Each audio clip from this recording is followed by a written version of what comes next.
In the era of universal beast taming, I commenced my journey by forging a contract with the most rudimentary of slimes. Scorn and derision surrounded me, branding me as a worthless individual in the eyes of all. Yet, unbeknownst to anyone, my slime possessed the extraordinary ability to infinitely devour and evolve. While others lamented over their rare beasts, my slime had already transcended into a colossal abyssal creature capable of consuming all. With a single gulp, it could devour celestial bodies, and with one claw, it could rend the very fabric of the void. This was not the culmination. My second beast was none other than an ancient phoenix, reborn from flames, capable of incinerating all existence. As my third and fourth beasts emerged in succession, each one resonated with power, capturing the awe of the heavens. Those who once mocked me now found themselves trembling beneath my feet. Wherever I tread, gods and demons retreat, and all beasts submit. In this world, no living being dares to rival my mythic-grade beasts. Chapter 1. The Era of Beast Taming, the Awakening Ceremony of Destiny. Only one lesson remains before the awakening ceremony. I hope you can engrave what I am about to impart into your minds. At the podium, the homeroom teacher, Lu Won, cast a piercing gaze across each student, his expression imbued with an unprecedented gravity. Within the classroom of Senior 3, Class 7, the air seemed to congeal. All students instinctively straightened their backs, their breaths slowing, their faces a tapestry of excitement, tension, and anticipation. Today determined the trajectory of their futures. On Blue Star, the year 325 of the Beast Taming era. 325 years ago, a globally popular virtual game known as Epic of Gods and Demons fused with reality. Countless dimensional rifts opened across the globe. The monsters, dungeons, treasures, and even the rules from the game descended into reality overnight, shattering the world order and plunging it into unprecedented chaos. After enduring the initial bloodshed and devastation and paying a grievous toll, humanity discovered with dread that their technological weapons were ineffective against the formidable magical beasts. Amidst the spreading despair, the first batch of players awakened their talents in reality, enabling them to sense and communicate with an energy known as soul power, which serve as a bridge to contract beings from other dimensions, becoming powerful beast tamers. Thus began the era of beast taming. Today, beast tamers reign supreme in this world. They're the heroes safeguarding cities, the pioneers exploring unknown rifts, and the apex of the societal hierarchy. Power, status, and wealth are all intricately linked to the formidable beings known as beasts. Awakening your talent, contracting a beast, and becoming a beast tamer will be the singular opportunity for the vast majority of you to alter your destinies. Lu Wen's voice resonated through the quiet classroom, imbued with an undeniable authority. I emphasize once more, your talent determines your starting point, while your first beast dictates your future limits. Now, who can tell me how the ranks of beast tamers are classified? This question had been repeated countless times, yet remained profoundly significant at this moment. Teacher, I know. A resounding, confident voice rang out as the class monitor, Li Jun, immediately rose to his feet. Tall and handsome, he was long regarded by all as a future beast tamer of immense potential, having consistently topped the simulated soul power tests. Beast tamers are classified into 9 major ranks, from lowest to highest: apprentice, junior, intermediate, senior, master, grandmaster, legendary, epic, and the mythic rank that exists solely in legends. Each major rank is further subdivided into 9 tiers. Lu Wen nodded approvingly, signaling him to proceed. Li Jun straightened his posture even further, his gaze sweeping across the entire class with a hint of arrogance. In correspondence with beast tamers, there exists a hierarchy of beasts. They are categorized into 8 major ranks: common, elite, commander, king, emperor, sovereign, immortal, and mythical. Each rank is further divided into 9 tiers. The prowess of a beast tamer is intrinsically linked to the rank and potential of the contracted beast. A formidable beast tamer must possess a beast of noble lineage and boundless potential. Very well. Lu Wen gestured for him to take his seat, his gaze once again surveying the class. Classmate Li Jun has articulated his points comprehensively. Theoretical knowledge is something you all have grasped. However, between theory and reality lies an insurmountable chasm known as talent. He emphasized his words. Your futures, beginning from the contract with your first beast, have already been largely predetermined. A common grade canine beast, no matter how many resources you invest, is likely to only reach the elite level. Conversely, a dragon of noble blood, even if merely a cub, is destined for greatness as a king or even emperor-grade existence.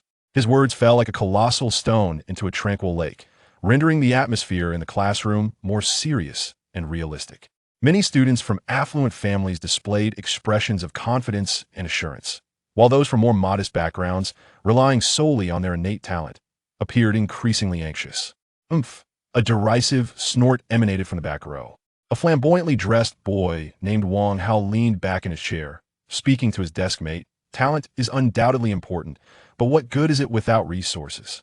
My father has already secured a contract for me to obtain an elite-grade Tier 9 Flame Lion egg. As long as my awakened talent is not abysmally poor, my starting point will surpass that of the vast majority.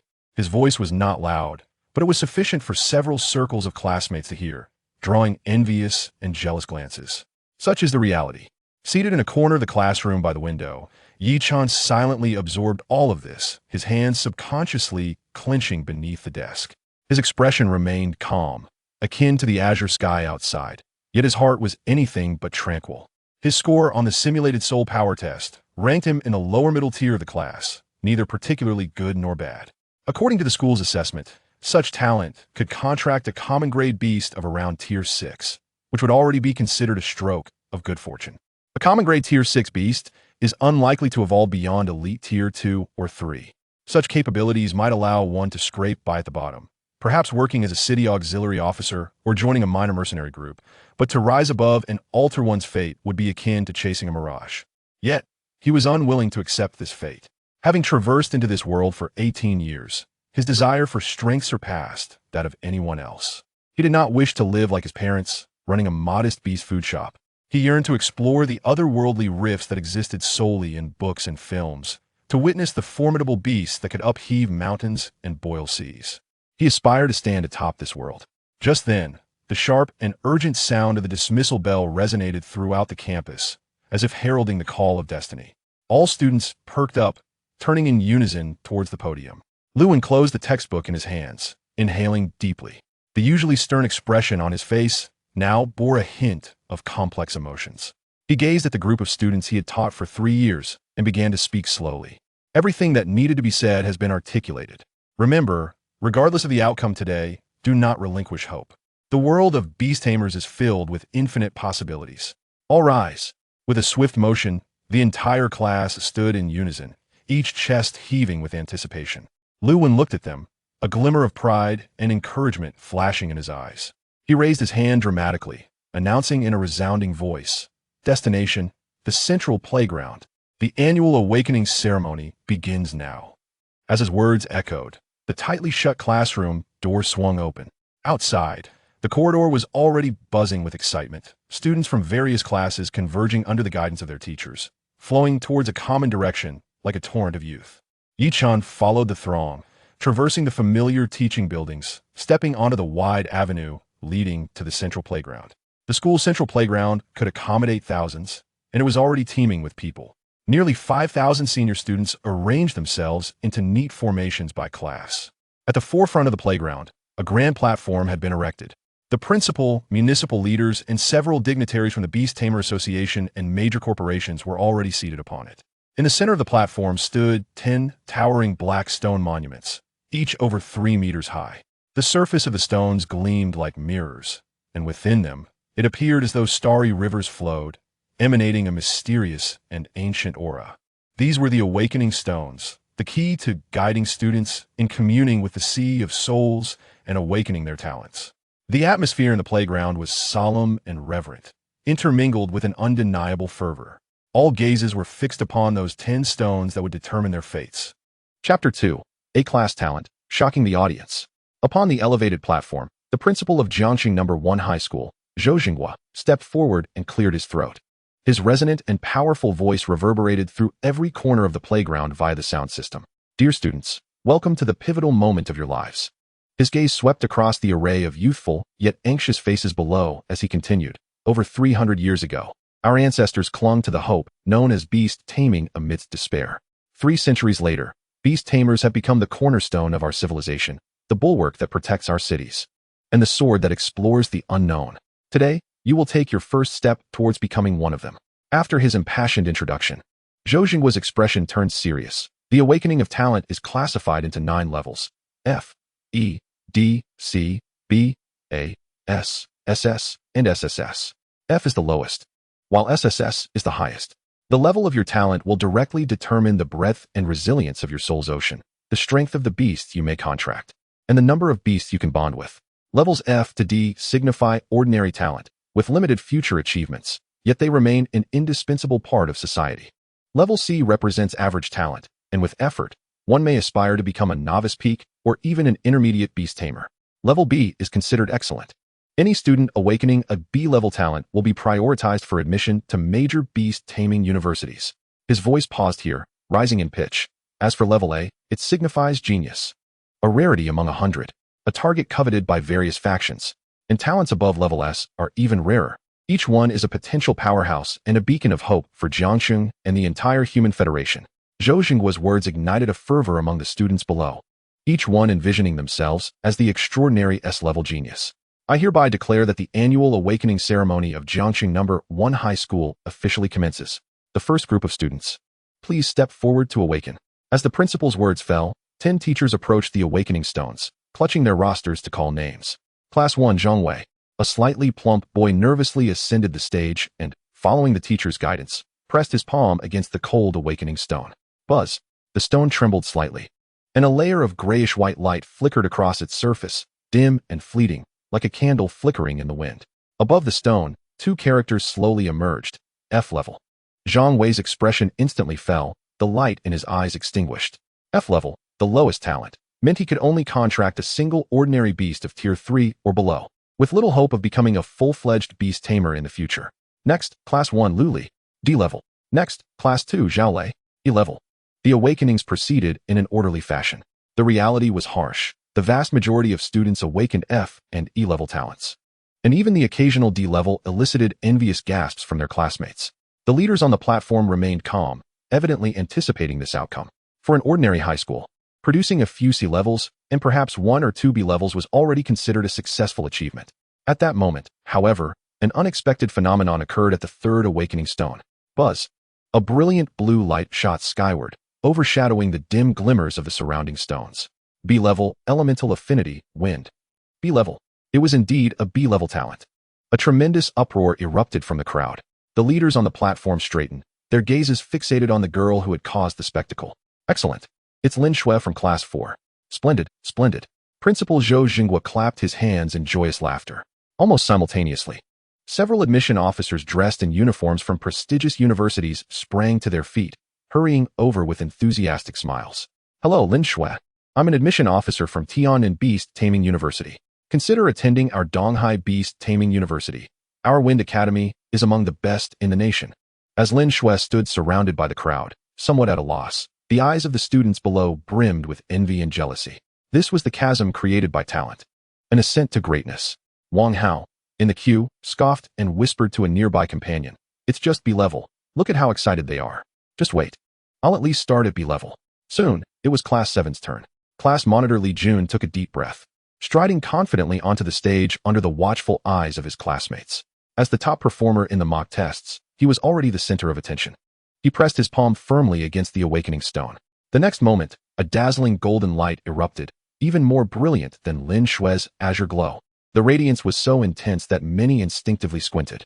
Above the stone, a line of resplendent characters materialized, a level, light affinity. The arena fell into a momentary silence before erupting into a tumultuous wave of exclamations. A-level. Good heavens. An A-level talent. Light affinity. This was one of the most prestigious elemental affinities. Principal Zhou Jingguo leaped to his feet, his face alight with disbelief and joy. The city leaders nodded vigorously, their gazes toward Li Jun akin to that of a rare gemstone. Quick, go. At all costs, we must secure this student for our school. We at Jinghua Beast Taming University are willing to offer a scholarship of 1 million and provide a commanding level light tiger cub as his initial beast. This time, even the admission officers from the nation's top institutions, such as Jinghua and Modu, could no longer remain seated, each presenting increasingly astounding offers. Li Jun stood amidst the radiance, reveling in the attention and admiration of all, his face a mask of uncontainable pride and excitement. He instinctively turned to search the crowd, his gaze landing on Yi Chun in the corner, a provocative smile curling his lips. However, Yi Chun merely regarded him calmly, his expression betraying no hint of disturbance. This caused Li Jun's smile to falter, an inexplicable irritation bubbling within him. Next, Class 7, Wang Hao. Wang Hao adjusted his collar and confidently ascended the stage, unwilling to let Li Jun monopolize the spotlight. B-level, strength amplification. The result left Wang Hao's expression somewhat grim. Though he too had achieved B-level, it paled in comparison to Li Jun's A-level. He sulkily descended the stage, passing by Yi Chun with a huff. "What are you looking at, loser? You're probably just F-level." Yi Chun remained unperturbed, simply awaiting his turn. His heartbeat quickened, unlike ever before at this moment. Next, Class 7, Yi Chun. At last, it was his turn. Under the countless gazes, some indifferent, others eager for entertainment, Yi Chun stepped out of the line, steadily making his way to the elevated platform, approaching the black stone that would determine his fate. Chapter 3. F-level waste? No, it is SSS-level divine talent.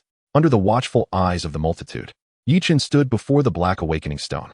In stark contrast to the confidence and flamboyance exhibited by Li Jun and Wang Hao earlier, he appeared overwhelmingly calm, even somewhat ordinary. Without anticipation or anxiety, he seemed as if he were merely going through the motions. Umph, what a facade, Wang Hao scoffed dismissively from the ranks. On the platform, Li Jun stood with crossed arms, a hint of condescension in his gaze, eagerly anticipating the expression of dismay on the face of the only person unfazed by his A-level talent. Yi Chun took a deep breath, casting aside distracting thoughts, and slowly extended his right hand to press against the cold, smooth surface of the awakening stone. 1 second, 2 seconds, 3 seconds. The awakening stone remained utterly unresponsive. TCH. I knew it wouldn't light up. My soul power is probably too weak for it to even register. Below, mocking laughter began to emerge sporadically. The teacher responsible for recording frowned, preparing to write awakening failed next to his name. Just then, the awakening stone finally exhibited a flicker of change. A faint, almost imperceptible gray-white light flickered across the stone's surface, like a candle struggling in the wind, before quickly fading away. Above the stone, two characters emerged with great difficulty. F grade. A hush fell over the crowd, followed by unabashed laughter from all directions.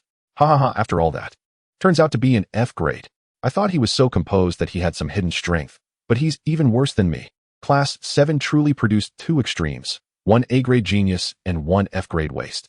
Wang Hao laughed the loudest, pointing at Yi Chun on stage and saying to his classmates, "See? This is reality. A waste is a waste, no matter where you go."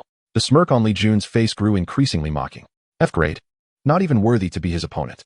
He averted his gaze, no longer wanting to look at Yi Chun. The principal and the leaders on the platform shook their heads in disappointment. However, unbeknownst to anyone, at the very moment the stone lit up, a voice akin to a divine revelation echoed in Yi Chun's mind. Ding. Detecting host soul fluctuations binding. God-tier talent system binding successful. Congratulations, host. Awakening the unique SSS level talent, Infinite Devour. Infinite Devour. Your beast will possess the ability to consume all things, gaining evolution points, skill fragments, and attribute enhancements through consumption, transcending bloodline and level constraints, with the potential for infinite evolution. Boom.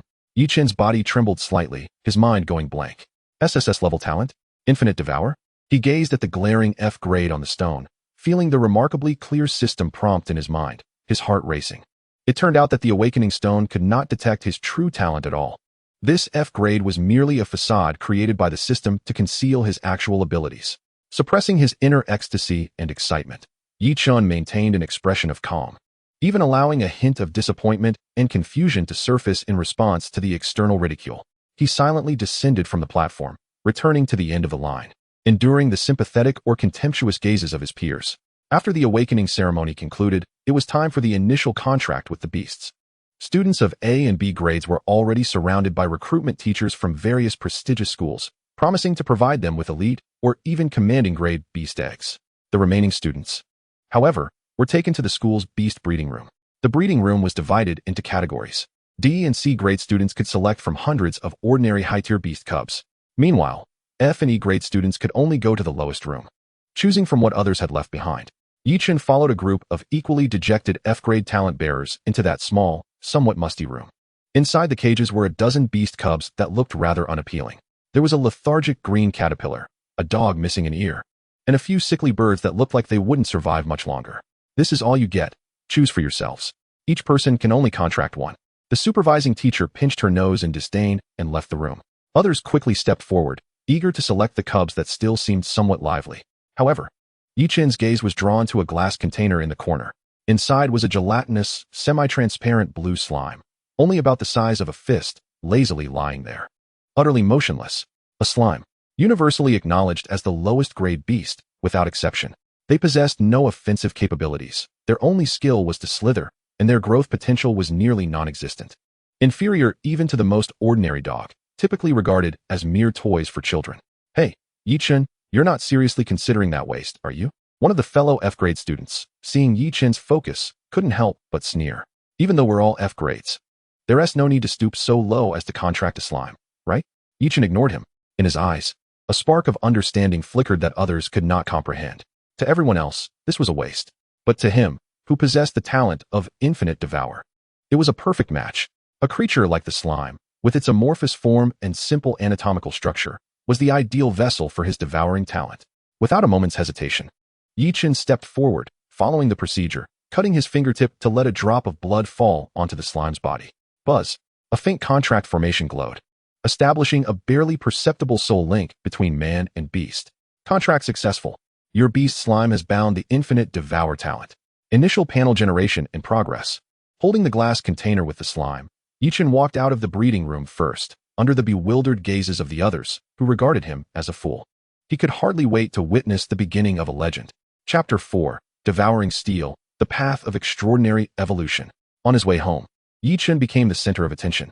Look, there's Yi-Chen, who awakened an F-grade talent and contracted a slime. What a perfect match. A waste talent paired with a waste beast. What a pity. He looks quite handsome. But how could he be so misguided? Whispers and pointing fingers came from all around. Yet Yi-Chen remained oblivious. He carefully cradled the glass container in his arms, his heart ablaze with excitement. What do you know? What I hold is not a waste, but a myth poised to devour the heavens. After crossing several streets, Yi-Chen arrived at a small shop named Ye's Beast Feed. This was his family's store. Modest in size, specializing in low-grade beast feed and materials. Pushing open the door, his parents, who were organizing goods behind the counter, immediately looked up. Xiao-Chen, you're back? His mother, Qin Lan, set aside her work and hurried over, concern etched on her face. How did it go? Was the awakening ceremony successful? What talent did you awaken? His father, Yi Hai, also approached, his silence betraying the tension in his hopeful gaze. Seeing the eager expressions of his parents warmed Yi-Chen's heart. He refrained from mentioning the system and instead recited the prepared lines, feigning disappointment as he lowered his head. Dad, Mom, I'm sorry, I only awakened an F-grade talent. Upon hearing this result, the anticipation in Qin Lan and Yi Hai's faces froze, their expressions dimming.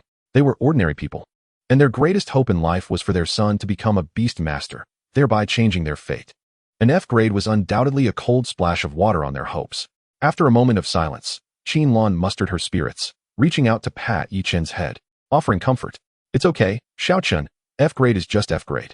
If you can't become a powerful beast master, we can run a small shop and live a stable life, which is also quite good. Indeed, Yi Hai echoed somberly. Don't be discouraged, your mother is right. Safety is a blessing.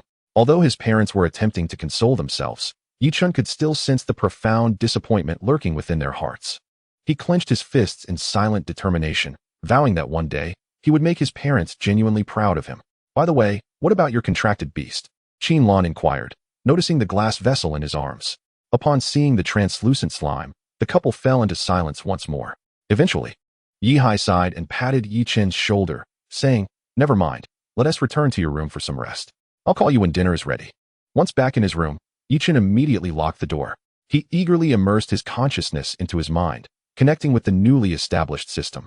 Open the slime panel. A virtual screen, visible only to him, unfolded instantaneously before his eyes. Contracted beast, slime. Species level, none, subpar.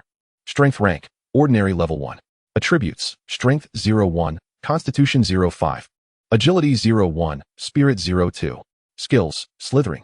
Evolution points, 0-10. Indeed, this initial panel was lamentably weak. It probably couldn't even defeat a common caterpillar. Yi-Chen's gaze finally settled on the evolution points section.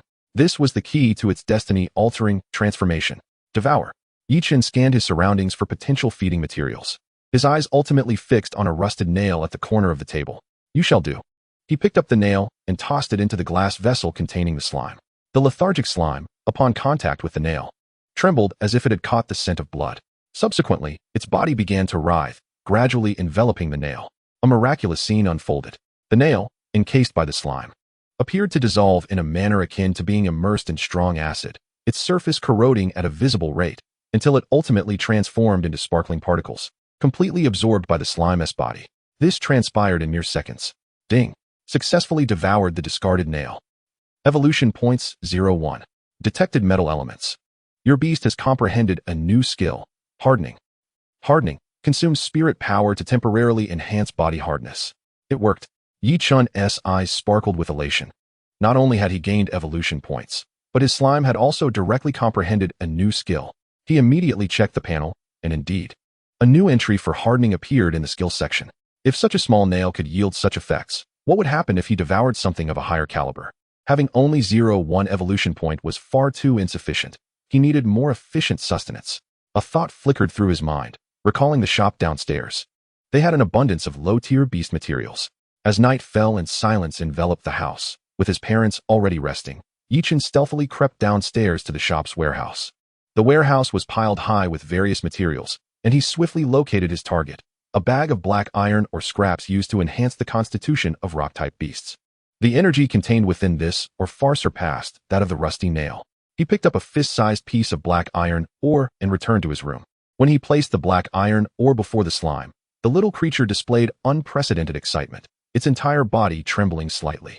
In the next moment, it lunged forward, its massive blue body completely enveloping the ore. Chapter 5. Frenzied Devouring, the Birth of the Steel Slime. Sizzle. A jarring sound, akin to metal being corroded by strong acid, resonated through the silent room. The fist-sized piece of black iron ore, now entirely encased by the slime, was being decomposed and digested at an astonishing speed. Streams of pure metallic energy transformed into visibly flowing silver-gray currents, continuously merging into the slime's translucent body. During this devouring process, the slime underwent remarkable transformations. Its originally pure blue, jelly-like body gradually acquired a metallic sheen, growing darker and resembling a flowing mass of liquid metal. Yichen watched this spectacle with bated breath, instinctively quieting his own breathing. Unlike the previous minor upheaval when devouring the nail, this time, he could distinctly feel that the slime was undergoing a profound metamorphosis. This process lasted for more than 10 minutes. When the last remnants of the black iron ore were completely consumed, a series of system notifications erupted in his mind like heavenly music. Ding! Successfully devoured black iron ore. Evolution points 5. Detected high-purity metal elements. Hardening skill proficiency has increased, enhancing its effects. Ding! Evolution points have accumulated to 10, fulfilling evolution requirements. Evolution commencing. Boom! The moment the announcement concluded, the slime within the glass vessel erupted in a brilliant silver light, illuminating the entire room. The mass, resembling liquid metal, began to roll violently, contracting and expanding. A faint yet oppressive aura emanated from its diminutive form. Yichun could feel that their soul link was rapidly becoming more robust and resilient. Amidst the radiance, the slime's size did not increase. Instead, it condensed to 2/3 of its original size, yet its texture underwent a fundamental transformation. It was no longer a translucent jelly but had transformed into a glimmering silver sphere, smooth as a mirror, resembling a mysterious metallic life formed from outer space. As the light faded and tranquility returned, the brand new slime hovered in midair within the glass vessel, its surface glistening with a metallic sheen. Yichen suppressed his exhilaration and commanded, "Open the panel." A fresh attribute screen materialized before his eyes. Contracted beast, steel slime. Species level, elite, low tier. Strength rank, ordinary level 2. Attributes, strength 12, constitution 30, agility 0.5, spirit 10. Skills, slithering, metal hardening, beginner, split body, inactive. Evolution points, 0-100. Hiss. Even though he was somewhat prepared, Yichen couldn't help but gasp in astonishment upon seeing this brand new panel. The changes were monumental. First and foremost, its name had transformed from slime to steel slime, signifying its ascension from the lowest tier of species. Moreover, the species level had leaped from subpar to elite low tier. It is worth noting that the most popular initial beasts on the market, such as gale wolves and flamehounds, only ranked as ordinary high tier. Elite level is a height that many beasts aspire to but can scarcely attain in their lifetimes. Yet, his slime had effortlessly crossed this chasm with a single evolution. Its strength rank had also risen from level 1 to level 2, with all attributes experiencing several-fold increases. Particularly, its constitution skyrocketed to 30. It was likely that even a level 1 claw dog would struggle to breach its defenses now. Regarding skills, hardening had upgraded to metal hardening, now with a beginner suffix, indicating vast potential for further enhancement. Most excitingly, a new gray skill, split body, inactive, had emerged, although the specific effects were unknown. Just the name alone sparked a wealth of imagination. Does this imply that in the future, his slime may possess the ability to split into avatars for combat, akin to certain legendary powerful monsters? The sole source of pressure for Yi Chun lies in the evolution points required for the next level, which have surged from 10 to 100. It seems that the future cost of feeding will not be a trifling matter, Yi Chun murmured to himself. With a mere thought, he issued his first command to the iron slime. Little one, attempt your metallic hardening. Buzz. Upon receiving the command, the iron slime's silver body shimmered momentarily, transforming instantaneously from a liquid state into a solid form. Under Yi Chun's mental guidance, the front of its body elongated dramatically, morphing into a sharp metallic spike that glinted coldly. Such impressive control. Yi Chun's eyes sparkled with excitement. This was not merely hardening, but the nascent form of shape-shifting. He picked up the remaining iron nail that had been devoured earlier and gently tapped it with the spike fashioned from the slime. With a resounding clang, the sturdy iron nail snapped cleanly, its broken edge as smooth as a mirror. This exemplifies the potential of an elite species. After experimenting with the newfound ability, Yi Chun fell back into contemplation. The exhilaration brought by evolution was immense, yet the issue of resources loomed large. A piece of black iron ore could only yield 5 evolution points, requiring 20 pieces to accumulate the desired 100 points. In his shop, he had merely 3 or 4 dozen scraps of such ore, which were non-negotiable, set aside by his father for the foundation of his future beast tamer endeavors. Stealing even one piece tonight would be the utmost limit. Taking them all was out of the question. Purchasing outside. A standard piece of black iron ore costs around 1,000, making 20 pieces amount to 20,000. For a family like his, this was no small expenditure. A strategy to earn money must be devised. At that moment, his wrist-mounted student terminal vibrated, displaying a notification from the school. Notification: the week-long freshman outdoor survival trial will commence in 3 days, located at the outskirts of the Blackstone Mountain in Resource Zone Number 1. Those who perform outstandingly in this trial will be awarded substantial credits and cash rewards, with the additional opportunity for extra points in admissions from various prestigious universities. All students are encouraged to register. The freshman trial. Yi Chun's eyes brightened instantly. This was a golden opportunity. The outdoor resource area not only signified chances for combat, allowing the slime to hone its practical skills, but also promised an abundance of feed. Various ores, spirit plants, and even the carcasses of fierce beasts would serve as walking evolution points for a slime endowed with infinite devour. Furthermore, there were cash rewards. Without a moment's hesitation, he clicked to register on the terminal. Li Jun, Wang Hao, I hope your performance in the trial is as formidable as your boastful words. Yi Chun gazed out at the profound night, a cold smirk curling upon his lips. You see only my F-grade talent and a single slime, yet remain oblivious to the unimaginable monster I shall bring forth into that mountain range. Chapter 6. The school's laughingstock, setting off to the Blackstone Mountain. The next day, the news of Yi Chun's registration for the outdoor trial spread like wildfire throughout the entire senior class. Once again, he became the center of attention, albeit this time in a far more ludicrous manner. Have you heard? That Yi Chun from Class 7, who awakened an F-grade talent and contracted a slime, actually signed up for the trial at the Blackstone Mountain. Is he out of his mind? The weakest fierce beasts at the outskirts are merely ordinary first-tier black rock mice, capable of crushing his jelly with a single bite. Not only is he insane, he is essentially courting death. I wager he won't survive even the first day. Perhaps he wishes to find a more dignified end to his beast tamer career. As he walked through the campus, Yi Chun could clearly hear the unabashed discussions and ridicule from all directions. Yet, he remained unfazed, calmly entering the classroom. His seat was in the corner of the last row. As soon as he sat down, Wang Hao approached, flanked by 2 lackeys, wearing an exaggerated sneer. Oh, isn't this our genius beast tamer, Yi Chun? Wang Hao said mockingly. I heard you're off to the Blackstone Mountain to enlighten us. How do you plan to battle with your slime? Will you toss it out to trip your foes? Ha ha. Laughter erupted from the surrounding classmates. Yi Chun lifted his eyelids and glanced at him indifferently, uttering 2 words, mind your business. Wang Hao's smile froze, followed swiftly by a surge of anger. You worthless fool. What's there to be arrogant about? I can't wait to see how you'll hold your tongue when you perish in the Blackstone Mountain. Not far away, Li Jun was surrounded by a throng, basking in their admiration like a star. He caught wind of the commotion and merely cast a disdainful glance before retracting his gaze. To him, Yi-chun resembled an ant attempting to challenge a lion, ridiculous and utterly unaware of his own limitations. Speaking another word to him would only diminish his own status. At that moment, a melodious voice broke through. Wang Hao, enough of that. Class monitor Su Yutong approached, clad in pristine school attire, her beauty striking. She was the class's flower and an exemplary student with a C-grade talent. She regarded Yi-chun, her delicate brows furrowed, her eyes reflecting concern and confusion. Yi-chun, the Blackstone Mountain is genuinely perilous. Every year, new students get injured during the trial. Are you truly resolved to go, given your talent and beast? This is far too risky. Her tone held no mockery, only genuine advice. Yi-chun held a favorable view of her, softening his tone. Thank you for your concern. But I have my own plans. Seeing Yi-chun's stubbornness, Su Yutong sighed, choosing not to press further. Please take care of yourself. In the following 3 days, apart from attending classes, Yi-chun spent all his time in the warehouse of his family shop. Under the pretext of wanting to improve the slime's diet, he requested a heap of unwanted, low-energy metallic scraps and/or remnants from his father, Yi-hai. Observing his son's earnest demeanor, Yi-hai felt a mix of emotions. He understood these items were nearly useless to an ordinary beast, but to avoid dampening his son's enthusiasm, he acquiesced. Little did he know, what seemed like refuse to him was a feast for Yi-chun's slime. After 3 days of frenzied feeding, Yi-chun had nearly cleared the warehouse of all edible metallic scraps. Ding. Successfully devoured pig iron chunk.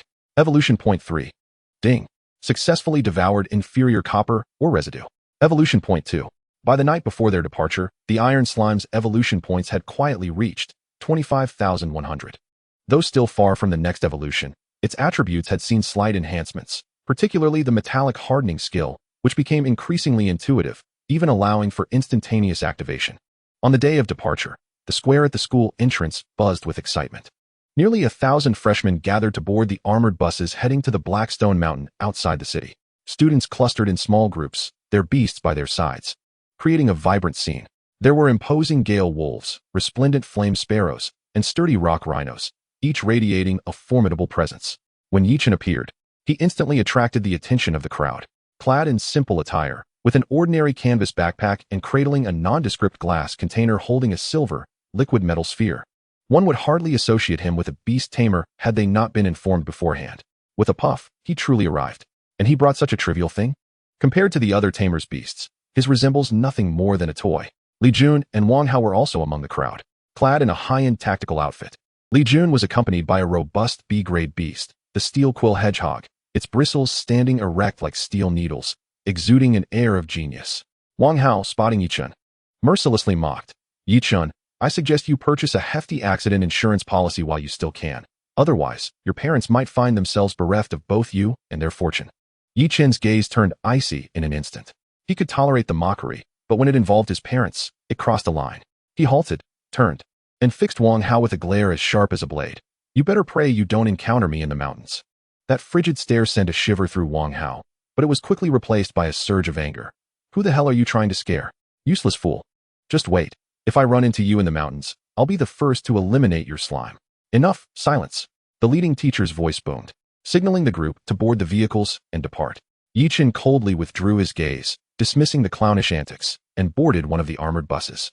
Inside, he chose a window seat. Outside, he was met with a barrage of gazes, some filled with ridicule, others with sympathy, and some with disdain. As the bus doors slowly closed, all sounds were shut out. The armored bus emitted a deep rumble as it gradually pulled away from the city, heading toward the enigmatic Black Mountains brimming with both opportunities and perils. Yi-chun watched the rapidly receding urban landscape through the window, then glanced down at the tranquil steel slime within its glass vessel, a subtle smile curving his lips unnoticed. Blackstone Mountains, my buffet awaits. I have arrived. Chapter 7. The hunt begins. Are your teeth sharp enough? The armored bus traversed the bumpy terrain for over 2 hours before finally stopping at a temporary camp on the outskirts of the Blackstone Mountains. The towering, undulating Black Mountains loomed like an ancient beast lying in wait, exuding an aura of desolation and danger. The air was thick with the scent of damp earth mingled with a faint metallic tang of blood, instinctively heightening the tension among the students experiencing the wilderness for the first time. All disembark and assemble. The commanding voice of the teacher rang out. Nearly 1,000 newcomers quickly gathered in the clearing before the camp. Welcome to the Blackstone Mountains. A stern-faced, sharp-eyed middle-aged instructor ascended the platform.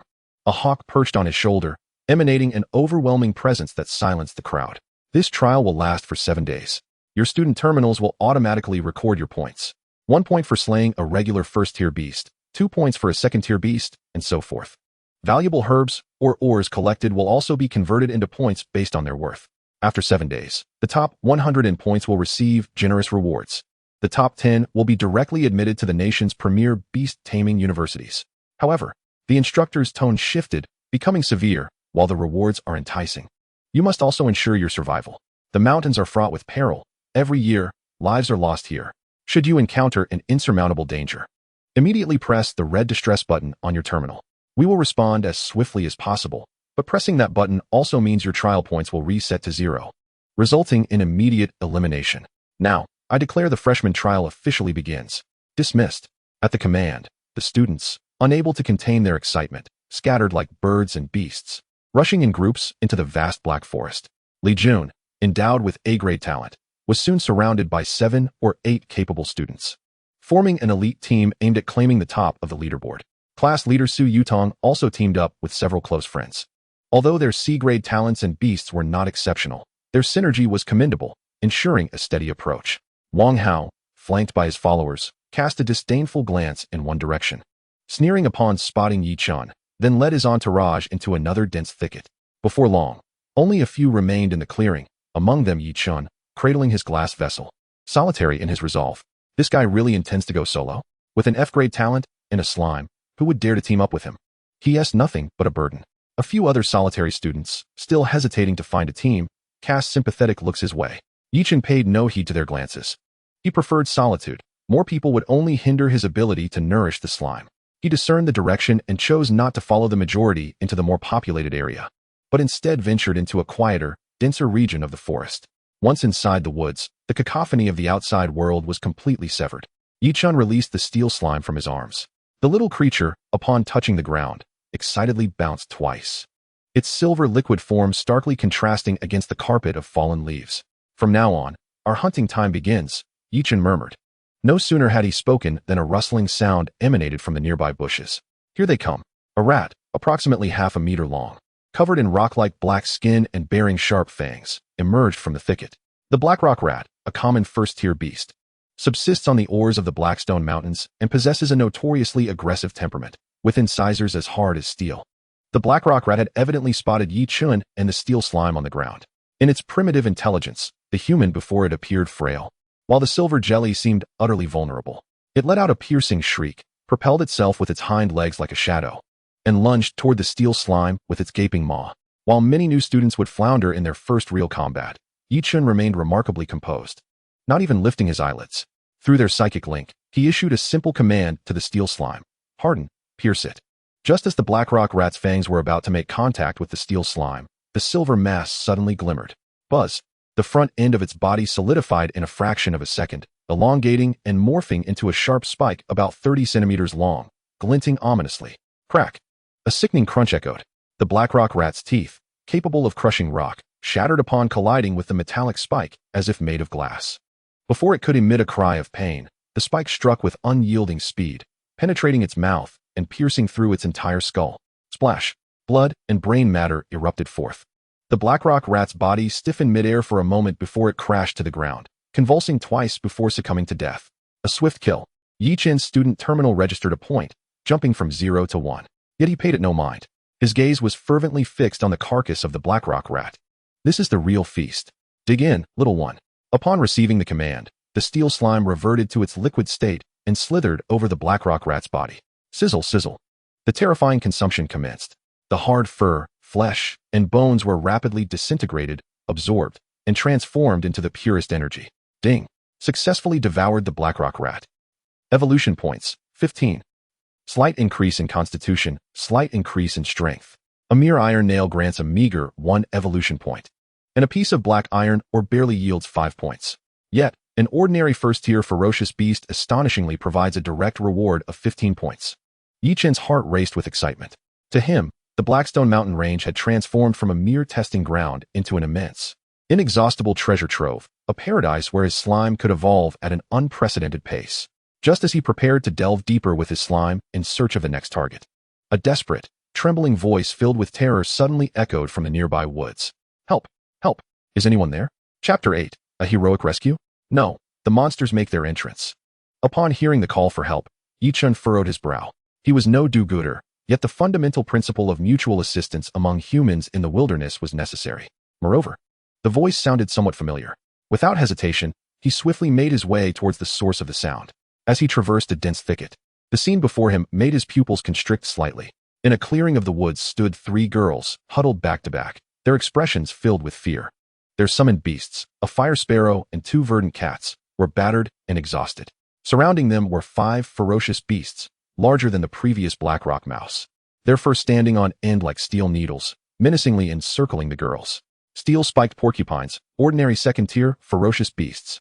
The wild, degraded variant of the B-grade steel-spiked porcupine, though not particularly high in rank, possessed astonishing defensive capabilities due to its needle-like quills and formidable impact, making it a nightmare for newcomers. Among the encircled girls, the leader was none other than the class president, Su Yutong. At this moment, her beautiful face was marred with anxiety and pallor, yet she clenched her lips tightly, commanding her fire sparrow to mount a final resistance. What made Yichun's gaze turn cold was the sight of several familiar figures lurking in another part of the woods. Wang Hao and his 2 lackeys were hiding behind a large tree, reveling in the unfolding drama. Brother Hao, it's Su Yutong and the others. Should we intervene? One lackey whispered. Intervene? For what purpose? Wang Hao replied with a scornful smirk, arms crossed. That woman Su Yutong always acts so high and mighty. It's about time she faces some hardship. Besides, 5 steel-spiked porcupines? We'd have to exert ourselves to deal with them. It's hardly worth it for a few girls. Brother Hao is wise. Once their beasts are dead, we can swoop in and claim the porcupines for free points. Heh. Though their voices were hushed, every word reached Yi Chen's ears, which were far sharper than the average. A flicker of disdain crossed his eyes. Help! Wang Hao! We're over here. One of the girls near Su Yutong noticed them and shouted as if grasping at a lifeline. Yet, Wang Hao appeared to be deaf to her pleas, even shrinking back behind the tree. This blatant refusal to assist extinguished the last flicker of hope in Su Yutong's eyes. With a bitter smile, she prepared to press the distress signal on her terminal. At that moment, a calm voice emerged from the opposite side of the woods. Are you truly so frightened by 5 second-tier beasts, Wang Hao? Yichun, cradling a glass vessel, slowly stepped out from behind the tree. Upon seeing Yichun, Wang Hao was momentarily taken aback, then erupted into laughter as if hearing the greatest joke. Yichun, what are you doing here, you useless fool? Do you intend to play the hero? With that pathetic jelly in your arms? Su Yutong also spotted Yichun and urgently called out. Yichun, you must leave. It's dangerous here.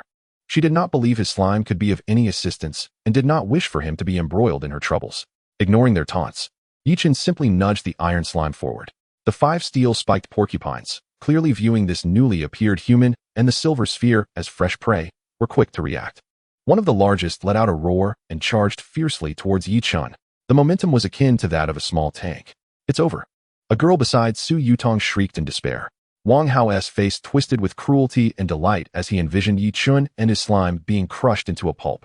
However, Yichun remained rooted in place, unperturbed. Just as the steel-spiked porcupine closed in within 3 meters, he calmly uttered 2 words. Unfold. In that instant, the iron slime underwent a bewildering transformation. The previously basketball-sized silver liquid sphere rapidly expanded, within half a second morphing into a massive circular shield over 2 meters in diameter. Glimmering with metallic cold light, and firmly positioned itself before Yichun. Boom! The formidable charge of the steel-spiked porcupine collided violently with the metallic shield. Contrary to expectations of shattering and chaos, the silver shield merely bent slightly backward, absorbing the entire force of the terrifying impact. Gur, the steel-spiked porcupine emitted a low growl of confusion, unable to comprehend why its charge, which could shatter rocks, failed to budge this thin metallic barrier. But the next moment, its bewilderment transformed into eternal terror. Constrict. Yichun's voice was like the whisper of death.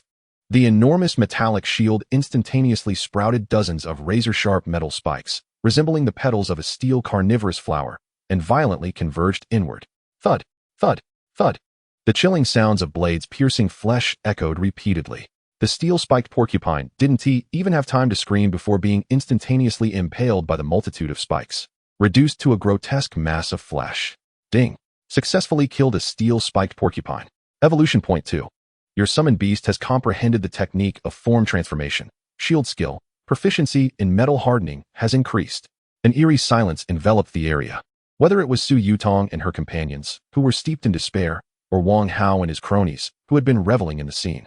They stood frozen as if under a spell, mouths agape as if to swallow an egg, eyes wide with disbelief. What is this? Is this the useless slime? Before they could recover from their shock, Yichen's assault continued. Swift kill, leave none behind. The blood-soaked enormous shield instantaneously disintegrated, transforming into 5 blobs of silver liquid metal.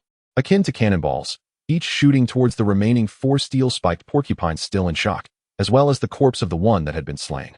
The 4 blobs of liquid metal morphed mid-air into sharp spikes, swirling blades, and heavy hammers, each employing a distinct method to precisely and efficiently extinguish the lives of the remaining 4 ferocious beasts with thunderous force. Ding. Evolution Point 2. Ding. Evolution Point 2. The final blob of liquid enveloped the corpse of the first porcupine, commencing a frenzied consumption. In the span of mere moments, the battle concluded. Yichen's student terminal promptly surged with an additional 10 points, following the consumption of the 5 massive beast corpses. The silver luster of the iron slime grew even more radiant, its aura strengthening slightly. Ding. Successfully devoured 5 steel-spiked porcupines. Evolution Point 12. Evolution Points 405100. After all was said and done, the 4 lethal weapons molded from slime reverted back into liquid form, gliding gracefully to Yichen's feet, merging into a tranquil silver orb, as if the preceding gruesome and efficient massacre had no bearing on its existence whatsoever. It was only then that Yichen lifted his gaze, his eyes traversing past the stunned Su Yutong, landing on Wang Hao, who stood behind a distant tree, equally aghast. A cold smirk curled at the corner of his lips. Now, it is your turn. Chapter 9. Your belongings are now mine. Yichen's icy voice resonated like a chilling wind from the depths of the netherworld, weaving through the branches of the forest, penetrating the ears of every listener with unsettling clarity. Now, it is your turn. This seemingly mundane phrase, steeped in infinite murderous intent, cascaded over Wang Hao like a bucket of icy water, jolting him from his reverie, nearly sending his soul soaring in terror. The astonishment on his face swiftly morphed into sheer panic and pallor, his body reacting more swiftly than his mind as he instinctively stumbled back 2 steps, nearly tripping over the roots of a tree. Yichen, what do you intend to do? Wang Hao's voice sharpened with fear, his posture stiffening as he feebly attempted to assert himself, bellowing. The trial handbook clearly states that mutual attacks among students are prohibited, with immediate expulsion as punishment for violators. Dare to lay a finger on me, and you will regret it. My father is a member of the board of trustees. His 2 accompanying lackeys, equally frazzled, trembled as they summoned their beasts, a clawed feline and a soil-armored hound, before them. Yet, these ordinarily fierce creatures now cowered, tails tucked, emitting anxious low growls as they fixated on the serene silver orb at Yichen's feet, too terrified to advance a single step. The instincts of animals are far more acute than those of humans. They could sense the lingering scent of blood from their kind, torn apart, and the unyielding, chilling pressure emanating from the very essence of life itself. Attack you? A mocking smile appeared on Yichen's lips, as though he had heard the most ludicrous of jokes. Wang Hao, you overestimate yourself. To kill you would merely sully my hands. He took a step forward, moving with a deliberate slowness, each footfall resonating like a heartbeat in the chests of Wang Hao and his companions, compelling them to retreat uncontrollably. Yichen's gaze swept calmly over Wang Hao and his companions' beasts before finally resting on Wang Hao's D-class beast, the 3-eyed wind wolf, which boasted a commendable lineage. I am merely here to rectify a mistake. His voice remained flat, yet imbued with an undeniable air of authority. What mistake? Wang Hao's Adam's apple bobbed nervously as he struggled to swallow. You mentioned that once Su Yutong's beasts are slain, you would come forth to eliminate these pigs and claim the points for yourself. Yichen's expression grew icy. I detest waste above all else. Since you fail to appreciate the opportunity presented, I shall seize it for you. Before his words could fully dissipate, the steel slime at his feet shot forth like a silver bullet, soundlessly propelled toward its target, the 3-eyed wind wolf, which was Wang Hao's pride. As a descendant of elite beasts, the 3-eyed wind wolf bore an innate sense of superiority, though it felt fear towards the slime. It instinctively bared its teeth and unleashed a threatening growl as the diminutive creature approached. However, the steel slime remained unfazed. With a sudden expansion, the silver liquid morphed at a speed too swift to comprehend, transforming into a terrifying claw, larger than the wolf's head, adorned with metallic barbs. The claw still bore the dark crimson stains from its recent conquest of a porcupine, intertwining with the stark white metallic sheen to emanate an aura of dread. The fearsome metallic claw hovered ominously above the 3-eyed wind wolf, casting a chilling light that silenced its growl, akin to a duck whose neck had been grasped.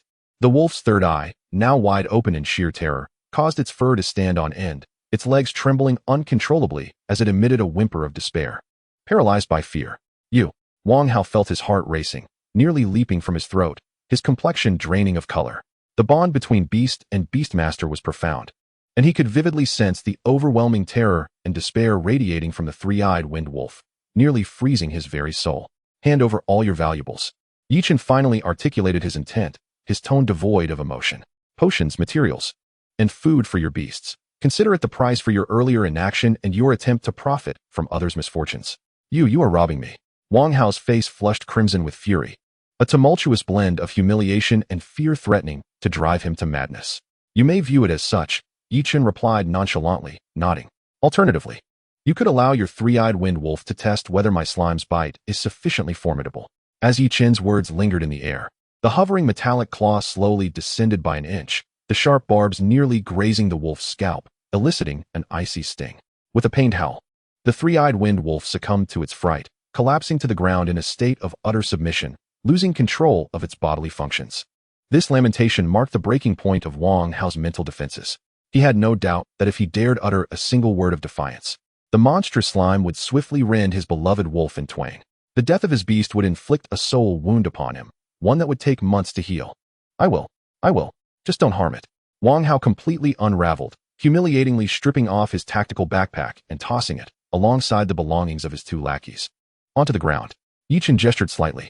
The steel slime promptly separated a portion of its liquid form, morphing into several agile tendrils that collected the three backpacks and neatly arranged them at Yi Chen's feet, the threatening claw dissipating back into the main body. Now depart. Yi Chen commanded coldly, not sparing a glance at the bags on the ground. Wang Hao shot Yi Chen a venomous glare, as if wishing to devour him whole.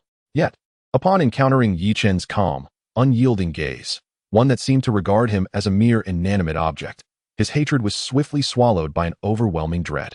Trembling, he rose, propping up his still quaking wolf, and, along with his equally dazed companions, scurried into the depths of the forest, tails tucked firmly between their legs, not daring to look back. Thus, the farce came to a close. It was only after Wang Hao's figure had vanished completely that Su Yutong and the others seemed to awaken from a nightmarish reverie. Gasping for breath, they regarded Yi Chen with an array of complex emotions, filled with gratitude for having survived, offer his terrifying prowess, and an insatiable curiosity and confusion toward this typically unassuming classmate. Yi Chen, Su Yutong spoke first, her voice still trembling but regaining composure. As the class monitor, her mental fortitude far surpassed that of the two girls beside her. Thank you so much. If it weren't for you, we might have. It was a mere trifle. Yi Chen interrupted her, his demeanor remaining as flat as indifference. He crouched down, opening Wang Hao's backpack and quickly scanning its contents. Inside were several bottles of low-grade healing potions and stamina potions, some materials from ferocious beasts, and a few packets of energy cubes. Without a second glance at the materials, he casually retrieved 2 bottles of green glowing healing potions, rising to toss them to Su Yutong. Use these for your beasts. Their injuries are severe. Su Yutong instinctively caught the bottle, its icy surface jolting her back to reality. She gazed at Yi Chen, feeling somewhat at a loss. This was far too precious for her to accept. Yi Chen's reasoning was blunt and straightforward. His own slime could recover its abilities faster than any potion, provided there was something to consume. To him, this low-grade potion held no value whatsoever. Clutching the potion tightly, the contrast between its chill and the warmth of her palm was stark. As she observed Yi Chen's expressionless face, a tumult of emotions surged within her. This classmate, typically overlooked and even regarded as a source of amusement, harbored such formidable power and a heart that was not as frigid as it appeared. Taking a deep breath, she solemnly stowed away the potion, then bowed slightly to Yi Chen, her tone imbued with sincerity. I, Su Yutong, shall remember this kindness. Once this trial concludes, I will compensate you for today's losses, along with this life-saving grace. Should you ever need assistance in the future, do not hesitate to seek me out. Very well. Yi Chen merely nodded, accepting her goodwill.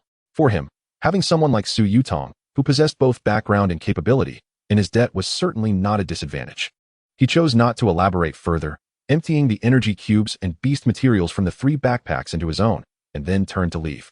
Where are you going? Su Yutong couldn't help but inquire as she watched his decisive movements. Continuing the hunt, Yi Chen's gaze remained fixed ahead, directed deeper into the forest. Where the trees towered higher, shadows deepened, and the distant roars of beasts resonated with a more profound intensity. This signified the presence of more advanced beasts, and consequently, richer evolution points. Observing Yichen's solitary figure courageously advancing into the unknown shadows, Su Yutong's mouth parted slightly, her instinct urging her to caution him about the dangers. Yet, the words lingered on her lips, unspoken. What posed a lethal threat to others might merely herald the beginning of a grand feast for him. Ultimately, she could only whisper to the figure that was fading into the forest's embrace, "Be careful." Yichen did not glance back, casually waving his hand in acknowledgement as his silhouette was swiftly enveloped by the dense foliage. Chapter 10. New prey and special genes. After parting ways with Su Yutong and the others, Yichen pressed on without a moment's hesitation, delving deeper into the inner regions of the Black Stone Mountains. The further he ventured, the dimmer the light became, ancient trees cloaking the sky, while the air was thick with a damp, decaying scent, mingled with an almost imperceptible aura of danger emanating from high-tier beasts. Here, he had long surpassed the safety boundaries designated for new students by the school. After approximately half an hour of trekking, Yichen stumbled upon a sufficiently concealed cave. He meticulously scanned his surroundings, ensuring no pursuers or lurking threats were present before slipping inside. It was time to assess his recent acquisitions. He emptied his backpack, along with the 3 he had confiscated from Wang Hao, onto the ground. Aside from a few low-grade potions and some survival tools, the most valuable items were over 20 wind energy cubes typically consumed by the 3-eyed wind wolf, along with some miscellaneous low-tier beast materials. "Swallow, it's time to eat." With a command, the steel slime at his feet instantly sprang to life, transforming into a silvery pool that enveloped the energy cubes and beast materials entirely. Sizzle. The consumption commenced. These energy-laden items were rapidly disassembled into their purest forms by the slime's formidable digestive capabilities. In his mind, the system's notification chimed once more. Ding. Successfully absorbed 22 wind energy cubes. Evolution points 11. Ding. Successfully absorbed miscellaneous items such as the claws of the clawed cat and the scales of the earth-scaled dog. Evolution points 45. Current evolution points 57, 100. Gazing at the sudden increase of 155 evolution points, Yichen furrowed his brow slightly. The total resources scavenged by Wang Hao and his companions, combined with the corpses of 5 second-tier steel quills, had only yielded just over 30 evolution points. He was still far from the 100 points required for his next evolution, lacking nearly half. This efficiency is too low, Yichen muttered to himself. Relying on these low-tier beasts and ordinary materials to complete a second evolution before the trial's conclusion was utterly impossible. His gaze sharpened. To achieve a qualitative leap, he needed to hunt more advanced prey. For instance, elite-tier beasts. Elite-tier beasts possessed wisdom and special abilities far surpassing their ordinary counterparts. Reigning supreme in the new student trial zone, the school's instructors had repeatedly warned against any student teams provoking them. Yet, for Yichen, these warnings were merely a map guiding him toward hidden treasures. Having made up his mind, Yichen no longer hesitated. He gathered his useful belongings and immediately set off in the direction where the scent of beasts was most potent. This time, he was not wandering aimlessly. He had transformed into a true top-tier hunter. He suppressed all traces of his presence, moving gracefully through the interplay of light and shadow in the forest. Utilizing the sounds of the wind, scents, and the faintest traces on the ground, he tracked his quarry. Before long, he discovered a series of enormous paw prints resembling a plum blossom in a damp patch of mud. A feline beast, measuring at least 3 meters in length, known for its swiftness and stealth. Matching this information against his mental database, he concluded that only one species fit the description: the shadow panther. The shadow panther, an elite-tier beast, was a born shadow hunter, lightning-fast with razor-sharp claws, reigning at the apex of the food chain in these outer mountains. A smile of excitement crept onto Yichen's lips. This was it. He carefully followed the trail for several minutes, ultimately halting before a clearing encircled by massive rocks. In the center of the clearing, a sleek, jet-black panther lay sprawled atop a boulder, feigning sleep. Its elongated form and muscular physique exuded a sense of explosive power, as its dark fur seemed to meld with the shadows in the dim light. Even in repose, the formidable aura it emanated was incomparable to that of the previous steel quills. Yichen refrained from making a rash move. He quietly concealed himself behind a bush, patient as the most diligent hunter, observing his formidable prey and waiting for the opportune moment to strike. Meanwhile, the steel slime, under his mental command, silently detached from his side, morphing into an inconspicuous silver liquid that flowed along the shadows of the ground, preparing to set a deadly trap. Time ticked by. Just as the shadow panther appeared to lower its guard, yawning in relaxation, Yichen seized the moment. Now, with a single command, the steel slime, already positioned, sprang into action. Buzz. The silvery pool on the ground transformed instantaneously into a massive net adorned with barbs, launching towards the Shadow Panther from the side. Roar. The Shadow Panther's response was lightning quick. In the instant the metallic net was about to ensnare it, it emitted a furious roar, its body melting into a blur of black as it darted sideways with astonishing speed. It evaded the core of the net. Yet one of its hind legs grazed the edge. Flish. Several sharp barbs pierced through its fur, leaving deep, bone-visible gashes on its hind leg. The ambush had failed, yet Yi-chun was hardly surprised. If elite-level ferocious beasts were so easily dealt with, they would not be classified as elite. The injured shadow leopard was thoroughly enraged. Its crimson eyes fixated on Yi-chun, who emerged from the thicket, its dark fur bristling as its massive body arched slightly, akin to a taut bow poised to unleash a lethal arrow at any moment. However, before it could launch its attack, the metallic net that had just landed on the ground came to life once more. It instantaneously disassembled into dozens of razor-sharp metallic spikes, erupting from beneath the shadow leopard's feet like bamboo shoots after rain, striking with relentless ferocity. Caught off guard by the sudden assault, the shadow leopard had no time to react and could only instinctively leap backward. Despite its desperate attempts to evade, several spikes still lacerated its abdomen and forepaws, blood oozing profusely. The dual injuries left this forest sovereign both alarmed and furious. It finally recognized that the seemingly inconspicuous human before it and that peculiar metallic entity were unprecedented foes. No longer hesitating, the shadows enveloping its body began to warp, rendering its form indistinct, as if it were on the verge of vanishing into thin air. This was its innate skill, shadow stealth. Yet Yi-chun had anticipated this very moment. Naive. With a mere thought, the myriad metallic spikes swiftly melted away, coalescing in mid-air to form a colossal, mirror-like circular shield that positioned itself before him. In the next instant, a shadow materialized in the shield's reflection, its sharp claws slicing through the air with a piercing shriek as it lunged for Yi-chun's head. Clang! A thunderous clash of metal reverberated in the air. The shadow leopard's claws, capable of rending steel, met the metallic shield, only to be met with a terrifying recoil that left its paw numb and its form revealed from its stealth. As it attempted to retreat, it was already too late. I've got you now. Yi-chun's voice was as cold as death's decree. The enormous metallic shield suddenly sprouted countless agile metallic tendrils, akin to serpents, which rapidly ensnared the shadow leopard, binding it tightly. Roar! The shadow leopard thrashed wildly, its formidable strength causing the metallic tendrils to creak ominously. Yet it could not break free in the slightest. Despair began to dawn in its beastly eyes. Awaiting it was the coldest manifestation of the steel slime's lethal form. The tendrils constraining it sharpened at their tips, transforming into hundreds of glimmering, lethal spikes. Puff, puff, puff. There was no room for doubt. Hundreds of spikes pierced its body from all directions simultaneously. The shadow leopard's struggles ceased abruptly, its vitality swiftly drained away, its massive body slumping as blood pooled beneath it, forming a crimson puddle. The battle was over. Yi-chun exhaled deeply, a satisfied smile gracing his face. The elite-level shadow leopard had indeed met his expectations. The steel slime relinquished the carcass, reverting to its liquid form, eagerly enveloping the remains as it commenced its gluttonous feast. Ding! Successfully devoured the shadow leopard, elite level. Evolution points, 35. Your Beastmaster physique has significantly improved, with enhancements to strength and agility. Evolution points, 92,100. Just 8 points away. Yi-chun's heart surged with excitement. The dawn of his second evolution was tantalizingly close. However, at that moment, another crisp system notification sounded unexpectedly in his mind, leaving him momentarily stunned. Ding! Special Gene Fragment Detection, Shadow Affinity. Would you like to absorb it? Chapter 11, Shadow Metal Slime Lord. Ding! Special Gene Fragment Detection, Shadow Affinity. Would you like to absorb it? This abrupt system notification struck Yi-chun's mind like a thunderclap, freezing the joy on his face and causing his heart to race uncontrollably. A special gene fragment? What could that be?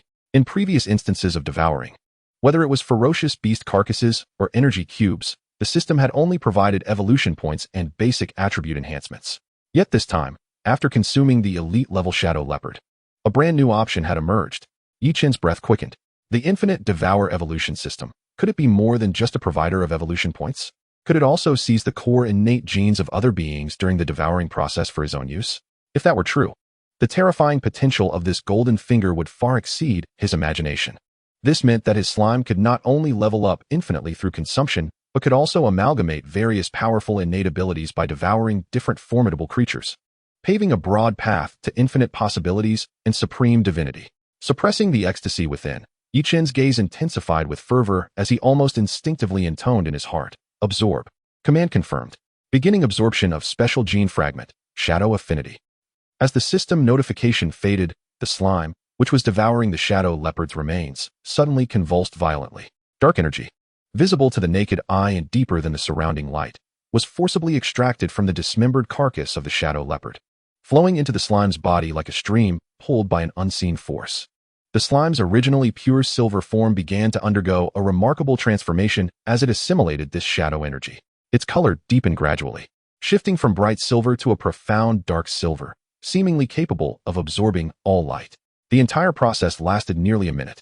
When the last vestige of shadow energy was absorbed, a new system notification finally resounded. Absorption successful. Your beast has acquired a new trait, Shadow Affinity, Beginner. Shadow Affinity, Beginner. Your beast can better integrate into shadows, enhancing its concealment effect by 50.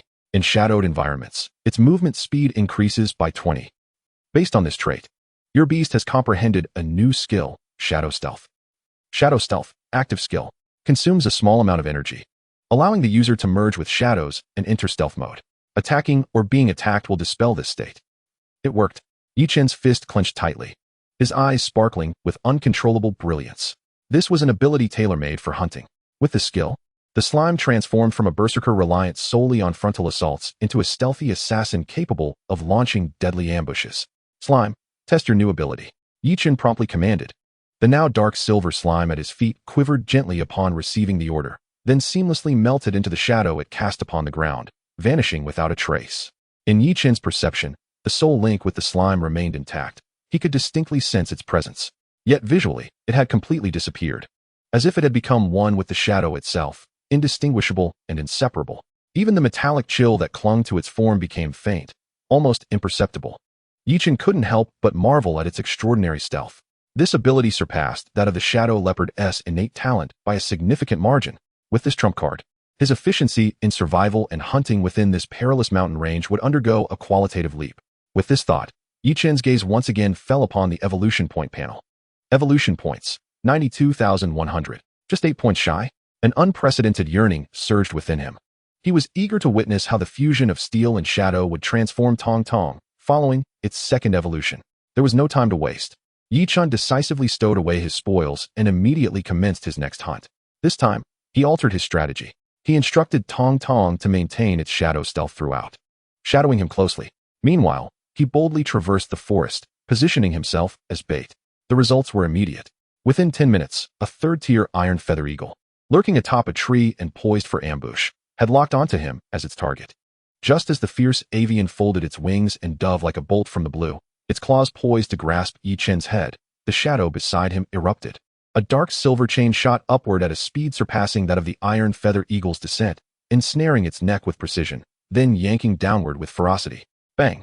The unfortunate iron feather eagle didn't even have time to emit a cry before it was violently slammed to the ground, dazed and disoriented.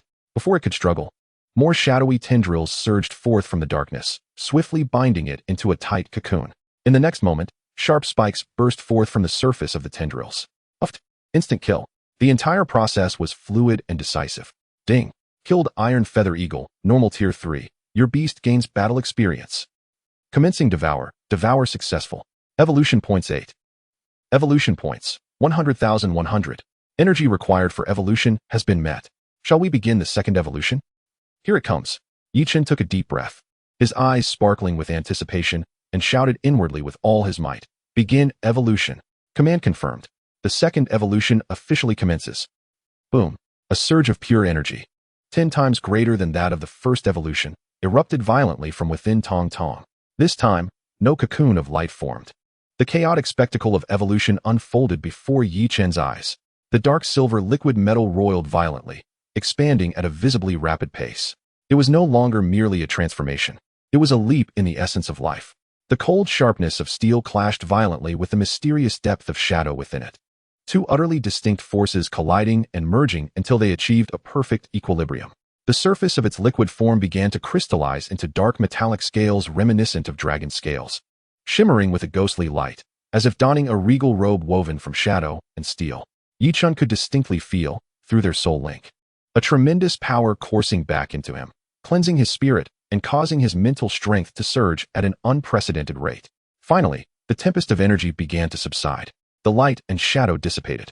A brand new, majestic figure hovered silently before Yichun. It retained the form of a slime. Yet it was no longer the diminutive jelly it once was. Its body had transformed into a colossal dark silver sphere over 3 meters in diameter, glimmering like a core forged from liquid dark star material. At its apex, 3 razor-sharp crystalline spikes jutted upwards, forming a fearsome and regal black crown. It no longer required fixed weapons, for its entire body was the most lethal arsenal.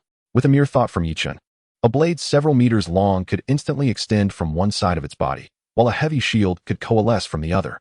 This was the posture of a sovereign. Ding. Evolution successful. Your beast has evolved from steel slime to shadow metal slime lord. Chapter 12. The posture of a sovereign, new possibilities. Yichun stood quietly, his gaze filled with indescribable shock and elation, fixed upon the newly emerged companion, the shadow metal slime lord. At this moment, Tong Tong had transcended the realm of mere jelly. Its form had transformed into a colossal dark silver sphere over 3 meters in diameter. Resembling a strange celestial body from the abyss of the universe, its surface flowing with the luster of liquid metal, sometimes reflecting the distorted shadows of the surrounding trees, at other times sinking into an unfathomable darkness. At its pinnacle, 3 sharp spikes composed of pure shadow energy and ultra-high-density metal crystals soared skyward, forming a fearsome and regal black crown, signifying its new status. A powerful aura, far surpassing that of previous elite beasts, radiated from it. Cold and sharp like a divine weapon unsheathed, yet mysterious and profound, akin to an endless abyss. The two opposing energies fused perfectly within it, creating an undeniable sense of oppression unique to the strong. Is this the form Tong Tong has taken now? Yichun mused to himself, acutely aware that the soul link between him and Tong Tong had become more resilient and powerful than ever. Just moments ago, the monumental energy feedback from Tong Tong had not only shattered the barriers of his mental strength, but it felt like a sacred baptism, elevating the very essence of his soul. He sensed his senses sharpen to an extraordinary degree, the rustling of grass and the whisper of the wind within 100 meters. Even the distant fluttering of insects resonated clearly in his ears. The entire world seemed to have transformed into a high-definition panorama in an instant. As he concentrated, the long-awaited system interface unfurled in his mind. The first thing he opened was the attribute panel of Tong Tong, reborn anew. Beast Master Panel. Name, Shadow Metal Slime Lord. Nickname, Tong Tong. Species, Slime. Level, Lord Tier 1. Talents, 1. Infinite Devour Evolution. Unique Mythical can obtain evolution points by devouring all things, and has a very low probability of absorbing genetic fragments from the devoured, utilizing them as one's own. 2. Metal Control. Advanced can freely manipulate its metallic form, significantly enhancing hardness, toughness, and sharpness. Capable of simulating and creating more complex and lethal weapon forms. Hardness comparable to Tier 3 rare alloys. Transformation speed increased by 200. 3. Shadow Affinity. Beginner can better merge into shadows, enhancing breath concealment by 50, and increasing movement speed by 20 in shadowy environments. Skills 1. Sovereign's Might. Passive-active passive effect generates sustained pressure on targets of lower tiers, reducing all attributes by 35. When activated, it unleashes a commanding aura, significantly intimidating enemies for a short duration, with a chance to induce hesitation and fear in those with weak will. 2. Shadow Stealth. Active consumes a small amount of energy to merge with shadows, entering a stealth state. Attacking or being attacked will break this state. 3. Shadow Blade Storm. Active transforms a part of the body into countless high-speed rotating shadow blades, unleashing a devastating cutting storm upon a designated area. Evolution points, 01000. Commander Tier. As he beheld the level indicator, Yichun's pupils contracted sharply, and his heart raced uncontrollably. According to the official classification of the Alliance, the growth levels of beast tamers are divided into Ordinary, Elite, Commander, Monarch, and Emperor. Each major tier is separated by an insurmountable chasm. Yet, after completing its second evolution, Tun Tun astonishingly leaped over an entire elite tier's subdivisions, transcending from a barely comparable elite first-tier strength to ascend into the ranks of the commander. It is important to note that commander-level beasts are exceedingly rare even in the entirety of Jiang City. Each one is formidable enough to serve as the cornerstone of a small to medium-sized faction, a pinnacle that ordinary students and even many seasoned beast tamers dare not even dream of attaining. At this moment, The overwhelming nature of the infinite devouring evolution talent was laid bare. His gaze continued downward, falling upon the talents and skills, and the joy on his face deepened. The enhancement of metal control to an advanced level, with hardness comparable to rare third-tier alloys, signifies that Tun-Tun's defensive capabilities are now sufficient to withstand the full force of most elite savage beasts without sustaining a scratch. Moreover, the newly awakened skills, Lord's Might and Shadow Blade Storm, filled him with exuberance. Lord's Might, a potent aura-type skill, passively weakens and actively controls the battlefield, rendering it a divine combat technique. In future encounters with individuals akin to Wang Hao, it is likely that Tun-Tun would merely need a single thought to instill fear, rendering them incapable of unleashing even 70% of their prowess. Shadow Blade Storm, on the other hand, is a purely powerful area damage skill, perfectly compensating for Tun-Tun's previously singular attack methods. Yi Chun could even envision the cataclysmic scene when the storm composed of countless shadow blades swept across the battlefield. Suppressing the excitement within, Yi Chun focused his thoughts and opened the Beast Tamer panel closely related to him. Beast Tamer panel name, Yi Chun. Level, Junior Beast Tamer, First Tier. Mental Power, 188, Apprentice Standard, 1050, Junior Standard, 51,200. Talent, Godly Link, Passive. Your soul link with your beast is exceedingly robust. As your beast grows, you receive greater feedback in mental power. You and your beast can share vision and communicate telepathically without barriers. Contract Positions, 12. Contracted Beast, Shadow Metal Slime Lord, Commander First Tier. Indeed, I have also broken through.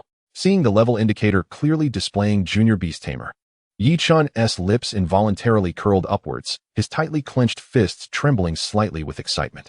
The apprenticeship bottleneck that had troubled him for 3 long years was shattered in an instant on this breezy afternoon. His mental power soared from the previous 40 points, akin to a rocket, skyrocketing to 188 points.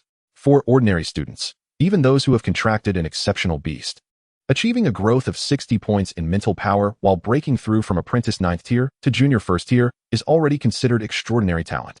Yet he had surged directly to 188 points, nearly touching the ceiling of junior beast tamers, with only a step remaining to ascend to intermediate. This is the terrifying feedback brought by a mythic-level beast. However, all these surprises paled in comparison to the tidal wave of emotions that surged within him upon seeing the line at the very bottom of the panel. Contract Positions, 12. The second contract position has been unlocked. According to the Alliance's regulations, only upon reaching the standard of mental power and successfully advancing to Junior Beast Tamer can one unlock a second contract position, qualifying them to contract a second beast. Now, he has firmly grasped this coveted qualification that countless peers yearn for.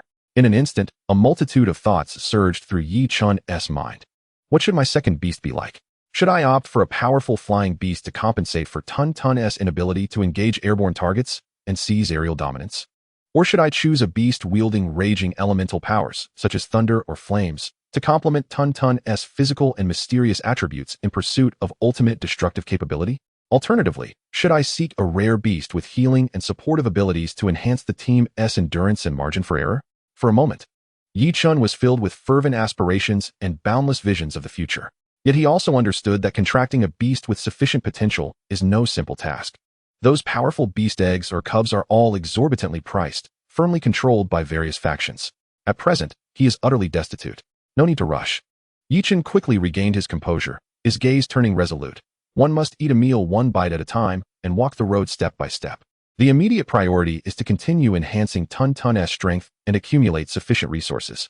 He believes that as long as Tun-Tun becomes sufficiently powerful to procure ample resources and wealth for him, the dream of contracting a second mythic-level beast shall not remain out of reach. Tun-Tun, revert to your original form. Yi Chun issued a gentle command through their mental link. The shadow metal slime lord before him rapidly contracted, its massive form shrinking as the crown and metallic texture dissolved, reverting to that jelly-like shape of approximately half a meter in diameter, a dark silver hue, affectionately nuzzling against Yi Chun's pant leg as if seeking praise. Yi Chun smiled as he patted its cool, bouncy body. Though it appeared harmless, he was acutely aware that beneath this adorable exterior lies a true commander-level powerhouse. He glanced at the remnants of savage beasts long since consumed and evolved, his gaze becoming profound and sharp as he directed it towards the deeper reaches of the Blackstone Mountain Range. With 2 days remaining until the trial concludes, Tun-Tun's next evolution requires 1,000 points, a formidable journey ahead. Moreover, I must also begin preparations for my second companion. His goal has never been so clear. Let us go, Tun Tun. Let us hunt stronger prey and seek the opportunities that belong to our future. Chapter 13. The Yellow Sparrow lurks, the fisherman gains. Let us go, Tun Tun. Let us hunt stronger prey and seek the opportunities that belong to our future. Yi-Chen was filled with vigor and ambition. He had just issued a forward command to Tun Tun through their mental link, preparing to delve deeper into the Blackstone Mountain range. However, at that moment, a voice filled with tears and fear suddenly pierced through from the nearby thicket. Help! Help! Is anyone there?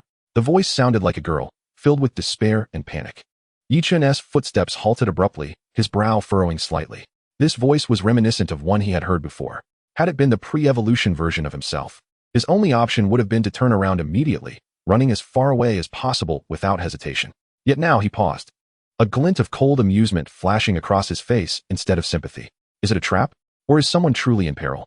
He mused quietly, a smirk playing at the corner of his mouth. Or perhaps, it is an opportunity presented to me in the perilous Blackstone Mountain range. The prey of the strong is not solely savage beasts. He was no longer the meek and submissive Yi-Chen of yore.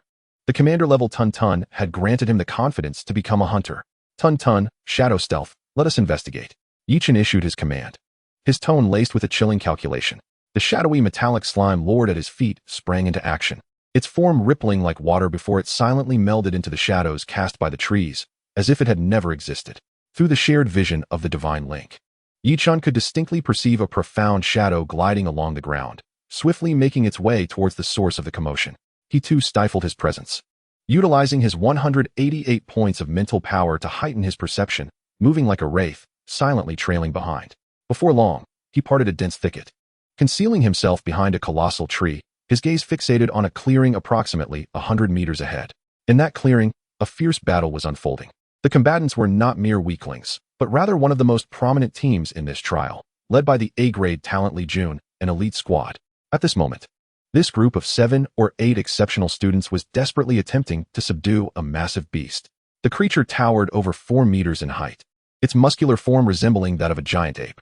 It was enveloped in a thick layer of black keratin, its eyes glowing crimson, and each strike against the ground sent tremors through the earth. An elite Tier 9, the earth-shattering black ape. Yi-Chen immediately recognized the beast and felt a shiver run down his spine. This was one of the apex existences among elites, just a step away from the commanding level, boasting an immensely terrifying power. It was no wonder that even Li Jun's team was embroiled in a grueling struggle.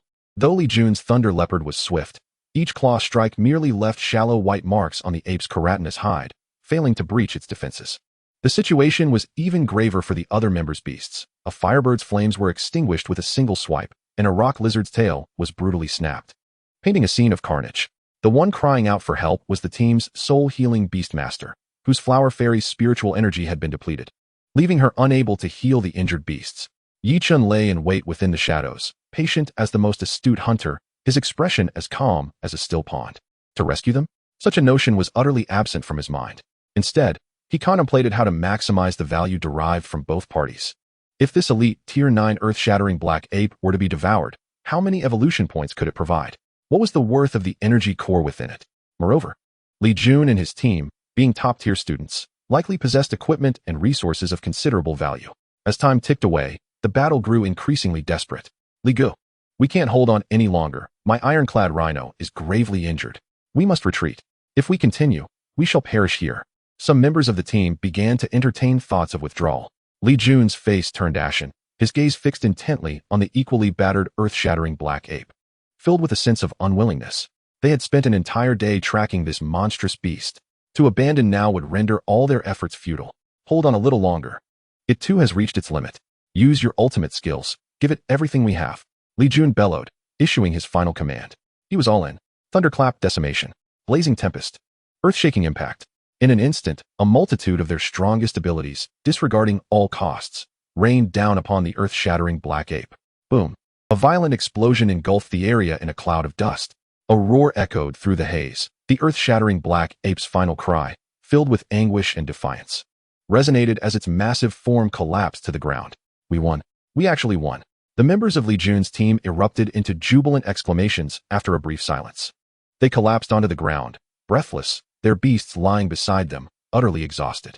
Li Jun struggled to stand, gazing at the enormous carcass of the earth-shattering black ape. a greedy and exhilarated smile spreading across his face. Quick, extract its energy core. This treasure is worth at least 300,000. However, just as his hand was about to touch the spoils, an invisible, cold, and domineering pressure surged forth, sweeping through the clearing like a tidal wave. Emanating from the center of the battlefield, the might of a lord. Buzz. Li Jun and his team froze, their bodies stiffening as if gripped by an unseen hand. A primal fear rooted in their very essence rendered them cold and immobile. Their already injured beasts emitted mournful cries, prostrating themselves on the ground, trembling uncontrollably. This was the pressure of a commanding level. All were stricken with horror, their gazes drawn to the source of the oppressive force. Emerging from the shadow of the earth-shattering black ape's corpse, a dark silver liquid began to rise slowly, coalescing into a sphere crowned with a menacing diadem. Silently suspended in midair, observing them with a detached, omniscient demeanor.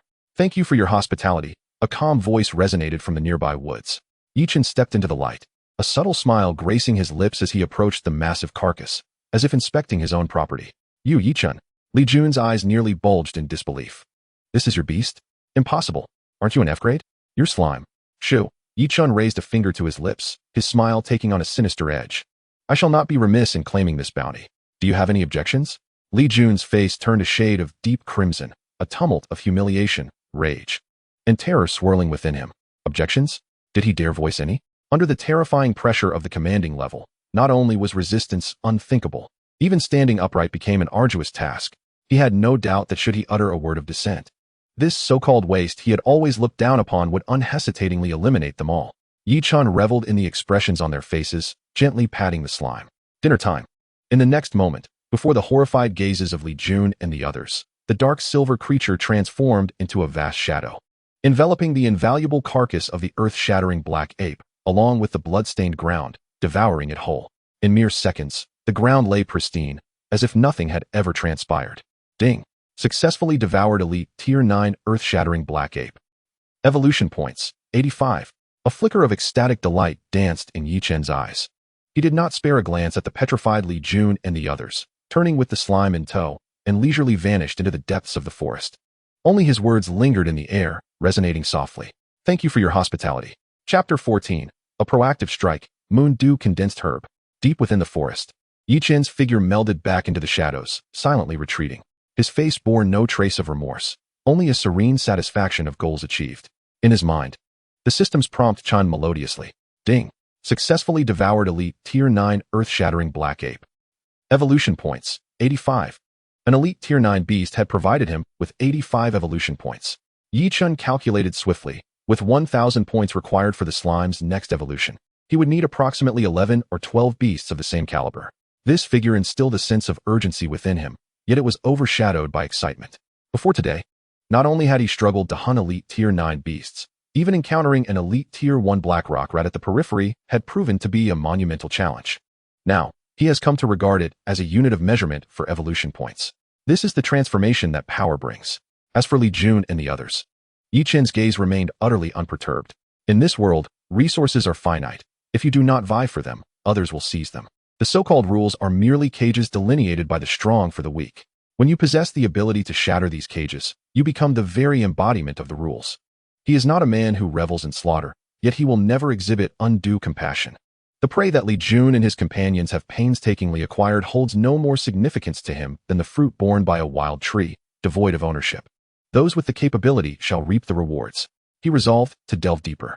The outer and central regions of the Blackstone Mountains had lost all value for him. To swiftly amass evolution points and wealth, he must venture into the more perilous yet bountiful core areas. With an impressive mental strength of 188 points, Yichen experienced a qualitative leap in his perception range and precision. He could distinctly capture every breath carried by the wind and discern the vibrations emanating from the earth.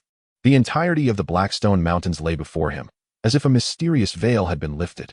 As he advanced, he expanded his mental energy, casting an invisible net to probe his surroundings. Approximately half an hour later, he abruptly halted. In his perception, a faint yet exceptionally pure energy fluctuation emanated from a concealed valley shrouded in vines to his left front. That wave was as cool as moonlight, invigorating to the soul. Celestial materials. Yichen's heart stirred. He immediately suppressed all his presence and signaled for Tun Tun, who had entered stealth mode, to stealthily approach. He parted the thick vines, revealing a circular valley the size of a basketball court. In the center of the valley, beside a crystal-clear pool, grew a small grass that shimmered with an ethereal glow, as if formed from condensed moonlight. On its leaves, 3 dewdrops glistened, emanating that pure energy. The moon dew condensing grass. Yichen's breath caught in his throat. This was an extraordinarily rare second-tier spiritual material. It was said to only take shape in places rich with moonlight after absorbing the essence of heaven and earth for a century. The dewdrops upon its leaves, known as moonlight spirit dew, could significantly enhance the mental strength of novice beast tamers. They were worth their weight in gold, yet scarcely available on the market.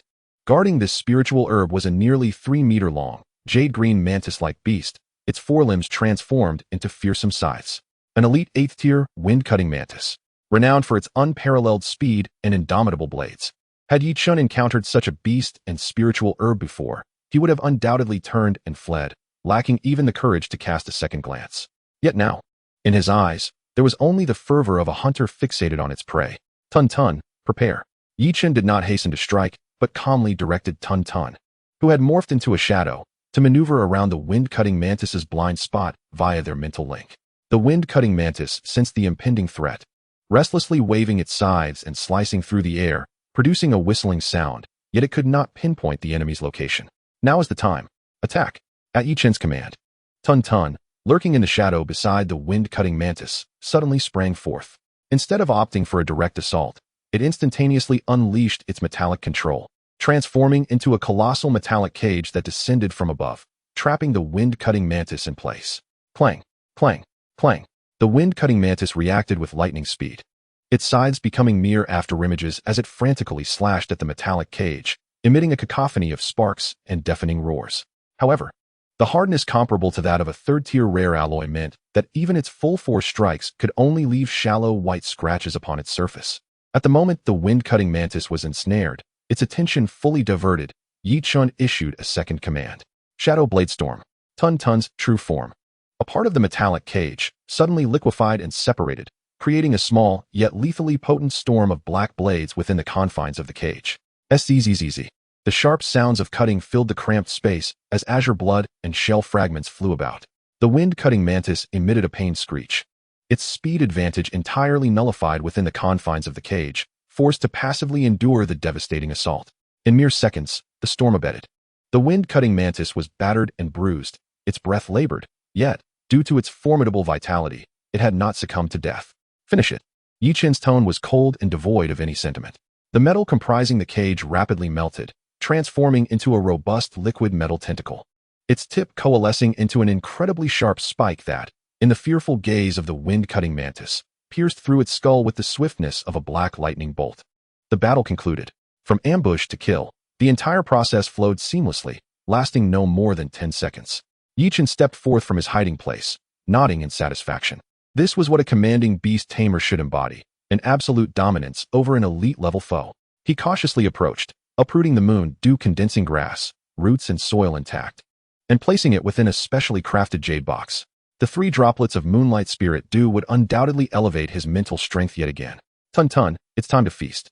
Tun Tun cheerfully slithered over, transforming into a shadow to devour the remains of the wind-cutting mantis. Ding! Successfully devoured elite 8th-tier wind-cutting mantis. Evolution points, 70. Evolution points accumulated, 1,551,000. A bountiful harvest. Yichen glanced at the multifunctional watch on his wrist, which displayed the time. Only 10 hours remained until the trial concluded. Taking a deep breath, he directed his gaze towards the gathering point of the trial, a significant smile gracing his lips. It was time to return. What expressions would Li Jun and the others wear upon seeing me at the gathering point? Chapter 15. Counting gains, shocking the entire venue. At the temporary gathering point at the exit of the Blackstone Mountains, a cacophony of voices filled the air. Most of the students participating in the trial had returned early, clustering together in small groups, either boasting of their achievements or sharing tales of the dangers they had encountered. Several teachers responsible for recording scores had established a registration desk in the center of the camp, beside which a massive electronic screen displayed real-time rankings based on the cores of the beasts submitted. Look, Li Jun's points have increased again. He has surpassed 300 points, firmly holding the first position. Of course, with an A-grade talent, his beast is an elite 5th-tier Thunderlight Leopard. How can we compare? I heard their team even challenged the elite 9th-tier Earth-cleaving Black Ape. I wonder if they succeeded. Amidst the chatter, Li Jun was surrounded by a throng of admirers. His complexion was somewhat pale, yet his expression bore an air of pride, as if he had narrowly escaped calamity. He refrained from mentioning that his spoils had been stolen, instead presenting the story in a dramatically embellished manner.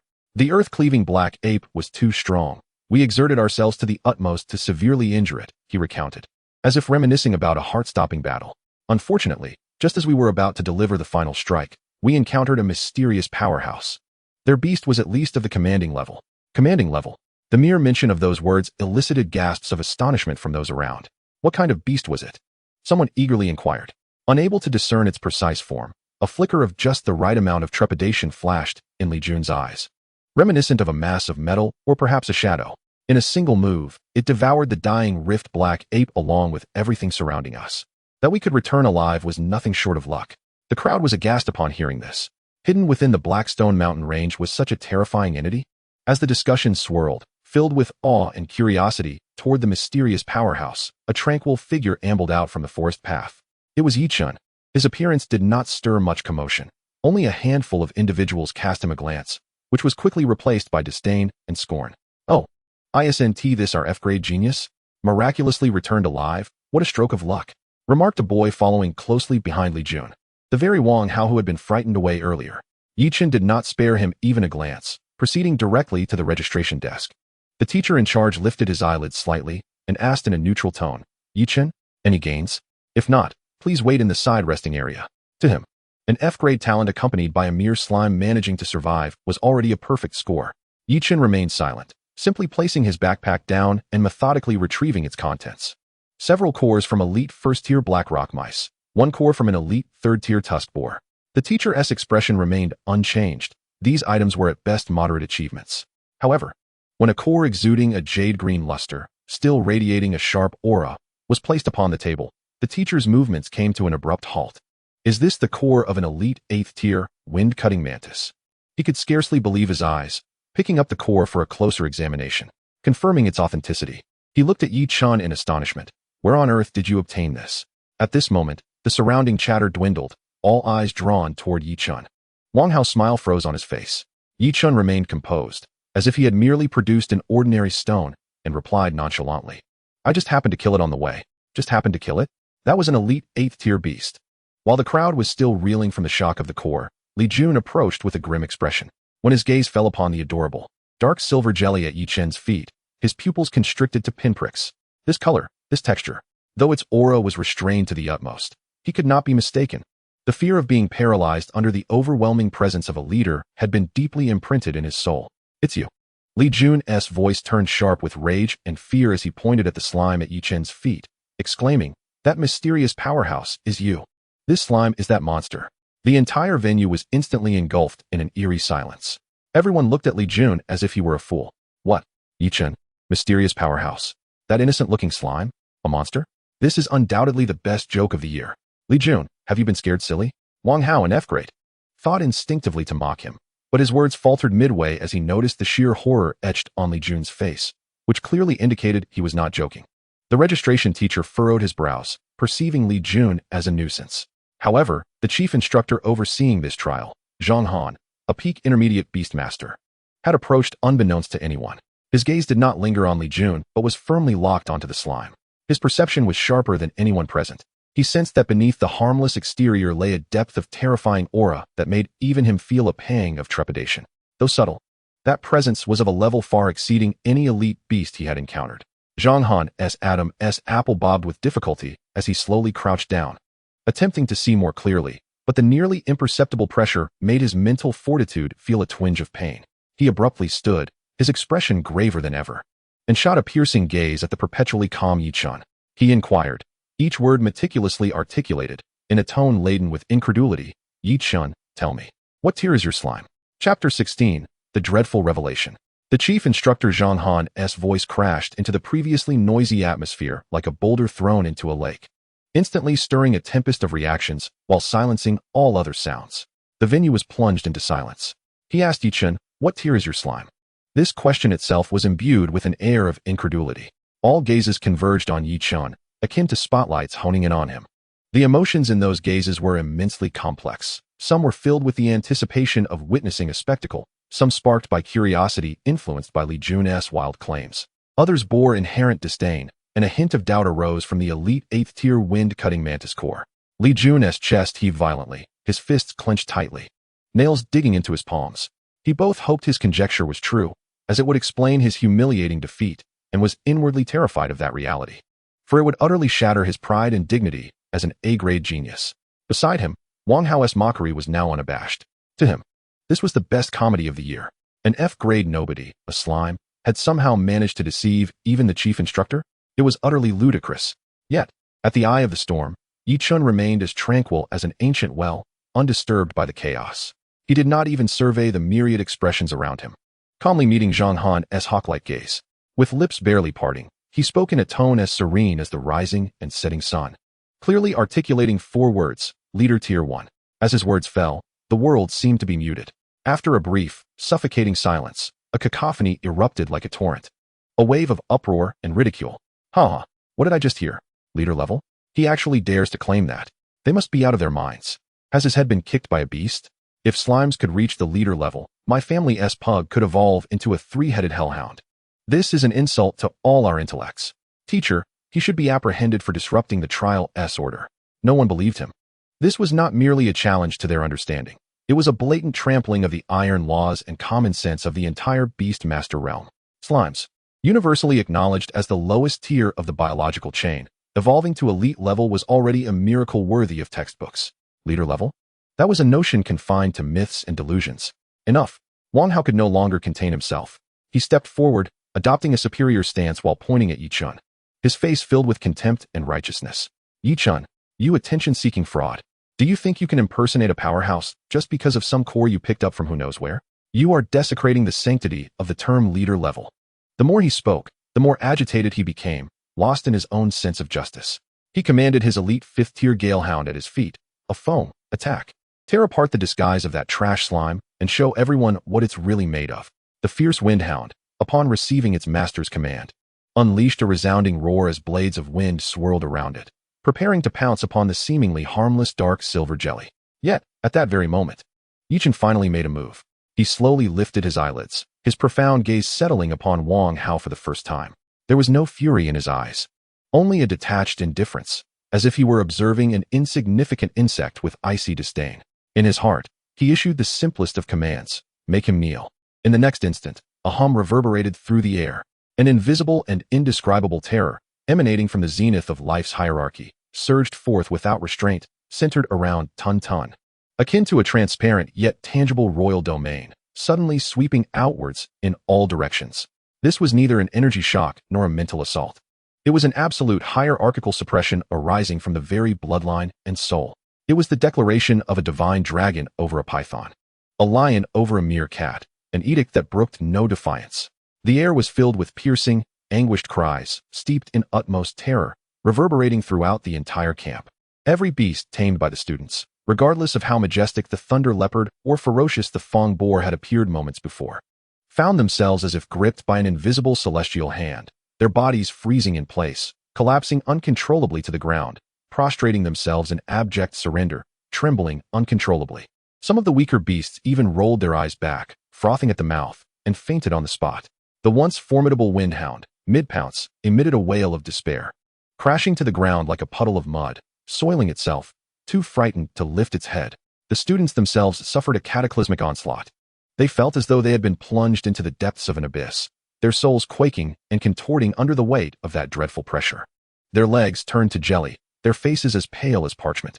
Wang Hao, being the first to bear the brunt of this overwhelming force, felt as if he were being fixated upon by an ancient beast lurking in the abyss with blood-red eyes. His mind blanked out.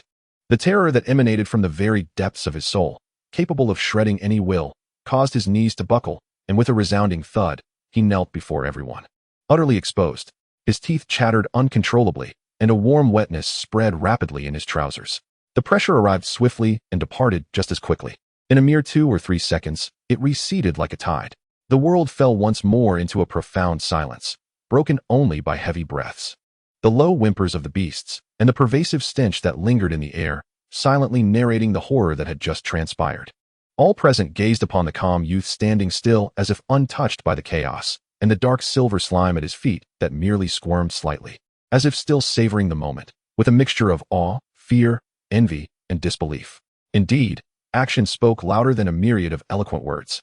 At that moment, no one dared to utter a single word of dissent. Chief Instructor Zhang Han trembled slightly, not from fear, but from an ineffable exhilaration and excitement. As a peak intermediate beastmaster, he too had felt the immense pressure of that formidable aura. He was 100% certain that it was not just any power, but a lordly might more pure and tyrannical than that of an ordinary commander. A student with F-grade talent had contracted a commander-level slime? If this news were to spread, it would send shockwaves throughout the entire educational system of the Federation. Zhang Han took a deep breath, forcibly suppressing his tumultuous emotions, and his gaze towards Yi Chun transformed entirely.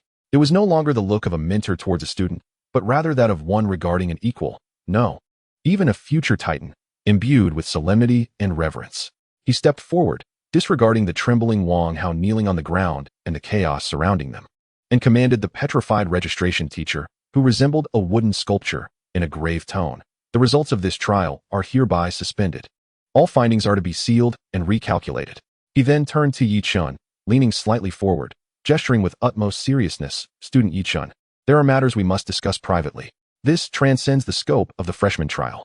Under the complex gaze of awe, envy, fear, and regret from the crowd, Yi Chun calmly nodded, following the chief instructor towards the command tent at the heart of the camp. The crowd parted for him like Moses parting the Red Sea, creating a wide path. Chapter 17, Earth-Shattering Revelations, the chief instructor's confidential discussion. As the heavy curtain of the command tent fell, it isolated the world from all external clamor, shock, and agitation. The interior transformed into a realm of simplicity and solemnity. The air was permeated with the scent of gunpowder and the metallic tang of blood, while a massive military map of the Blackstone Mountains adorned the wall, marked with red and blue arrows indicating various tactical symbols. In a corner, the tactical communication equipment emitted a faint green glow, accompanied by a rhythmic low-frequency hum, as if it were the only heartbeat in this stillness. Chief Instructor Zhang Han personally retrieved a bottle of pure water from a military-grade thermos, unscrewed the cap, and handed it to Yi Chun. This simple action would have left any of his subordinates aghast, for in his iron-fisted military career, he had never shown such courtesy to an underage newcomer. Sit. Zhang Han's voice was somewhat hoarse as he gestured for Yi Chun to take a seat on the folding chair, while he remained standing. This battle-hardened beastmaster, whose will was as sturdy as steel, now resembled a lion trapped in a cage, anxiously pacing within the confined space. His tall and muscular frame cast flickering shadows within the tent, each step causing the floor to creak slightly, not as a means of intimidation, but as an involuntary manifestation of his tumultuous emotions. At last, he exhaled a long, heavy breath, abruptly halting his movements, his sharp, hawk-like gaze fixed intently upon Yi Chun's tranquil face. In his eyes, a whirlwind of astonishment, fervent excitement, and a weighty sense of duty intrinsic to a soldier intertwined. Student Yi Chun, he enunciated each word with a gravity that rendered them weighty. I require an explanation. No, this is not merely my personal curiosity. It is a necessity dictated by the military of the Longsha Federation. A commander-level slime. You must understand what these 5 words signify when combined. He did not grant Yi Chun the opportunity to interject. His words cascaded forth in a rapid-fire manner, suppressing his excitement and anxiety. This implies that the beast potential theory, which we humans have painstakingly established over centuries and revered as a standard, and the theory of biological evolution, may harbor a revolutionary flaw capable of driving the entire academic community into madness. This means that a creature deemed F-grade, considered too insignificant even to be used as cannon fodder, possesses an unknown evolutionary pathway leading to the pinnacle of the pyramid. If this were to be confirmed and replicated, its strategic value would be incalculable. It could alter the military landscape of the Federation and even change the fate of all humanity. Therefore, tell me, how did all this transpire?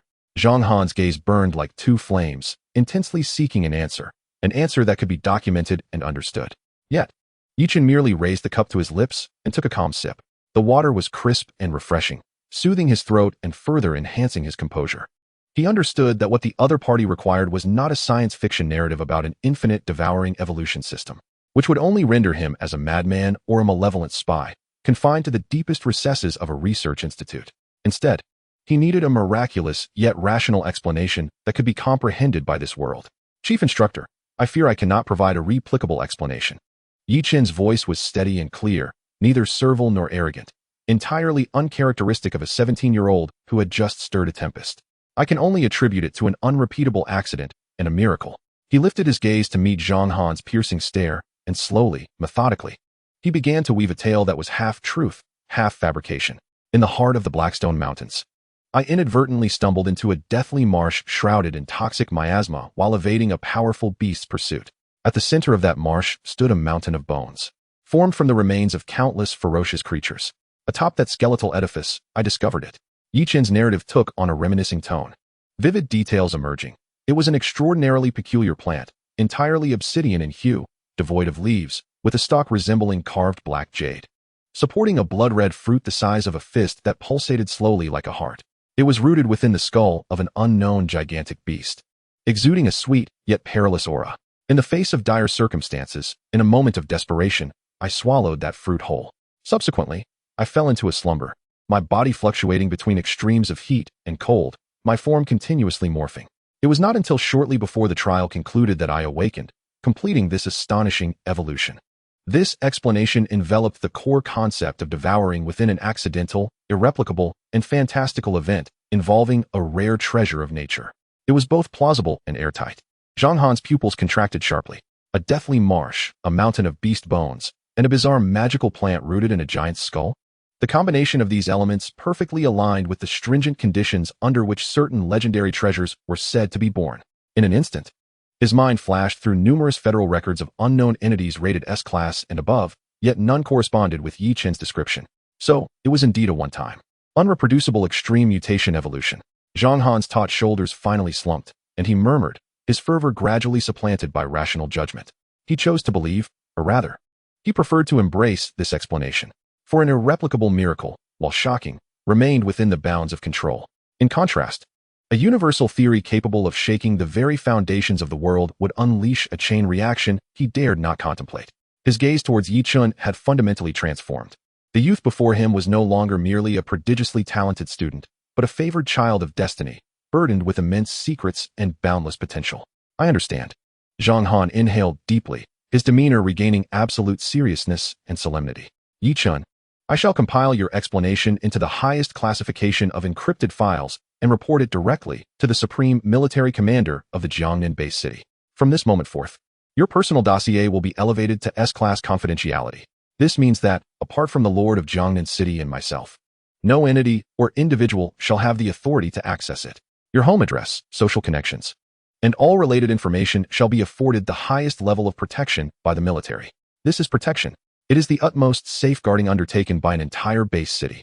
Zhang Han was acutely aware that a youth possessing a commanding slime would attract a frenzy of scrutiny should the information leak. Assassinations by rival factions, kidnappings by nefarious organizations, and even the greedy hands of some internal traitors would descend upon him like sharks sensing blood. Furthermore, regarding this trial, a hint of elder-like satisfaction finally graced Zhang Han's face. Undoubtedly, you are the top performer of this year's freshman trial. The total value of the beast materials you submitted, along with that elite 8th-tier wind-slicing mantis core, has shattered the historical record of Jiangnan No. 1 high school's trials. The school and military shall duly allocate the standard rewards for the top performer to your account without delay. In addition, he paused, presenting an olive branch that would make any freshman envious, his tone laced with consideration and enticement. I, personally, along with the military I represent from Jiangnan Base City, shall offer you an additional, special reward. You have two options. First, 3 million federal coins in cash, sufficient for you to procure abundant resources to swiftly elevate your Beastmaster rank to the advanced junior level. Second, a guaranteed spot to enter one of the Federation's 3 premier institutions, Longxia Beastmaster University, to receive the finest education the Federation has to offer. 3 million federal coins.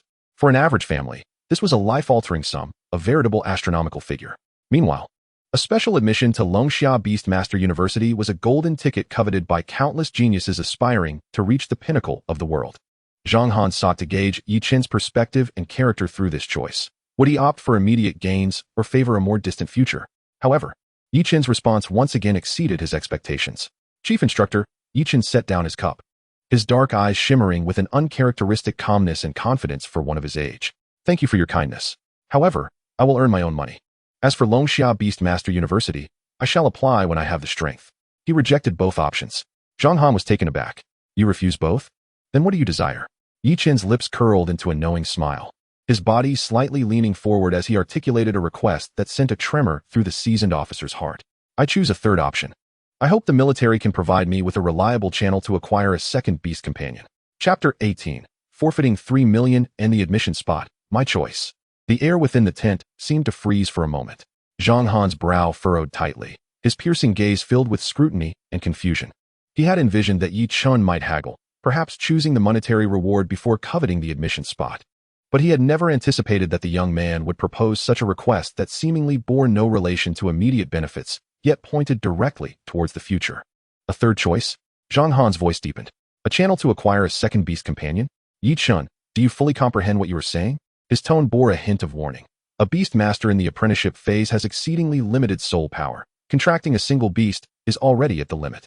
To attempt to contract a second would result in a backlash of soul power, leading to mental impairment at best, or worse, rendering one an imbecile.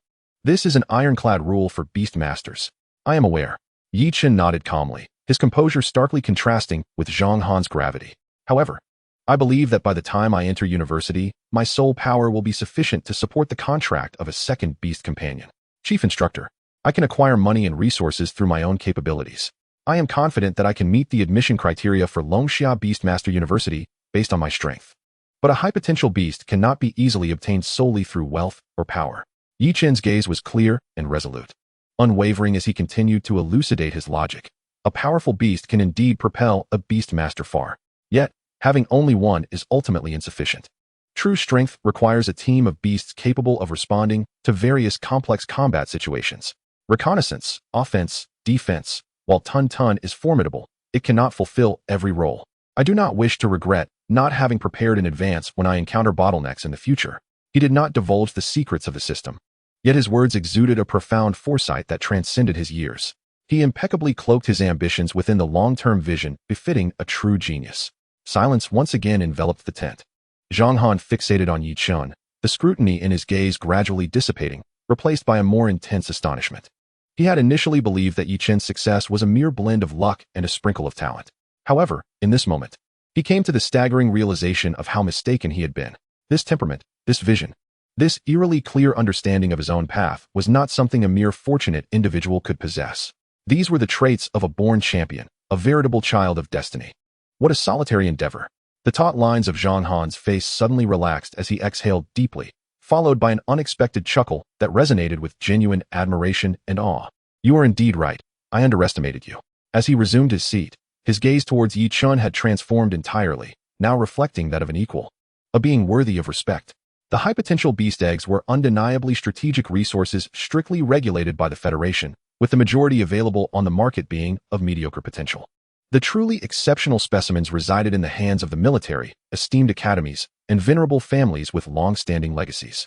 If you seek a channel, this choice holds greater value than 3 million in cash combined with a special recruitment quota. He lightly tapped his fingers against the table, producing a rhythmic sound as if weighing his options. After a brief moment, he appeared to have reached a resolute decision. Since you have made your choice, the military shall not disappoint you. Zhang Han rose and approached a black metal cabinet secured by a triple password lock. He entered a complex password and underwent iris and fingerprint verification. With a click, the cabinet door swung open. From within, Zhang Han retrieved a palm-sized black token crafted from an unknown metal, emblazoned with a vividly lifelike 5-clawed golden dragon emblem. This is the Dragon Summer Military Merit Token. He handed the token to Yi Chun with utmost seriousness. It possessed no inherent function, but it symbolized an identity, a privilege. From this day forth, you shall acquire a temporary third-class military merit status. With this token, you can access the internal merit exchange system of the military. All the points you earned during this trial will be converted into military merit points and credited to your account. Moreover, I will personally grant you an additional 10,000 initial military merit points.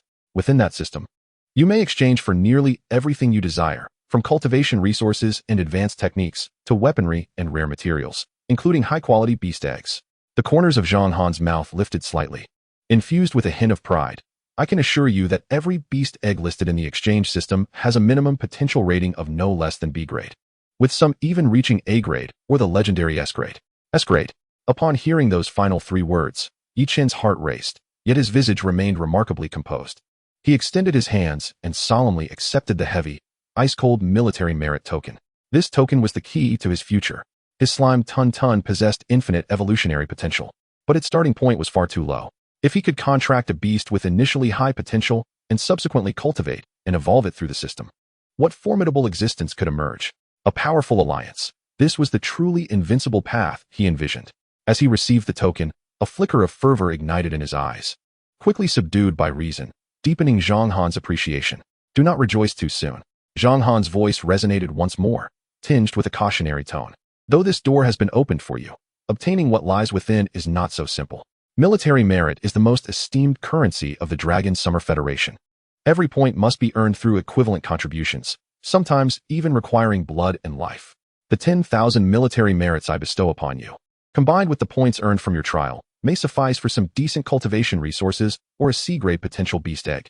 However, to exchange for an A-grade potential beast egg, you would require tens of thousands, if not hundreds of thousands, of military merits. As for S-grade beast eggs, Zhang Han shook his head, his tone imbued with reverence. Such strategic treasures of that caliber have only emerged twice in the past decade within the entire merit system. Each time, the conditions for exchange transcended mere numerical merit.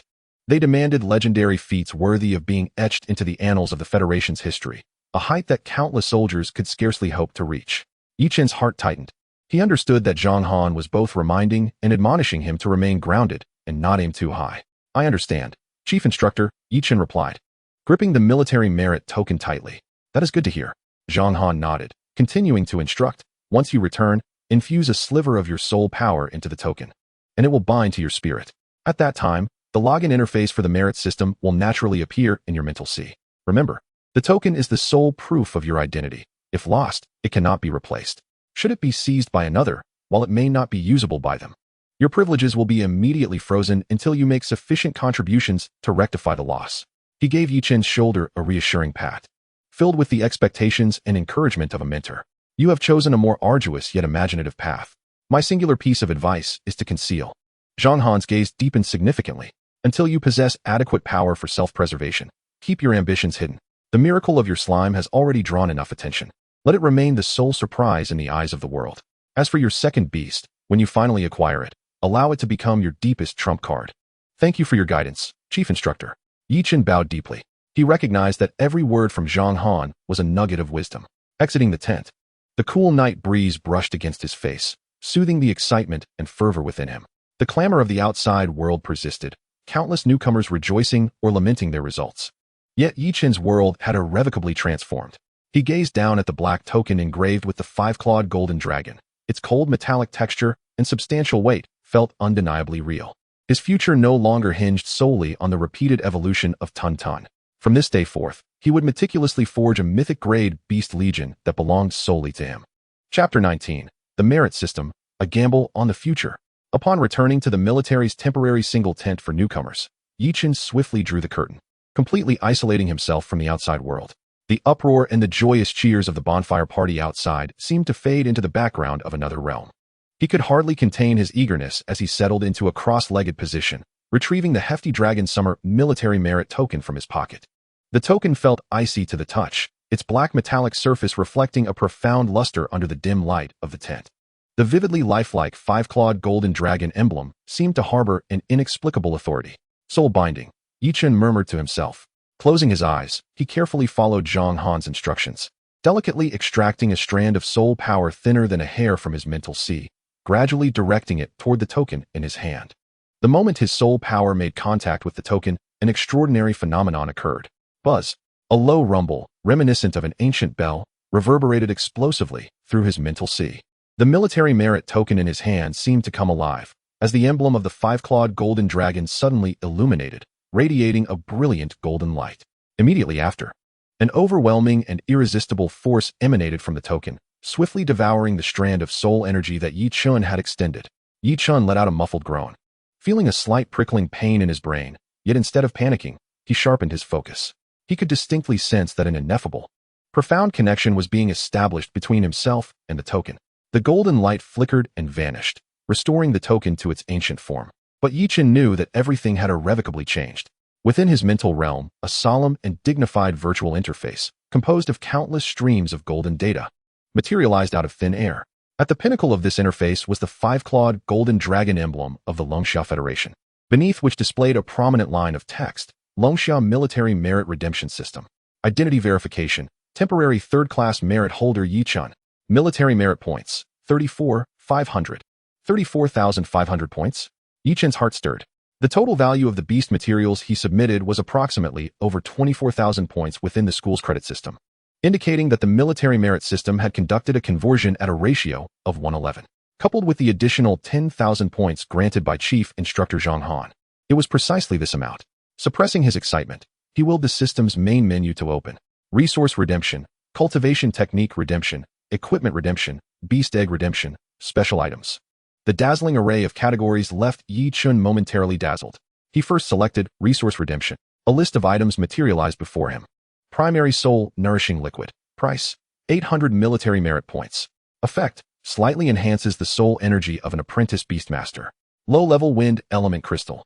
Price, 1,500 military merit points. Effect, usable for training wind-based beasts or forging equipment. Intermediate vitality pill. Price, 3,000 military merit points. Effect, rapidly restores the stamina of the beastmaster and heals their beast's injuries. Yichun merely cast a cursory glance and felt a surge of astonishment. Each of these items was a rare treasure, nearly impossible to procure in the market. Yet here they were, displayed with clear pricing as if on a supermarket shelf. However, he did not linger, for his goal was crystal clear. With a shift of thought, he directly switched to the beast egg redemption list. This was what he truly desired after forsaking 3 million and a guaranteed admission quota. The interface refreshed, presenting him with an even more shocking array of options. Lightning Hound, C-Class Potential. Price, 25,000 military merit points. Steel Feather Eagle, C-Class Potential. Price, 40,000 military merit points. Three-Eyed Demon Cat, B-Class Potential. Price, 80,000 military merit points. Lava Lizard, B-Class Potential. Price, 150,000 military merit points. Just as Zhang Han had stated, the beast eggs here began at C-Class. Each possessed potential that could drive ordinary students into a frenzy.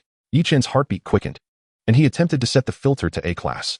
The list immediately emptied, and a scant few options appeared, each name resonating like thunder. Light Prism Butterfly, A-Class Potential. Dual affinity with Spirit and Light, an ultimate support and spiritual attack type beast. Price, 950,000 military merit points. Tyrannosaurus Rex Hatchling, A-Class Potential. Pure Power and Destruction, a land war machine. Price, 1,800,000 military merit points. Gazing at that long string of zeros, Yichun inhaled sharply. His 30,000 plus military merit points were but a trivial sum in the presence of these true treasures. Undeterred, he attempted to search for S-Class options, only to be met with a prompt. Insufficient permissions, unable to view. A bitter smile escaped Yichun's lips. It was evident that acquiring top-tier beast eggs would be a formidable challenge. Just as he was about to exit, planning to use his current military merit to exchange for resources to nurture Tun Tun, his gaze inadvertently fell upon an inconspicuous corner at the bottom of the category list labeled Special Treatment Zone. Curiosity piqued, he clicked on it. This area contained very few items, only a handful, each accompanied by various issues. There were broken weapons, ineffective treasures, and occupying the first position was an egg. Mysterious ancient egg, undetermined. Item description, origin unknown, excavated from the depths of an ancient relic. The internal life force is extremely weak, nearly non-existent. After assessment by several nurturing masters from the military, its energy structure was deemed chaotic, the flame of life nearly extinguished, with a hatching success rate below 0.1. Classified as a dead egg. However, its shell material is unique, containing a trace of resilient flame intent, possessing certain research value. Potential assessment, unable to assess, may be a dead egg, or may harbor unknown miracles. Redemption price, 30,000 military merit points. Special note, redeeming this item constitutes a high-risk action. Once redeemed, it cannot be returned. As Yichun read this description, his pupils constricted. A dead egg? A hatching success rate below 0.1. To others, spending 30,000 military merit points on an egg that was nearly impossible to hatch would be akin to tossing money into the water. This sum was enough to exchange for a decent C-Class potential beast egg or a substantial amount of training resources. Yet, Yichun's heart raced uncontrollably. Just because others could not succeed, did not mean he could not. What did he possess? He possessed the infinite devouring evolution system. His Tun Tun could devour even ordinary soil and stones, transforming them into evolutionary energy. So, would an ancient egg imbued with the essence of indomitable flames not be an unprecedented boon for Tun Tun? No, it might not even require devouring. What this egg lacked was what? It was life energy, the catalyst to ignite its flame of life. And the core ability of his system was to devour all things and convert that energy. He could command Tun Tun to channel the pure energy it devoured back into this ancient egg. This dead egg, deemed as waste by the entire military, could potentially be the most profoundly hidden treasure in his eyes. Chief Instructor Zhang Han's words echoed in his mind. What could be more fitting to the principle of concealment than redeeming an egg that no one else valued, and then quietly hatching it into a divine beast? This was a gamble. If he won, he would acquire a second formidable beast with boundless potential ahead of time. If he lost, he would instantly become destitute, starting anew. Yi Chen's breathing became somewhat rapid, his gaze firmly fixed on the price of 30,000 military merit points, a glint of wild determination flashing in his eyes. Fortune favors the bold. Redeem. Without a moment's hesitation, he issued the command in his heart. Military merit points 30,000, current balance 4,500. Redemption successful. The item Mysterious Ancient Egg has been withdrawn from the military treasury and will be delivered through confidential channels to your designated temporary base. Estimated delivery time, 10 minutes. Watching his military merit balance dwindle instantaneously, Yi Chun instead felt a profound sense of calm settle over him. He knew that the second crucial piece of his life as puzzle was about to arrive. Chapter 20. Refining the mind and observing the method. All preparations complete. After redeeming the mysterious ancient egg, Yi Chun gazed at his remaining 4,500 military merit points, without a hint of hesitation. He immediately switched the interface to the Cultivation Technique Redemption section. The beast egg represents a promising investment for the future, yet it is the strength of the individual that serves as the cornerstone of all endeavors. Above all, it is the power of the soul. This is the essence of a beast master, and it is the crucial factor that determines whether one can contract a second beast in a short span of time. The warning from Chief Instructor Zhang Han is not merely alarmist. Without sufficient soul power, even the finest beast eggs can only be gazed upon longingly. As the list of cultivation techniques unfolded before him, a surge of excitement coursed through his veins upon encountering various formidable manuals. Dragon Elephant Suppression Technique, Fragment. A body refinement technique that, when perfected, grants the ability to combat king-level ferocious beasts. Price, 3,200,000 military merit points. Heavenly Flame Sword Technique. A top-tier fire-based offensive technique, capable of incinerating rivers and boiling seas with a single strike. Price, 2,800,000 military merit points. These exorbitantly priced techniques were swiftly overlooked by Yi Chun, whose gaze was meticulously directed toward those accessible to novice beast masters, priced under 4,500 points. Fierce Tiger Fist. Price, 500 military merit points. A common body refinement technique that slightly enhances vitality. Flowing Step. Price, 1,200 military merit points. A fundamental movement technique that improves evasive capabilities. While these techniques were practical, they did not address his fundamental dilemma. With patience, he continued to leaf through the pages, in search of terms related to the soul and spirit. At long last, in an inconspicuous corner, he stumbled upon a peculiarly priced technique. Refining Spirit Visualization Method, Basic Edition. Technique Description. The foundational chapter of an ancient meditation method. It is a non-combat technique that possesses no direct offensive or defensive capabilities. Its sole purpose is to refine, purify, and strengthen the soul power of the beast master through the visualization of divine manifestations within the sea of consciousness, laying the most solid groundwork for cultivating higher-level spiritual secrets in the future. Cultivation requirements. Requires immense willpower and endurance. The training process is tedious and arduous. Exchange price, 4,000 military merit points. This was it. A gleam of brilliance ignited in Yi Chen's eyes. The price of this technique was indeed peculiar, at 4,000 points, surpassing that of many flashy beginner combat techniques, yet devoid of any combat prowess, rendering its value seemingly low in the eyes of ordinary beast masters. With such funds, most would prefer to acquire a technique that could immediately enhance combat abilities or a few vials of quick-acting potions. However, for Yi Chun, this was a divine art tailor-made for him. He lacked nothing in willpower, yet desperately needed to amplify his soul power. The Refining Spirit Visualization Method, perfectly aligned with his needs. Without a moment's hesitation, he issued the command to exchange. Military merit points, 4,000, current balance, 500. Exchange successful. The technique Refining Spirit Visualization Method has been transmitted to your sea of consciousness. Please review it at your convenience. In the instant the command was confirmed, a torrent of vast information manifested within Yi Chen's sea of consciousness, transforming into ancient golden characters, indelibly etched into the depths of his memory. The profound visualization diagrams and esoteric principles of the method were astonishingly clear. Though he found himself utterly impoverished in material wealth, his spirit felt more fulfilled than ever. The mysterious ancient egg would lay the foundation for his future ascent, while the refining spirit visualization method fortified the groundwork for his journey ahead. Everything was in readiness. Just as he reveled in the joy of acquiring this divine technique, a faint sound of footsteps echoed from outside the tent. The sound was subtle, almost imperceptible, had he not been in a heightened state of mental focus. He might have missed it entirely. The footsteps halted just outside his tent. There was no knock, nor any words exchanged. Moments later, a hand clad in black tactical gloves lifted a corner of the tent's flap, presenting a silver briefcase, approximately the size of a basketball, crafted from a special alloy, which was silently placed inside and promptly withdrawn. The entire process was swift as lightning, executed in complete silence. When Yi Chen finally reacted and lifted the flap to peer outside, he found nothing but patrolling soldiers and the bustling new students. The courier had vanished as if he had never existed. A chill ran down Yi Chen's spine. The military's execution capabilities were far more formidable than he had envisioned.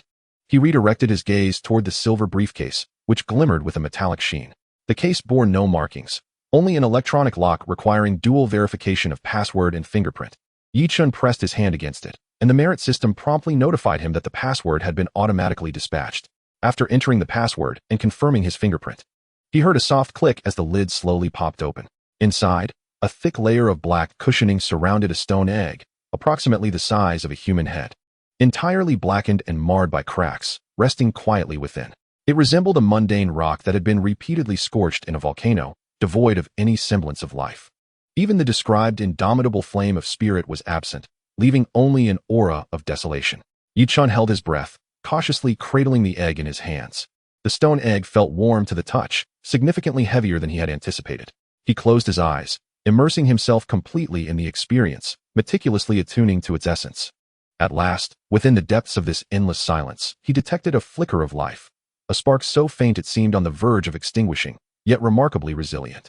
This spark was akin to a single ember amidst a tempest of snow and wind, perilously close to being snuffed out. Yet it remained alive. Yi Chen's heart raced, and a smile crept onto his lips.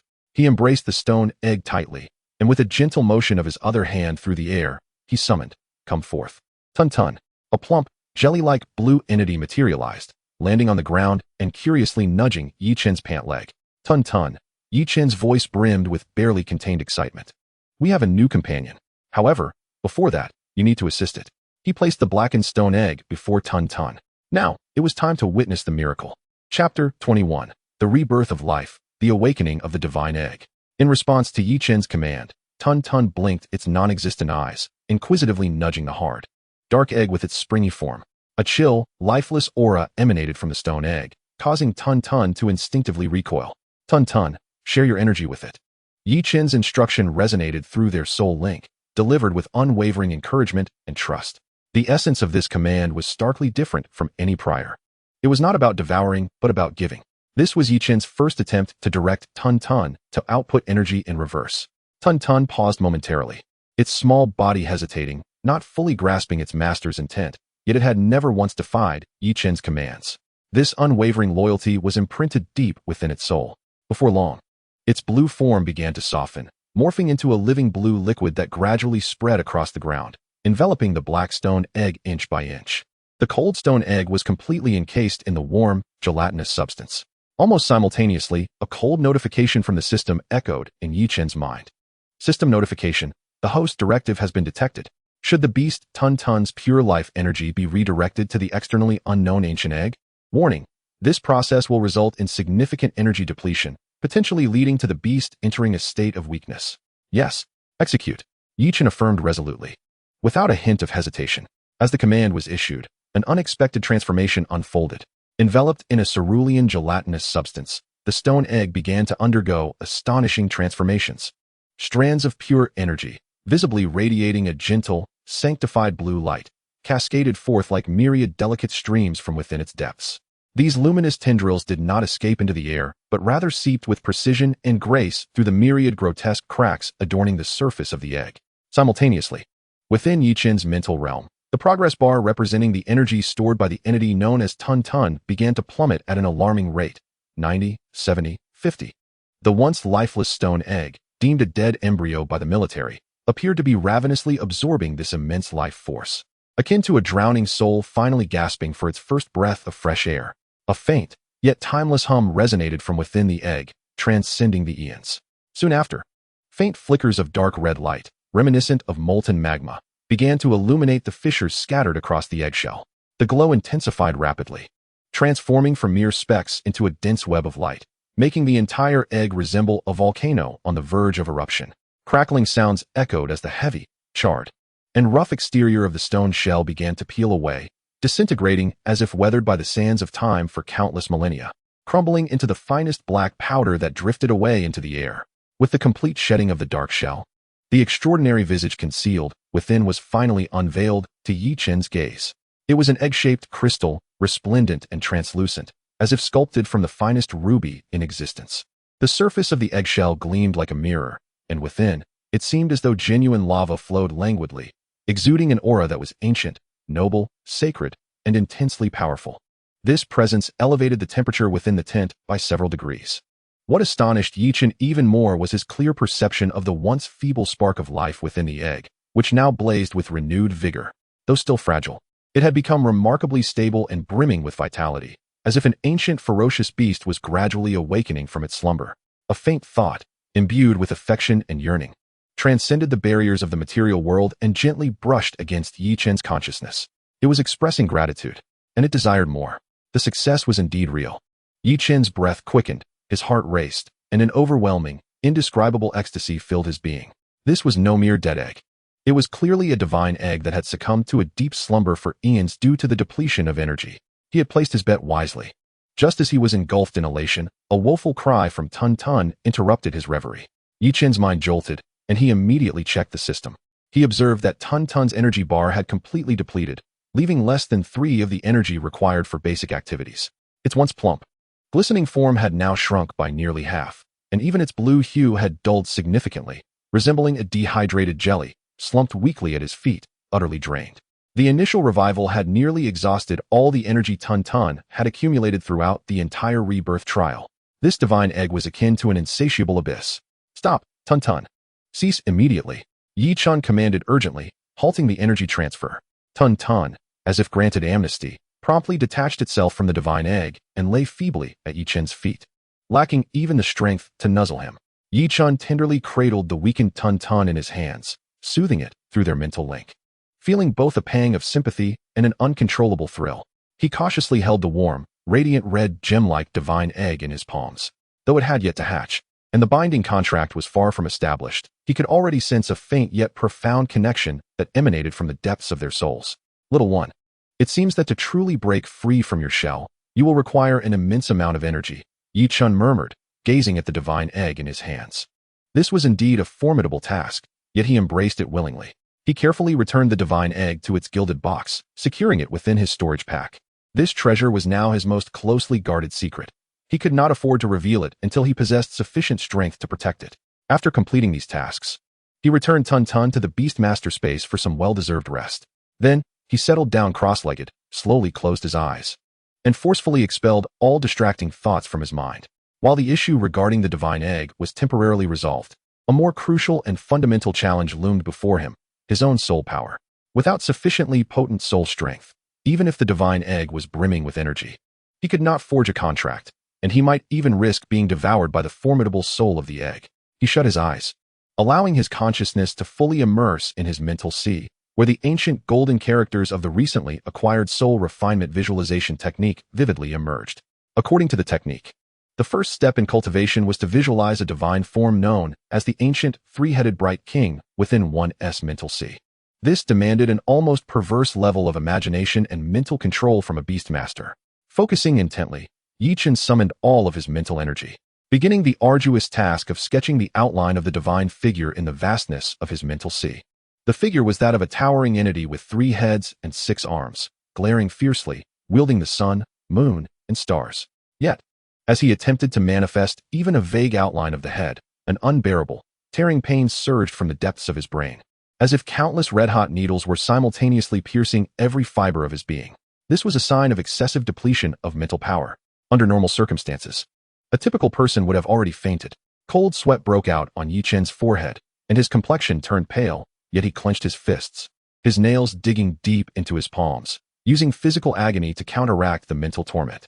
He gritted his teeth, refusing to cease. Instead, he plunged deeper into concentration, understanding that this was the suffering one must endure to refine the soul, to attain strength beyond that of ordinary individuals. One must withstand trials that ordinary souls could never bear. As he fiercely battled the inhuman pain, laboriously constructing the nascent form of the divine figure, the resounding voice of Chief Instructor Zhang Han reverberated through the camp via the loudspeaker. Attention, all new students. The bonfire gathering has concluded. All personnel, please pack your belongings and assemble in the central square in 10 minutes to prepare for departure. Yi Chen slowly opened his eyes, forcibly withdrawing from the state of cultivation. A flicker of undeniable fatigue flashed in the depths of his gaze, yet more prominently was a radiant light akin to unyielding granite. The new student trial had concluded, but his true journey was only just beginning. Chapter 22. The Journey Home. Undercurrents, Silent Transformations. I witnessed her hunt down an elite 9th tier, howling moonwolf. A feat that was nothing short of astonishing. An elite 9th tier. While we are still troubled by ordinary beasts, she has already begun to challenge the overlords beneath the commander level. I can only wonder how many points she will accumulate this time. The beast egg she exchanges for must surely be at least of A grade, right? Amidst the murmurs, Yi Chen silently boarded a massive wheeled armored transport vehicle and found a spot in the corner to sit down. Inside the vehicle, nearly all discussions revolved around the outstanding performers of this trial and the bountiful rewards that awaited. The name Mu Bingxue shone like the brightest star in the night sky, evoking admiration from all. Through the window, Yi Chen caught sight of the focal figure of the crowd, Mu Bingxue, clad in a pristine white combat suit, her tall figure exuding an air of frigid elegance. She stood alone beside a vehicle, a magnificent young ice phoenix, entirely white and exuding a gentle chill, perched quietly on her shoulder. Even amidst the bustling crowd, she seemed to exist in her own world, isolated from all disturbances. She appeared to sense Yi Chen's gaze, her cool eyes sweeping over him with a hint of surprise. Their eyes briefly met in the air. Yi Chen calmly withdrew his gaze, betraying no flicker of emotion. In his eyes, this celestial beauty was no different from anyone else, merely a passerby on his long journey. A fleeting glimmer of surprise crossed Mu Bingxue's eyes. She recognized Yi Chen, the one who had contracted a slime and had become a source of ridicule for the entire grade. Yet in that moment of eye contact, she saw not inferiority nor jealousy in his gaze, but a profound tranquility that eluded her understanding, akin to a still ancient well, undisturbed by ripples. Just then, a cacophony of mocking laughter shattered Yi Chen's serenity. "Oh, isn't this our slime master Yi Chen? What are you doing hiding in the corner? Afraid to show your pitiful points to the world?" Zhao Lei swaggered over with 2 lackeys, blocking Yi Chen's path. His face bore an unmistakable sneer, his eyes filled with a sense of superiority. Although he was not among the top contenders in this trial, he had reaped sufficient rewards to exchange for a decent bottle of basic soul-nurturing liquid. "I heard you turned in all your materials to the military?" Zhao Lei looked down at Yi Chen from a lofty height. "What? The school's exchange list didn't suit your fancy, so you decided to try your luck with the military. Let me guess, what paltry treasure did your meager military merits yield? A few healing potions, or perhaps a worthless dagger?" Laughter erupted from his companions. "Brother Lei, you overestimate him. Maybe he's just afraid of being humiliated at the school exchange due to his low points, hence the retreat to the military." "Exactly. What can a slime possibly hunt? Gathering discarded materials, 1,000 military merits would be the utmost he could manage." Faced with the trio's provocations, Yi Chen did not even raise his eyelids. He merely leaned against the icy wall of the armored vehicle, eyes closed, as if these individuals were mere bothersome flies buzzing around him. This utter disregard ignited Zhao Lei's anger more than any fierce rebuttal could. He felt as if his carefully crafted taunts had merely landed on a cotton ball, weak and ineffective. "Yi Chen, what are you pretending to be dead for?" Zhao Lei's face flushed crimson, his voice involuntarily rising, attracting more curious glances from those inside the vehicle. "I'm talking to you. What did you exchange for?" Yi Chen finally slowly opened his eyes, his pitch-black pupils betraying no emotion. He calmly regarded the flustered Zhao Lei, his lips parting slightly to utter 2 words, "You guess." With that, he closed his eyes again, as though uttering another word would be a waste of energy. "You." Zhao Lei's fists clenched tightly, veins bulging. All his superiority and prepared mockery had nowhere to vent, leaving his face pale and his chest heaving. "Just you wait. Once we return to school, when the results are announced tomorrow, you'll see how I handle you." With a final threat, Zhao Lei, aware that further entanglement would only lead to his own humiliation. Begrudgingly left with his entourage, the onlookers in the vehicle observed this scene, many wearing amused expressions. To them, Yi-chun was merely feigning calm, clinging to his meager pride in a pitiful display. Yi-chun, however, paid no heed to any of it. His entire focus was immersed in his own world. On one hand, he silently endured the persistent stinging in his mental sea brought about by the cultivation of the refining spirit visualization method, unflinchingly considering this pain as a natural whetstone for his willpower. Each pang seemed to refine his soul, making it more resilient and tenacious. On the other hand, he could distinctly feel the warm, ruby-like divine egg nestled in his storage backpack, emanating a gentle warmth that resonated with his spirit, as if silently soothing him. Compared to these two treasures that held the keys to his future, the external ridicule and skepticism seemed utterly trivial and laughable. As the engine roared, the armored convoy gradually departed the perilous wilderness, heading towards the brightly lit Jiangxing base. When the convoy finally came to a halt in the plaza of Jiangxing Third High School, all the new students disembarked with a sense of relief. Inhaling the familiar and safe air, Chief Instructor Zhang Han reappeared on the platform. He did not exit the vehicle, but used a loudspeaker to project his iconic booming voice across the entire plaza. All new students, disperse. Return and rest well for the night. Tomorrow morning at 9 o'clock, gather in the grand auditorium for the summary conference of this trial, where all points rankings and rewards will be officially announced. At that time, leaders from various beast taming high schools, beast taming universities, and even the military's special recruitment departments will be in attendance. The final statement detonated like a bomb among the previously exhausted crowd, igniting fervent excitement in their eyes and quickening their breaths. This meant that tomorrow's summary conference was not merely an announcement of rankings and rewards, but an early selection event that would determine the futures of countless individuals. Chapter 23. The night before the conference, a storm approaches. The words of Chief Instructor Zhang Han fell like a boulder into a tranquil lake, instantly stirring up towering waves of excitement among all the new students. The atmosphere, which had just relaxed after the trial, was replaced by a near-manic fervor and intensity. Heavens! Representatives from major universities and military recruitment departments will be present. This is nothing short of an early selection event. My opportunity has arrived.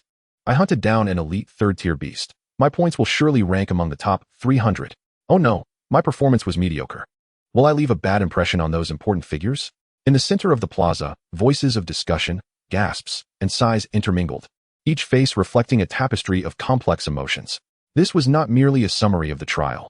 It was a judgment that could determine their future destinies. A leap to glory or a misstep could hinge upon the events of tomorrow. Amidst this cacophony, Yi-chan's presence felt oddly out of place. He did not engage in any discussions, simply shouldering a modest bag as he quietly navigated through the excited crowd toward the school gate. The external fervor seemed to belong to a different realm altogether. Upon returning to his dormitory, Yi-chan took a quick shower, washing away the fatigue and the scent of blood. The room was not large, furnished simply, yet it was impeccably tidy. He did not succumb to the anxiety or excitement that gripped his classmates in anticipation of the summary conference the next day. Instead, he immediately immersed himself in the beast mastery space. Tun Tun still appeared to be in a state of considerable fatigue, its azure form lacking luster, lazily curled up with no desire to move. Yi-chun, utilizing their mental link, sought to soothe it, placing his remaining few low-grade energy crystals beside it, allowing it to absorb and recuperate at its own pace. Subsequently, his consciousness brushed against the alloy box nestled within his backpack, cradling the divine egg. Resembling a meticulously carved ruby, a warm and gentle aura emanated from it, the molten-like radiance within its shell seemingly more vibrant than before. It appeared to sense Yi-chan's heartbeat, transmitting waves of yearning and affectionate thoughts. Rest assured, soon I shall awaken you in earnest, Yi-chan murmured softly. This enigmatic divine egg was one of his greatest trump cards for the future, and a secret he must protect with all his might.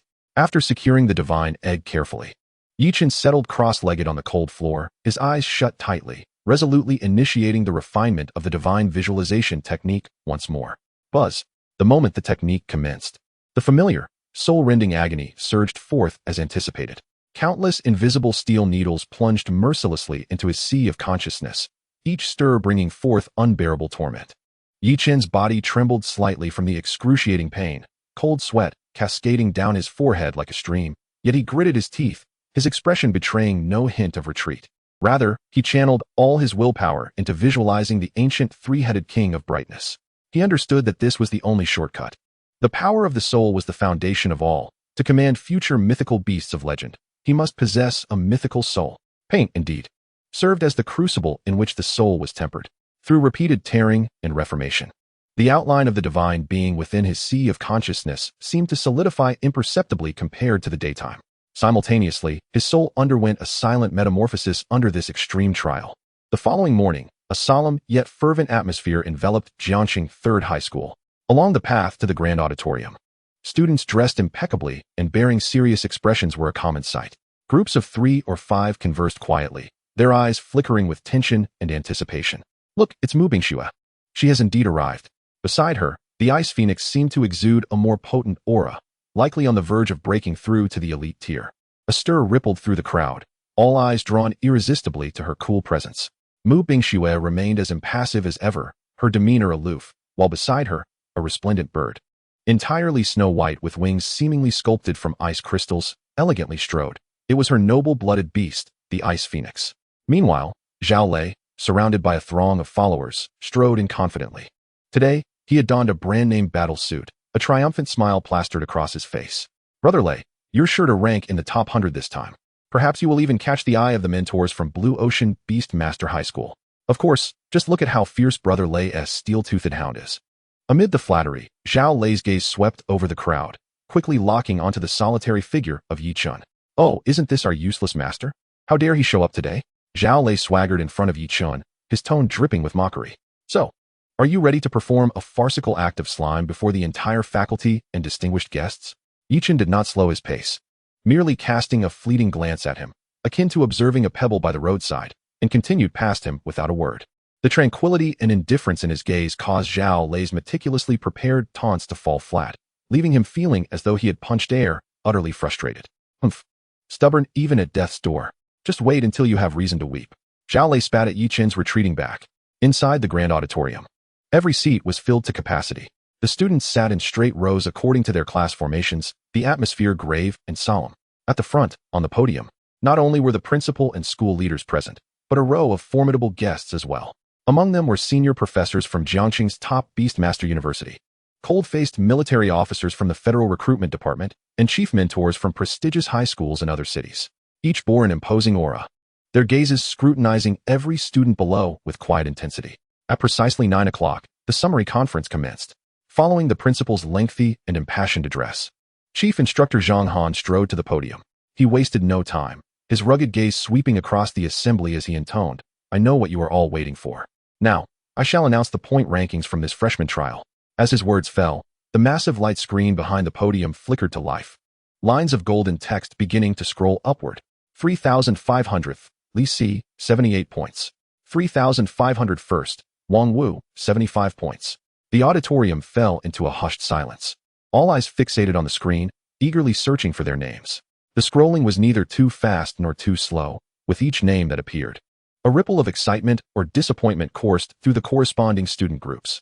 Zhao Lei anxiously scrutinized the screen, and when he saw his name in 158th place with 7,850 points, he let out a long breath, a smug smile breaking across his face, immediately garnering congratulations from his entourage. Habitually, he glanced down toward the bottom of the screen, the area of the least points, but he found no trace of Yi Chun's name. Ha ha ha, this is too amusing. Zhao Lei whispered to his companions. That waste probably hasn't even scored 100 points. He has not even qualified to be on the list. Truly a disgrace to our school. Time ticked away, and the rankings continued to rise. 10th, Chun Hao, 25,800 points. 3rd, Li Mo, 41,000 points.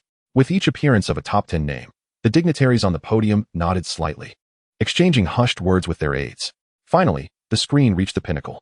First, Mu Bingxue, 134,500 points. Boom. An astronomical score caused the entire auditorium to erupt with astonishment. Everyone was rendered speechless by the sheer magnitude of the figure, even the dignitaries on the podium revealing unmasked admiration and desire in their eyes. As Mu Bingxue's name anchored at the top, the screen ceased its scrolling. At this juncture, it seemed all had been settled. The derision on Zhao Lei's face deepened, as he prepared to confront Yi Chun, who hadn't even made the list, once the conference concluded. However, at that moment, Chief Instructor Zhang Han did not declare the conference at an end. He once again grasped the microphone, his booming voice silencing all chatter. The school's point rankings conclude here. A wave of confusion swept through the audience as they looked at him in bewilderment. Yet, Zhang Han's tone shifted, his gaze sharp as a blade sweeping across the assembly. This time, one student has made a distinct choice. He has forfeited all of the school's point rewards, opting to convert all his gains from the trial into military merit. The revelation sent shockwaves through the crowd. Military merit? What is that? How does it differ from points? Amidst the astonished and perplexed gazes of all present, including the prominent figures seated on the dais, Zhang Han's voice reverberated once more, resonant and authoritative. Now, it is my privilege to announce the singular military achievement list, meticulously calculated and certified by the logistics department of the Jiangqing military headquarters, belonging to this student. Chapter 24. The Secret of Military Achievements, the Warmth of Home. The words of Chief Instructor Zhang Han struck the grand auditorium like a thunderclap, inciting a tumultuous uproar and deep astonishment. Military achievements. This term was both familiar and foreign to the students in attendance. They understood it to signify a glory reserved for military personnel, representing contributions to the Federation. Yet they had never envisioned it could be associated with a freshman trial. On the dais, the expressions of the influential figures from various factions morphed into a captivating tapestry of emotions. Initial shock and confusion swiftly transformed into sharp gazes filled with scrutiny and profound interest. They grasped the weighty significance behind the phrase military achievements far better than the students. It symbolized not merely honor, but tangible resources and privileges within the military hierarchy, its value eclipsing that of mere academic credits. Who could it be? Which student possessed such audacity to circumvent the school in exchange for military merit? Choosing to forego readily available academic rewards in pursuit of the exceedingly high thresholds of military achievement. What could be their intention? Even the usually aloof Mu Bingxue felt a ripple of intrigue in her beautiful eyes, instinctively scanning the crowd for this unconventional individual.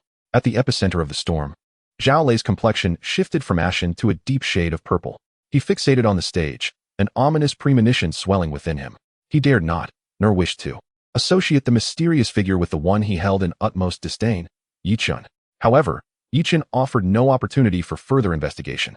As the attention of the entire assembly was ensnared by the term military achievements, caught in an unending whirlpool of speculation, he quietly rose and slipped away. Like a droplet merging into the ocean, departing through a crowded side door of the auditorium. The cacophony of discussions and conjectures behind him reached his ears, yet he paid them no heed. The ephemeral fame and astonishment paled in comparison to the tangible connection he felt with the divine egg nestled in his backpack. He did not return to his dormitory, but instead proceeded directly out of the school gates, boarding a hovering bus bound for the old city. As the vehicle traversed the streets, the scenery outside morphed rapidly. Yichun gazed at the familiar yet somewhat dilapidated urban landscape, a sense of tranquility enveloping him. An hour later, he alighted at a well-known stop and turned into an aged commercial street. At the end of the street, a modest shop bearing the sign, Yi Family Beast Feed caught his eye. The storefront was small and somewhat antiquated, yet impeccably clean. This was his home. Pushing open the glass door, a medley of familiar scents, various herbs, minerals, and dried meats, welcomed him. Xiaoqin, you're back. His mother, Qin Lan, exclaimed in surprise, lifting her head from the counter where she had been counting inventory. A loving smile graced her face, her gray apron tied around her waist. Has the trial concluded?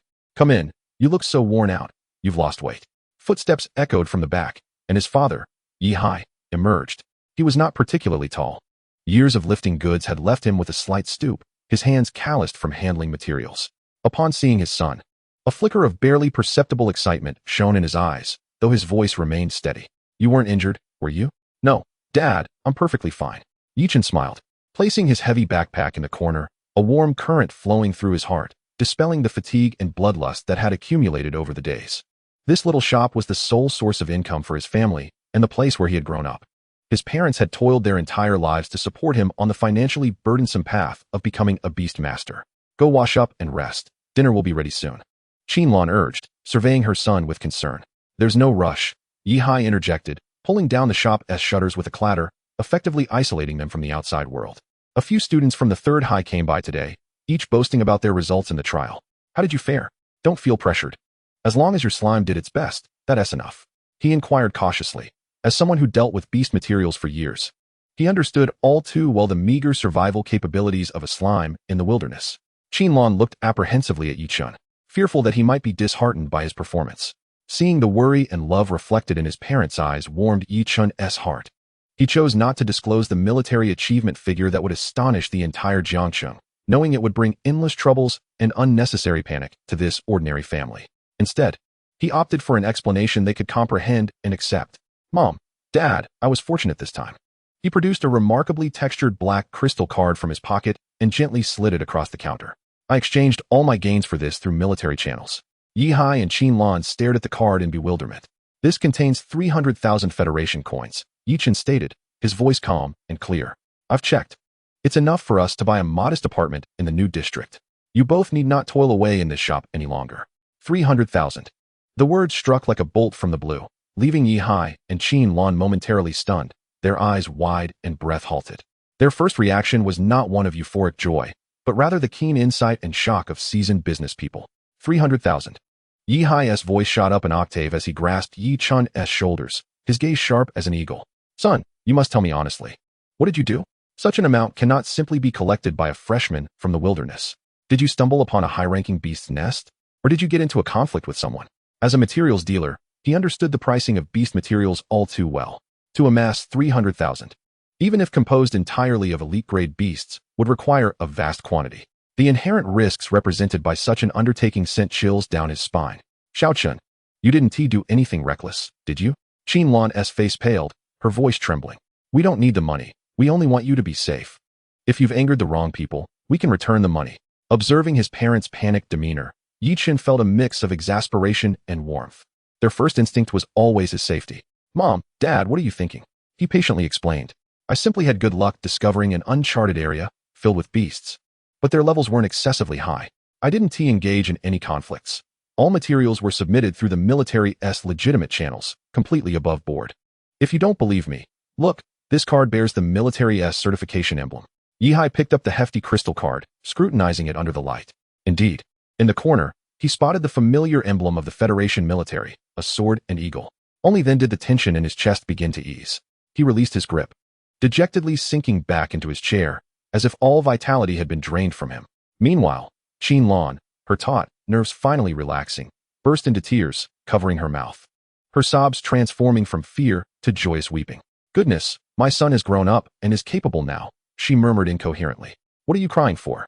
Yihai's eyes glistened as he scolded lightly, pushing the card back forcefully. Son, we can't take this money. We run a shop and know all too well how expensive it is to nurture beasts. Your slime may have a low starting point, but what if it evolves in an extraordinary way? This money will be your safety net.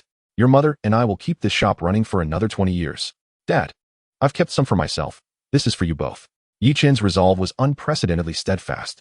This was the first substantial sum of money I earned as a beastmaster, and you must accept it. Only by ensuring your well-being can I venture forth without concerns. Consider it a favor for my sake, will you?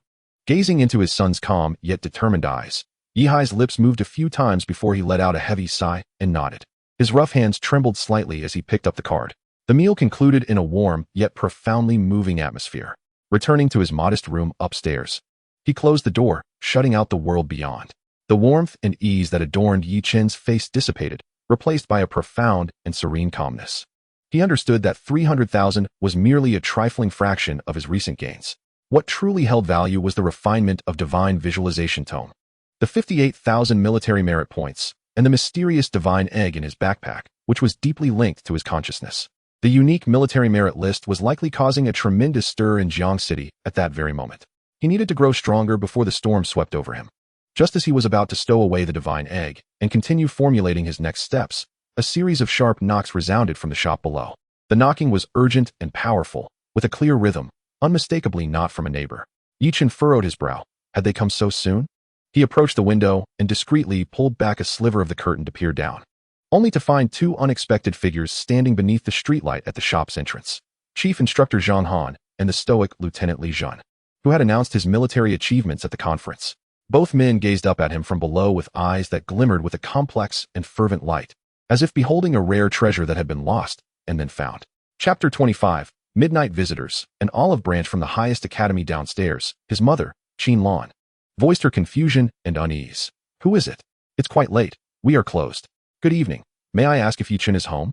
We are teachers from Jiang City 3rd High School, and we have a matter to discuss with him. Zhang Han's resonant voice pierced through the silence, clear and audible to Yichin. Yichin's parents clearly did not recognize the voice, but upon hearing it belonged to school officials, they lowered their guard. Moments later, the roller shutter was pulled open halfway with a clatter. Yichin took a deep breath, suppressing his chaotic thoughts, and stepped out of his room. As he descended the narrow staircase, he was met with a somewhat comical sight. The towering Zhang Han and the imposing Li Jun were squeezed into their cramped and cluttered shop, looking rather constrained. Meanwhile, his parents, Yi Hai and Qin Lan, stood nervously to the side, wringing their hands, uncertain of what was unfolding.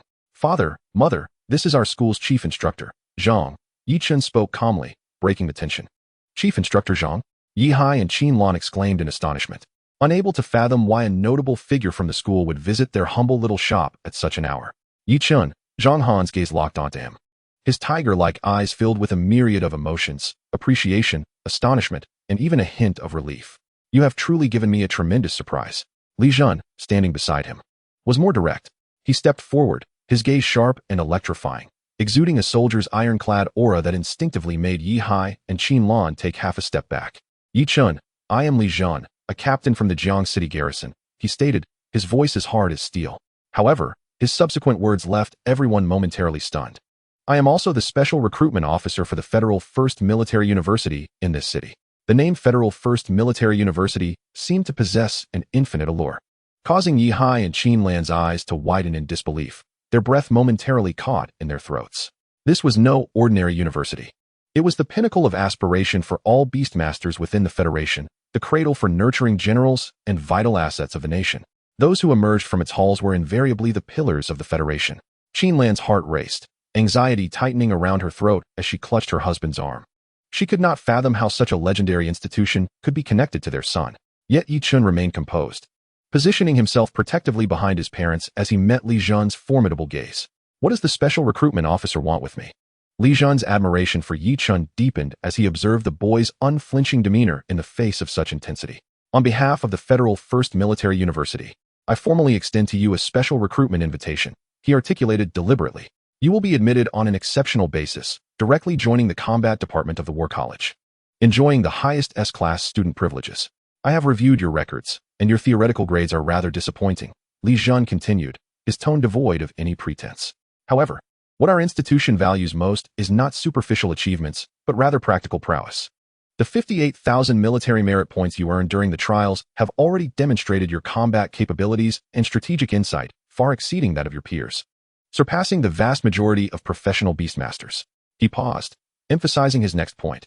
"Most crucially, the refinement of divine visualization manuscript you acquired with your military merit, along with your remaining points, can only realize their true value within our university's internal exchange system.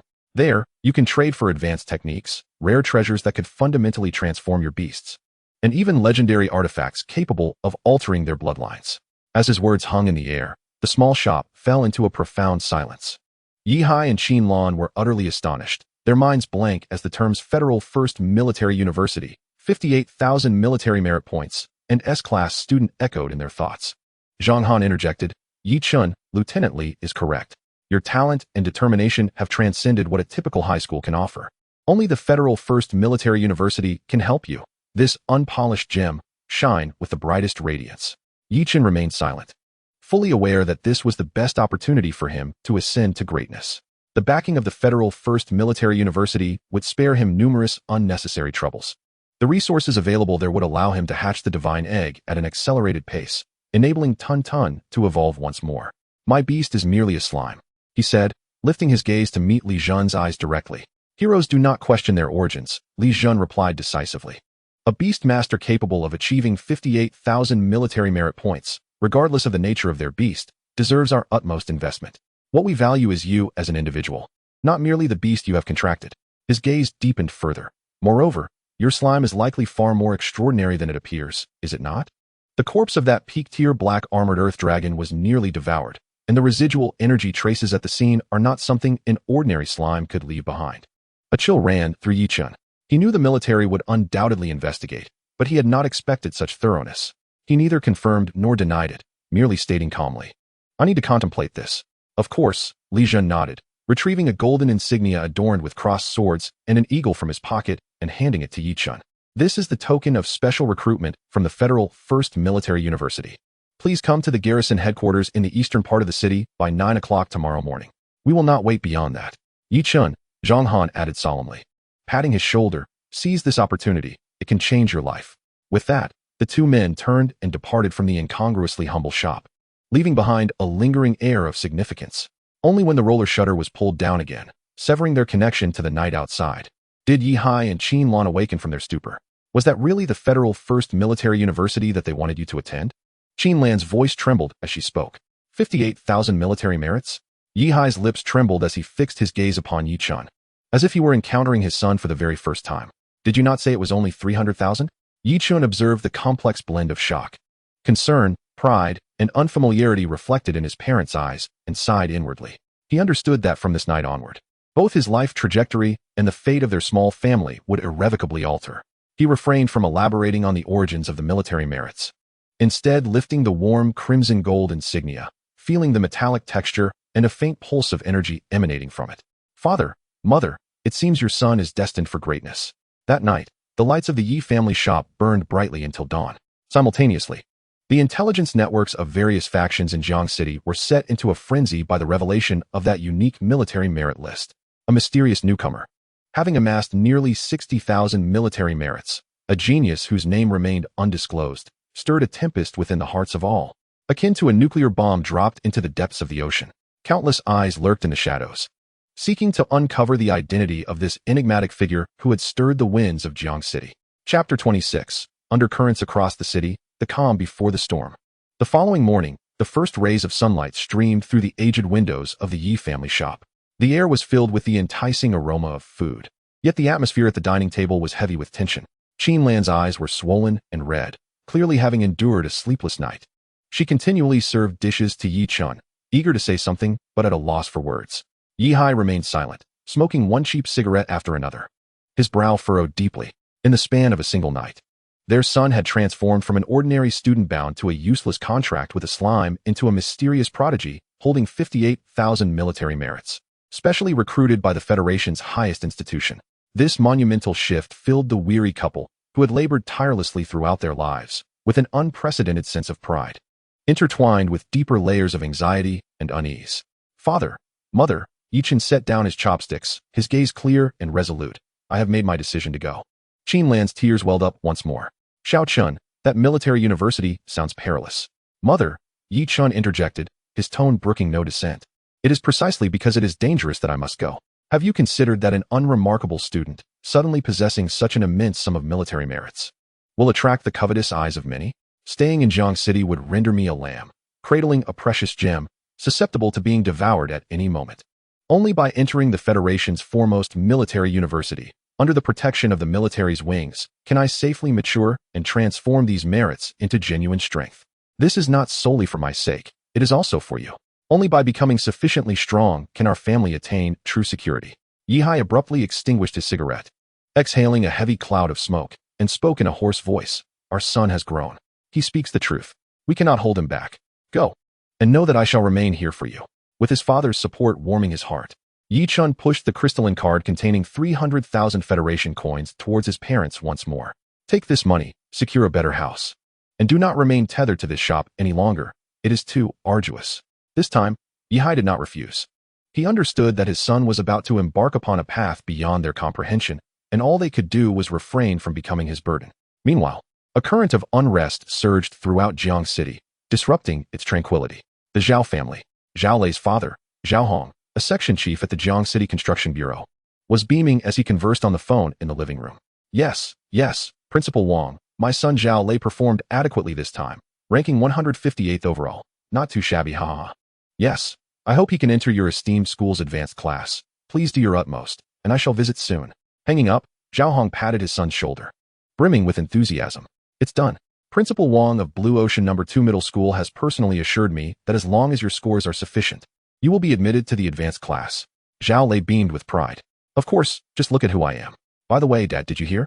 Our school has produced a remarkable talent who garnered over 50,000 military merits, even catching the attention of the military. But we don't know who it is. I've heard rumors. Zhao Hong waved dismissively.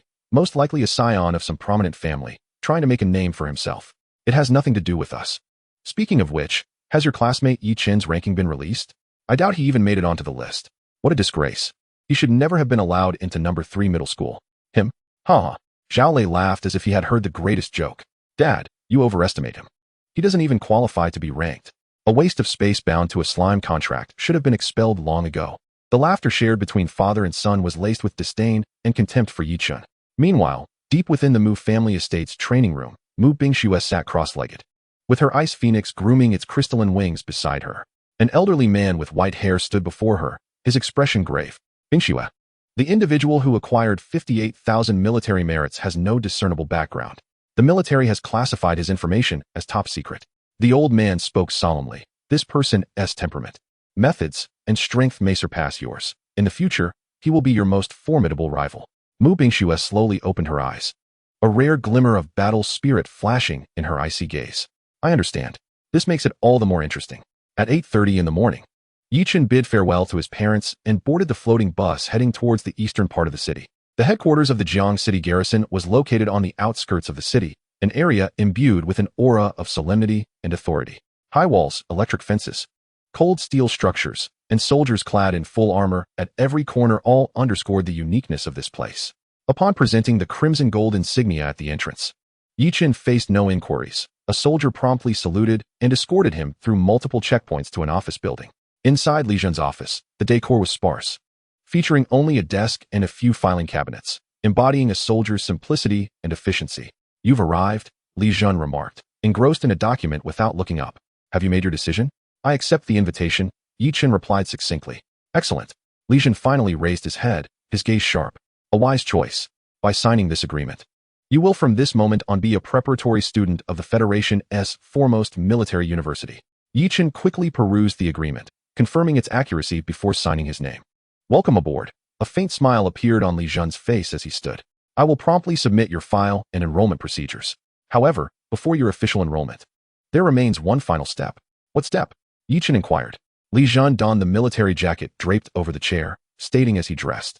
Every special recruitment by the Federation's foremost military university, especially those with S-grade treatment, must be conducted publicly and fairly to uphold the school's prestige and motivate future entrants. He looked at Yichun, his eyes twinkling with amusement.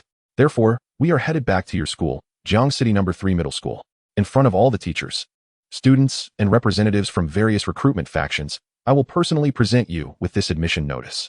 Chapter 27. A shocking revelation, the arrival of a legend. At Jiang City No. 3 Middle School, the atmosphere in the auditorium was even more fervent than during the previous day's summary meeting. After a night of speculation, nearly everyone was aware of a mysterious student who had amassed a staggering amount of military merit, even stirring the high echelons of the military. Today marked the official enrollment consultation day for various universities and Beastmaster high schools. Students, with a mix of hope and anxiety, traversed the exhibition booths, striving to secure a promising future for themselves. Zhao Lei and his father, Zhao Hong, were being warmly received by Principal Wang of Blue Sea No. 2 School. Director Zhao, rest assured, your son possesses extraordinary talent. At our Blue Sea No. 2, I guarantee he will have access to the finest resources. Principal Wang beamed with a broad smile. Ha ha ha, you flatter me, Principal Wang, Zhao Hong replied, basking in the envious gazes of those around him. Zhao Lei, too, was in high spirits, his eyes occasionally scanning the crowd in search of Mu Bingxue, only to spot an individual he found repugnant, Yichun, standing alone in a corner. Dad, look at that worthless fool. How dare he show his face here? Zhao Lei pointed at Yichun, chuckling to Principal Wang and others. He is the disgrace of our school, having contracted a slime and failing to even make the leaderboard in this trial. I suppose he is here hoping for a stroke of luck, to find some blind vocational school willing to take him in. Upon hearing this, the others cast scornful and mocking glances at Yichun. Just then, a roaring engine echoed from outside the auditorium. A pitch-black military off-road vehicle, exuding an undeniable aura of authority, came to a halt at the entrance. The bustling atmosphere fell silent in an instant, as all eyes were drawn to it.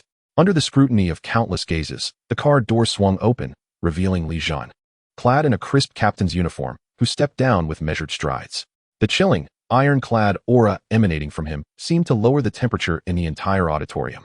Admissions officers from various prestigious universities, including Principal Wang, instinctively straightened their postures and became exceedingly respectful upon noticing Li Zhen's military insignia and his commanding presence. Captain Li Zhen of the garrison forces. What brings him here? Could it be related to that mysterious military prodigy? It must be. I wonder which fortunate individual has garnered such attention from the military. While the crowd buzzed with speculation regarding Li Zhen's purpose, they witnessed a scene that would be etched in their memories forever. Li Jun personally walked around to the other side of the vehicle and opened the door. Then, under the hushed gaze of the entire assembly, Yi Chun, the very person they had just mocked and deemed a failure, calmly emerged from the car. Standing shoulder to shoulder with Li Jun. Boom. The air in the auditorium seemed to ignite.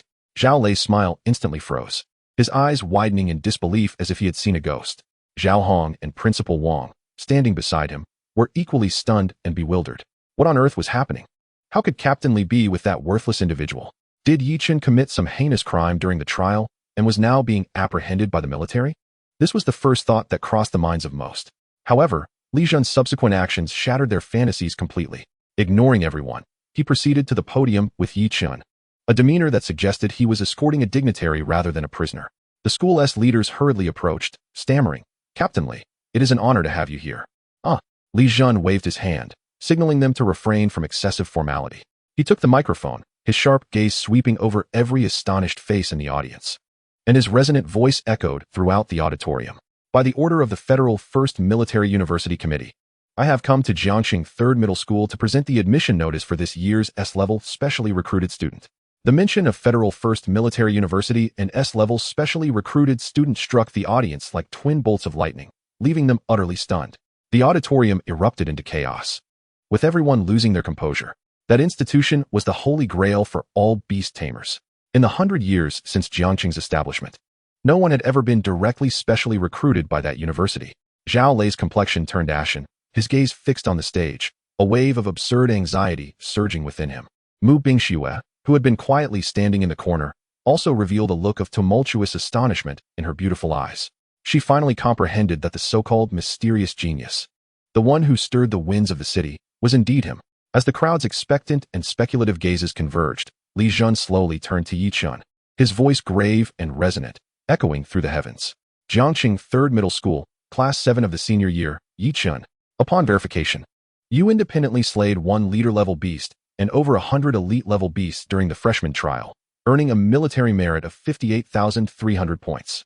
Your achievements are remarkable. Your combat capability, strategic decision-making, and psychological resilience have all reached S-level standards. You are hereby officially notified that you have been exceptionally admitted to the combat department of the War College at the Federal First Military University. Each word from Li Jun fell like a heavy hammer on the hearts of Zhao Lei and his father. Zhao Lei felt as if the world had gone dark, his mind spinning and blank. 58,000 military merits. Slaying a leader-level beast. Federal First Military University. That mysterious figure was truly him? The very person he had ridiculed for 3 years, whom he had casually bullied and considered an insect. How could this be possible? Li Jun took a gilded admission notice wrapped in crimson gold from a soldier accompanying him and solemnly handed it to Yi Chun under the watchful eyes of the entire audience. Congratulations, Yi Chun. Yi Chun calmly accepted it, his expression largely unchanged throughout. Holding the life-altering notice, he cast a faint glance over the audience. When his eyes met Zhao Lei's, whose face had turned as pale as a sheet, an indescribable humiliation and fear engulfed Zhao Lei, causing his legs to buckle, and he collapsed onto the ground. Chapter 28. Aftermath, a new beginning. After the silence came a cacophony akin to a volcanic eruption. Every face in the auditorium, students, teachers, and parents, was etched with an indescribable shock. Heavens, that mysterious individual is indeed Yi Chun. 58,000 military merits for slaying a leader-level beast? I must be dreaming to hear such news. His contracted beast was a slime, wasn't he it? Can a slime slay a leader-level beast? What is happening in this world? Countless gazes, infused with envy, jealousy, regret, and awe, were directed towards the tranquil figure on the stage. In that moment, Yi Chun was no longer the forgotten waste in the corner, but a radiant being, a myth capable of captivating the entire city. Below, Zhao Hong, Zhao Lei's father, had drained of color, his lips trembling, cold sweat soaking through his expensive shirt. He recalled his past disdain and contempt for Yi Chun. An icy dread surged from his feet to the crown of his head. It was over. He had offended a figure of immeasurable potential for the sake of his son. Beside him, Principal Wang of Blue Sea No. 2 wished he could find a hole to hide in. Just moments ago, he had mocked Yi Chun. And now this so-called failure had been admitted by the Federal First Military University with the highest distinction, one that was beyond his reach. Stealing a glance at Li Jun's frigid profile, he felt his legs weaken. Meanwhile, Zhao Lei, who was sprawled on the ground, had completely ceased to think. Humiliation, fear, absurdity, despair, these emotions intertwined, darkening his vision until he could no longer bear the overwhelming shock, and he fainted. Zhao Lei, Zhao Hong exclaimed, disregarding his dignity as he rushed to support his son in a flustered manner. At the podium, Yi Chun remained oblivious to the commotion below. His gaze traversed the crowd, landing on Mu Bingxue. She was also watching him, her once cold and haughty phoenix eyes now filled with a complex radiance. Slowly, she stepped forward, weaving through the agitated crowd, and approached the podium. I am Mu Bingxue. She tilted her head to gaze at Yi Chun, her voice cold yet imbued with a touch of seriousness. I concede, I underestimated you. I hope that in the future at the first military university, I will have the chance to truly compete with you. Far from being disheartened by Yi Chun's accomplishments, her spirit was ignited with a stronger resolve. This is the true embodiment of a woman of destiny. I shall await that day, Yi Chun replied calmly with a nod. At that moment, the principal of the third middle school and a cadre of officials finally regained their composure, their faces flushed with excitement as they approached him, stammering in their eagerness. Yi Chun, no, Yi student. You are the pride of our third middle school, a once-in-a-century prodigy. The school has decided to award you 1 million federal coins as a scholarship. No, 2 million. Li Jun furrowed his brow and stepped forward, positioning himself protectively in front of Yi Chun. His commanding presence silenced all chatter. His rewards will be managed by the military and the university, so there's no need for your concerns. Li Jun's voice, though not loud, carried an undeniable authority. Now, we must take our leave. With that, he gestured for Yi Chun to follow him, and together they descended from the podium amid the awestruck gazes of the crowd, making their way toward the exit of the auditorium. However, just as they reached the doorway, several impeccably dressed and distinguished middle-aged individuals approached hastily, their faces adorned with eager smiles. Yi Chun, I am the secretary of the city lord's mansion. The lord wishes to invite you for a meal to get acquainted. Young man, I am the head of the Wang family. We are willing to offer 10 million, along with a villa in the city center, simply to befriend you. The various forces of Jiangqing, upon hearing the news, dispatched representatives to court this promising youth. Before Yi Chun could utter a word, Li Jun let out a cold snort, an invisible aura of intimidation enveloping the group, freezing their smiles in place. Yi Chun is now affiliated with the first military university and is under military jurisdiction. His gaze pierced through each individual like a sword. Until his official enrollment, I do not wish for anyone to disturb him. Do you all understand? This blatant warning left no room for rebuttal. The combined weight of the military and the first military university was enough to stifle all powers in Jiangqing. Amidst the complex and reverent gazes of the crowd, Yi Chun entered the imposing military vehicle, leaving behind a legendary silhouette that would resonate throughout the city. Inside the vehicle, Li Jun handed Yi Chun a brand new tactical tablet. This is your temporary student terminal. It contains your identity information and is synchronized with the military network. Your 58,300 military merit points have also been transferred to your account. Through it, you can access certain public databases of the university and the military's internal exchange platform. Glancing at the rapidly retreating cityscape outside, Li Jun spoke gravely. You have 1 week to settle family matters. After that, the military will provide a private aircraft to take you to Capital Star. Remember, Jiangqing is merely the starting point. The competition at the university will be 100 times more ruthless than you can imagine. Do not let me down. I understand, Yi Chun replied, gripping the terminal tightly, feeling the weight of its significance. Upon returning to the familiar yet dilapidated street, he noticed all the neighbors standing at their doorsteps, gazing at him with a warmth and admiration he had never witnessed before. Yi Chun paid them no mind and pushed open the door to his family's small shop. Inside, his parents were transfixed by the wall-mounted television, which was urgently broadcasting a breaking news segment. Our city has birthed its first student in a century. Yi Chun of the third middle school has been exceptionally admitted to the first military university. The screen displayed the moment Li Jun presented the notification letter to Yi Chun. As soon as she saw her son return, Qin Lan could no longer contain herself and rushed forward to embrace him, tears of joy streaming down her face. Yi Hai's eyes were red with emotion as he patted his son's shoulder, speechless. Observing his parents' ecstatic yet proud expressions, Yi Chun felt a warm surge within him. He knew that from this day forth, no one would dare to belittle this family. His grand and tumultuous journey in life was just beginning. Chapter 29, Military Merit Exchange. Void Crystals. In the following 3 days, Yi Chun's life underwent a seismic transformation. First came the relocation of his family. Without a moment's hesitation, he took his parents directly to the most prestigious affluent district in Jiangqing, Yunding Tiangong. Here, property prices soared to 100 times that of the old city, with each household comprising standalone villas complete with gardens and training rooms.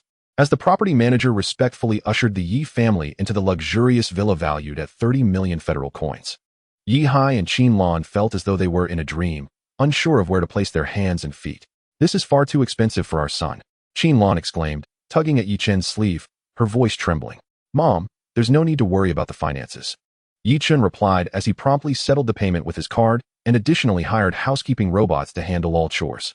You both have worked hard your entire lives. It's time for you to enjoy the fruits of your labor. Seeing the tears of joy yet beaming smiles on his parents' faces in their new home, the last remaining weight in Yi Chen's heart lifted. After ensuring his family was comfortably settled, he retreated into the villa's exclusive training room. The training room, constructed from a special alloy, offered impeccable soundproofing and absolute security. Yi Chen sat cross-legged, immersing himself in the tactical tablet that Li Jun had given him, his temporary student terminal. Its interface was minimalist yet exuded a metallic elegance, clearly displaying his personal information. Name, Yi Chen. Identity, First Military University, War Academy. Preparatory student. Permission level, B level, confidential. Military merit, 58, 300 points. He clicked on the military's internal exchange platform option. In an instant, an array of dazzling resources unfolded before him, overwhelming him with a torrent of information. A-class resources, Dragon Blood Refining Liquid, required, 80,000 military merit. Star Core Fragments, required, 150,000 military merit. Spatial Skill Crystal Flash, required, 120,000 military merit. B-class resources, Sub-Dragon Blood, required, 30,000 military merit. Millennium Earthfire Lotus, required, 45,000 military merit. Complete materials for the commander-level Beast Thunderlight Leopard, required, 18,000 military merit. C-class resources, from formidable weapons to rare materials. From beast evolution plans to scarce skill crystals, everything one could imagine was available. Each of these items, if presented to the outside world, would incite a frenzy among countless individuals. Yi Chen suppressed his excitement and began to contemplate what he needed most at this juncture. Undoubtedly, it was to facilitate Tun Tun's next evolution. However, the challenge lay in the fact that Tun Tun's evolutionary path was unprecedented. Its singular need was consumption. But what could it devour to bring about a qualitative change? Yi Chen recalled Li Jun's words, exited the exchange platform, and instead accessed the public database of the First Military University. He entered keywords such as slime, devour, and mutation. Finally, within a paper published 300 years ago by a professor named Gu Shi, entitled Speculations on Ancient Chaotic Beings, he stumbled upon a passage that made his heart race. At the dawn of the universe, there existed formless and intangible chaotic beings. They lacked fixed forms, and their only instinct was to devour. They consumed energy, matter, and even space and laws. I speculate that certain known beings with devouring characteristics in the Federation today, such as abyssal worms, energy beasts, and even the lowest tier slime, may retain a trace of chaotic bloodline deep within their essence. Chaotic bloodline.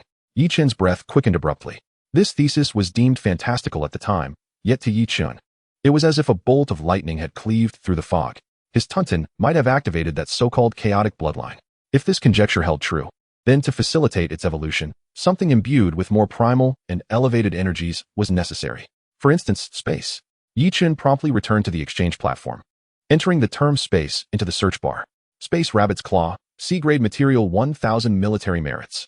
Space System Skill Crystal, Dimensional Slash, B-grade skill 60,000 military merits. Yi Chen's gaze ultimately settled on a B-grade material.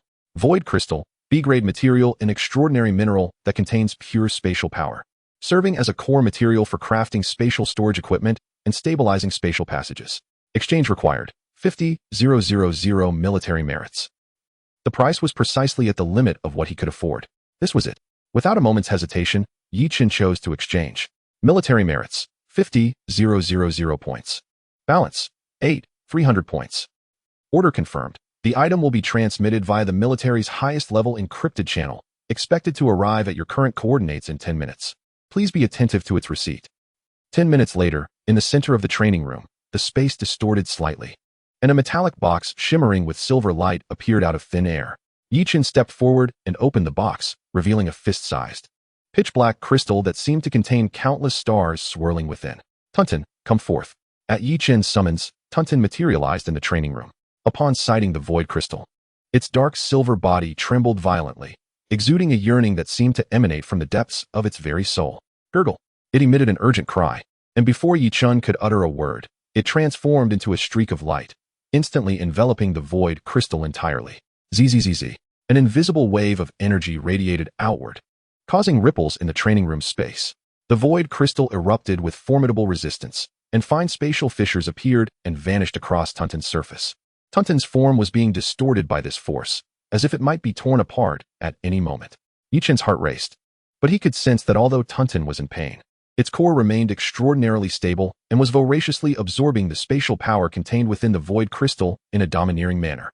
As time passed, just when Yichun was on the verge of intervening, an unexpected change occurred. Buzz, Tuntun's body suddenly contracted, and all the outward energy fluctuations were instantaneously drawn back into its being. The last brilliant silver light of the void crystal dimmed completely, as if devoured by a black hole. It succeeded.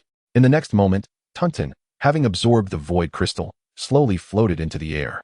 Its body began to shrink and coalesce, ultimately transforming into a perfect black sphere the size of a fist, its surface as smooth as a mirror. Strands of silver light, akin to the rivers of stars in the cosmos, began to emerge, flowing and tracing mysterious and ancient patterns upon the surface of the black sphere. An aura entirely distinct from before pervaded the space, one that felt ancient, profound, and solitary, as if it originated from the very dawn of the universe. Imbued with an overwhelming power of consumption and void. At that moment, an icy prompt echoed in Yichen's mind. Your beast Tuntun has met the special evolution conditions. Initiating bloodline awakening. Core attributes detected. Devour, void. Evolution route deduction matched successfully. Evolution direction. Abyssal Devourer, prototype.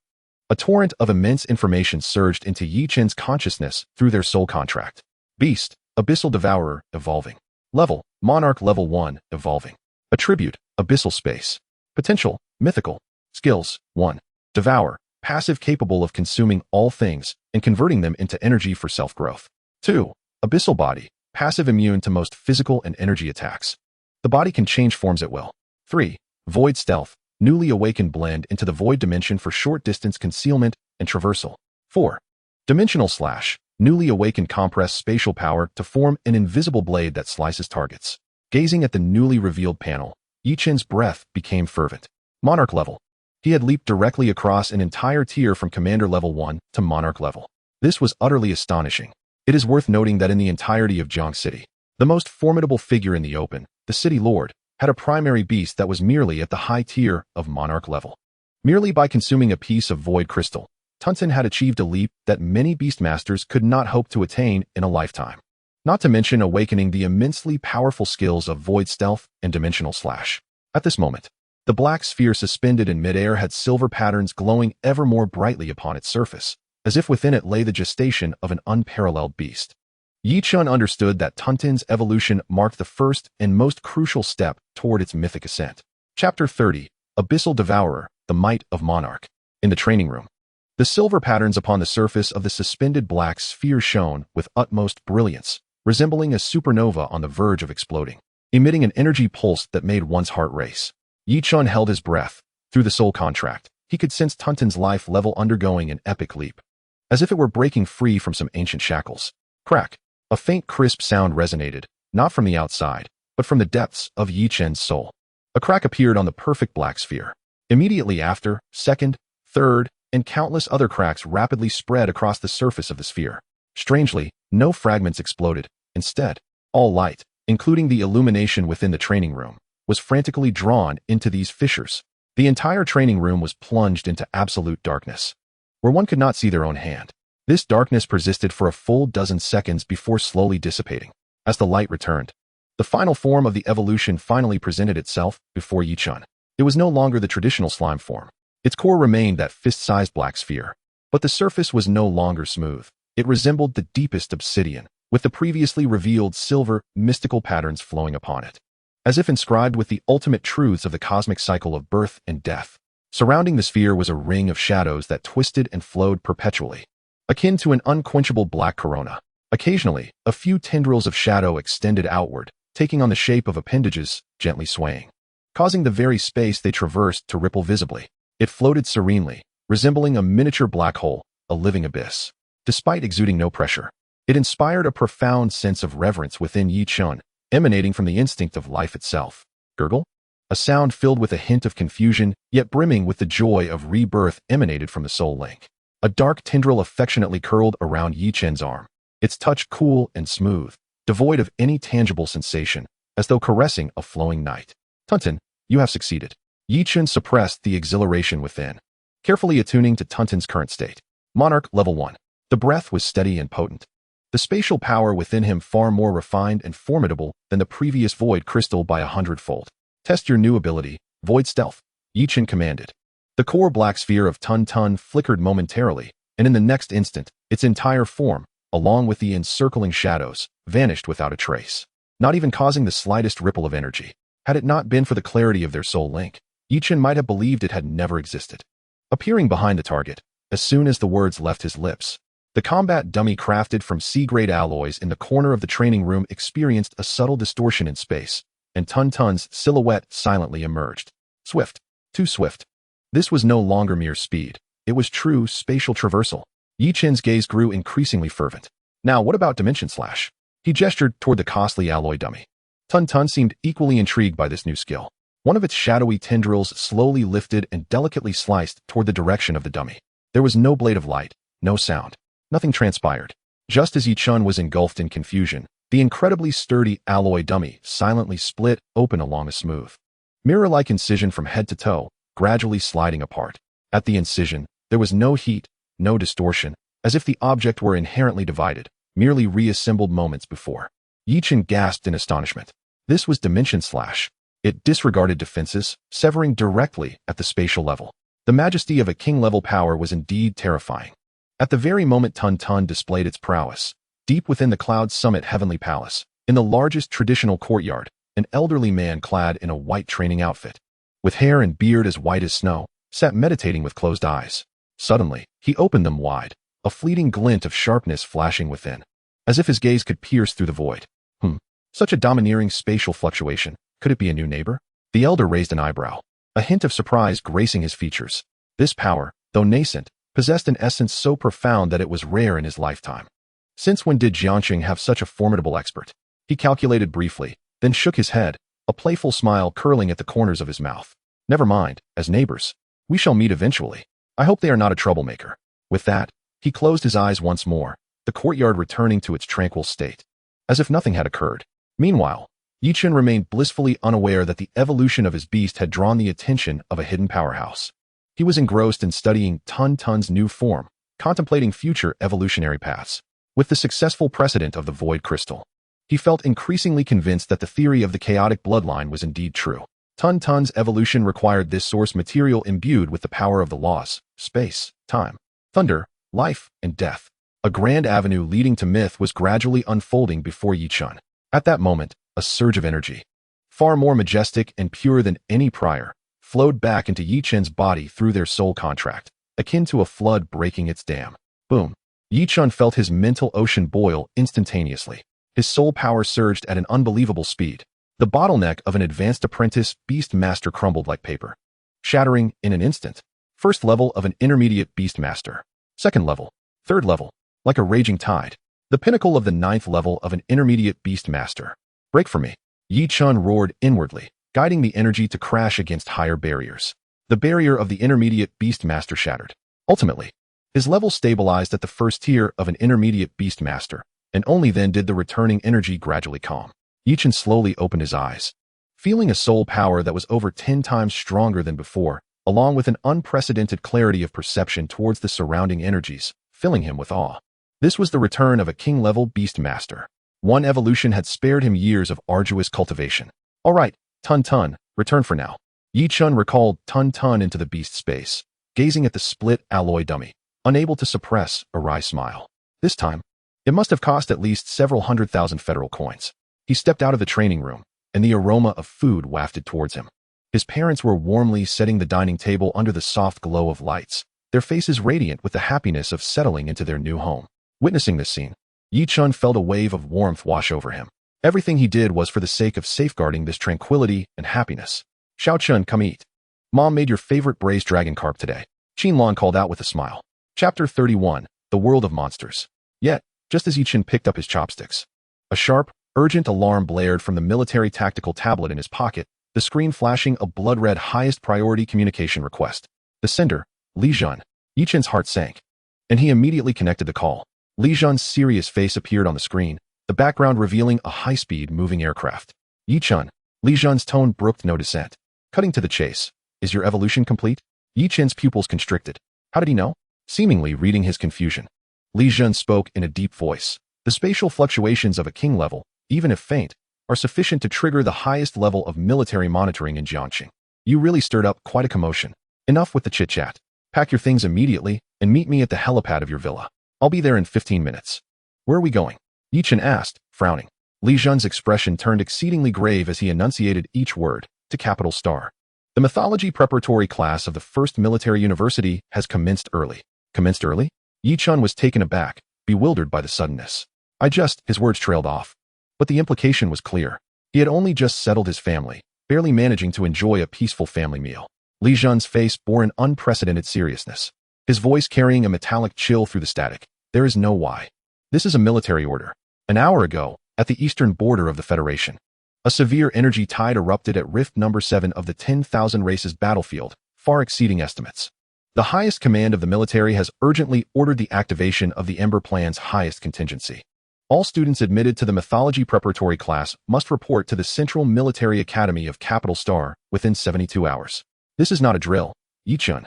Latecomers will be regarded as having automatically forfeited their qualifications and will never be reemployed. 10,000 races battlefield. Ember Plan. Each term carried the weight of impending calamity. Yi Chen instantly comprehended that this was no trivial matter.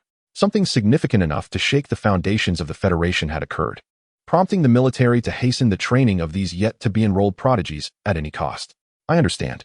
Yi Chen took a deep breath, the confusion and hesitation in his gaze replaced by unwavering resolve. I need 5 minutes to say goodbye to my parents. All right. Li Jun's voice softened slightly. I'll wait for you at the helipad. Remember, Yi Chen, from the moment you step onto that aircraft, you are no longer just a student from Jiangxing. You will carry the future of humanity on your shoulders. Your battlefield will no longer be this small city, but the vast cosmos and the endless abyss. The communication cut off. Yi Chen stored the tablet away and turned back to the dining room. Yi Hai and Qin Lan looked at him with concern. Xiao Chen, what happened? Qin Lan asked anxiously. Yi Chen gazed at the white strands adorning his parents' temples and the profound affection reflected in their eyes. A warm tide surged within him, accompanied by a flicker of guilt. He forced a smile, attempting to adopt a light-hearted tone as he spoke. Dad, Mom, there's an urgent special training session at school, and I must depart for Capital Star immediately. Leaving now? Yi Hai rose as well, startled by the urgency. Indeed, such opportunities are rare and pivotal for my future. Yi Chen refrained from elaborating further. He did not wish to burden his parents with concerns about distant and perilous affairs. He retrieved a crystalline card containing 5 million credits from his pocket and placed it on the table alongside his remaining funds. Please keep this money for yourselves. Buy whatever you wish without hesitation. As for household matters, leave them to the housekeeping robot. Your sole duty is to rest well and enjoy life. Qin Lan's eyes glistened with unshed tears. The money is inconsequential. It's you out there that I worry about. Take care of yourself. Don't fret, Mom. I'm no longer a child. Yi Chen stepped forward to embrace his mother gently before turning to his father.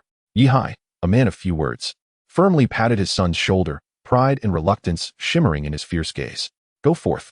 A true man has ambitions that reach beyond the horizon. I will look after things at home.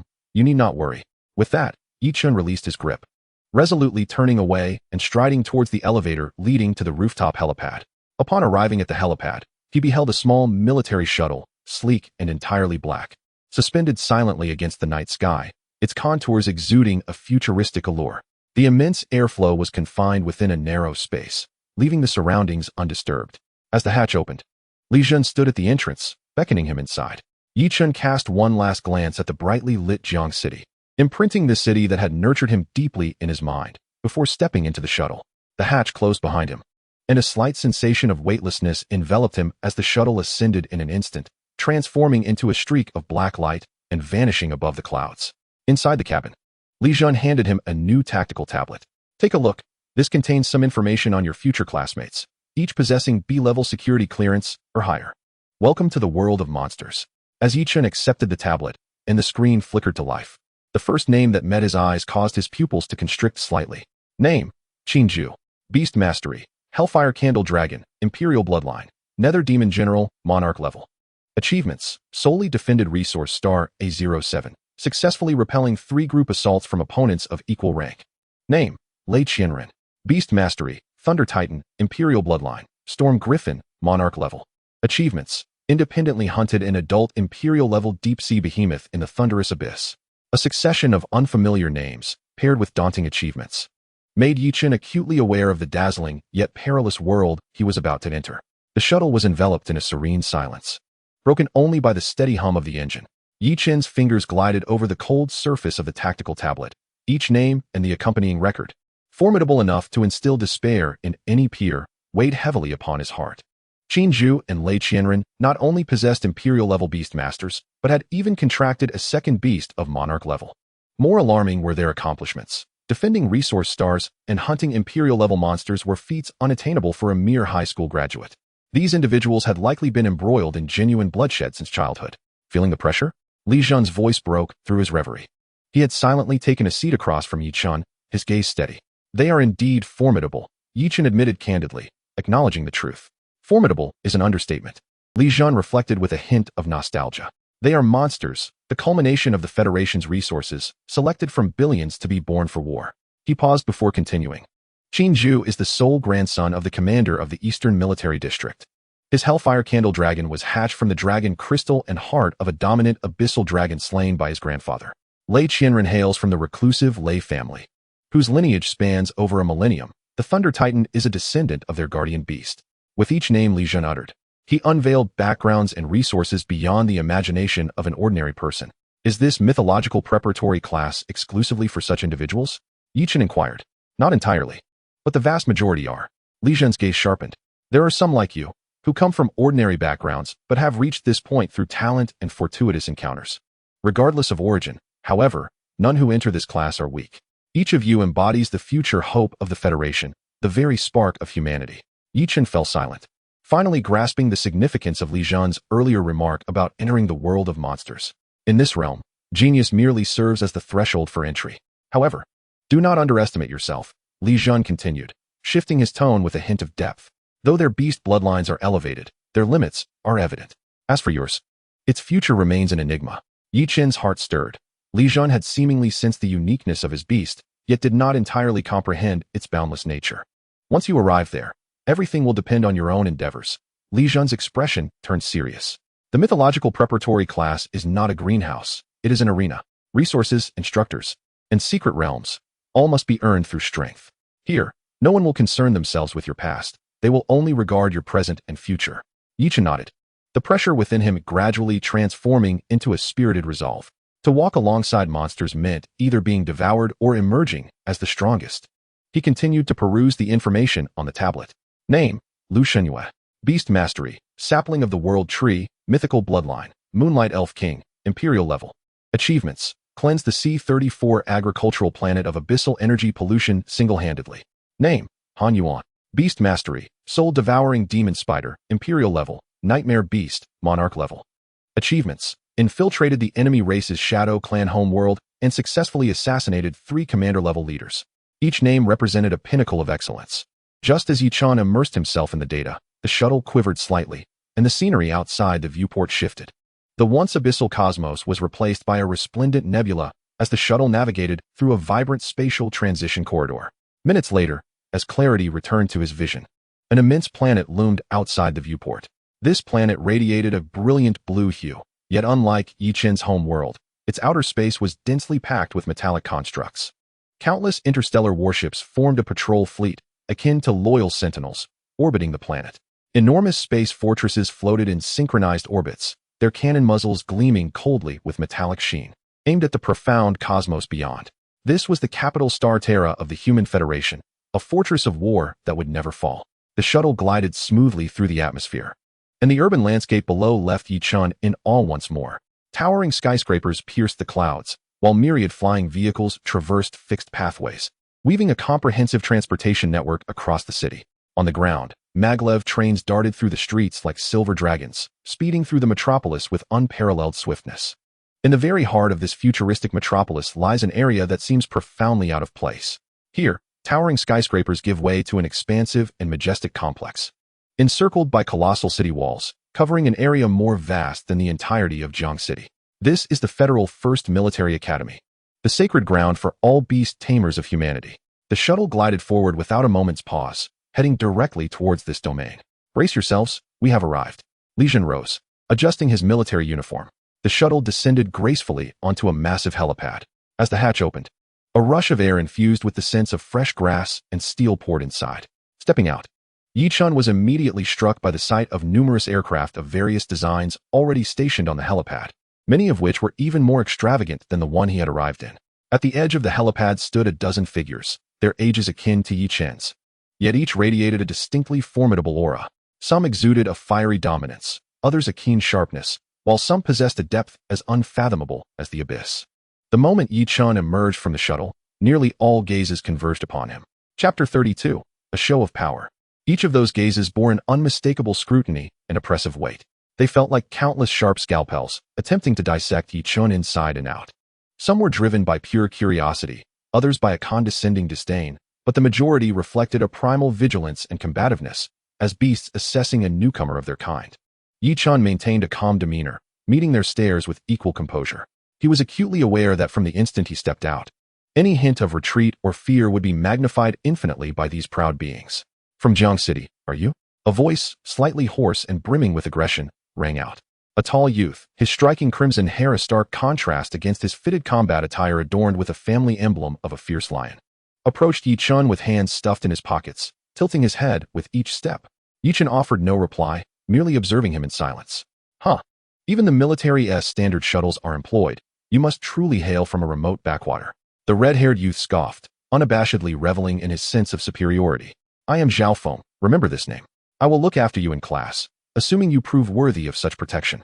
No sooner had he spoken than a tremendous mental pressure descended upon Yi-chun like an invisible tidal wave, as if attempting to ignite his very soul. It was a blatant show of dominance. The onlookers did not intervene, intrigued to witness the capabilities of this newly arrived transfer student. Yet, contrary to expectations, Yi-chun did not pale or stagger. He stood firm, as unyielding as a mountain, his clothing undisturbed by the onslaught. The oppressive force, potent enough to shatter the minds of an ordinary novice beast tamer, surged into his mental ocean, creating not even a ripple. The depth and breadth of an intermediate beast tamer's mental ocean were far beyond Zhao Feng's comprehension. Zhao Feng's smile faltered. He intensified his mental exertion, beads of sweat forming on his brow. Meanwhile, Yi-chun's expression remained placid, as if merely enjoying the gentle breeze. He found the whole ordeal somewhat tedious. Was this truly the extent of the beast's probing? With a mere thought, he unleashed an equally intangible mental force, silently countering Zhao Feng's oppressive wave. This force lacked Zhao Feng's ferocity but was pure and refined, imbued with an abyssal chill. Thud, thud, thud. Zhao Feng's complexion drained of color, as though struck by an unseen sledgehammer to the chest, forcing him to stagger back 3 steps before he could regain his balance. He looked up in astonishment, disbelief etched across his features. How is this possible? The surrounding figures, once mere spectators, now wore expressions of shock. Qinju, who had been in meditative repose, slightly stirred. Lei Qianduan, surrounded by crackling electricity, retracted his playful smile, his gaze sharpening with seriousness. Even the enchanting maiden Lu Shenyue, whose demeanor was as gentle as flowing water, cast a more scrutinizing glance at Yi-chun. "You seek death." Zhao Feng, enraged and humiliated, unleashed an even more formidable wave of energy, a summoning array rapidly forming beneath him. Just then, a presence far more terrifying than Zhao Feng's, akin to a cataclysmic avalanche, enveloped the entire helipad in an instant. Under this overwhelming aura, all the prodigies present, including Qinju and Lei Qianduan, felt their hearts race, as if an ancient beast had fixed its gaze upon them, causing their very blood to chill. Zhao Feng's summoning array crumbled into nothingness. The first rule of the mythology preparatory class is the prohibition of private duels. A cold, raspy voice, reminiscent of metal scraping, echoed in their ears. They turned to see a burly man, as imposing as a tower and bearing a gruesome scar that ran from his forehead to his chin, standing at the center of the helipad, clad in a purely black combat uniform devoid of any military insignia. His hawk-like gaze exuded an aura of oppression akin to a sea of corpses and rivers of blood. "In this place, your previous identities, backgrounds, and glories hold no weight. You are merely students." The scarred man surveyed the crowd, his gaze lingering momentarily on Yi-chun and Zhao Feng. "I am Long Zhan, your chief instructor for the next 3 months. My task is to forge you self-important little monsters into true blades, or to eliminate you." His words were devoid of any emotion. Now that everyone is present, Long Zhan raised his hand, revealing a technologically advanced tactical terminal on his wrist. "Your welcome ceremony officially commences." He gestured towards the horizon, where an endless expanse of primordial jungle lay at the far end of the campus. Deep within the jungle, a towering black spire pierced the clouds. Do you see that tower? That is your dormitory area, the Heroic Spirit Tower. From this moment forth, you have 1 hour to traverse the third hunting ground on foot and reach the base hall of the Heroic Spirit Tower. A friendly reminder. Long Jean's lips curled into a cruel smile. The charming creatures in the hunting ground have been hungry for quite some time. Their favorite delicacy is you, those brimming with energy. Now, the countdown begins. No sooner had Long Jean finished speaking than every tactical panel in the vicinity vibrated simultaneously. A blood-red countdown of 6,000 appearing on the screens. Almost instantaneously, Lei Qianduan was the first to spring into action. He erupted in a flash of electricity, transforming into a blue bolt racing towards the distant jungle. Following suit, Qinju, Lu Shenyue, and others wasted no time, each employing their abilities to sprint towards the same direction with astonishing speed. In the blink of an eye, only Zhao Feng, still dazed, and Yi Chun, with a grave expression, remained on the helipad. Fool, what are you waiting for? Long Jean's icy gaze fell upon Zhao Feng. Do you wish to be the first to be eliminated? Startled, Zhao Feng shook off his stupor, disregarding his earlier intentions towards Yi Chun. He summoned a massive wolf engulfed in flames, leaping onto its back before streaking away like a line of fire. Yi Chun took a deep breath, refraining from hastily pursuing. His gaze traversed the thicket, resting upon the distant black tower, and he comprehended that this was not merely a race. It was a ruthless selection process and the inaugural battle for dominance. Chapter 33, The Throne of Kings. Unlike others who charged forth recklessly, Yi Chun remained composed. With a mere thought, a dark summoning array silently unfurled beneath his feet. There was no violent surge of energy, only a profound darkness that seemed capable of devouring light itself. The silhouette of Tun Tun emerged, its shadowy tendrils swaying gently around the core black orb, exuding an eerie and enigmatic aura. Take me there. With utmost speed, Yi Chun commanded succinctly. Guji.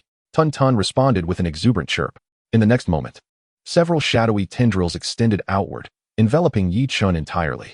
There was no sensation of suffocation. Rather, it felt as though he had submerged into a cool, tranquil night. The scenery before him twisted and elongated, transforming into countless vibrant lines. When everything returned to normal, Yi Chun found himself in a bizarre subspace, where he could clearly observe the real jungle outside, yet the creatures beyond remained oblivious to his presence. Void stealth. As Yi Chun traversed the hunting ground in a manner akin to cheating, the talented individuals who had initially surged into the jungle were already encountering genuine peril. Roar. Zhao Feng, riding his blazing giant wolf, charged recklessly, incinerating the thorny vines ahead into ashes with searing flames.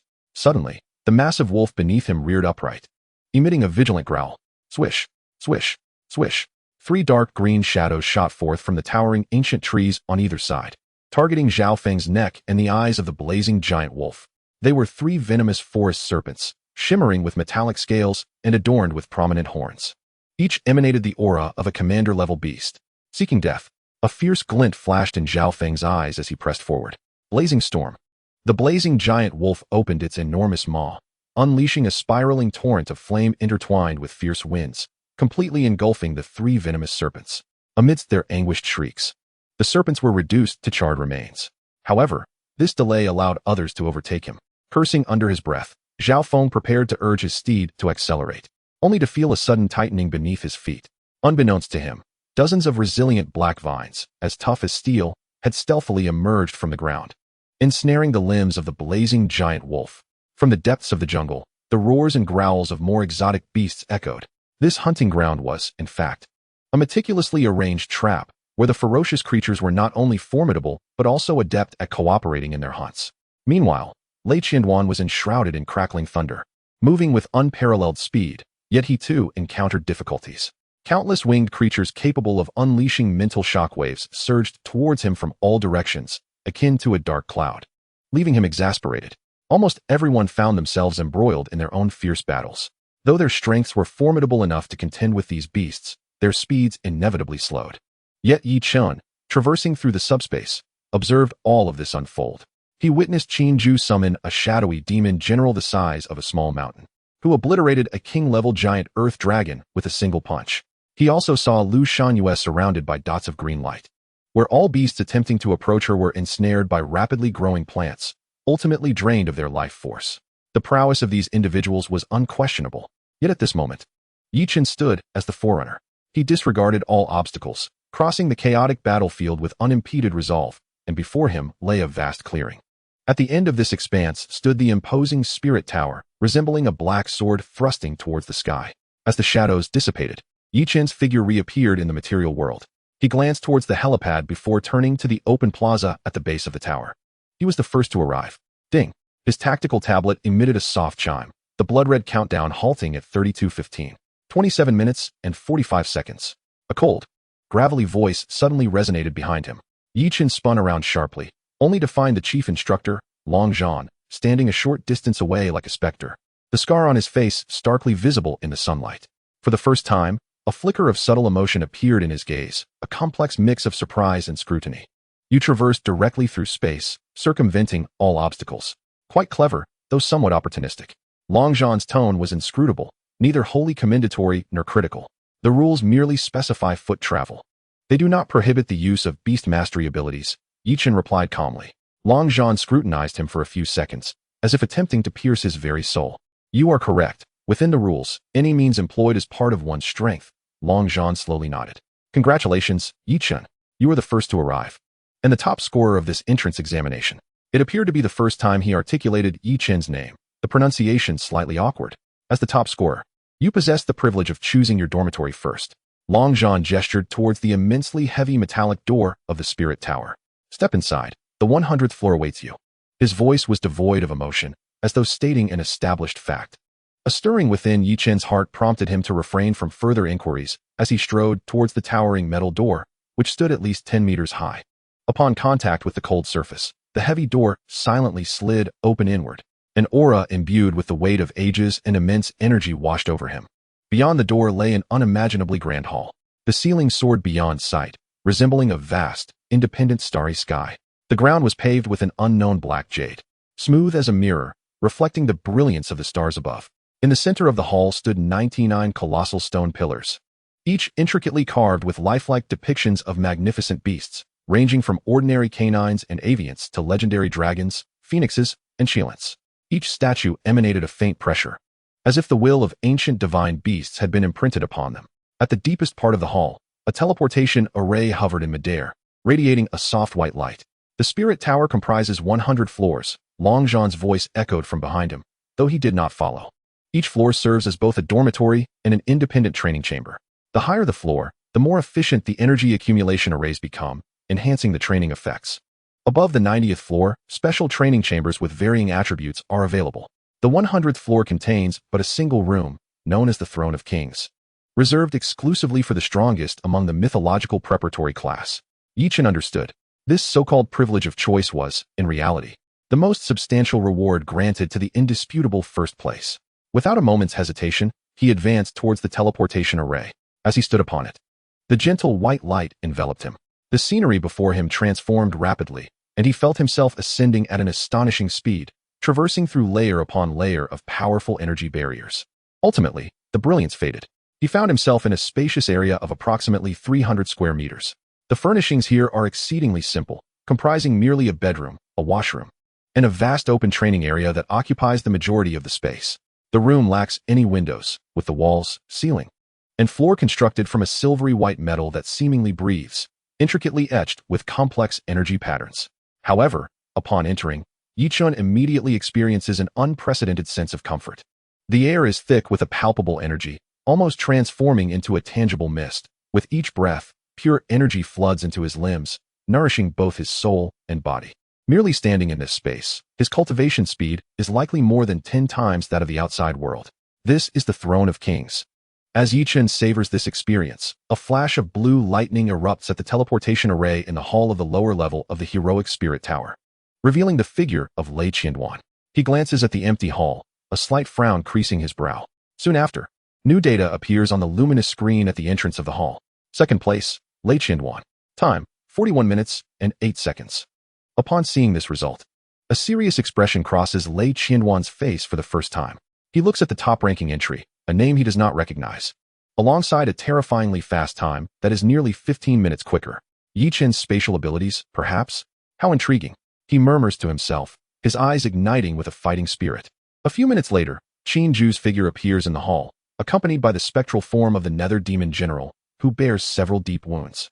Evidently having endured a fierce battle, he glances at the results, remaining silent, but lifts his gaze to the profound ceiling of the tower.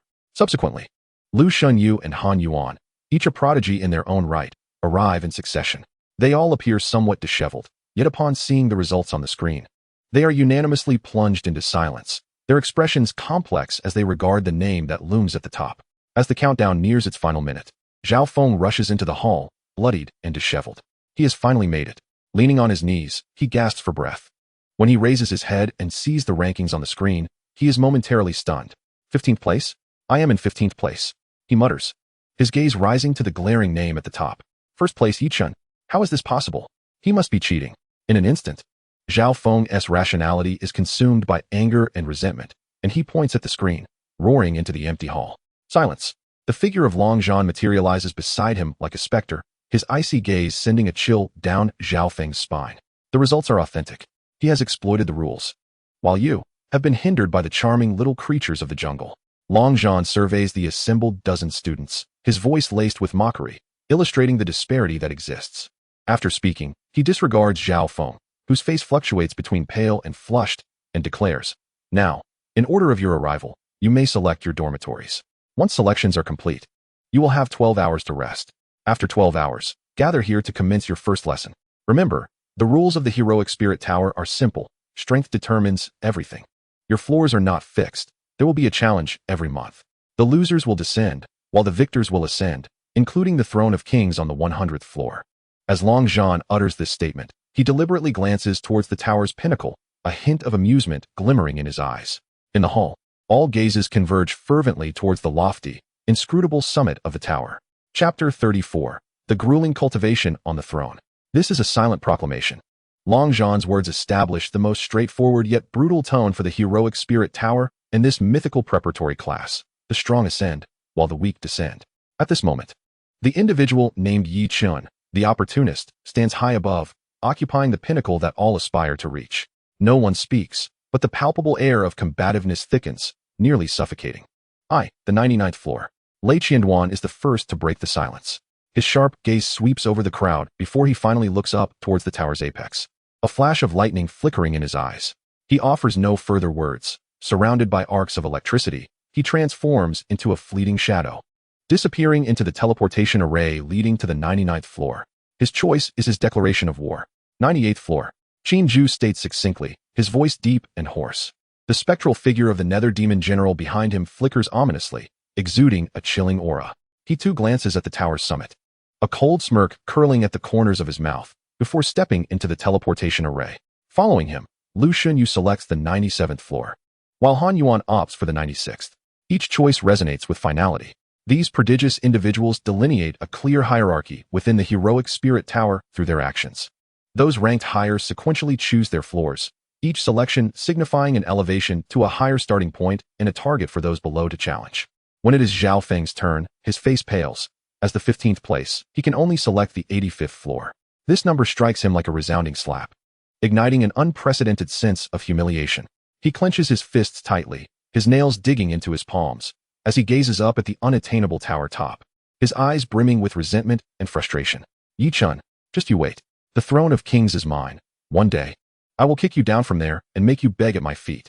Unaware of the undercurrents swirling beneath the tower, Yi Chun on the 100th floor remains indifferent. The moment he steps out of the teleportation array, he is taken aback by the sight before him. This is not merely a simple room, but an expansive, almost opulent independent space. The floor beneath him is adorned with intricate mystical patterns of silvery metal, and above, the dome appears to be embedded with a miniature starry sky. Glimmering points of light, cascading down, coalescing into visible streams of energy.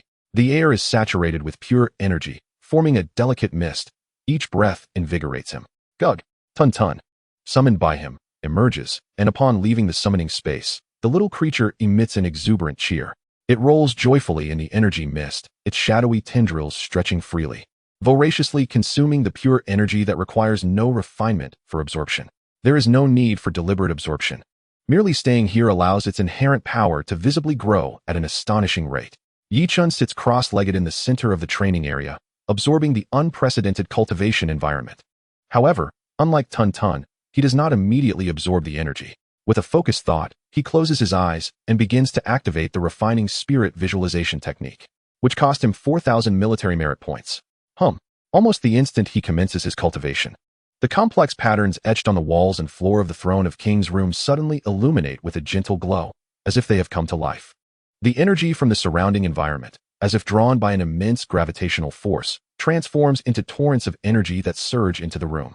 After being purified and compressed by the array, this energy becomes the purest form of attribute-less soul energy, yet instead of directly pouring into Yi Chen's sea of consciousness, it hovers around him, forming a colossal, slowly rotating energy vortex. Yi Chen's consciousness completely immerses itself in the sea of spirit. According to the method of the refined divine visualization, he began to utilize his soul power to painstakingly outline a vague divine figure in the vast expanse of the mental sea. This figure, indistinct in features, draped in an ancient robe of celestial stars, emanated a terrifying aura that suppressed the ages and surveyed the heavens, even in its mere outline. The process of refinement was both monotonous and excruciating.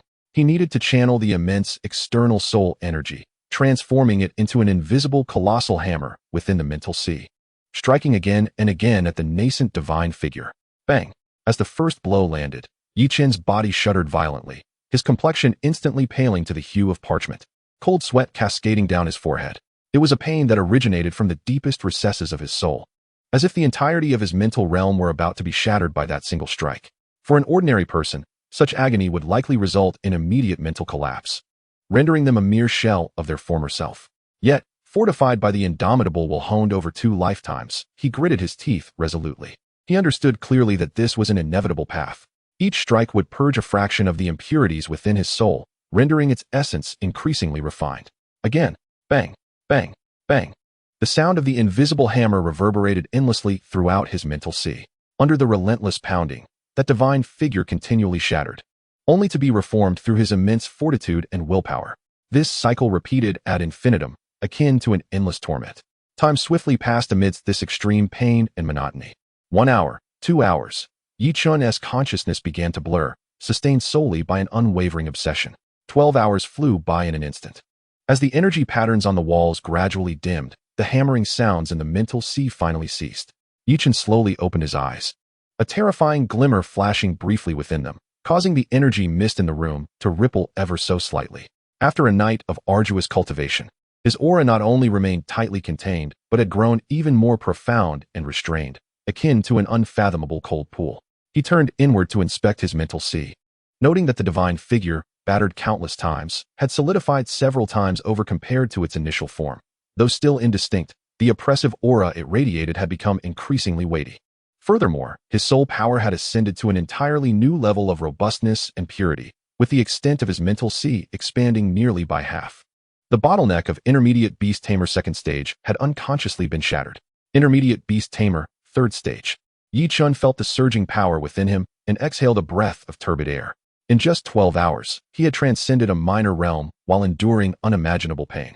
This exemplifies the terrifying nature of the confluence of the Throne of Monarchs and the refined divine visualization. At that moment, his tactical tablet on his wrist emitted a faint vibration, followed by a cold electronic voice. All students, report to the lower hall immediately. The first class is about to commence. Chapter 35, The First Class. Yi Chen adjusted his attire, returning the exuberantly frolicking Tun, still enveloped in energy mist, back to the beast taming space, and calmly walked towards the teleportation array. In a flash of white light, his figure appeared in the lower hall. The instant he materialized, the previously murmuring voices in the hall fell abruptly silent. A dozen gazes converged upon him like searchlights, scrutinizing him with a mix of examination, curiosity, disdain, jealousy, and unabashed fervor for battle. After a night had passed, the auras of these prodigies appeared to have become more refined, evidently having garnered significant benefits in their respective tiers. Yi Chen regarded these complex glances with indifference, proceeding directly to the end of the line, his expression apathetic, as though he were an outsider. Finally willing to emerge from your shell? A voice laced with sharp sarcasm pierced the air. Zhao Feng, positioned in the middle of the line, abruptly turned, fixing a condescending gaze upon Yi Chen, a blatant sneer curling his lips. How does it feel to have spent a night on the Throne of Monarchs? Feeling accomplished for seizing the top spot through underhanded means. His voice boomed, deliberately ensuring that all could hear, successfully articulating the sentiments of many present. What right does a person who relies on a mere slime have to occupy that exalted position? I'm eager to see how your worthless slime, which doesn't even qualify as ordinary, will fare in a real battle. Yichen did not even flutter an eyelash, appearing entirely unperturbed by his words, maintaining his silent stance. This utter disregard incited a deeper rage within Zhao Feng than any retort could have. He felt as though he had struck cotton with his fist, the carefully cultivated fury having nowhere to vent, causing the muscles in his cheeks to twitch in irritation. Just as he was about to erupt, an ominous and terrifying aura inexplicably enveloped the entire hall. The chief instructor, Long Zhan, had somehow positioned himself at the forefront of the hall. His back turned to the crowd. It seems you all rested well and are full of energy. His hoarse voice reverberated through the hall, though not loud. It resonated clearly in everyone's ears, instantly solidifying the previously tense atmosphere. Given this, the first class shall commence now. Long Zhan slowly turned around, the grotesque scar extending from the corner of his eye to his jawline, rendering him reminiscent of a primordial beast lurking to devour its prey. His hawk-like gaze swept across each face, ultimately landing on Yi Chun and the enraged Zhao Feng. The content of the course is quite straightforward. Combat. He grinned, revealing a set of unnaturally white teeth, his smile imbued with an unsettling cruelty. The mythological preparatory class requires neither mere theorists who can only engage in idle talk nor reclusive ascetics who labor in silence. What awaits you in the future are the most treacherous enemies in the universe and the bloodiest battlefields. Thus, the first lesson you must learn is how to defeat your enemies in the swiftest and most effective manner and survive. Long Zhan's gaze shifted to Zhao Feng, his tone unperturbed as he inquired. You, number 15, seem to have a strong opinion about number 1? Zhao Feng's heart tightened. Yet recalling the humiliation of the previous night and his yearning for the throne of monarchs, he defiantly retorted, Report, instructor. I harbor no objections. I merely believe that the throne of monarchs should be occupied by a true powerhouse, not by one who resorts to cunning tricks. Oh, a true powerhouse? Long Zhan's tone carried a hint of amusement. Do you believe you are stronger than him? Absolutely. Zhao Feng answered without hesitation, and to bolster his assertion, he summoned forth a majestic, imposing figure of a flame giant wolf behind him, exuding a scorching and ferocious aura. My main battle beast, the flame giant wolf, is already at the 7th stage of commander level. It could break through to a higher tier at any moment. I refuse to believe I would lose to a mere slime. Commander level 7th stage. A wave of suppressed gasps echoed throughout the hall. This level, even among their exceptional ranks, was undoubtedly at the pinnacle. No wonder he possessed such confidence to challenge in public. Long Zhan nodded, then turned to the ever-composed Yi Chun. Number 1, did you hear? He wishes to challenge you. Yi Chun finally lifted his eyelids, calmly regarding the battle-ready Zhao Feng, and nonchalantly uttered 2 words. I accept. Excellent. Long Zhan appeared highly satisfied with this outcome, since both parties have agreed. The instructional content of this class will be demonstrated by the 2 of you. He extended a finger, pointing towards the vacant space in the center of the hall. Here, a teaching duel shall commence. The rules are without restrictions, continuing until one party loses the ability to fight or concedes defeat. Long Zhan's gaze sharpened intensely. As for the stakes, Zhao Feng, since you deem Yi Chun unworthy of the throne, then should you emerge victorious, the right to access the 100th level shall belong to you from this day until the next monthly challenge. Upon hearing this declaration, the crowd erupted in astonishment. Everyone's breath caught in their throats, their eyes igniting with fervent excitement. The stakes were monumental. This essentially granted Zhao Feng an opportunity for an early challenge, along with a direct chance to seize the highest reward. Zhao Feng was overwhelmed with ecstasy. He could scarcely believe his ears, and then he grinned maliciously. Thank you, instructor, for your generosity. He turned to Yi Chun, his gaze akin to that of a predator eyeing its prey, prepare to roll down from the tower's pinnacle, boy. However, Long Zhan swiftly altered his tone, his cold gaze locking onto Zhao Feng like 2 swords poised for battle. If you lose, you shall forfeit your qualification to reside in the heroic spirit tower. Go to the logistics department and clean the dormitories of all for a month. Only after that will you be eligible to start anew from the 1st level. Zhao Feng's triumphant smile froze instantly. The once heated atmosphere in the hall turned frigid. A shiver ran down everyone's spine. This punishment was utterly ruthless. Not only did it strip away the finest cultivation resources, but it was also a profound humiliation.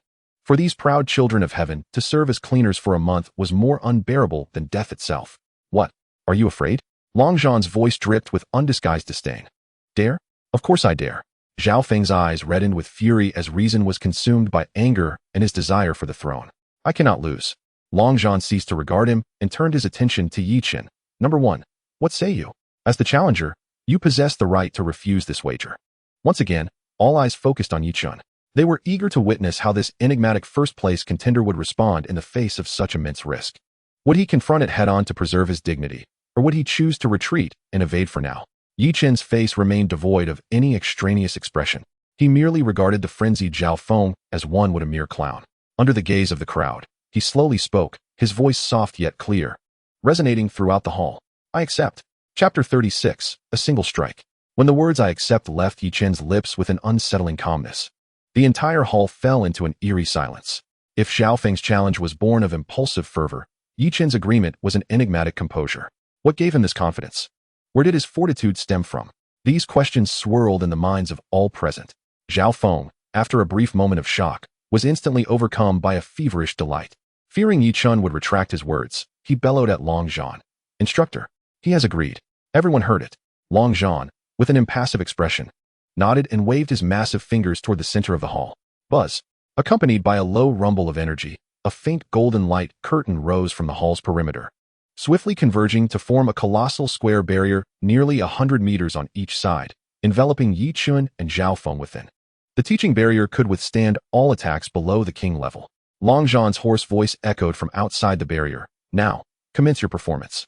Inside the barrier, Zhao Feng could no longer contain the excitement and murderous intent boiling within him. He grinned savagely at Yichun, imagining himself ascending to the 100th level, trampling Yichun beneath his feet. Boy, I will make you understand that the chasm between the worthless and the genius is one you shall never cross. Come forth, my companion, fiery giant wolf. With a roar, a dazzling summoning array unfolded before him. A giant wolf, standing over 3 meters tall, its entire body enveloped in crimson fur. Exhaling scorching breath, materialized in a flash. A woo. The fiery giant wolf howled to the heavens. A wave of commanding 7th-tier pressure surged forth, mixed with searing heat, sweeping in all directions. The temperature within the barrier escalated sharply, warping the air due to the intense heat. The students outside the barrier changed color in fear. Such overwhelming pressure. Was this the might of a high-tier beastmaster? Zhao Feng's fiery giant wolf, reputed for its pure bloodline, was not something an ordinary beastmaster could rival. How could they possibly contend with this? That slime would likely be torn to shreds by a single claw. Few held any hope for Yichun. Even Lei Qianduan and Qinju, standing at the forefront of the group, wore solemn expressions. They believed they could defeat the fiery giant wolf. But it would certainly not be effortless. They too were eager to see how Yichun would respond. Under the scrutiny of all, Yichun finally made his move. He didn't even glance at the imposing fiery giant wolf. He simply raised his hand, and a remarkably simple, almost dull summoning array materialized at his feet. Gurgle. A blob of slime, no more than half a meter in diameter, pure black as ink, with several soft, drooping tentacles protruding, appeared before the crowd. It bore no semblance of menace, appearing somewhat adorable as it curiously swayed its tentacles. After a brief silence, laughter erupted from outside the barrier. Is this his beast? A mutated black slime. How absurd. I thought he had some hidden card up his sleeve. It's just this? This is it. He become the eternal laughingstock of our mythology preparatory class. Zhao Feng laughed uncontrollably, nearly in tears. Yichun, you are quite the character. With this thing? Are you tickling me? Fiery giant wolf. Attack. Use your utmost speed and shred it to pieces. A woo. The fiery giant wolf, obeying the command, pounded the ground, leaving shallow pits in the hard metallic floor. It transformed into a streak of red light, propelled by heat sufficient to melt gold and iron, darting toward the small black figure with lightning speed. Facing this thunderous strike, Yichun's expression remained unchanged. He merely uttered a single word.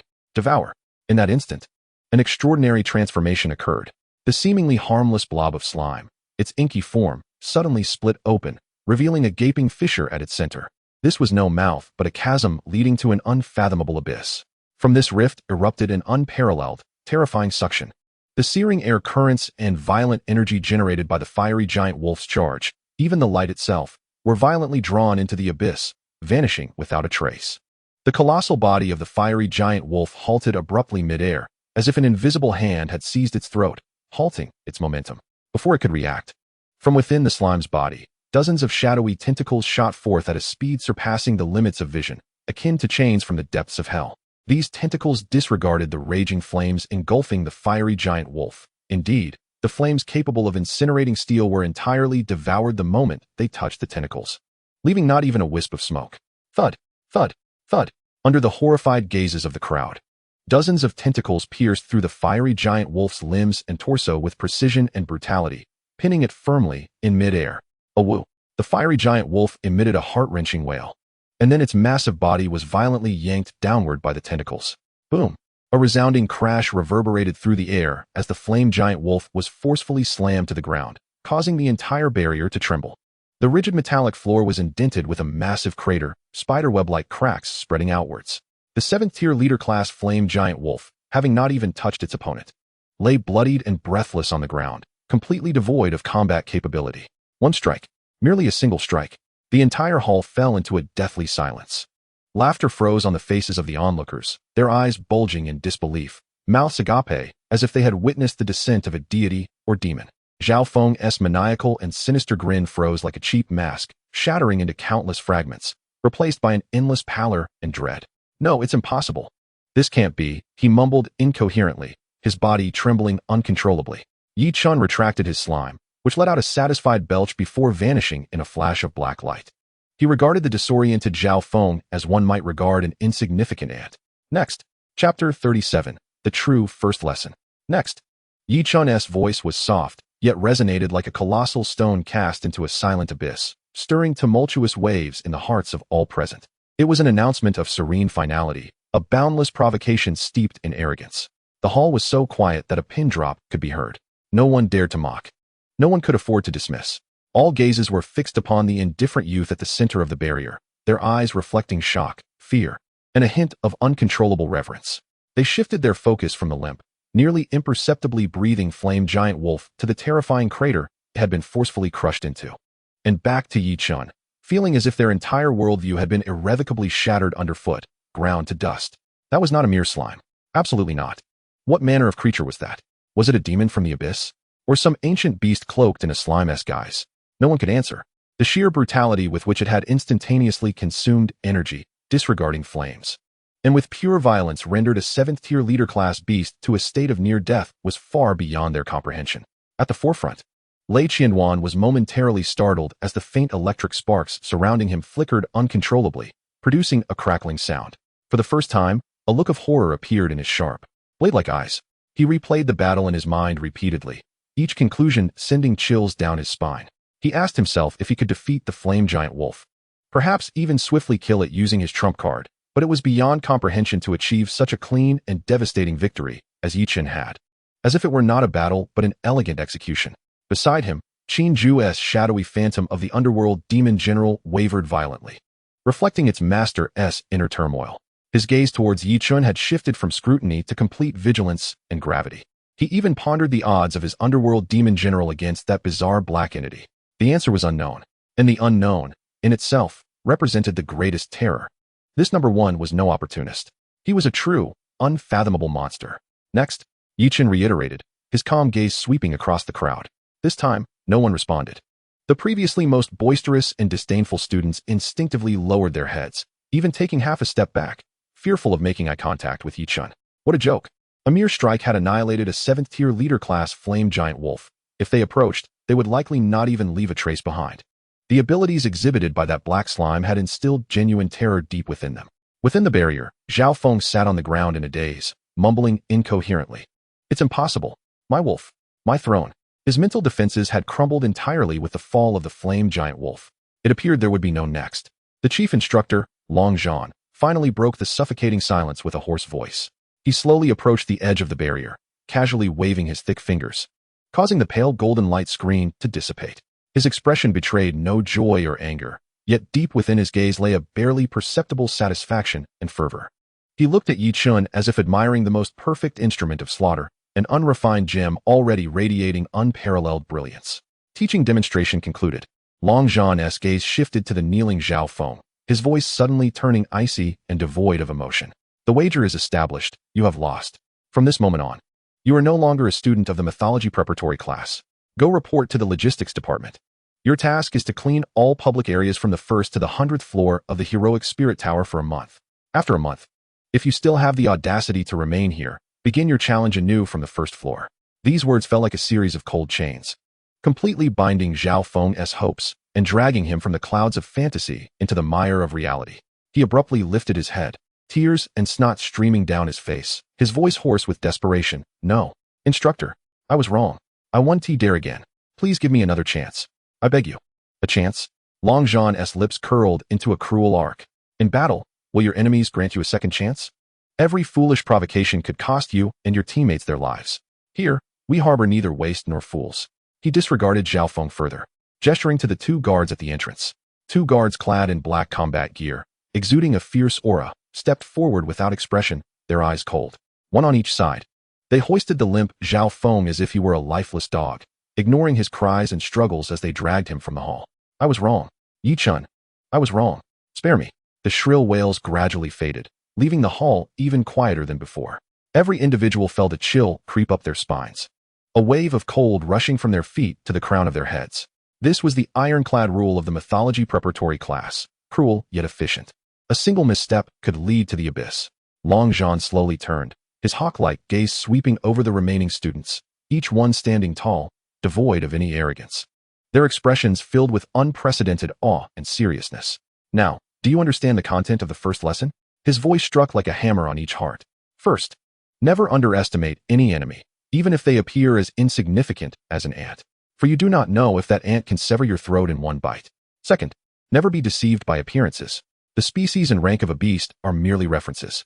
What truly determines victory is your intellect and the means by which you unleash your beast's full potential." Most importantly, Long Jean's gaze settled on Yi Chun, his voice laced with unmistakable admiration. "The victor possesses all. Honor, resources, status, all belong to the strong, while the defeated possess nothing. Even the qualification to remain here will be stripped away. Number one has proven with his strength that he is worthy of the throne. Now, is there anyone who dares to voice dissent?" The hall fell into a profound silence. Dissent? Who would dare? Who had the standing to voice an objection? Long Jean nodded in satisfaction. "Very well. The first lesson concludes here. Dismissed. Remember, 3 days from now marks the inaugural resource competition. I trust that by then, you will present me with something extraordinary, rather than the sight of a group of naive fools, as you have today." With that, he turned on his heel and strode away, leaving a throng of astonished students in his wake. As Long Jean departed, the oppressive atmosphere lifted slightly, yet no one moved. All eyes converged upon the remarkably composed youth who had remained unfazed throughout the ordeal. Yi Chun paid no heed to anyone. He approached the vast pit and glanced at the still-twitching flame giant wolf before making his way towards the teleportation array leading to the upper levels. Just as he was about to step into the array, he paused for a moment, casting a calm gaze back at Lei Qianren and Qin Ju amidst the crowd. His eyes were tranquil as still waters, devoid of any provocation, yet both individuals felt a sudden tightening in their chests. They discerned a deeper meaning within that gaze, not a challenge for the next, but rather a question. "Are you prepared?" Chapter 38. The Throne and Preparations for War. A flash of white light enveloped Yi Chun, and his figure vanished within the teleportation array. In the instant of his departure, the taut string of tension in the hall seemed to snap, the stifling silence replaced by gasps of astonishment and hushed murmurs. "That monster is undoubtedly a true aberration," exclaimed one student, his complexion pale and voice trembling. "What on earth was that? Was it genuinely a slime? I have perused the highest authority database of the Federation's Beastmaster Compendium. None of the known slime subspecies, variants, or mutations can compare. The instantaneous surge of devouring force and physical might was simply unprecedented." Another bespectacled student, appearing quite scholarly, now wore an expression of confusion and dread beneath his lenses. "A single strike from a commander-level 7th-tier flame giant wolf, and it couldn't withstand even one blow. Is the gap between us truly that vast?" This inquiry echoed the collective sentiment of the assembly, akin to a bucket of icy water extinguishing the last flicker of their pride as favored prodigies. They had thought that while differences might exist, they could not be insurmountably vast. Yet today, Yi Chun had delivered a brutally direct message. The disparity was far more desolate than they had ever imagined. Among the crowd, only 2 individuals remained aloof from the discussions. Lei Qianren's previously uncontainable flickering electrical energy had subsided, yet his clenched fists were white-knuckled from the intensity of his grip. He felt no fear, rather. A fierce battle spirit burned in his keen eyes. It was an exhilaration akin to encountering a worthy adversary, a determination to scale greater heights upon witnessing a loftier summit. Yi Chun, he murmured the name as if etching it into the depths of his soul. This journey in the mythical preparatory class has proven worthwhile. With that, he took no further pause, pivoting decisively into his own teleportation array. The 98th level was no longer sufficient. He must grow stronger. employing every means necessary to achieve such strength. In stark contrast, Qinju remained rooted in place, his eyes half closed. The spectral form of the Nether Demon King behind him was more solid than ever. He was obsessively replaying and analyzing every detail of the earlier battle in his own way. The number of shadow tendrils, their speed, attack angles, and most critically, the core ability of devouring akin to a black hole. After a lengthy moment, he opened his eyes, a glint of clarity flashing within. Unfathomable, this energy model cannot encapsulate such an ability. It does not belong to any known system. He arrived at a conclusion that startled even himself. A cold smile crept upon his lips. If it cannot be understood, then shatter it. With those words, he too stepped into the teleportation array. The remaining students, witnessing the two acknowledged strongest figures depart in such a manner, felt a tumult of emotions. They comprehended that from this day forth, the dynamics of the mythical preparatory class had been irrevocably altered by the singular force that was Yi Chun. On the 100th level, the Throne of Kings. Yi Chun's presence re-emerged here. Unlike the curiosity and caution he had felt upon his initial arrival the previous night, this time, as he stood within this vast and opulent space, his heart was tranquil. The dense energy mist seemed to sense the return of a sovereign, swirling around him with newfound vigor, as if greeting an old friend. He walked to the center of the hall, and with a thought, released Tun Tun. Goo-goo-goo. Upon its emergence, Tun Tun chirped joyfully, its surface hue appearing even darker than before, with a faint glimmer of deep crimson energy flickering within. This was a sign of the residual fire energy and life essence it had yet to fully assimilate after devouring the flame giant wolf. Yi Chun extended his hand to gently stroke Tun Tun's gelatinous form. Well done. Goo-goo-goo. Tun Tun nudged his palm with its tendrils, as if seeking praise.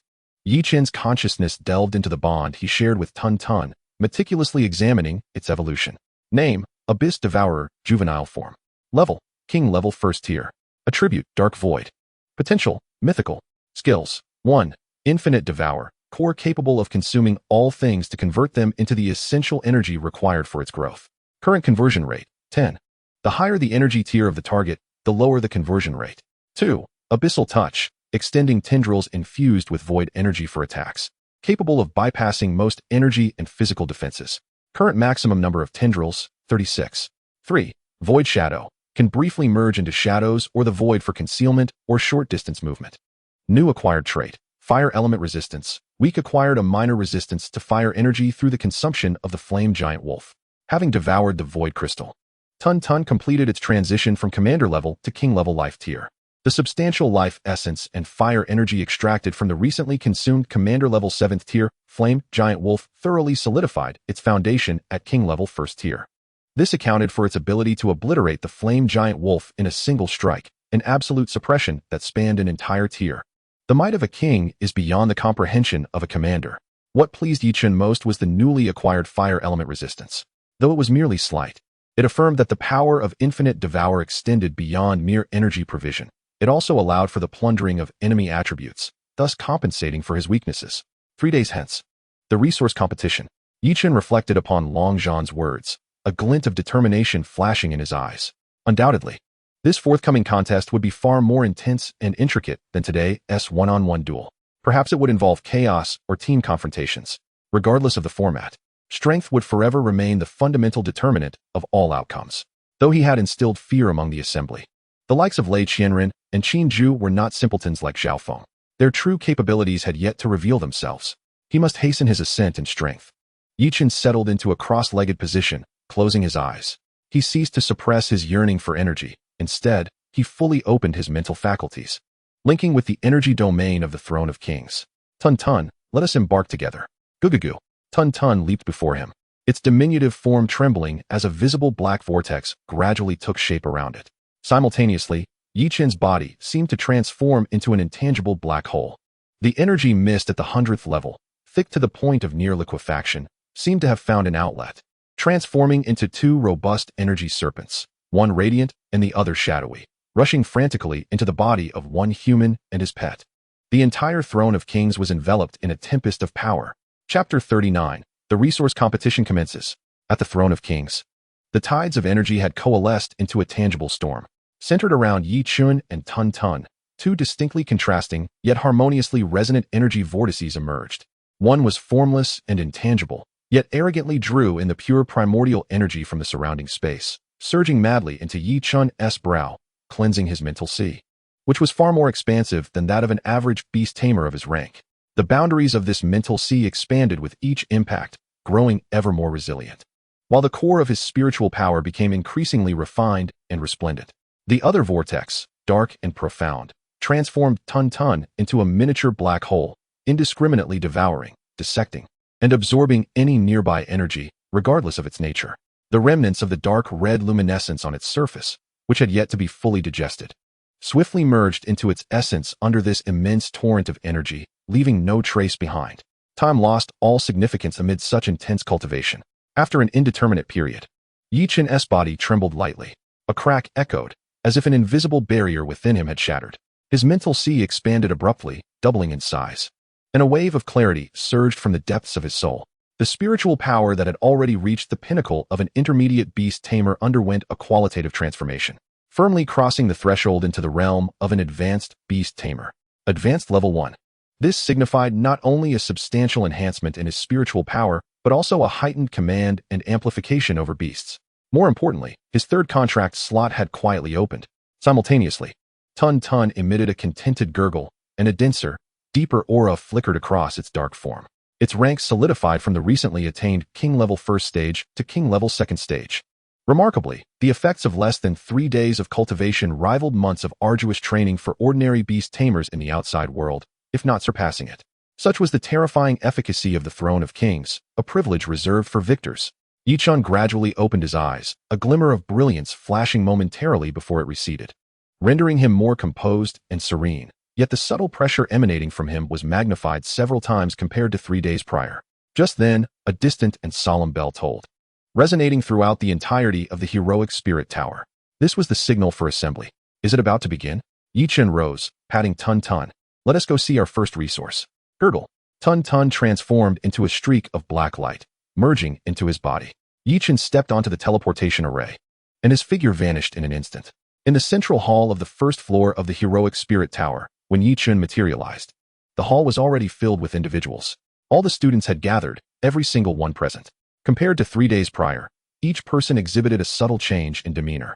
The previous pride had been supplanted by a grave sense of battle, their gazes filled with vigilance and scrutiny. Clearly, the first lesson of Dragon Battle and Zhao Feng's downfall had left a profound impact on them. As Yi Chun appeared, all eyes immediately converged upon him, complex, wary, curious, and tinged with an unmistakable battle intent.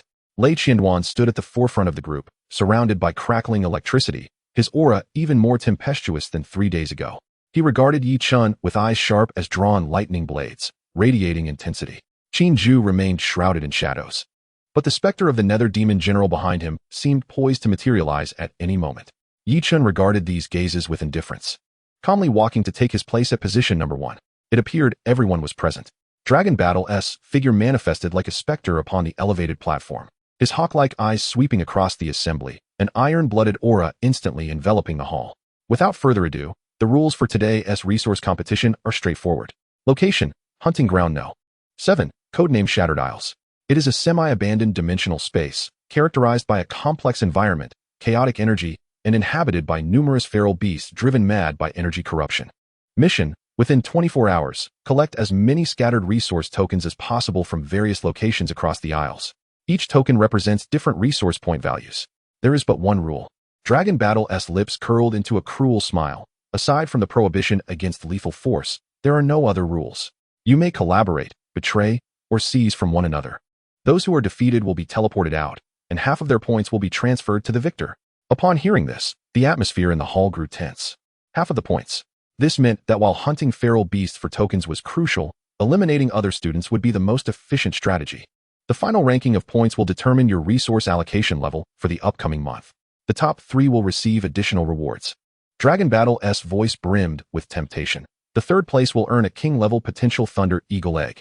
The second place will receive a vial of Starry Dew, capable of cleansing spiritual power. As for the first place, he deliberately paused, scanning the crowd. The reward for first place is a crystallized drop of Phoenix blood. Boom. As the words Phoenix blood resounded, the hall erupted in excitement. Even Lei Qianduan and Qin Zhu's breaths quickened. The Phoenix, a creature that exists solely in myth and legend.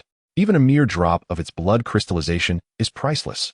The immense life force and the principles of fire it embodies are sufficient to enable any fire attribute beast to undergo a transformative evolution, and could even grant the beast tamer formidable fire resistance and self-healing abilities. In that moment, flames of greed ignited in everyone's eyes. Yi-Chen's heart also raced at that instant. Phoenix blood. This was precisely what he needed, a key item to hatch the second egg. He had been pondering how to procure such a legendary material, only to find that the mythical preparatory class had placed it as a reward. It seems that this first place is a necessity for me to obtain. A resolute determination flashed deep within Yi-Chen's gaze. Excellent. It appears you are all quite motivated. Dragon Battle was evidently pleased with their reactions. With a swift motion of his hand, the vast wall behind him began to warp, and a colossal teleportation portal, shimmering with silver light and exceeding 10 meters in diameter, slowly took shape. Behind the door lay a chaotic and violent spatial turbulence. Now enter. Let me see if you so-called geniuses are dragons that soar through the skies under the true jungle law, or mere insects crushed at will. Remember, you have only 24 hours. As his voice fell, Lei Qianduan was the first to act, transforming into a flash of lightning as he plunged into the portal without hesitation. Following closely were Qin Zhu and the other students, who summoned their beasts, either cautiously or forming temporary alliances, as they charged into the unknown battlefield.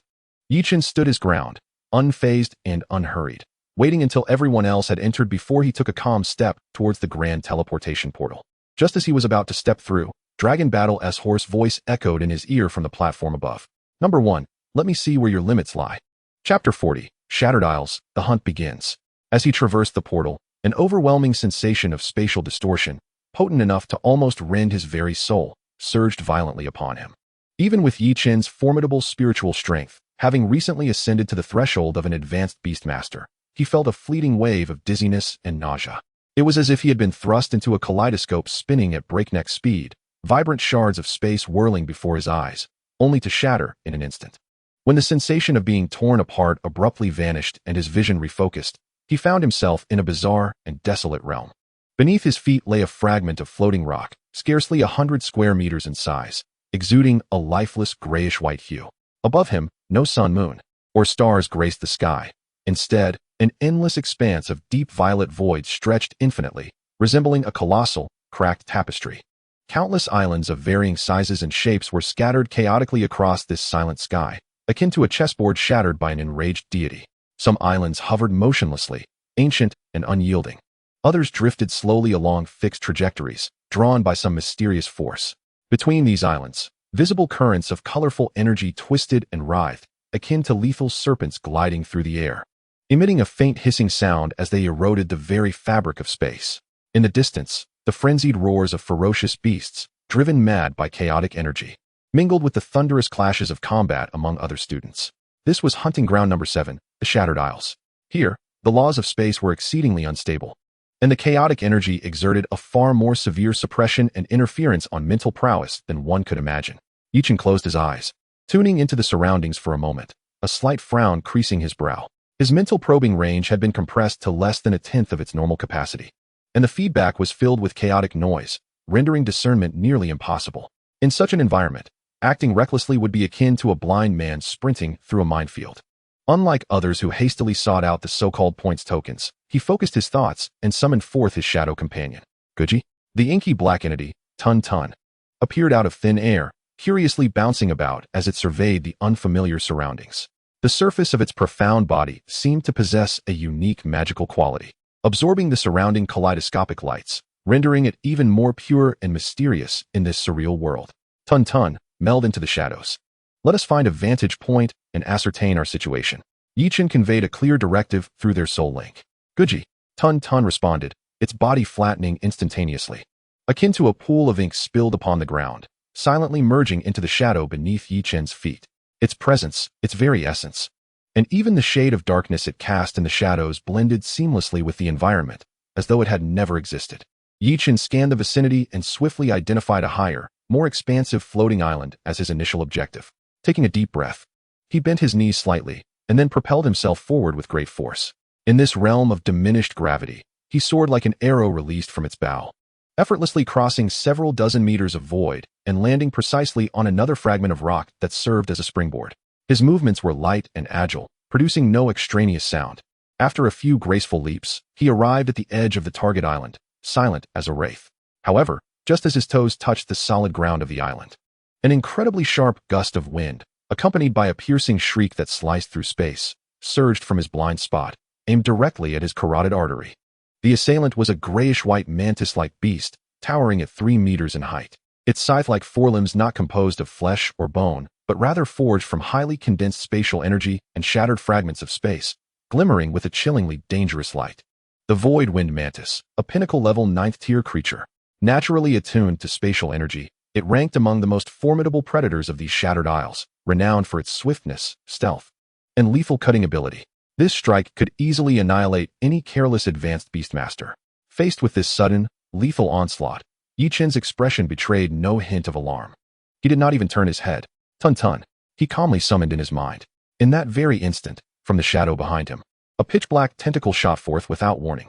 Its speed defied the laws of physics, surpassing even the scythe wielded by the spatial force. The tentacles seemed to disregard the distance of space, appearing directly before the Void Wind Mantis.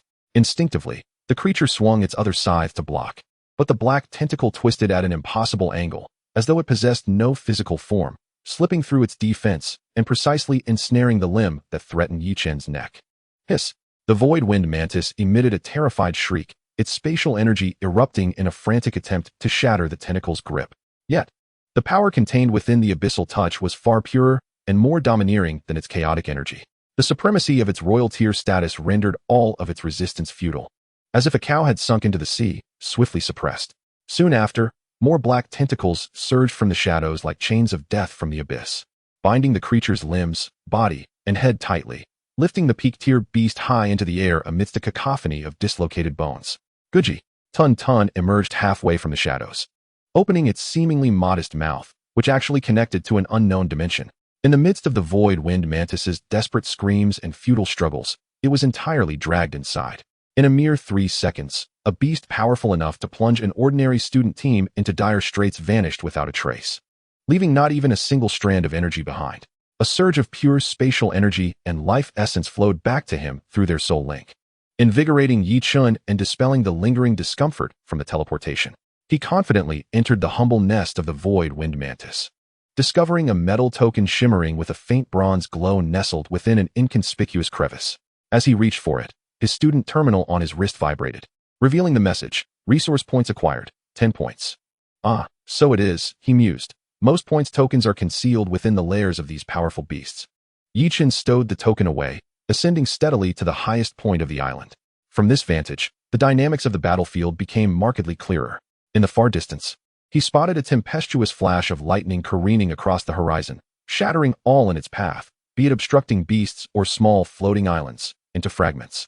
It was number 2, Lei Qianren. His objective was unmistakably clear, the largest and most energy-rich central island of the archipelago, evidently aiming to seize the initiative. In another direction, amidst a belt of meteors, number 3, Qinju, exhibited an entirely different style. He and his towering nether demon general operated with seamless synergy, akin to the Grim Reaper of the night, efficiently and coolly eliminating all life on a particular island. The demon general managed the frontal assault and defense, while Qinju lurked in the shadows, unleashing eerie curses and shadow spells, steadily consolidating their position, step by step.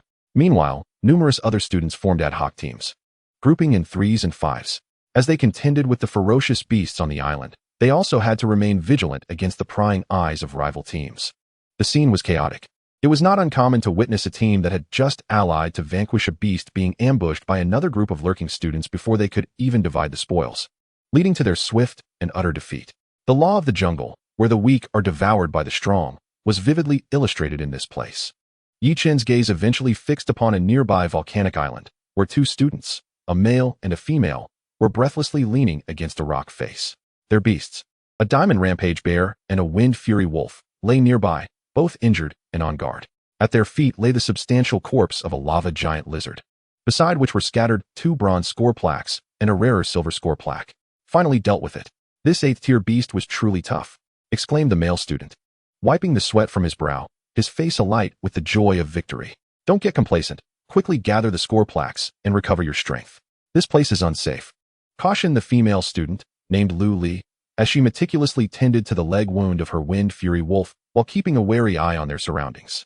They believed themselves well hidden behind the rock face, yet they remained oblivious to the pair of calm, unruffled eyes watching them from the shadow of a floating rock 100 meters above. For Yi Chun, whose ambitions were set on the blood of the phoenix, collecting score plaques one by one was far too inefficient. Long Zhan had made it abundantly clear what the most effective method for this contest was. A subtle smile tugged at the corners of Yi Chun's mouth as he descended slowly, almost eerily, into the shadows beneath him, merging with the darkness until he vanished from sight. The hunt was officially underway. Chapter 41, The Hunter in the Shadows. On the volcanic island, the two students who had just endured a grueling battle were hastily attempting to recuperate. Wang Hao, stop grinning like an idiot and stow your beast away. Apply some healing spray to your wounds, urged Lu Li, her delicate brows furrowed as she treated her Wind Fury Wolf's leg injury. I know. You're just too cautious, Wang Hao grumbled in response, yet he complied, returning his diamond rampage bear, marked with numerous scratches, to his beast's space while scanning the surroundings warily. This place is deserted. There isn't even a shadow nearby. We're well concealed behind this rock face. Who could possibly find us? Lu Li refrained from arguing. Though her unease lingered, the shattered islands felt stifling to her, as if danger lurked in every direction. Just as Wang Hao bent to pick up the score plaque, preparing to stow it in his storage bracelet, an unexpected turn of events unfolded. The shadow beneath him twisted and churned without warning. What is happening? Wang Hao exclaimed, startled, instinctively attempting to leap back. But it was too late. With a series of hissing sounds, a dozen ink-black tentacles erupted simultaneously from the shadows of both him and Lu Li, resembling demonic claws reaching forth from the abyss of hell.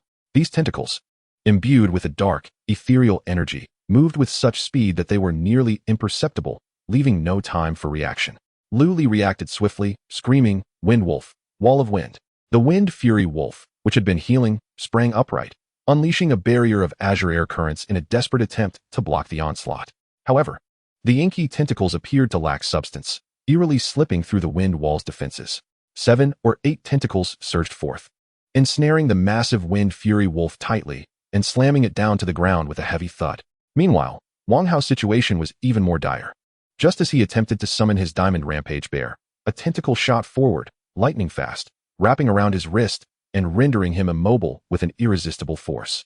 Other tentacles emerged from the shadow beneath him, binding his legs and body securely. Beastmaster skill, mental impact. Wang Hao, in a panic, summoned all his mental energy, transforming it into an invisible spike aimed squarely at the source of the eerie shadow, the hidden assailant. This was the most direct form of confrontation between Beastmasters. If successful, it could incapacitate the opponent momentarily. However, his mental spike collided with what felt like an invisible wall, vast and impenetrable, shattering instantly without even a ripple. A counterforce of mental energy, exponentially stronger than his own, surged back, causing a deafening buzz in his mind and leaving him nearly fainting from the shock. An advanced Beastmaster? Or perhaps one specializing in mental prowess? Waves of despair crashed over Wang Hao as his expression morphed into one of hopelessness. Both he and Lu Li were peak intermediate Beastmasters. Against an advanced Beastmaster, they stood no chance whatsoever. A figure emerged, ghost-like from the darkness, silently materializing before them. It was none other than Yi Chun. He regarded the two students and their beast, firmly ensnared by the abyssal touch, with an expression devoid of any emotion. It's you. Number 1, Yi Chun.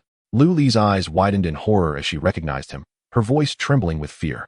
They could never have anticipated that this freshman prodigy, who had intimidated everyone from the very first day, would choose to hunt them down in this predatory manner. Hand over the score plaques, or I will allow it to devour your beasts, Yi Chun stated calmly, his tone laced with an undeniable chill. Guggy. In accordance with his words, Tun Tun emerged from the shadows, its half-body revealing itself, opening its small mouth that led to an unknown dimension, aimed directly at the Wind Fury Wolf, which was bound like a dumpling. A horrifying suction, stemming from the essence of life itself, elicited a desperate wail from the commanding level wolf. Stop. We'll give them to you. We'll give them to you. Wang Hao shouted in terror, his spirit shattered. The loss of their beasts would signify the end of their careers as Beastmasters, rendering the mere score plaques insignificant in comparison. At Yi Chun's mental command, the tentacle constricting Wang Hao's wrist loosened slightly.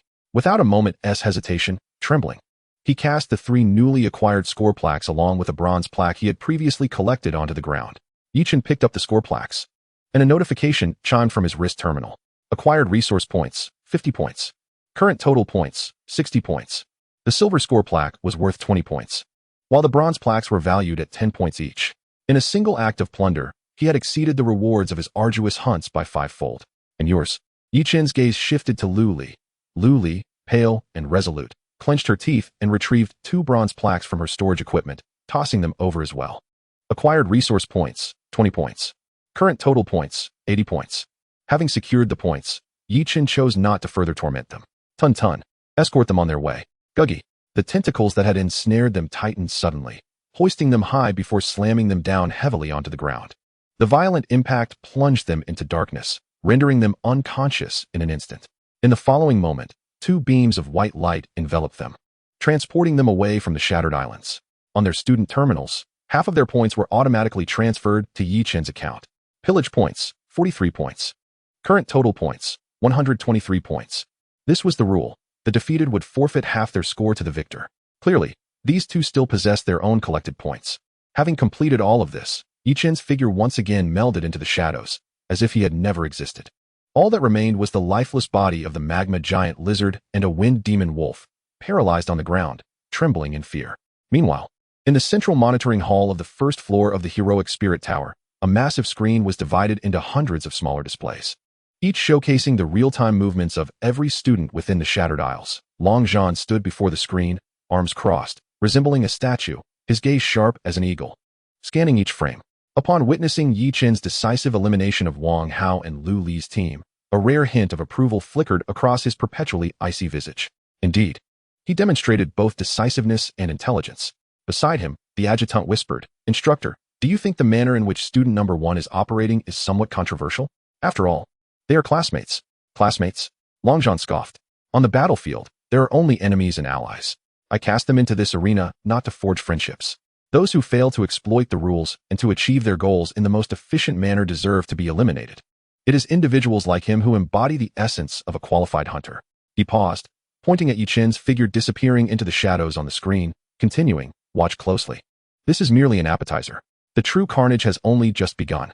After departing from the volcanic island, Yi Chen did not pause, seamlessly utilizing the void shadow ability of his companion, Tun Tun, to traverse the shadows between the floating islands in search of his next target.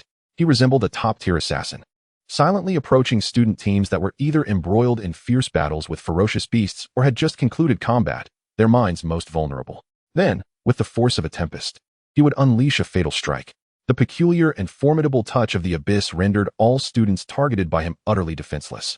The overwhelming pressure of his king-level status prevented those in command from even unleashing their skills, leaving them completely subdued. One after another, students were eliminated by him, and the points on his wrist terminal soared at a terrifying pace, 150280450. In less than 2 hours, over 15 students had directly or indirectly contributed their points. Yi Chen's total surged to an astonishing 735 points, far ahead of the second place, Lei Qianren, whose score had only just surpassed 200. However, Yi Chen was not yet satisfied. This amount of points was still far from sufficient to exchange for the blood of the phoenix. Just as he prepared to seek his next target, a powerful and intense energy fluctuation suddenly emanated from the center of the islands, carrying an aura of noble pressure. Yi Chen hesitated for a moment before swiftly changing direction, stealthily approaching the source of the energy wave. Shortly thereafter, he concealed himself within a crevice atop a colossal island, gazing towards the epicenter of the disturbance. There, he beheld a suspended giant altar, at the center of which stood a spear engulfed in golden flames, thrust into the ground. The powerful energy wave radiated from this very spear. Surrounding it, a gleaming golden point card floated serenely. A golden point card. This was undoubtedly a resource of the highest caliber. Yet at that moment, fierce combat had erupted around the altar. A beast, over 20 meters long, its body cloaked in golden red scales and resembling a lion-tiger hybrid with wings, was engaged in a furious clash with a bolt of lightning. With each roar, the beast expelled devastating torrents of golden flames, warping the very fabric of space. The lightning bolt belonged to Lei Qianren and his Thunder Titan, the king-level second-tier beast. The golden flame swan and I. Yi Chen instantly recognized the formidable creature, his heart tightening. To think that the guardian of this golden point card would be. Chapter 42. The mantis stalks the cicada. The battle atop the altar had reached a fever pitch. Roar. The golden flame swan and I unleashed a roar that reverberated through the void, its massive form bathed in golden flames, resembling a deity emerging from the sun's core. As it opened its colossal jaws, a robust column of golden flame, capable of melting steel, surged forth, carrying the terrifying might to incinerate the space itself. Aimed directly at the lightning giant suspended in the air. Bring it on. Lei Qianren stood atop the shoulder of the Thunder Titan, his hair billowing wildly. His robes rustling dramatically. Faced with this destructive strike, he displayed no fear, but rather a fervent battle spirit. With a single hand, he formed a seal, summoning the thunder of the heavens. The Titan roared, "Thunderbreak!" Roar! The Thunder Titan beneath him emitted a deep, thunderous growl, its towering body crackling with countless purple electric serpents. It swung its right fist, unleashing an incredibly solid and violently charged purple lightning beam from its fist. Boom! The golden flames collided with the purple lightning, two distinctly different, yet equally formidable energies clashing in midair. The point of impact instantly transformed into a blinding energy sphere, and a terrifying shockwave radiated outwards in a circular wave. Nearby smaller floating debris crumbled to cosmic dust under the force of the shockwave, unable to withstand even a second. Yichen lay hidden a kilometer away in the mountain crevice, observing everything unfold. Indeed, the Thunder Titan had also ascended to the king level, and its aura was stable, at least at the pinnacle of the first tier. Yichen mused inwardly. Lei Qianren himself was a battle fanatic, his combat style grand and explosive, exuding a destructive aesthetic that melded perfectly with his beast, maximizing the devastation of lightning. Meanwhile, the Golden Flame Swan and I, as a second-tier native overlord, possessed strength that surpassed Lei Qianren.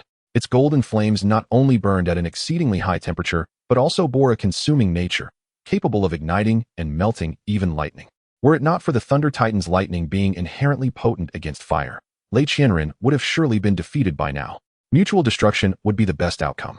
Yichen's gaze remained as tranquil as water. He resembled the most patient of hunters, quietly awaiting the moment when his prey would exhaust themselves, revealing the most lethal openings. As the energy shockwave gradually subsided, both Lei Qianren and the Golden Flame Swan and I retreated several dozen meters, breathing heavily as they faced off against one another, clearly drained from the fierce exchange. Just as tension mounted and a new wave of attacks was about to erupt, a chilling, deathly aura descended upon the battlefield without warning. From the other side of the altar, a 10-meter-tall shadow demon general suddenly materialized, clad entirely in black armor and wielding a massive bone scythe. Its eye sockets burned with two flickering azure flames of souls. Simply standing there, it caused the temperature of the surroundings to plummet several degrees. Behind the demon general, student number 3, Qinju, stealthily emerged like a phantom.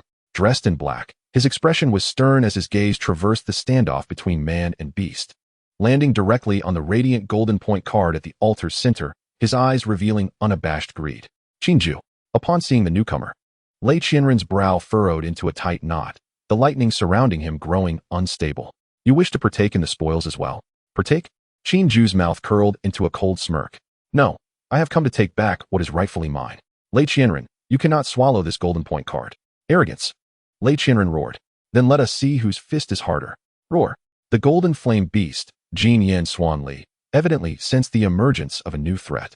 It momentarily abandoned its pursuit of Lei Qianren and instead emitted a deep, warning growl, its golden eyes sweeping back and forth between Lei Qianren and Qinju. Within its territory, any creature daring to covet its treasures was deemed an enemy. The scenario of the mantis stalking the cicada swiftly transformed into a subtle three-way standoff due to the entry of another contender. Although Lei Qianren was characterized by his arrogance, he was not devoid of intelligence. He was acutely aware of Qinju's formidable nature. The Nether Demon General's defensive and controlling capabilities were exceedingly troublesome.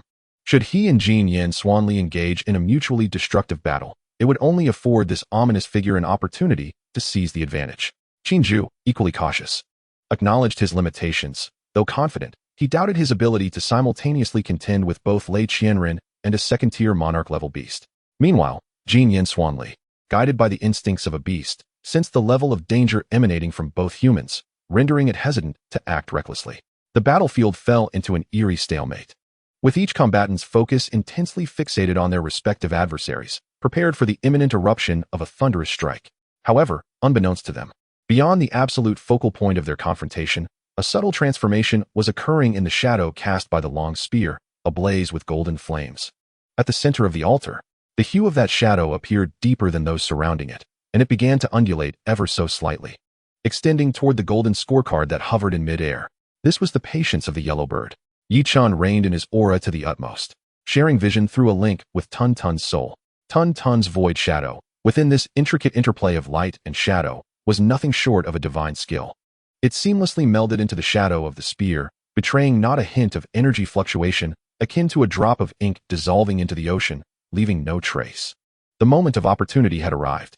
As the intensity of the eye contact between Lei Qianren and Qin Ju reached its zenith, capturing Jin Yen Xuan Li's complete attention, Yichen issued the command. Act. From the shadows of the altar, a slender, pitch-black tentacle silently emerged. It stirred not a whisper of wind, nor triggered any energy wave. It simply, gently, yet resolutely, coiled toward the golden scorecard that lay within arm's reach. 1 meter, half a meter, 10 centimeters.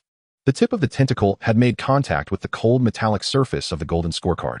At that instant, the scorecard seemed to respond to some unknown stimulus, unleashing a vast energy that erupted in a soft, yet undeniable golden halo. This halo, like a stone cast into a tranquil lake, shattered the fragile equilibrium of the battlefield in an instant. What? This is bad. Roar. Lei Qianren, Qin Ju, and Jin Yen Xuan Li felt the surge of energy simultaneously, their gazes, filled with fury and murderous intent, snapping towards the center of the altar. They clearly observed a bizarre black tentacle extending from the shadows, coiling around the coveted scorecard. Chapter 43, The Yellow Bird Lurks Behind. At the moment the golden halo exploded, the tension that had held the battlefield was abruptly severed. Seeking death, Lei Qianren's eyes widened in furious disbelief, his reflexes honed to perfection. He had no time to contemplate the identity of the assailant. Violent lightning coalesced in his palm, transforming into a solid thunder spear, which he hurled without hesitation at the black tentacle. On the other side, Qin Ju's gaze was so icy it could freeze water. He uttered not a word. Yet his nether demon general, attuned to his intent, wielded a massive white-boned scythe that sliced through the air, trailing a shroud of deathly gray towards the source of the tentacle within the enigmatic shadows. The most incensed of all was the guardian of this territory, Jin Yen Xuan Li. Roar.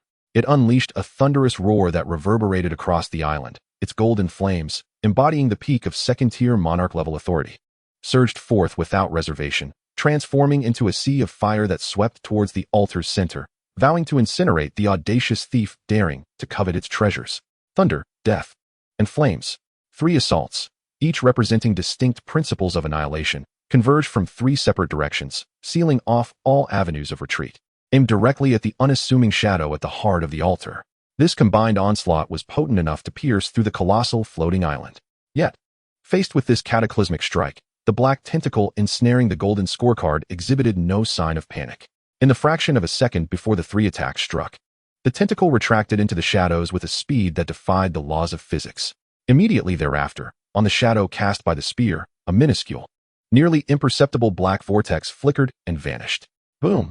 The thunder spear, bone scythe, and sea of flames collided with cataclysmic force, igniting an explosion at the altar's center.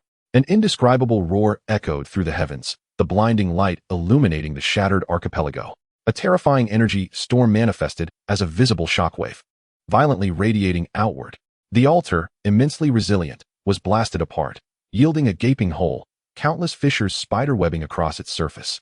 The dust and chaotic energy unleashed by the explosion swiftly enveloped the entire area, obscuring all vision and perception. Amidst the turmoil, both Lei Qianren and Qin Ju immediately raised energy shields to fend off the ravaging aftershocks. As the brilliance and haze began to dissipate, they turned their gaze towards the altar's center. The altar lay in ruins, the once burning golden spear now shattered. But the most disheartening revelation was that the golden scorecard had vanished, and the audacious thief had also disappeared without a trace, as if they had never existed. The shadow on the ground, now illuminated by sunlight, had transformed into an ordinary shadow, devoid of any irregularity. Who is it? Show yourself. Lei Qianren hovered in midair, his fury palpable. Lightning surged around him, morphing into dozens of thick electric serpents that lashed out indiscriminately, obliterating nearby rocks and terrain, venting his boundless rage. To have a treasure snatched from under his, Qin Ju's, and a king-level beast's noses was an unprecedented humiliation. Qin Ju did not erupt with rage as Lei Qianren did. Yet his icy visage was colder than the most ancient glacier. He closed his eyes, unleashing a massive wave of mental energy that swept across the battlefield, leaving no trace unexamined. Moments later, he abruptly opened his eyes, directing his gaze towards the mountain peak where Yi Chuan had initially concealed himself, 1,000 meters away. Such a sophisticated stealth technique, he mused. He detected a transient hint of lingering spatial resonance, so faint it was nearly imperceptible, but the fluctuation vanished in an instant, rendering it impossible to pinpoint an exact location. A name flickered through his mind. Yi Chun. Aside from that mysterious slime with spatial abilities, he could think of no one else capable of such feats. Roar. The fury of Jin Yin Xuanli surpassed that of any individual present. The treasure was stolen, the territory destroyed, and its fury was unleashed directly upon the two humans before it. The colossal form transformed into a golden streak of light, lunging fiercely at Qinju, the nearest target. A more chaotic battle erupted once again. Meanwhile, in a secluded shadow within a distant canyon, Yi Chun's figure gradually manifested, his expression remaining as tranquil as a still pond. He opened his palm, revealing the dazzling golden score token that lay quietly within. The terminal on his wrist had long since updated its data. Acquired special resource, golden score token. Hint: this token contains a trace of the Phoenix Sacred Fire's principles, which can be exchanged for special rewards or directly absorbed. Score value: 1,000 points. Current total score: 1,735 points. A staggering 1,735 points. This figure far surpassed the combined total of the 2nd to 10th ranks on the leaderboard at that moment. A flicker of fervor finally appeared in Yi Chun's eyes at the mention of the Phoenix Sacred Fire's principles. This was the true reason he had dared to take such risks. This item was an invaluable treasure for his second beast companion, the Phoenix Egg. Its worth even eclipsed that of Phoenix Blood. He glanced at the distant battlefield, where chaos reigned once more, the immense commotion beginning to attract other unaware students toward the fray. When the clam clamors, the fisherman profits, and he, the Yellow Sparrow, would quietly retreat after seizing the choicest morsel, concealing his exploits and accolades. Without hesitation, he turned and melded into the shadows beneath him, stealthily making his way toward the periphery of the Shattered Isles. At this moment, he had become the target of many. The urgent task was not to continue hunting, but to find an absolutely secure place to convert the value of this golden score token into his own strength. Chapter 44. The Transformation of the Phoenix Egg. In the outer region of the Shattered Isles, on a deserted floating island, the energy here was sparse, and ferocious beasts were rare, contrasting sharply with the rampant king-level energy of the central area, resembling a forgotten corner of the world. A shadow flitted like a specter, skimming along the jagged rock face until it halted before a gorgeously eroded crevice, obscured by the winds. The shadow writhed, and Yi Chun emerged, his complexion slightly pale but his gaze sharp as an eagle's. From the altar's heist to his successful escape, and now to this stealthy retreat. Even with his and Tun Tun's current strength, his mental energy had been considerably drained. The final maneuver, aided by the residual blast, was particularly perilous. One misstep could have resulted in him being torn to shreds by the three frenzied king-level forces. This was the place. Yi Chun released his mental energy to meticulously scan the area, confirming that no life signs existed within a 10-kilometer radius before slipping into the crevice. Inside lay a hidden world, a natural cave descending to depths of 100 meters. The cave was dry and well ventilated, dimly lit, an ideal hiding spot. Without a moment's hesitation, he promptly set up several simple traps at the entrance, then proceeded to the cave's innermost recess, where he sat cross-legged. His first action was to retrieve the mysterious stone egg from the beast realm. The egg, roughly the size of a basketball, bore a grayish-white surface, intricately adorned with stone-like patterns, appearing no different from an ordinary oval stone. It felt icy to the touch, devoid of any signs of life, and even the faintest energy fluctuation was absent. Were it not for Tun Tun's intense desire for it, Yi Chun would have undoubtedly dismissed it as a worthless rock.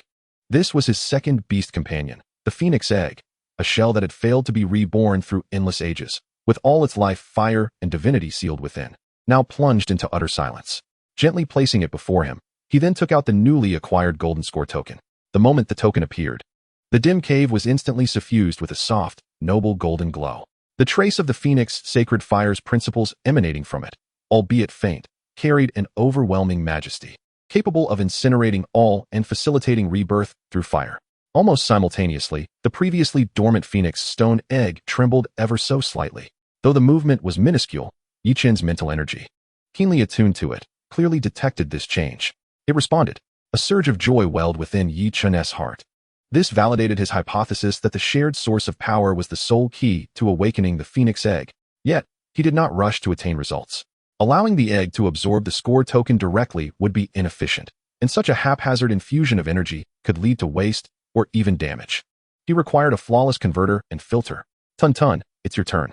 Gug. Tun Tun emerged from the shadow of Yi Chun, its inky form quivering with excitement. Its little mouth opened, extending an abyssal touch that did not reach for the score token, but carefully pressed against the surface of the Phoenix stone egg. Subsequently, Yi Chun drew a deep breath, suspending the golden score token above Tun-Tun's head. Commence. Separate the principles, purify the energy, and infuse. At his command, Tun-Tun's diminutive form expanded suddenly, a miniaturized black vortex manifesting on its surface, generating a gentle yet forceful suction.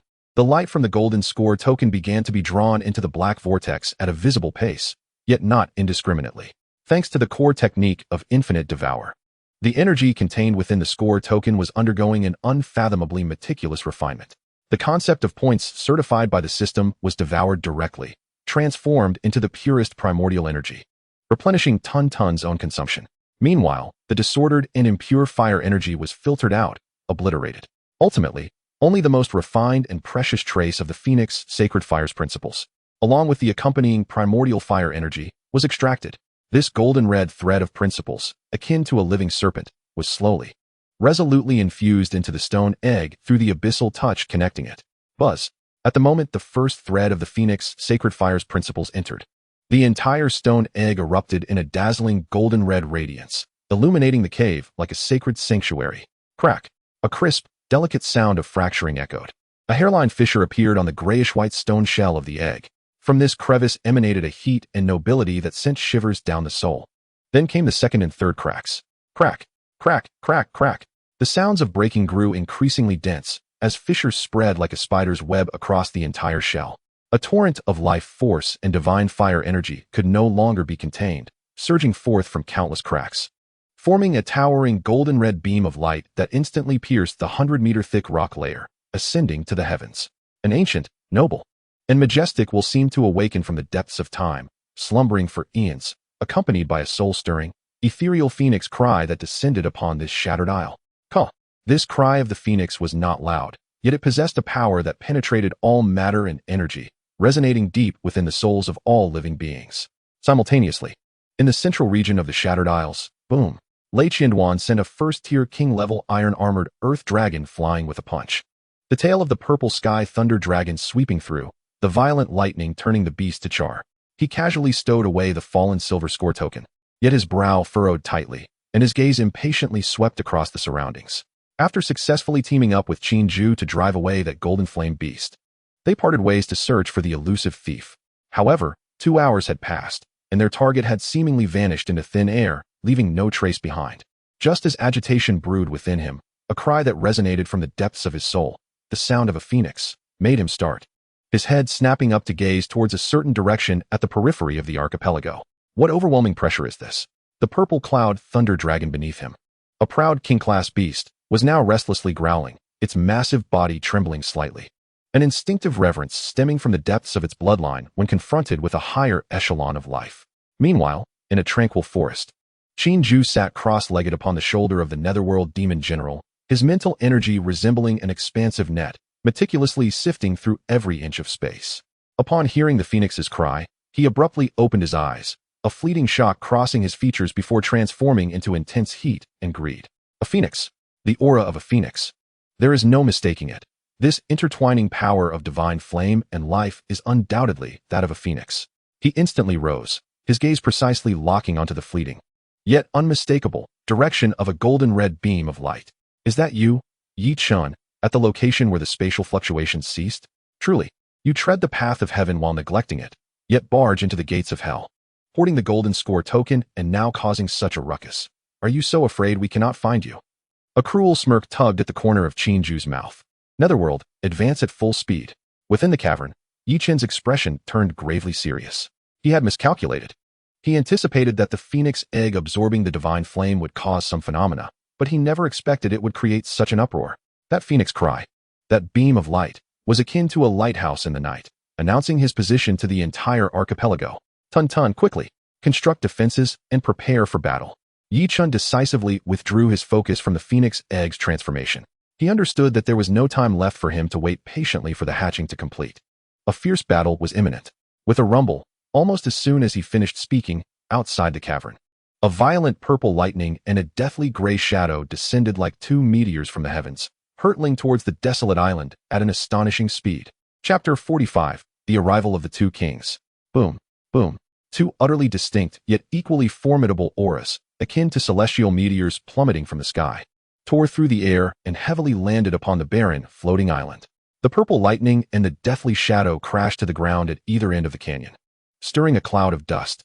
The earth trembled violently, and countless massive boulders were ground to dust by the shockwave of the released energy. As the dust settled, two figures emerged. On the left side of the canyon, Lei Qianduan stood tall, his black hair billowing without wind. He was perched upon the shoulder of a towering thunder giant, surrounded by visible purple electric serpents. The thunder titan beneath him let out a deep roar reminiscent of a war drum, its kingly pressure unabashedly released, casting half the sky in a heart-stopping purple hue. On the right side of the canyon, Qin Ju stood like an ancient, unyielding ice sculpture upon the shoulder of the netherworld demon general. The 10-meter-tall demon general behind him wielded a massive scythe of bones, the ghostly blue soul fire in its eye sockets flickering more violently than ever. A chilling, deathly domain expanded from him, and wherever he passed, the rocks were shrouded in a layer of ashen death energy. Even the flow of air seemed to freeze. The two most outstanding geniuses of the mythical preparatory class stood there, yet curiously, they did not cast their gazes towards the cavern emanating a sacred aura. Instead, they faced each other across hundreds of meters, their eyes filled with wariness and murderous intent. To them, Yi Chun was indeed the thief who had stolen the fruits of victory, but the true threat was this opponent of equal standing before them. Lei Qianduan. Qin Ju spoke first, his voice cold and devoid of emotion. Let us join forces to take down Yi Chen first. As for the divine bird inside, we shall decide its fate based on our abilities. What say you? Humph, Lei Qianduan scoffed, arrogance etched upon his face. I, Lei Qianduan, need not ally with anyone. Qin Ju, put away your schemes. I have my eyes set on this phoenix. Any who dare to vie with me shall be crippled first. Foolish hubris. Qin Ju's eyes narrowed slightly, and he ceased speaking. He was well aware of Lei Qianduan's character. Attempting to ally with him was akin to seeking the skin of a tiger. Since that is the case, let us rely on our own strengths. In an instant, the canyon fell into a peculiar equilibrium. Lei Qianduan, Qin Ju, and Yi Chun within the cavern formed a delicate triangle. The first to strike could face a counterattack from the other two. However, this fragile balance was destined to be short-lived. Inside the cavern, Yi Chen's expression was more solemn than ever. He stood before the phoenix egg, which had completely transformed into a golden-red cocoon, his immense mental energy absorbing the standoff outside. The pulsations of the cocoon grew faster and stronger, akin to a heart on the brink of birth. The thin eggshell had entirely shed, dissolving into motes of light that scattered in the air. A magnificent life force and the pressure of divine flames surged exponentially. Hatching had reached a critical juncture. He could not allow the battle outside to spill over into this space. Tun Tun, prepare yourself. We must go out to meet them. Yi Chen's voice was as steady as a mountain. Gug, the loyal Tun Tun, which had been guarding his side, suddenly expanded, morphing into a viscous shadow several meters in diameter, silently spreading toward the cavern entrance. An aura of abyssal intensity, rivaling that of the two king-class beasts outside, slowly emanated from its form. You truly overestimate me, to visit together in such grand fashion. A calm voice echoed from the cave entrance, and Yi Chen's figure emerged slowly in the reflections of the lightning and shadow. He stood alone, facing the overwhelming pressure of the two prodigies. Yet not a trace of fear marred his expression. A faint smile played at the corner of his lips. However, the divine bird has already chosen its master. You may spare your breath. Arrogance. Lei Qianduan's patience finally wore thin, his eyes flashing with lightning. You, a mere rat hiding in the shadows, dare to speak so boldly? Titan, tear him apart. Thunder prison of 10,000 lightning. Roar. The thunder titan bellowed to the heavens, invoking the elements. Its colossal form, composed of lightning, slammed its fists into the sky, and in an instant, dark clouds gathered above the canyon, lightning serpents danced. The next moment, dozens of purple bolts of lightning, as thick as water barrels, converged into a prison of thunder, descending upon Yi Chun. Simultaneously, the silent Qin Ju also made his move. He chose not to attack directly, but instead opted for a more insidious approach. The ghostly blue soul fire behind him flared brightly, and an invisible, intangible wave of death, capable of freezing souls, silently crossed the barrier of space, directly invading Yi Chen's mind, attempting to obliterate his consciousness in an instant. One was a cataclysmic physical strike. The other was a stealthy soul assassination. At this moment, the two prodigies displayed an astounding synergy, vowing to eliminate Yi Chun in a single blow. Yet, what they faced was Tun Tun, who possessed the potential of mythical caliber. Gug. A crisp call rang out as Tun Tun, which had been lurking in the shadow beneath Yi Chun, struck with ferocity, confronted with the thunderous cage descending from the heavens. The body of Tun Tun erupted with 36 robust abyssal tendrils. These tendrils were not corporeal entities, but were composed purely of the essence of void and shadow energy. They surged skyward, intertwining above Yichun to form a vast and profound black canopy. Boom! The cacophony of countless thunderbolts striking the canopy resonated with deafening roars. The ferocious lightning and the profound energy of the void clashed violently, annihilating each other and generating shockwaves that stripped layers from the canyon walls. This thunderous celestial prison, capable of flattening a small mountain, was astonishingly withstood by this thin, black canopy, simultaneously as it endured the lightning strikes. An inconspicuous mini-black vortex quietly emerged on the surface of Tun-Tun's form. The soul impact, powerful enough to send an ordinary master-level beast tamer into a state of sheer terror, was instantly consumed by the vortex upon contact, vanishing without a trace. What? The pupils of Lei Qianduan and Qin Ju constricted sharply. Lei Qianduan was astonished by the slime's extraordinary defensive capabilities, able to withstand the area of effect attack of the Thunder Titan head-on. Meanwhile, Qin Ju's heart stirred with even greater turmoil. His Nether Soul Spike was one of his trump cards. Formless and intangible, specifically targeting souls, a means for him to challenge those beyond his rank. Yet now, it had been effortlessly neutralized by his opponent. The sensation was akin to delivering a full-force strike into an endless void. To think it could devour even soul attacks. For the first time, Qin Ju felt a flicker of fear towards this enigmatic slime. Just then, amid this brief shock and standoff, a sudden change unfolded. Buzz! An indescribable supreme pressure erupted violently from the cavern behind Yichun. This was not mere force, but an absolute authority emanating from the pinnacle of life and law.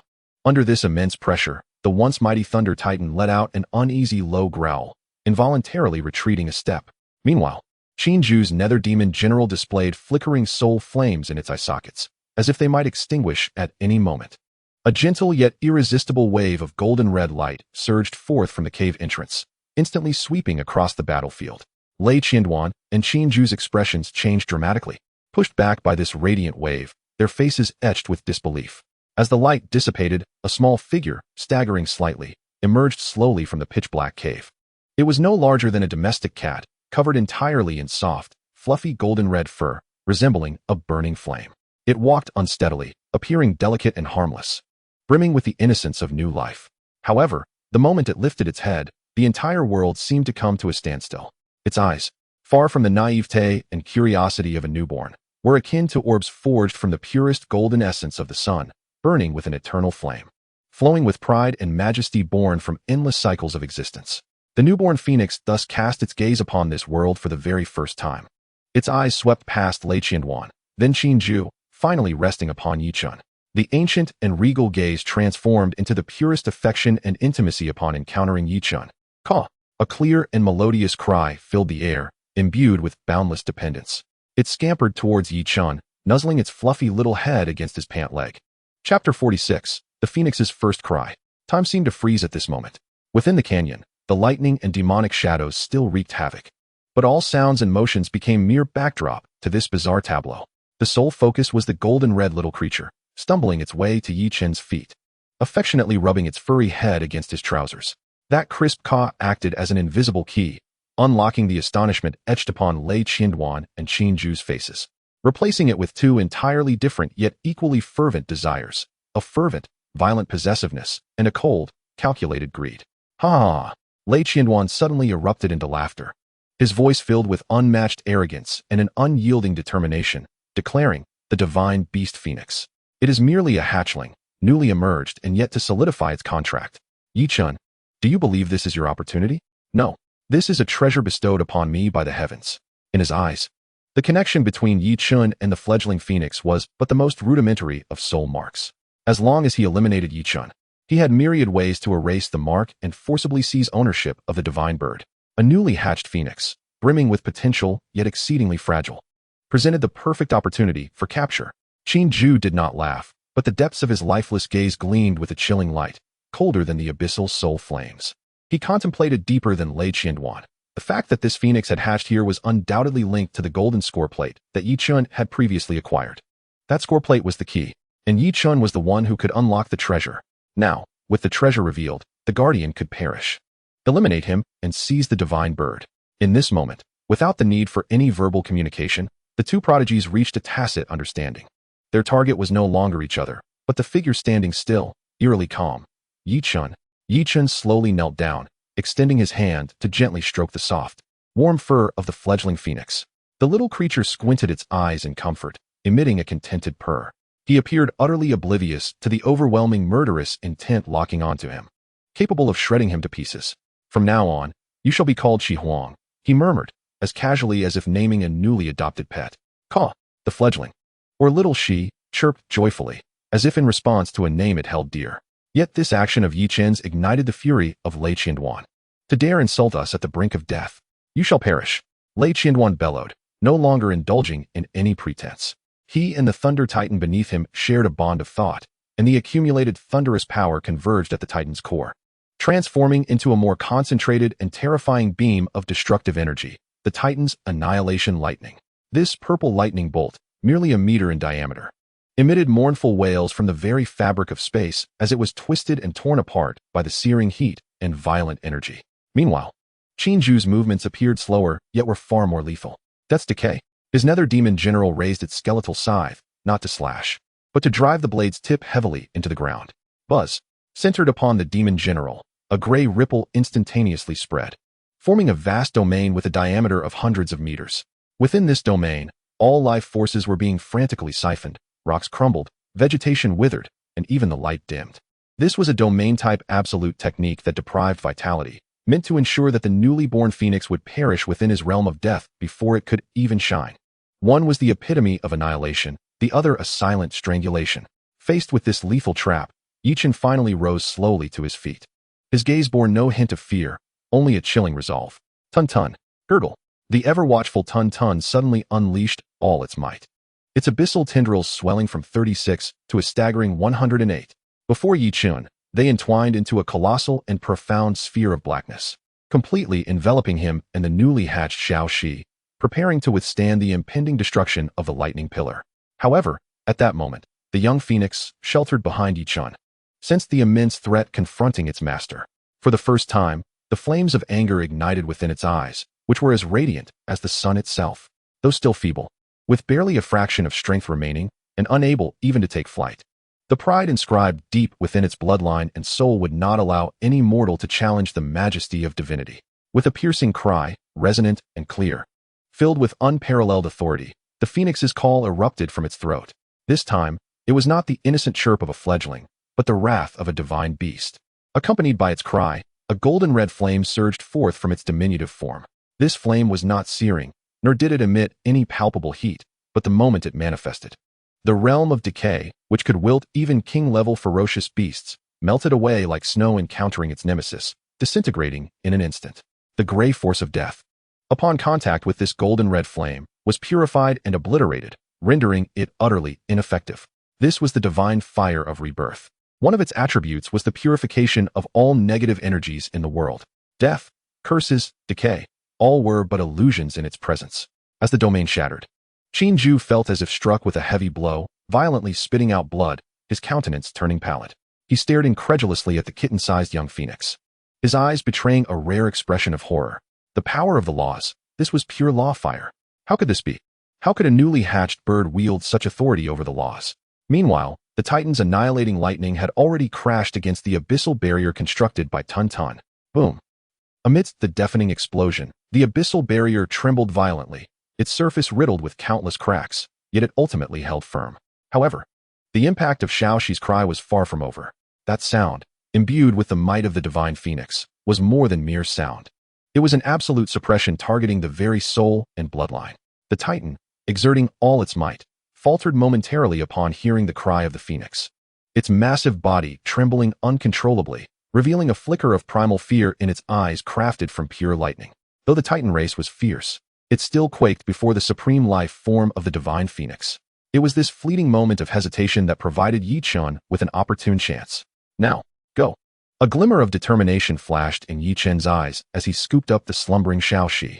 The already cracked abyssal barrier of Tun-tun did not attempt to repair itself, but rather shrank inward, transforming into a profound shadow that enveloped Yi-chun and Xiaoxi entirely. Void shadowing activated, without any earth-shattering spatial fluctuations or dazzling light effects. That shadow silently descended into the ground amidst the residual lightning and explosions, merging with its own shadow, vanishing without a trace. When the explosion's light faded and the rampant energy subsided, only the ruins of devastation remained in the canyon.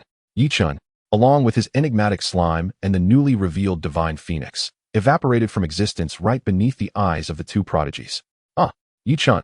Thunderblade let out a frantic roar, his impotent fury causing him to unleash the remaining lightning power in a frenzied manner, shaking the entire desolate island. Qinju did not roar. He merely fixated on the spot where Yichun had vanished, wiping the blood from the corner of his mouth. His gaze filled with a murderous intent and insatiable greed that had thickened to an unbearable degree. Space, shadowing Phoenix Yichun. He repeated the name word by word, engraving it deep within his soul. This time, not only had he failed to seize the divine bird, but he had also sustained significant internal injuries. The two prodigies, the most elite existences among the mythological preparatory class, had joined forces yet failed to retain a single opponent, instead allowing their adversary to retreat with composure. If this incident were to spread, it would become a mark of shame they could never erase in their lifetimes. Chapter 47. Mythical Panel, Path to the Future. Deep beneath the shattered islands, within a natural crystal cavern formed by geological movements, clusters of crystals emitted a faint, ethereal glow, casting an enchanting light upon the surroundings. The energy here was exceedingly sparse, yet it was well concealed, entirely isolated from the surface, a perfect hiding place. Gurgle. A shadow writhed upon the ground in the center of the crystal cavern, and then Yichun stepped forth, cradling the slumbering Xiaoxi in his arms. The two consecutive extreme-distance void shadowings had drained Tuntun's energy significantly, rendering its body somewhat transparent. Yichun could sense the fatigue echoing through the soul link shared with Tuntun. He carefully placed Xiaoxi on a smooth crystal surface covered with soft fabrics. Watching the little one who was still smacking its lips, his eyes revealing a tenderness he was unaware he possessed. From a lifeless stone egg to this vibrant life, the sensation was both wondrous and reassuring. You've worked hard, Tuntun. Yichun gently stroked Tuntun, who had retreated back into his shadow, leaving only its small head protruding. Gurgle. Tuntun replied weakly, evidently in need of time to recuperate. Yichun sat cross-legged and first summoned his Beastmaster panel. Name: Yichun. Beastmaster rank: Advanced Beastmaster, 4th rank. Soul power: 3, 550, 400.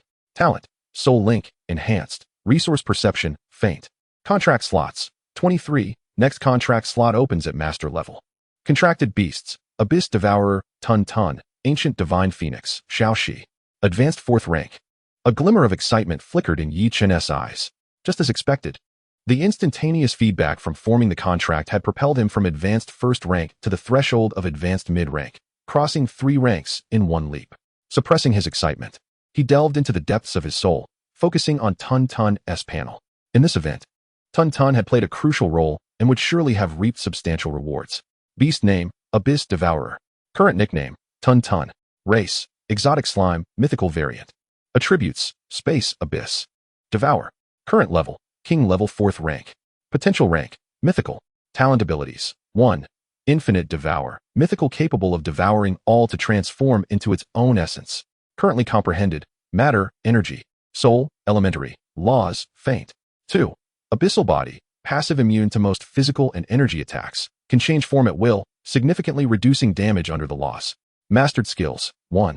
Abyssal Touch. Attacks, defends, and binds using tentacles formed from void shadow energy. 2. Void Shadowing. Merges with shadows or void dimensions for stealth and relocation. An advanced version of void shadowing. 3. Dimensional Slash. Compresses spatial power to form an invisible blade for cutting, with power increasing with rank. 4. Energy Stripping. During the devouring process, can precisely strip specific attributes of energy or laws. Chapter 5. Abyssal Barrier. Constructing a barrier of pure void energy for defense, capable of devouring and weakening incoming attacks. King level 4th tier. A glimmer of shock flashed in Yichun's eyes upon witnessing this level. Prior to entering the Shattered Isles, Tuntun had merely leveraged the power of the Throne of Kings to ascend from 1st-tier king to 2nd-tier king. Yet now, after enduring a single high-intensity battle and consuming a unique golden token, it had surged 2 tiers once more. This rate of advancement was truly astonishing. What delighted him further was the enhancement of Tuntun's skills, which had become more refined and formidable. The passive talent, Abyssal Body, awakened from consuming the Void Crystal, received a significant boost, while Void Stealth evolved into the more advanced Void Shadow. The original attack method, Dimensional Slash, now bore greater might than ever before. Additionally, New abilities such as Abyssal Touch, Abyssal Barrier, and the energy stripping technique targeting rules were introduced. With Dimensional Slash and Abyssal Touch for offense, Abyssal Barrier for defense, along with Void Shadow and energy stripping for functionality, combined with the core talents of Abyssal Body and Infinite Devour. Tun Tun had truly begun to embody the essence of an Abyssal Devourer. Taking a deep breath, Yi Chun, filled with anticipation and trepidation, turned his gaze towards the brand new contract mark radiating a faint golden glow. It belonged to Shi Huang. Beast name, Ancient Divine Phoenix. Current nickname, Shi Huang. Species, mythical being. Attributes, fire, life, light. Current level, ordinary level, first tier. Potential tier, mythical level. Current status, hatchling phase, life essence depleted, soul in deep slumber, extremely weak. Requires vast amounts of fire and life resources for nurturing. Talent abilities. 1. Divine Phoenix Bloodline. Passive, a mythical level bloodline, possessing absolute dominance over dragonkind, subdragons, and lesser avian bloodlines. Immune to all fire damage from king-level beings and below. All attribute growth rates receive a mythical level enhancement. Mastered skills. 1. Flame of Nirvana. Rules skill, the soul active skill. By invoking a fragment of primordial divine fire, it can purify all things, incinerate rules, and embodies the forces of life and destruction. In its current state, each use will significantly deplete life essence, leading to prolonged weakness. 2. Rebirth in Flames. Unlocked core rule of the Ancient Divine Phoenix, currently inactive. 3. Additional skills remain sealed by bloodline. Hiss. Despite having mentally prepared himself, Yichen couldn't help but gasp in awe upon reviewing Shi Huang's panel. This was the mythical level, a true being that stood at the pinnacle of existence from the moment of its birth. Yet, juxtaposed with this grandeur was a lengthy list of adverse conditions. Life essence depleted, soul in deep slumber. Gazing at the slumbering Shi Huang, Yi Chen's eyes revealed a hint of pity. That earlier cry, seemingly filled with divine might, was actually exhausting the little primordial power it had left. This also implied that Shi Huang was akin to a bottomless pit.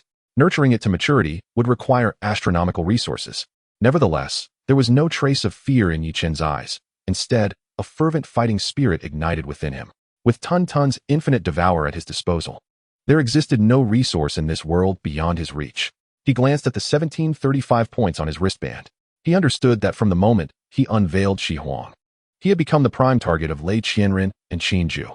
For him, this trial had already entered its final phase. Now was not the time to vie for points. Yi Chen coolly assessed the situation. The immediate priority was to enhance his strength, acquiring enough power for self-preservation and even counterattack before the trial concluded. His gaze fell upon the golden-red little bird, fast asleep. The key to his strength enhancement lay here. He needed to find sufficient resources for Shi Huang in the shortest possible time, enabling it to shed its weakened state and truly begin to grow. Chapter 48. The Plan for Raising a Child. Target. Volcano within the Crystal Cave. Yi Chen's gaze flitted between Tun Tun and Shi Huang, swiftly devising a course of action. Shi Huang's condition was paramount. He needed to locate treasures imbued with abundant fire and life energy to replenish its depleted essence as soon as possible. Otherwise, not only would growth be impossible, but it might even perish due to the exhaustion of its essence. To accomplish this, Tun Tun's strength was essential. Whether for treasure hunting or self-defense, the fourth-tier king-level Tun Tun was his greatest asset. Gugugu. As if sensing Yi Chen's thoughts, Tun Tun peeked out from his shadow and nudged his arm. After a brief rest, its body had regained solidity, no longer appearing so translucent, though the fatigue from continuous extreme traversals still lingered. Noticing this, Yi Chen's gaze swept towards the clusters of crystals on the cave walls, emanating a ghostly glow. These were remnants of energy-poor crystals formed after depletion, of little value to advanced beastmasters, yet they served as the most convenient sustenance for Tun Tun. Go ahead. Consume all the crystals here, and restore your strength as quickly as possible, Yi Chen commanded. Gugugu. Tun Tun chirped cheerfully, immediately transforming into a vast black curtain that enveloped the cave walls. Crack, crack. The painful sound of shattering filled the air as the hard crystals were effortlessly devoured, crumbling like biscuits under Tun Tun's consumption, breaking down into pure energy to replenish itself. Seizing the opportunity while Tun Tun feasted to recover, Yi Chen calmed his mind and activated his seldom-used talent, resource perception. Buzz. In an instant, the world before Yi Chen seemed to drain of color, only to be redefined anew. The stones appeared gray, the soil brown, while the flowing energy radiated varied auras. In the air, myriad specks of light floated, representing the chaotic and sparse free energy of the Shattered Isles. Filter out useless information and search for high-concentration fire and life energy sources. Yi-Chen silently instructed. Before him, the scene shifted once more. Most of the chaotic light points dimmed. After a few breaths, Yi-Chen's consciousness locked onto 3 points emitting faint glows. One was a pale red, and 2 were a light green, representing small fire and life energy sources. But they were quite distant and of low energy level, merely a drop in the bucket for Shi Huang's needs. Still too weak. Yi-Chen furrowed his brow, intensifying his soul power to the maximum extent. Just then, at the edge of his perception, an extraordinarily striking light column flared up in one direction. It was a towering, blazing, and domineering crimson light column. At its core, it even shimmered with a dazzling golden hue, emanating overwhelming energy waves that, despite the immense distance, made Yi-Chen's soul feel a searing heat. Beside this crimson light column, a slender yet pure emerald green halo entwined, brimming with the essence of life. The confluence of fire and life energy. I found it. Yi-Chen's eyes widened in exhilaration as he suddenly opened them wide. That place undoubtedly harbored the top-tier treasures capable of fulfilling Shi Huang's needs. Goo-goo-goo. Just then, Tun-Tun had swept clean the entire crystal cave, letting out a satisfied burp. Its body shrinking back to the size of a fist, its breath restored to about 70 or 80%. Well done, Tun-Tun. Yi-Chen nodded in approval. We have a new target. Prepare to set out. He carefully cradled Shi Huang in his arms once more. The little creature seemed to sense the distant, shared fiery aura. And unexpectedly, it emitted a faint yet comforting whimper, instinctively burrowing deeper into Yi-Chen's embrace. This subtle reaction only strengthened Yi-Chen's conviction. Tun-Tun, let us proceed. Gugaway. The shadow writhed, enveloping Yi-Chen and Shi Huang in an instant. In the blink of an eye, they melded into the shadows of the ground, vanishing without a trace. To conserve energy and better conceal their movements, Yi-Chen refrained from allowing Tun-Tun to traverse extreme distances. They moved like true phantoms, swiftly navigating the treacherous terrain of the shattered archipelago in silence.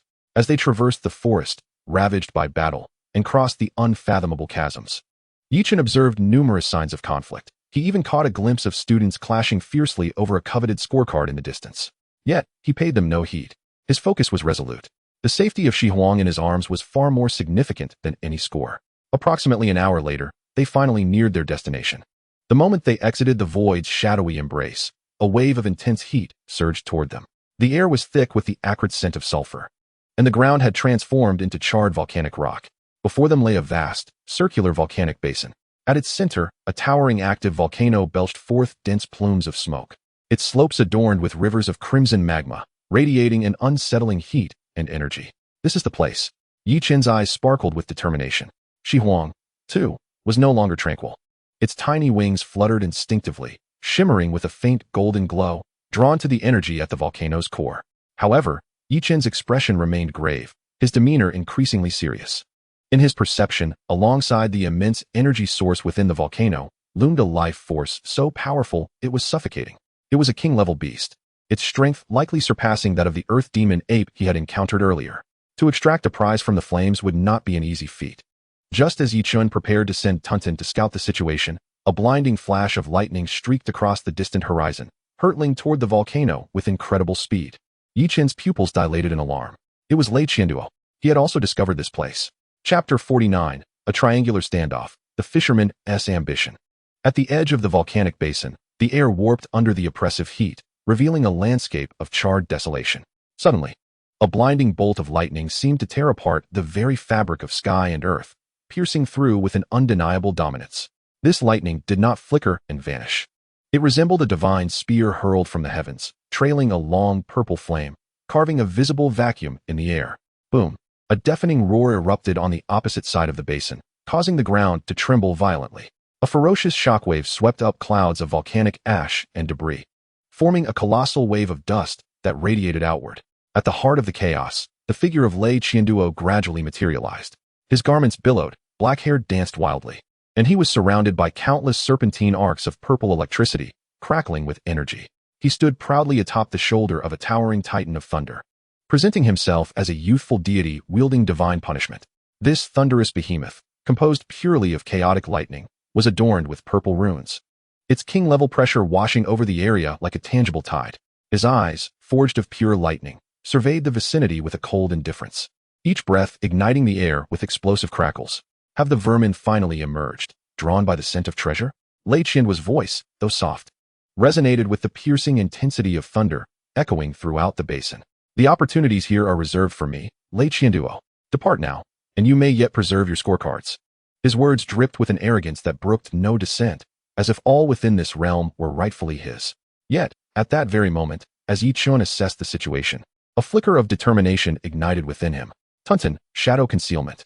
Without a moment's hesitation, and without a ripple of disturbance, the shadows enveloping Yi Chun and Shi Huang merged seamlessly with the shadow cast by a massive volcanic rock, as silent as ink dissolving in water. Void shadow.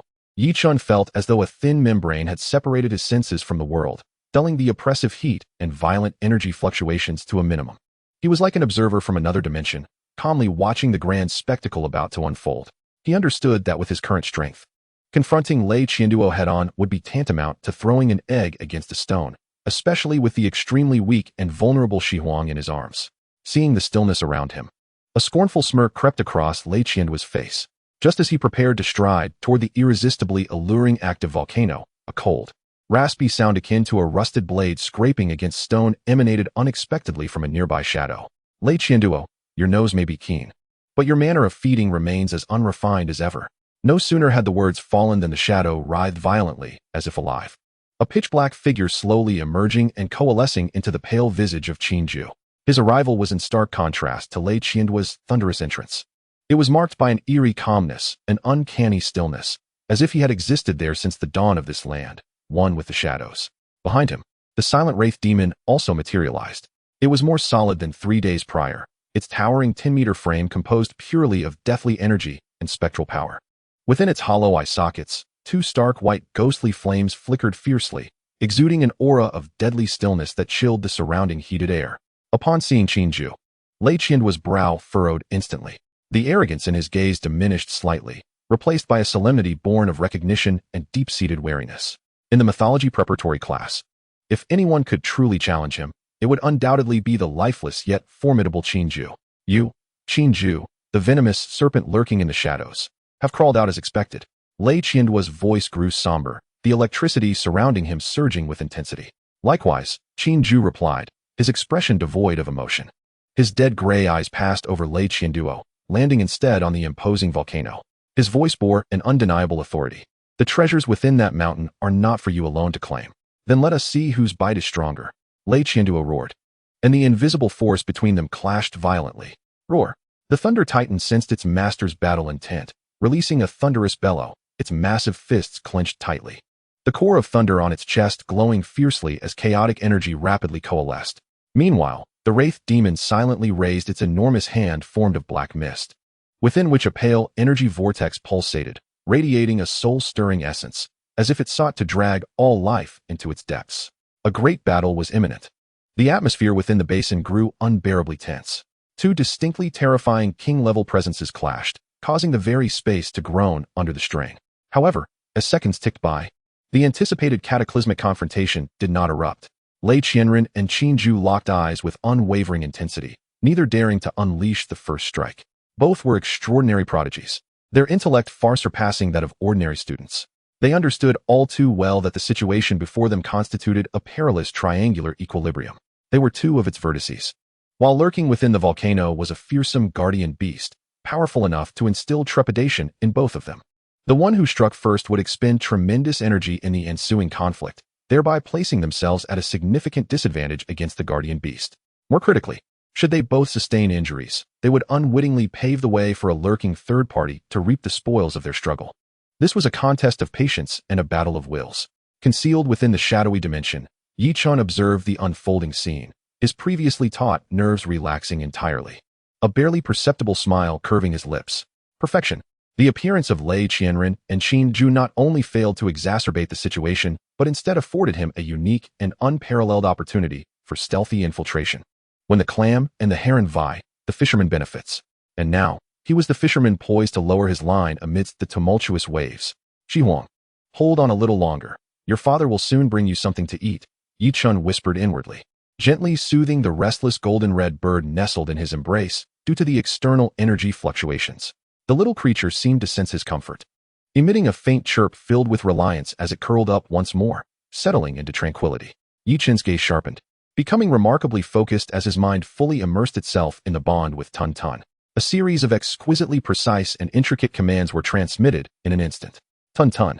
Heed my command. Conceal all presence. Not a single ripple of energy must escape. We shall not traverse the surface. Instead, we will infiltrate through the underground layers of shadow, maximizing the potential of the Void Shadow ability. Our target is the heart of the volcano, the point where energy is most concentrated. His plan was audacious in its recklessness. He intended to execute a daring act of plunder right under the noses of Lei Qianren, Qinju, and that terrifying guardian beast. Guji. Tun Tun responded with resolute confidence. Though it was gluttonous, it exhibited extraordinary focus and intelligence in executing Yi Chen's orders. In the next moment, the vast shadow of the volcanic rock subtly twisted in a corner unnoticed. The shadow enveloping Yi Chen flowed like a living entity, stirring not a speck of dust as it silently sank into the earth, swiftly navigating through the natural fissures and shadows beneath the volcanic rock towards the heart of the volcano, exuding both destruction and vitality. Outside, Lei Qianren and Qinju remained in a cold standoff, the tumultuous thunder and the eerie silence of the underworld transforming the area into a forbidden zone. They were wholly focused on each other, oblivious to the genuine threat that had already slipped away unnoticed. Chapter 50. A daring act of plunder, the Titan awakens. Outside the volcanic basin, the auras of Lei Qianren and Qinju stood opposed like two volcanoes on the brink of eruption, each wary of the other. The violent thunder and hauntingly silent underworld energies clashed in the air, emitting a silent hiss that rendered this territory a no-go zone. Both directed their utmost attention towards one another while simultaneously allocating part of their focus to remain vigilant against the potential guardian beast lurking within the volcano. This delicate equilibrium of three parties left neither daring to shatter the stalemate. They remained oblivious to a nearly imperceptible shadow that had already utilized the vacuum they created to silently descend beneath the volcanic layers. To Yi Chen, the earth no longer felt like a solid mass, but rather a viscous, molten fluid. Tun Tun's Void Shadow ability was operating at its zenith.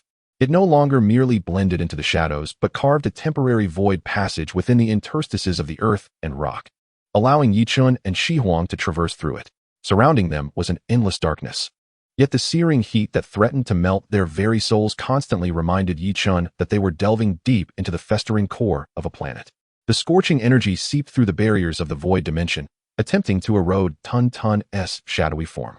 Tun Tun's energy was depleting rapidly, yet it showed no sign of retreat, steadfastly executing Yi Chen's commands.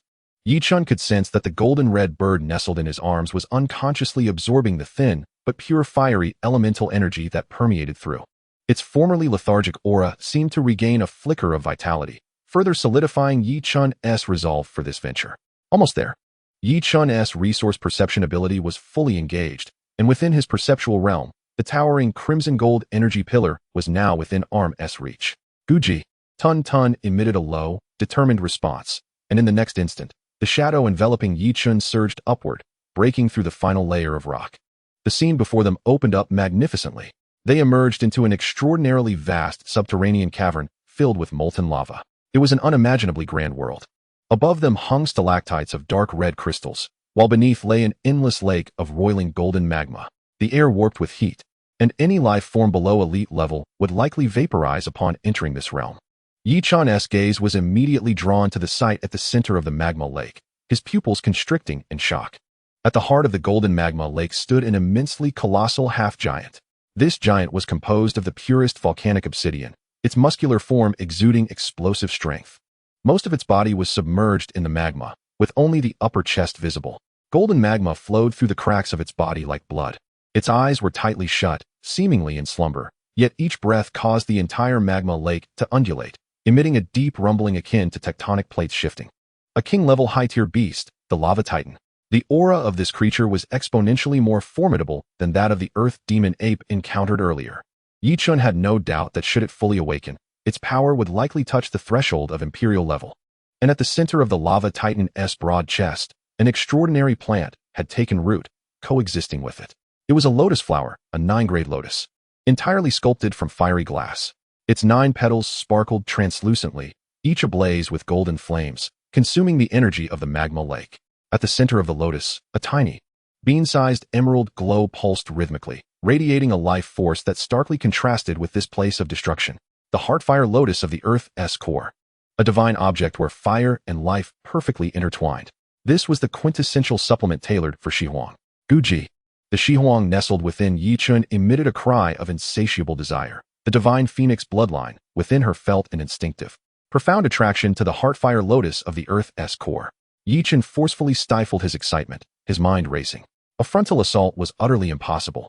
Awakening the lava titan would yield disastrous consequences for him, and even if Lei Qianren and Qin Ju united outside, they would likely find themselves in dire straits. The only option was to steal. Tun Tun, heed my command. Through the ethereal link of the soul, Yi Chun swiftly conveyed his intricate plan, employing the abyssal touch to weave the most delicate strands, ensuring no contact with the titan's corporeal form, but instead encasing the sacred lotus. He then unleashed an energy separation, severing the connection between it and the titan. This entire process demanded absolute precision, as even the slightest energy leakage could jeopardize their sole opportunity. Guggy, came a grave response from Tun Tun. In the next heartbeat, a black tendril, finer than a strand of hair, silently emerged from the shadows where Yi Chun stood. It deftly navigated the bubbling magma, stealthily reaching towards the molten titan's chest. Time seemed to stretch infinitely in that moment. 1 meter, half a meter, 10 centimeters. The black tendril finally made contact with the heartfire lotus, tenderly wrapping around it, as if it possessed life. The first step was a success. Yi Chun held his breath, issuing the second command, sever. Within the abyssal touch enveloping the lotus, a profound force of law began to operate. With a hum, the energy roots connecting the heartfire lotus to the molten titan began to dissolve inch by inch, severing under the power of the energy separation. The entire process was flawlessly contained within the tendril, with not a single trace of energy escaping. It was done. A jubilant light erupted in Yi Chun's eyes. Yet, just as the heartfire lotus was on the verge of complete separation, an unexpected twist occurred. Far outside the volcano, in the basin, Lei Qianduan lost all patience. He could wait no longer and could not abide by Qin Ju sharing the treasure with him. Show yourselves, you tricksters. With a furious roar, the thunder titan beneath Lei Qianduan unleashed its power, condensing a purple lightning spear as wide as a barrel, radiating an aura of destruction, which tore through the air and struck a relatively weak section of the volcanic rock face. Boom! A violent tremor reverberated through the surroundings, spreading like ripples across the entire volcano. Inside the cavern of molten rock, the walls shuddered, countless stalactites shattered and plummeted into the magma lake, igniting a surge of searing heat. The sleeping molten titan, its massive head akin to a mountain, jolted awake. This was disastrous. Yi Chun's heart plummeted to the depths of despair. There was no time to waste. He issued his final command to Tun Tun. At all costs, bring it back. Tun Tun surged with power, the abyssal touch forcibly severing the last of the heartfire lotus's roots, retracting like lightning. Almost simultaneously, the slumbering molten titan opened its tightly shut eyes, revealing 2 terrifying molten gold fissures. A wave of ancient, cataclysmic energy, capable of annihilating the heavens and the earth, surged forth like a tsunami, sweeping through the entire subterranean cavern. With the titan awakening in front and a vigilant enemy behind, Yi Chun found himself ensnared in an unprecedented predicament. Chapter 51, Desperate Escape. Roar! An indescribable fury erupted from the depths of the molten titan's throat, transforming into a tangible wave of destructive sound that engulfed the entire cavern. This was no mere sound. It was a conflation of soul-shattering force and raw physical power. The hard crystalline stalactites shattered inch by inch under the roar, reduced to powder. The rolling surface of the golden magma lake was forcefully pressed down several meters, only to erupt into towering waves with even greater ferocity. The molten titan, having just opened its eyes, instantly locked onto its empty chest. The heartfire lotus, which had coexisted with it for countless years, had vanished. The familiar essence that had been severed was racing away from a trivial corner. Die. A dull, ancient syllable resonated in Yi Chun's mind like a divine retribution. The molten titan didn't even need to fully rise. Its massive arm, submerged in magma, suddenly lifted and struck down towards Yi Chun's location with tremendous force. This strike summoned the full might of the magma lake. A colossal hand, entirely composed of golden magma, took shape in the air, radiating the temperature to incinerate all and the power to shatter space, bearing down with ferocity. Before the hand could reach its target, the overwhelming pressure caused Tun Tun's ethereal shadow to quiver violently, as if it would be expelled from the void at any moment. Move.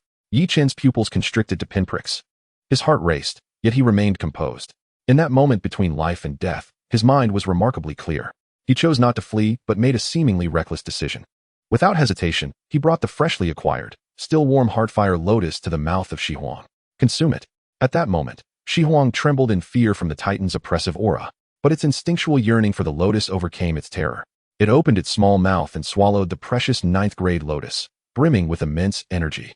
Simultaneously, Yichen issued a resolute command to Tun Tun: "Devour everything, break upwards." Guggy. Tun Tun emitted a sharp cry, its body expanding instantaneously, abandoning its stealthy form to transform into a deep black vortex, completely shielding Yichen and Shihuang within. Boom! The magma giant hand crashed down, striking directly at the black vortex.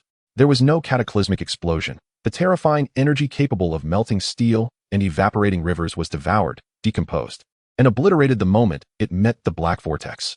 However, the Molten Titan's power was overwhelmingly formidable. Tun Tun trembled violently, its recently restored energy depleting at a visible rate, and the edges of its solid form began to emanate wisps of black mist, signs of energy overload and damage to its essence. Now was the moment. Seizing the fleeting opportunity granted by the devouring attack, Tun Tun surged upward like a black arrow, bearing Yichen towards the thick layers of rock above in a desperate charge. Just then, another anomaly occurred. The Heartfire Lotus, now within Shihuang's belly, unleashed its energy in a cataclysmic eruption. Buzz! An indescribable, exalted energy, seemingly from the primordial chaos, erupted from the tiny form of Shihuang, engulfing everything in its wake. This flame was no ordinary fire. It did not scorch Yichen, but rendered the surrounding golden magma pale in comparison. Within the flames lay a life force so potent it could revive the dead and bring spring to withered trees. Shoo! A clear, resounding cry filled with infinite majesty erupted from Shihuang's beak for the first time. This sound was no longer a mere chirp, but the true cry of the divine phoenix. As the phoenix's call resounded, the golden flames surged dramatically, forming a pillar of light that pierced through the thick rock layer above, creating a large opening. The Molten Titan, poised to unleash its second attack, momentarily hesitated in the face of this sudden divine energy. An opportunity. Go! Seizing this fleeting moment, Tun Tun propelled itself through the fiery passage created by Shihuang, expending its last reserves of strength to escape this deadly domain. Outside the volcano, in the basin, the standoff between Lei Qianduan and Qinju was shattered by the terrifying roar emanating from deep within the earth. Boom! The entire volcano trembled violently, fissures gaping menacingly across its slopes, while billowing clouds of thick smoke ascended like dark pillars, piercing the heavens and obscuring the sun. This is not good. Something within has awakened. Lei Qianren's expression shifted dramatically. For the first time, a grave look appeared on Qinju's face. They both realized that they had gravely underestimated the power of the guardian beast within the volcano. At that moment, a golden column of flame erupted unexpectedly from the mountainside, soaring skyward. Within that fiery column, the essence of life and divine majesty surged forth, causing both Lei Qianren and Qinju to narrow their eyes in astonishment. It is that treasure. It has emerged. An insatiable greed sparked in Lei Qianren's eyes. However, Qinju, with a keener sensitivity to this aura, sensed a bloodline pressure that even the netherworld demon sovereign would tremble before emanating from the flames. They instinctively dashed toward the direction of the fiery column. Yet, just as they set off, the volcano erupted with cataclysmic force. Boom! The summit of the volcano unleashed millennia of accumulated energy as an endless stream of golden magma burst forth, cascading down like a heavenly river. Following this, a colossal rock giant, akin to a mountain, emerged slowly from the crater, bathed in magma, its eyes ablaze with unrelenting fury, fixated on the tiny figure that had just breached the surface. Roar! The wrath of the lava titan was locked onto its target. Meanwhile, Tun Tun, who had just managed to escape with Yichen, had become semi-transparent, its vitality waning to the utmost, temporarily incapacitated for battle. In Yichen's embrace, the Shihuang was cocooned in a brilliant golden chrysalis, its aura skyrocketing at a terrifying pace, undergoing its first transformation since birth. Ahead loomed Lei Qianren and Qinju, two formidable adversaries closing in swiftly. Behind them, the raging and unfathomably powerful lava titan pursued. Beneath them lay a volcano on the verge of collapse and eruption. Yichen, clutching the greatest opportunity, found himself ensnared in the deepest of predicaments. Chapter 52. A calamity diverted eastward. A true deadlock. In front stood Lei Qianren and Qinju, the apex geniuses of the mythical preparatory class, bearing down with kingly pressure. Behind loomed the furious lava titan, its mountainous shadow and flames capable of incinerating all. Having locked onto his presence, beneath him, the volcano was fracturing, molten magma spewing from the cracks, transforming the earth into a molten purgatory. And his greatest reliance, Tun Tun, had weakened to the point of becoming an almost transparent shadow, curled up within his beast-raising space, its essence compromised, unable to offer any assistance in the short term. The Shihuang in his arms was enveloped in a dazzling golden chrysalis, undergoing a critical metamorphosis, its fate uncertain. Were any mid-tier beast masters to find themselves in such a situation, they would likely succumb within a second, reduced to powder. However, Yichen's face bore no trace of fear or despair.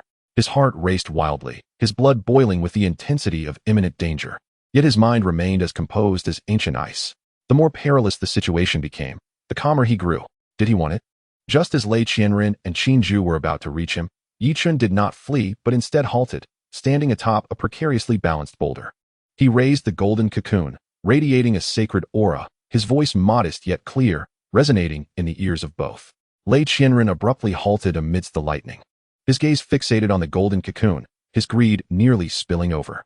He could sense that within it resided a life essence and flame source far more profound and pure than that of the heart of the earth fire lotus. It's you. Lei Qianren recognized Yichen, first taken aback, then morphing into utter disdain and fury. How dare a waste who had contracted with a slime covet such a divine artifact? Hand it over, and I shall spare your life. On the other side, Qin Zhu appeared like a specter. His gaze also immediately fell upon the golden cocoon, and a rare flicker of fervor ignited within his ashen eyes. The pure, sacred life essence, so exquisite, held a fatal allure for his cultivated path of netherworld death. Should he consume it, his netherworld demon sovereign might undergo a fundamental transformation. Treasures belong to the capable. Qin Zhu rasped, his stance unmistakable. Roar! At that moment, the lava titan had fully emerged from the volcano's mouth, its colossal form casting a suffocating shadow. It had locked onto the thief who had dared to steal its accompanying divine artifact, as well as the two formidable newcomers. Its fury reaching a boiling point, it opened its enormous maw, launching a lava projectile the size of a house, composed of high-density magma and obsidian. Trailing a long plume of black smoke and fire, hurtling toward the area where Yichen, Lei Qianren, and Qin Zhu stood, indiscriminately. This strike sealed all avenues of retreat. Seeking death, Lei Qianren bellowed angrily. He did not wish to be interrupted by this behemoth before seizing the treasure. The thunder titan beneath him let out a deep roar, its massive, thunderous hand rising suddenly, forming a judgment spear even thicker and more solid than before, instantly taking shape in its palm. Wielding the might to tear the heavens apart, striking first in the air to collide with the lava projectile. Boom! The clash of thunder and fire sparked an energy storm. Blinding white light rendered the entire basin momentarily sightless, and a devastating shockwave tore the ground beneath the three apart. Qin Zhu reacted swiftly as well, positioning his netherworld demon sovereign's colossal form before him. Palms pressed together as a black barrier composed of pure death energy erupted instantaneously, absorbing all residual shockwaves. Now is the moment. In the instant when the explosion's blinding light and dust obscured everyone's vision, Yichen executed an utterly unforeseen and audacious maneuver.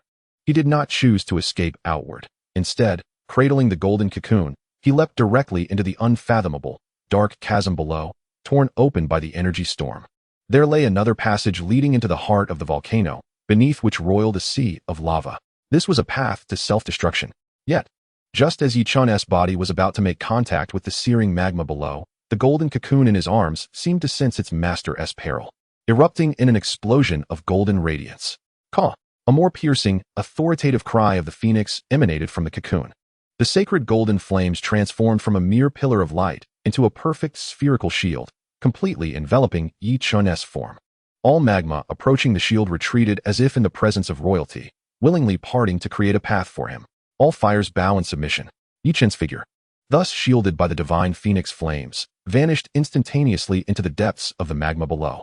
As the smoke and light dissipated, the massive rock above stood utterly deserted.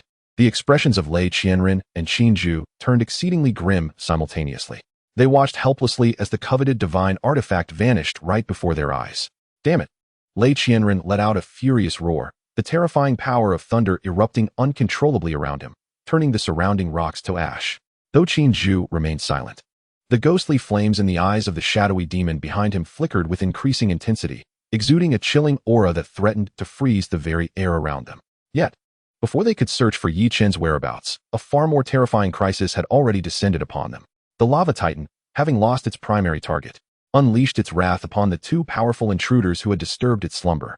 With a thunderous roar that shook the heavens, the titanic fist of the lava titan, imbued with the might of an entire volcano, descended mercilessly upon them. In that moment, Lei Qianren and Qin Zhu could no longer stand their ground. They were compelled to join forces against this terrifying behemoth, whose power was perilously close to that of an emperor.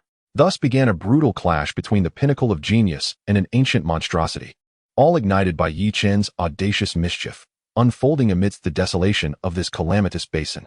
Chapter 53. The Lava Crossing, the Divine Cocoon awaits emergence. In Yi Chen's perception, the world transformed into a viscous, searing gold. He resembled a traveler encased in amber, enveloped within the sacred shield emanating from the golden cocoon, gradually sinking into the boundless sea of lava. Beyond the shield lay a terrifying heat capable of vaporizing steel and a pressure immense enough to crush deep-sea submarines. The molten rock, like a living entity, pressed against the shield with a sizzling sound, yet could not breach its sanctity. The divine golden flames, akin to the sovereign of all fires, rendered every other flame powerless in its presence. Nevertheless, Yi Chen's mind remained vigilant.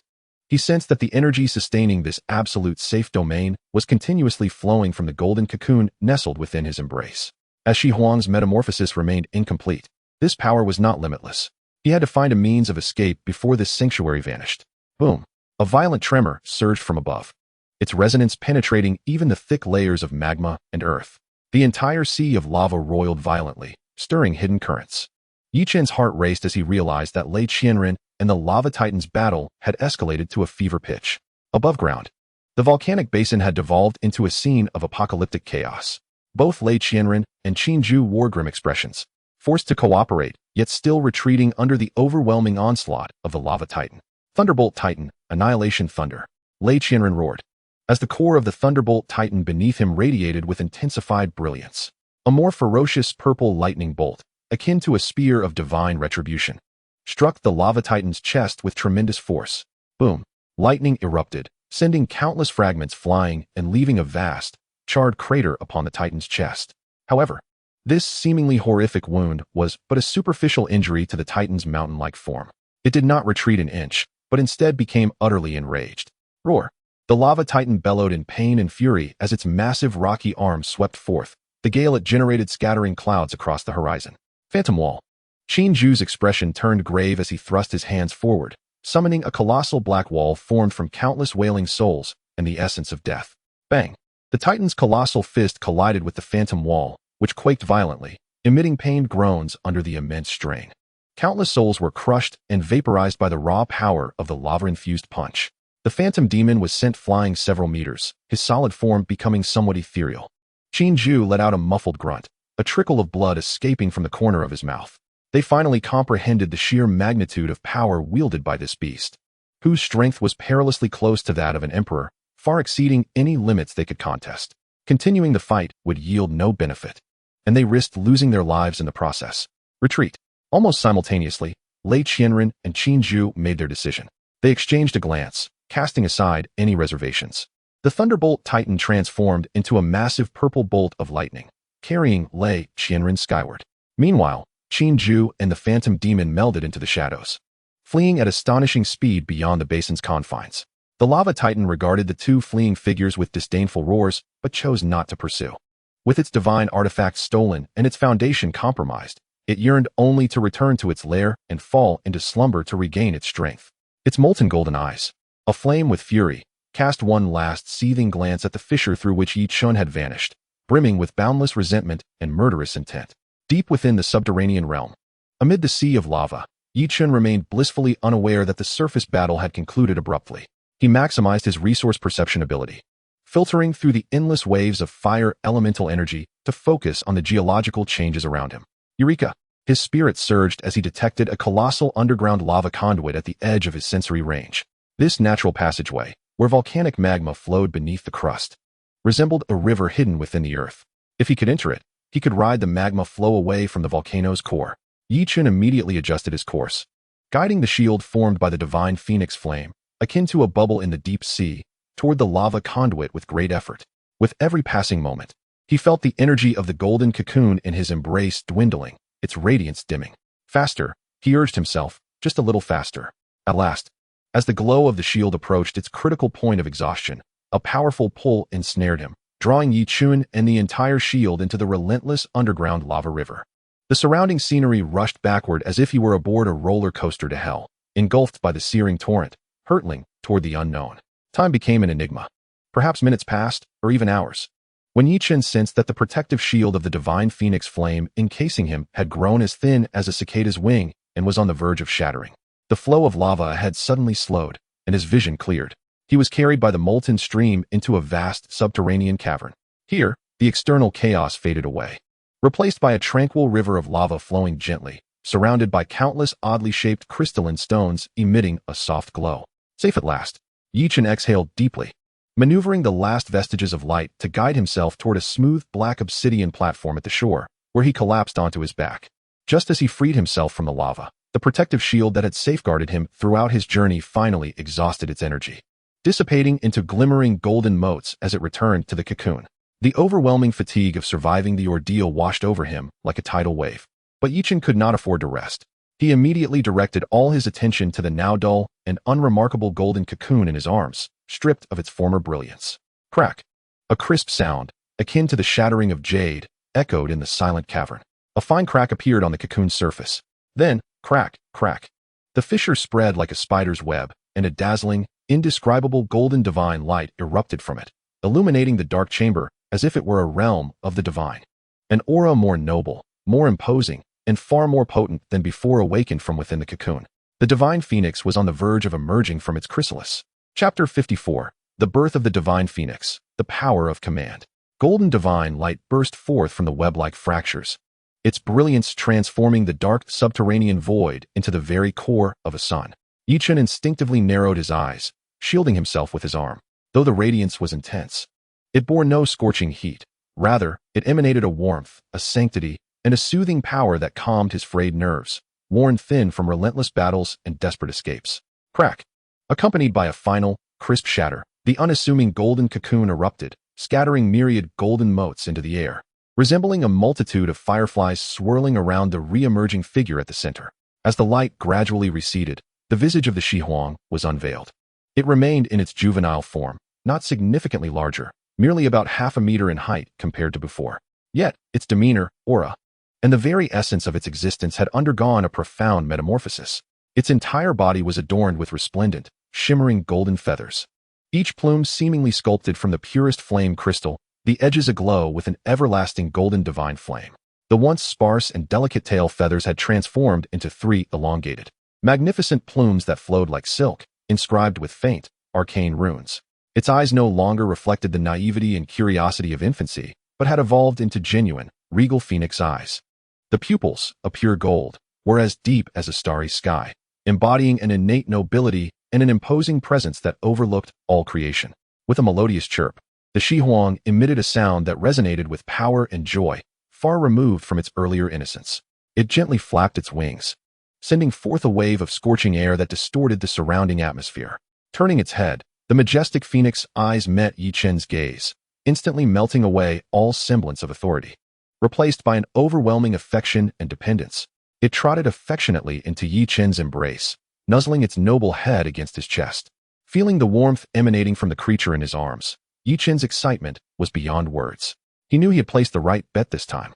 A thought flickered through his mind, and the newly revealed information panel of the Shi Huang appeared vividly in his consciousness. Beast name, Ancient Divine Phoenix. Current nickname, Shi Huang. Attributes, Fire. Life, Light. Current level, Commander level, Low Tier 1. Potential rank, Mythical level. Current status, Chick stage, Life Source Abundant, Divine Soul Partially Awakened. Talents, 1. 10,000 Flames Converge. Mythical level evolved from the Divine Phoenix bloodline. Possesses absolute affinity and suppression over all flames, capable of absorbing fire energy to restore itself. Immune to all fire damage below the Emperor level. Suppression against dragon kin, subdragons, and lower avian bloodlines significantly enhanced. Skills mastered, 1. Nirvana Divine Fire. Rule skill enhanced by the flames of Nirvana. A primal divine fire that embodies both destruction and creation, capable of incinerating all, purifying negative states, and healing wounds. Due to abundant life source, the cost of use is significantly reduced. 2. Divine Phoenix Pressure. Bloodline unlocked supreme pressure emanating from the depths of the bloodline, providing absolute deterrence against avian beasts, significantly weakening all attributes of enemies below the king level. 3. Flowing Fire Feather. Bloodline Unlocked shoots out feathers imbued with Nirvana Divine Fire, possessing terrifying penetration and explosive effects. 4. Rebirth and Fire. Not unlock the core law of the Ancient Divine Phoenix, currently inactive. Commander level. The moment Yi Chun beheld the Shi Huang's level, even he, who had been prepared for this, could not help but gasp in astonishment. From an ordinary Tier 1 chick, with a depleted source, it had soared to commander level in a single leap. The energy from the Earth Core Fire Lotus was indeed formidable. What thrilled him even more was the transformation of the Shi Huang's panel. The negative status of depleted life source and a slumbering divine soul had vanished, replaced by a robust life source and a partially awakened divine soul. The talent of the Divine Phoenix bloodline had evolved into the more potent mythical level 10,000 Flames Converge, and the immunity level to flames had escalated from king level to emperor level. The only skill, Nirvana Flames, had been upgraded to Nirvana Divine Fire, with the crucial aspect being the significant reduction in usage cost. Moreover, the two powerful new skills, Divine Phoenix Pressure and Flowing Fire Feather, were abilities that naturally surfaced after the ceiling of the Shi Huang bloodline was lifted. In this moment, Yi Chun had finally acquired a second formidable trump card. Apart from Tun Tun, simultaneously, a wave of purer and more potent soul energy than during their initial contract flowed from the Shi Huang, backfeeding into the ocean of Yi Chun's soul through their bond. Boom! Yi Chun felt a thunderous roar in his mind, shattering the bottleneck of his soul power that had stagnated at Advanced Tier 4, surging forth like a flood bursting through a dam. Advanced Tier 5, Advanced Tier 6. Ultimately, this power surged through him, propelling his ranks steadily to Advanced Tier 7 before gradually subsiding. Advanced Beastmaster, High Tier. His strength had undergone a qualitative leap once more. Good, good, good. Yi Chun exclaimed thrice, feeling the surging power within, gently caressing the Shi Huang's magnificent feathers, his heart brimming with fervor. Late Qianduo, Qinju, once I emerge from here, we shall settle our scores. Regaining his composure, he began to assess his current predicament. Though momentarily safe, he was deep underground and needed to find an exit swiftly. More importantly, Tun Tun had sustained damage to its source during the previous battle and was still slumbering in the Beastmaster space. He needed to facilitate its recovery. Yi Chun's gaze swept across the vast subterranean cavern. The energy here was significantly more concentrated than in the outside world, with glistening crystals embedded in the rock walls. Seemingly some form of energy or...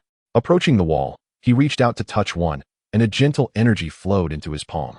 Ordinary level energy crystal, containing a small amount of pure energy, can be directly absorbed. These crystals were of little use to the current Shi Huang, but they would serve as excellent nourishment for the recovering Tun Tun. Tun Tun, come out for a meal, Yi Chun thought, summoning the weakened creature. Gurgle. Tun Tun emitted a weak cry, its translucent body resembling an underinflated balloon. However, upon seeing the abundance of energy crystals in the cavern, a spark of desire ignited in its small eyes. It eagerly dashed to the rock wall, opening wide its mouth to devour a large chunk of crystal along with the rock. Gurgle. A strange sound emanated from within Tun Tun as the crystal was rapidly broken down and digested, transforming into the purest energy, mending its damaged source. Its body visibly solidified at an observable pace. Seeing Tun Tun's ability to recover on its own, Yi Chun finally felt at ease. Cradling the Shi Huang, he began to meticulously explore the cavern, searching for an exit. This void had been carved by the underground magma river, and apart from the direction he had arrived, there must be another outlet at the opposite end. Sure enough, after traversing several hundred meters in the direction of the magma river, an upward slope appeared before him, accompanied by a faint sound of wind. Chapter 55. Escape from the underground, the hunt begins. The sound of the wind serves as a signal between life and the outside world, a whisper of hope. Without the slightest hesitation, Yi Chun embraced Shi Huang and resolutely embarked upon the upward slope leading into the unknown. Tun Tun followed closely behind, rolling and bouncing as it swallowed a common energy crystal recently gnawed from the rocky wall. Much like a diligent worker ant, it digested the meager energy to replenish itself while steadfastly keeping pace with its master. The subterranean passage was narrow and steep, a natural fissure torn apart by geological movements, strewn with sharp debris and slippery moss. Darkness and oppression were the perpetual themes of this realm. However, the gentle golden light radiating from Shi Huang became the sole and most comforting beacon within the boundless blackness, illuminating the path ahead and dispelling the chilling and deathly silence hidden beneath the earth. After ascending approximately 100 meters, Yi Chun's resource perception, heightened by his recent advancement to the 7th tier, suddenly stirred with an unprecedented clarity. He came to an abrupt halt, his gaze sharp as lightning, fixated upon an inconspicuous crack in the right rock wall. The source of his perception emanated from deep within that very crevice. Approaching, he brushed aside the covering of loose soil and debris, revealing a cluster of crystals that emitted an ethereal blue glow. This cluster, roughly the size of a millstone, was embedded deep within the rock layers. Each crystal was sharply defined, with a luminescence flowing within, radiating energy waves far beyond those of ordinary crystals. Elite-level energy crystal cluster, containing relatively pure energy, serves as high-quality nourishment for beasts below the commander rank, providing excellent restorative effects for units with damaged essence. Gulp. Tun, which had always appeared somewhat lethargic, erupted with an unprecedented brilliance in its small eyes upon witnessing the crystals, nearly drooling in anticipation. Unable to contain itself any longer, it leapt forward with astonishing speed, opening its seemingly insatiable maw, and in one gulp, devoured the entire massive blue crystal cluster, along with the surrounding hard rock. Boom. An energy surge, 100-fold more powerful than that of ordinary crystals, exploded within Tun. Its semi-transparent form transformed into a high-speed energy furnace. The ethereal blue glow swirling violently within, invigorating its nearly depleted essence, akin to parched land receiving much-needed rain, visibly replenishing and mending. Tun's body solidified rapidly. The previous sense of weakness dissipated, replaced by a robust and potent energy wave. While still distant from the pinnacle of the fourth tier of the king rank, it had undoubtedly regained the majority of its combat prowess.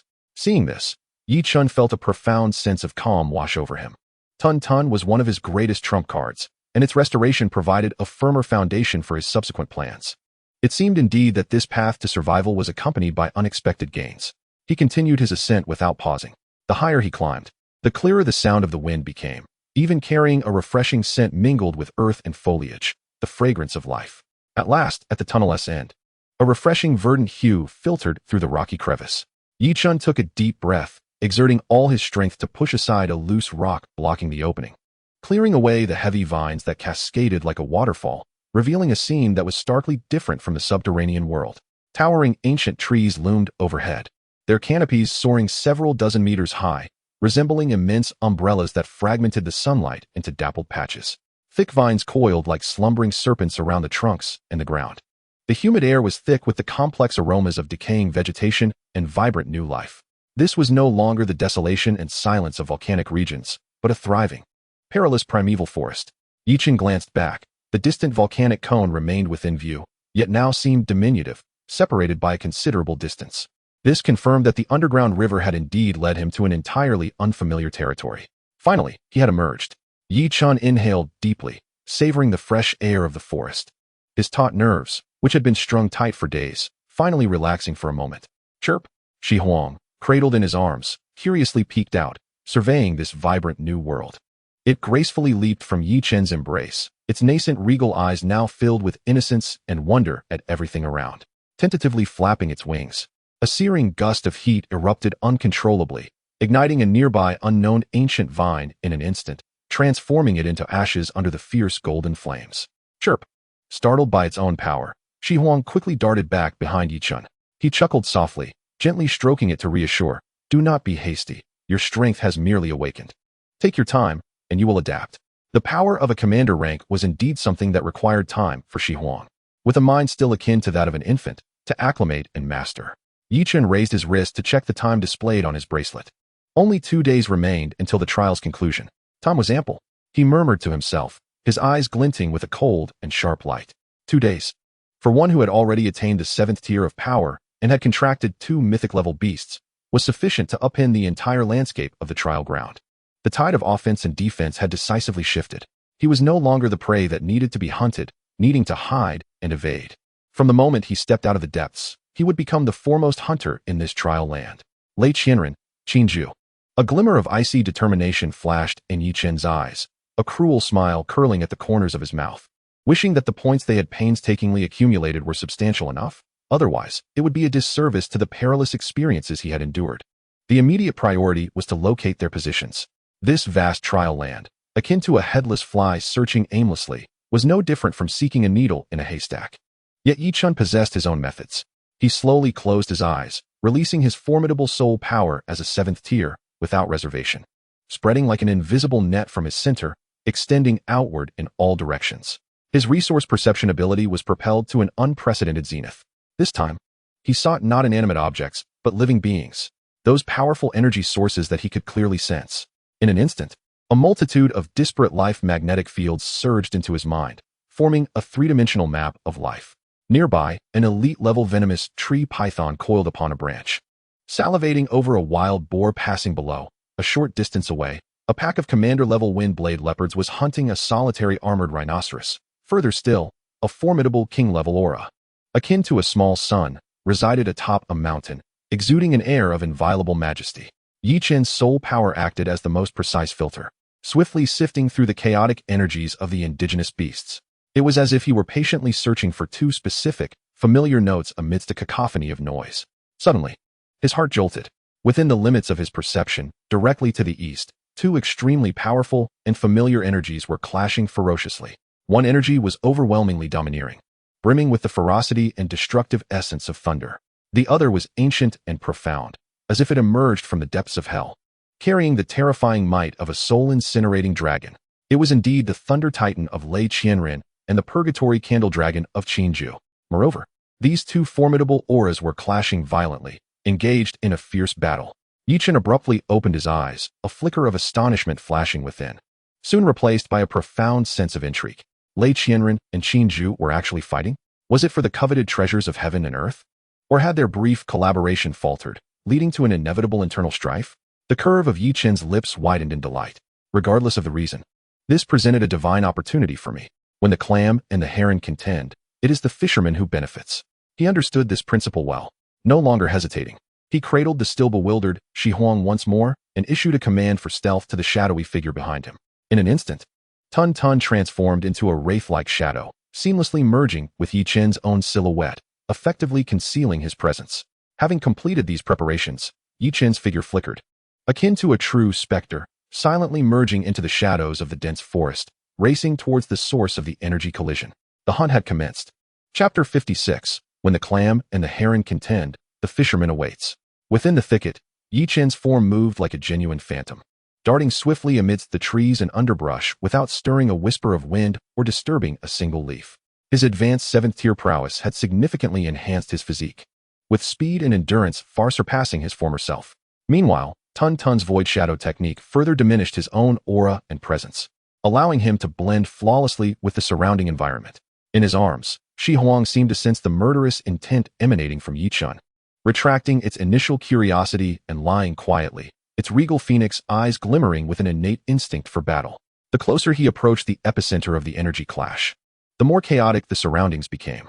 Initially, there were merely broken branches, followed by toppled ancient trees, and further ahead, the ground bore deep gorges with charred edges and flickering arcs of electricity. The air was thick with a pungent scent of ozone, mingling with a nauseating aura of death.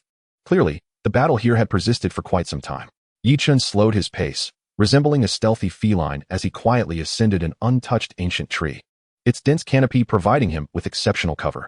He parted the branches before him, revealing the scene below in its entirety. Before him lay a clearing exceeding 300 meters in diameter, where the once vibrant forest had been utterly obliterated, reduced to charred earth and rubble.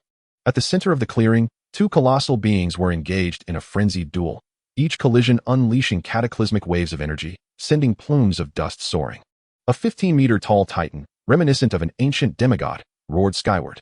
Its entire body was clad in a crystalline purple armor, with torrents of violet lightning coursing through the cracks, each punch invoking the wrath of thunder. This was none other than Lei Qianren's trump card, the Thunder Titan. At this moment, the Thunder Titan's aura wavered. Deep fissures marred its seemingly indestructible crystalline armor, with tendrils of dark energy entwining around the cracks, steadily eroding its vitality and causing its once mighty thunderous power to falter. Opposite it stood a skeletal warrior wielding a bony scythe. This warrior towered 10 meters tall, with two orbs of ghostly blue fire flickering in its hollow eye sockets. A dense black mist of death emanating from its core, withering all vegetation in its wake. This was Qin Ju's other ace, the Netherworld War General. The Netherworld War General was also in dire straits. Several ribs had shattered, and the soul fire within its chest flickered dimly, clearly having sustained significant damage from the Thunder Titan's brutal lightning strikes.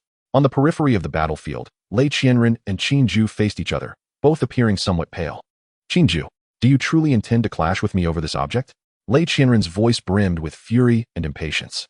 He had clearly not anticipated that Qin Ju, known for his cold and cunning demeanor, would so recklessly engage him in a direct confrontation. A low, raspy laugh emanated from beneath Qinju's hood. Lei Qianren. We both know the value of this Millennium Soul Fruit. If my Netherworld War General consumes it, there's a 30% chance it will break through to the Emperor level. Would you expect me to let this chance slip away? Yi Chen's gaze followed their standoff, and he noticed at the very center of the battlefield, a half-meter tall, jade-like tree bore a fist-sized fruit radiating a gentle white light. Ethereal strands of soul energy swirled around the fruit, as if it resided in its own realm. The Millennium Soul Fruit. Yi Chen's heart stirred slightly. Such a treasure could drive any peak monarch-level beast master into a frenzy. It could purify a beast's soul, significantly increasing the likelihood of breaking through to the Emperor level. No wonder these two were fighting so fiercely. In a fit of rage, Lei Qianren retorted with a mocking laugh. 30% chance? How eloquent. Your Netherworld War General's attributes are inherently sinister. This soul fruit's properties are gentle and pure. If it consumes it, it might as well explode from the energy clash. Only my Thunder Titan, imbued with the power of thunder, is its rightful master. Whether it is the rightful master or not, only by fighting will we know. Qinju replied, his voice unwavering. He lightly tapped his staff, issuing a new command, Grasp of the Undead. The soul fire within the Netherworld War General's hollow eye sockets flared with intensity as its intact bony hand plunged into the ground. In the next moment, the earth beneath the Thunder Titan erupted violently. 5 massive, pale skeletal fingers, forged from deathly energy, burst forth, akin to a hand from hell. Lunging fiercely towards the Titan's ankle. Seeking death, Titan's fury, Lei Qianren retaliated fiercely, as the Thunder Titan unleashed a thick beam of violet lightning, roaring like a thunder dragon, which not only obliterated the spectral grasp, but surged relentlessly toward the Netherworld War General's chest. Boom! A violent explosion ensued, sending both powerful beasts reeling back several meters. Their injuries exacerbated. Hidden among the treetops, Yi Chen observed the unfolding spectacle, a cold smile gracing his lips. Let them fight, let them clash with increasing ferocity. He was like the most patient of hunters, calmly analyzing the situation below. Lei Qianren and Qinju were both pinnacle talents at the 9th tier of Beastmasters, and their main combatants had both reached the peak of the King level, a mere step away from the Emperor level, with power closely matched. The Thunder Titan boasted greater explosive force, and its lightning power naturally countered undead beings. However, the Netherworld War General excelled in its cunning and tenacity. Its deathly force could continuously erode the opponent's vitality, ensuring it could fight as long as its soul fire burned. From the current state of battle, both combatants were clearly suffering, their beasts heavily drained, their essences damaged. This was precisely the opportune moment for him to strike. When the clam and the heron contend, the fisherman benefits. Yi Chen whispered to himself, this Millennium Soul Fruit, along with your points, I shall claim it all. His plan was simple yet audacious. He would strike with the might of thunder, simultaneously eliminating these two greatest competitors from the fray. Gently caressing the feathers of Shi Huang in his embrace, he delivered a command through their soul link. The regal phoenix eyes of Shi Huang ignited with golden flames. Simultaneously, he directed another command to the shadow beneath him, uttering words that only he could hear. Tun Tun, prepare yourself, heed my command. The shadow quivered slightly, a fleeting wave of emptiness vanishing in an instant. Below, on the battlefield, Lei Qianren and Qinju remained locked in confrontation, oblivious to the arrival of a reaper who could overturn the tides of battle, silently descending above them. Yi Chen gradually lifted his gaze, his eyes scanning back and forth between Lei Qianren and Qinju, as if selecting his first prey. At last, his gaze settled upon Qinju. This fellow, insidious and cunning, with bizarre tactics, must be dealt with first. The moment had arrived. Now, a glint of cold light flashed in Yi Chen's eyes. Strike. Chapter 57. The Silken Sparrow emerges, a sudden reversal. Just as the Thunder Titan and the Nether Demon Commander clashed violently once more, both being forced back, a brilliant flash of cold light erupted in Yi Chen's eyes. The timing was impeccable. Strike. With a command that shattered the air, a clear and melodious phoenix cry unexpectedly pierced through the chaotic battlefield. The sound, though not loud, carried an innate nobility and authority that seemed to emanate from the depths of bloodlines, momentarily freezing the movements of the battling Thunder Titan and Nether Demon Commander. Lei Qianren and Qinju abruptly looked up, aghast at the source of the sound. High above, amidst the dense canopy, a dazzling golden stream of light, akin to a divine spear of retribution, tore through the air, radiating a searing heat that threatened to incinerate all, and shot directly toward Qinju. It was a flame of pure gold, distilled to perfection, causing the very space it traversed to warp slightly. What is that? Ju's pupils constricted into pinpricks, a soul-deep tremor sending chills throughout his being. He had no time to ponder the origin of this attack. The shadow of death had already enveloped his heart. Frantically, he summoned his soul energy, and a black shield composed of death energy rapidly coalesced before him. Yet, this was merely the beginning. As Ju desperately defended against the lethal attack from above, the ground beneath his feet, shrouded in deathly black mist, suddenly surged. A silent, nearly indistinguishable void blade, seamlessly merging with the darkness, approached without any energy fluctuation or sound, like the fangs of a venomous serpent, stealthily piercing toward his heart from the blind spot of his defense. This was the definitive strike from Tun Tun, a three-dimensional assault from both the heavens and the earth. The first collaboration between Shi Huang and Tun Tun, executed with flawless precision. Thud! The golden flame spear crashed violently against the black shield. That shield, capable of withstanding a full-force strike from a king-class beast, crumbled like mere paper before the sacred and domineering phoenix fire, instantly pierced, purified, and evaporated. The unrelenting flames grazed past Ju's shoulder, incinerating one of his arms and half his body into charred remnants. The excruciating pain elicited a wretched scream from Ju. But this was not the end. The void blade behind him was already closing in. Buzz! In the nick of time, a black jade pendant hanging around Ju's neck exploded violently, forming a distorted black vortex that barely intercepted the fatal void blade. Crack! The vortex shattered with a resounding noise, neutralizing the void blade. Yet the terrifying force still hurled the already gravely injured Ju forward, like a discarded sack. Crashing down several meters away, coughing up blood mixed with internal fragments, his breath dwindling to the brink of oblivion. All of this transpired in the blink of an eye. From the moment the phoenix cry rang out to Ju being grievously wounded, the entire sequence took less than 2 seconds. Beside him, Lei Qianren stood utterly stunned by the sudden turn of events. He watched in disbelief as his arch-nemesis, Ju, was swiftly reduced to a mere shadow of himself by a combination attack he had never encountered before, one that could only be described as flawless. He abruptly turned, his gaze fixated on the ancient tree above. There, amidst the branches, a tall figure stood silently, the night breeze caressing the edges of his garments. His expression cold and indifferent, like a deity surveying the realm. Perched upon his shoulder was a remarkable fledgling, engulfed in golden flames, preening its magnificent feathers. Its proud phoenix eyes casting a disdainful glance at the disheveled Ju below. Beneath that figure, a semi-transparent slime, seemingly non-existent in this world, slowly emerged from the shadows. Its innocent large eyes betraying no emotion. Yichun. Upon recognizing the face, Lei Qianren felt as though struck by lightning. Disbelief etched across his handsome features. How could this be? Was he not supposed to be hunted like a stray dog, cowering in some corner? How could he possibly appear here? What of the bird upon his shoulder? Could that divine flame be the essence of a phoenix? Moreover, that bizarre void blade from the slime, was it conjured by it? Why did its aura feel so potent? Countless questions exploded in Lei Qianren's mind like thunderclaps, momentarily causing him to forget about commanding his Thunder Titan. Surprised, are you? Yichun leaped down from the tree, landing gracefully at the center of the battlefield, a mere 10 meters from the millennia-old soul fruit. His gaze calmly swept over Lei Qianren, then glanced at the struggling Ju on the ground, a cold smirk gracing his lips. After relentlessly pursuing me for so long, have you forgotten my visage? His voice, though soft, struck like a heavy hammer upon the hearts of Lei Qianren and Ju. Gurgle. Tun Tun chirped joyfully, bouncing in excitement, eager to rush toward the alluringly fragrant soul fruit. Not yet. Yichun gently restrained it. He turned his attention back to Lei Qianren, a glint of amusement in his eyes. Now, I present you with a choice. Either crush your identity wristbands and leave this trial ground, or Yichun's eyes flashed with a fierce murderous intent. I shall personally escort you out.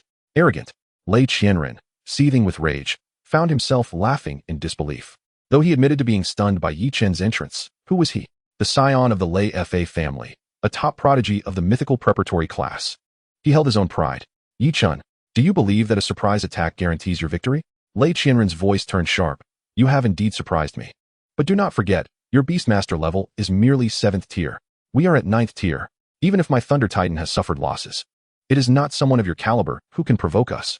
As soon as he finished speaking, the Thunder Titan behind him let out a thunderous roar, its amethyst rock armor crackling with lightning as it forcibly suppressed its injuries, its enormous eyes locking onto Yichun with unwavering focus. Is that so? Yichun smiled nonchalantly.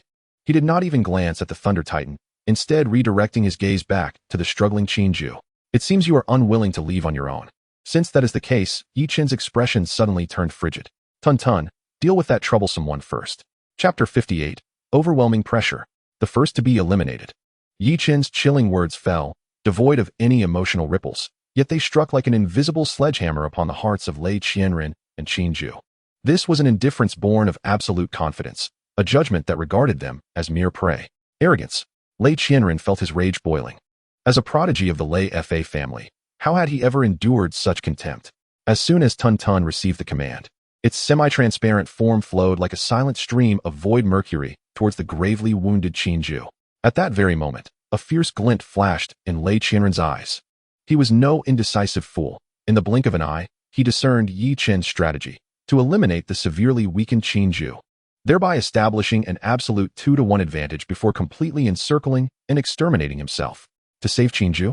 No, that would only render him passive. The sole path to breaking the deadlock lay in attacking the enemy while ensuring the safety of his ally. How naive.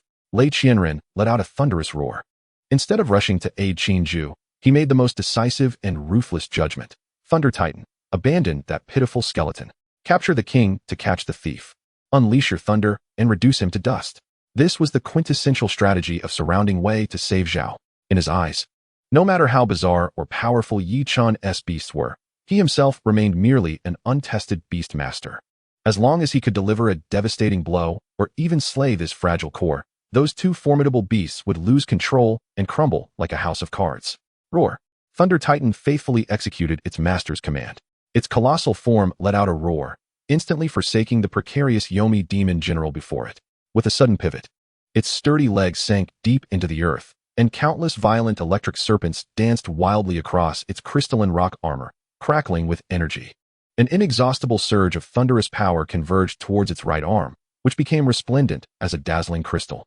The blinding electric light coalescing into a destructive thunderball over 3 meters in diameter, ionizing the surrounding air with a charred scent.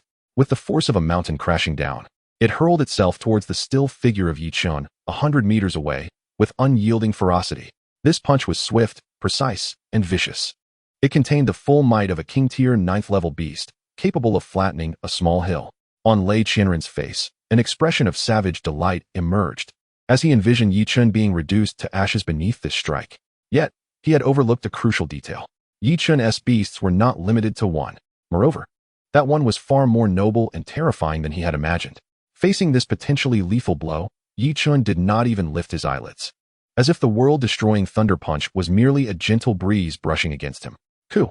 A clear and high-pitched cry, imbued with a primordial and unparalleled majesty, resonated through the night sky. Perched gracefully upon Yi Qin's shoulder, the exquisite Shi Huang stirred. It did not unfurl its wings shimmering with divine gold, but elegantly raised its noble head and opened its delicate beak.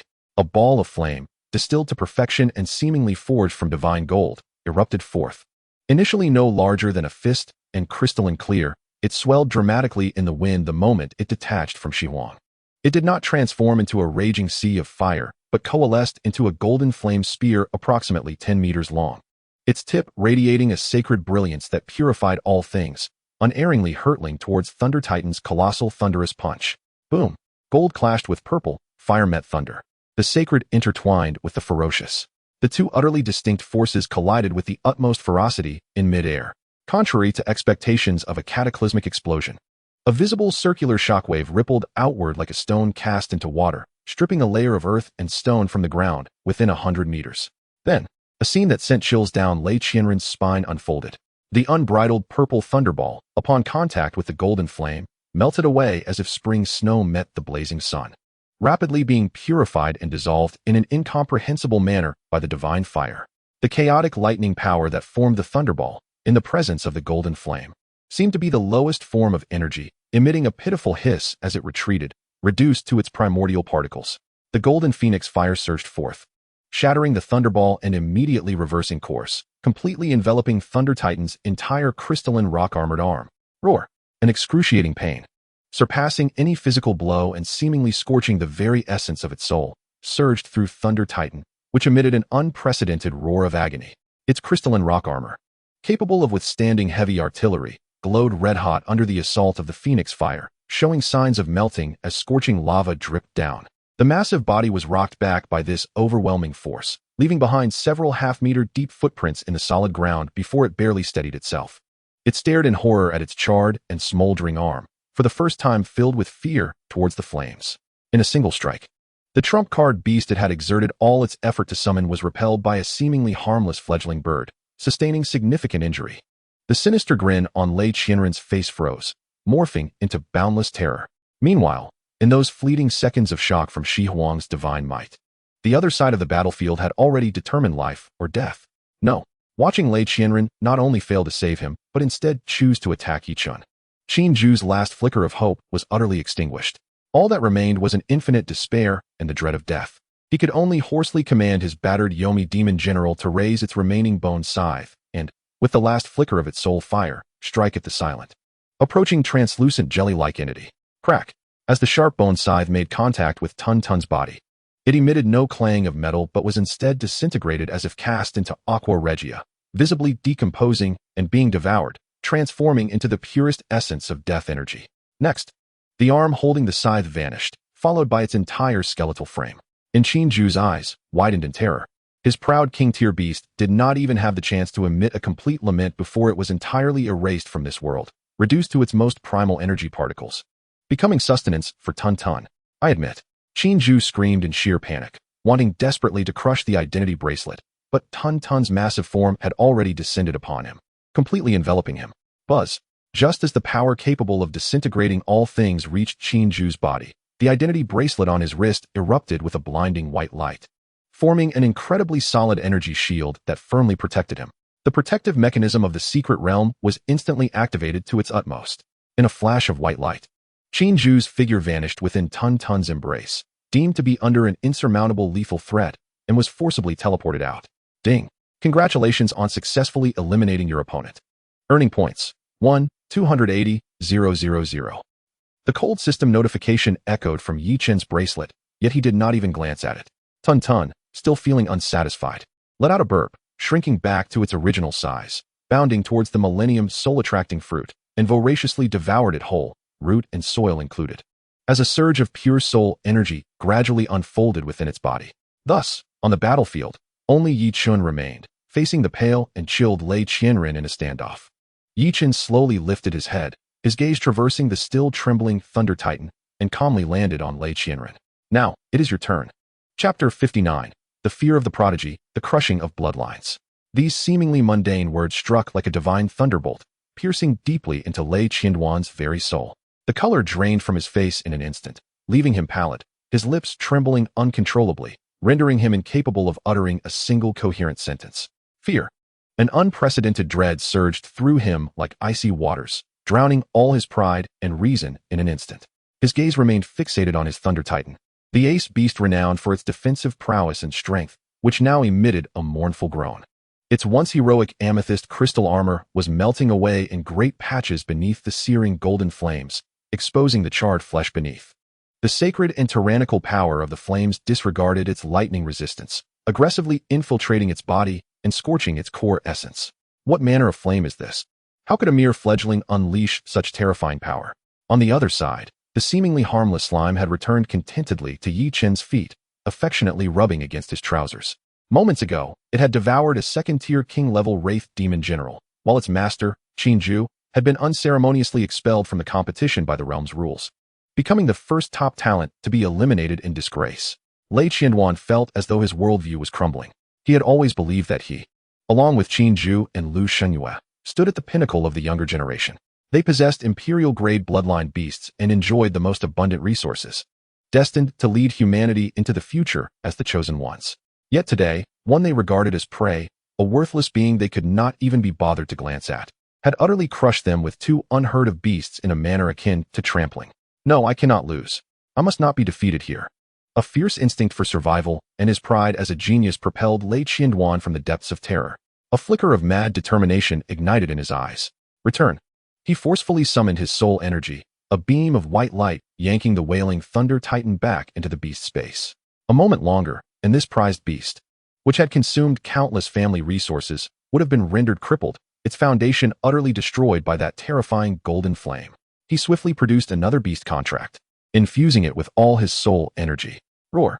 A massive griffin materialized from thin air, its wingspan exceeding 20 meters, each feather resembling forged steel, shimmering with a metallic azure gleam.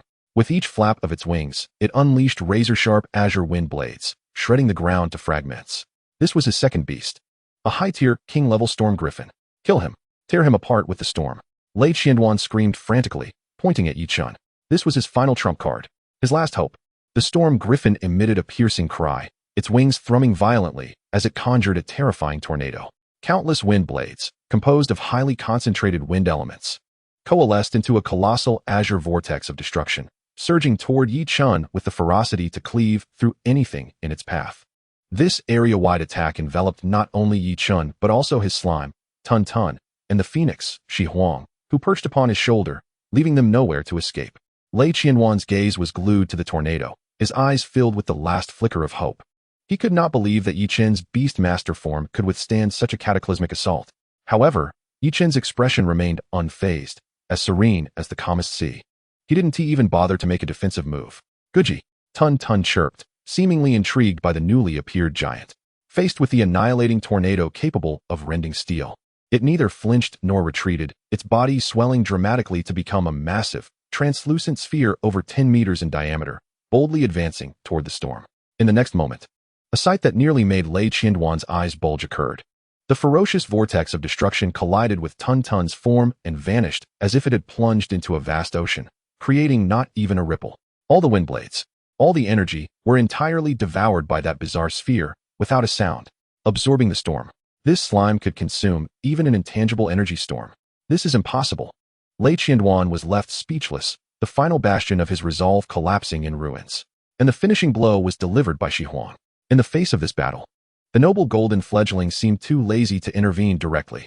It merely stood on Yi Chen's shoulder, lifting its head slightly, its regal phoenix eyes casting a cold glance at the storm griffin from several dozen meters away. Xiao, a soft chirp echoed, yet it carried an overwhelming command reminiscent of ancient deities.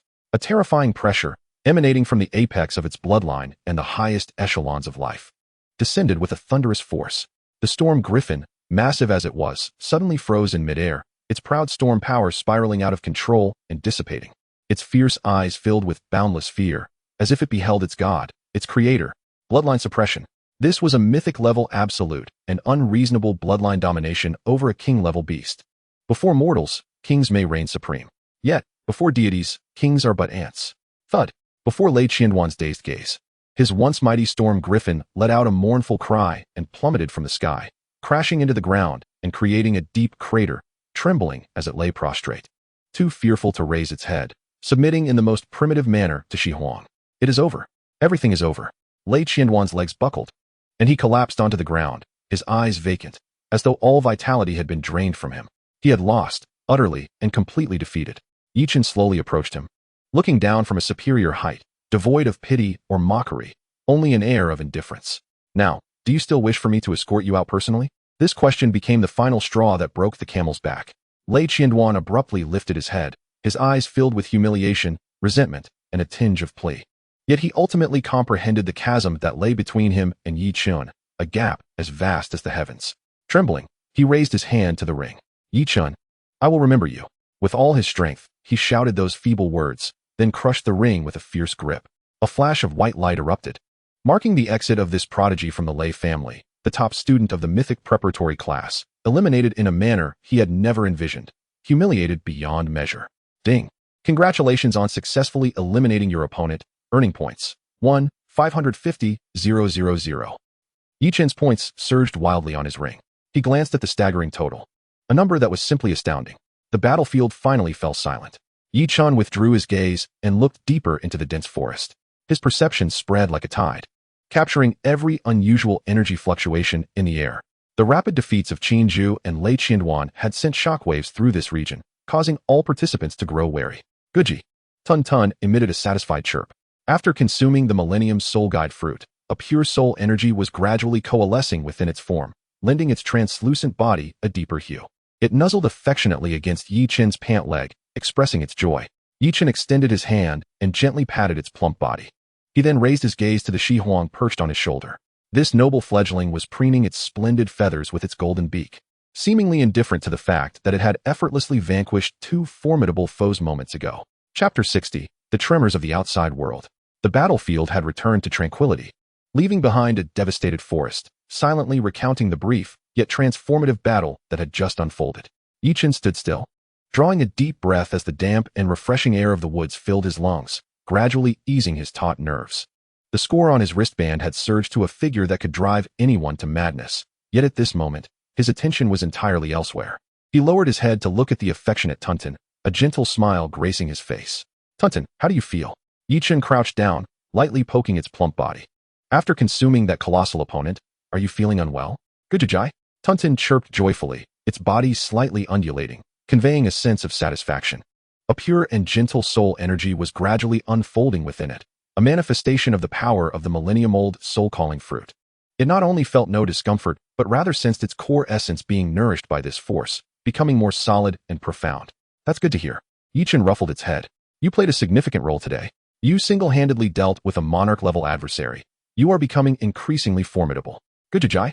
Tunton, flattered by the praise, shrank slightly, yet could not resist pressing its soft body closer, expressing its dependence and affection for its master.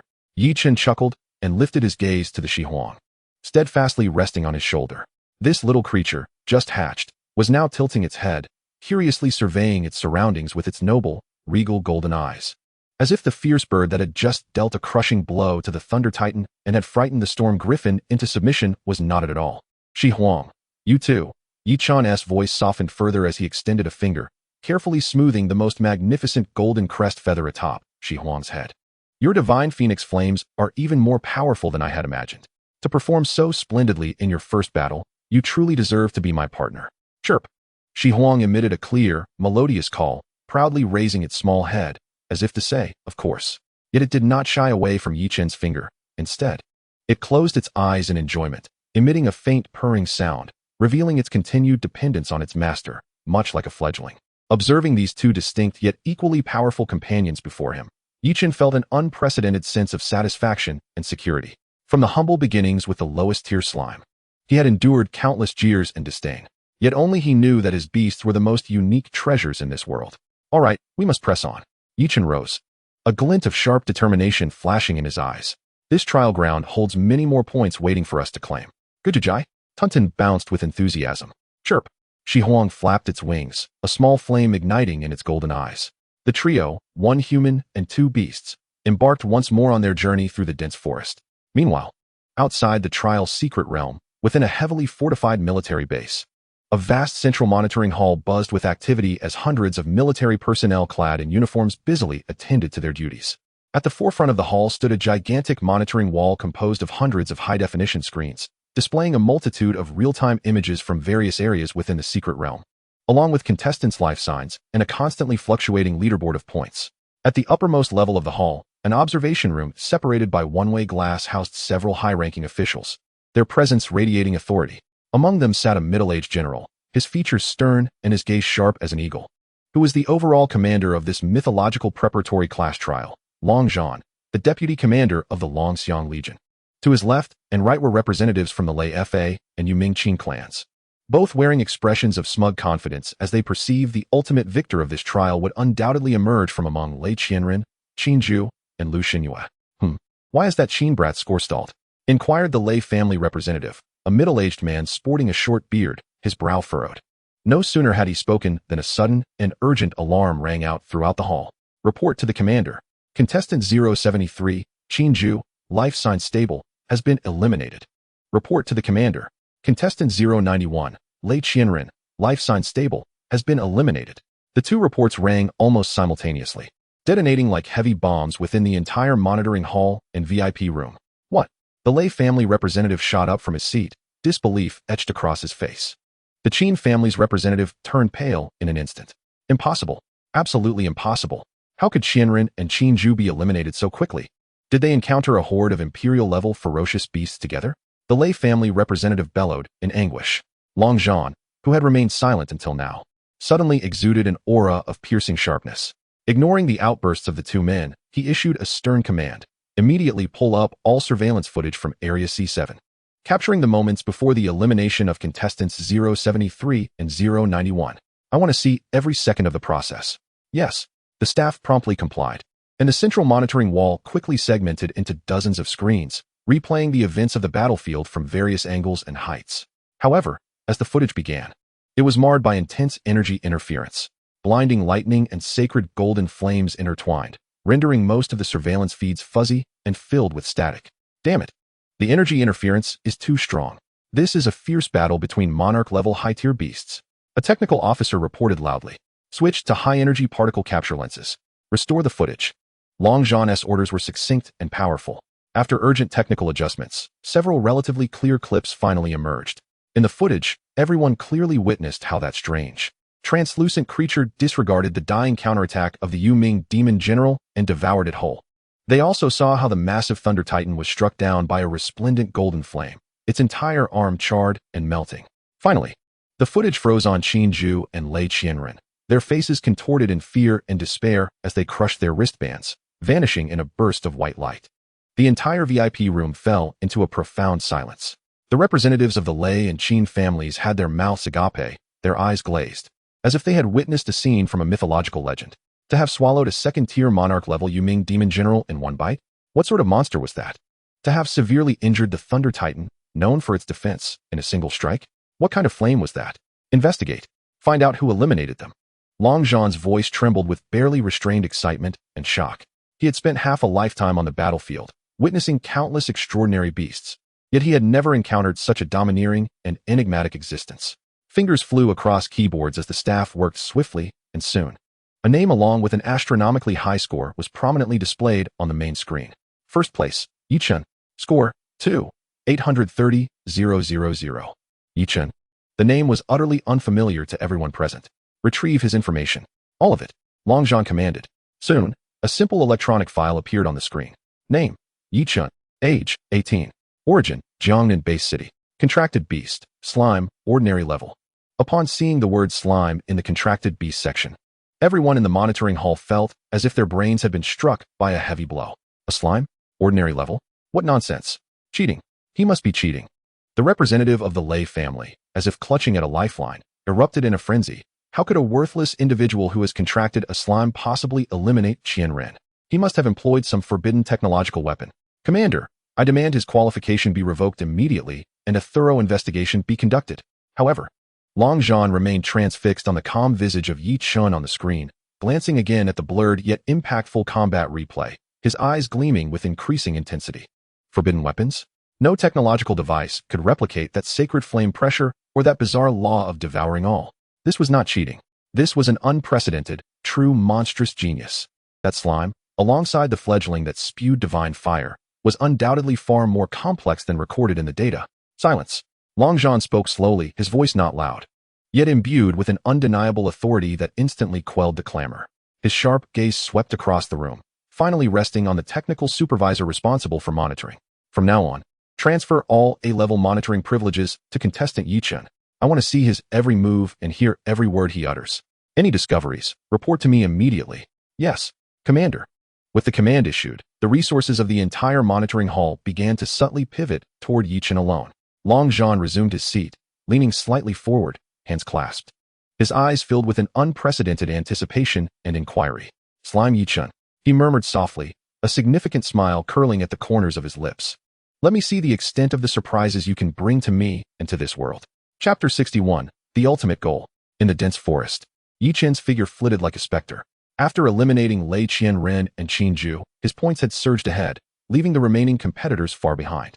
Yet, he did not pause. The trial was far from over. On this vast land, there remained one last contender, and in his eyes, the only one worthy of being called an opponent, Lu Xinyue. Stealth, conceal your presence. Yichun instructed his shadow beneath him in a hushed tone. Chirp. The Shihuang on his shoulder tilted its little head, seemingly inquiring about their destination. As he gently stroked its crest, he released his formidable 7th-tier soul force without reservation. After his ascension, his resource perception talent had undergone a qualitative change. No longer limited to sensing rare treasures, but now capable of distinctly capturing the flow of all energies and the strength of life magnetic fields around him. He functioned like the most precise radar, filtering out the myriad chaotic auras of local feral beasts in the jungle, tirelessly searching for that unique and powerful life signature. 1 minute, 2 minutes. Suddenly, Yi Chun halted abruptly, his gaze sharp as lightning, directed towards the southwest. At the edge of his perception, a vast ocean of life energy surged upward.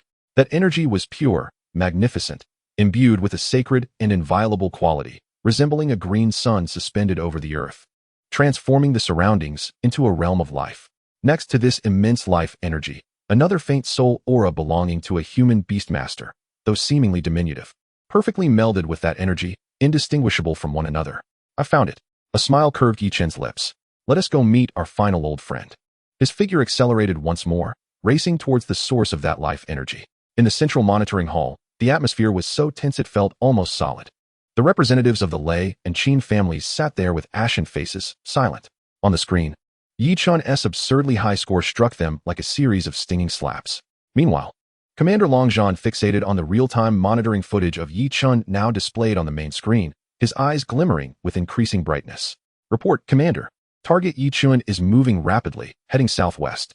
Analyze his trajectory. His destination is the Moonfall Valley. ISNT that where Lu Shunyue is currently located? A murmur of low gasps rippled through the hall. Everyone instinctively glanced at the second place on the leaderboard. Second place, Lu Shunyue. Points, 1, 320,000. After eliminating Qin Zhu and Lei Qianrun, he didn't even pause to catch his breath, but directly raced towards the last top contender. What did he intend to do? Did he think he could single-handedly sweep away all the strong opponents in this trial? Foolish. The representative from the Lei family could no longer contain himself and scoffed. Does he truly believe himself invincible? Lu Shunyue is not Qin Zhu or Lei Qianren. Her world tree sapling possesses a genuinely mythical bloodline. Once her domain, Life's Requiem, unfolds, it becomes a mobile fortress of life. Within that domain, vitality is inexhaustible, and any attack will be healed in an instant. This boy charging in is akin to running headfirst into a wall. Indeed, a technical advisor responsible for analyzing beast data also stepped forward, speaking gravely. Lu Xinyue's world tree sapling is extremely defensive and restorative in nature. According to our model projections, to breach the Life's Requiem domain, one would need explosive destructive power exceeding the peak of the king level in an instant, or possess exceedingly rare powers capable of extinguishing the essence of life, such as curses or decay. Otherwise, any attack would be utterly futile. Everyone believed that Yi Chun had met his match this time. His beast, while indeed powerful and enigmatic, faced an opponent who was nearly impossible to vanquish. What could he do? However, Longzhan merely observed the screen calmly, stating softly, "Let us continue watching." His intuition told him that this youth named Yi Chun, along with his two mysterious beasts, could not be judged by ordinary standards. In Moonfall Valley, Yi Chun stealthily concealed himself on a slope, overlooking the valley's center. There, a towering tree, reaching a height of 100 meters, stood majestically at the valley's bottom. This was no ordinary tree. Its trunk was ancient and gnarled, as if pulsating with the heartbeat of the world, each leaf radiating a gentle, breathing emerald glow. A visible life aura emanated from it, spreading outward, transforming a radius of 1,000 meters into a sacred sanctuary of life. Any feral beast daring to intrude upon this domain would be instantly pierced and strangled by the vines and roots erupting from the ground, their remains absorbed as nourishment by the colossal tree. Beneath the giant tree sat a young girl clad in a white gown, her waist-length silver hair cascading down, eyes closed in serene meditation. She was Lu Xinyue, a mythical bloodline, the world tree sapling, a perfect embodiment of Life's Requiem, seamlessly merging offense and defense, perpetually thriving. Yi Chun silently admired her in his heart. Should any adversary face such an impeccable bastion of life, it is likely they would succumb to despair. The Shihuang perched upon her shoulder sensed the immense life energy, a glimmer of battle intent and confusion flickering in her golden eyes. She could discern that her divine phoenix flames could incinerate that tree, yet the inexhaustible vitality within it would continuously restore itself, potentially leading to a protracted war of attrition. Yi Chun understood her sentiment and smiled reassuringly, saying, "Do not fret, Shihuang. For dealing with such a replenishing force, your direct involvement is unnecessary." He lowered his gaze to his shadow, speaking in a tone laced with temptation. "Tunton, do you see? That large dome below, along with that grand tree, is composed entirely of the purest life energy. For you, it should be considered a lavish buffet, wouldn't you agree?" A delighted and even slightly yearning chirp emanated from the shadow. For Tunton, whose instinct was to devour, this realm of pure energy was akin to a gourmet delicacy presented right before her. "Then go forth." A playful smile curled at the corners of Yi Chen's lips. "Remember to be discreet, so as not to frighten away our guests." With a cheerful acknowledgement, an almost imperceptible phantom slipped from Yi Chen's shadow, silently gliding down the slope, infiltrating the seemingly impregnable domain of life. The hunt had begun anew. Chapter 62. The Inexorable Devouring, the Crumbling Barrier. The Valley of the Fallen Moon remained tranquil as ever. The life-chanting domain, supported by the sapling of the World Tree, resembled a vast glass bowl, securely encasing Lu Xunyue and her summoned beast. A verdant halo of life energy flowed slowly, exuding a sacred and serene aura. However, this seemingly invulnerable tranquility was about to be shattered by an unseen guest. The ethereal silhouette transformed from Tunton bore no physical form, no mass, and scarcely any trace of life. It glided silently along the ground like a true shadow, effortlessly merging into the barrier formed of pure life energy. Throughout the entire process, not a ripple was stirred, nor an alarm triggered. For the formidable life-chanting domain, capable of withstanding the cataclysmic force of an avalanche or the explosive energy of a tempest, it could not defend against something that did not exist. Successful infiltration. A sound only Yi Chen could hear. A delightful chirp resonated through their soul link. In the next moment, the grand feast commenced. Within the domain, near the edge, the once rich and emerald-like life energy suddenly thinned. It was akin to a drop of ink dispersing in clear water. An inconspicuous vortex began to form, silently and greedily siphoning everything around it. This change was initially minuscule, imperceptible to all. Beneath the grand tree, Lu Xunyue remained in a meditative pose, her silver hair gently swaying in the breeze of life energy, ethereal and breathtaking, resembling a fairy untouched by the mortal realm. She was immersed in resonance with the sapling of the world tree, drawing forth pure life force, refining her soul. Yet soon, the delicate arch of her brows subtly furrowed. Something felt amiss. She sensed a slight stagnation in the flow of life energy within the domain, as if a small, invisible breach had appeared in a continuously flowing river, gradually draining its waters. She slowly opened her eyes, a flicker of confusion passing through her icy gaze. She scrutinized her domain intently. Everything appeared as it should. The vines remained sharp, the roots resilient, and the aura of life still radiated peace. Was it merely an illusion? Suppressing her doubts, Lu Xunyue closed her eyes once more, heightening her perception to its utmost, immersing herself in every corner of her domain. Yet, in the short span of mere seconds, that tiny energy breach had expanded from an inconspicuous whirlpool into a hollow exceeding 1 meter in diameter. The life energy in this area was visibly thinning, dimming. In that instant, Lu Xunyue could no longer maintain her composure. She abruptly opened her eyes, shock etched across her exquisite features for the first time. What was happening? She clearly saw it. Her domain, her pride, the so-called infinite barrier of life, was being devoured from within by an unknown entity. In the central monitoring hall, all attention was riveted on the two parallel main screens. One displayed Yi Chen's stealthy perspective, while the other presented a panoramic view of the Valley of the Fallen Moon where Lu Xunyue resided. The energy readings of Lu Xunyue's domain are exhibiting abnormal fluctuations. A technician exclaimed suddenly. What fluctuations? Long Zhan's gaze sharpened. The readings are continuously declining. The rate of decrease is accelerating. Yet we have detected no external attacks. The technician's voice brimmed with confusion. This was illogical. The life-chanting domain should maintain a constant overflow of energy in the absence of an assault. The current situation resembled someone had opened an invisible drain within the domain. A wave of astonishment surged through the VIP room. Internally, how is that possible? A representative of the Lei family exclaimed, disbelief written across his face. However, the data on the screens did not lie. The green bar graph representing the total energy value of Lu Xunyue's domain was steadily and resolutely declining. All hearts sank alongside that graph. They fixated on the monitoring screen of Lu Xunyue, desperately seeking the invisible foe, yet saw nothing. All they could witness was the sacred green veil dimming at a visible pace, flickering ominously as if it could extinguish at any moment.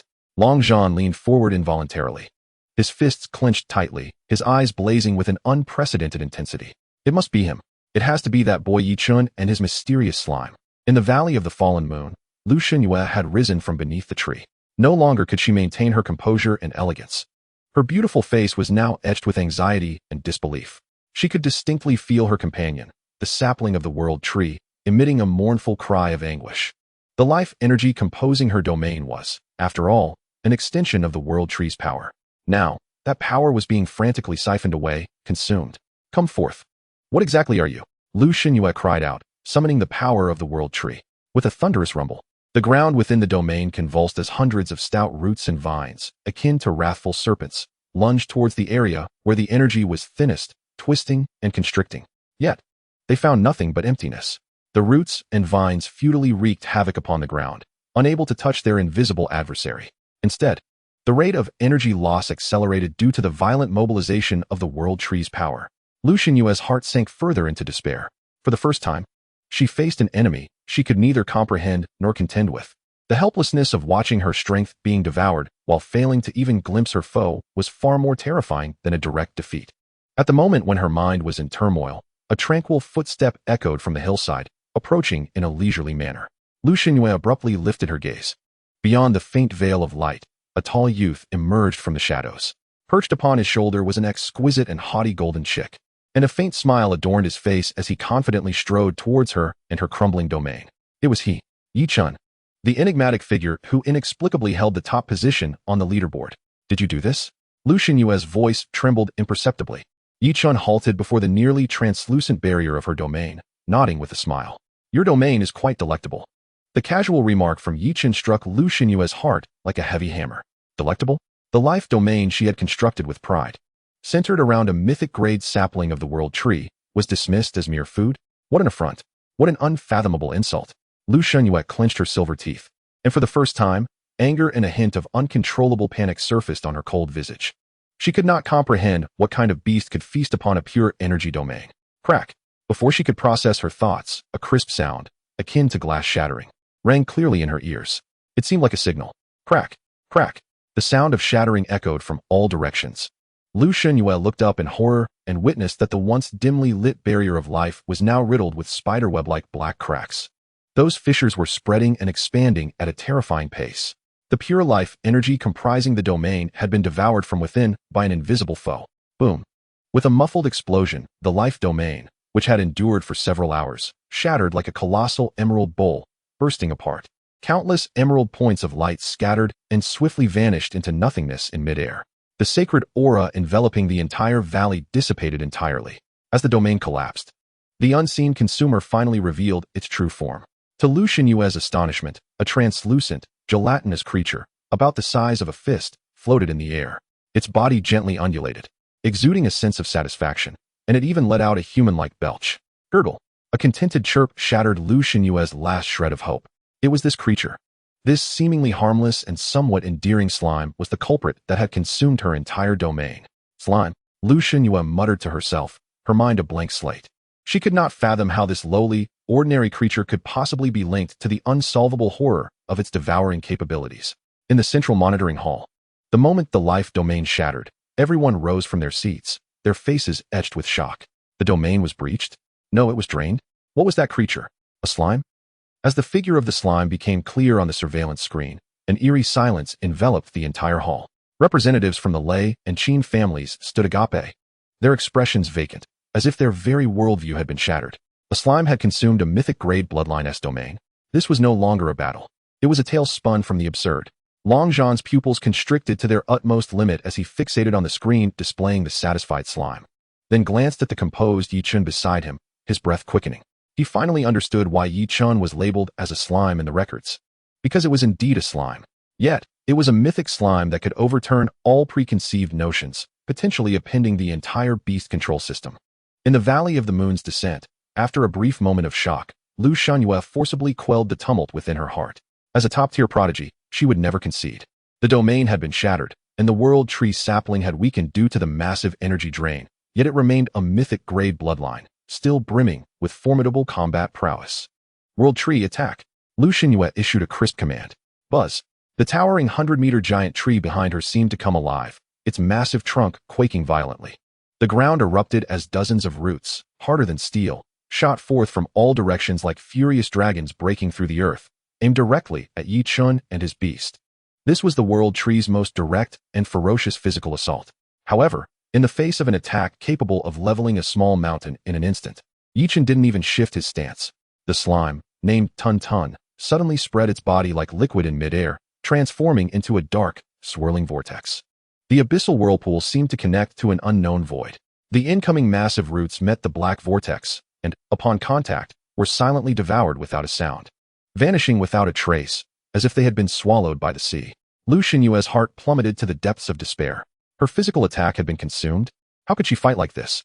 Her world tree, with its immense vitality and defense, was utterly suppressed before this bizarre slime. Moonlight Elf, Arrow of the Moon God. In desperation, Lu Xinyue unleashed her final command. A shimmering figure, radiant with soft moonlight, materialized beside her, her second beast, the Imperial-grade Moonlight Elf King. The Elf King swiftly drew a longbow crafted from moonlight, an arrow imbued with terrifying, purifying energy instantly taking shape, locking onto Yi Chen himself. Yet it was fast. But something was faster still. Ku! A clear yet majestic cry of a phoenix suddenly resonated. The golden chick, Shi Huang, which had been perched on Yi Chen's shoulder like a mere ornament, slowly lifted its proud head. Its golden eyes cast a dispassionate glance at the Moonlight Elf King. Just a single gaze. The overwhelming pressure emanating from the apex of its bloodline, belonging to a mythic phoenix, descended like ancient mountains crashing down. The Moonlight Elf King, poised to release the arrow, froze in place, its energy bow-shattering inch by inch. The moonlight around it trembled violently, as if it would extinguish at any moment. The Elf King gazed at Shi Huang with eyes filled with primal fear and submission. Bloodline suppression. This was the most unreasonable, absolute form of bloodline dominance. Lu Xinyue stood paralyzed, as if struck by lightning. She looked at the slime that had effortlessly consumed her world tree's attack. Then at the golden chick that had stripped all courage from her Imperial-grade Elf King with just a single glance. A profound sense of helplessness engulfed her entire being. She had lost, completely and utterly, without a hint of suspense. Yi Chen took 2 calm steps forward, gazing at her with serenity, and asked, "Will you do it yourself? Or shall I assist you?" Lu Xinyue forced a bitter smile, a smile laced with resignation, curiosity about the unknown, and a touch of melancholy. She cast a deep glance at Yi Chen, etching the image of this man who had utterly upended her perceptions into her heart. Without a moment's hesitation, she raised her hand and shattered the bracelet. A flash of white light enveloped her, and in that instant, the most extraordinary prodigy of the mythical preparatory class vanished from the scene. The trial, at this moment, declared its conclusion. Chapter 64, The Conclusion of the Trial. The storm will rise. As Lu Xinyue transformed into white light and disappeared, the entire Moonfall Valley succumbed to an absolute silence. Save for the gentle rustling of leaves in the breeze. Yi Chen stood unmoving, his demeanor as tranquil as still waters. He could distinctly sense the waves of satisfaction and drowsiness emanating from Tun Tun, who had returned to the safety of his shadow. Devouring an entire realm of life constructed by mythical beasts was an unprecedented feast for it, akin to a gluttonous child, now needing a deep slumber to digest the unfathomable pure energy. Perched upon his shoulder, the Phoenix of Dawn, after casually displaying the majestic aura of a mythical phoenix, reverted to its curious demeanor. Proudly, it groomed its resplendent golden feathers, and then affectionately nuzzled Yi Chen's cheek, as if seeking praise.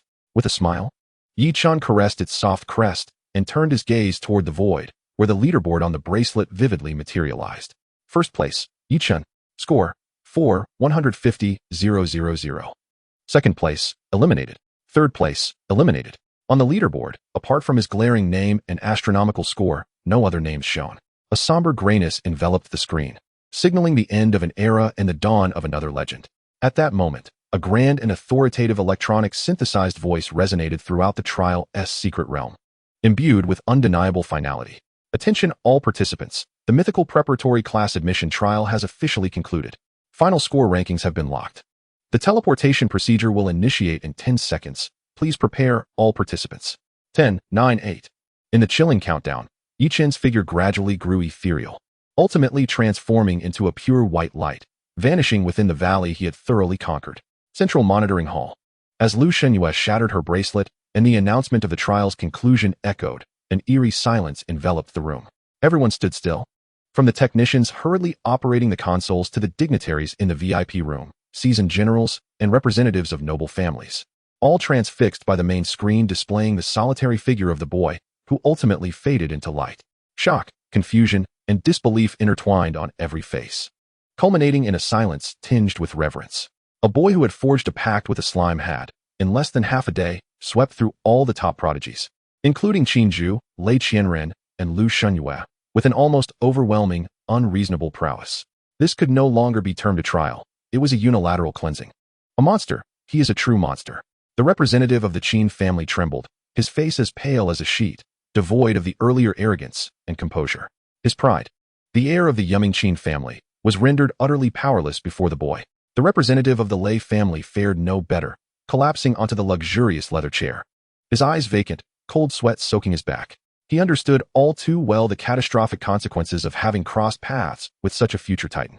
He dared not contemplate the devastation that would assail the steadfast heart of Lei Qianren when he learned that his prideful Thunder Titan had not even possessed the courage to strike against the boy's companions.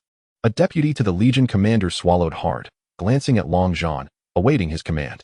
Everyone yearned for a decisive leader to shatter the suffocating atmosphere. Long Zhan took a deep breath, as if expelling all the weight from his chest, his heart gradually calming from the excitement. In his sharp, eagle-like gaze burned an unprecedented fervor, as if witnessing humanity breaking free from darkness and advancing toward a resplendent future. He realized he was witnessing the inception of a legend capable of altering the very fabric of the Federation and the fate of humanity itself. Relay my orders. Long Zhan's voice rang out, steady and powerful, like thunder, instantly breaking the silence that had enveloped the room. First, immediately elevate all relevant data concerning contestant Yichun, including but not limited to identity information, battle footage, and beast details, to the highest level of mythical confidentiality. From this moment forth, any unauthorized inquiries, duplications, or disseminations will be treated as acts of treason. At this decree, the representatives of the Qin and Lei families shuddered violently, their faces drained of color. They comprehended that Long Zhan was warning them against harboring any inappropriate thoughts. Second, arrange the finest logistics and medical team to stand by at Teleportation Pad 0, ready to receive all participants. Pay special attention to Qin Zhu, Lei Qianren, and Lu Shunyue, and promptly assign them A-level psychological counseling experts. I need them to recover swiftly from this blow. They remain invaluable assets to humanity. Third, seal all communication devices of non-military personnel present at the site. Until I permit otherwise, no word of what has been seen or heard here today shall escape. Those who disobey will face military justice. With a series of decisive commands, the monitoring hall sprang to life, transforming from a state of paralysis into a highly efficient war machine. Long Zhan's piercing gaze swept across the pallid representatives of the Qin and Lei families, a cold snort escaping his lips as he chose to disregard them. He straightened his crisp military uniform and strode out of the VIP room. Prepare the vehicle, we are heading to Teleportation Pad 0. His voice carried an unmistakable urgency. I wish to meet him in person. First Military University, Teleportation Pad 0. This was a vast plaza capable of accommodating tens of thousands, at the center of which a colossal spatial teleportation array, composed of countless intricate runes, was gradually dissipating its last rays of light. Surrounding the plaza stood ranks of fully armed soldiers, creating an impenetrable barrier. Medical and logistical personnel hurriedly pushed various equipment, poised in tents. Buzz. The space began to ripple, and white light flickered throughout the teleportation pad, revealing a series of young figures, each with a distinct expression. They were the participants of this trial, the chosen prodigies from billions of their peers across the Federation. Yet at this moment, the vigor they had entered with had evaporated. Some bore scars and looked utterly exhausted. Others stared blankly, murmuring to themselves. Many more wore expressions of relief mixed with an undeniable confusion, having survived a harrowing ordeal. Qin Zhu emerged, his face ashen, eyes hollow, as though his very soul had been siphoned away. Lei Qianren followed, fists clenched tightly, nails digging into his palms, his face a mask of humiliation and resentment. Lu Shunyue appeared as well, still as ethereal as ever, yet her clear eyes now held an unprecedented glimmer of bewilderment and contemplation. All the eliminated prodigies instinctively gathered together, exchanging glances, each seeing the same shock reflected in the other's eyes. It must be him. It has to be him, they thought. One person cleared the entire trial ground? What kind of monster is he? Amidst the whispers, the final and most resplendent beam of white light illuminated the very center of the teleportation platform. As the radiance dissipated, Yichen's figure emerged before all. His attire was immaculate, and his demeanor remained composed, as if he had merely returned from a leisurely excursion rather than enduring a grueling trial.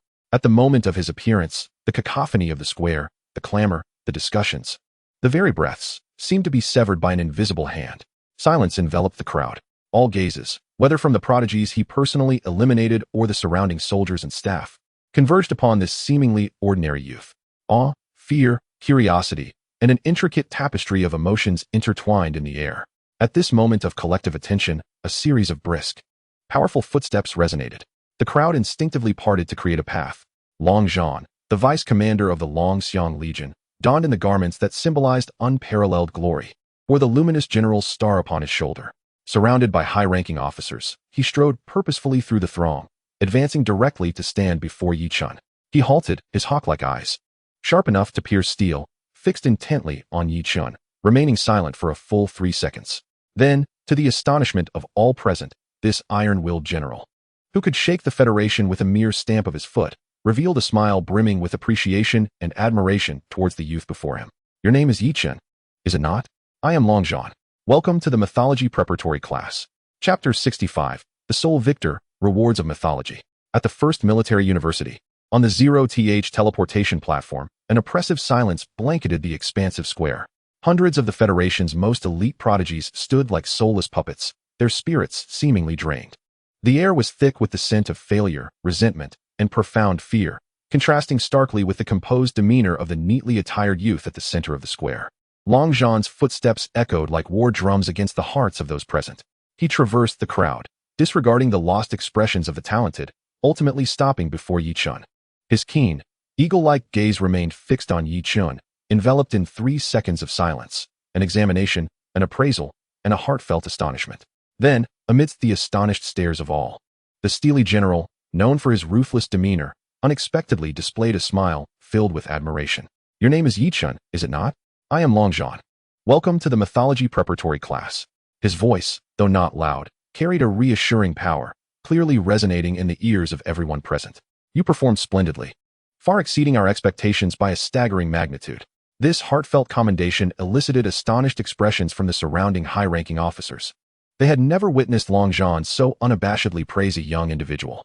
Following his brief exchange with Yi Chun, Long Zhan abruptly turned to face all the prodigies who had just emerged from the secret realm. His smile vanished in an instant, replaced by a cold, ironclad aura of severity, akin to a Siberian chill, enveloping the entire square. The trial has concluded. Long Zhan's voice resonated like thunder. I know that many of you are currently filled with resentment, confusion, and even fear. You cannot comprehend why you have fallen, and so utterly.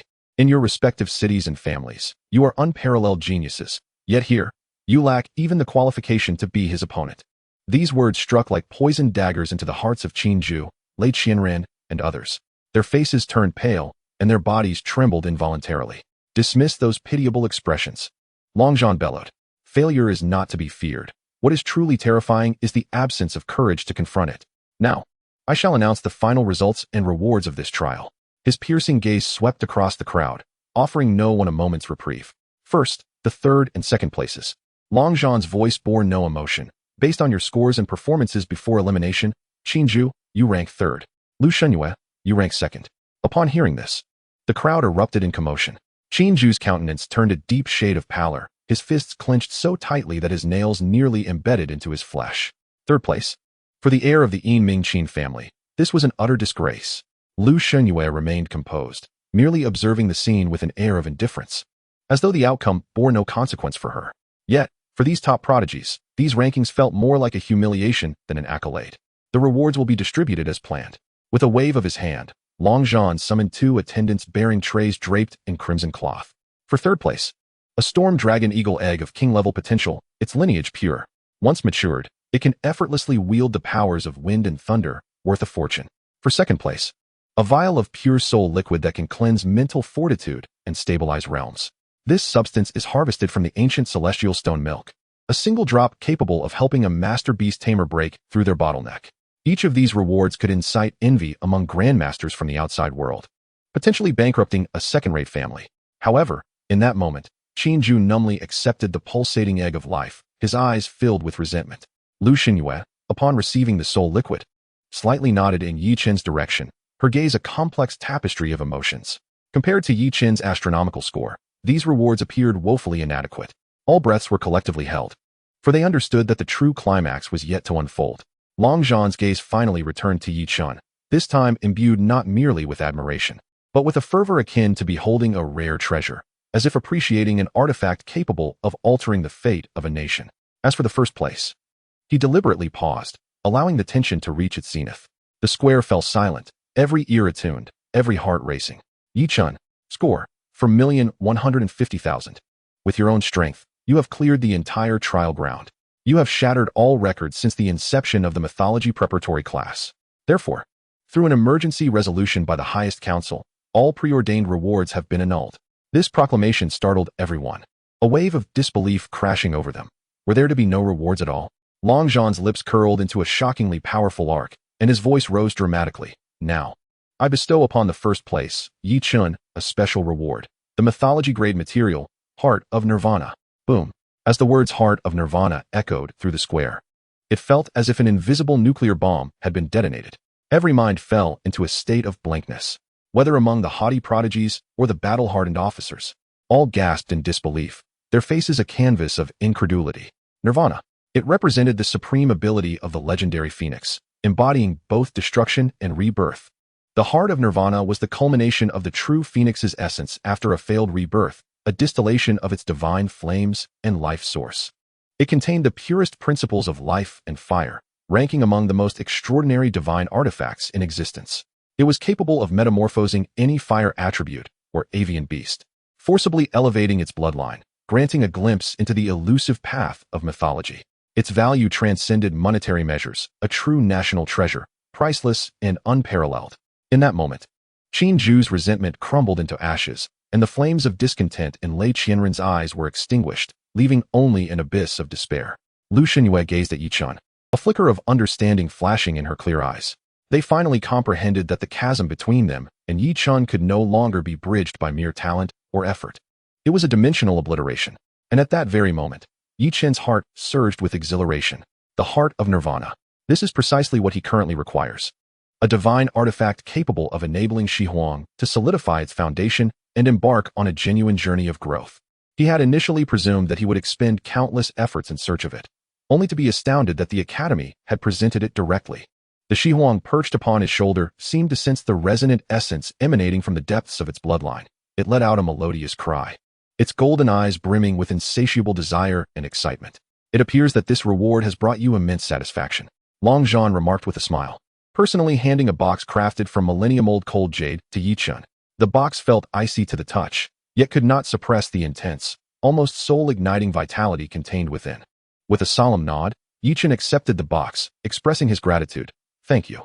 Long Zhan nodded in satisfaction, then surveyed the gathering, announcing, the trial has officially concluded. All students, heed my command. He gestured towards the eastern side of the plaza, where several large floating vehicles awaited. Lu Xinyue, Qin Zhu, and all other students who passed the trial, you shall take residence in the elite district of the Myth Academy. There, you will undergo the most rigorous training, competing for resources. Now, board the vehicles. The students, guided by the officers, quietly made their way to the east side. Many of them instinctively lowered their heads as they passed by Yi Chun, unwilling to meet his gaze. Long Zhan's voice resonated once more throughout the venue, this time infused with unmatched glory and anticipation. And you, Yi Chun, he directed his gaze towards Yi Chun, enunciating each word with gravity, as the sole victor. You shall be granted the exclusive privilege to reside in the core district of the Myth Academy. As his words echoed, Long Zhan gestured for Yi Chun to proceed, personally leading him through a myriad of mixed gazes, filled with awe, envy, and despair, towards the far end of the plaza, along the solitary path leading to the mysterious core district. Chapter 66. The Core District, the Soul Rival. It was a solitary passageway, forged from an unknown silvery metal, its interior smooth as a mirror, emanating a chilling glow. As Yi Chun followed Long Zhan into the passage, the gate behind them slowly closed, completely severing the multitude of complex, reverent gazes from the zero-stage teleportation platform. The world seemed to fall silent in an instant. At the end of the passage stood a small floating train station, where a sleek, futuristic train awaited in tranquil suspension. Step aboard. Long Zhan was the first to enter the train, with Yi Chun closely following. The interior of the train was modest, accommodating only 2 seats. Once seated, the train silently initiated its journey, accelerating instantly as the scenery outside transformed into a vibrant tunnel of light. Do you know why the Myth Academy differentiates between the elite district and the core district? Long Zhan's voice broke the silence, deep and resonant as the train glided smoothly.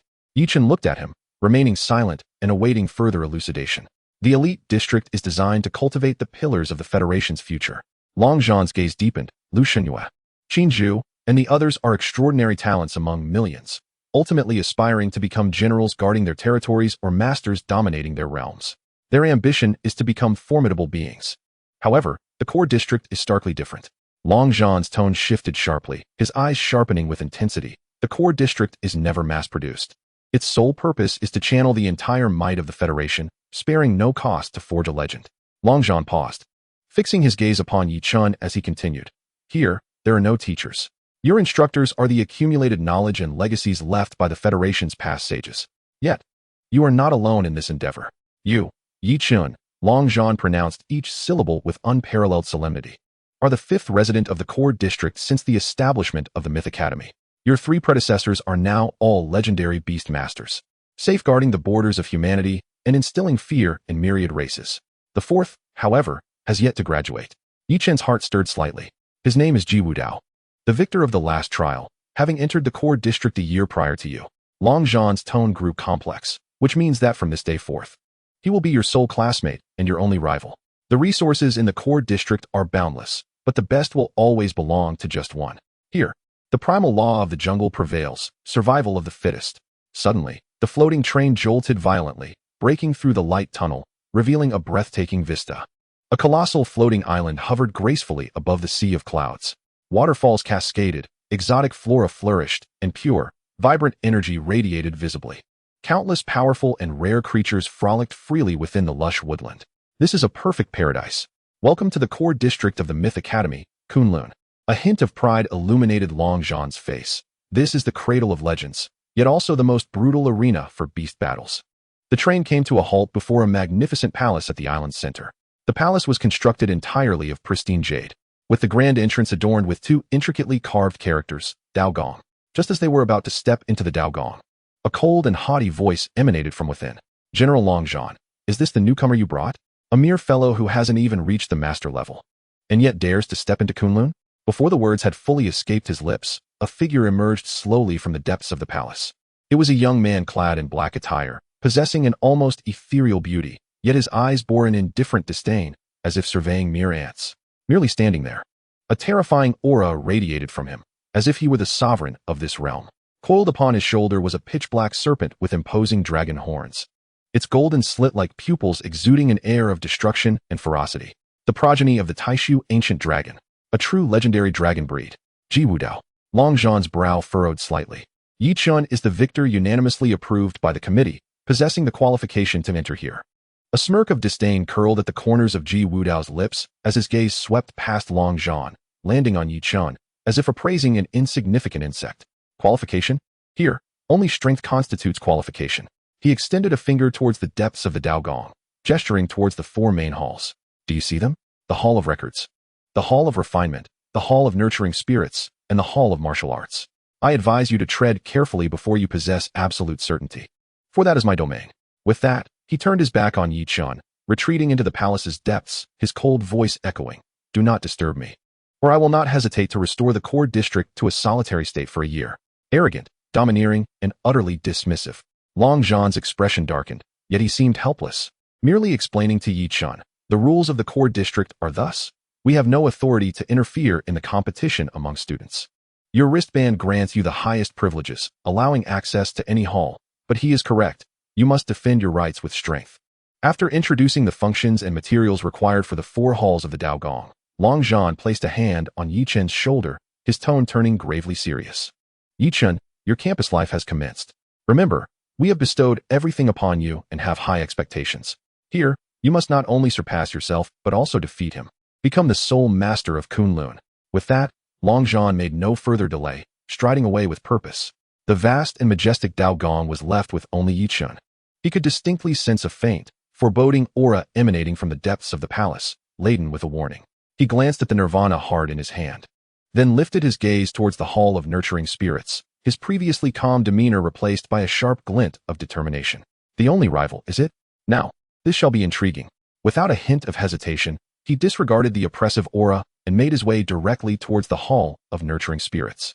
As he traversed the verdant greenhouse, he discovered at the very heart of the hall the silvery, egg-shaped evolution chamber, Shi Huang. Yi Chun softly called out. In a flash of golden light, a magnificent and regal phoenix materialized before him, seemingly attuned to the hostile dragon aura that filled the air, a spark of combative fervor igniting in its golden eyes.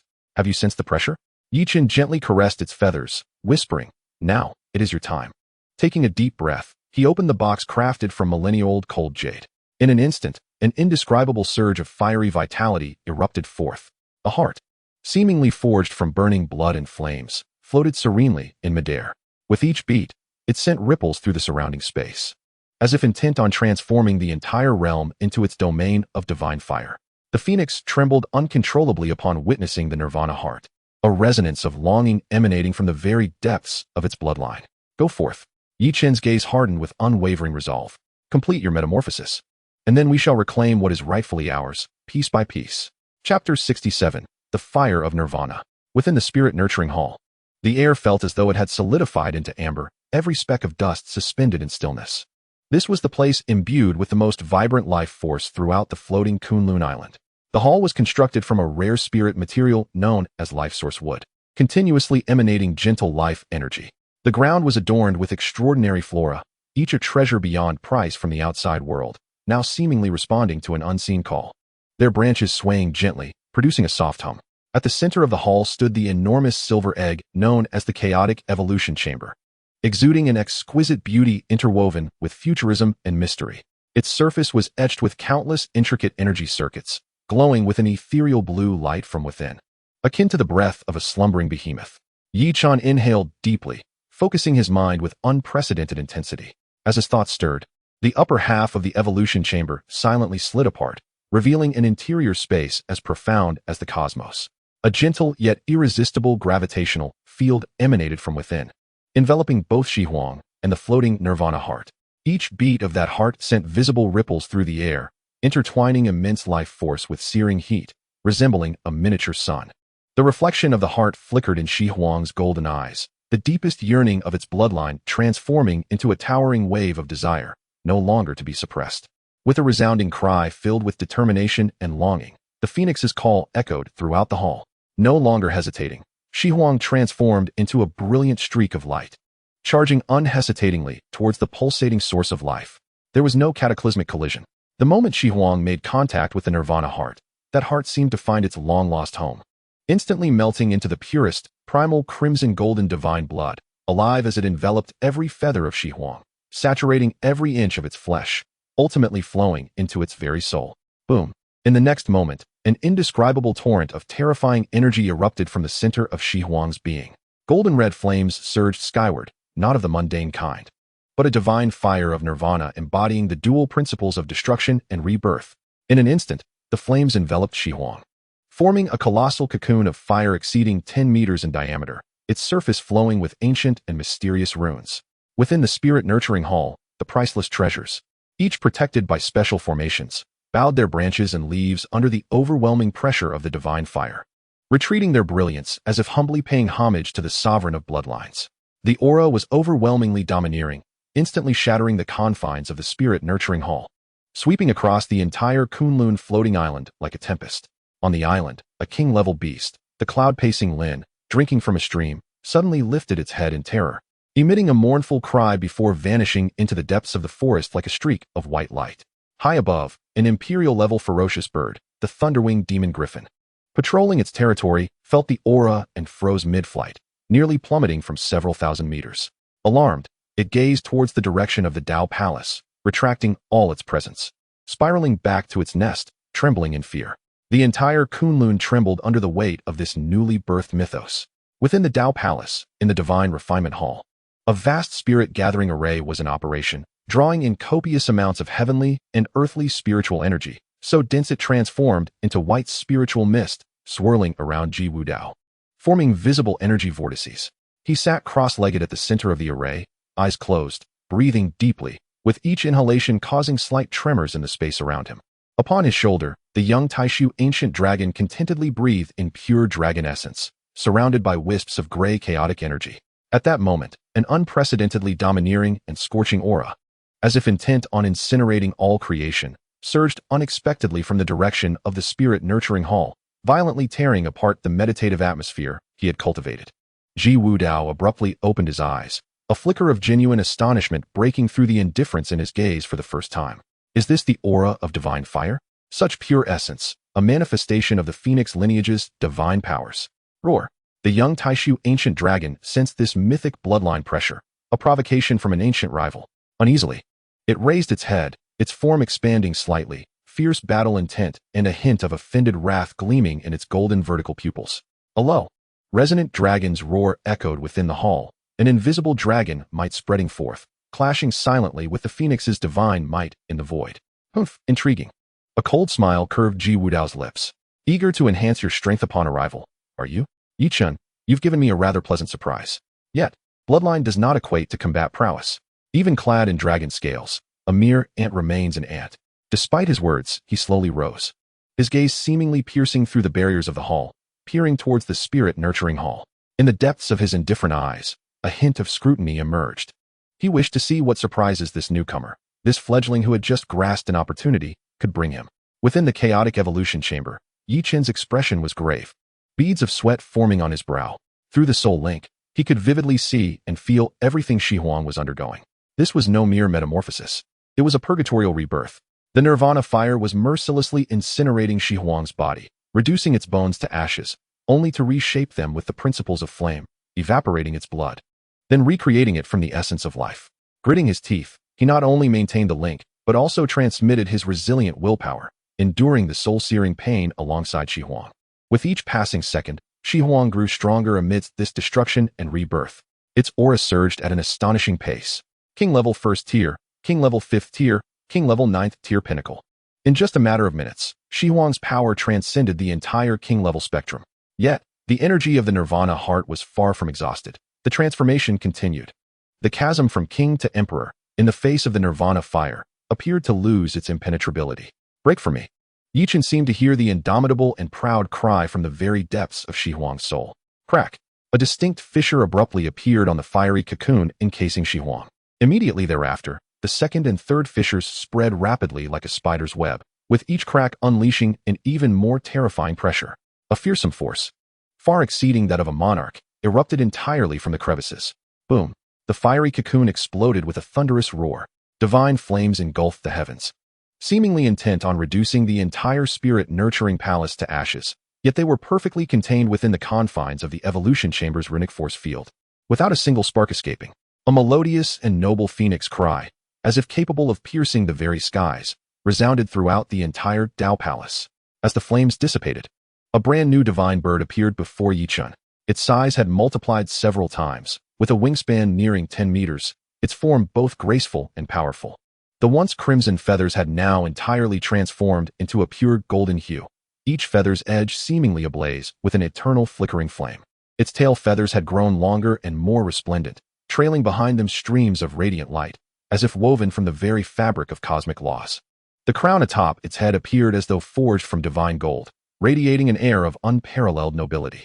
Most astonishing were its eyes, which no longer burned with ordinary flames, but instead sparkled with golden divine pupils that shimmered with the runes of life and destruction, as if containing the mysteries of the cosmos' creation and annihilation. With a mere thought, a brand new panel materialized.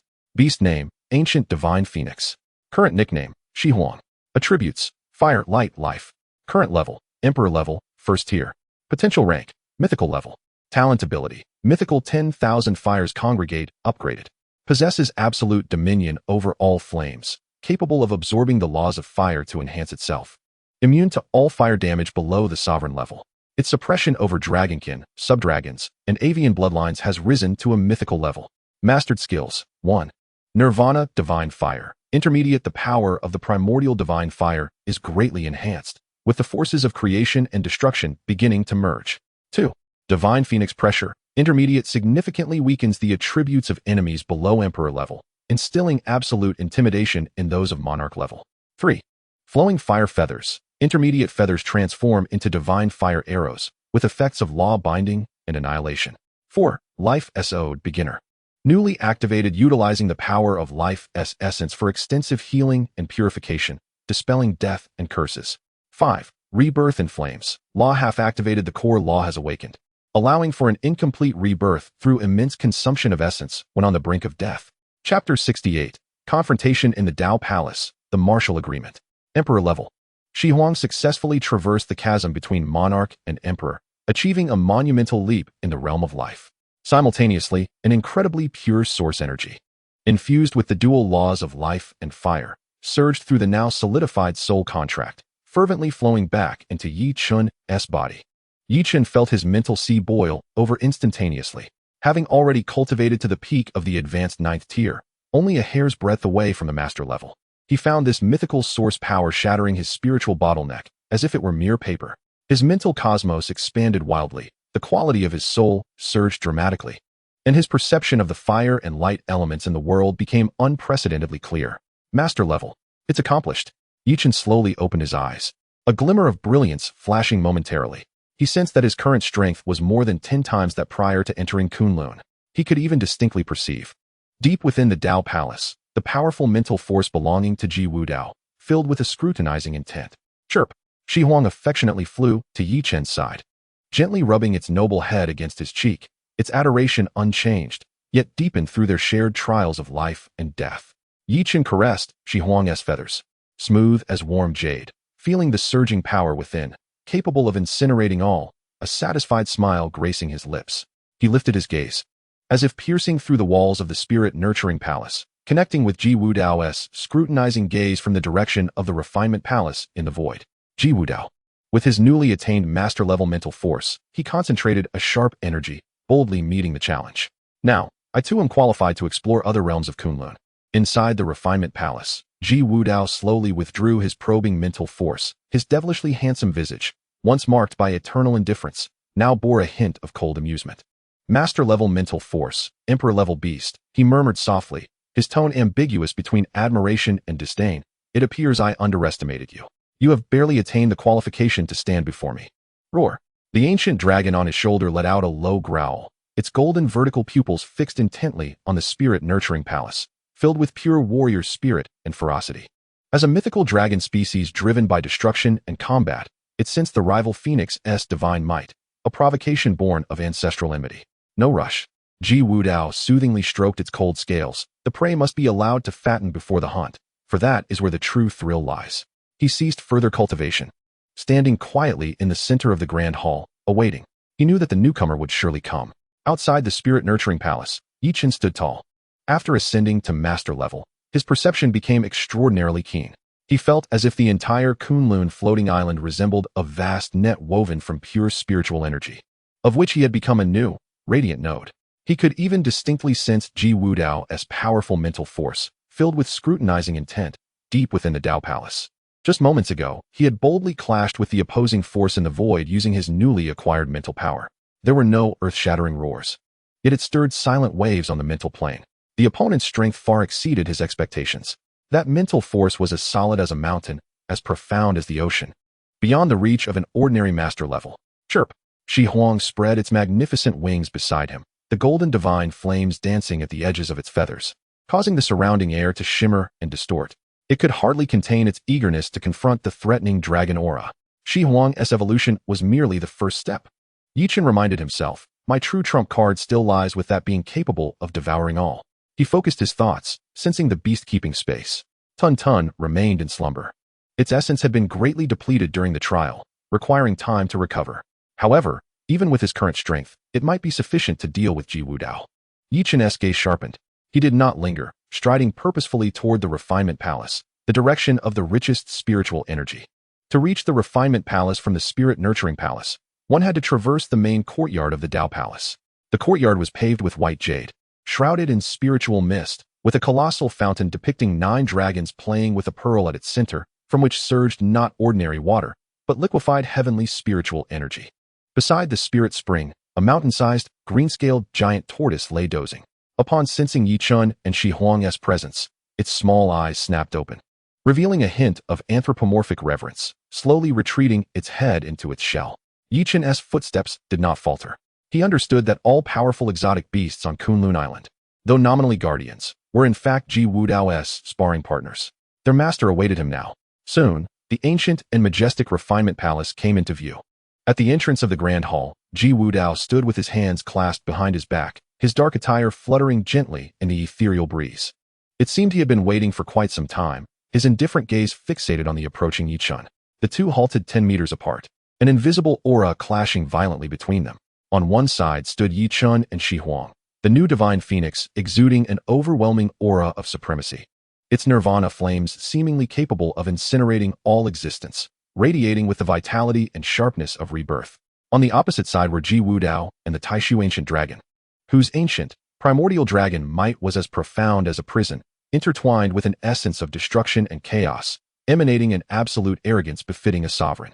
The starkly contrasting mythic energies formed a clear confrontation within the courtyard of the Tao Palace. Even the flowing spiritual energy seemed to solidify in the tension. "You have arrived." Ji Wudao spoke first, his voice icy, quicker than I anticipated. "I am here to reclaim what rightfully belongs to me," Yi Chen replied, his tone equally calm. Yet each word resonated with conviction. "Your belongings?" A mocking smile curled at the corner of Ji Wudao's lips.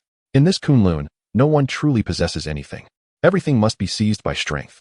Are you referring to the right to use the refining god temple?" "Precisely," Yi Chen nodded. "Very well." A flicker of approval glinted in Ji Wudao's eyes, a recognition from one strong man to another who dared to challenge him, a show of courage. "However, to lay claim to the refining god temple, you must first prove that you possess the necessary strength." He extended a finger, gesturing toward a nearby grand hall shrouded in a chilling aura. "That is the martial arts hall, which contains a space ample enough for our duel. The victor shall have exclusive rights to the spiritual veins of the refining god temple for the next month. The loser shall not set foot inside this hall for the same duration." He paused, adding, "Of course, you may refuse and hide like a coward in the spirit-nurturing hall or the scripture pavilion, waiting for when I grow bored to bestow upon you the remnants of my spoils." His words dripped with utmost humiliation. Yet Yi Chen's gaze remained unwavering. He had awaited this opportunity. Verbal sparring held no value. Only true combat could determine everything. "Agreed," he replied succinctly. "Then let us proceed." Ji Wudao appeared unfazed by Yi Chen's response. He ceased further conversation and turned toward the martial arts hall. The ancient dragon, previously perched upon his shoulder, glanced back at Shi Huang, its golden slit pupils brimming with bloodthirsty provocation. "Chirp!" Shi Huang responded with a resounding cry, its crimson golden flames surging dramatically, filled with fierce combat spirit. Yi Chen followed suit, one man and one phoenix, one man and one dragon, their figures moving in tandem toward the arena that would determine the fate of Kunlun's resources. A fateful confrontation was about to unfold. Chapter 69, The Initial Clash of Dragon and Phoenix, the Collision of Divine Might. The martial arts hall was the most peculiar of the four main halls. It did not conform to the traditional palace style. Rather, it resembled a colossal, smooth sphere forged from an unknown black metal, devoid of doors or windows, its surface adorned with intricate energy patterns that pulsated slowly, exuding an air of coldness and menace. As Ji Wudao approached the sphere, he raised his hand, revealing a crest that glowed, mirroring the one on Yi Chen's wrist. The black metallic wall before him rippled like water, forming a 2-meter-high oval entrance, leading into profound darkness. "Enter, newcomer," Ji Wudao's indifferent voice echoed from within, carrying a condescending tone, "and witness what true power entails." Yi Chen hesitated not a moment, stepping inside with Shi Huang. The instant he crossed the threshold, the vista before him unfolded, as if he had transitioned from a narrow passage into an infinite cosmos. He had not entered a hall, but rather a secluded microcosm. Beneath his feet lay an expansive white jade plaza, smooth as a mirror, yet incredibly resilient, inscribed with countless imperceptible reinforcement arrays. Gazing upward, he beheld a simulated radiant starry sky, with stars swirling and galaxies vast, even distant nebulae shifting hues in slow motion. The diameter of this space spanned dozens of kilometers, ample for an imperial-level beast to unleash its full capabilities without fear of destroying Kunlun Island. Ji Wudao had reached the center of the plaza, and behind him, the space began to warp violently, as though an invisible giant hand was tearing at reality. The Taishu ancient dragon that had been resting upon his shoulder gradually materialized, its size swelling dramatically. 1 meter, 5 meters, 10 meters, 30 meters. In the blink of an eye, a terrifying dragon over 30 meters long, cloaked in scales that seemed capable of devouring all light, adorned with formidable horns and bony wings, coiled upon the plaza. It had shed its juvenile form, now embodying the vigor of youth. Its golden slit eyes were cold and fierce, merely by existing. The space around it warped under the weight of its destructive aura, twisting into fleeting black fissures. A primordial pressure, reminiscent of ancient chaos, surged toward Yi Chen and Shi Huang like a tidal wave. Yi Chen's pupils constricted slightly, his mind link revealing a clear panel. Beast name, Taishu Ancient Dragon. Current nickname, Little Black. Attributes, Chaos, Destruction, Space. Current level, Imperial Level 6. Potential rank, Mythical, Imperial Level 6. A full 5 tiers of disparity. This was no mere matter of energy abundance. It represented a vast chasm in life forms and comprehension of loss. Moreover, this Taishu Ancient Dragon's aura was palpably solid, evidently having steeped in this level for a considerable time, its mastery over power refined to perfection. Chirp. In the face of such terrifying dragon might, Shi Huang remained undaunted. As another noble mythic bloodline, its inherent pride forbade any hint of retreat. It emitted a clear, resonant cry, unleashing its imperial-level aura without reservation. Boom. The crimson-golden nirvana flames surged skyward, illuminating Shi Huang as if it were a divine sun descending upon the mortal realm. Wholly radiant and fervent, its essence radiated outward, forming a golden domain. Within this realm, light and fire elements danced vibrantly, as if in homage to their sovereign. Conversely, the Taishu ancient dragon's annihilative might manifested as a visible, swirling black domain. Inside, all light and energy were devoured, and even space itself began to collapse slightly. On one side was the crimson gold that incinerated all, purifying everything. On the other was the pitch black that consumed all, obliterating everything. The two domains collided ferociously at the center of the martial arts hall, the edges emitting hissing sounds, the very sound of laws mutually annihilating. The entire martial space began to quake violently under this mythic confrontation. Imperial Level 1, a fledgling that has just broken through? The icy smile on Ji Wudao's lips deepened. His words laced with derision. It seems you have not fully absorbed the energy of the Nirvana heart. Very well. Let me see how many moves this mixed feathered phoenix can withstand from my little black. Without further ado, he issued no explicit command. The Taishu ancient dragon, known as Little Black, moved. It executed no superfluous actions. Instead, it suddenly opened its gargantuan maw, capable of swallowing a small mountain. It inhaled not air, but the surrounding space and light. Centered around its massive mouth, a small black vortex formed. Roar. A dragon's roar imbued with the essence of ancient chaos transformed into a tangible wave of destructive sound.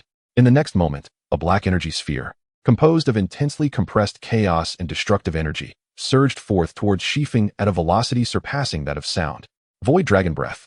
As this black energy sphere traversed its path, it tore through space, creating a long, dark vacuum that even the light mimicking the starry sky could not escape, resembling a fissure leading to absolute nothingness. This strike transcended mere energy assault. It grazed the edges of spatial laws. Faced with this terrifying blow capable of annihilating any ordinary Emperor-level beast, Yi Chun remained remarkably composed. After attaining master-level mastery, his soul force synchronized flawlessly with Shifeng, allowing his thought processes to reach an extraordinary speed, instantaneously analyzing the trajectory of the opponent's attack in his mind. Shifeng, wings of flowing fire. With a resounding cry, Shifeng released a clarion phoenix call and flapped her wings with vigor. Countless crimson gold feathers detached from her body, instantly transforming in midair into thousands of arrows ablaze with the divine fire of rebirth. Each arrow resembled a finely crafted work of art, embodying the dual principles of destruction and rebirth. These arrows did not shoot forth in a linear fashion. Under Shifeng's will, they traced arcane paths in the air, forming a colossal, reverse-spiraling vortex of flames, akin to a magnificent shield forged from divine fire, boldly confronting the rending force of the Void Dragon Breath. When an innumerable amount of flowing fire feathers made contact with the Void Dragon Breath, there was no cataclysmic explosion. Instead, an eerie silence enveloped the scene. The divine fire of rebirth fiercely scorched and purified the destructive and chaotic principles contained within the dragon breath, striving to revert that which was void back into existence. Meanwhile, the void dragon breath incessantly annihilated, consuming the flaming arrows, endeavoring to drag all existence into the abyss. The two mythic forces coalesced in the air, forming an extremely unstable energy singularity. Crimson gold and pitch black radiances intertwined and flickered wildly, as though encapsulating a microcosm of creation and annihilation. Ultimately, with a muffled roar so profound it seemed to make space itself groan, the energy singularity reached its limit and erupted with a tremendous explosion. The horrifying shockwave transformed into a circle of transparent ripples, sweeping across the entire arena like a tsunami. Even the jade stone floor, fortified by countless formations, was stripped away, revealing deep, profound cracks. A single strike had achieved a stalemate. A glimmer of genuine astonishment finally flickered in Ji Wudao's eyes. He was well aware of the power behind that strike from his companion, Little Black. It was a killing move capable of severely wounding high-tier Emperor-level beings. Yet it was faced head-on by a phoenix that had just ascended to the first tier of Emperor level.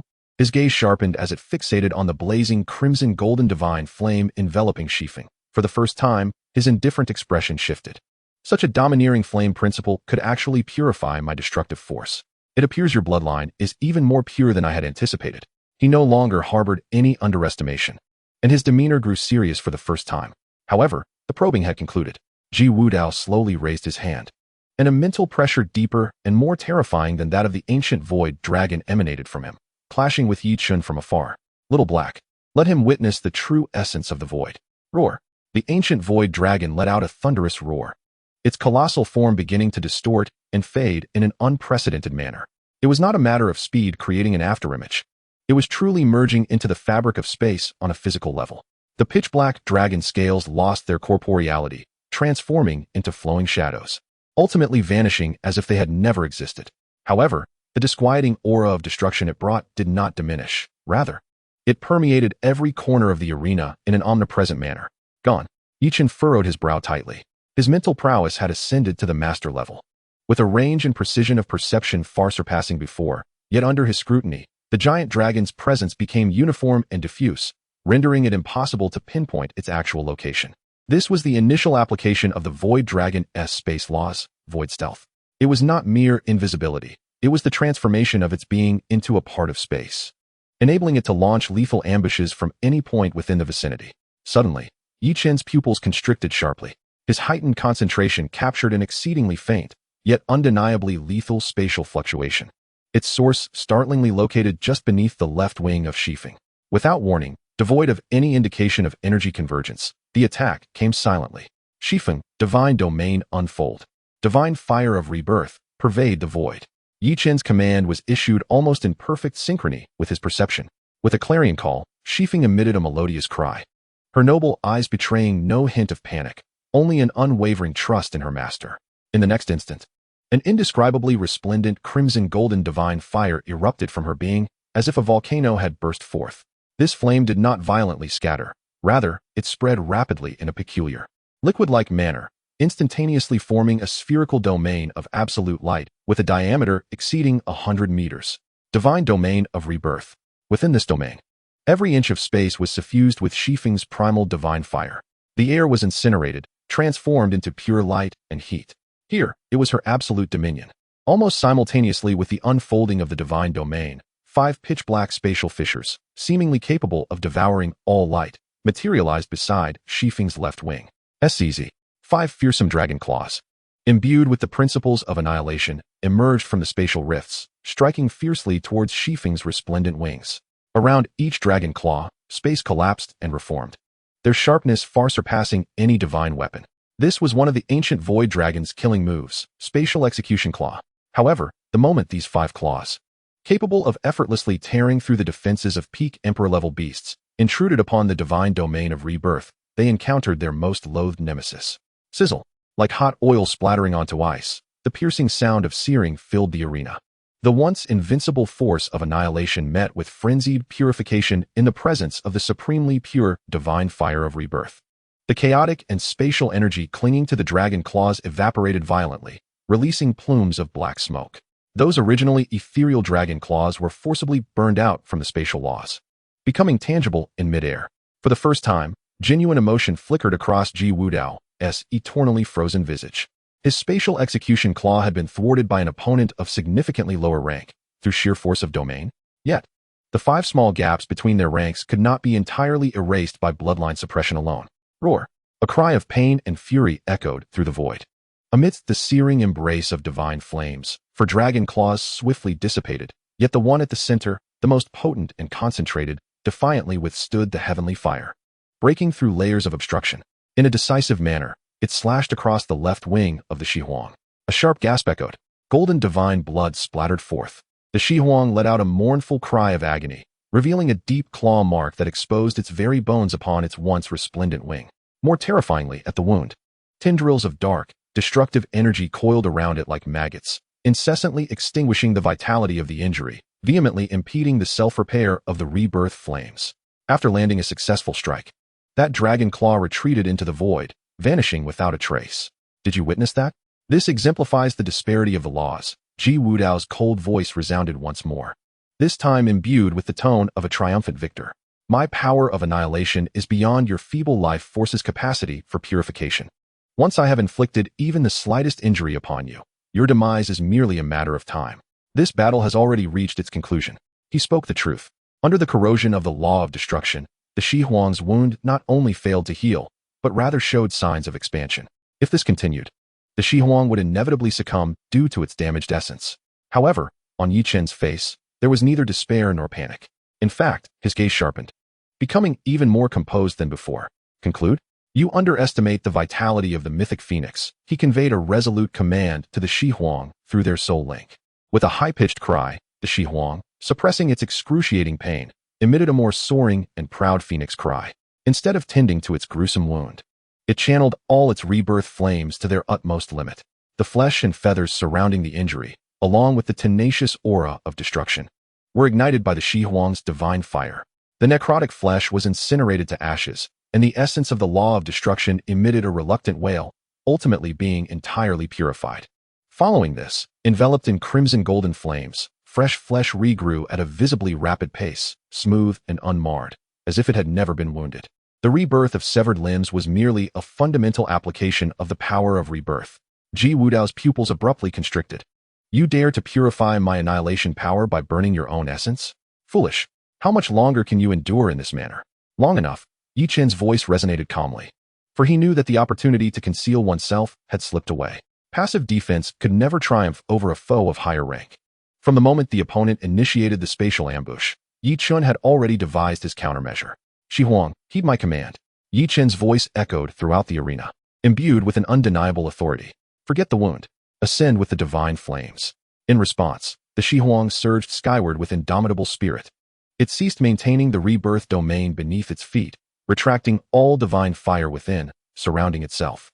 In an instant, it transformed into an exceptionally brilliant, intensely radiant crimson golden meteor, trailing a long tail of flames, charging toward the simulated starry sky above with unwavering resolve. It sought to turn the entirety of the heavens into a battlefield. Chapter 71. The Golden Crow illuminates the world, no place to hide. Within the martial hall, Ji Wudao stood with his hands clasped behind his back, observing the Shi Huang as it became a meteor, resolutely racing toward the horizon. A trace of almost pitying derision flickered across his icy visage. A self-destructive assault by burning your essence? You wish to force me out with extreme heat and radiance? He shook his head gently, his voice soft yet resonating clearly in the vast martial arena, as though he were witnessing a poorly executed performance with a predetermined outcome. In his view, Yi Chen had been cornered into desperation, resorting to reckless measures. This seemingly grand and sacrificial maneuver only revealed his ignorance of the laws of space. Naive? Ji Wudao scoffed inwardly. The Taishu ancient dragon did not hide within shadows. Rather, it had merged itself into the medium of space, becoming one with the dimensions of this realm. Unless you could utterly incinerate this entire space and return it to chaos, all your efforts would merely hasten your demise. He had even grown weary of allowing Xiaobai to intervene. He merely needed to wait patiently for this phoenix of commendable bloodline to exhaust its remaining essence. Yet, the disadvantaged Yi Chen displayed no signs of madness or despair upon his face. His gaze remained tranquil as an ancient abyss. The golden flames surging upward clearly reflected in his dark pupils, as if he held everything in his grasp. He certainly understood that the Taishu ancient dragon's ability was not mere invisibility. Thus, what he planned was not simply to illuminate the space. You merge yourself into the fabric of space. Then I shall transform this entire expanse into your purgatory. The phoenix's cry echoed through the heavens, clear and stirring. When the Shi Huang reached the apex of the martial space, it did not futilely crash into the ceiling as Ji Wudao had anticipated, nor did it self-detonate. Instead, its figure came to a sudden halt at the center of the simulated starry river, as if frozen like a steadfast star. In the next moment, the Shi Huang abruptly unfurled its magnificent, flawless wings. Buzz, an indescribable brilliance erupted from its core. In that instant, its wings transcended mere flesh and blood, transforming into two divine gates composed of pure light laws. Centered around its body, a colossal crimson golden array materialized, vast enough to obscure the entire firmament, intricate enough to drive any master of formations into madness.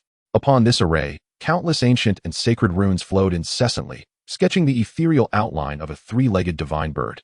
Its neck craned toward the heavens, as if proclaiming the authority of the sun. The moment the array manifested, an overwhelming and sacred pressure, far more potent than before, descended like the weight of the heavens. This pressure did not target the material realm, but directly impacted the level of laws. Ji Wudao's expression finally shifted. The derision and composure on his face abruptly froze, replaced by profound astonishment. This aura transcended mere domain power. representing a higher level of undeniable law declaration. It was as though this phoenix issued a divine edict to this space. Here, only light shall endure. Shihuang. Yi Chen's voice resonated clearly through the soul link, carrying an undeniable resolve, commanding this void to feel the brilliance of the sun. The golden crow illuminates the world. Buzz. The colossal array above the heavens erupted with light. The Shihuang's form becoming indistinct in the ultimate radiance, no longer merely a phoenix, but truly merging with the legendary solar deity, the three-legged golden crow. Immediately following, the boundless rebirth flames transformed. No longer the previously violent inferno, they became countless fine, gentle, yet omnipresent golden rays, descending vertically from the array, enveloping every corner and dimension of the martial space. This was not a rain of flames, but a cleansing of light, a sacred rite of purification targeting the very fabric of space. The martial space, spanning dozens of kilometers, was instantaneously filled with this divine illumination. No explosions, no thunderous roars, only an overwhelming light and heat purifying everything it touched. The reinforced formations etched upon the ground were ignited to their utmost limits, emanating layers of energy shields. Even so, the white jade floor was slightly reddened by the fearsome temperature, and hidden within the interstices of space, the Taishu ancient dragon faced impending doom. Sizzle. The piercing sound, reminiscent of countless sheets of ice melting simultaneously, resonated throughout every corner and crevice of the space.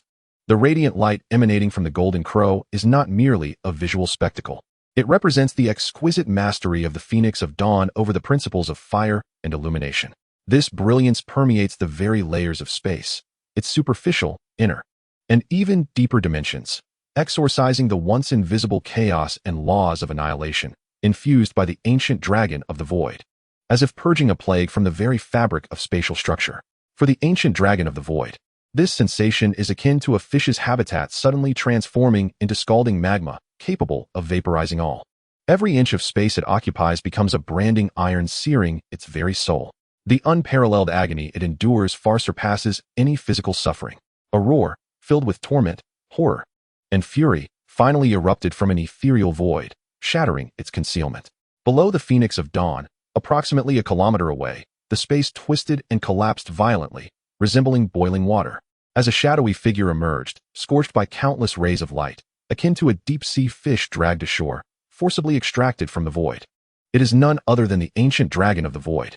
In that moment, it had lost all semblance of composure and pride. Its scales, entirely black, were emitting wisps of dark smoke, and several hardened scales were charred and curled, with golden divine flames stubbornly burning at its wounds, incessantly purifying its source of power. Clearly, it had suffered immensely in the recent omnipresent cleansing of light. Its void cloaking had been utterly dismantled in the most domineering and unreasonable manner.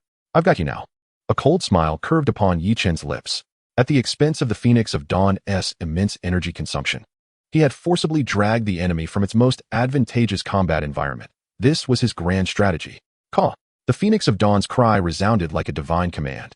The laws of light that spanned the entirety of space seemed to have found an outlet for their release, as billions of rays responded to its will in an instant, converging and compressing madly before it, transforming into a massive, robust golden beam of light, as though to pierce through heaven and earth, crashing down upon the newly revealed and suffering ancient dragon of the void. Divine punishment light. This strike, infused with the lingering might of the golden crow, was inescapable, with no retreat possible. The ancient dragon of the void, just forced from its cloaked state, was at its most vulnerable moment. Having exhausted its old power and yet to summon new strength, now faced with this world-destroying blow. Ji Wudao's gaze sharpened, the last trace of disdain vanished from his face, replaced by an unprecedented gravity and chill. He finally realized that he was not confronting a mere novice, but a genuine opponent endowed with terrifying combat intelligence and decisiveness. Little Black. His voice, for the first time, carried urgency and anger. Void barrier. Roar. The ancient dragon of the void howled towards the heavens, its golden vertical pupils filled with fury and resentment. Confronted with the golden beam of light descending like divine punishment, it bore the excruciating pain throughout its body, opening its massive maw to unleash a swirling, collapsing, pitch-black energy singularity. The singularity rapidly expanded above its head, morphing into a shield of darkness that twisted and ravenously consumed all surrounding light and energy. The surface of the shield seemed to connect to a chasm of another dimension, filled with unfathomable void and finality. Boom! The divine punishment light, bearing the sacred will to purify all evil, struck heavily against that barrier of absolute nothingness. Chapter 72. The Collision of Laws, the Prelude to Annihilation. Within the martial arts hall, time and space appeared to freeze at that moment. The beam of divine punishment light, seemingly capable of judging the gods and purifying all things, collided with the distorted barrier of void that devoured everything, initiating the most primal and pure confrontation of laws. There was no deafening explosion. Instead, an unsettling silence enveloped the atmosphere. All the energy of the golden beam was frantically consumed, stretched, and twisted by the dark shield, unable to escape even a trace. Yet, under the relentless impact of the divine punishment light, the bottomless black surface of the void barrier began to ripple, as if it were an overfilled black hole on the verge of reaching its breaking point. In the standoff, the structure of space was utterly torn apart, giving rise to a chaotic, constantly ebbing and flowing energy singularity. Countless tiny fragments of space flaked off like glass, splintering and flying, only to be immediately sucked back into the void, vanishing without a trace. Roar. The standoff lasted but 3 brief seconds, accompanied by a pained roar from the ancient dragon of the void. That void barrier ultimately failed to fully digest the divine punishment light, imbued with the essence of the golden crow, shattering with a thunderous sound. The remaining golden beam, though diminished in power by 70%, still carried the sacred purifying force, crashing heavily upon the immense form of the ancient dragon of the void. Boom.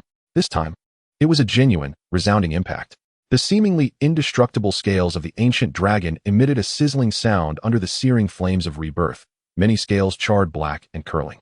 Its colossal body, exceeding 30 meters in length, plummeted to the ground as if struck by a genuine meteorite, succumbing to an irresistible force from the sky.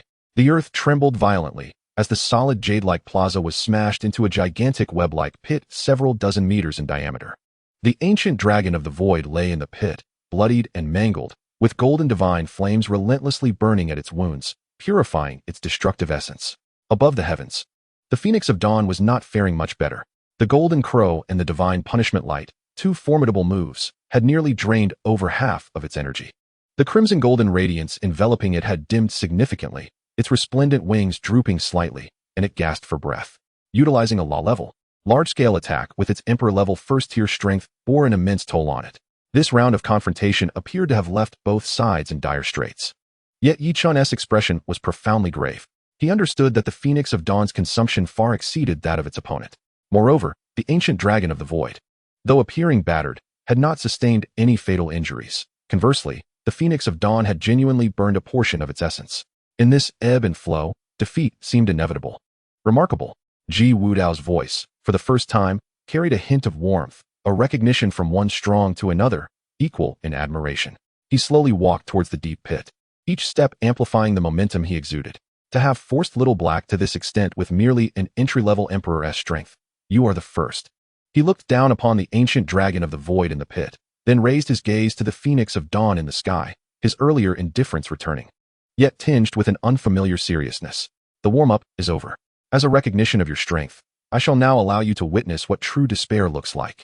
Before his words had fully settled, Ji Wudao slowly raised his right hand.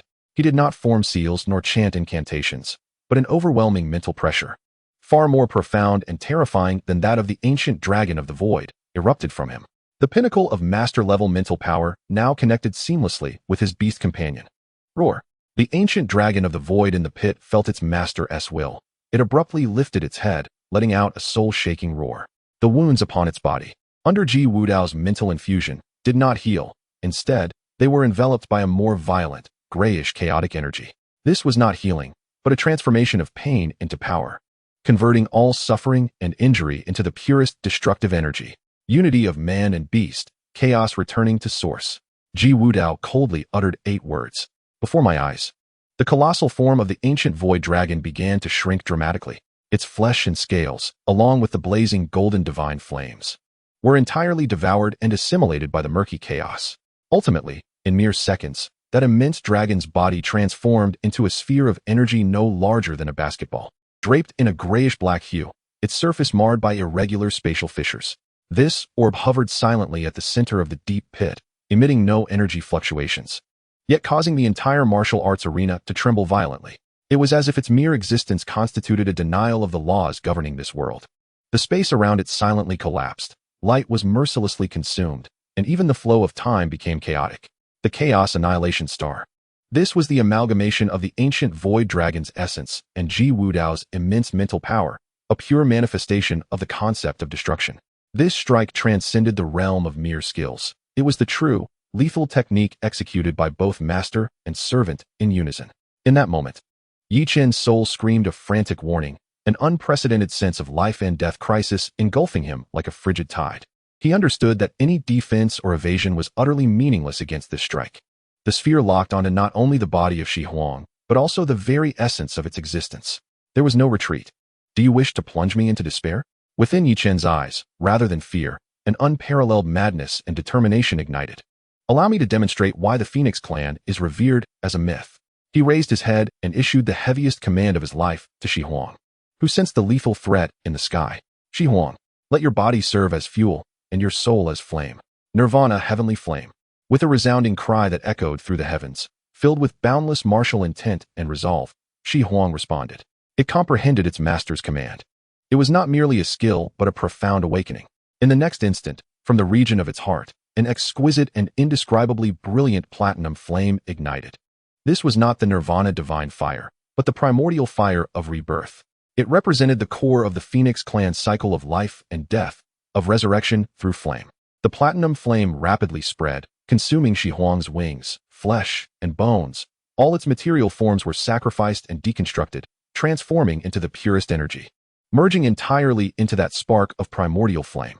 Its vast body, high above the heavens, became a point of light no larger than a fist, yet radiating with a brilliance and heat surpassing that of a star. Within that light dwelled the end of destruction and the genesis of creation. It represented the cycle of life and death.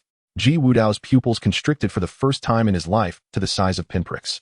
From that tiny point of light, he sensed a terrifying power capable of threatening his very foundation, causing his soul to tremble in fear. Madman, he roared.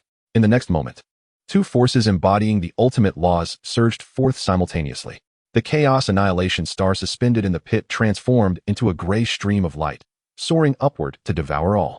Meanwhile, the Nirvana heavenly flame, akin to a tear of creation piercing through time and space, descended quietly. One rose, the other fell. One signified the end of all things, returning to chaos. The other heralded new beginnings, emerging from the ashes of destruction.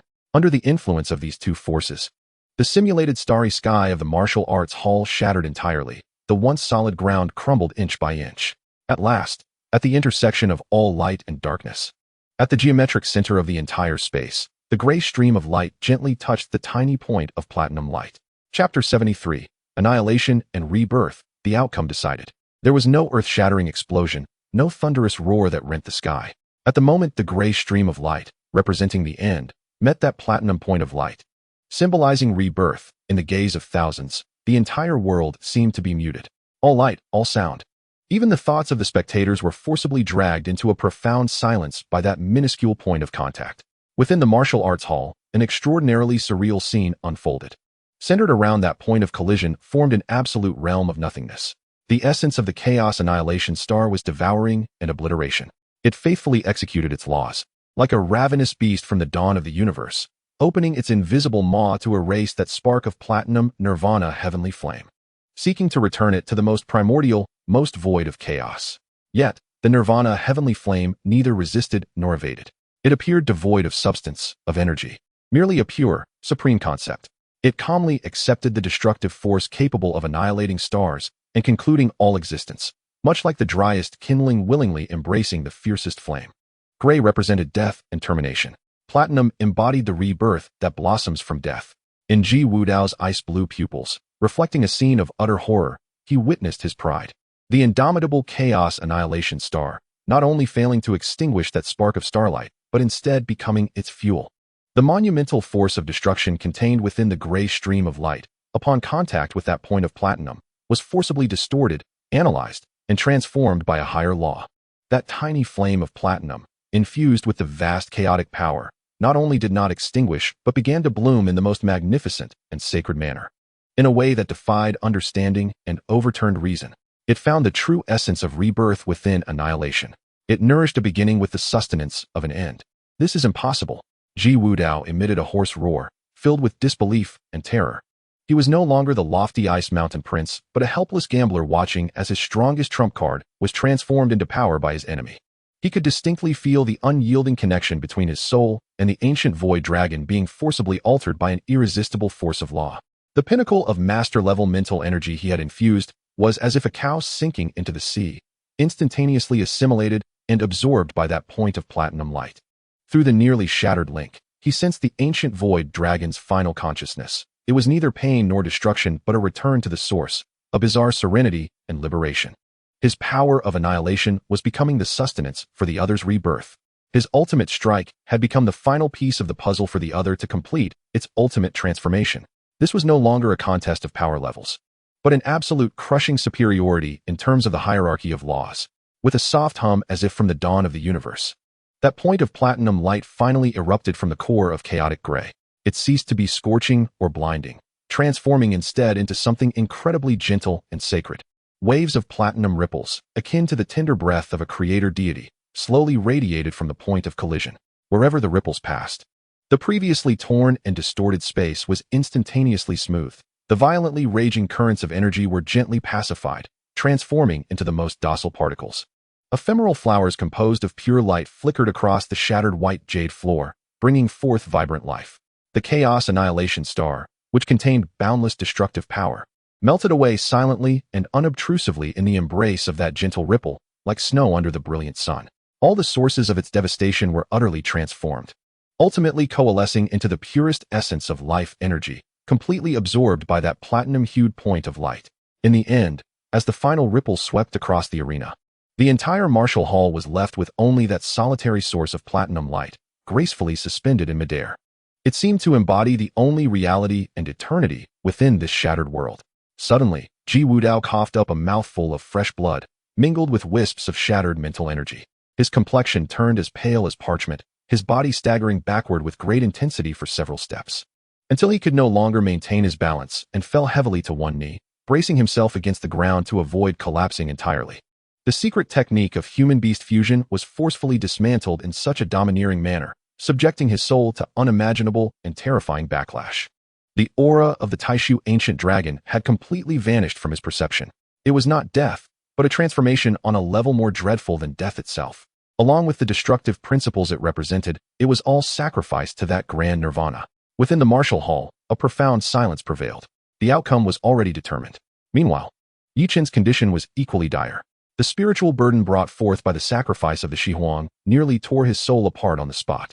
Darkness clouded his vision.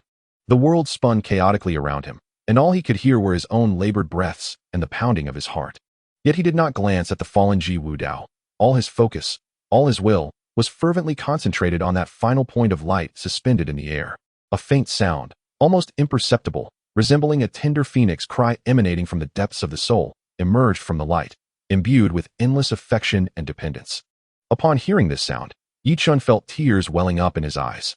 He was still alive. The gentle platinum glow began to gradually converge and condense, as if a supreme craftsman was meticulously sculpting the world's most exquisite masterpiece with light and life. Ultimately, as the radiance dissipated, an egg, no larger than a fist and radiating a warm ivory hue, adorned with countless natural golden red mysterious patterns, quietly appeared in midair. The shell was smooth as jade, resembling solidified moonlight. The flowing golden red patterns occasionally resembled flickering flames, sometimes evoking the image of soaring wings, subtly forming an ancient totem of a phoenix spreading its wings.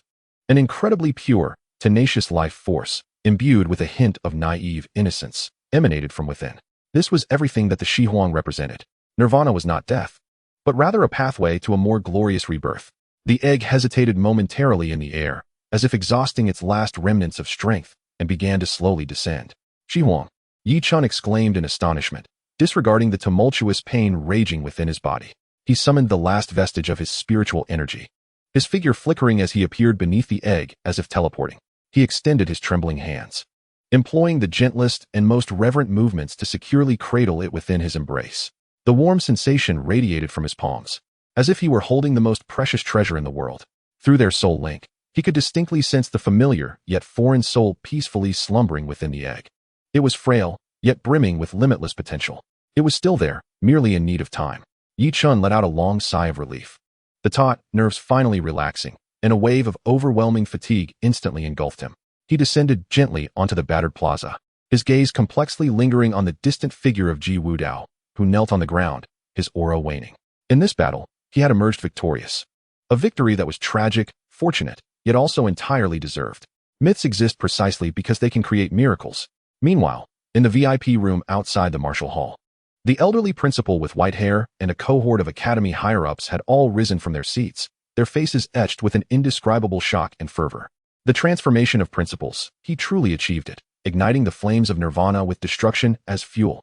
A professor specializing in energy theory muttered incoherently, his eyes gleaming with obsession behind his glasses.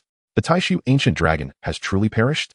The vice principal, hailing from a military background, spoke with a dry voice, fully aware of the significance Ji Wudao and his beast represented. Yet the elderly principal remained fixated on the screen, where the solitary youth cradled an egg, standing alone. His murky eyes erupted with unprecedented brilliance. He trembled as he spoke, each word deliberate. No, it is not gone. We have witnessed the true birth of a mythic beast master. Chapter 74, Stakes and Countdown. Inside the Martial Hall, time and space seemed to freeze. As the last platinum ripple, symbolizing rebirth, dissipated, everything succumbed to a terrifying silence. The air was thick with the void left by energy annihilation and the imperceptible fissures resulting from forcibly distorted principles. The shattered white jade tiles and the torn spatial barriers silently recounted the horror of the previous confrontation. The Nirvana egg, which contained the essence of the Shihuang, hung quietly in the air. Its warm ivory hue resembled the world's most exquisite artwork, with the mysterious golden red patterns imprinted upon it pulsing gently in rhythm with a faint yet vibrant life force, emanating an aura of utmost purity and sanctity. Yi Chun endured the excruciating pain that felt like countless steel needles piercing his very soul, his figure flashing as he appeared beneath the egg. His complexion was as pale as a sheet, his lips cracked, and each exertion of spiritual energy felt as if he were tearing at his already fragile soul. He extended his trembling hands, employing the gentlest and most reverent touch to cradle the egg securely within his embrace. The warm sensation radiated from his palms, and the faint yet resilient soul link felt like a warm current flowing into his cold, parched heart. This connection was his sole comfort at that moment, affirming that the sacrifices he had made were not in vain. Holding the egg, he gradually descended to the ground. The instant his toes touched the earth, a wave of overwhelming exhaustion and weakness crashed over him, causing him to stagger, barely able to maintain his footing. Just 100 meters away, Ji Wudao knelt on one knee, forcibly swallowing the surge of blood rising in his throat through sheer willpower. The movement of his atoms apple releasing a hint of metallic sweetness. He slowly raised his head. His exquisitely handsome face had drained of color. Yet there was no trace of rage or resentment, only a chilling calmness reminiscent of a glacier melting. He steadied himself with his hand against the ground, rising with slow yet unwavering determination. The secret technique of human-beast fusion had been ruthlessly shattered at the level of principles, the aura of the Taishu ancient dragon completely vanishing. The hollow ache and agony from having part of his soul forcibly stripped away could drive any weak-willed individual to madness on the spot. Yet he remained composed. His straightened spine still emanated the innate pride of one of superior status. Their gazes crossed over the crumbled remnants of the battleground, meeting in the air. There were no declarations of victory, nor cries of defeat. This was a tacit understanding between two powerful beings. The outcome was already clear, and further words were redundant. At this moment, Ji Wudao's heart resembled a frozen lake. He was rapidly replaying the battle in his mind. He had lost, not due to a lack of strength, but because he was outmatched at the level of principles. He had never anticipated that the Phoenix clan's nirvana could utilize destruction as its fuel. It was not a contest of energy, but a transformation of concepts on a higher dimension. His own chaotic annihilation star had become the final puzzle piece for his adversary's metamorphosis. How utterly ironic. However, this is but a fleeting moment. The profound heritage of the Ji family is sufficient to summon the mark of the primordial void dragon from the vastness of the void. The cost is undoubtedly monumental. Yet for him, today's defeat will serve as the cornerstone for his ascent to a higher realm. Meanwhile, before him stands Yi Chun, who, despite his victory, has paid a grievous price. A shattered soul and a beast transformation egg. The resources required to revive a mythic-grade egg will amount to an astronomical figure. This race is far from over. You have won. Ji Wudao spoke first, his voice hoarse yet remarkably steady, as if merely recounting a fact unrelated to himself. Yi Chun, cradling the phoenix egg, remained silent, gazing at him with calm eyes. He could sense the suppressed, seething fury and battle intent beneath Ji Wudao's tranquil facade. a fire potent enough to scorch the heavens. According to their agreement, Ji Wudao's ice-blue gaze shifted slowly from Yi Chen's face to the egg cradled in his arms. A flicker of complex and inscrutable emotion passing through his eyes. For the next month, the spiritual eye of the divine veins in the refining hall shall be at your disposal. He refrained from mentioning his own primordial void dragon, a humiliation unspoken, and a hatred that must be avenged in the future. He did not utter any harsh words either, for to a true warrior, actions speak far louder than words. After a brief pause, the calm in his eyes finally ignited with a cold, almost tangible flame, the indomitable battle spirit that exists between rivals. I shall return in a month. At that time, I will reclaim all that is rightfully mine. With that, he did not cast another glance at Yi Chen, as if lingering an extra moment would be an affront to his dignity. He turned away, dragging his wounded body, step by step, with an unsettling calm, towards the exit of the martial hall. His pace was slow, each step akin to treading on the edge of a blade.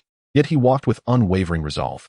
That proud silhouette bore no trace of a defeated foe, instead exuding an overwhelming sense of determination, as if not retreating in defeat, but rather like a wounded tiger momentarily withdrawing to its territory to lick its wounds, preparing for a more lethal strike next time.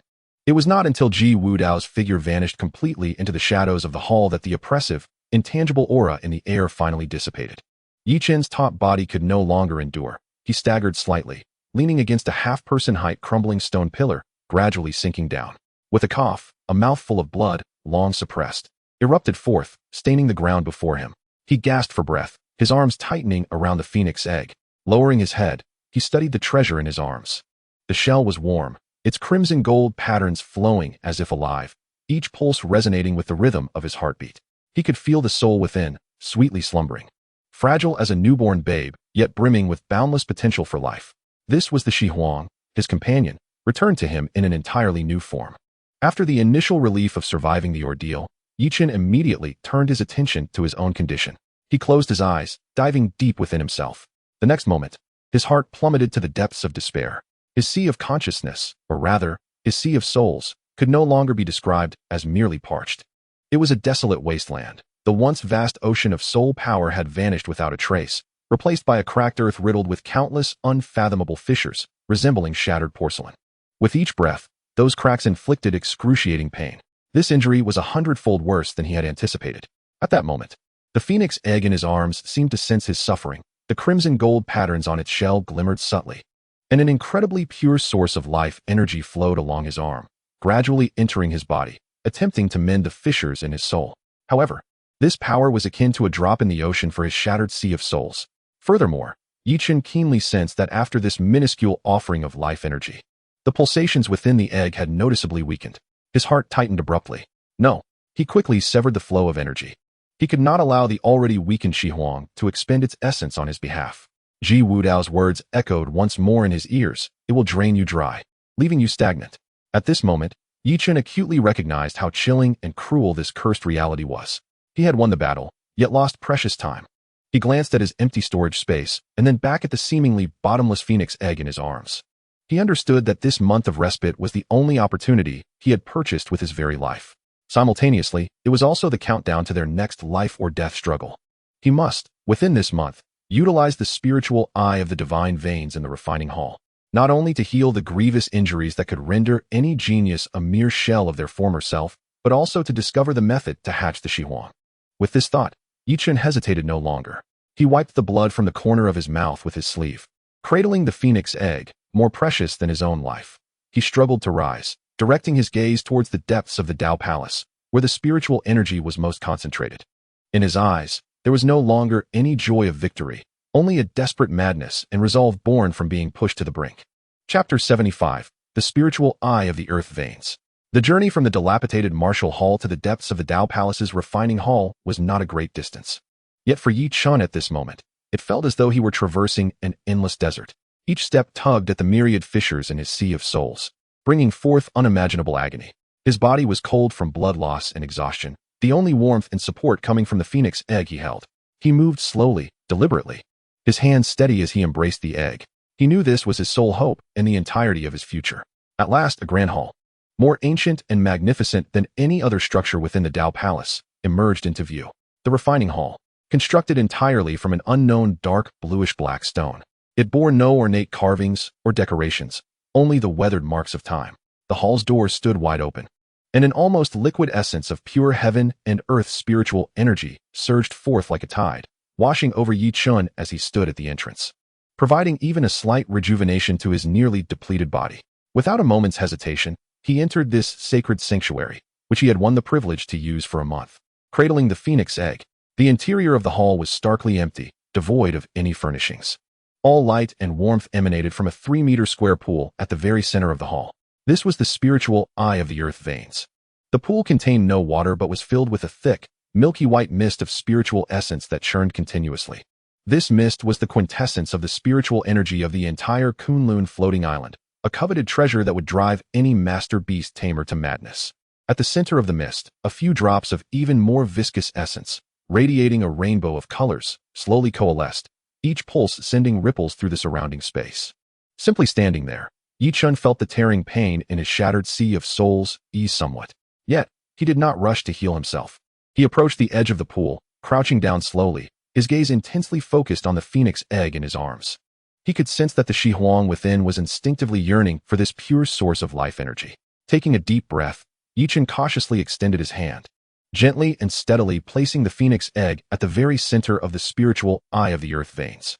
The moment the eggshell made contact with the milky white mist of spiritual energy, a sudden transformation occurred. The entire vein of the spiritual eye seemed to have been plunged into a searing hot iron, instantly boiling over. An immense surge of spiritual energy and ethereal mist surged forth, as if finding an outlet, racing madly toward the diminutive egg. The crimson-golden mysterious patterns on the eggshell illuminated one after another under the relentless flow of spiritual energy, erupting in resplendent brilliance that bathed the entire grand hall in a radiant glow. A life pulse, far clearer and more robust than before, emanated from the egg, relaying a profound response to Yi Chun's heart through their soul connection. This is promising. The taut strings of Yi Chun's heart finally relaxed a fraction, and a long-lost smile graced his face. He could sense the joy and satisfaction of the phoenix, akin to a famished infant finally savoring sweet milk. However, in the next instant, his smile froze upon his face. He was horrified to discover that the vast reservoir of spiritual energy within the vein of the earth, sufficient for a master beast tamer's cultivation over several years, was depleting at a visibly alarming rate due to the egg's ravenous absorption. In just a few breaths, the mist of spiritual energy in the pool had thinned significantly. Ji Wudao's words echoed once more in his mind like a tolling bell. It was now merely a bottomless pit requiring copious resources to fill. Yi Chun's heart sank. He finally grasped the terrifying extent of resources required to hatch a mythical-grade egg. The entire pool of essence from the earth vein would likely suffice for the phoenix to absorb for merely a few days. A month? After a month, not only would he be unable to facilitate the hatching of the phoenix, but he may not even have recovered from his own injuries. Time was slipping away. A profound sense of crisis and urgency enveloped him like a chilling tide. Tun. Yi Chun sat cross-legged beside the spiritual eye, delving into the beast taming space. Within the beast taming space, the plump slime remained in slumber. Surrounding its body was a wispy gray aura of nothingness, seemingly still digesting the immense energy acquired from devouring the essence of the ancient void dragon. Wake up, help me. Yi Chun poured his remaining soul power into a desperate call. The slumbering Tun seemed to sense his anxiety and weakness. Its tightly shut eyes struggled to open a slit, revealing a hint of confusion and bewilderment. Devour and transform. Yi Chun conveyed his intentions in the simplest, most direct manner. He needed Tun to assist in absorbing and transforming the energy from the vein of the earth. His soul sea was shattered, akin to a leaky sieve, with an inefficacious absorption rate and a painful process. But Tun was different. Its infinite devouring talent served as the most efficient and domineering energy converter. Tun appeared to understand its master's intent. It did not fully awaken, but instinctively opened its invisible mouth. In the next moment, Yi Chun's body jolted violently. He felt an overwhelming torrent of pure spiritual energy, magnitudes more potent than his own absorption, being forcibly drawn from the spiritual eye, channeled through the contract connection with Tun, and brutally flooded into his body. This surge of energy bypassed his fractured soul sea, rushing directly into the beast taming space where Tun resided. There, Tun acted like an insatiable black hole, swallowing every bit of energy, swiftly purging impurities, transforming it, and ultimately offering forth streams of the purest and gentlest essence of soul power, precisely mending every crack in Yi Chun's soul sea. The excruciating pain rapidly diminished under the gentle power's restoration. Although the pace of repair remained slow, Its efficiency exceeded 100-fold compared to his own absorption. A surge of elation erupted within Yichun. This was his ultimate trump card, as he guided Tun Tun in transforming energy to restore himself. His gaze turned to the pool where the phoenix egg voraciously consumed spiritual energy. A wild notion gradually took shape in his mind. Solely relying on the vein of the earth was far from sufficient. He needed more, enough to fill 2 bottomless pits. And this mythical academy, this floating island of Kunlun, was the only accessible treasure trove at his disposal. At that moment, Yichen's eyes sharpened with unwavering resolve. He gazed at the floating phoenix egg in the pool, feeling the slow restoration of his soul within, reigniting the extinguished fighting spirit in his heart. A month, he murmured, his voice hoarse yet resolute. A month from now, I will show you who the true prey is. The countdown officially began. Chapter 76, Striking at the Root. Time became meaningless within the refining god hall. Yichun was wholly immersed in this unique state of cultivation. Half of his focus guided the essence of soul power transformed by Tun Tun, carefully mending the terrifying fissures crisscrossing his soul, like spring rain nurturing the earth. The other half remained ever vigilant upon the phoenix egg within the vein of the earth, sensing the life force of the phoenix growing stronger with each nourishing drop of spiritual energy. However, this indulgent equilibrium lasted merely 3 days. After 3 days, Yichun abruptly opened his eyes from meditation. He gazed at the spiritual eye before him, his brow furrowing tightly. What had once been a thick, swirling mist of spiritual energy, akin to milk, had now become thin and insubstantial, nearly translucent like a sheer veil, with the dark slate at the bottom of the pool barely visible. The precious droplets of 7-colored spiritual marrow had long since vanished without a trace. Within a mere 3 days, almost half of the essence of the earth vein, a treasure that could transform any master beast tamer, had been consumed by him and the phoenix, 2 insatiable pits. At this rate, in no more than 4 days, the spiritual eye would be completely drained. And what of his injuries? Yichun turned his gaze inward. Although the cracks upon his soul sea had been partially mended with Tun Tun's aid, it remained riddled with gaping wounds, far from recovery. As for the phoenix, the life pulse within the egg had indeed strengthened, but it was still worlds away from breaking free. 7 days was utterly insufficient for him to regain his combat prowess, let alone for the phoenix to be reborn. When Ji Wudao arrived as promised a month later, he would find himself in a desperate situation, depleted of spiritual energy, gravely injured, with the beast still merely an egg. Not nearly enough. Yichun murmured, his gaze ablaze with urgency. He could not afford to remain idle. His eyes slowly scanned the ancient hall, ultimately fixing upon the dark slate beneath him. Though his master-level mental power was now fractured, his perception remained keen.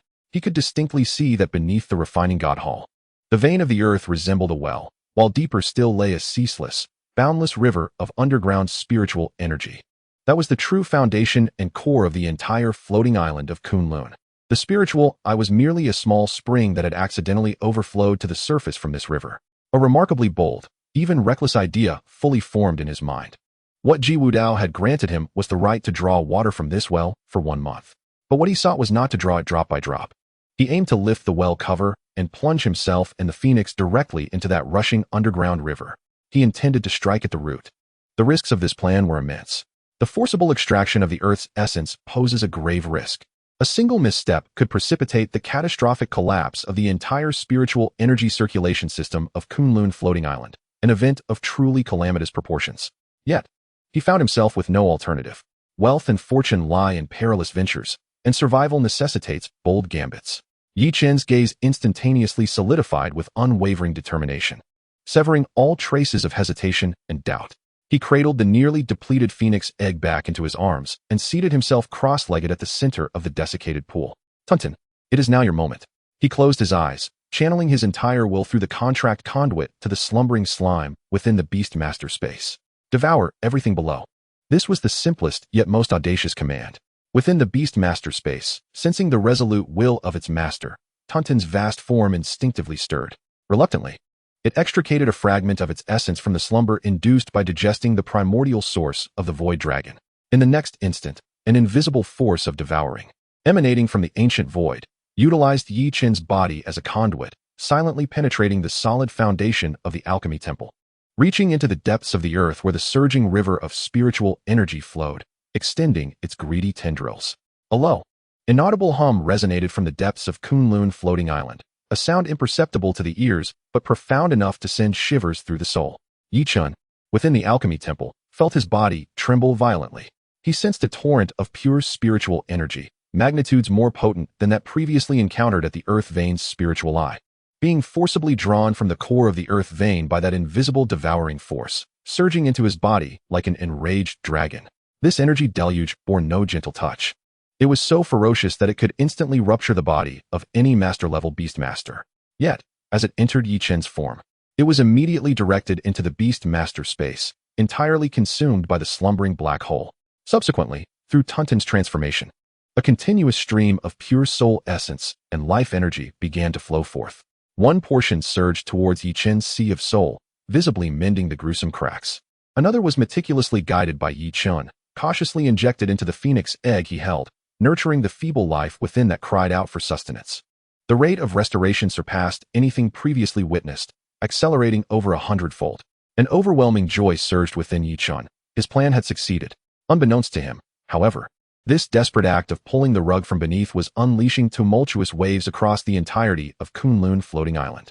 Simultaneously, in the office of the Mythical Academy, the central pearl of the 9 dragons playing with Pearl's sand table model, symbolizing the state of spiritual energy circulation of Kunlun Floating Island, was flashing with unprecedented intensity and emitting a piercing alarm. The 9 miniature golden dragons, representing the main spiritual veins, were rapidly dimming. Alarm! Alarm! The core earth vein energy is depleting at a rate exceeding 1,000% of the threshold. Repeat, the depletion rate exceeds 1,000% of the threshold. A chilling mechanical voice reverberated throughout the office. The elderly principal, Wei Yuan, abruptly opened his eyes, a look of incredulous horror igniting within his murky gaze. He stepped forward, instantly appearing at the sand table, fixating intently on the node representing the direction of the alchemy temple, which had transformed into a terrifying vortex of energy. What is that little rascal doing?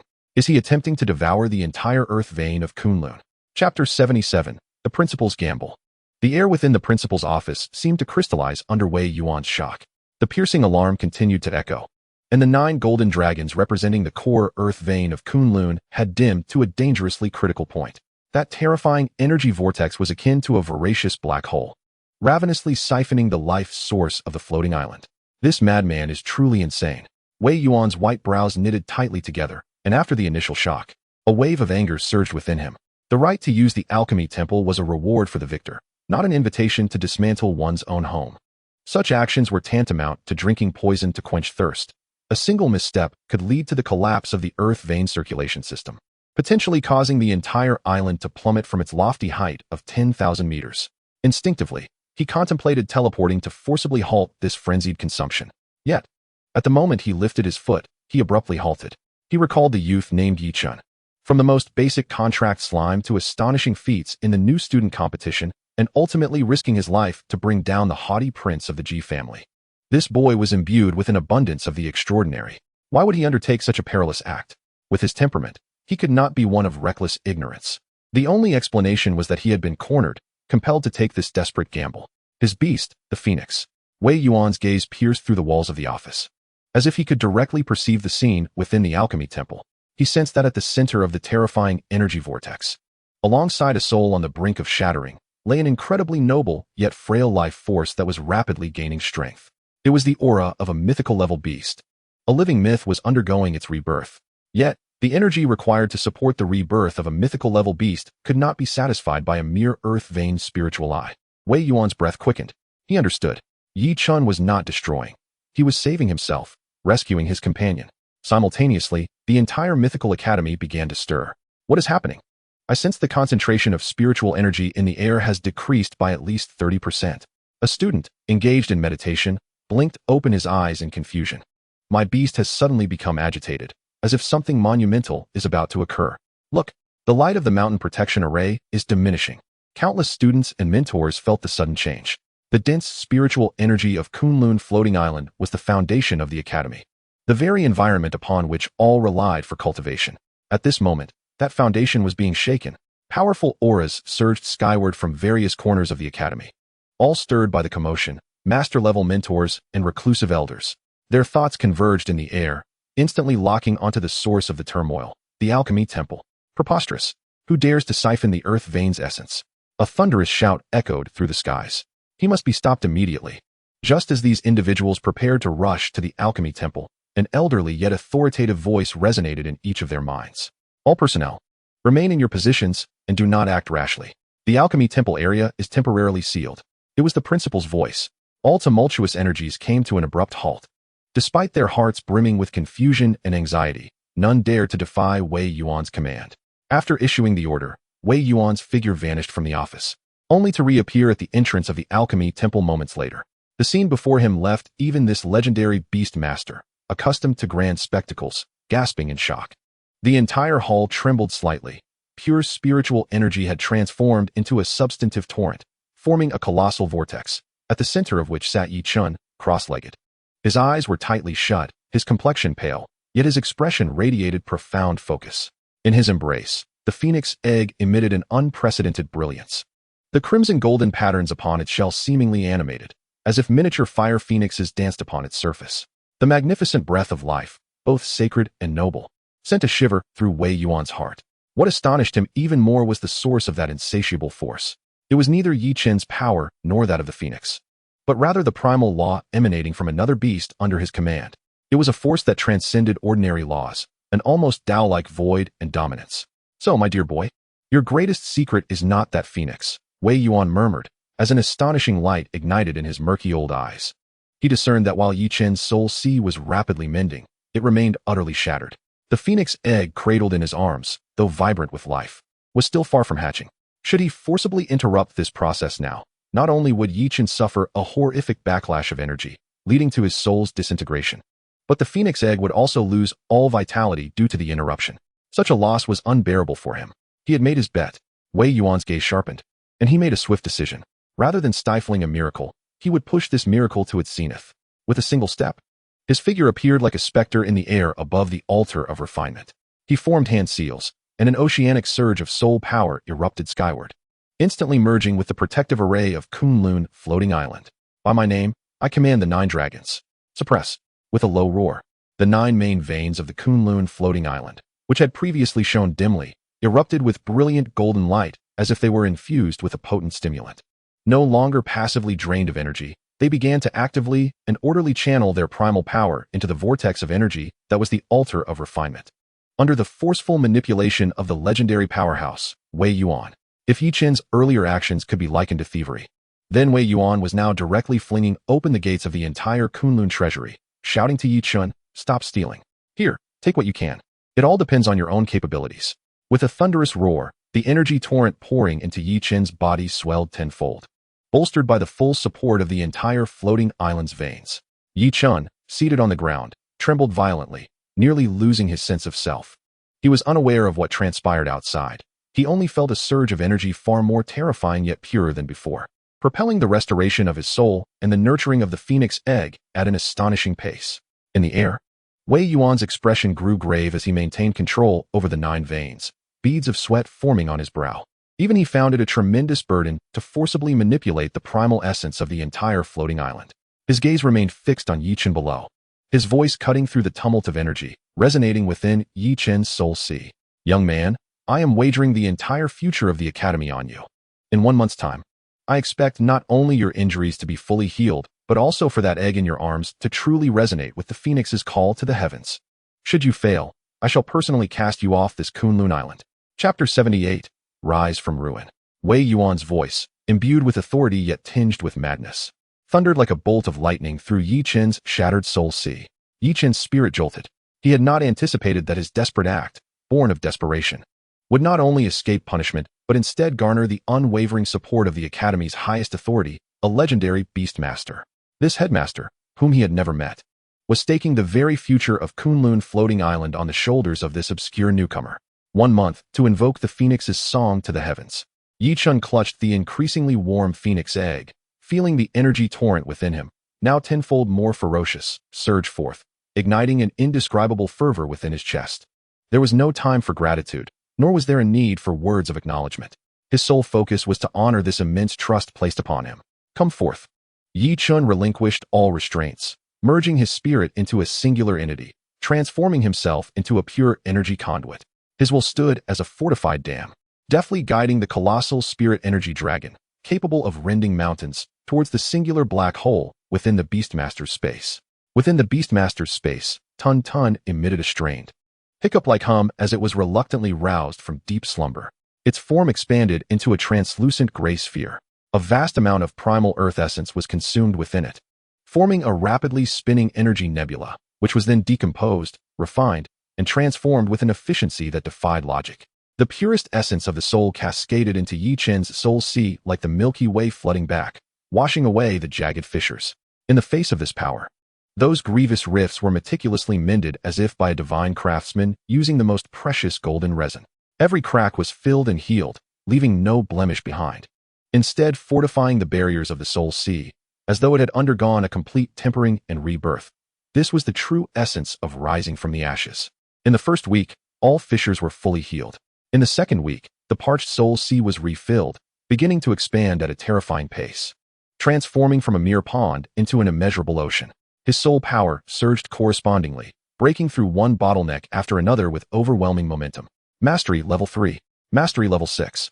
In just 15 days, his soul power reached the pinnacle of Mastery Level 9. He was but a thin veil away from the realm of the Grandmaster. His senses sharpened to unprecedented heights, allowing him to perceive even the minutest particles of spirit energy dancing joyously in the air. Alongside his transformation, the phoenix egg in his arms thrived. The immensely powerful and life-filled energy was meticulously guided by Yi Chen, continuously pouring into it. The crimson-golden patterns on the eggshell had evolved beyond mere flow, transforming into intricate and ancient totems. Those totems seemed to recount an age-old tale of birth from chaotic flames, soaring above the nascent sun, ultimately returning to eternity in a resplendent rebirth. The eggshell itself gradually became as translucent as crystal. By the 20th day, one could distinctly see a small figure curled up within, basking in golden divine liquid. Its eyes were tightly shut, its posture serene. As splendid down feathers began to grow gradually, each heartbeat resonated with a heavy vigor, akin to a divine drum reverberating in unison with Yi Chen's heartbeat and the very veins of Kunlun Island, creating a wondrous resonance. Time flew by. Outside, the entire Kunlun floating island was shrouded in a thin mist of spiritual energy. The once ethereal scenery had vanished, with the density of spirit energy in the air plummeting to a historic low. Several sacred cultivation sites, reliant on high concentrations of spirit energy, such as Sword Chi Cliff and Elemental Pool, temporarily lost their otherworldly properties. Countless students and instructors were astounded by this startling change. Each day, they could feel the great island beneath their feet, akin to a giant in the throes of blood loss, its vitality ebbing at an alarming rate. Panic and unease spread. Yet due to the headmaster's stern orders to remain at the altar of refinement, no one dared to approach or openly question. They could only watch day after day towards that direction, towards the great hall, the sole sun of the island, devouring everything while emanating a heart-stopping light and heat. All were aware that a gamble of monumental consequence to the Academy's future was unfolding there. In the blink of an eye, 27 days had passed. Only 3 days remained until the month was up. On this day, within the Divine Refinement Hall, the tumultuous vortex of energy, having reached its zenith, came to an abrupt halt without warning. The resonating roar of energy that had persisted for nearly a month suddenly vanished, plunging the entire world into a disquieting silence. Yi Chen, seated in a meditative posture, slowly opened his eyes. His gaze was profound as the ocean, seemingly harboring an entire starry sky within. His body bore no scars, replaced instead by an aura of flawless harmony and immense power that was now restrained. He gently raised his hand, a wisp of pure soul power dancing at his fingertips, emanating a pressure far surpassing that of an ordinary master at the pinnacle of their craft. Lowering his head, he gazed at the object in his embrace. The phoenix egg no longer shimmered. All its light and warmth had been withdrawn. It had transformed into a perfect crystal of radiant golden hue, within which a curled figure was distinctly visible, an exquisite hatchling phoenix adorned with splendid tail feathers and a majestic crown upon its head, its eyes tightly shut as if undergoing the final metamorphosis before its birth. It was satiated. Its thirst for energy had reached a state of perfect saturation. Yi Chen's heart leapt into his throat. He knew the crucial moment was nigh. He held his breath, concentrating all his spirit on the egg cradled in his arms. 1 second, 2 seconds, 3 seconds. The entire Divine Refinement Hall was so quiet that a falling pin could be heard. Crack. A sound, crisp and clear, yet resonating deep within the soul, suddenly echoed. Yi Chen's head snapped downwards. There, on the flawless golden crystal shell, a slender crack had silently emerged. Following that, like a chain reaction, more cracks appeared. Countless fissures spread across the shell like a spider's web. Blinding beams of platinum divine light burst forth from the crevices, illuminating Yi Chen's face in a ghostly white. The radiance was sacred and pure, imbued with the power to purify all, sending gentle ripples through the surrounding space. Chapter 79. The Phoenix soars to the 9 heavens. A myth is born. From the moment that first crisp crack resounded, time seemed to stretch infinitely. Yi Chen held his breath, his entire being focused on the cracked golden crystal egg in his arms. He could feel a torrent of ancient and sacred life force, indescribable by words, building up, compressing beneath the shell's confinement, poised for the most splendid explosion. The platinum divine light erupting from the cracks intensified, illuminating the entire divine refinement hall as though it were a celestial domain. The ancient stone carvings on the walls shimmered faintly under this radiance. Outside the hall, the protective array, previously dulled by energy extraction, began to radiate a dazzling brilliance once more under the influence of this sacred aura. Suddenly, all the light converged inward, plunging the entire hall into a momentary darkness and silence. Then, a clear, soaring cry, filled with supreme authority, erupted from within the egg. The sound was not loud, but possessed a terrifying power that pierced through all substances and laws. It instantly penetrated the dome of the divine refinement hall, breached the protective array of Kunlun Floating Island, and resounded throughout the heavens. In that instant, on Kunlun Floating Island, whether students in meditation or mentors imparting wisdom, whether slumbering spirit beasts or birds soaring through the mountains, all beings froze in their movements. They instinctively looked up at the sky, a surge of primal reverence and submission arising from their very bloodlines. The heavens transformed. The once clear sky had become shrouded in golden clouds that had gathered from who knows where. The clouds rolled like an ocean forged of gold, while beams of sacred light pierced through, illuminating the earth. Soon after, droplets of golden spiritual rain, rich in life essence, began to descend from the sky. This was the heavenly nectar, a sign of divine beasts heralding birth. An erudite elder professor gasped in astonishment, his voice trembling with excitement. Those students and spirit beasts drenched by the spiritual rain felt a lightness pervade their bodies, as though their bones had been cleansed. Some long-standing cultivation bottlenecks began to show signs of loosening. Even the mediocre spirit beasts, under the baptism of this divine aura, felt a faint glimmer of evolutionary light stirring within their bloodlines. And this was merely the beginning. At the entrance of the divine refinement hall, the ever-watchful principal, Wei Yuan, gazed up at the astonishing phenomenon in the sky, his aged body trembling slightly with excitement.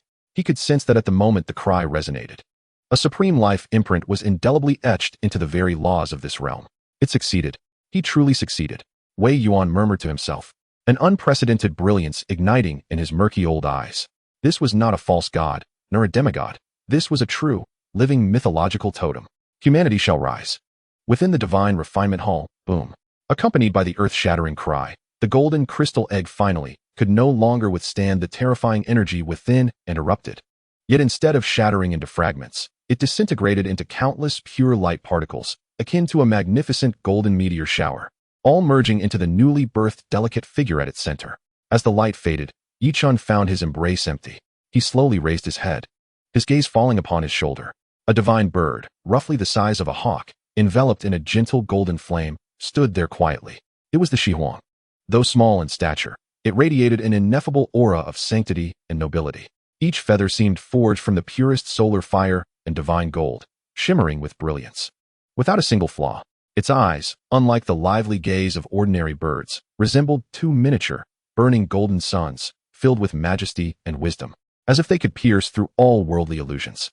Adorning its head, 3 splendid feathers formed a delicate yet commanding crown. Behind it, a few still tender tail feathers swayed gently, leaving behind a lasting golden flame trace in the air with each movement. This was the Ancient Phoenix. From birth, it bore divine might, gazing down upon all beings. The Shihuang's sun-like eyes gazed steadily at Yi Chen, devoid of the ignorance and confusion typical of newborns. Instead filled with profound reliance, affection, and boundless intimacy. It lowered its noble head, gently nuzzling Yi Chen's cheek with its beak, covered in fine golden scales. A warmth that penetrated to the depths of his soul surged through him with this slight contact. He could distinctly feel the Shihuang's joy, its rebirth, and its absolute trust in him as a father figure. Welcome back, Shihuang. Yi Chen extended his hand, cautiously stroking its satin-smooth feathers, his voice carrying an unintentional tenderness. Chirp! The Shihuang emitted a joyful trill in response. As Yi Chen's thoughts stirred, The information panel pertaining to the spirit beast Shihuang vividly materialized in his mind. Spirit beast name, Shihuang. Species, Ancient Phoenix, mythological level. Current level, Emperor level, first stage. Talents, 1. Eternal Flame, mythical level talent. As long as a spark of fire or light remains in the world, the Shihuang shall never truly die, even if only a drop of true blood remains. It can be reborn from the flames, returning to its peak. 2. Solar Divine Body, mythical level talent. Capable of absorbing all fire and light attributes, accelerating its own growth. And immune to the vast majority of attacks of the same nature. Skills, 1. Nirvana Divine Fire. Initial stage capable of incinerating all things and purifying all souls. It possesses an absolute restraining effect against evil, filth, and cursed powers. 2. Divine Fire Domain. Awakening pending, creating an absolute domain composed of nirvana, divine fire centered around oneself. 3. Phoenix's Cry through the 9 heavens. Prototype resonating through the soul. It can intimidate all beings, cleanse their spirits, and augment allies. Gazing upon this panel, remarkably extravagant to an otherworldly degree, particularly the glaring inscription of Emperor level in the current level section, Yichen's heart could not help but thrum violently, as if it might leap from his chest. Emperor level. How could this be possible? The beast mastery hierarchy ascends from commander to king, then to emperor, with a chasm of 2 major tiers in between. Countless beast masters spend their lives without even touching the threshold of the king level, yet Shihuang, upon its birth, stood directly at the starting point of the emperor level. Is this the legacy of a mythic grade beast? Is this the ultimate outcome of devouring the very core of Kunlun Floating Island? Yi Chen inhaled deeply, forcibly suppressing the overwhelming joy and astonishment within him. He understood that this seemingly miraculous phenomenon was the result of Principal Wei Yuan's audacious gamble, the transformation wrought at any cost, and the exalted life status of Shihuang itself, a trifecta that forged this unparalleled foundation. Rising to his feet, his body, which had remained still for nearly a month, crackled with a series of crisp sounds. He turned his gaze inward, his soul sea vast and boundless, with his mental strength firmly at the pinnacle of Master Level 9. Merely awaiting an opportunity to step into the realm of Grandmaster. Feeling the unprecedented powers surging within him, he glanced at the divine bird perched upon his shoulder, intimately connected to his soul, and a surge of profound confidence welled up within him. At that moment, the heavy stone door of the divine refinement hall began to open slowly. Principal Wei Yuan's figure emerged at the threshold, his gaze immediately falling upon the Shihuang upon Yi Chen's shoulder, his eyes betraying uncontainable shock and gratification. He regarded Yi Chen, his aged voice tinged with complex emotions. A month has passed. Yi Chen's gaze followed his towards the sky, which had grown increasingly clear following the cleansing rain. Indeed, a month had elapsed. The man who had bestowed upon him endless humiliation and the threat of death, Ji Wudao, was about to arrive. Principal. Yi Chen bowed slightly to Wei Yuan, his tone calm, yet imbued with an undeniable resolve. Thank you for your support. Chapter 80. At the time of the full moon. Kunlun Floating Island, Central Martial Arena. With mere half an hour remaining until the fateful moment, this colossal arena, capable of accommodating 100,000 spectators, was already teeming with a sea of humanity, every seat occupied. Almost all students and instructors of the Mythic Academy had gathered here spontaneously. A month prior, the duel initiated by Ji Wudao, wagering life and beast, had reverberated throughout the entire academy. Over the past month, the energy vortex emanating from the divine refinement hall, akin to devouring the heavens and earth, along with the magnificent celestial phenomenon that blanketed the island 3 days ago, had made everyone acutely aware that this confrontation transcended mere personal grudges between 2 students. It pertained to the future of the academy and potentially concealed a secret capable of shaking the entire human federation. Countless gazes converged upon the ancient and mysterious gates of the divine refinement hall. Do you think Yi Chen is still alive? I heard that a month ago he was severely injured by Ji Wudao's infernal dragon, his soul sea shattered. He must be alive. Did you not witness the heavenly rain 3 days ago? That was undoubtedly a sign of a divine beast's descent. He has surely succeeded. But even if he has succeeded, what of it? Even if he has hatched a phoenix, it remains merely a fledgling. How can he contend with Ji Wudao's infernal dragon, which has already reached the pinnacle of King Level 9, nearly stepping into the Emperor realm? Indeed, a month is far too brief a time to effect any significant change. Whispers and murmurs surged through the crowd, an atmosphere of concern and confusion permeating the air. Just then, the sky suddenly darkened. A mass of ominous dark clouds gathered without warning above the arena, streaks of violet-black lightning flickering within. A chilling, violent, and corrosive aura descended, like an invisible mountain pressing down upon everyone's hearts. Students of weaker stature turned pale, their breaths stilled beneath the oppressive weight. "It's here, Ji Wudao," someone exclaimed. The crowd looked up in unison. In the center of the dark clouds, a massive shadow descended slowly. It was a fearsome dragon, over 100 meters long, its entire body encased in ominous bone armor. It bore no flesh, as if composed entirely of the purest essence of the netherworld and death, with two balls of ghastly green soul fire burning in its hollow eye sockets. The infernal dragon, King Level 9. Perched atop the dragon's massive head stood a figure. Arms crossed, his garments billowing. He possessed an exquisite visage and an otherworldly charm, his gaze surveying the crowd below with unabashed arrogance and indifference. It was Ji Wudao. His eyes swept across the assembly, ultimately landing upon the empty entrance of the Divine Refinement Hall, a cruel smirk curling upon his lips. "A month has passed. I see you are cowering within, preparing to be a turtle hiding its head." His voice was not loud, yet it resonated clearly in everyone's ears, dripping with condescension. At that moment, a calm figure slowly emerged from the deep entrance of the Divine Refinement Hall. Clad in black, he stood tall, his expression serene. The month of seclusion had not left him haggard. Instead, it had transformed his entire demeanor, elevating it to an extraordinary degree. The eyes that once brimmed with resentment and fury were now as profound as the sea, devoid of any ripples. It was Yichun. Upon his shoulder perched a small bird, its entire form engulfed in a faint golden flame, curiously surveying its surroundings, delicate and beautiful, yet devoid of any threat. All eyes in the arena instantly focused on Yichun and the extraordinary bird upon his shoulder. He has truly recovered. Is that bird a phoenix? How beautiful! But it appears so small, so weak. Ji Wudao's pupils narrowed slightly, a flicker of surprise crossing his features. He had not anticipated that Yichun not only survived, but also that the once fractured essence of his soul had become flawless, even stronger than before. Yet, when his gaze fell upon the Shihuang on Yichun's shoulder, that surprise swiftly morphed into disdain and contempt. "Humph, I expected something earth-shattering. So, you merely healed your injuries and hatched a pretty but useless little pet." Ji Wudao leaped down from the dragon's head, landing in the center of the arena.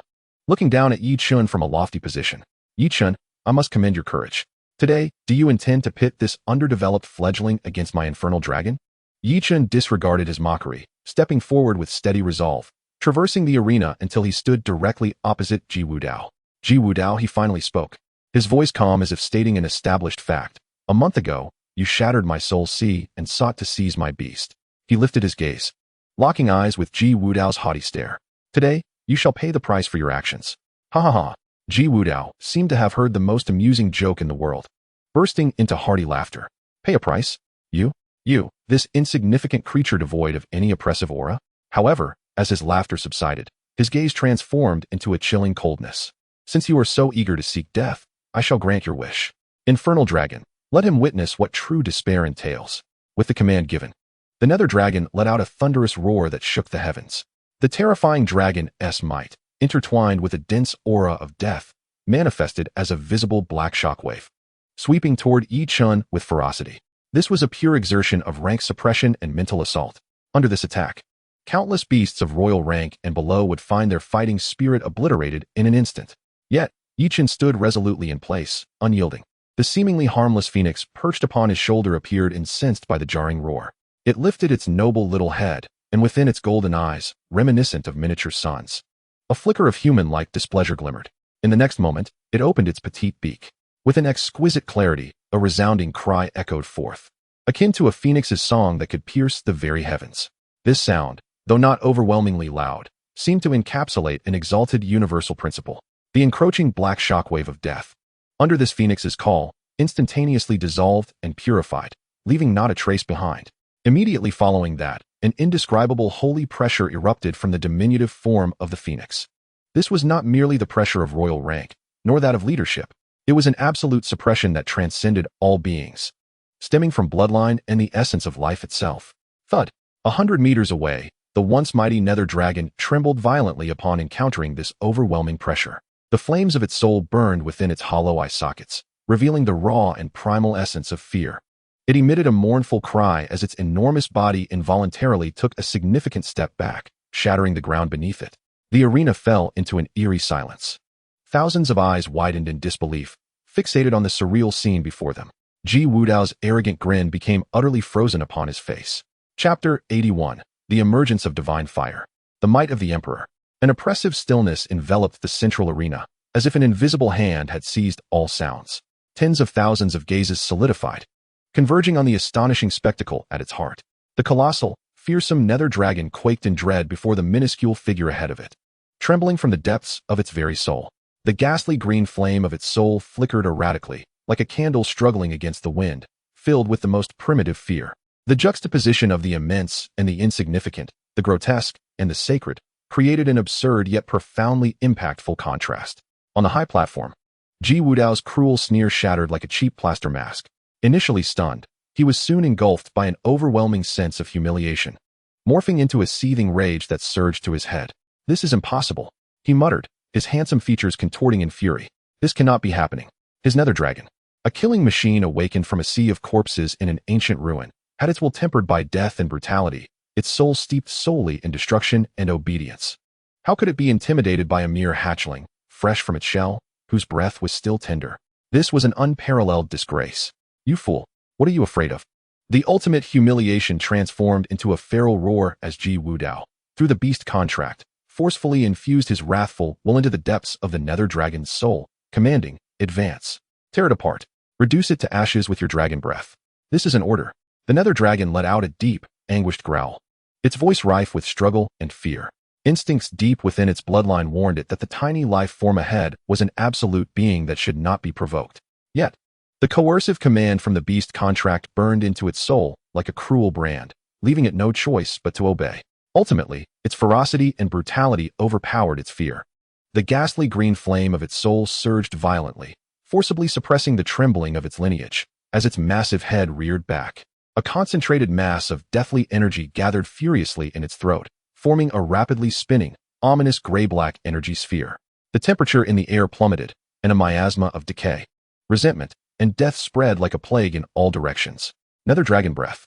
In the next instant, a torrent of terrifying energy, over 10 meters in diameter and seemingly conjured from corpses and vengeful spirits, surged forth like a deluge from the nether river, tearing through the air with the power to obliterate all life, aimed directly at Yi Chun and the phoenix resting upon his shoulder.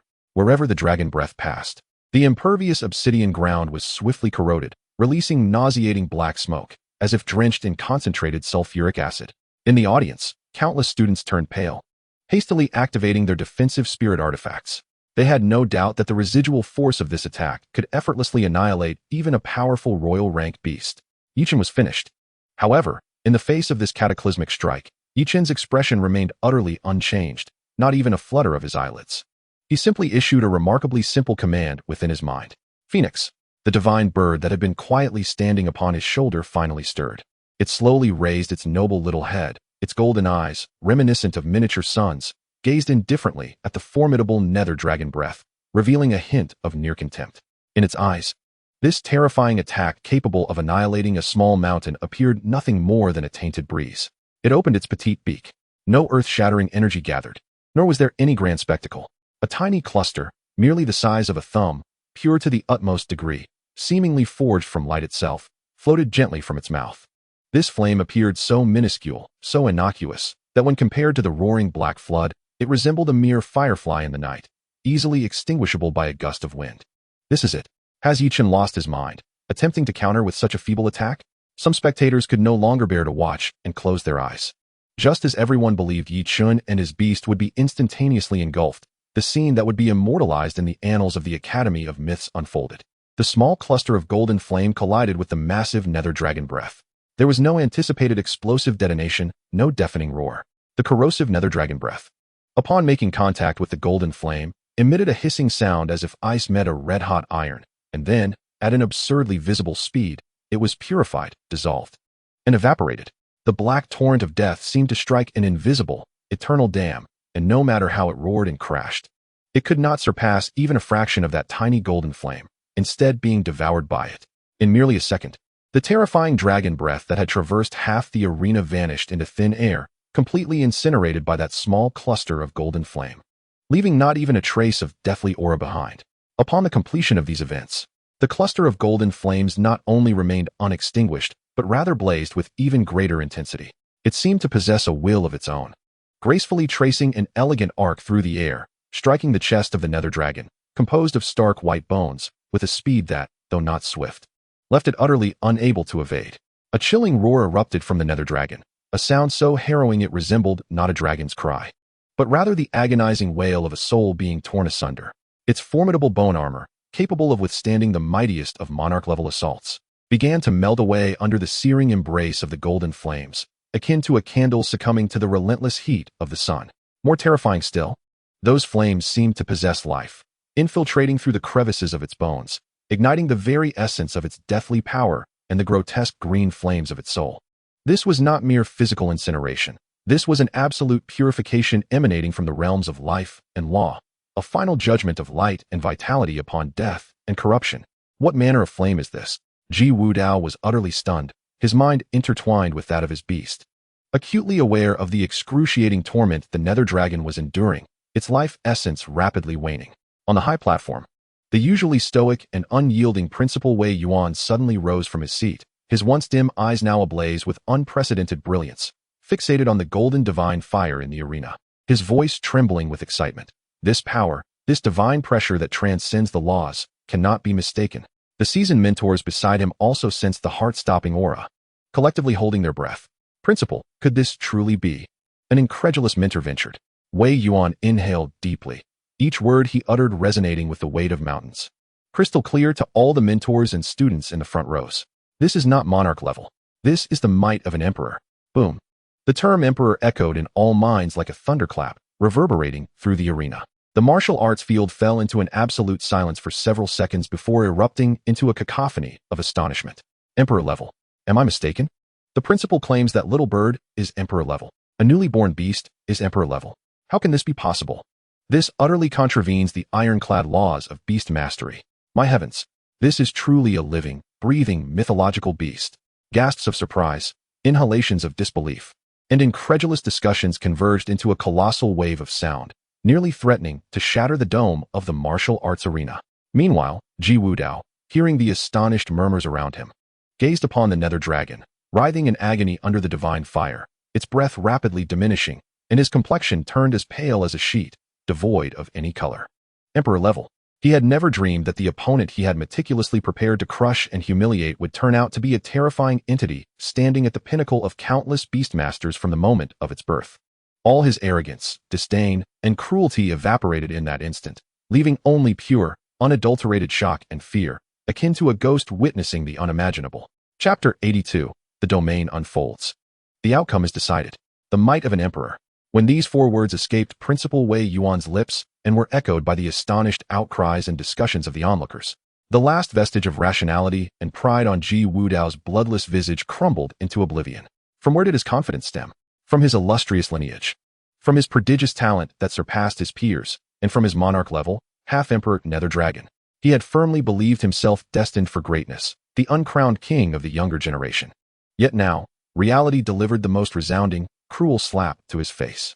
Everything he had taken pride in seemed utterly laughable, so fragile before the newly born divine bird with its tender essence. No, I refuse to believe it. This must be an illusion. Ji Wudao's eyes burned crimson, madness gripping him. He could not accept his defeat, nor could he reconcile his utter humiliation before what he had deemed mere vermin, crushed beneath his feet a month prior. Aya! He unleashed a heart-wrenching roar, pressing his palms together fiercely, biting his tongue until blood flowed and spraying it into the void before him, swiftly inscribing a blood-red array filled with malevolent and ominous energy. With my blood, I shall nourish your soul. A sacrificial offering to the nether, let us perish together. As his frenzied and vengeful incantation echoed, the nether dragon, writhing in anguish beneath the purifying divine fire, suddenly stalled. The flickering flame of its soul, on the verge of extinguishing, ignited anew after absorbing Ji Wudao's blood and the power of the array, burning brighter than before, albeit with an added tinge of ashen desolation and deathly silence. Roar! The nether dragon let out one final cry, imbued with both pain and liberation.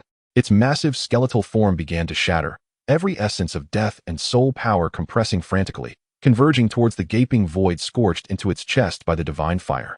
A core of nether energy, the size of a fist yet containing world-ending power, was formed, a final strike born from the sacrifice of a monarch-level beast's entire life and soul. Its power was sufficient to obliterate a small city in an instant, even posing a threat to true emperor-level warriors. Yi Chun, Die? Ji Wudao cackled maniacally, completely unhinged. In the audience, all were rendered speechless by the sudden turn of events, their souls trembling in fear at the destructive aura emanating from the diminutive nether core. On the high platform, Principal Wei Yuan's expression shifted dramatically as he prepared to intervene, but it was already too late. The death core had transformed into a streak of gray-black light, disregarding the distance of space, instantly appearing before Yi Chun. Yet, in the face of this desperate, all-or-nothing strike, Yi Chun's gaze remained serene and unperturbed.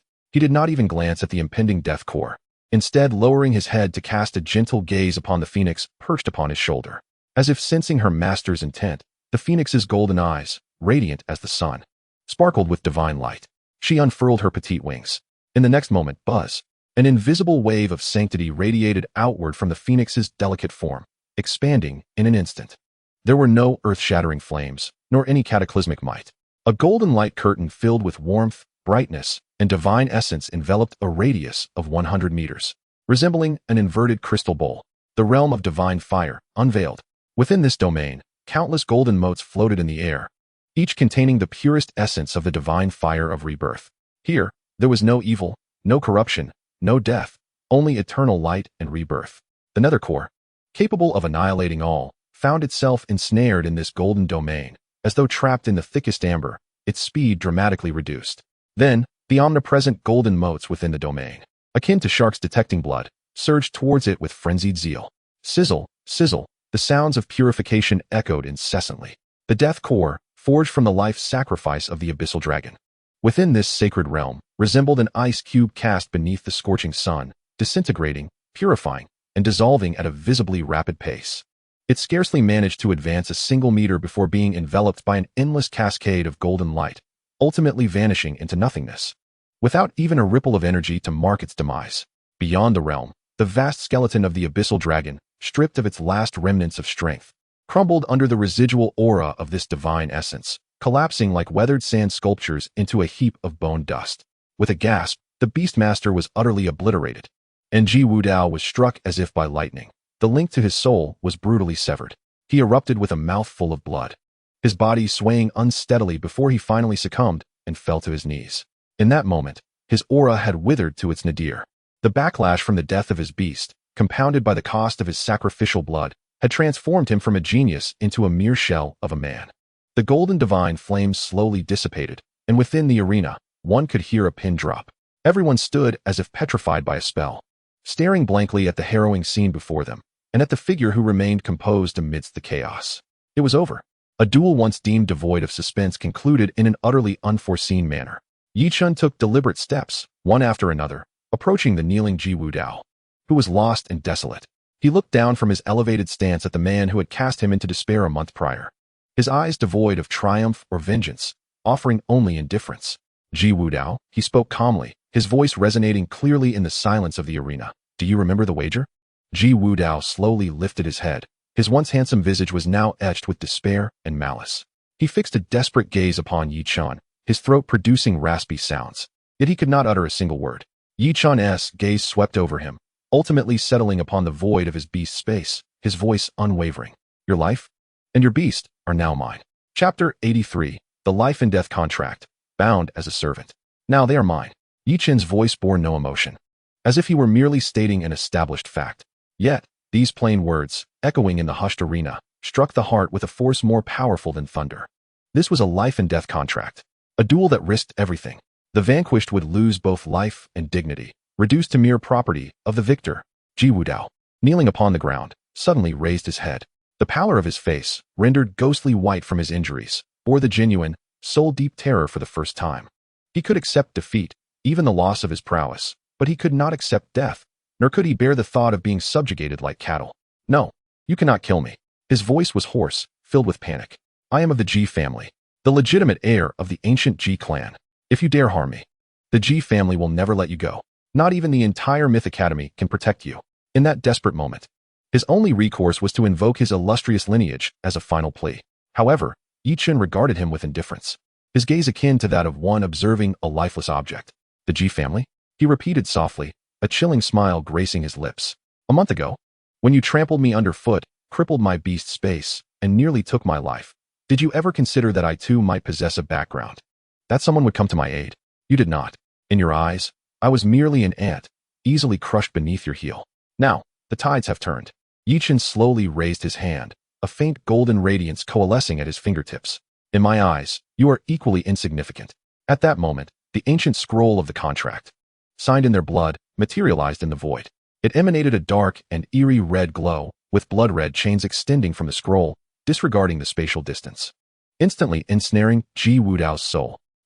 Ji Wudao let out a piercing scream, feeling as if his soul were plunged into boiling oil, torn apart and refined by an irresistible force of law. That was the power of the contract executing its final judgment to obliterate the soul of the vanquished. As Ji Wudao's life essence teetered on the brink of extinction, atop the platform, Principal Wei Yuan's expression finally shifted. He could permit a fair duel, even acquiesce to Ji Wudao's downfall, but he could not stand idly by and watch a scion of the Ji family perish within the academy. Such an event would bring tremendous trouble to the Myth Academy. Stop. Wei Yuan's figure vanished from the platform in an instant, reappearing beside Yi Chun. He extended his hand, a gentle yet vast power surging forth in an attempt to halt the tightening blood-red chains. Yet, at that moment, a force even more domineering, ancient, and imbued with supreme authority descended upon the entire central arena like the collapse of the heavens. Such audacity! An ancient and furious voice resonated, seemingly emanating from the heavens above, exploding within the souls of all present. Dare you harm my Ji family's prodigy? You seek death. Accompanied by this furious proclamation, the space above the arena distorted violently, and a colossal azure hand, formed from overwhelming energy, tore through the clouds, descending with terrifying might capable of crushing mountains. Aimed directly at Yichen below, an emperor-level powerhouse. Moreover, a Season 1. Merely the residual force emanating from that massive hand left the thousands of students present gasping for breath, their souls trembling. With some weaker beasts collapsing unconscious under the heavy pressure, Principal Wei Yuan's expression darkened. He too unleashed his imperial aura, forming an invisible barrier to barely withstand the Azure Hand's onslaught. Ji Xian, do you dare to be reckless in my Myth Academy? Wei Yuan roared defiantly. Wei Yuan, this child seeks to kill my Ji family's heir. If you dare intervene, I shall raise your Myth Academy to the ground today. The ancient voice was unyielding, brimming with undeniable murderous intent. In the skies above, the auras of the two emperor-level powerhouses clashed violently, igniting a fierce celestial phenomenon. Yet on the ground, Yichen appeared utterly oblivious to the cataclysmic force looming above him. His gaze remained cold, fixated upon Ji Wudao, who was struggling on the precipice of life and death. Then glancing back at the imperious azure hand in the sky, wish to save him? Attempt to pressure me with force? A glint of chilling mockery and madness flickered in Yichen's eyes. He did not cease. Rather, he intensified the output of his mental energy. The blood-red contract chains tightened further. You. The voice from above clearly did not anticipate Yichen's audacity, and its fury intensified. Yichen, no. Wei Yuan urgently cautioned. However, just as everyone believed Yichen would disregard everything to slay Ji Wudao, igniting an unprecedented conflict, his actions suddenly altered. His finger, which had been urging the contract, traced an arcane trajectory through the air. The blood-red light, poised to execute the obliteration decree, abruptly shifted. The eerie crimson hue faded rapidly, replaced by a deeper, more domineering black. If the red symbolized death, then this black represented absolute dominion. Edict, life and death contract, convert death into servitude. Yichen's frigid voice resounded like the final decree of a deity. The inky chains of law, once mercilessly tearing at Ji Wudao's soul, have now transformed into an intricately woven mark of servitude, imbued with profound humiliation, seared deep into the very essence of his being. Aya! Ji Wudao let out a scream. 100 times more harrowing than before. It was not merely the agony of the flesh, but the utter annihilation of his dignity. The complete stripping away of his identity, an exquisite torment. As the radiance faded, Ji Wudao collapsed to the ground, convulsing, the spark in his eyes, filled with resentment, terror, and unwillingness, vanished in an instant, replaced by an absolute void and obedience, akin to that of a marionette. A dark mark, inscribed with the character for slave, flickered upon his forehead. Above, the colossal azure hand of energy froze, and the ancient voice fell into a profound silence. Ji Xian, the venerable ancestor of the Ji clan, clearly did not anticipate that Yi Chun would respond to his threat in this manner. To slay Ji Wudao would incite the Ji family's relentless vengeance. Yet now, Yi Chun had claimed the heir of the Ji clan as his servant before the eyes of the entire world. This humiliation surpassed death itself, engulfing the Ji clan in a thousandfold disgrace. The arena was engulfed in a deathly silence. All present were rendered numb by Yi Chen's earth-shattering maneuver. Slowly, Yi Chen withdrew his hand, casting not a single glance at the prostrate Ji Wudao. He raised his head, his gaze serene as he met the heavens, seemingly locking eyes with the hidden ancestor of the Ji family. He spoke softly, "Your grandson is now mine. Do you have any objections?" Chapter 84, The Emperor's Fury. Unending Retribution. Do you have any objections? As these unassuming words slipped from Yi Chen's lips, time itself seemed to freeze within the central martial arena. The air was deathly still, the sound of a pin dropping could be heard. All held their breath, hearts racing, their astonished gazes converging upon the young figure. He was daring to provoke an emperor-level powerhouse. The azure hand, looming in the heavens, trembled violently in response to its master's unfathomable rage, the oppressive force distorting and tearing apart the very fabric of space beneath it. "You little beast," the ancient, wrathful voice thundered, each word resounding like divine thunderclaps in the ears of the spectators, laden with an unabashed murderous intent capable of freezing souls. "You are courting death." No sooner had the words left his lips than the azure hand, devoid of hesitation, descended upon Yi Chen's head with the terrifying power to annihilate all. Should this strike land, not only Yi Chen, but half the arena would surely be reduced to rubble. However, at that critical moment, the somewhat stooped figure of Headmaster Wei Yuan resolutely stepped in front of Yi Chen. "Ji Xian, you are being utterly reckless." Wei Yuan's hair stood on end, his murky old eyes blazing with fierce light. He too extended a hand, and a seemingly unremarkable, yet weighty as the earth, barrier of earthy yellow energy instantly materialized, firmly supporting the descending azure hand. Boom! The clash of two emperor-level forces resonated silently in the air, creating shockwaves visible to the naked eye that swept outward in all directions. The defensive barrier at the edge of the arena was instantaneously activated, flashing with blinding light and emitting a strained humming sound. "Wei Yuan," the furious Ji Xian bellowed from the sky, "are you truly willing to sever all ties with my Ji family for the sake of this mere child?" "Sever ties?"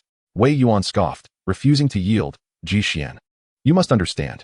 This is the Myth Academy, not the back garden of your Ji family." The duel between Yi Chen and Ji Wudao established a life-and-death contract, witnessed by the masses, with heaven and earth as witnesses. Your grandson is simply outmatched. Having lost, he must accept it. To openly undermine the victor on my Myth Academy's grounds is to declare enmity with my academy and the laws of the entire human alliance. Wei Yuan's voice was resolute and resonant, clearly echoing throughout the arena.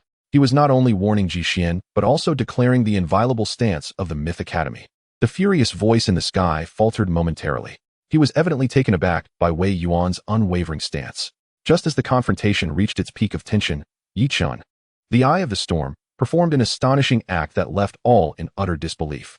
He did not even glance upward at the Emperor's conflict. Instead, he cast his indifferent gaze upon the soulless Ji Wudao, whose spirit had been branded. "Kneel." He uttered two simple words, yet they bore an undeniable authority of law. Ji Wudao let out a tortured scream from his throat, his body quaking violently, the remnants of his consciousness desperately resisting this ultimate humiliation. Yet the mark of servitude, etched deep within his soul, erupted with a dark radiance, forcefully commandeering his body. Under the watchful eyes of the multitude, the once insurmountable prodigy of the Ji clan slowly transformed from a prone position into a standard kneeling posture, bowing his once proud head before Yi Chen. This act of submission struck like an invisible slap across the face of the ancestral figure of the Ji family in the heavens. "You seek death." Ji Xian was utterly incensed. The azure hand flared with intense light, seemingly prepared to obliterate everything in its path, including Wei Yuan's defense. However, at this critical juncture, a clear and resonant cry, imbued with sanctity and authority, suddenly rang out from Yi Chen's shoulder. The sound was not loud, yet it possessed an enchanting power capable of piercing through all. It disregarded the clash of imperial might, resonating deep within the souls of every living being present. Whether it was the enraged Ji Xian or the fully defensive Wei Yuan, both were momentarily taken aback by the sound of the cry. They could distinctly sense that within that cry lay an ancient, transcendent power, surpassing their existing laws, a supreme divinity. It was as if an ancient deity, disturbed from its slumber by the clamor of mortals, had uttered a discontented murmur. Just the sound alone instilled an inexplicable sense of trepidation and unease in the hearts of these two seasoned emperor-level powerhouses. In the heavens, the swelling azure light gradually receded, and ultimately, the hand that had obscured the sun and sky dissipated slowly into the air, filled with endless resentment and bitterness. The emperor's oppressive aura ebbed away like a receding tide. What a fine myth academy. What a remarkable Yichun. Jishin's cold, piercing voice reverberated one last time over the arena. This humiliation shall be remembered by the Ji family. Boy, clean your neck and await your fate. This grudge will not end until one of us is dead. As his words fell, the terrifying aura belonging to the Ji family's ancestor vanished without a trace. Only at this moment did the thousands of students in the arena, who had been gasping for breath under the pressure, finally begin to inhale deeply. As if they had survived a calamity, and soon erupted into a cacophony of astonished discussions and praises. They had witnessed the birth of a legend. On the high platform, Wei Yuan retracted his imposing aura, gazing at Yi Chen's calm silhouette, his expression a tapestry of complexity, admiration, awe, but mostly a profound concern. Yet Yi Chen, from beginning to end, paid no heed to the gazes of those around him. He turned to the kneeling Ji Wudao, now resembling a puppet, and spoke with measured calmness. Stand. Follow me. With that, he strode towards the exit of the arena. Behind him, Ji Wudao's gaze was vacant, mechanically rising to his feet. Following closely like a silent shadow, one man, one bird, and one servant slowly departed amidst countless eyes filled with awe, fervor, and fear, leaving behind a legend that would reverberate throughout the academy, and the beginning of a tempest from ancient aristocratic families. Chapter 85, Aftershocks and Gains.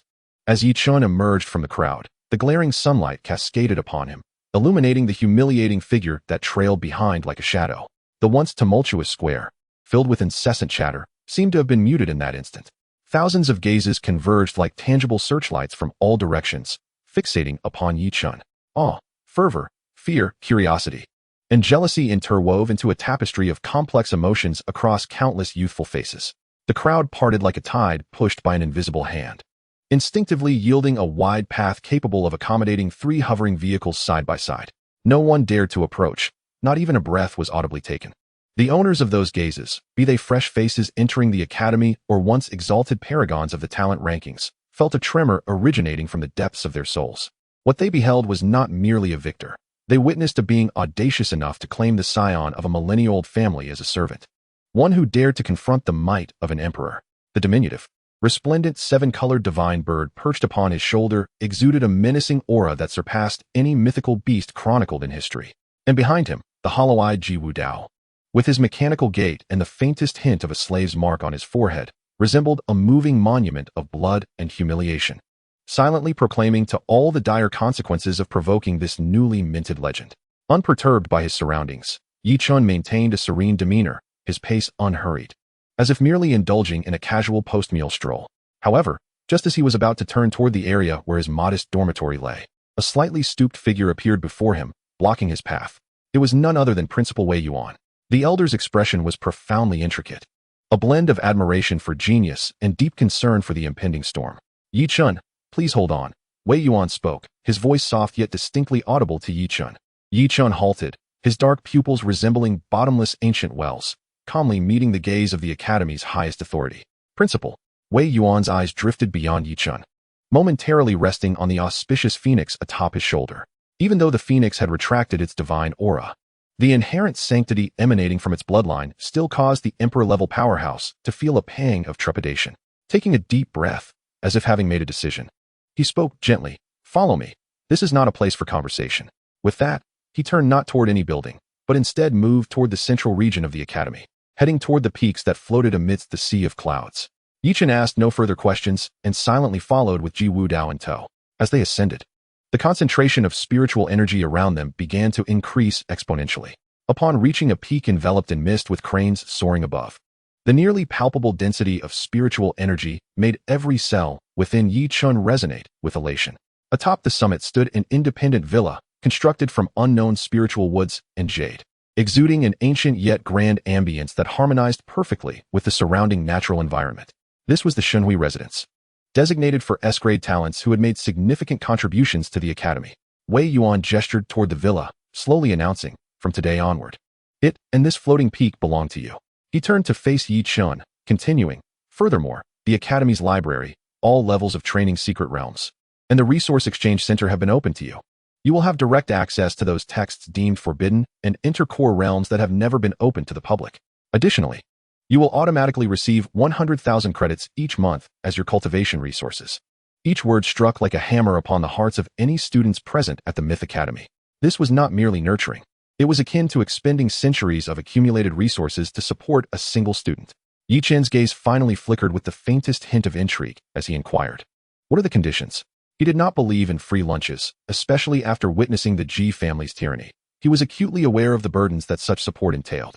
"There are no conditions," Wei Yuan replied, shaking his head, genuine admiration and sincerity shining through his murky old eyes. "You have earned honor for the academy, and more importantly, you upheld the rules and dignity of the life and death contract under the Emperor's pressure. This is what you deserve." The essence of the Myth Academy is not to cultivate flowers in a greenhouse, but to tirelessly nurture towering trees that can truly lead humanity and cleave through darkness in the future. At this juncture, his tone shifted, adopting an unprecedented seriousness. "However, Yi Chen, you must understand that while you have triumphed today, you have also attracted immense trouble. The Ji family, as an ancient lineage with over 1,000 years of heritage, is far from simple. They will not relent. Ji Xian's retreat today was due to the Academy's rules and the intimidation of your beast.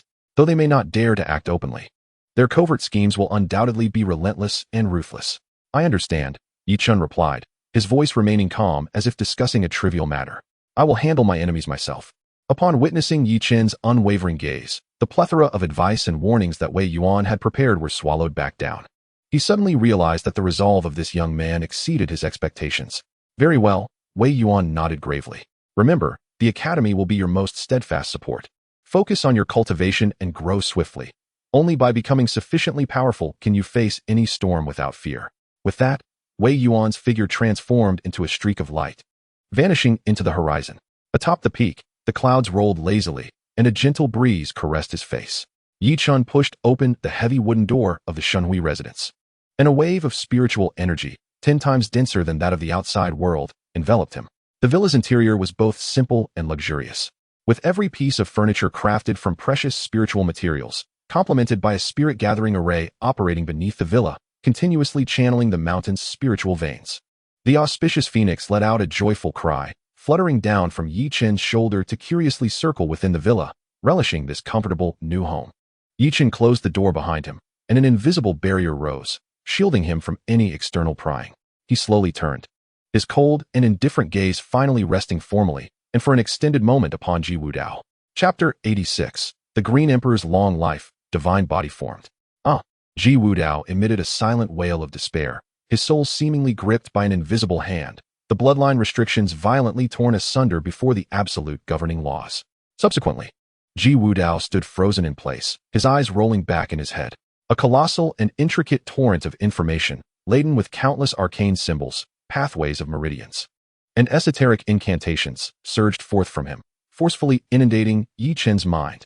This was the true first purpose behind his enslavement of Ji Wudao.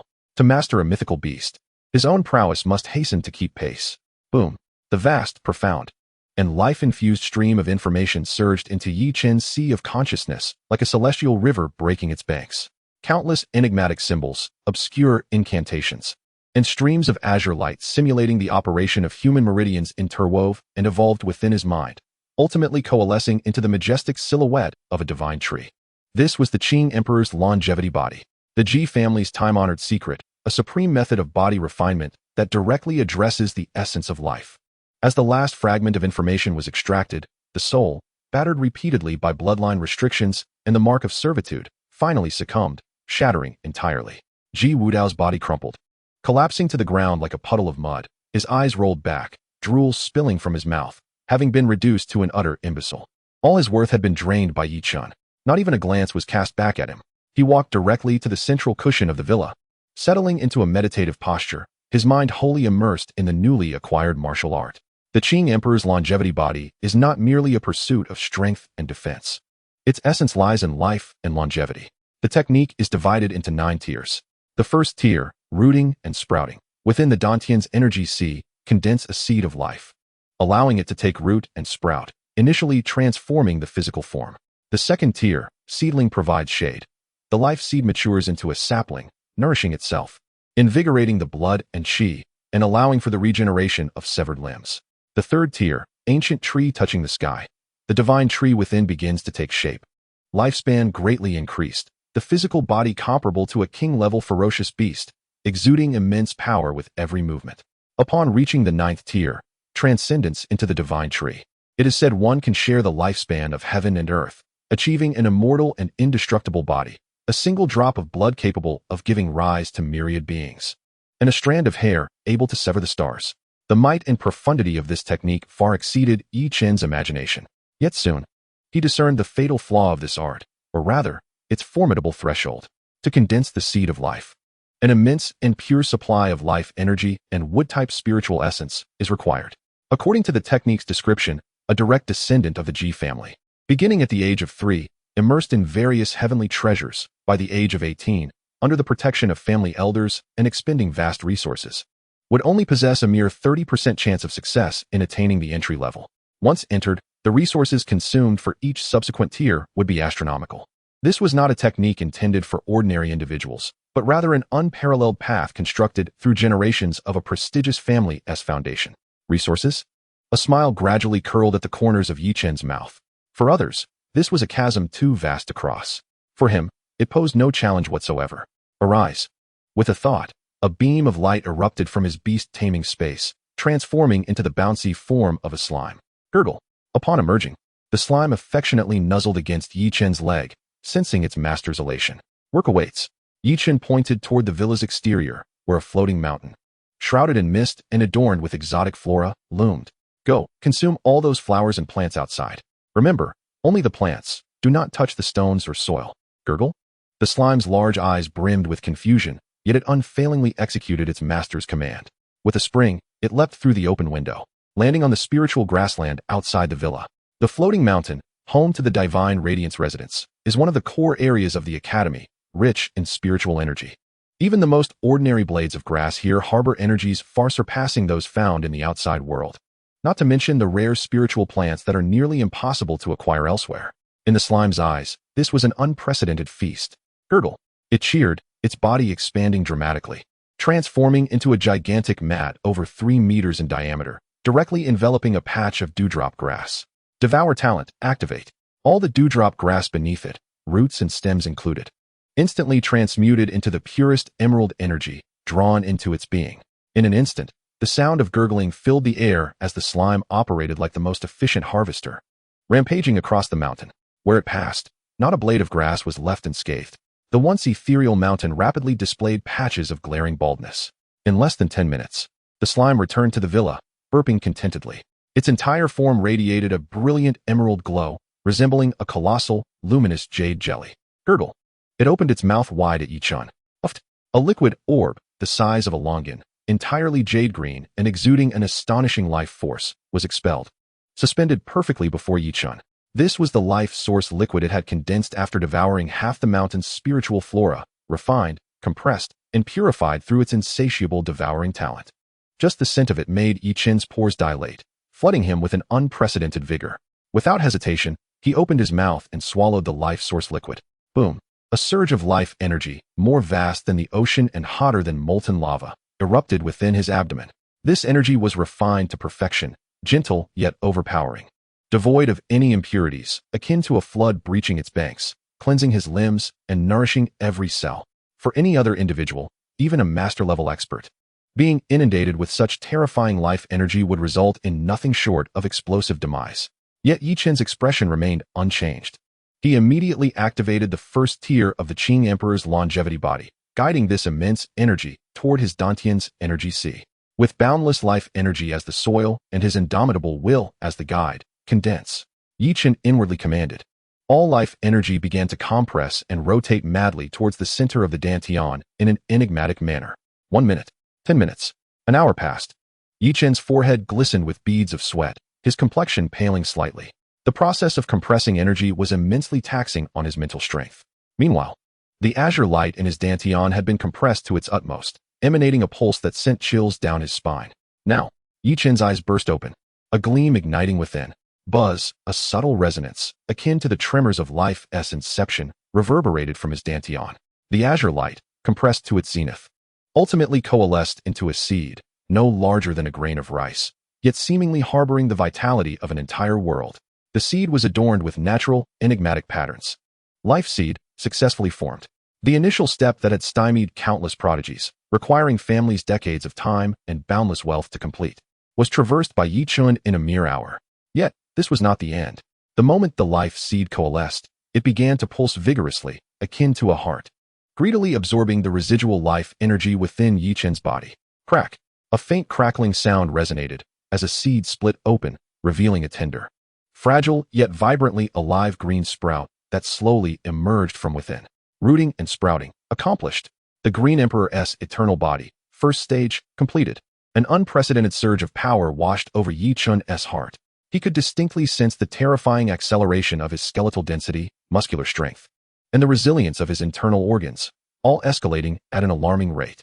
His already extraordinary physique, bolstered by his formidable soul power, was now undergoing a monumental transformation.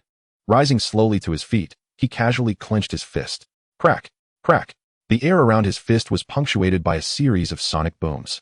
Is this the power of the body refinement technique? Yichen, feeling the inexhaustible vitality coursing through him, gazed deeply into the distance. At this moment, he realized that even without summoning any beasts, his physical prowess alone was sufficient to easily overpower any beastmaster below the master level. He lifted his gaze, looking out the window at the half-remaining spirit plant garden, a glimmer of light flashing in his eyes. The Divine Dawn residence arrived just in time. For him now, this place was not merely a residence of the immortals, but rather the optimal pasture for his burgeoning strength. Chapter 87. The Frenzied Pasture, the Shorn Mountain. As he felt the vibrant life force surging within him, Yichen slowly exhaled a breath of turbid air. This breath carried a faint aroma of fresh grass, swirling down to the ground, where it visibly nourished a tender green seedling sprouting from a crack in the jade stone tiles. Even at this initial stage, the effects were astounding. Yichen turned his focus inward to his dantian, where the life seed, akin to a beating heart, pulsated gently. With each pulse, a pure stream of life energy flowed forth, nourishing and strengthening his entire being incessantly. His skin shimmered more brilliantly than before, with a faint light of vitality coursing through it. His bones were tougher than steel, each joint emitting a delicate sound reminiscent of metal clashing. His senses sharpened to an unprecedented level, allowing him to clearly hear the sound of clouds flowing beneath the mountain peaks. Yet, this was still insufficient. The immense azure hand of Ji Xian, the ancestral figure of the Ji family, had left a profound impression upon him. He understood that, in the presence of true imperial-level powerhouses, his current strength still resembled that of an ant. He needed greater power. Goo! The slime hopped to Yichen's side, affectionately bumping against him, proudly puffing up its plump form. It sensed that the life essence it exuded was immensely beneficial to its master. Yichen looked down at the little creature, a smile flickering in his eyes. Well done, but the task is not yet complete. His gaze shifted to the remaining half of the celestial mountain outside the window. Go forth and consume every edible plant outside. Goo!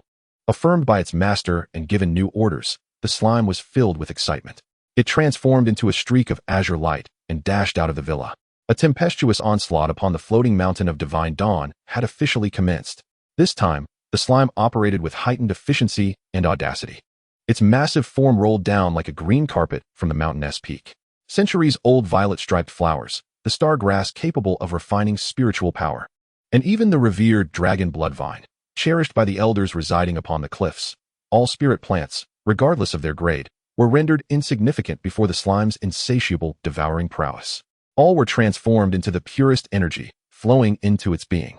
The entire mountain trembled lightly as countless essences of spirit plants were instantaneously drained, causing the once abundant spiritual energy to grow sparse. Meanwhile, within the villa, Yichen closed his eyes once more. One concentrated vial of life essence after another was relentlessly fed into his body by the slime.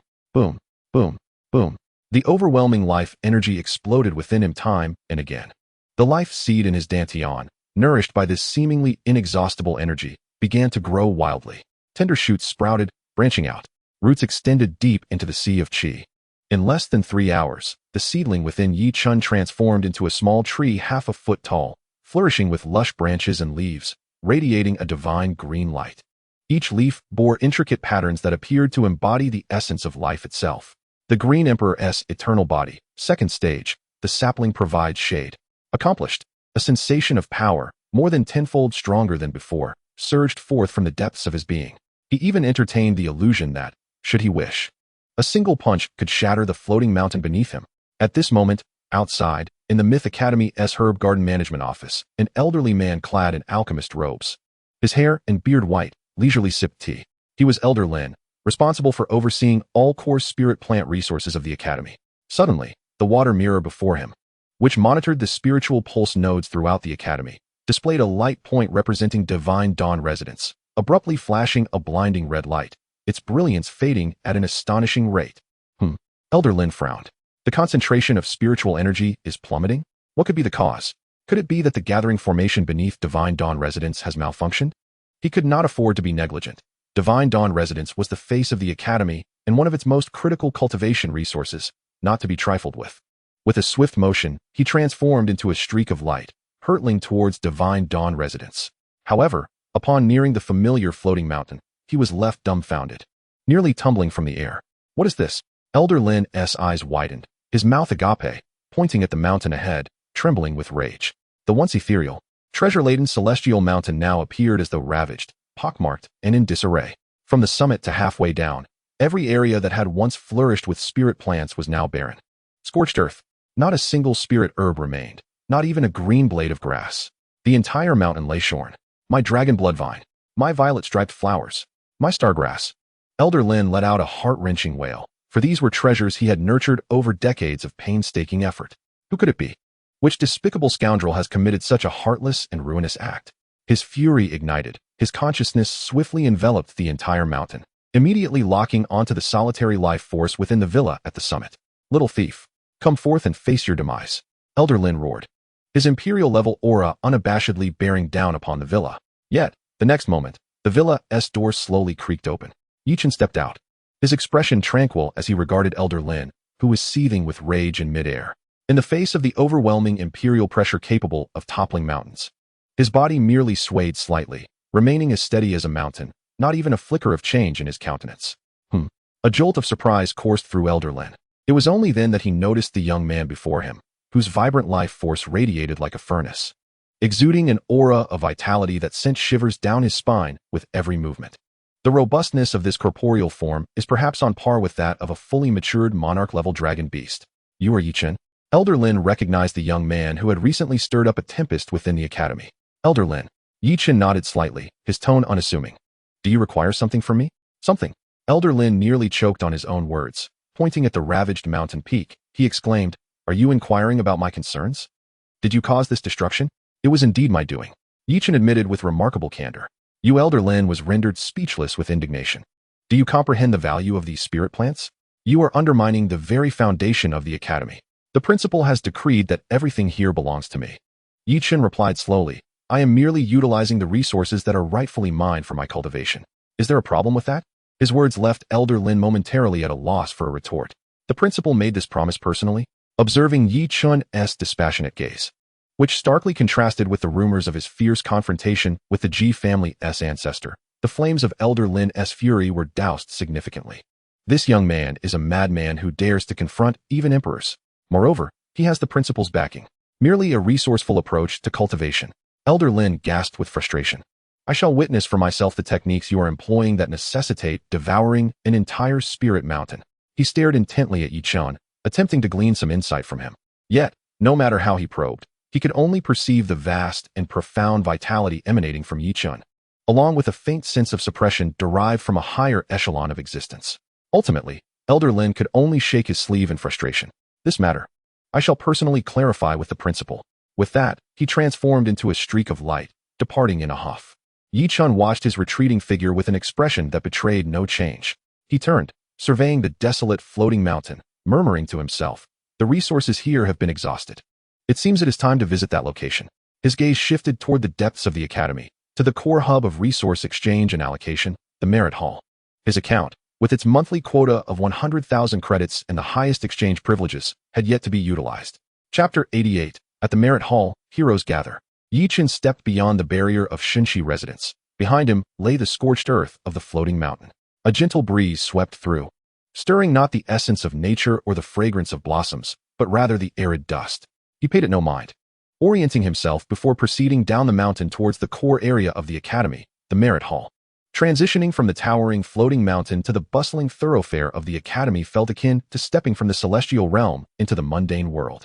As Yichin's silhouette emerged onto the main avenue, the previously lively thoroughfare fell into an eerie silence.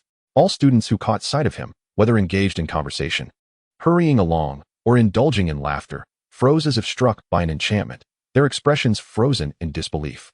In the next moment, the crowd parted like butter under a hot knife, retreating in a state of panic to clear a wide path.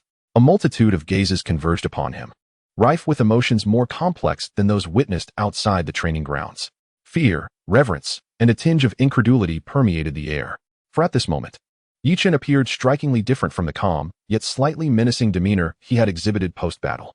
Clad in simple student garb, his dark hair gently swayed in the breeze, and his skin glimmered under the sunlight as if suffused with a layer of radiant treasure.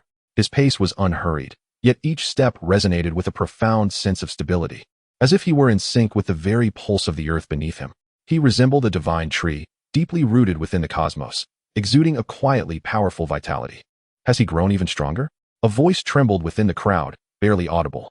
It must be an illusion, right? Just a day has passed. Yet the sensation is more daunting than facing a monarch-level beast. A monster, truly a monster. Yichen remained oblivious to the murmurs, his gaze fixed ahead. Just then, amidst the retreating throng, a figure approached him instead of retreating. It was a woman, adorned in a flowing pale green gown, her figure graceful, exuding an ethereal charm reminiscent of the moon. Her presence seemed to usher in a refreshing breeze into the oppressive atmosphere. Lu Xinyu, the third-ranked prodigy on the talent roster. What does she intend? Is she going to advocate for Jiwu Dao? Impossible. The Lu family and Ji family have always been at odds. Amidst the gasps of the onlookers, Lu Xinyu halted 3 steps before Yichen, nodding slightly. Her gentle voice resonating. Yichen, is there something you wish to discuss? Yichen paused, gazing at her with calm composure. He recognized her as a senior member of the student council, a formidable force with a mythological-level bloodline beast, a young sapling of the world tree. Lu Xinyu's beautiful eyes reflected a blend of curiosity and gravity as she regarded Yichen intently, stating, I do not represent the student council. I come to you in a personal capacity to offer a word of caution. The Ji family possesses intricate connections within the military and the upper echelons of the alliance. They will not relent easily. The academy can shield you temporarily, but once you step beyond its gates, you will undoubtedly face relentless pursuit. Thank you for the warning. Yichen's response was succinct. Lu Xinyu was taken aback by his nonchalant demeanor, as if she were merely discussing a trivial matter. She could sense the rich and overwhelming vitality radiating from Yichen, which left her utterly astonished.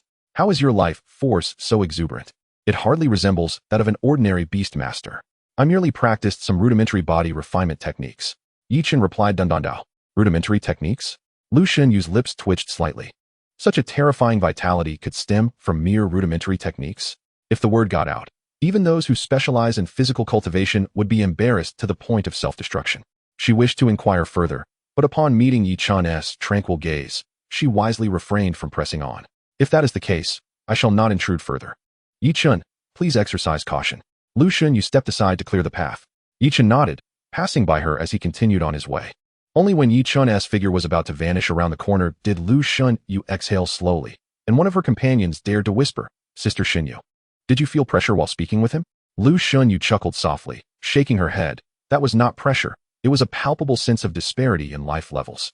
My sapling of the world tree even transmitted a mix of longing and trepidation just now. He is far more unfathomable than we imagine. Traversing several streets, the grand edifice of the Merit Hall, a fusion of classical and technological styles, came into view. This place is among the most bustling in the entire academy, with countless students entering and exiting, exchanging resources and accepting tasks. However, before the Merit Hall, the expansive White Jade Plaza was currently filled with an unusually large crowd. The atmosphere distinctly different. All eyes were drawn, inexplicably, toward the center of the plaza. There, a woman clad in snow-white robes, exuding an air of icy elegance, stood quietly. She was tall and strikingly beautiful, and within a 3-foot radius around her, the air seemed to freeze, emanating a subtle chill that created an area where no one dared to tread. It is none other than the acclaimed first prodigy of this year's freshman, the Ice Phoenix goddess, Mu Bingxue, whose renown has even eclipsed that of many upperclassmen. She is waiting for someone. This thought simultaneously flickered through the minds of all present. Who could possibly warrant the attention of this icy deity, who is so singularly devoted to her cultivation? When Yichen's figure appeared at the entrance of the square, the answer became self-evident. Mu Bingxue's eyes, cold as the stars, cut through the crowd, locking onto Yichen with unerring precision. In an instant, the cacophony of the square faded into silence. On one side stood the newly emerged, unparalleled powerhouse, daring to challenge the Emperor himself. On the other, the Ice Phoenix Goddess, lauded as an extraordinary talent seldom seen in decades. The confrontation between these two titans thickened the air with palpable tension. Under the gaze of everyone, Yi Chan's steps did not falter. He strode directly towards Mu Bingxue, towards the grand entrance of the Hall of Merit. As Mu Bingxue observed him drawing closer, she felt a surge of life essence radiating from him, starkly contrasting with her own frosty aura.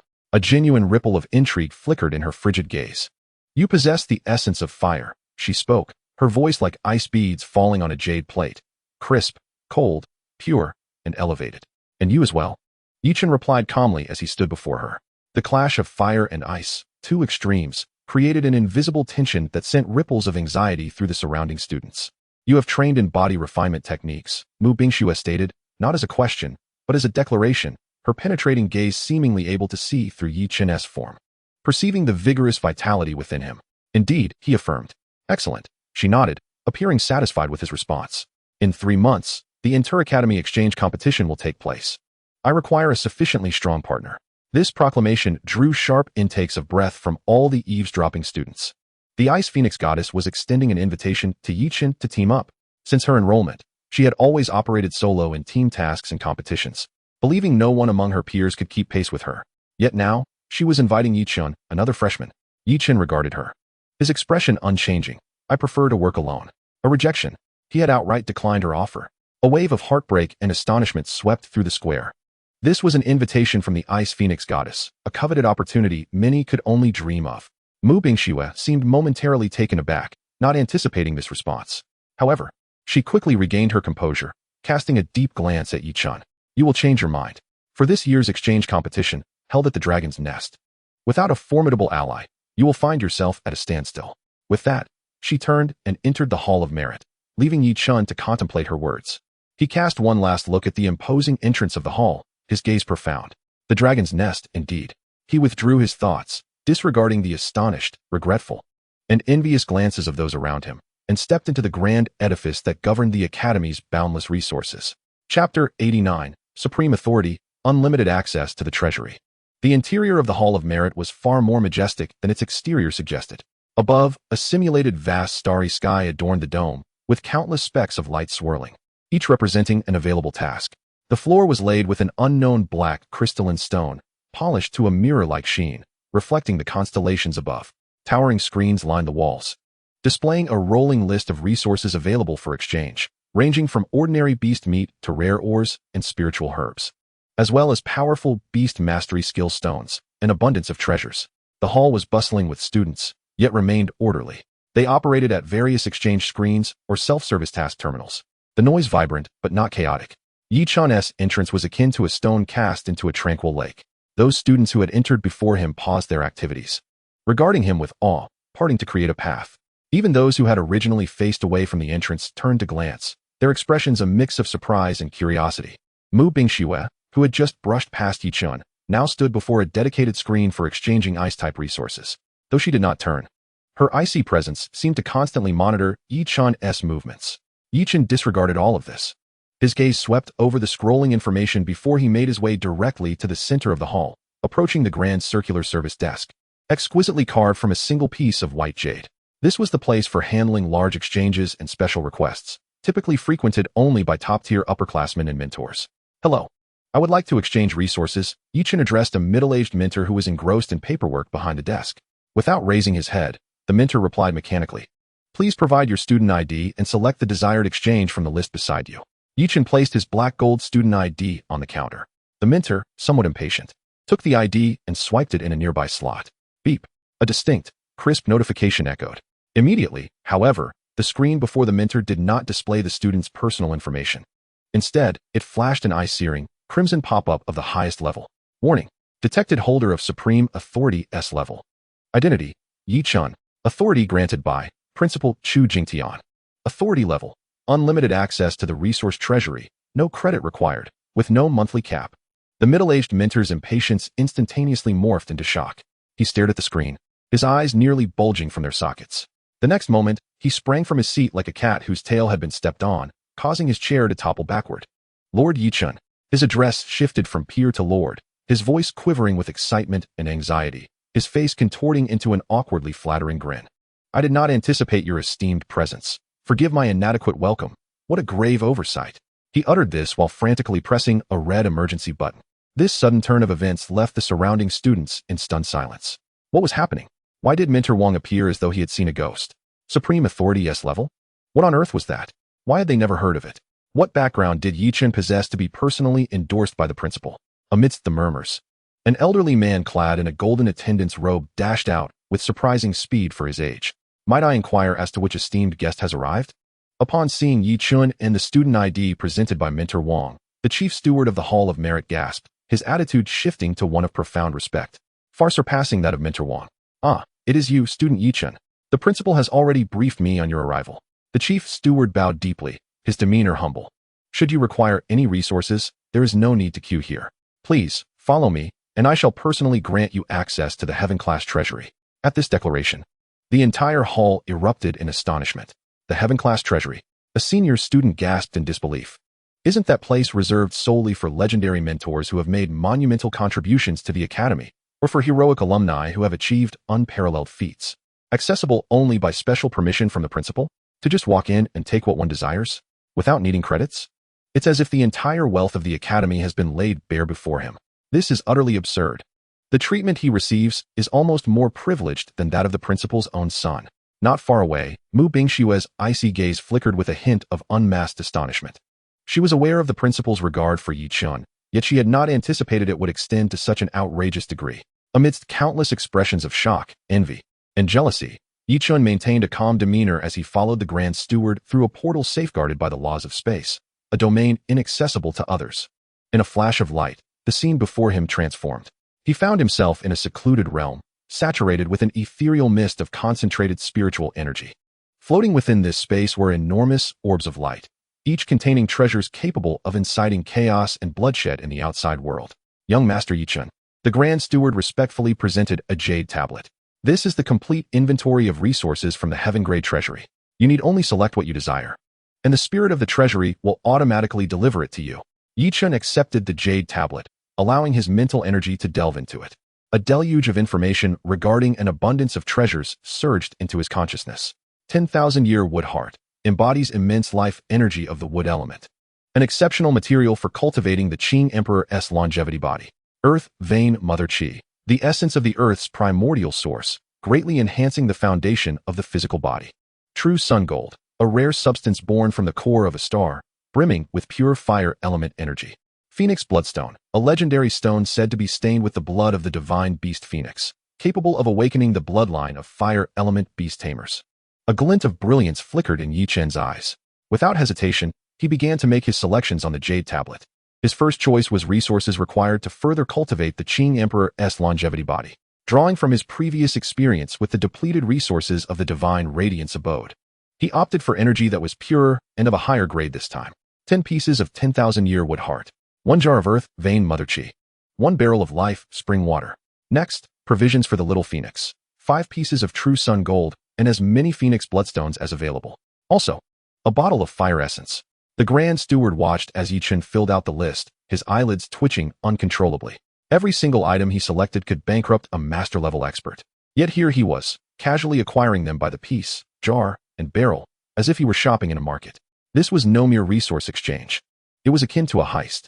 After a brief moment, Yi Chun ceased his selections and returned the jade tablet to the Grand Steward. "For now, this will suffice." The Grand Steward trembled as he received the tablet, performing a rough calculation that left him feeling dizzy. The value of just this small selection already exceeded 1/3 of the Academy's total annual revenue. "Please, wait a moment." As his words fell, the entire treasury space began to hum. One by one, the light orbs shattered, and the selected treasures transformed into streaks of flowing light, converging from all directions before finally hovering before Yi Chun, radiating a dazzling brilliance that illuminated the space as if it were a divine realm. Gazing at this mountain of treasures, a satisfied smile finally graced Yi Chun's face. With these resources, he was poised for a monumental leap in strength. Chapter 90. The Master Realm, Dual Sovereigns Stand. When Yi Chun returned to the hall of the Merit Palace, laden with a mountain of cultivation resources, the entire hall fell into an eerie silence once more. All eyes were fixed upon him, as if he were a living treasure trove. The unabashed radiance of the treasures, along with the occasional energy fluctuations seeping from the gaps of his spatial ring, sent shivers down the spines of the students present. Did he truly empty the heaven-grade treasury? Insanity, pure insanity. The Academy was seemingly expending all its resources to cultivate a myth. Even from a distance, Mu Bingshue's cold eyes betrayed a tumult of emotions. She could sense that among the treasures Yi Chun had brought out, several were items she had long coveted, requiring years of accumulated credits to exchange for. Yet Yi Chun had merely taken a stroll inside. Disregarding the myriad complex gazes directed at him, Yi Chun soon vanished, returning to his abode, the divine radiance abode. In the spacious hall of the villa, Yi Chun emptied all the resources he had exchanged. Boom. In an instant, the entire villa was engulfed in a radiant glow. The energy, rich to the extreme, intertwined, and even formed a tangible storm. Goo. Chirp. The slime and the little phoenix were summoned simultaneously, and the moment they appeared, their eyes went wide. Particularly the little phoenix, which gazed at the pieces of true sun gold radiating terrifying heat, along with the mound of phoenix bloodstones, nearly drooling. These are all for you. Yi Chun smiled slightly. But first, I need you to help me with something. He sat cross-legged, placing a piece of 10,000-year wood heart, the size of a human head and radiating boundless vitality, before him. Goo. The slime understood immediately. It opened its mouth wide and swallowed the 10,000-year wood heart in one gulp, its body instantly transforming into a brilliant green. Moments later, it expelled a highly concentrated droplet of azure liquid, devoid of all impurities, containing only the most refined life energy, which slowly floated towards Yi Chun. Commence cultivation. Yi Chun opened his mouth and swallowed the droplet. Boom. A surge of life energy, tenfold more potent than what he had extracted from the entire celestial mountain, erupted within him. Inside his dantian, the small life tree, now half a foot tall, seemed to be drenched in divine nectar, initiating a visibly frenzied growth. 1 foot, 3 feet, 1 zhang. The trunk thickened, its branches extending towards his limbs and vitals, while mystical golden patterns began to emerge on the vibrant green leaves. As all 10 pieces of 10,000-year wood heart were consumed, Yi Chun turned his attention to the heavy jar of earth vein mother chi. His bones crackled as his flesh was continuously torn and reassembled. His vitality, once as vigorous as a furnace, transformed into an ocean, each heartbeat resonating like thunder, causing the floating mountain to tremble slightly. 3 days later, as the last drop of life spring water was absorbed, Yi Chun slowly opened his eyes. 2 beams of azure light, seemingly tangible, flashed from his eyes, leaving 2 unfathomable holes in the opposite wall. The Qing Emperor's longevity body. 3rd layer, ancient tree soaring to the sky. The life tree within his dantian had blossomed into a towering ancient tree, resplendent with foliage. Boundless vitality circulated within him, ceaseless and eternal. Moreover, under the impetus of this overwhelming energy, his beast tamer rank smoothly shattered through the sturdy barrier. Master level 9 pinnacle, breakthrough. Master level at the tender age of 18. If this news were to spread, it would undoubtedly send shockwaves throughout the entire human alliance. Feeling the surging power within him, Yi Chun nodded in satisfaction. Now it's your turn. He glanced over at the 2 little creatures, who were already eagerly anticipating. Chirp. The radiant phoenix emitted a joyful cry, eagerly darting towards the pile of sun gold. As a nascent emperor-class divine beast, its foundation remained shallow, with its rank merely at the 1st tier of emperor. These resources represented the finest sustenance for solidifying and enhancing its power. Its diminutive beak pecked at the incredibly hard sun gold, effortlessly breaking off a small piece as if it were tofu, and swallowing it whole. Boom. Golden flames instantly enveloped its tiny form. The terrifying aura, inherently belonging to an emperor-class creature, began to ascend at an astonishing rate. Pinnacle of Emperor Tier 1. Emperor Tier 2. After it had consumed all the sun gold and phoenix bloodstone, an aura of sanctity, far more substantial and majestic than before, erupted with a resounding force. Chirp. A clear and melodious cry of the phoenix reverberated through the heavens, as if to pierce the very sky. The golden flames surrounding it suddenly contracted, transforming into a towering pillar of fire that shot skyward, directly melting a sizable hole in the roof of the Divine Dawn residence. Within the fire pillar, the phoenix's size surged to over 10 meters, its fiery red feathers becoming resplendent and dazzling, each plume seemingly forged from divine solar crystals.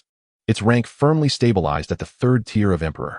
Meanwhile, the evolution of the slime appeared both peculiar and silent. It devoured all the energy impurities expelled during Yi Chun's cultivation, along with the leftover fragments of treasures. Its elastic body began to twist and morph, the original azure hue gradually fading into a profound black, as if capable of engulfing all light.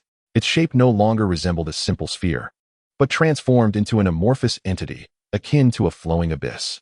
A disquieting wave, filled with an aura of destruction and devouring, slowly radiated from within it.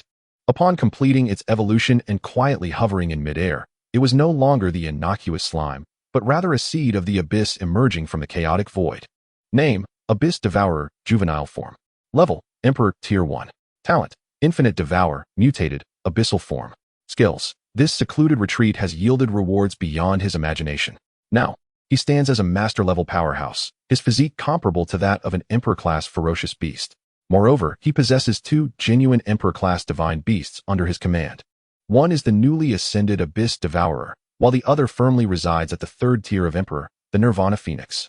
Such a formidable lineup, not only among the new generation, but even within the entirety of the Human Alliance's young elite, is enough to sweep all challenges aside. Mu Bingxue. Yi Chen softly uttered this name, his gaze filled with intrigue. The Dragon's Nest and the 5 Academies exchange competition seemed poised to be quite fascinating. Chapter 91, Schedule Announcement. The Might of the Chief. During the 3 days of Yi Chen's seclusion, the Mythical Academy was rife with undercurrents. On the first day, the primordial energy above the Divine Dawn residence was siphoned away, forming a colossal energy vortex visible to the naked eye, resembling an inverted funnel, frantically pouring into the floating mountain. The elemental mentors were all stirred, gazing from afar, their hearts racing. They could sense that at the vortex's center, the purity and magnitude of the energy had surpassed what was typically expected of master-level cultivation. On the 3rd morning, an extraordinary phenomenon occurred once more. A dazzling golden fire pillar, without warning, pierced through the clouds, directly melting a massive hole into the roof of the Divine Dawn residence, constructed from special fire-resistant materials. A sacred and imposing Emperor aura, like a boulder cast into a tranquil lake, though fleeting, stirred ripples that swept throughout the entire academy. Half of the academy's fire affinity beast tamers, regardless of their rank, prostrated themselves in that instant, trembling towards the direction of the Divine Dawn residence, emitting instinctual lamentations. The internal forum of the academy had long been overrun. Breaking news. The new freshman overlord Yi Chun has emerged from seclusion, showcasing a cataclysmic scene. The energy vortex rivals a natural disaster. With evidence, the Divine Dawn residence has suffered a severe breach. What is this golden fire pillar? My king-level flame lion was terrified.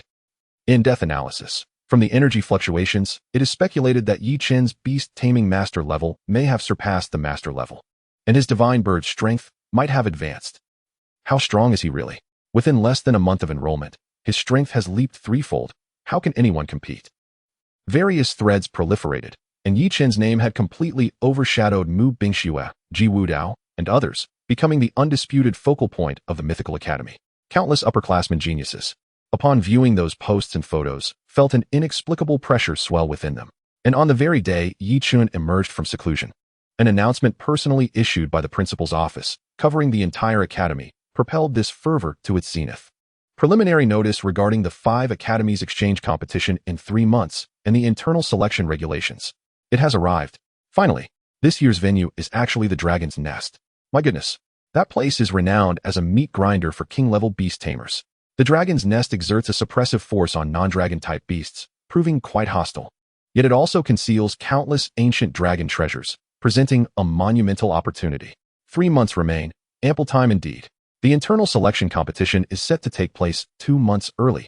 In just 1 month, this compels everyone to cultivate fervently. Amidst the myriad discussions among students, the details of the announcement slowly unfolded. This selection will break from convention. Aside from the first place on the genius rankings, the current academy chief, Lei Ao, automatically secures the captaincy, while the remaining 4 spots will be determined through an open challenge competition held a month later. Those ranked 2nd to 10th on the genius rankings may register. Additionally, those recommended by 3 or more mentors or holding a special approval from the principal will also be eligible to compete.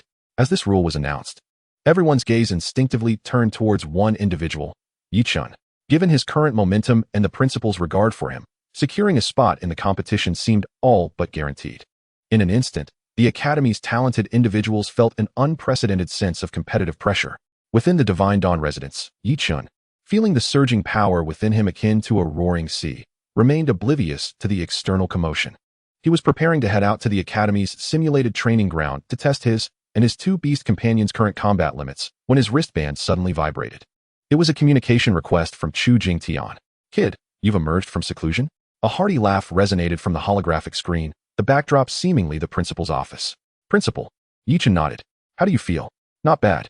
Haha, not bad. You've demolished one of my prized villas. Chu Jing Tian jested, before his expression turned serious. You've likely seen the notice regarding the exchange competition. The dragon's nest in 3 months will be a fierce battle.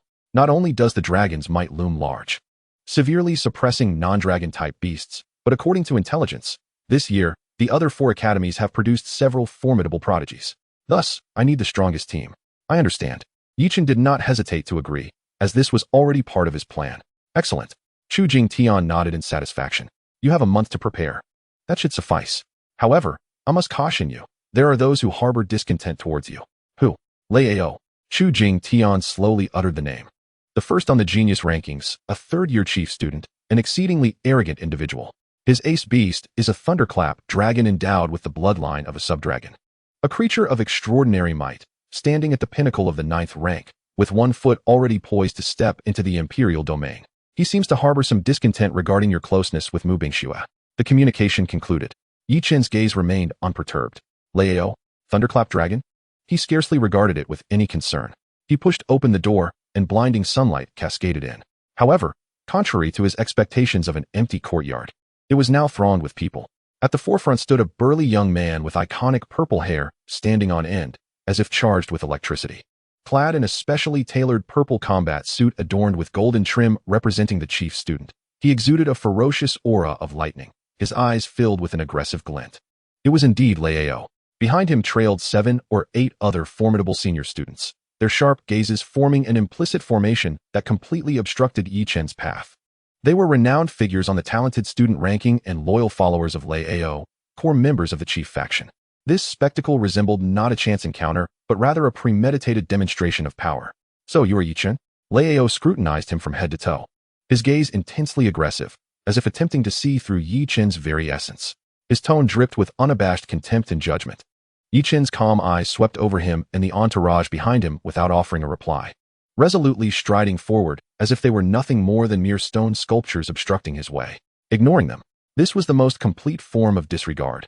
The faces of those behind Lei Ao darkened with fury, their expressions reflecting indignation, while Lei Ao himself instantly turned somber. As the chief student of the academy, he was accustomed to being the center of attention. He had never before been treated with such disdain. Stop, he bellowed. A tumultuous pressure mingled with tendrils of purple lightning surged toward Yichen like a tsunami. This was the formidable might of a top-tier beastmaster. Combined with the dragon's majesty of a half-step into the imperial realm, the air crackled with explosive sounds, and the ground beneath them bore fine cracks under the weight of the pressure. A typical master-level beastmaster would likely have been rendered unconscious and spitting blood under such force. However, Yichen's steps did not falter in the slightest. His pace remained unchanged. The overwhelming aura that could crush mountains seemed to dissipate within a mere 3 feet of him, melting away like spring snow under the fierce sun. Absorbed and assimilated by an invisible, yet far more profound vitality, leaving even the corners of his garments undisturbed. Lei Ao's pupils constricted in shock. He could distinctly sense that his pressure was not being forcefully resisted, but rather absorbed and harmonized with Yichen's unfathomable presence. This was far more terrifying than a mere clash. You possess some skill. No wonder you dare to be so arrogant. Suppressing his astonishment, he sneered. However, I must remind you, the command of the team in the exchange competition 3 months hence rests in my hands. I have no need for a disobedient rookie who only stirs up trouble. Do you understand? He paused, his gaze intensifying with an oppressive force as he enunciated each word. Also, keep your distance from Mu Bingxue. She is my chosen teammate and my woman. You would do well to recognize your place. Upon hearing this, Yichen finally halted. He slowly turned around, his eyes meeting Lei Ao's for the first time, his expression as indifferent as if he were gazing at a mere stone by the roadside, devoid of any emotional turbulence. Have you finished? Lei Ao's brow furrowed. Yichen's reaction was entirely unexpected. No anger, no fear, only a void of calm. This sensation irked him immensely. What do you mean? If you're done, then leave. Chapter 92. The Might of a Fist. The chief's position in jeopardy? Leave. One word. Spoken with a nonchalant air, devoid of any trace of hostility. Yet, this single utterance reverberated in the ears of Lei Ao and his faction like a thunderous clap, echoing deep within their souls. The air seemed to thicken, becoming oppressive in that instant. Time appeared to momentarily stand still. The expressions of the senior elites behind Lei Ao underwent a dramatic transformation, shifting from shock to disbelief and finally igniting into a tempest of indignation fueled by extreme humiliation. Impudent. How dare a mere freshman show such disrespect to senior Lei Ao? Do you think that defeating Ji Wudao grants you the right to challenge the authority of the chief? You foolish creature. The followers hurled vehement rebukes, their powerful master-level auras intertwining to form a net, attempting to crush Yi Chun with sheer force.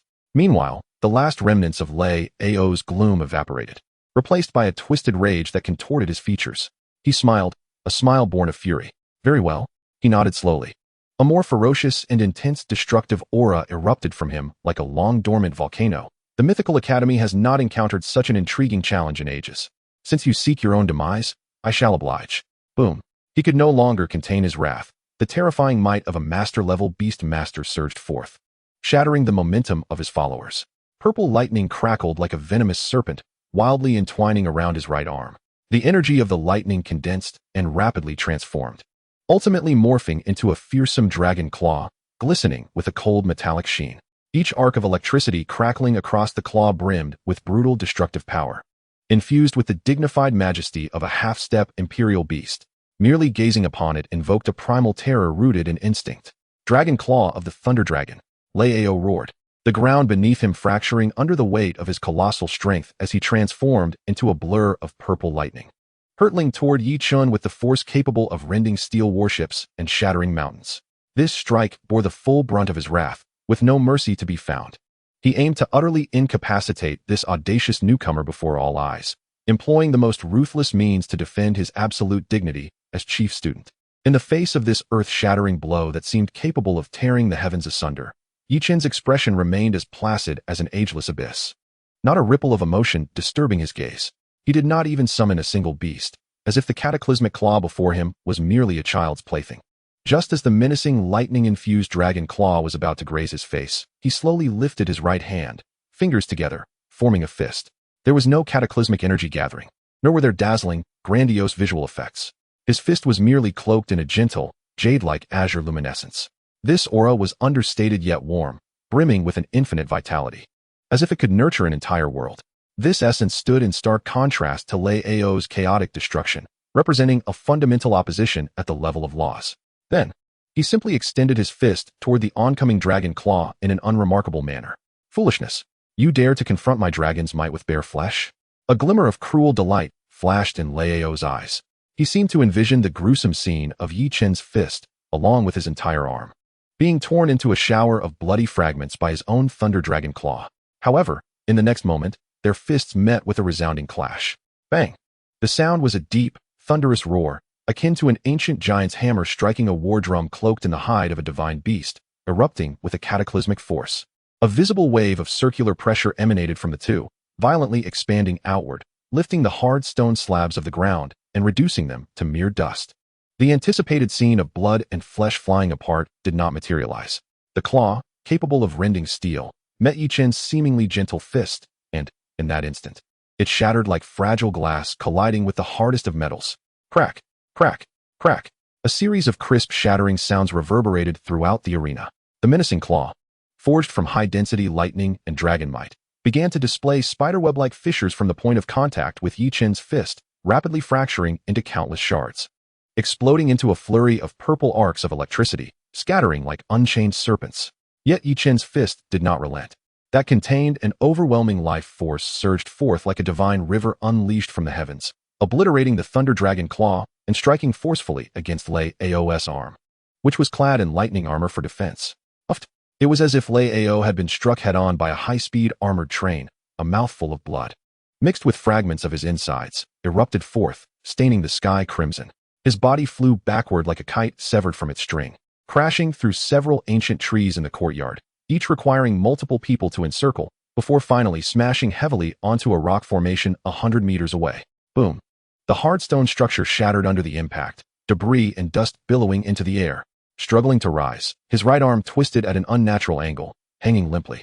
The bones within evidently shattered to pieces. The look in his eyes as he gazed at Yi Chun was stripped of its former disdain and arrogance, replaced instead with profound shock and disbelief. One punch. Merely one punch.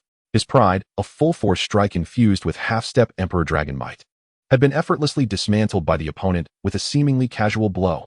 Not even a beast companion had been summoned. What in the world was this monstrous being? The entire vicinity of the Divine Dawn residence fell into a deathly silence. Lei Ao's followers stood as if petrified, mouths agape, staring blankly at the pitiful figure of Lei Ao, sprawled amidst the ruins, and then at Yi Chun, who calmly retracted his fist, his garments unwrinkled. Their minds went blank. The one they had proudly hailed as the strongest among the younger generation, the top student, had been so utterly defeated so decisively, so thoroughly. Yi Chun retracted his fist, not even glancing at Lei Ao, who was struggling in the debris. He turned, his gaze calmly sweeping over the group of upperclassmen who were now entirely stunned. Who else harbored dissent? His voice, though not loud, struck like an invisible hammer upon the hearts of all present. Each person, including several of the top 10 ranked elites, instinctively took a step back beneath Yi Chun's gaze. Then another, their faces drained of color, and they bowed their heads, not daring to meet his eyes. What a jest! If even the top student Lei Ao had been felled by a single punch, how could they approach without courting humiliation? This freshman was no mere human. He was a primordial beast clad in human skin. Seeing no one respond, Yi Chun dismissed them from his mind, turning to descend the mountain, as though he had merely swatted away an annoying fly. Just as his figure was about to vanish around the bend of the path, his nonchalant voice drifted back, resonating clearly in everyone's ears. You cannot maintain the position of top student. As his words fell, he disappeared from sight.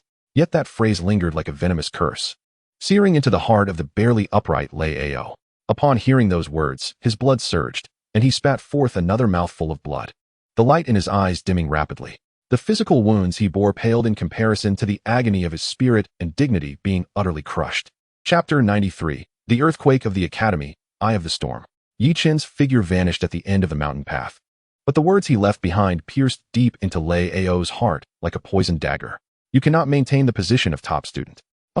Just as Lei Ao managed to prop himself up, those words struck him anew, causing him to unleash another torrent of blood.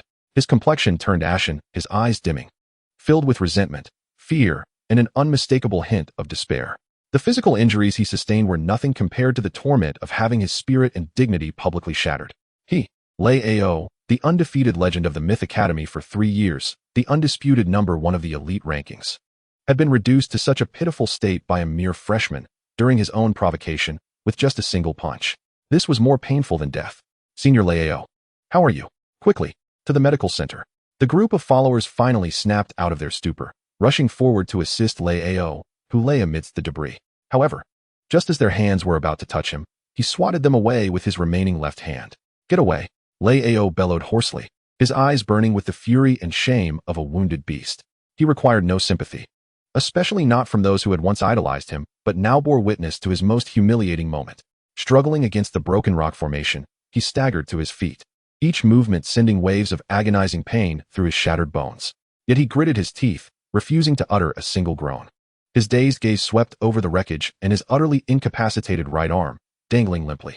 Finally, he lifted his head, fixating intently on the direction Yi Chun had vanished. His bloodshot eyes etched with an indelible hatred.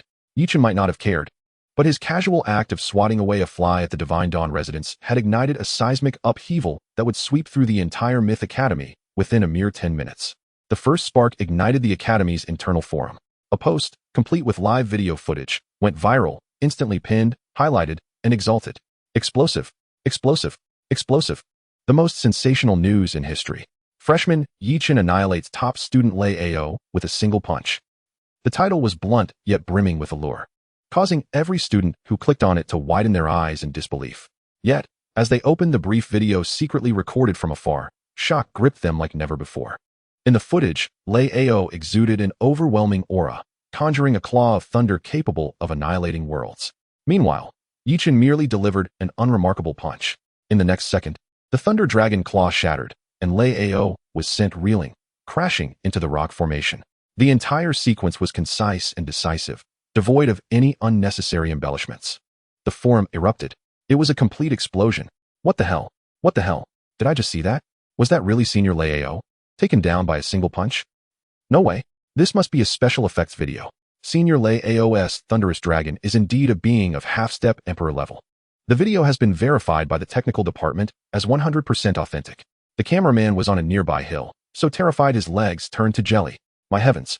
What manner of creature is this Yi Chun? Is he not merely a freshman? Without even summoning a beast, he has effortlessly defeated the peak master-level top student? You cannot hold on to the position of the top student.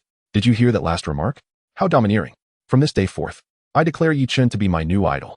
Has an era come to an end? The reign of Senior Lei Ao, who dominated the talents ranking for 3 years, has been abruptly terminated by a freshman with a single punch? Not only the students, but when this video circulated among the faculty, it similarly stirred a tempest. Countless instructors, engrossed in their lectures, could not help but lose their composure upon receiving the news on their phones.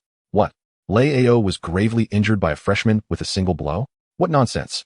I have witnessed the video. That power, pure physical strength, contains an incomprehensible essence of an extremely advanced life principle. This Yi Chun harbors secrets far deeper than we can fathom. Meanwhile, Mu Bingxue, the second on the talents ranking, and Ji Wudao received this news almost simultaneously. While practicing swordsmanship in the sword pavilion, Ji Wudao paused his movements, gazing at the video on the light screen. He remained silent for a long time, ultimately revealing a bittersweet yet relieved smile. So, it turns out my defeat was not unjust. He had believed the gap between himself and Yi Chun was significant but surmountable. Now, it seems the latter had not even exerted 1/10 of his power from the beginning. Mu Bingshue's reaction was more immediate. For the first time, a look of astonishment graced her eternally frozen, exquisite face. She replayed the video 3 times before exhaling a breath of cold air and murmuring, "No wonder the principal values him so highly. His concealed strength has indeed reached such a level." Lei Ao has truly met his match this time. In the principal's office, Chu Jingtian watched the looping video on the light screen with a remarkably vivid expression. He was first shocked, then astonished, and finally, he could no longer contain his elation. Excellent! Excellent! He slammed his palm on the table and sprang to his feet, exclaiming, "I truly did not misjudge this person. This lad is nothing short of an ancient dragon clad in human skin. No, he is even more terrifying than a dragon." He had been concerned that Yi Chun might be impetuous, leading to a troublesome conflict with Lei Ao. However, it now appeared that his worries were unfounded. Yi Chun was not in conflict with Lei Ao. It was entirely a one-sided domination of an adult over a child. Now, what suspense remains for the selection competition a month from now? Chu Jingtian clapped his hands in laughter, his eyes brimming with anticipation for the inter-academic exchange competition in 3 months. With Yi Chun as a trump card, this year's Myth Academy may indeed witness a miracle. At the center of this storm, the instigator of the event, Yi Chun, remained blissfully unaware of the outside world. At this moment, he had arrived at the simulated training ground in the southern district of the academy. Ignoring the mixed gazes of awe and fear from the surrounding staff and students, he approached the front desk and calmly stated, "Please open the highest level gravity magma training room for a duration of 24 hours. Chapter 94, The Birth of a Monster. The Lava Emperor. At the front desk of the simulated training ground, the air seemed to freeze for a moment. The senior sister responsible for reception wore a professional smile that had become frozen at the corners of her mouth. She stared blankly at Yi Chun, as if listening to a fantastical tale. "Excuse me, Junior, what did you just say? Which training room do you wish to open?" She could not help but pinch her ear, doubting her own hearing. Around her, other students who were processing their paperwork or passing by halted in their tracks, their gazes converging on Yi Chun, filled with skepticism and disbelief. "The highest level gravity magma training room," Yi Chun patiently repeated. This time, everyone comprehended clearly. The front desk senior sister gasped, her chest heaving violently. The staff behind her wore expressions as if they had seen a ghost. The highest level? That is specifically designed for peak masters, or even for half-step legendary level instructors, a hellish training ground. If I'm not mistaken, that training room can simulate gravity up to 100 times, and the core area is a genuine lake of ultra-high concentration magma, sourced from the Earth's core. What a joke. A freshman wishes to use that? He would be crushed to pulp in a second, and then vaporized by the intense heat. The surrounding murmurs grew louder, and the glances directed at Yi Chun shifted from initial skepticism to looks akin to those reserved for lunatics. "Junior, are you certain?" The front desk senior sister suppressed her sense of absurdity and confirmed once more. Accessing the highest level training room not only requires an immense amount of credits, but according to regulations, the user must possess a master level certification of rank 7 or above. Otherwise, we lack the authority to grant access. This rule was established by the academy to ensure student safety. Yi Chun did not indulge in unnecessary words and directly placed his student wristband on the authentication device. Beep. With a soft sound, Yi Chun's personal information appeared on the light screen. Name: Yi Chun. Grade: first year freshman. Strength certification. The strength certification field was empty, as Yi Chun had not participated in any official strength assessments since his enrollment. "See, I told you," a student couldn't help but scoff. However, before his laughter could fully escape, a line of text, small and crimson, personally authorized by the principal's office with the highest authority, slowly materialized beneath the authentication device. Special approval. This student possesses the highest usage rights for all facilities in this academy, unrestricted by any level. Principal, Chu Jingtian. Upon the revelation of this line, the entire place fell into a deathly silence. The front desk senior sister's pupils constricted to pinpoints as she stared at the principal's special approval, then lifted her gaze to the remarkably calm freshman before her, feeling as though her worldview had been shattered. So, what they said on the forum was indeed true. She murmured, flustered as she hurriedly began to operate the system. All right, Senior Yichun, I will immediately open hell-furnished training room number 01 for you. With a duration of 24 hours, and the credits have been deducted. Unbeknownst to her, her address had transitioned from junior to the reverent senior. Amidst the myriad of stunned, awed, and fearful gazes, Yichun took the permit and ventured deep into the training ground. Boom. A massive gate, forged from an unknown dark red metal and several meters thick, slowly closed behind Yichun. Inside and outside the door lay two entirely different worlds. The terrifying heat surged forth, and the air felt as viscous as mercury. Each breath felt like inhaling flames. Even more dreadful was an invisible, yet heavy pressure, akin to a mountain, crushing from all directions, causing one's bones to groan under the unbearable weight. 100 times the gravity. Here lies the Myth Academy's premier training sanctum, Hell Furnace number 01. The entire training room spanned several football fields, with the floor and walls displaying a dark red hue, intricately engraved with a multitude of energy runes.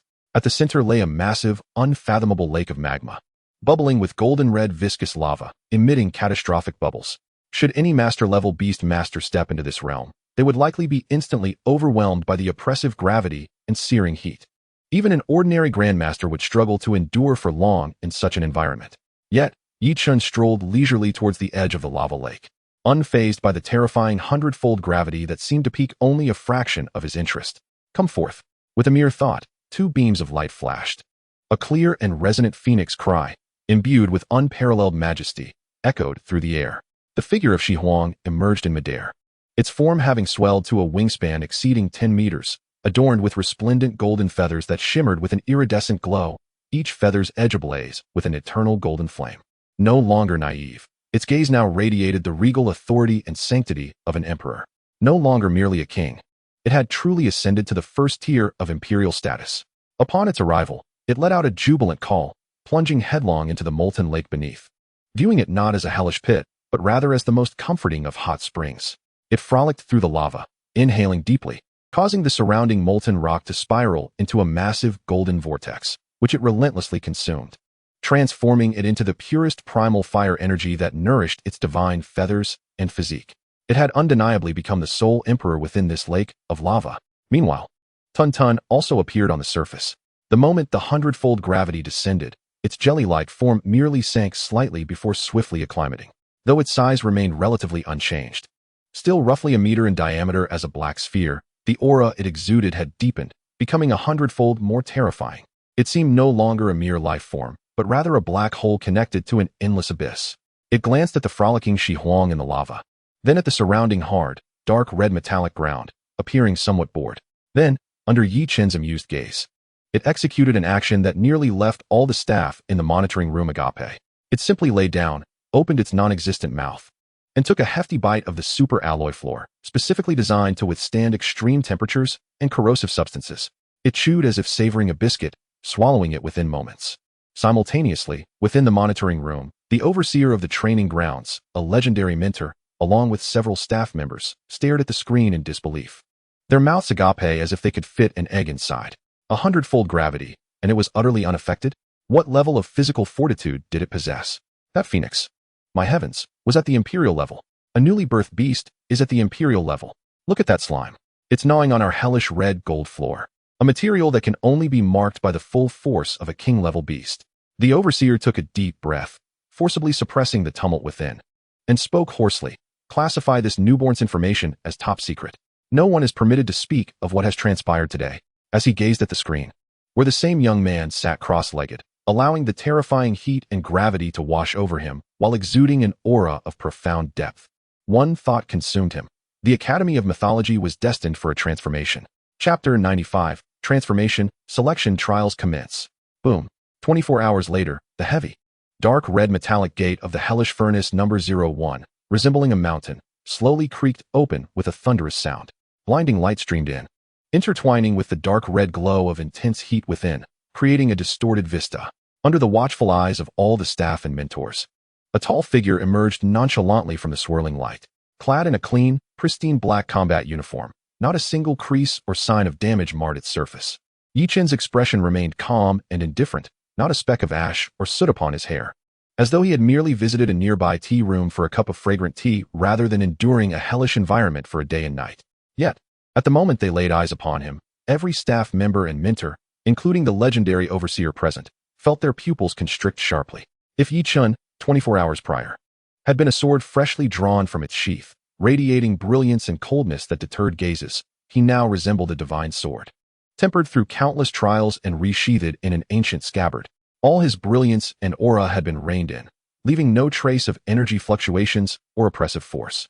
He stood there quietly, seemingly merging with the surrounding world, exuding a masterful demeanor that was both serene and unadorned. The more unremarkable he appeared, the more unfathomable he became, akin to facing an expansive ocean where beneath the calm surface, tumultuous currents stirred, concealing unfathomable horrors.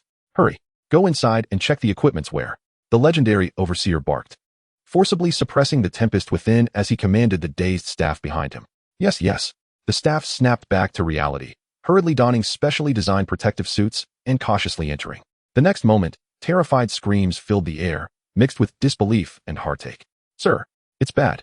The energy threshold at the lava lake's core fire vein has dropped below the warning line. The lava's surface has visibly decreased by at least 3 meters. My heavens. The hellish red gold floor looks as if it has been gnawed upon by some terrifying beast, riddled with pits and craters everywhere. How is this possible? This is hellish red gold. Upon hearing the report, the overseer stumbled, barely maintaining his footing. He disregarded his composure and rushed inside. When he witnessed the devastation within the training room, resembling the aftermath of an ancient beast's rampage, he felt dizzy and his heart bled. The vast lava lake visibly appeared shallower, and the once turbulent magma now seemed lethargic. The super alloy hellish red gold floor, painstakingly crafted from astronomical resources mined from deep within the earth, now lay pockmarked and unsightly, as though ravaged by the most horrendous corrosion. He turned abruptly, gazing at the distant figure of Yichen, his eyes filled with profound awe and unshakable fear. What had that newcomer, that young lord, unleashed within? Had he summoned an ancient Taotai?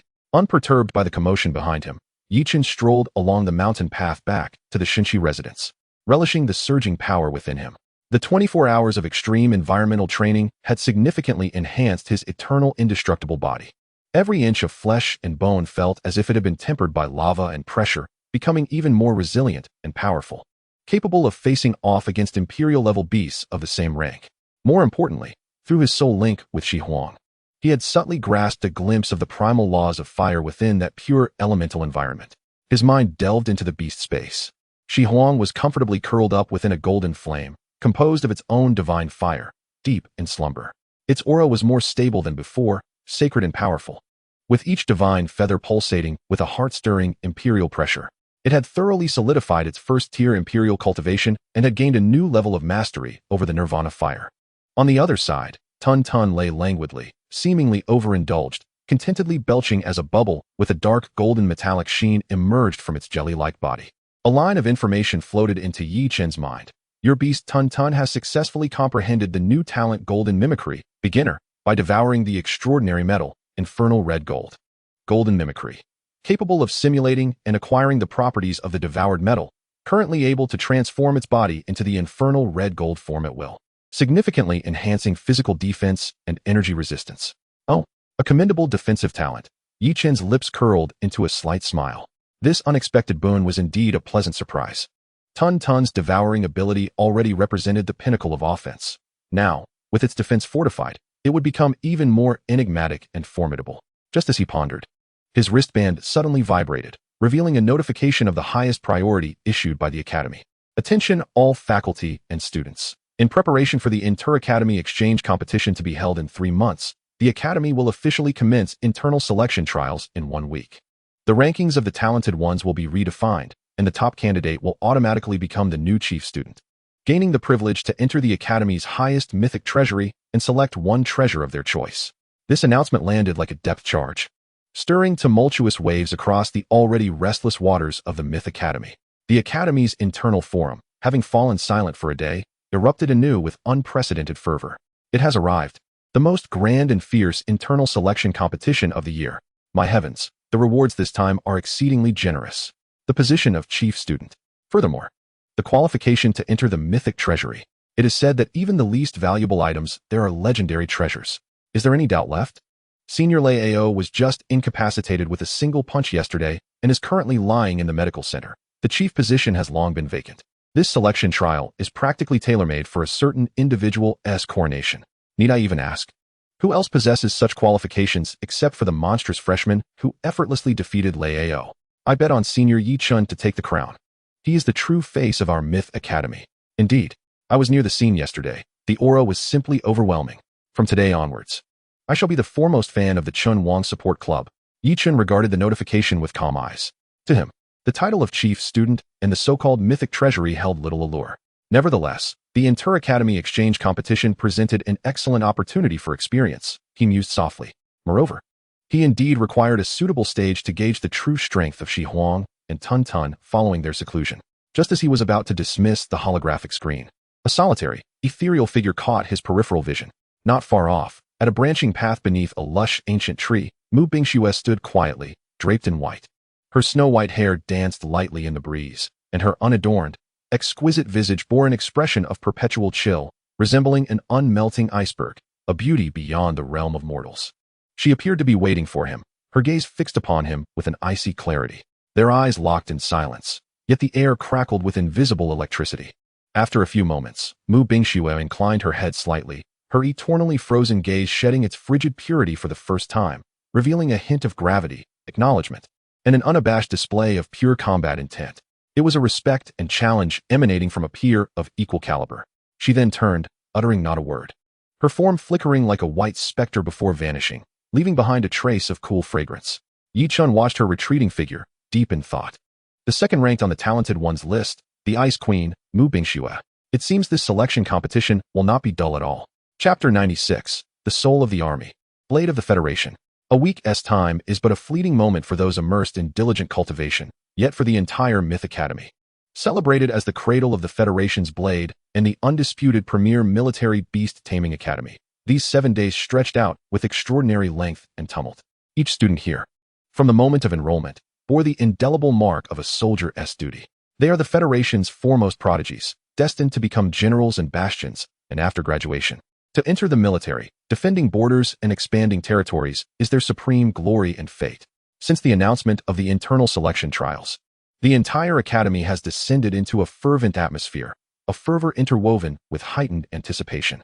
Whether in the academy's military forum, simulated battlefields, gravity training rooms, or tactical canteens, every discussion among the students has converged, for the first time, on a single name, Yi Chun. The pinned battle report on the Academy's military forum glowed a striking crimson. Tactical analysis. Newly promoted calamity-level student Yi Chun. Can he forge a new generation of military spirit for our academy and uphold the banner of chief? This title resonated deeply with every student's sense of honor and mission. Within just a few days, the responses to the post surged into the tens of thousands, brimming with fervent debate. The title of the post is erroneous. It is not a question of whether he can, but whether he must. To incapacitate the former Chief Lei Ao with a single punch, such overwhelming combat prowess is precisely what our military needs on the front lines. If he cannot, who can? Indeed, I heard that he subsequently requisitioned the highest level hell furnace for extreme pressure training, emerging unscathed, yet the facility's damage report was classified as top secret. This is no longer the realm of ordinary students. This is a strategic grade humanoid weapon. This is the brilliance our prestigious military academy should possess.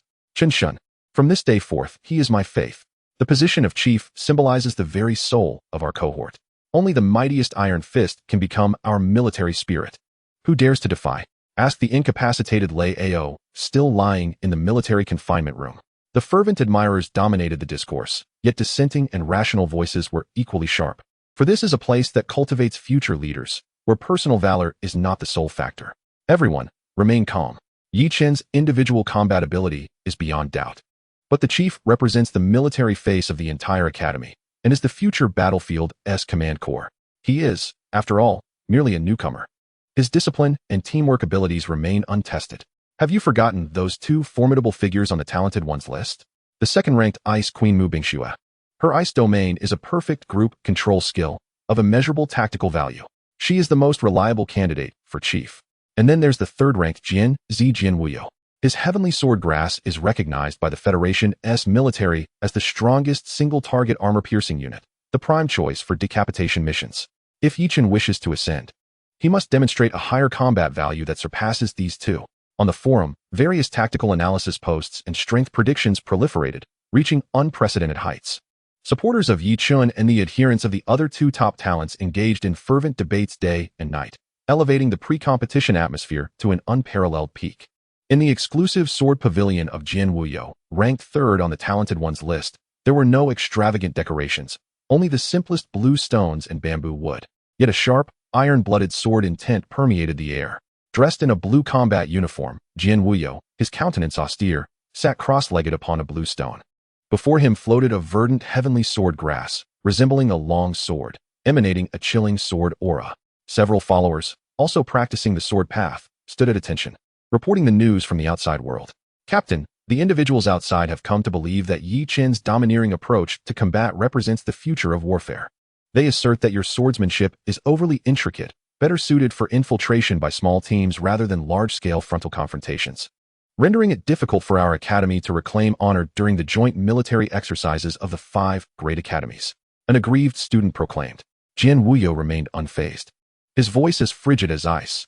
On the battlefield, only life and death matter. Schools of thought are irrelevant. The clamor from the outside world serves merely as the mundane iron that tempers my sword heart. Their disdain will only sharpen my blade further. He slowly opened his eyes, a terrifying gleam of sword light flickering deep within his pupils, and spoke softly. The chief of the First Military Academy must be the sharpest blade of the Federation. My sword is that blade. Whoever comes, I shall cleave them. As his words fell, the towering sword grass emitted a clear, resonant sword cry, its aura soaring as if in response to its master's unparalleled confidence and promise. Meanwhile, in the Ice Palace of Mu Bingxue, ranked second on the talent list, a maid clad in a white combat uniform knelt respectfully on one knee, reporting, Miss, the latest intelligence indicates that after 1 day of seclusion in the Hellforge, Yi Chen's Phoenix Beast has successfully ascended to the Imperial level. A genuine ripple of emotion finally graced Mu Bingxue's cold, crystalline eyes. She extended her jade hand to gently caress the wings of the ice crystal phoenix, murmuring to herself, as a soldier, I yearn to engage with true power. Having acquired an Imperial-level beast barely a month after enrollment, I now have an opponent worthy of unleashing my full tactical arsenal. A rare, faint smile, enough to melt the ice and snow, graced her lips. It was the thrill of encountering a worthy adversary, the anticipation of a leader finding a kindred spirit. In the highest command center of the academy, within the principal's office, Principal Chu Jingtian, a legendary figure who rose through the ranks due to his remarkable military achievements, scrutinized a shocking report on the catastrophic losses in the Hellforge. Principal, you have yet to witness it firsthand. The lava lake and that purgatorial golden slime. I still cannot fathom what kind of slime it is. Its devouring and transformation efficiency has surpassed our most advanced energy forges. The steward spoke, still shaken. Yet, Chu Jingtian erupted into hearty laughter, his eyes gleaming with fervor. Excellent. Truly excellent. The loss of strategic resources is of no consequence. As long as we can forge such an unparalleled weapon for the Federation, I would gladly grant him access to the entire Academy's logistics warehouse. Why not? He rose and approached the massive floor-to-ceiling window, gazing down at the Academy, forged of steel and discipline, his eyes deep and sharp, burdened by an imperceptible weight. Old friend, do you know that the outside world refers to us as the First Military Academy of the Federation? Yet they remain oblivious to the fact that in the past 3 consecutive joint military exercises of the 5 academies, our Myth Academy has been thoroughly humiliated by the other 4. This title of first has become our greatest disgrace. The stewardess' bitter smile faded into silence and humiliation.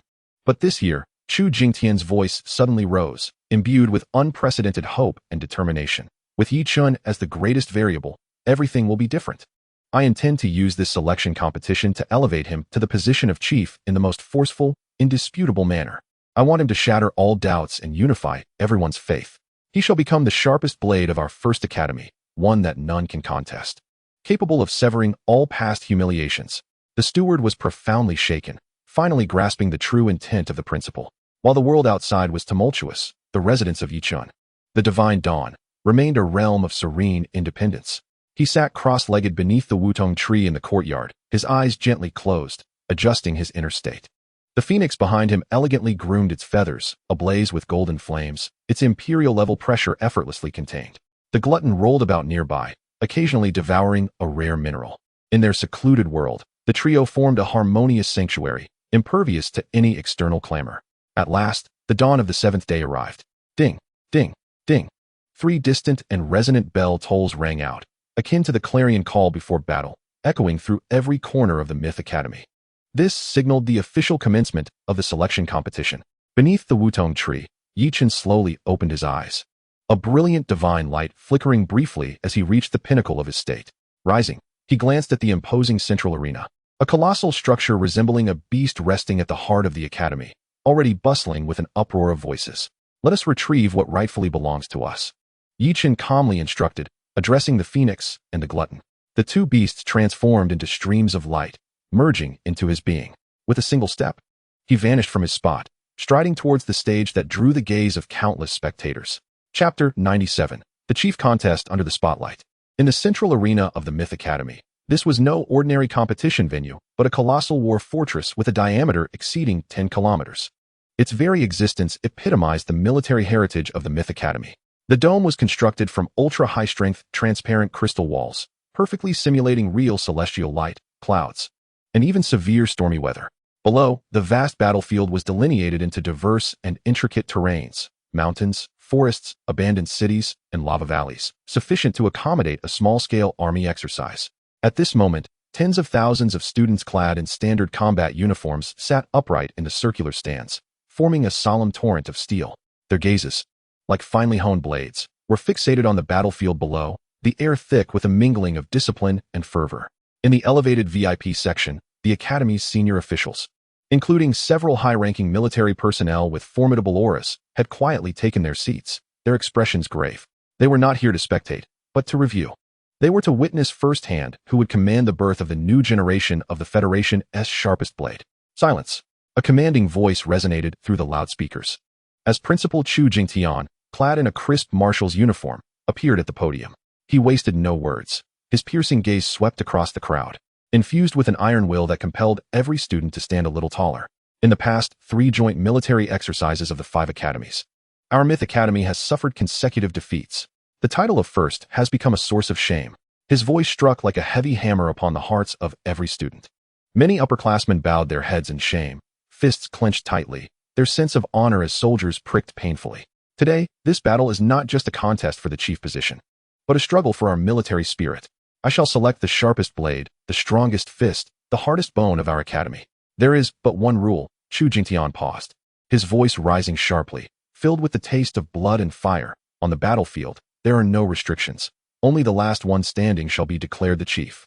Boom. The fervor of the crowd ignited instantaneously. No complex rules, no cumbersome scoring. Only the most primal, brutal law of the jungle. This was not a mere exhibition match. It was a ritual to select the king of war. As Chu Jingtian's words echoed, the teleportation points across the battlefield flickered with light, and figures began to be randomly transported to various corners of the battlefield. Among them, 2 figures drew the collective gaze of the crowd, inciting waves of astonishment. On the eastern peak, an icy aura materialized out of thin air, and Mu Bingxue, clad in white, stood silently. Behind her, a phantom of an ice crystal phoenix, its wingspan exceeding 100 meters, flickered in and out of existence. Its ice-blue eyes surveyed the world, emanating an imperial pressure that caused the surrounding temperature to plummet abruptly. Countless frost crystals radiated from her, spreading outward like a tidal wave, swiftly transforming the mountaintop into an absolute realm of ice and snow.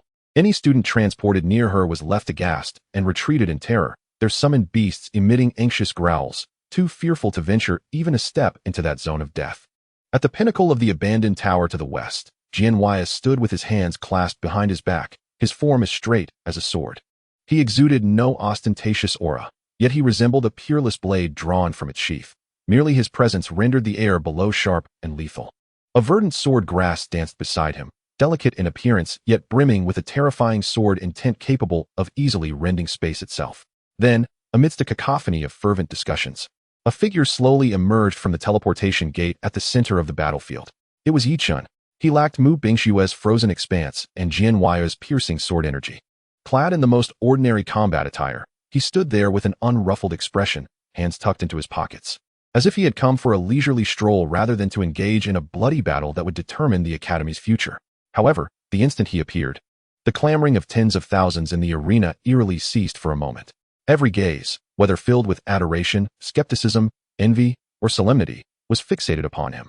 Was this Yichun, the newcomer who had incapacitated Lei Ao with a single punch? He appeared utterly unremarkable, prompting hushed murmurs among the perplexed students. Silence. Monsters need not rely on appearances. An elder student interjected quietly, his eyes filled with trepidation. Do you think Lei Ao is a mere paper doll? Those who stand here are all prodigies, and he, a tyrant among them. At that moment, the atmosphere on the battlefield thickened with gravity. It was nearly everyone's consensus that before challenging the two illustrious top-tier prodigies, they must first eliminate Yichun, the greatest variable, the calamity that shattered all expectations. Attack. He is in the center of the plain, with nowhere to hide. Let us knock him out. A voice roared from the crowd, and instantly, over 30 students formed a tacit alliance. They were all elite figures within the academy, including several former followers of Lei Ao, now glaring at Yichun with vengeful eyes. In an instant, a torrent of attacks surged toward Yichun from all directions. A peak-level commander-class fire dragon unleashed a stream of annihilating dragon breath, while a king-class mountain giant hurled boulders the size of hills. Dozens of lightning bolts intertwined into a net, and countless blades of wind coalesced into a whirlwind. The combined assault of over 30 elite students was potent enough to severely injure, or even kill, a peak-level king-class beastmaster. The spectators held their breath in anticipation.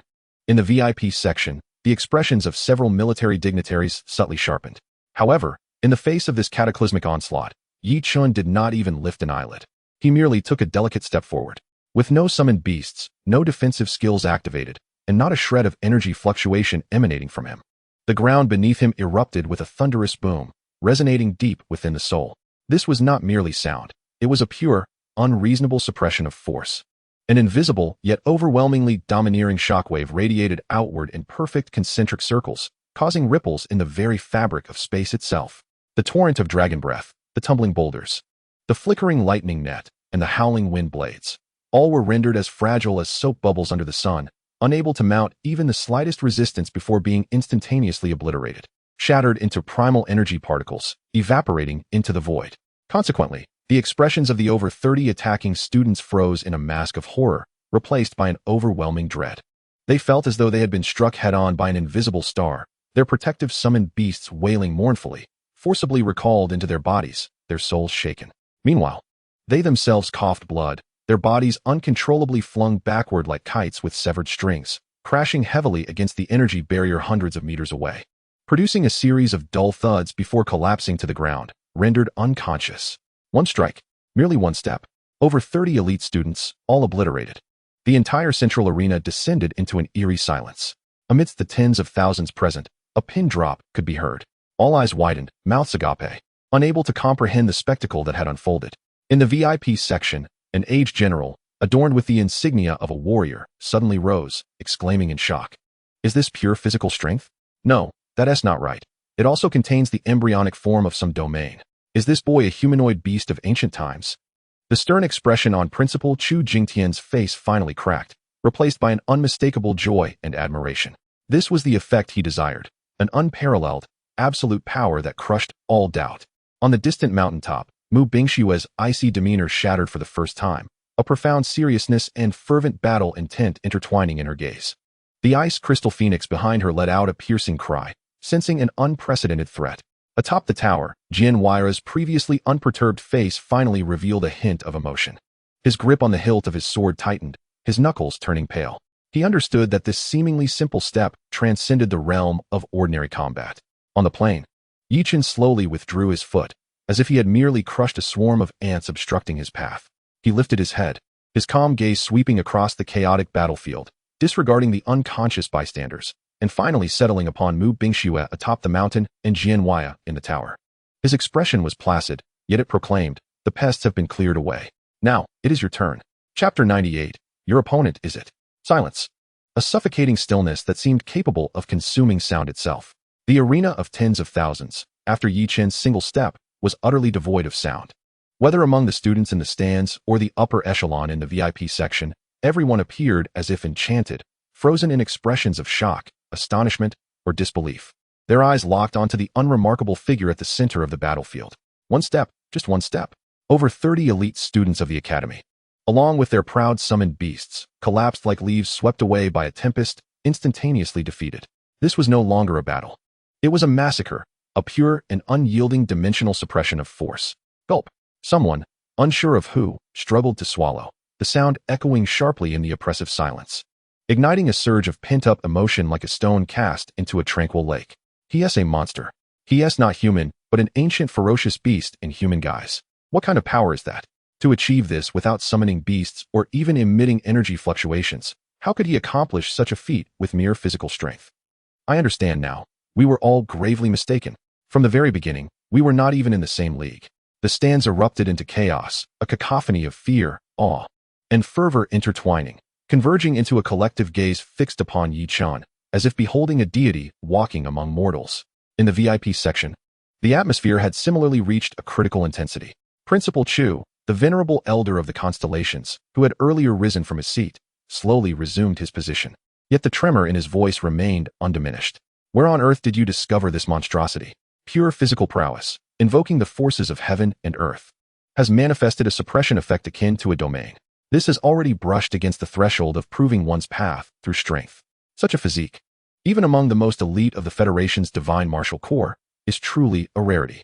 Chu Jingtian forcibly suppressed the involuntary upward curve of his lips, feigning calmness as he lifted his teacup and said in a deep voice, "General Wang, you overpraise. This child merely possesses a solid foundation." Solid? Another military magnate chuckled in disbelief, gesturing towards the scene below. 30-odd commanders and monarchs united in a single strike, obliterated with just a step from him. Does that qualify as solid? Is your standard not a tad excessive? I dare say he seems intent on piercing the heavens. Chu Jingtian smiled silently, unable to conceal the pride and elation flickering in his eyes. This was precisely the effect he desired. He aimed to showcase to everyone, to the entire Federation, the formidable beast that his mythical academy had nurtured. Meanwhile, on the battlefield, the remaining contestants were already in a state of sheer terror. They instinctively withdrew, desperately distancing themselves from the central expanse of death, their gazes towards Yi Chen filled with primal fear. The previous chaotic skirmish was irrevocably shattered by this singular step. The battlefield was invisibly divided into 3 zones, Yi Chen occupying the center, standing apart. To the east, Mu Bingshue's ice domain atop the mountain, and to the west, Jian Huira's sword domain in the towering spire. Beyond the 3 of them lay the quaking remnants of the other zones. How intriguing! Atop the tower, Jian Huira's eyes sparkled with an unprecedented brilliance. The ancient sword in his hand, which had never been unsheathed, emitted a soft chime, as if sensing its master's battle intent, eager for action. Rather than being intimidated by Yi Chen, he appeared to have found the opponent he had long sought, his sword intent crystallizing to its utmost refinement. On the mountain peak, Mu Bingshue's once cold phoenix eyes were now completely consumed by fervent battle intent. The ethereal silhouette of her ice phoenix behind her emitted a resonant cry. No longer a pressure but a thrilling desire for a worthy adversary. Yi Chen, her voice, cold as ice yet imbued with fervor, reverberated throughout the battlefield. You are formidable, surpassing my wildest imagination. You are worthy to be my opponent. No sooner had her words fallen than she made her move. With a gentle lift of her jade hand, the frigid air coalesced violently. Imperial-grade battle technique. Ice Age. Boom. A colossal wave, 100 meters wide and composed of ultimate frost, materialized in the sky. Wherever this wave passed, the air congealed and space froze, as if intent on dragging the entire world into an eternal ice age. This was the true power of an emperor-level beastmaster. Compared to the previous strike of 30-odd individuals, it was akin to the difference between a firefly and the bright moon. Faced with this terrifying blow capable of freezing a city, Yi Chen finally lifted his gaze. His expression remained tranquil, yet a fleeting glimmer of approval flashed in his profound eyes. Quite impressive, he murmured. Then, under the astonished gaze of all, he did not advance as before but slowly extended his hand. Come forth, Tun Tun. In a flash of light, a black, gelatinous, undefined entity appeared in his palm. It appeared no larger than a palm, entirely dark, its surface smooth, even lazily wobbling as if it had just awakened. A slime. The entire arena fell into an eerie silence once more. If Yi Chen's previous step was akin to divine might, Then this moment's summoning of the slime was sheer absurdity. What in the world? With such formidable strength, he had truly contracted a lowly slime? Madness. This world has gone mad. Was he intending to use this creature to combat Mu Bingshue's ice age? It would be instantly frozen to dust. Laughter and bewilderment echoed throughout. Even Mu Bingshue furrowed her brow, feeling a sense of belittlement. Nevertheless, Yichen paid no heed to the uproar around him. He gazed at the ice wave that had obscured the sky, bearing the weight of annihilation, and simply said to the slime in his palm, "Time to eat." In the next moment, the slime, referred to as Tun Tun, suddenly jolted from its previously listless state. Without warning, a fissure appeared on its smooth surface, forming a mouth. Immediately thereafter, an indescribable, terrifying suction force, seemingly emanating from the darkest depths of the universe, erupted from that mouth. A miniature, swirling black vortex materialized within it. The Ice Age, capable of freezing all, met its nemesis in that black vortex. The immense ice wave was uncontrollably distorted and drawn, transforming into a pure torrent of energy that surged wildly into the slime's tiny form. Before the watchful eyes of the multitude, that world-destroying ice wave was entirely consumed by the palm-sized slime within a mere 3 seconds. After finishing, the slime appeared to relish the moment, burping contentedly, its body swelling slightly, its hue seemingly deepening to a richer black.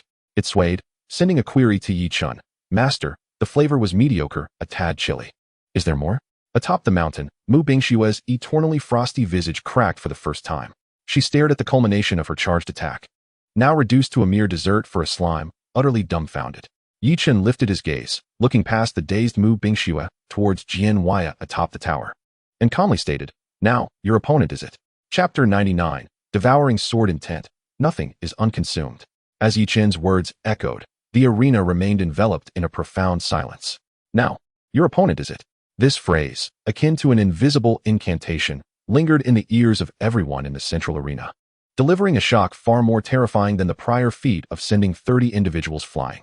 If Yi Chun's own strength still fell within the realm of genius and prodigy, then this palm-sized, seemingly innocuous slime utterly overturned the understanding of tens of thousands, even the entire Federation, regarding the concept of beast mastery. The notion of an emperor-level beast master wielding a devouring technique was nothing short of fantastical. Atop the mountain, Mu Bingshue's countenance turned ashen.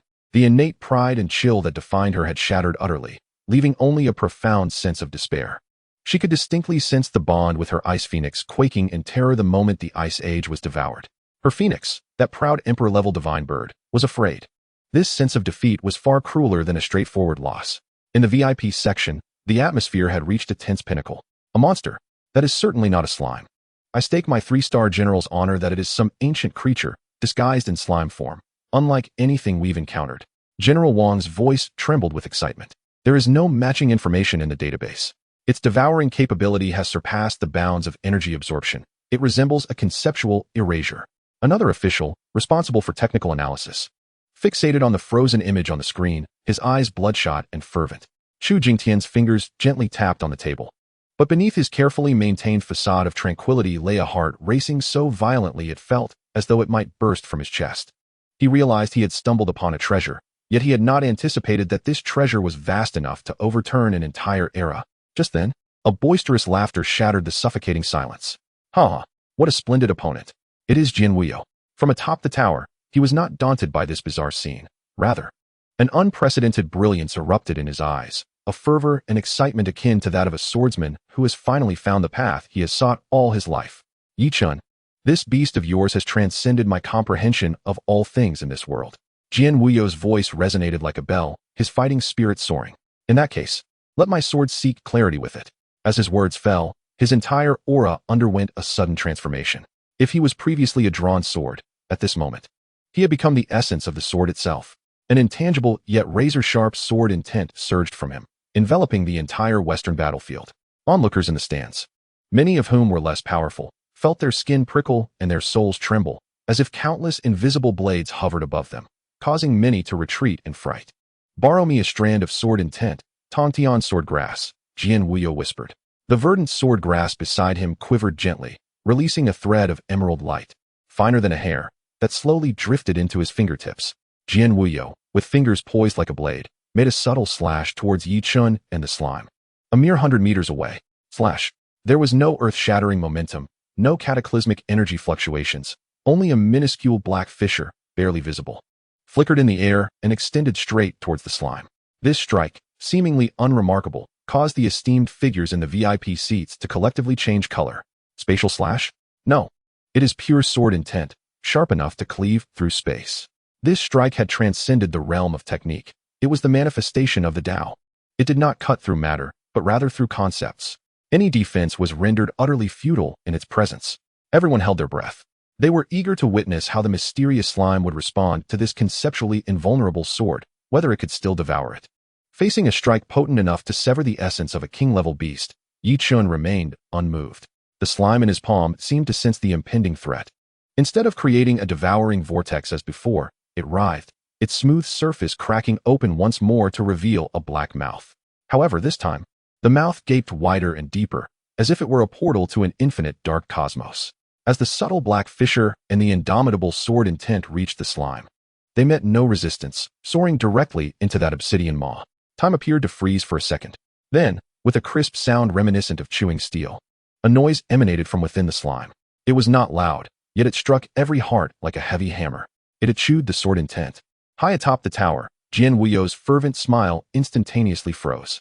Meanwhile, the Tongtian sword grass, which had consistently exuded sword intent, let out a mournful cry, its green leaves dimming as if severely wounded. Jian Wuyo staggered slightly, his complexion paling. He could distinctly feel that the spiritual imprint he had invested in that strand of sword intent was not obliterated or destroyed upon entering the slime's mouth. Rather, it was crushed in a more unreasonable manner, then swallowed. Just like an ordinary person biting into a cookie, it crunched. After consuming it, the slime lazily swayed its body, transmitting a vague thought that resonated clearly in the minds of Yi Chun, Jian Wuyo, and Mu Bingxue. The taste was a bit hard. Is there more? In the stands, someone's mental defenses collapsed entirely, and they gasped for breath, spewing out their disbelief. Insanity. This world has completely gone mad. Mu Bingxue's imperial tier combat skill was but a dessert, while Jian Wuyo's sword of the Tao was merely a teething biscuit. How can we continue to fight? Jian Wuyo gazed at his slightly trembling Tongtian sword grass, then glanced at the slime, which still seemed to be savoring the moment. The pallor on his face gradually receded, replaced by an unprecedented blend of gravity and ecstasy. He had been defeated, utterly vanquished, without even earning the right for his opponent to take him seriously. Yet, he had also glimpsed a vista he had never previously envisioned. Yi Chun gently patted the now lethargic slime in his palm, raised his gaze, and calmly surveyed the utterly dazed Mu Bingxue and the fervently enlightened Jian Wuyo. The warm-up is over. Chapter 100. The new king is crowned. The myth begins. The warm-up is over. These 4 words resonated like an oracle upon the battlefield, striking the very souls of all present. The devouring imperial tier combat skill, the chewing of the sword of the Tao, was it merely a warm-up in the eyes of this newly emerged monster? The battlefield fell into a profound silence. Atop the mountain, Mu Bingxue stared at the dimming ice crystal phoenix before her, sensing the fear and submission emanating from its very soul. A wave of helplessness surged within her. She had lost, not due to a lack of strength, but to an incomprehensible hierarchy of life. At the pinnacle of the tower, Jian Wuyo gazed at the lamenting ancient sword, the fervor in his expression fading, replaced by a sense of relief and enlightenment. He accepted his defeat wholeheartedly. That slime had opened a door to a new world for him. I concede. Mu Bingxue inhaled deeply, her voice cold and hoarse. What a relief. What a profound relief. Jian Wuyo sheathed his sword and, facing Yi Chun, performed a solemn salute befitting a swordsman. This battle has greatly benefited me. The position of the chief belongs to you. Jian Wuyo concedes. Boom. The admissions of defeat from the 2 top-tier prodigies detonated like a mental nuclear bomb, resonating in the hearts of all present. The entire contest for chief concluded in a manner none had anticipated. With their concession, the remaining competitors felt as though a great amnesty had been granted, hastily shattering their teleportation talismans and vanishing in beams of light. In an instant, the vast battlefield was left with only Yi Chun, standing with his hands clasped behind his back. In the VIP seats, Principal Chu Jingtian suddenly rose, his face twitching with extreme excitement. He personally descended the platform, step by step, under the gaze of tens of thousands, until he stood before Yi Chun. This action itself represented the highest form of recognition. Chu Jingtian retrieved a token representing the identity of the chief from the spatial button, then took the microphone, using his most resonant voice to announce to the entire audience. To the entire Federation, I declare, Shinhua Academy's chief challenge, the ultimate victor, is Yi Chun. After a prolonged silence, A wave of fervor surged like a tsunami. Yi-chun, Chief! Yi-chun, Chief! Thousands of students rose spontaneously, shouting the same name with all their might. In their eyes, there was no longer any doubt, only the purest admiration. From this day forth, the skies of Xinhua Academy had changed. Chu Jingtian personally pinned the Xinhua badge onto Yi-chen's chest, then solemnly proclaimed the chief's rewards. First, the exclusive right to utilize the floating fortress, City of the Sky.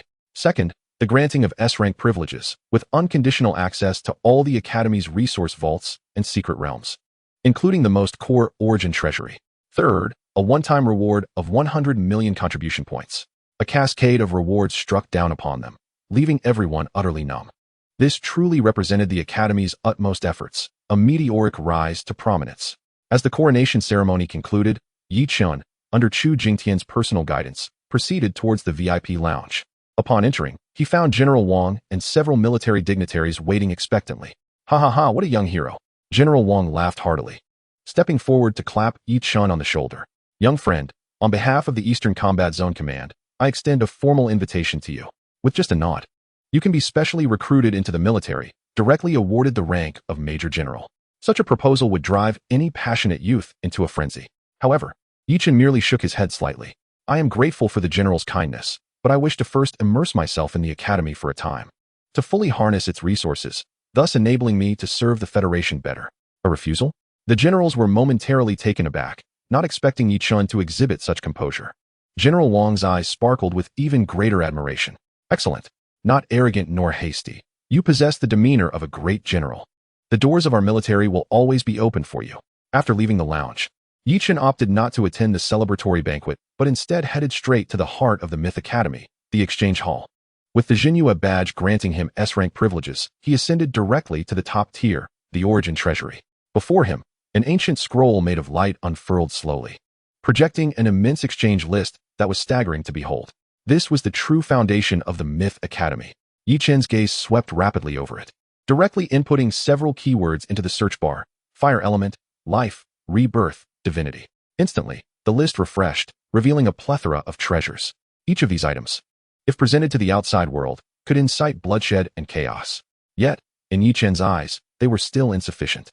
His gaze continued to descend until it finally rested upon an option enveloped in golden light. Phoenix Divine Bloodstone Fragment. Grade unknown. Suspected to be a fragment of divine stone formed from the blood of the mythical creature, the Phoenix, containing the ultimate laws of fire and the essence of life. There exists a minuscule probability of inducing a divine transformation in its bloodline. Exchange price: 99,999,000 contribution points. This was nearly his entire fortune. Yet, within Yi-chun's eyes, there was not a trace of hesitation. This item was meant for Shi Huang. Exchange. Confirm exchange for Phoenix Divine Bloodstone Fragment. Confirm. With a hum, his contribution points vanished in an instant, and the space before him warped, revealing a fist-sized crystal, crimson as blood, with golden flames seemingly flowing across its surface, slowly materializing.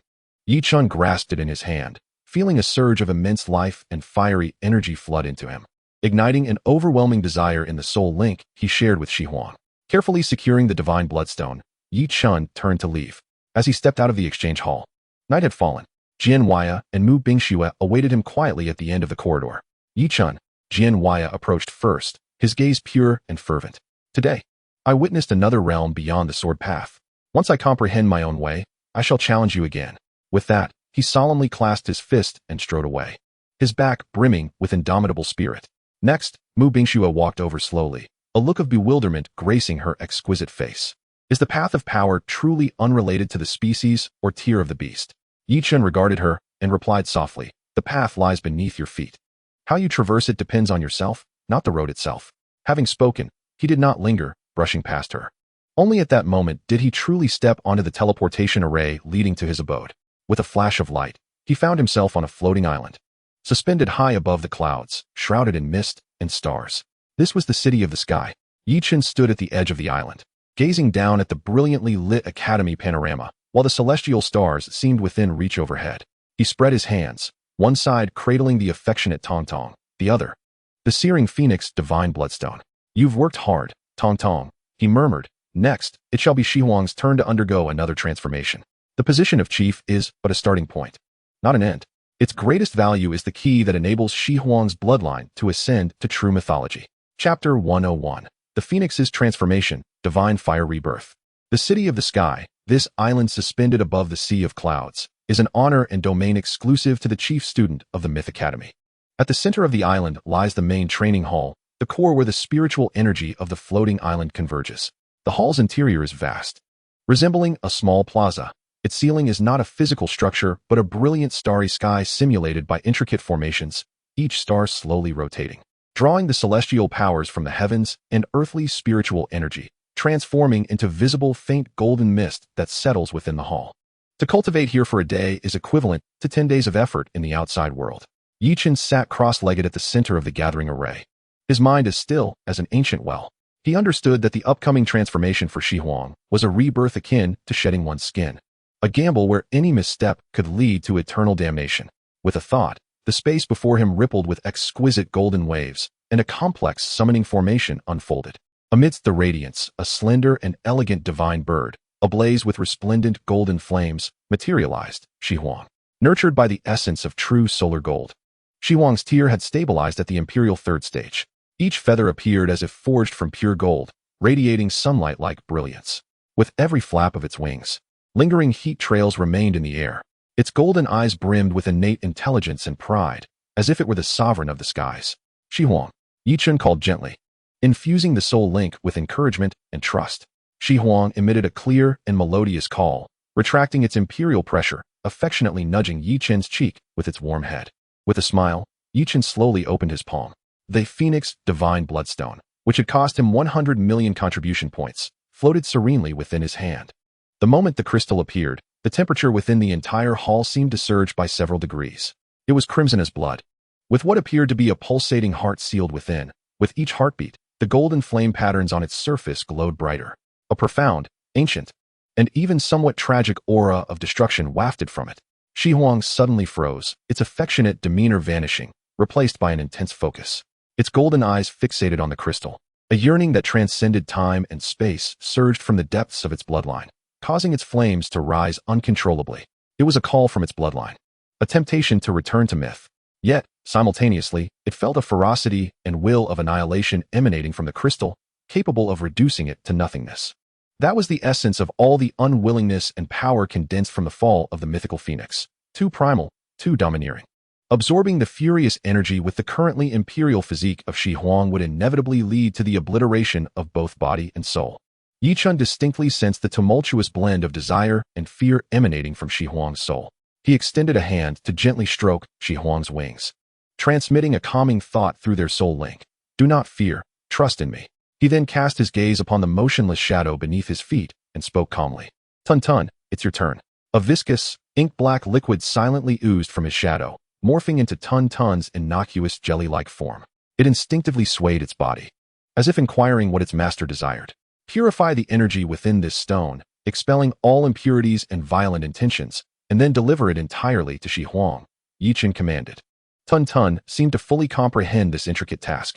Its body instantly transformed, splitting into two.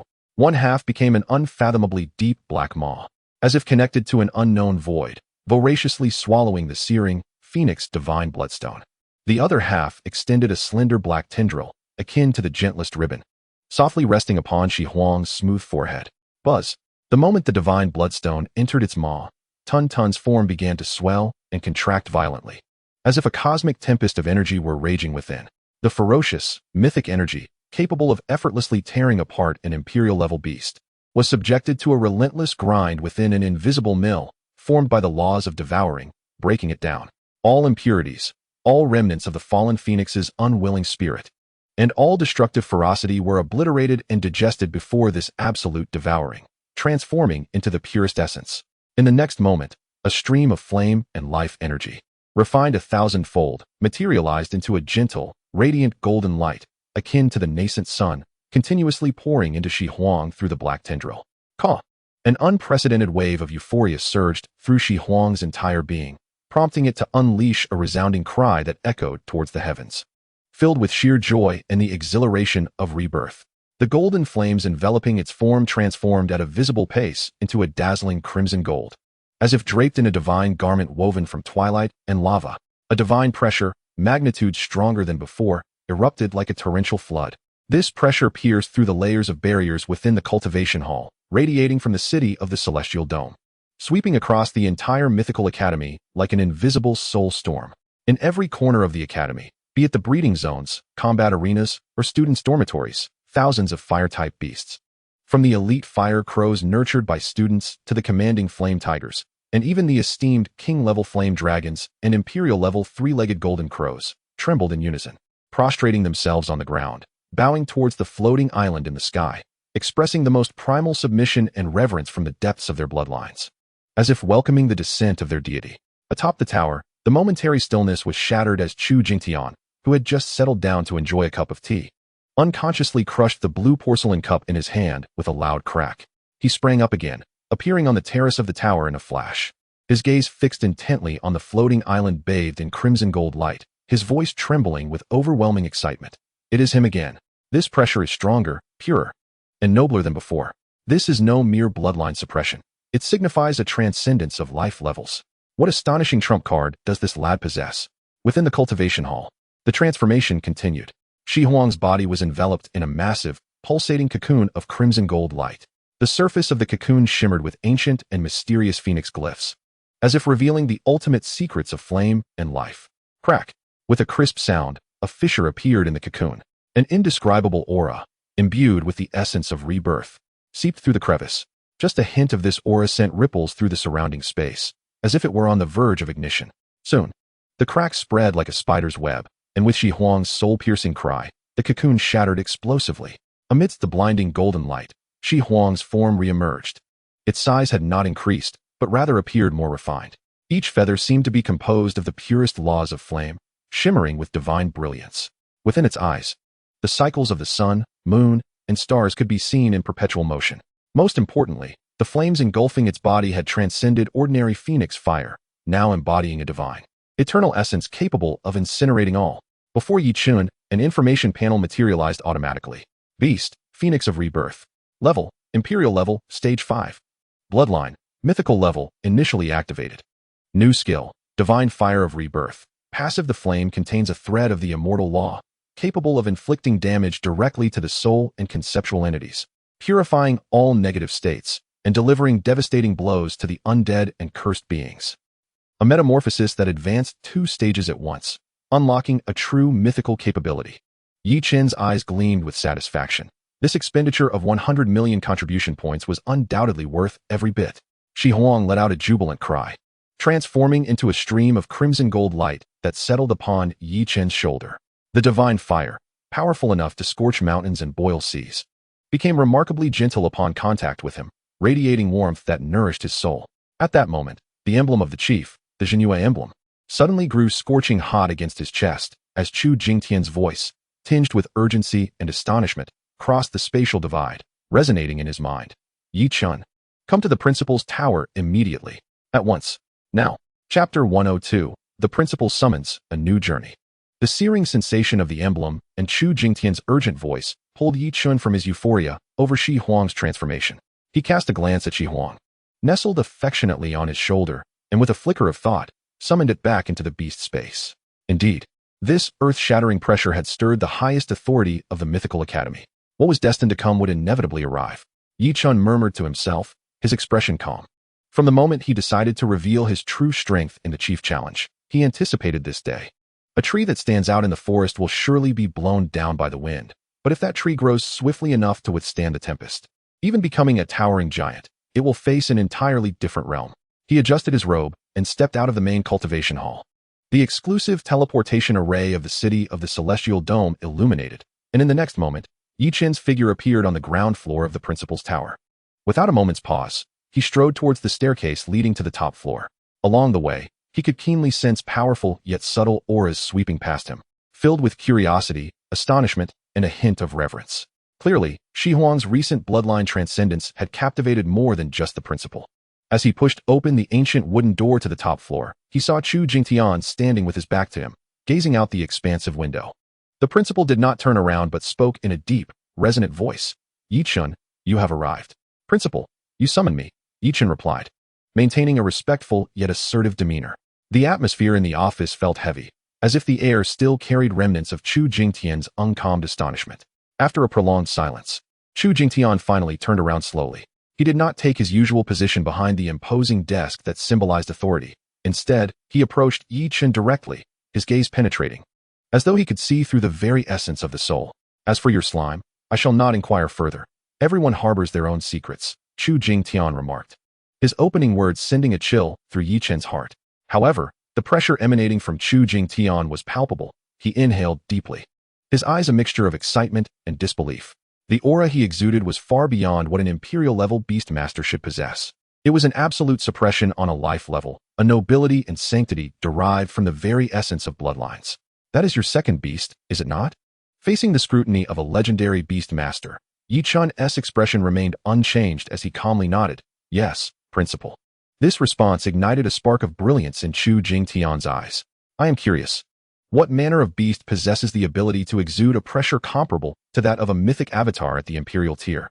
He inquired, each word deliberate, not as an accusation, but rather a pure thirst for knowledge of higher power levels.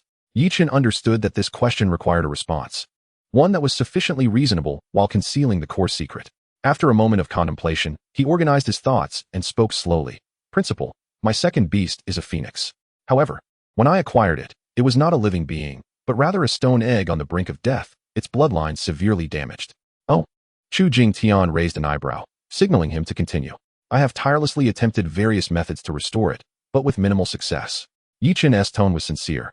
Until today, when I exchanged all my contribution points for the Phoenix Divine Bloodstone. My intention was merely to attempt one last time, yet unexpectedly. The remnants of divine essence within the stone resonated perfectly with its origin, not only mending its bloodline defects, but also inadvertently activating a sliver of ancient heritage buried deep within its lineage. This half-truth was reasonable. The Phoenix Divine Bloodstone indeed originated from a fallen phoenix, making its use to repair a damaged phoenix egg entirely logical. Moreover, while the activation of ancient heritage was rare, it was not without precedent in the history of beast mastery, sufficiently explaining the extraordinary pressure. Indeed, after hearing this, the scrutinizing expression on Chu Jingtian's face gradually faded, replaced by a hearty laugh. Ha! What a delightful twist of fate. What an ancient heritage. He patted Yi Chen's shoulder with vigor, his gaze full of admiration and relief. Yi Chen, your fortune, or perhaps your destiny, exceeds my expectations.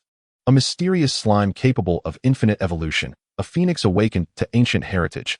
How fortunate we are at the Mythical Academy. After the laughter subsided, Chu Jingtian's expression turned serious once more. However, you must also be aware that the potential you have displayed far exceeds the realm of genius. This is both your opportunity and your peril. He moved to the window, gesturing toward the brilliantly lit academy below, and spoke solemnly. The academy can protect you for a time, but it cannot shield you for eternity. The forces outside, whether rival nations or organizations lurking in the shadows, will stop at nothing to extinguish or seize a talent like yours. Yi Chen listened quietly, understanding this was the principal's earnest counsel. Thus, Chu Jingtian shifted his tone, his gaze intense as he continued. The standard curriculum of the academy is no longer suitable for you. You need to convert your potential into true strength at the fastest pace possible. Principal, do you mean? Yi Chen began. The military department of Dongxia and the Beastmaster Association have jointly discovered a brand new subspace secret realm, codename Crimson Flame Purgatory. Chu Jingtian spoke rapidly. According to preliminary investigations, it is filled with high-level fire, shadow, and undead creatures, and even traces of sovereign-level ferocious beasts. Yet, it also conceals numerous ancient relics and treasures of heaven and earth.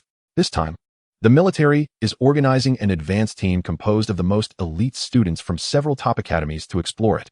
I have secured a spot for you. Crimson Flame Purgatory. Yi Chen's heart raced.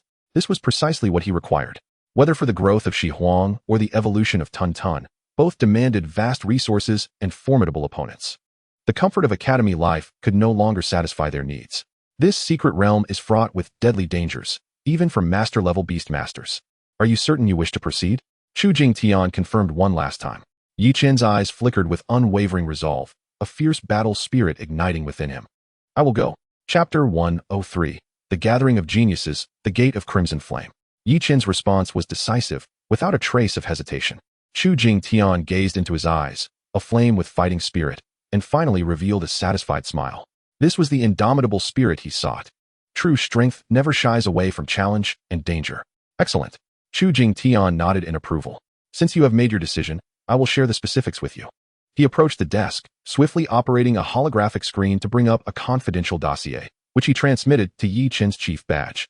The entrance to the Crimson Flame Purgatory is located at the central military base of the capital, directly overseen by the highest echelons of the military.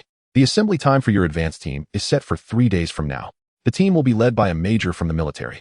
Each of the 3 top academies will contribute 3 members. Remember, those selected are the finest geniuses from their respective institutions, proud, powerful, and incomparable to the ordinary students in the academy. Chu Jingtian's words carried a note of caution.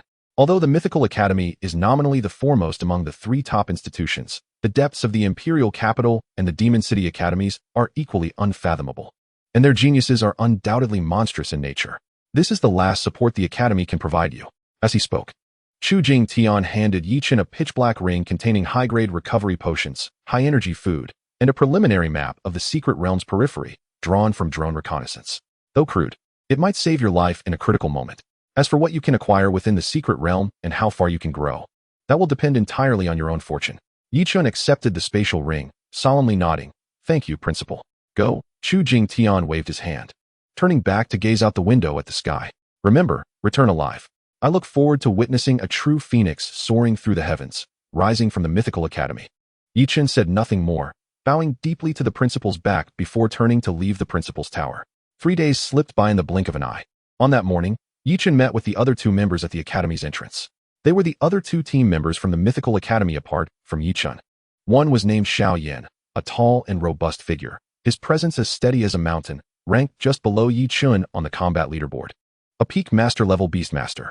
The other was Lu Su, a quiet girl with glasses, seemingly fragile, yet she was the Academy's top auxiliary and control-type beastmaster. Chief. The 2 greeted Yi Chen with nods. Although Yi Chen's beastmaster rank was the lowest among the 3, his position as chief was indisputable. Let's go. Yi Chen succinctly stated. The 3 boarded a dedicated train that took them to the heavily guarded capital of Dongxia. Following the directions, they arrived at a nondescript exterior that belied the stringent security within a military base. After verifying their identities, a soldier led them through multiple checkpoints, ultimately arriving at a vast underground hangar. In the heart of the hangar, a colossal circular gate, standing 30 meters tall and adorned with countless intricate runes and metallic components, emanated a heart-stirring spatial fluctuation. This was the subspace portal leading to the Crimson Flame Inferno. Before the gate, 2 groups of individuals awaited.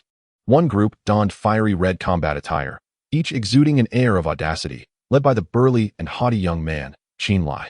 They represented the Imperial Capital University. The other group, clad in somber black, radiated a contained yet perilous aura, reminiscent of serpents lurking in the shadows. At their helm was Hanyu, the chief of Magic City University, her demeanor as frigid as her appearance, cradling a black tome in her hands. Before them stood a young man in impeccably tailored military garb, bearing the insignia of a major. He stood tall and resolute, his countenance stern and his gaze sharp as a blade, exuding an undeniable aura of ironclad authority. This individual was Zhao Xian, the leader of this mission. The arrival of Yi Chen and his companions subtly shifted the atmosphere. Zhao Xian's piercing gaze swept over them, his voice resonating with authority. Myth Academy. Yi Chen? It is us. Yi Chen stepped forward, responding with calm assurance. Excellent. Everyone is here, Zhao Xian remarked, glancing at the time. I am Zhao Xian, the commander of this Crimson Flame Vanguard team. Here, there are no chiefs or prodigies, only soldiers who obey orders. Understood? Understood, came the unified response from all, including Xiao Yan. However, from the Imperial Capital University, Qin Lai scoffed derisively and spoke without restraint. The chief of Myth Academy is merely a high-level beast tamer? Has Chu Jingtian no one to send, or has your academy fallen to such depths? His tone was laced with a sense of superiority. As the chief of Imperial Capital University, he regarded himself as a peak master-level beast tamer, naturally looking down upon Yi Chen, whose rank was beneath his own. The 2 teammates behind him snickered, their gazes laden with disdain. On the Myth Academy side, the hot-tempered Xiao Yan's expression darkened instantly, stepping forward to retaliate. What did you just say? Yet, Yi Chen raised a hand to stop him, not even lifting his gaze, completely ignoring Qin Lai's provocation. To engage in such a futile war of words was merely a waste of time. Qin Lai's expression soured further, just as he was about to retort once more. Hanyu, who had remained silent until now, suddenly turned a page in her tome and spoke coldly, her voice as chilling as ice. Silence, Qin Lai. I sense a more dangerous presence from him. Qin Lai was taken aback, as if he had heard something unfathomable. Fixing his gaze on Han Yu before glancing at the composed Yi Chun, the contempt in his eyes diminished, replaced by palpable astonishment. Everyone, quiet down. Zhao Xian's sharp command rang out, his formidable master-level pressure instantaneously quelling the commotion. Prepare to enter. Remember, our mission is to explore, gather intelligence, and assess value. Not to play the hero. Once inside, everything will be under my command. With that, he took the lead towards the immense spatial gate. Buzz.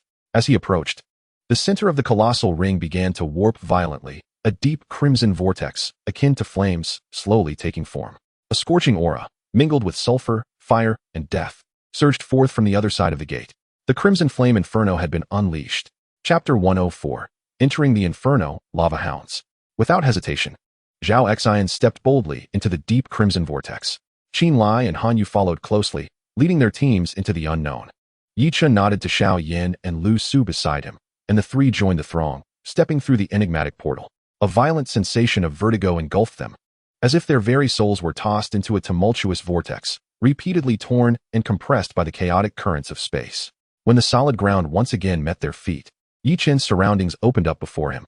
Yet, this new realm bore no semblance of vitality or beauty. The sky was a dark crimson, a black sun, as if on the brink of extinguishment, hung in the sky, casting an eerie glow. The air was thick with the pungent scent of sulfur and an acrid stench that made each breath feel like inhaling scalding blades. The most immediate sensation came from the horrifying gravity beneath their feet. In the team, several slightly weaker master-level members faltered, their legs giving way as they nearly collapsed to the ground. Their faces flushed crimson as they hastily summoned their soul power to resist, barely managing to steady themselves. This was the oppressive force of 3 times normal gravity, incessantly draining everyone's stamina and soul power. Unable to adapt to such an environment, Qin Lai from Imperial Capital University scoffed, standing tall and unyielding, the surging soul power of a peak master-level tamer evident in his ease. Yet, Yi Chun's experience differed from the others. At the moment the gravity bore down upon him, he merely felt a slight heaviness, his blood circulating a tad quicker, and he adapted almost instantaneously. His body, honed through countless trials, far surpassed that of an ordinary beast tamer of the same rank. His apparent ease did not escape the notice of the observant. Qin Lai furrowed his brow, while Han Yu of Magic City University revealed a flicker of surprise in her otherwise serene gaze. Everyone, activate your protective gear and form a defensive formation. Zhao Xian's voice boomed like thunder, instantly quelling all unrest. His keen eyes scanned the surroundings as he solemnly declared, "Welcome to the Crimson Flame Inferno. It seems the inhabitants here have prepared a welcoming ceremony for us." Almost as soon as his words fell, the dark crimson scorched earth beneath them began to tremble. Roar. Accompanied by deep, resonant growls, beasts resembling hounds, entirely composed of molten lava, crawled forth from the cracked ground. Their bodies flowed with searing magma, their eyes burning like fiery pits, numbering at least 30 or 40. These are the high-ranking lava hounds.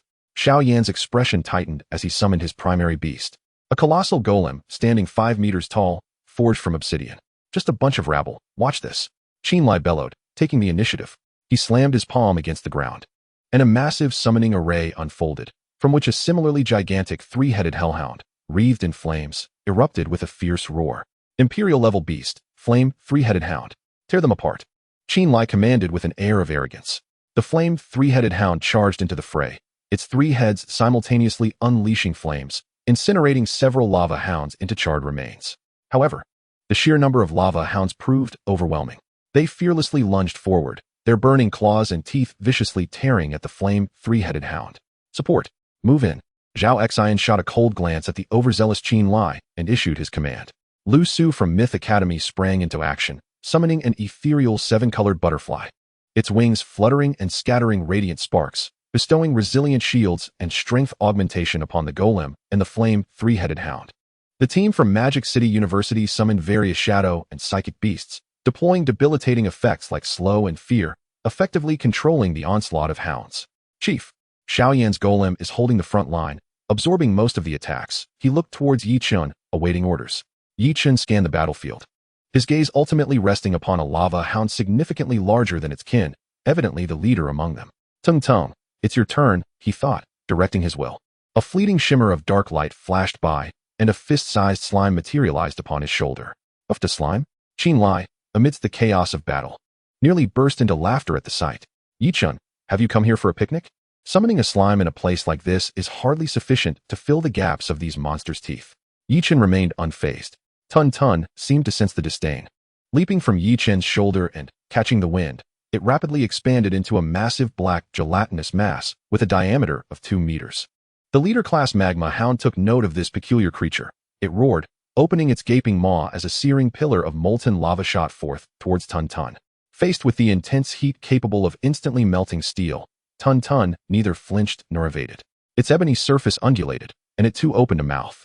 An astonishing scene unfolded. The ferocious pillar of lava, upon contact with Tun Tun, was devoured in its entirety, as if it had vanished into a bottomless abyss. Tun Tun's body radiated a visible crimson glow before swiftly dimming, and it emitted a thought to Yi-Chen. The flavor was mediocre, the energy insufficient. A momentary silence enveloped the battlefield. Qinlai, engaged in a fierce struggle, felt his eyes nearly bulge out of their sockets.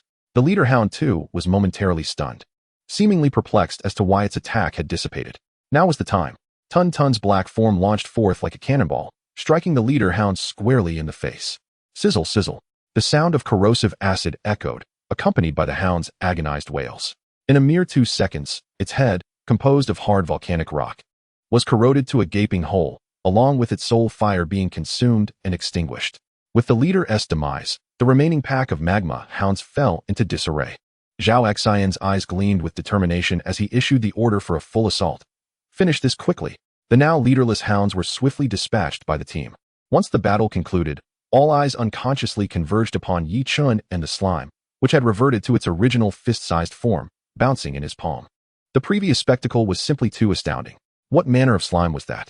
A member from the Imperial Capital University murmured in disbelief. Qinlai's complexion shifted between shades of green and white, leaving him unable to utter another mocking word. The team took a moment to regroup and assess casualties and resources. Zhao Xian shattered the silence, casting a profound gaze at Yi-Chen before pointing toward a vast volcano dimly visible beneath the crimson sky. Our first target lies there. According to intelligence, it conceals an entrance to an ancient relic. Chapter 105. The Phoenix soars through the 9 heavens, a myth descends. The battlefield was swiftly cleared, and under Zhao Xian's command, the team took a brief respite. The atmosphere was undeniably peculiar. Qinlai from the Imperial Capital University wore a dark expression, his gaze shifting between his flame 3-headed hound, which had been somewhat battered by the magma hounds, and the seemingly harmless slime in Yi-Chen's palm, causing a tightness in his chest. What sort of creature was that? The chief of Magic Capital University, Han Yu, closed her tome, her icy eyes finally meeting Yi-Chen's with an expression no longer critical, but filled with profound curiosity and inquiry. Xiao Yin and Lu Su from Myth Academy appeared invigorated, exchanging glances that conveyed their shared joy. The strength of their chief was their greatest assurance. Let us depart. Zhao Xian's stern voice shattered the stillness. He refrained from questioning Yi-Chen about the slime.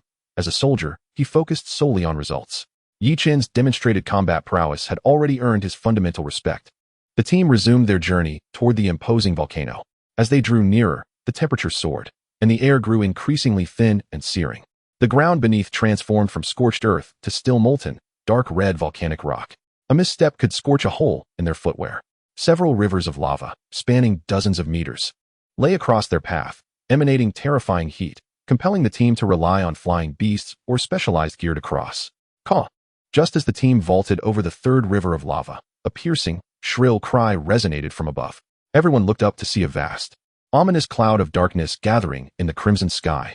It was not a cloud at all, but rather a swarm of hundreds of flying beasts resembling bats, each with a wingspan exceeding 5 meters, their bodies forged from burning obsidian. They were king-class flame crystal wing bats. They are a pack species. Zhao Xian's expression darkened, and he barked, tighten the formation. The flying beasts descended immediately. Prepare for battle. However, it was too late. The swarm dove down at an alarming speed, targeting the suspended team. Damn it! Qinlai cursed. His flame 3-headed hound, having limited aerial capabilities, could only unleash fire pillars skyward, proving ineffective against the dispersed bats. Other team members summoned their beasts to retaliate, and for a moment, ice arrows, wind blades, and lightning intertwined in the air. But it was as though they merely tickled the swarm, instantly evaporated by the searing crystal armor of the bats. A few flame crystal wing bats broke through the barrage. Their claws slashed, and a member from the Imperial Capital University was caught off guard, sustaining a grievous wound on his arm, exposing bone. With unquenchable black flames igniting at the sight, Lu Su, heal him. Xiao Yan shouted. His heavy magic golem, while defensively formidable, had become a sitting duck against aerial foes. Lu Su's colorful butterflies desperately showered healing powder, but the black flame's corrosive nature was too potent, only barely suppressed. The entire team found themselves ensnared in a passive predicament, enduring relentless attacks. Hanyu, where's your beast? Qinlai shouted toward the Magic Capital University. Hanyu's expression was grim as she summoned an Emperor-class Void Nightmare, attempting to disrupt the bat swarm with a mental assault, yet the flame crystal wing bats, driven by chaotic ferocity, rendered her efforts ineffective. Yichun, Zhao Xian's gaze fell upon Yichun, who had remained the calmest throughout. Can your slime engage in aerial combat? In the expectant eyes of all. Yichun shook his head. A flicker of satisfaction crossed Qinlai's eyes. I knew it. That thing must have its limits. Indeed, Tun Tun was not adept at dealing with them. Yichun's voice rang clear amidst the chaotic battlefield. But who said I possess only one beast? No sooner had he spoken than he lifted his head. An indescribable aura of nobility, majesty, and sanctity surged forth from him, enveloping the battlefield. All beasts present, whether Qinlai's Emperor-class hound or Xiao Yan's heavy magic golem, emitted mournful cries and trembled uncontrollably, overcome by a primal fear and submission rooted deep in their bloodlines. Even the frenzied flame crystal wing bats hesitated in their assault. A breathtakingly magnificent summoning array unfurled behind Yichun, not an ordinary soul power array, but a splendid totem composed of countless golden divine fire runes, with a clarion call that seemed to pierce through time and space. A phoenix's cry resonated throughout the crimson flame inferno. In the stupefied, astonished, and even terrified gazes of all, an extraordinarily divine being emerged from the array. It was cloaked in resplendent, iridescent golden wings, each feather seemingly crafted from the purest essence of flame. It possessed a slender neck, its resplendent tail feathers trailing like sparks of starlight. Its eyes, akin to two eternal suns that never extinguish, radiated an air of indifference towards all living beings. This was no mundane creature. It was a phoenix, a being that existed solely within the realms of myth and legend. A phoenix? Qinlai exclaimed in shock, his expression frozen in a tableau of disbelief that morphed into utter despair, as pale as ash. The divine beast, Lu Su, adjusted his spectacles, rendered utterly speechless. Even Zhao Xian, the iron-willed leader of the group, clenched his fists, his body trembling slightly from overwhelming excitement. Shihuang, Yichun uttered softly, issuing a simple command to clear the area. The phoenix raised its head with regal pride, seemingly displeased with the lowly beings daring to infringe upon its majesty. It gently flapped its wings. There were no cataclysmic explosions, nor was there any apocalyptic force. Countless golden sparks, like dandelion seeds, floated gracefully towards the swarm of flame crystal bats in the sky. Those fiery winged bats appeared to sense their doom, frantically attempting to flee. Yet, the golden sparks, though they seemed to drift slowly, disregarded space and distance, landing with precision on each of the flame crystal bats. In the next moment, a silent conflagration commenced. There were no screams, no struggles. Hundreds, if not thousands, of flame crystal bats were completely disintegrated and purified upon contact with the golden flames. Their essence transformed into a myriad of luminous specks, ultimately dissipating into the void. The entire process lasted no more than 3 seconds. The sky once more returned to its vast emptiness. The battlefield lay in a deathly silence. All eyes were raised, blankly gazing at the phoenix, suspended behind Yichun. As it gracefully preened its magnificent plumage, their minds a complete void. Chapter 106, Shattered Pride. Time seemed to freeze in that moment. Silence was the only melody on the battlefield. Beneath the dark red sky, that extraordinary phoenix hovered quietly. Its golden divine fire the sole source of illumination in this dim world, casting clear reflections of the dazed, shocked, and pale faces around. To annihilate over 1,000 royal-level flame crystal bats took merely 3 seconds. This fact loomed over each individual like an insurmountable ancient mountain, nearly suffocating them. This was not a battle. It was purification, a dimensional strike from a deity upon the mundane. Gulch. Someone, unidentifiable, swallowed audibly, the sound piercing through the eerie silence like thunder. Qinlai, the foremost of the Imperial Capital University, appeared as pale as a specter, his lips trembling uncontrollably, his mouth opening several times, yet producing no words. His gaze was fixated on his once proud Imperial-level, three-headed flame dog.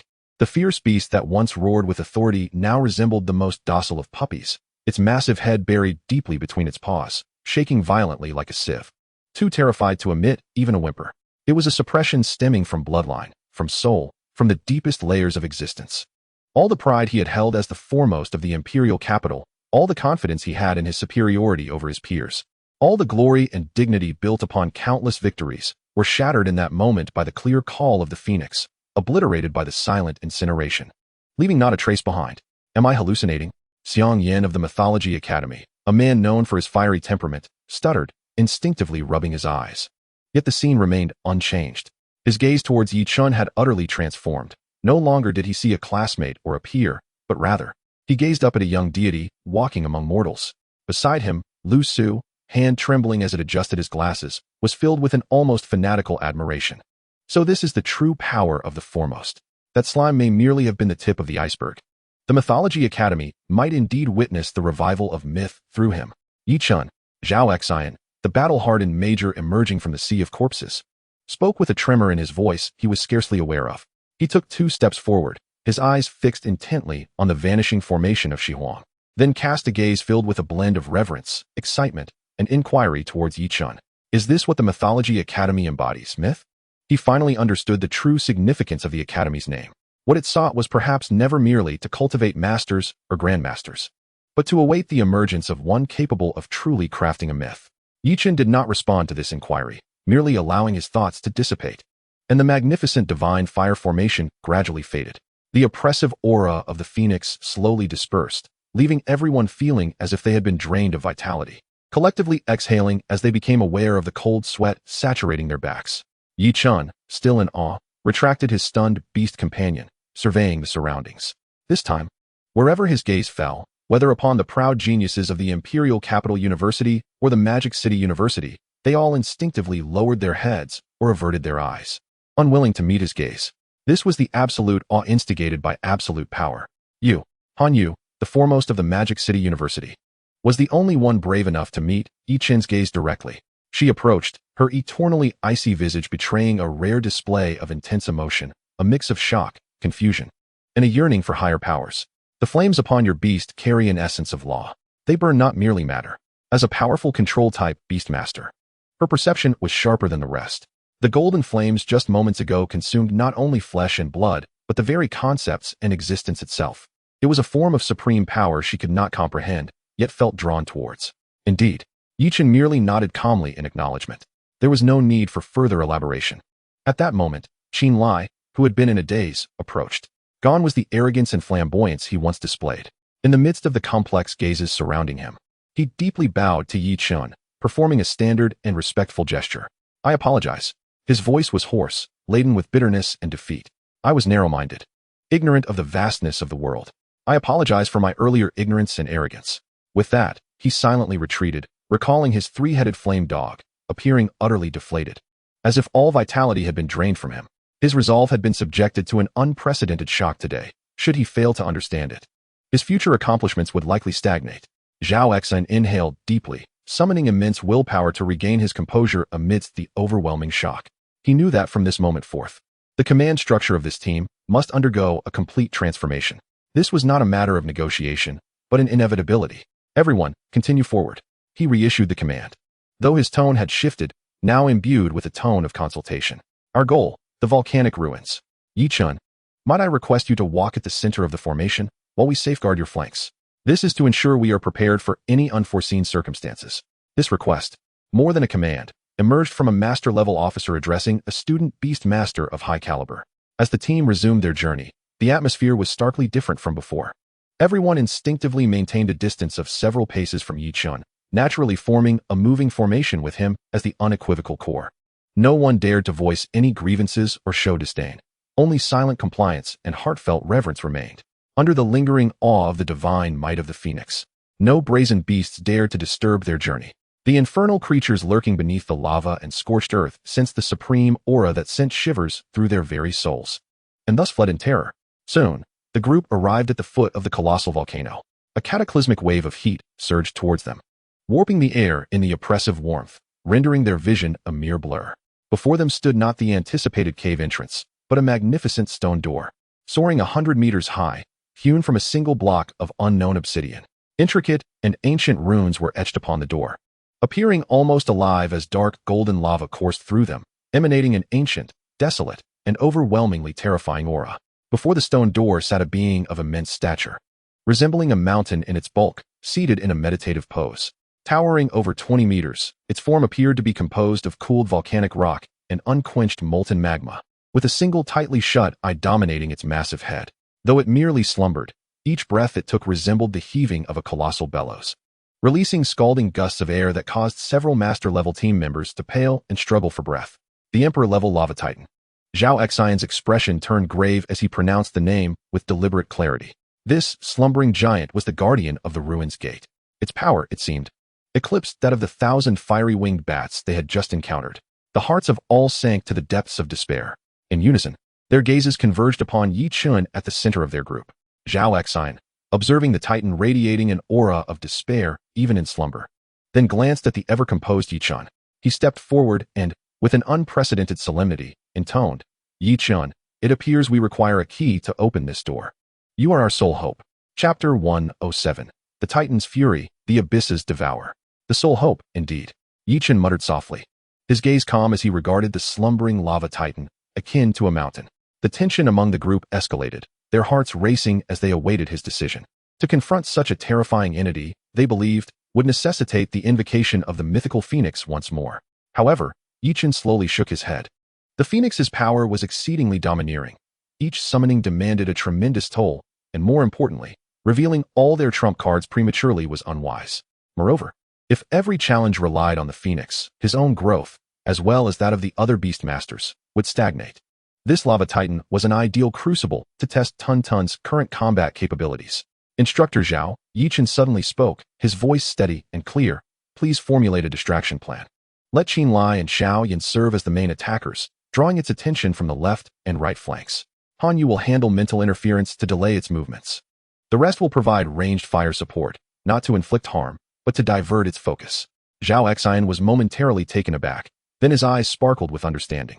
Yi Chun had opted not to fight alone, but sought to mobilize the entire team's strength. Without hesitation, he replied with a firm, "Understood." Qin Lai and Han Yu also straightened, surprised that Yi Chun would grant them an opportunity to engage in battle at such a crucial moment. Particularly for Qin Lai.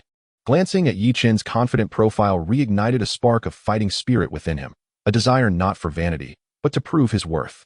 As for the Titan's devastating strike, Yi Chun paused, a subtle smile gracing his lips. "Leave that to me." He stepped forward, his thoughts shifting. With a flash of black light, the fist-sized Tun Tun reappeared in his palm. While the others were filled with trepidation at the sight of the slime, they no longer dared to underestimate it. Though confusion lingered, to combat an Emperor-level lava titan with a mere slime? It sounded more fantastical than myth itself. "Engage." With Zhao Xian's command, the prepared team sprang into action. Roar. Hellfire Cerberus, Infernal Howl. Qin Lai was the first to charge, his three-headed dog unleashing a trio of robust fire tornadoes that slammed into the Titan's left leg. Armored Golem, charge. Xiao Yan's obsidian golem advanced like a heavy war chariot, delivering a powerful punch to the Titan's right ankle. Boom, boom. The sound of violent explosions erupted, rousing the slumbering giant. Roar. The lava titan let out a thunderous roar, its tightly shut eye flinging open. What a sight it was. No sclera, no pupil, only a smoldering core of magma, akin to a miniature sun. Its furious gaze locked onto the attacking Hellfire Cerberus and Armored Golem, lifting its colossal rock arm, larger than a house, and bringing it down with a deafening whoosh. "Han Yu." Zhao Xian barked. Void Nightmare, fearful shriek. Han Yu was already prepared. Her Emperor-level beast unleashed an invisible wave of psychic energy, striking the Titan's single eye with precision. The Titan's movements noticeably faltered, its arm's descent slowing momentarily. In that instant, the Hellfire Cerberus and Armored Golem narrowly evaded the cataclysmic blow. The giant arm crashed into the ground, shaking the very base of the volcano, fissures spreading like a spider's web. "Now," Yi Chun's voice rang out calmly. Tun Tun, now transformed into a 2-meter diameter mass, propelled itself forward like a black cannonball launched from a catapult, aiming not at the Titan's body, but directly at its newly opened eye. The lava titan, sensing the approaching threat of this small entity, instinctively recognized the danger. Its eye blazed with intensity, unleashing a beam of destruction 10 times more potent than the previous attack from the lava hound leader. The energy within this beam was sufficient to vaporize an entire steel fortress in an instant. Yet, in the face of this apocalyptic strike, Tun Tun did not flinch or evade. Its black surface rippled as it opened its gaping maw, resembling an abyss that could consume all. To the horror of onlookers, the devastating lava beam was drawn into Tun Tun as if by a black hole, disappearing without a trace. Tun's body swelled, glowing dark red, as if on the verge of explosion. However, merely a second later, all the radiance was wholly assimilated and absorbed by the abyssal force within. Burp. Tun seemed pleased, conveying a thought, sufficient energy, delightful flavor. At that moment, even Zhao Xian, who was directing the battle, was left dumbfounded. The lava titan was utterly bewildered, unable to comprehend why its most powerful attack had vanished into thin air. Opportunity. Devouring the assault, the entity known as Tun showed no signs of deceleration. In the fleeting moment when the lava titan was momentarily stunned, with remarkable precision, it struck a resounding slap against the titan's colossal singular eye. The sound of corrosive decay erupted, far more intense than the earlier erosion of volcanic rock, accompanied by the heart-wrenching wails of the lava titan. The eye, the sole energy core of its colossal form, was also its most vulnerable point. Tun clung to it like an unshakable parasite, unleashing the powers of the abyss in a frenzy, consuming and dismantling the molten core. With a roar of agony, the lava titan succumbed to madness, flailing its massive arms wildly, desperately attempting to claw at its eye with the other hand, yet failing to grasp the slippery Tun. Its immense body lost balance, staggering and crashing against the nearby mountainside, resulting in a cataclysmic sound akin to a landslide. Everyone, concentrate your attacks on its knee joints. Yichen calmly issued the final command. As if awakening from a dream, the group unleashed their most formidable assaults upon the titan's exposed, vulnerable joints due to its loss of balance. With a crack, under the relentless barrage, the already destabilized lava titan's knee joint finally succumbed, shattering into fragments. A thunderous roar erupted as the 20-meter giant crumpled to the ground, akin to a felled ancient tree, its body collapsing forward and stirring up a cloud of dust. As the dust settled, the crowd beheld the titan's massive head, where its singular eye had once resided, now left with a gaping, smooth-edged abyss. The emperor-level lava titan had fallen. A profound silence enveloped the area as all gazed in awe at the slime that floated back into Yichen's hand. Shrinking to the size of a fist, their eyes filled with boundless reverence. At that moment, the ancient obsidian gate, which had remained sealed for eons, creaked ominously, slowly opening a narrow fissure amidst violent tremors. Chapter 108. Within the ruins, elemental spirits. With a final, resounding boom, the towering obsidian gate swung wide open. A wave of intensely pure fire elemental energy, tenfold denser than that of the outside world, surged forth like a tide, enveloping them. This energy, though searing, bore an ancient and sacred essence rather than a violent disposition. Instinctively, everyone activated their soul power to resist, only to discover that not only was this energy harmless, but it also brought immense comfort to their fire-type beasts, inciting a sense of restlessness and yearning within them. The world beyond the gate revealed itself, a magnificent underground cavern, as if the entire volcano had been hollowed out. The dome stretched infinitely, adorned with countless fist-sized crystals radiating a soft red glow, resembling a starry sky beneath the earth. Broad rivers of molten lava crisscrossed the ground, ultimately converging into a vast central lava lake. At the heart of the lake stood a grand altar, suspended in midair, sculpted from a single massive red crystal, pulsating with a heart-stopping energy. A bridge, entirely paved with obsidian, served as the sole passage to this altar. Lu Su murmured in awe, her eyes wide with astonishment. Is this truly the interior of the ancient ruins? Xiao Yin felt a surge of excitement. This pure fire elemental energy was a paradise for fire-type beasts. Qin Lai remained silent, casting a glance at the suspended altar, his eyes igniting with a flame of desire. He understood that there must be astonishing treasures within. Yet, he quickly reined in his thoughts, turning his gaze towards Yichen. He had come to recognize who the true master of this expedition was. Zhao instructor. Yichen did not hasten into action, but instead looked towards Zhao Xian. What is your assessment of this environment? Zhao Xian inhaled deeply, his expression grave. The energy concentration is extraordinarily high, and the environment is stable, indicating that the ruins are remarkably well preserved. However, this also suggests that the internal guardians may be even more enigmatic and formidable than the lava titan at the entrance. We must exercise utmost caution. He paused, his tone turning solemn. From this moment forth, I officially transfer the highest command of this team to you. Yichen, all our actions will adhere to your directives. Upon hearing this, no one opposed. The teams from the Imperial Capital University and Magic City University nodded with respect. Having witnessed the descent of the Divine Phoenix and the slime-esque consumption of the Titan, they had long regarded Yichen as their unwavering pillar of strength. Very well.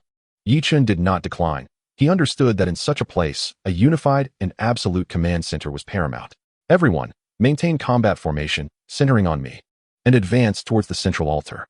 Yes, the group responded in unison, their voices brimming with vigor. The team set foot upon the ancient obsidian bridge leading to the altar. The bridge was broad enough to accommodate 10 individuals side by side.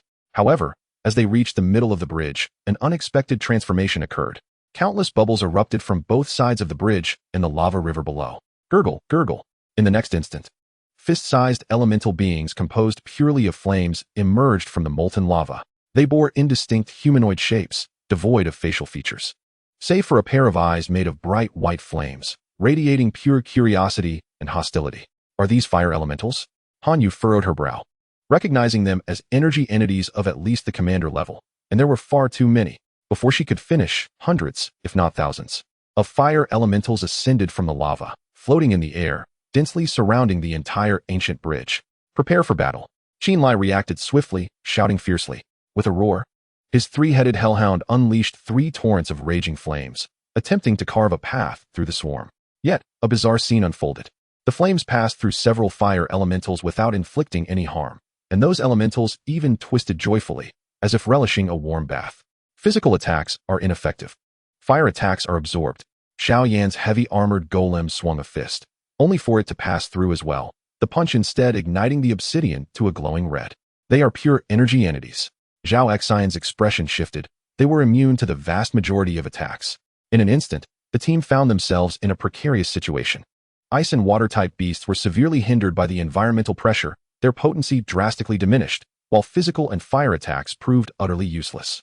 These seemingly unremarkable fire elementals had become the most troublesome adversaries under such specific conditions. The fire elementals appeared to sense this, emitting a series of silent shrieks as they transformed into a sea of flames, surging towards the group on the bridge. Everyone's hearts raced, and they hastily summoned defensive beasts. Bracing for the onslaught, everyone stepped back. Just when the situation seemed dire, Yichen's calm voice rang out. He stepped forward to the front of the group, standing alone against the oncoming tide of fire. Yichen, Lu Su cried out anxiously. Without turning back, Yichen extended his right hand. In a flash of black light, Tuntin materialized in his palm. In the face of the overwhelming fire elementals, Tuntin appeared exhilarated, its black form trembling with delight as it conveyed a clear intention to Yichen. So many delicious snacks. Go. Yichen's lips curled into a slight smile. Just don't overindulge. Having received permission, Tun transformed into a stream of black light, boldly advancing towards the inferno. It did not grow larger, remaining the size of a fist. However, at the moment it plunged into the flames, an invisible and profound force erupted, radiating from its diminutive form. Abyssal Devourer. The fire spirits at the forefront, unable to approach, found themselves uncontrollably drawn in, twisted, and ultimately reduced to the purest essence of fiery energy, which Tun consumed in a single gulp. 1, 10, 100. Tun appeared as an insatiable black vortex, with any flame spirit that ventured near meeting a fate of disintegration and consumption. The once ferocious inferno, upon encountering Tun, seemed to have met its nemesis. Its assault abruptly halted. All the fire spirits came to a standstill, their eyes, composed of flames, reflecting an emotion they had never exhibited before, fear. They were embodiments of pure energy, and this dark little being before them was the ultimate predator that feasted upon energy. Flee. It was unknown which fire spirit transmitted the thought, but the entire group of spirits instantly erupted into chaos, frantically attempting to escape in all directions. Seeking refuge back in the river of lava. Attempting to flee? A glimmer of amusement flickered in Yichen's eyes. It was time for Tun's buffet. Tun understood the cue. Its black body suddenly swelling to a diameter of 10 meters, its enormous maw opening wide, generating a terrifying suction that enveloped the entire ancient bridge.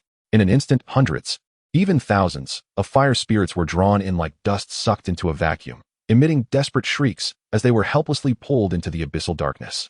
Within mere seconds, not a single fire spirit remained on or beneath the bridge. The world had been rendered tranquil. Tun let out a contented burp and flew back into Yichen's hand, returning to its original size. A faint red glow danced across its surface, clearly indicating that it had digested an immense quantity of fire elements, reaping significant benefits. On the bridge, Qinlai, Hanyu, Zhao Xian, and the others once again found themselves in a state of stupor. If their previous victory over the lava titan had been shocking, the current scene was utterly unfathomable. This slime was, without a doubt, the ultimate nemesis of all energy entities and elemental beings. Chapter 109. The Emperor's Tear, Elemental Metamorphosis. On the obsidian ancient bridge, a deathly silence prevailed. Everyone, including the seasoned leader Zhao Xian, stood as if ensorcelled, staring blankly at the seemingly innocuous slime cradled in Yi Chen's palm. It was beyond belief, incomprehensible. Qin Lai's lips moved, yet ultimately, he could only exhale a long sigh, heavy with complex emotions. Everything he had once taken pride in now appeared laughable and juvenile in the presence of Yi Chen and his beast.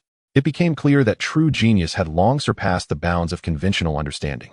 Han Yu's cold eyes brimmed with curiosity and astonishment. She murmured, to feed on energy. This is not merely a beast, it is the embodiment of the rules. Zhao Xian let out a relieved breath, feeling an immense weight lift from his back. He was exceedingly grateful that he had made the correct decision in entrusting command to Yi Chen. Otherwise, facing these bizarre fire spirits, their team would likely have suffered significant losses. Yi Chen, undeterred by the astonishment around him, was wholly immersed in the spiritual connection with Tun Tun. Just moments ago, a vast and pure stream of information had been transmitted from Tun Tun. Your beast, abyssal devouring slime, has consumed an excessive amount of high-tier energy entities, fire spirits, and is undergoing talent analysis and transformation. Transformation successful. New skills have been comprehended. Beast level has increased. In Yi Chen's consciousness, Tun Tun's updated panel vividly manifested. Its changes monumental, rivaling the transformation of the phoenix consuming the heart of earth fire. Beast, abyssal devouring slime. Nickname, Tun Tun. Level, Emperor tier, 2nd stage. Talent, infinite devouring evolution. Mastered skills. 1. Abyssal Devour, a core devouring ability that can consume matter, energy, and even aspects of spatial laws. 2. Infinite splitting, can divide itself into countless independent entities, each possessing part of the main body's abilities, capable of reuniting at will. 3. Void traversal, evolved from void propulsion, enabling short-distance spatial jumps. 4. Abyssal corrosion, evolved from corrosive slime, imbued with abyssal power, capable of eroding laws. 5. Absolute defense, transforms the body into the most resilient void material, able to withstand most attacks. 6. Elemental metamorphosis, flame, a new skill that allows transformation into a pure flame elemental form, rendering it immune to most fire damage of equal tier and granting the ability to manipulate flames freely. Emperor tier, 2nd stage. The skills have also been further refined. A glimmer of brilliance flickered in Yi Chen's eyes. Tun Tun, already a fearsome entity at the Emperor tier, had now consumed countless commanding fire spirits, leading to an explosive breakthrough to the 2nd stage. Moreover, the newly acquired skill of elemental metamorphosis was a stroke of genius. It not only granted Tun Tun formidable fire resistance and offensive capabilities, but, more importantly, it endowed Tun Tun with the ability to change its attributes. This signified that Tun Tun was no longer merely a devourer. It could also become a masquerader, an infiltrator, rendering its tactical value immeasurable. Burp. Tun Tun let out a satisfied belch as the red glow on its surface gradually faded, seemingly having fully digested its recent banquet. Forward they went. Yi Chen retracted his thoughts and issued the command. The team set forth once more, this time with no one daring to exhibit even the slightest carelessness. Everyone closely followed behind Yi Chen, the atmosphere solemn. Having traversed the lengthy obsidian bridge, they finally arrived at the foot of the floating altar. An invisible barrier obstructed their path, and beyond it lay a staircase extending upwards, composed entirely of pure flame. Each step blazed with golden red fire, emanating a sacred and inviolable aura. This is the stairway of divine fire? Zhao Xian's expression grew exceedingly grave. According to legend, only beings acknowledged by the laws of fire could ascend. To force one's way in would result in being turned to ash by the divine flames. Qin Lai, undeterred by superstition, commanded his three-headed hellhound to tentatively unleash a breath of hellfire. However, the moment that ferocious flame made contact with the divine fire staircase, it evaporated and purified instantly, as if ice met the blazing sun, leaving not a trace behind. The hellhound emitted a mournful cry, retreating a few steps in fear, its bloodline warning it that the flames upon that staircase were a force it could never hope to contend with. It seems this is the final trial. Han Yu calmly assessed, noting that it was not a test of strength, but rather of aptitude and the purity of their bloodlines. All eyes once again converged upon Yi Chen. They all thought of that terrifying phoenix that had annihilated thousands of fierce beasts. If anyone present could ascend the staircase, it would undoubtedly be Yi Chen. Yet, Yi Chen merely smiled and gently lifted Tun Tun in his hand. Your time to shine has come, little one.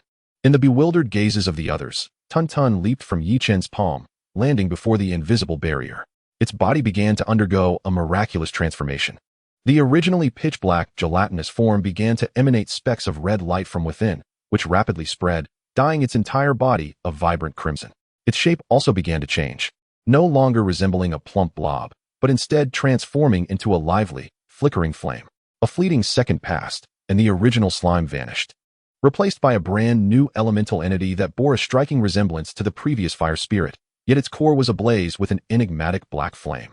This was none other than the newly acquired skill, Elemental Mimicry Flame. The transformation complete, Tun Tun nudged forward gently, the indomitable, invisible barrier before it shattered like mere vapor, allowing it to glide effortlessly through, landing securely upon the first tier of the divine fire steps. Sizzle. The sacred flames licked at Tun Tun's form, causing no harm. Instead, it felt as if it had encountered a kindred spirit, warmly enveloping it, and emitting joyous, melodic chirps.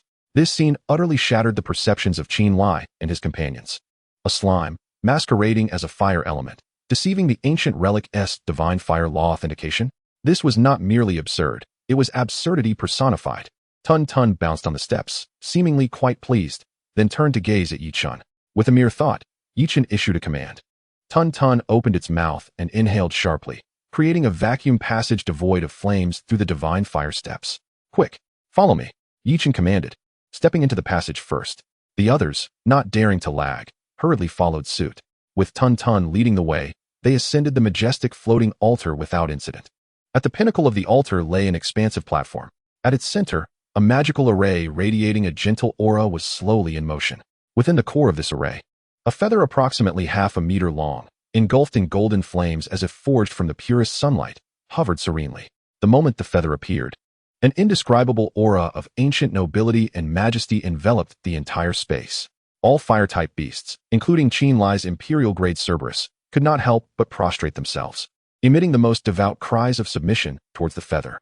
Even the Shi Huang within Yichun's beast space resonated with an overwhelming sense of excitement and longing. Could this be the feather of the ancient divine phoenix? Zhao Xian exclaimed, his eyes wide, breath quickening, his voice trembling with exhilaration. Chapter 110, The Divine Phoenix Feather. The ancient divine phoenix's feather. Zhao Xian's exclamation struck the hearts of everyone like a heavy bomb cast into a tranquil lake, stirring up a tempest of astonishment. A mythical creature, a supreme existence confined to the realms of legend and myth, a dream unattainable for every beast master throughout their lives. And now, a genuine relic of mythical caliber hovered quietly before them.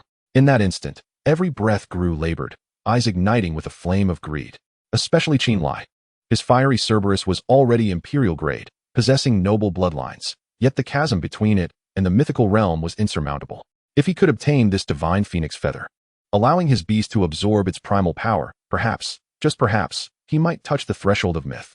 Once this thought arose, it spread like wild grass, impossible to suppress. Qin Lai's hand instinctively pressed against his beast's space, his gaze flickering with uncertainty. Yet, just as he was about to make a move, a figure calmly interposed itself before him. It was Yichun. What do you intend to do? Yichun asked, not turning around. His voice calm, yet imbued with undeniable authority. Qin Lai's heart jolted. The burgeoning greed within him felt as if doused with ice water. He beheld Yichun's profile, a visage radiating absolute confidence and control. He recalled the colossal divine phoenix shadow at the entrance, and the peculiar slime that had devoured countless fire spirits. Indeed, what gave him the right to vie for this? As the atmosphere reached a tense crescendo, the divine phoenix feather at the altar's center seemed to sense something, suddenly erupting with an unprecedented brilliance of golden light. Buzz, a divine pressure, tenfold stronger than before, cascaded forth like a tsunami. This time, the pressure did not indiscriminately blanket the surroundings, but precisely targeted everyone except Yichun. Thud, Lu Su, Xiao Yan, and the others felt their souls tremble, their legs giving way, collapsing to the ground, unable to raise their heads. Qin Lai's Cerberus let out a mournful wail, its body prostrate, trembling uncontrollably, stripped of any semblance of imperial dignity. Even Zhao Xian, the strongest among them, staggered back several steps, pale and drenched in sweat, his face a mask of terror. This feather possessed its own will. It was choosing its master. Amidst this turmoil, the sole individual unaffected was Yichun, bathed in the sacred golden light. He appeared destined to stand there. Shi Huang, come forth, Yichun softly summoned. A melodious phoenix cry resonated throughout the underground space. In a flash of crimson gold light, Shi Huang, now ascended to the Nirvana Phoenix, appeared upon the altar. She was enveloped in divine flames imbued with the essence of immortality, and her imperial-grade fifth-tier presence sent a shiver through Qin Lai and the others. Yet upon her arrival, her gaze locked onto the feather, her noble eyes brimming with insatiable desire and affection, as if it were a long-lost kin. The divine phoenix feather, upon seeing Shi Huang, flickered with joy, its golden flames dancing in delight, as if welcoming the return of a sovereign. Before the astonished gazes of all, Shi Huang unfurled her wings, gracefully soaring towards the center of the magical array. She did not reach out. Instead, she hovered serenely above the feather. In the next moment, the feather, having burned for eons, willingly transformed into a pure golden stream of light, like a divine seal, instantly merging into Shi Huang's brow. Caw! A sound that pierced through gold and stone, akin to the cries of the ancient phoenix, erupted from Shi Huang. Searing golden divine flames erupted from within Shi Huang, enveloping her entire form in a colossal golden cocoon. The terrifying energy fluctuations caused the altar to tremble violently. In Yi Chun's mind, the system notifications resounded frantically. Your beast, Nirvana Phoenix, has absorbed the ancestral mythical source, the ancient divine phoenix feather. Bloodline purity significantly enhanced, transitioning to a higher life form. Level constraints have been broken. Shi Huang's level has risen to Imperial Grade 9th Tier, Pinnacle. Skill Fusion Enhancement, Nirvana Divine Fire and Solar Origin fused, evolving into True Solar Fire.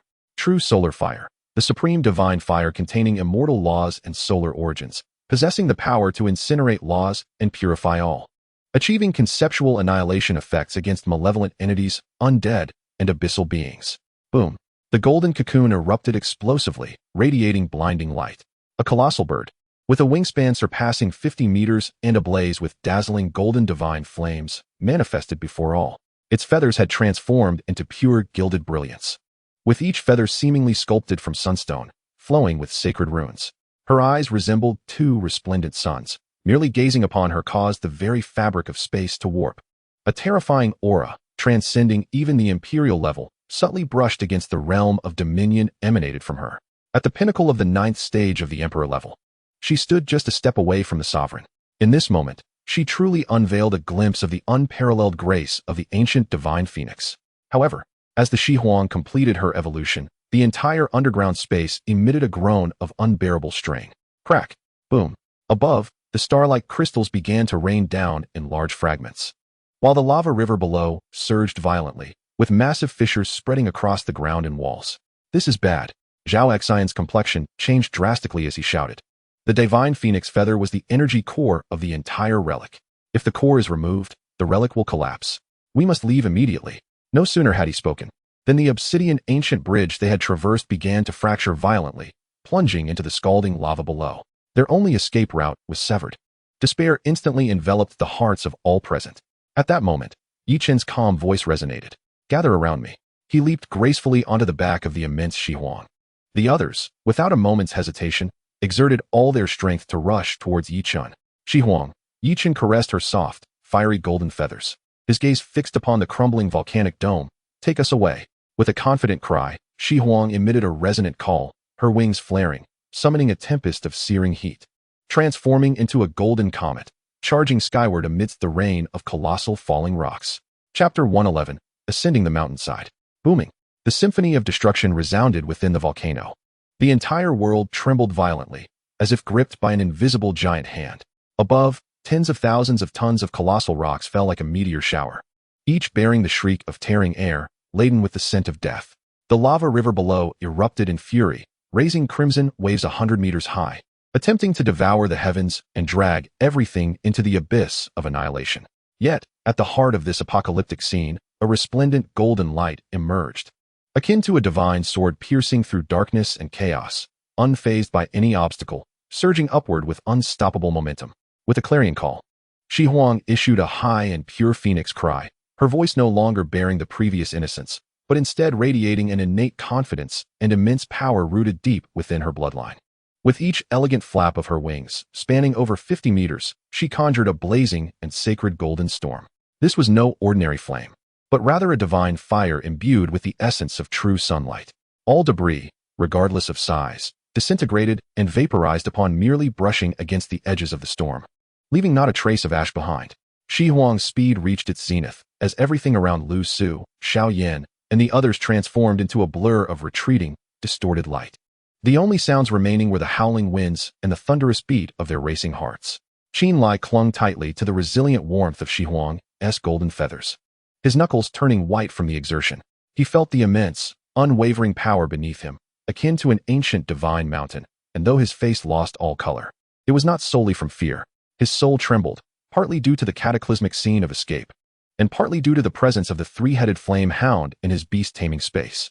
At that moment, this once arrogant emperor-level beast curled up like the most humble servant, its very essence branded with fear. It could not even entertain the thought of resistance, instinctively submitting to the supreme, divine pressure radiating from Shi Huang. Fireflies and the bright moon. This phrase echoed in Qin Lai's mind. He had always believed himself to be on par with Yi Chun, both regarded as top-tier geniuses, and even if there were gaps, they were within reach. Yet, it was only now that he truly comprehended the chasm had widened to a despairing extent. This was not merely a quantitative difference, but a qualitative crushing, an absolute barrier of life levels. He felt an immense relief, grateful that previously, at the altar, Yi Chun had halted his absurd greed with a calm, yet undeniable voice. Otherwise, he had no doubt that he and his beast would have been reduced to inconsequential dust the instant that feather unleashed its divine might. Look, up there. The exit is blocked. Lu Su's voice, tinged with despair, jolted Qin Lai from his tumultuous thoughts. The group gazed upward in horror, seeing the volcano's mouth. Their only path to safety, collapsing violently, sealed off by a massive volume of dark red burning rock. More terrifying still, the surging lava below coalesced into a towering pillar of fire, crashing headlong into the obstruction, utterly obliterating any hope of an alternative route. With a sheer wall before them and destruction behind, heaven offered no path and the earth no door. It was over. Despair etched itself deeply upon Zhao Xian's face as well. From his experience, he surmised that even a sovereign-level beast would struggle to breach such a blockade. And they had no time to spare. Just as the weight of hopelessness settled upon them, Yi Chun's calm voice resounded once more, imbued with a soothing magic that banished all fear and despair. Shi Huang, let them witness the power of the sun. In answer, Shi Huang released a thunderous, majestic phoenix cry. Shi Huang abruptly halted mid-air, confronting the cataclysmic deadlock, her eyes, like brilliant suns, ignited with an overwhelming golden divine flame. She opened her magnificent beak. There was no gathering of earth-shattering energy, no cataclysmic display. Only a slender wisp of golden fire, seemingly fragile and on the verge of extinguishment in the tumultuous winds, was gently exhaled. This flame appeared so thin and feeble, so incongruous against the backdrop of destruction. Yet, as it traversed space and made contact with the colossal barrier blocking the volcano's mouth, composed of tons of rock and raging magma, an inexplicable scene unfolded, shattering all comprehension. There was no explosion, no thunderous roar, not even the faintest whisper. The golden flame, akin to a heated iron touching non-existent snow, silently integrated into the barrier.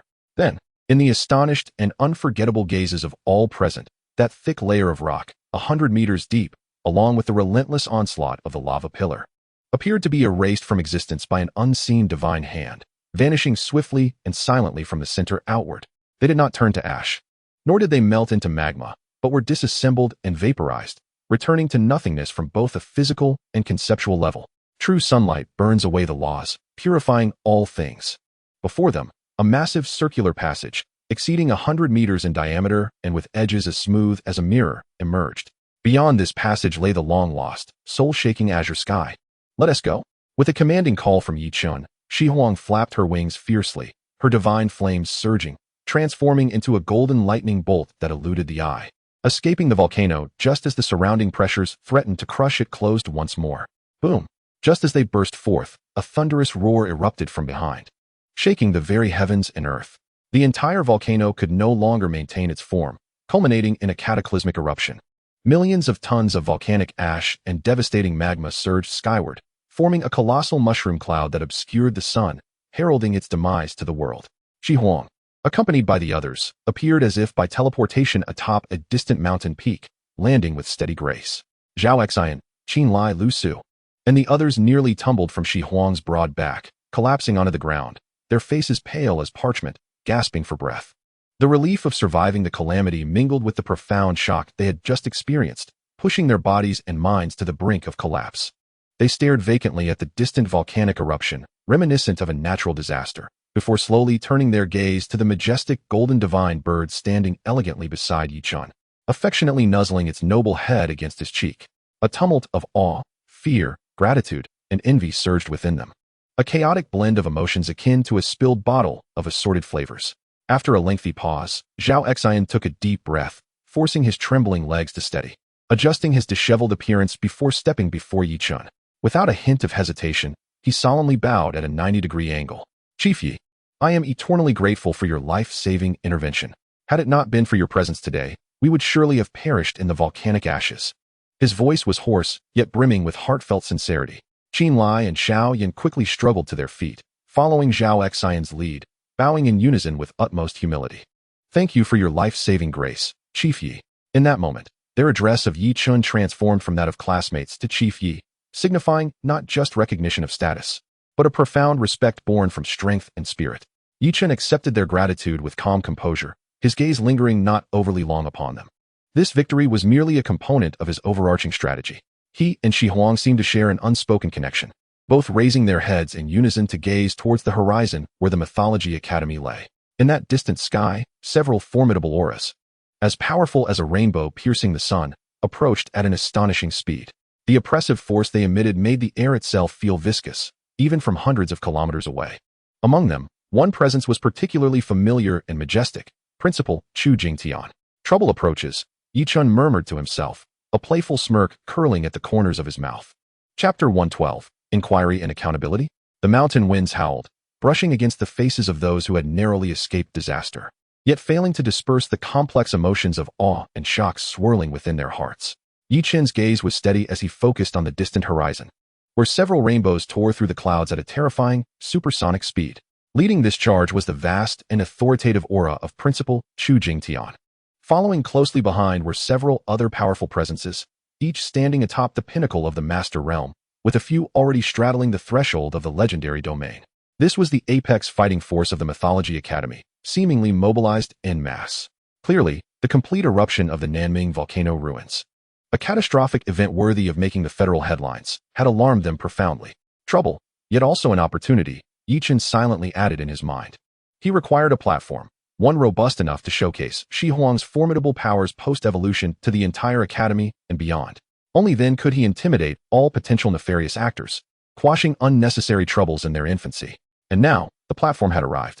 In mere moments, the radiant figures had traversed the 100 miles, descending upon the mountain peak where the group stood. Space warped and light danced. Stepping forward, Chu Jingtian solidified his form. He glanced at the volcano still belching destructive energy, then swept his gaze over the prostrate and disheveled Zhao Xian and the others, finally locking his attention upon the magnificent divine bird beside Yi Chun, its entire being ablaze with golden divine flames. Even with his legendary experience as a beast master, upon witnessing Shi Huang's current form, his pupils constricted and his breath caught for half a moment. Pure, noble, sacred, powerful. He could distinctly sense that the aura radiating from this divine bird far exceeded the imperial level. It was a leap in the essence of life, a terrifying harbinger of its advance towards dominion. The light swirling in its eyes resembled two miniature suns, and merely gazing upon them inflicted a searing pain upon Chu Jingtian's very soul. Is this Shi Huang? He queried, his voice dry and tinged with disbelief. Not long ago, he had witnessed Shi Huang's rebirth in the City of the Sky, ascending to the 5th tier of the imperial level. How much time had passed? It had undergone yet another metamorphosis, achieving a level that even sent shivers down his spine. How on earth did this young man accomplish such a feat? As Chu Jingtian's mind roiled with tumultuous thoughts, an incongruous voice, stern and accusatory, shattered the stillness. Yi Chun, an elderly figure clad in an opulent azure robe, thin yet sharp-eyed like a hawk, stepped forward. Surrounding him was a faint azure wind, and an aura of immense power, characteristic of a peak master, radiated towards Yi Chun. Do you know your crimes? The elder's voice rang like the clash of metal, imbued with a tone of judgment. He was the Academy's law enforcement elder, Feng Qi. Hailing from the Feng family, renowned for its mastery of wind and avian beast taming in the eastern provinces, known for his unyielding demeanor and strict principles. Zhao Xian, Lu Su, and the others trembled under this oppressive aura, their already weakened bodies quaking further, their faces paling. Yet Yi Chun appeared unaffected, choosing not to regard Feng Qi immediately. Instead, he first inclined his body slightly to Chu Jingtian, offering a respectful greeting. Principal. Only then did he slowly turn to meet Feng Qi's piercing gaze, calmly inquiring, Elder Feng, may I ask what crime I have committed? still dare to quibble? Feng Qi thundered, pointing towards the apocalyptic scene in the distance. The Nanming volcano ruins are a vital resource point for our academy, and you have completely detonated it, resulting in incalculable losses. Moreover, you have placed outstanding students like Zhao Xian and Qin Lai in a perilous predicament. Such a catastrophe, is it not instigated by you? His words were forceful, occupying the moral high ground, as he cast a heavy accusation upon Yi Chun. However, before he could finish, a weak yet resolute voice rang out. No. Zhao Xian struggled to rise, his body still trembling, yet his gaze was unwavering. Elder Feng, you have wronged Chief Yi. The truth is quite the opposite. It was Chief Yi who saved all our lives. Indeed, Qin Lai gritted his teeth, standing as well. His eyes, filled with complexity, reflected more admiration and gratitude than anything else. After we entered the core of the ruins, the entire structure began to collapse, and our only escape route was destroyed. We were plunged into despair, and it was Chief Yi's evolution of his beast that opened a path for us with unparalleled might. Had it not been for Chief Yi, we would all have perished within the belly of the volcano. Xiao Yin and Lu Su also chimed in, exerting every ounce of strength to defend Yi Chun. Their words rendered Feng Qi's expression momentarily frozen. He had intended to use this opportunity to suppress the rising star of a chief student, leveraging the destruction of academy property and endangerment of fellow students as his pretext, even seeking to uncover the secrets of that divine bird. The Feng family's yearning for top-tier avian beasts is ingrained in their very essence. Yet, he could never have anticipated that these victims would so vocally champion Yi Chun. A faint, barely perceptible smile graced Chu Jingtian's visage as his gaze towards Yi Chun grew increasingly appreciative. Mere strength is trivial. The ability to command the respect and admiration of former adversaries is a rare and precious quality, indicative of profound charisma and leadership potential. Elder Feng, Chu Jingtian's voice resonated with a calm, yet undeniable authority. I have come to understand the events that transpired. Yi Chun is not only blameless in this incident, but has acted commendably. He has safeguarded the elite of our academy, and, more importantly, has brought forth a future sovereign for our divine myth academy and humanity. His final proclamation was directed at all the elders present, infused with boundless passion and anticipation. The eyes of all the elders once again converged on Shi Huang, filled with shock, envy, and fervor. The weight of the phrase future sovereign was enough to overshadow all else. The trivial loss of a relic paled in comparison. Feng Qi's countenance darkened significantly. He realized that, both morally and in terms of merit, he could no longer press charges against Yi Chun. Yet, his discontent lingered, a sharp gaze flitting over Shi Huang, a fleeting glimmer of greed flashing across his features. What you say is indeed true. Feng Qi pivoted his stance, forcing a rigid smile. Such a divine bird is undoubtedly a boon for our race. However, having just undergone such a dramatic evolution, it may struggle to harness its newfound power. As an unremarkable elder with some insights into the cultivation of avian beasts, I possess several secret realms within my clan dedicated to nurturing divine birds.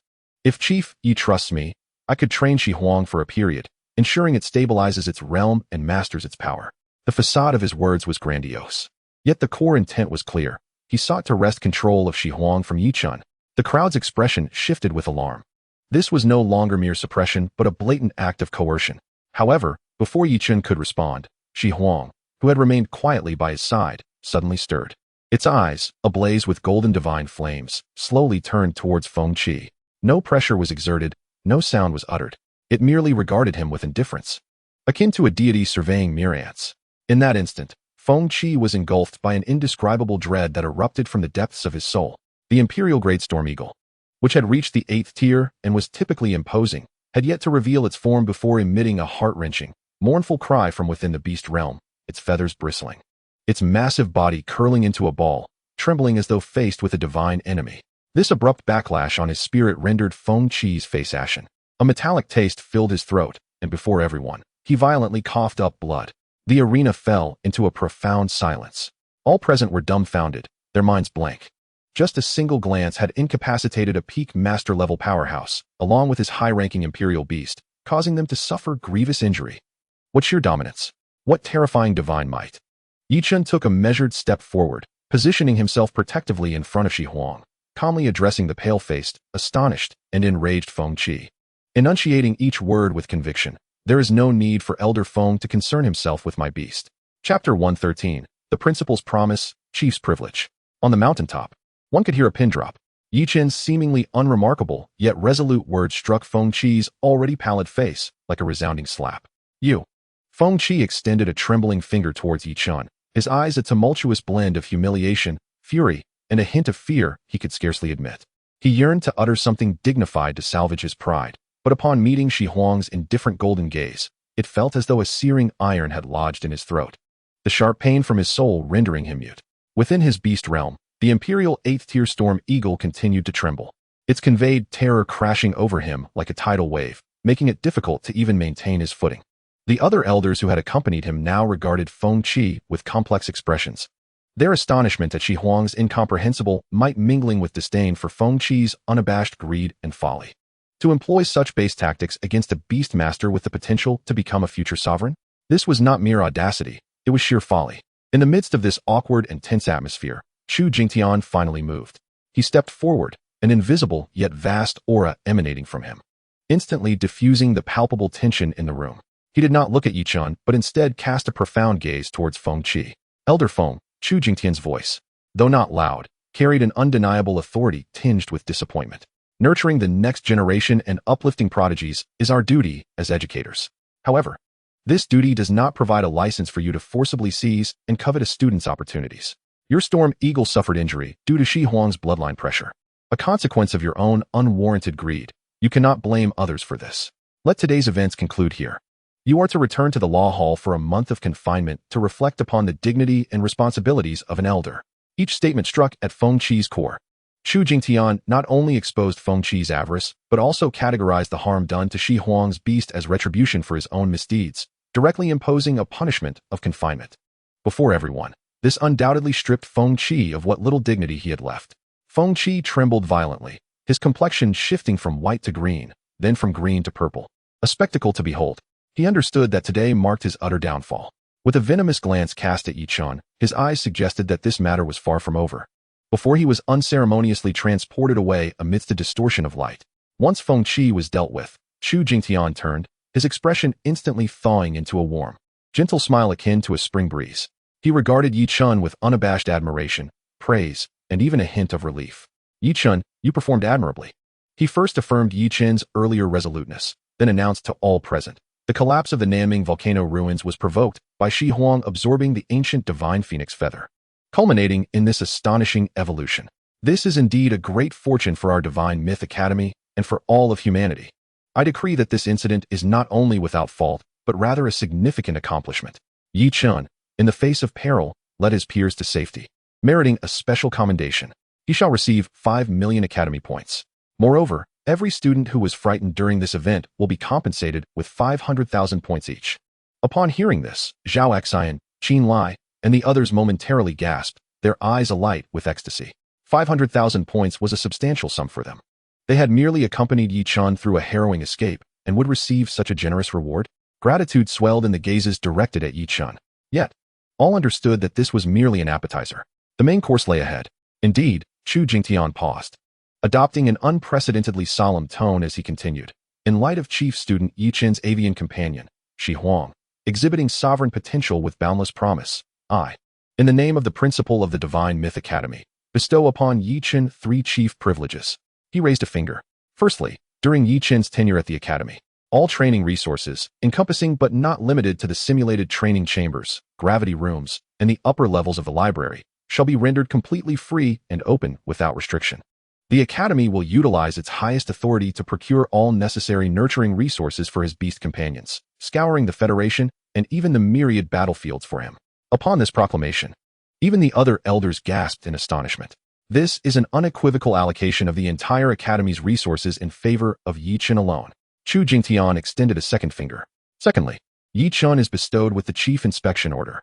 To behold this decree is akin to witnessing my very presence.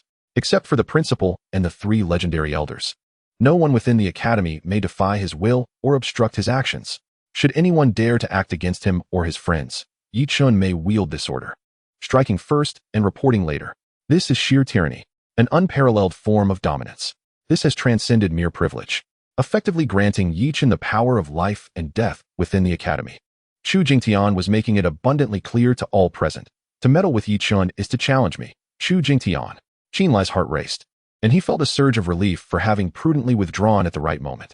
Chu Jingtian slowly raised a third finger, gazing intently at Yi Chun. Thirdly, I, Chu Jingtian, along with the entirety of the Myth Academy behind me, shall be your most steadfast support, henceforth, regardless of the troubles you may incite. Whether it be ruffling the feathers of illustrious families or offending alien monarchs, the Academy will shoulder the burden for you. You need only to focus unwaveringly on your pursuit of the exalted path of myth, charging forth with all your might. I ask but one thing of you. Chu Jingtian's expression turned grave. When you ascend to dominion over the world and reach the pinnacle of myth, do not forget your roots in the Myth Academy. And remember that you are of the human race. Boom. These words resounded like thunder in the minds of all present. This was a legendary powerhouse, the principal of a top-tier federal academy, making an audacious wager with an 18-year-old student. He wagered on Yi Chen's future, on the future of humanity. Yi Chen inhaled deeply, feeling the weight of Chu Jingtian's expectations and trust embedded in his words. He stepped forward and bowed solemnly. Student Yi Chen, I shall heed the principal's teachings. There were no grandiloquent phrases, only a simple yet earnest promise. Chu Jingtian burst into hearty laughter, his voice echoing through the heavens. Excellent, excellent, excellent. With a wave of his hand, a gentle force enveloped Yi Chen, Zhao Xian, and the others. Thus, today's events come to a close. Let us return to the academy. In a flash of light, tranquility returned to the mountaintop, leaving only the distant, still rumbling volcano. As if silently narrating the legendary beginning that was worthy of being inscribed in history. A storm surrounding the chief of myth and the future sovereign was about to unfold within the Myth Academy and throughout the entire Federation.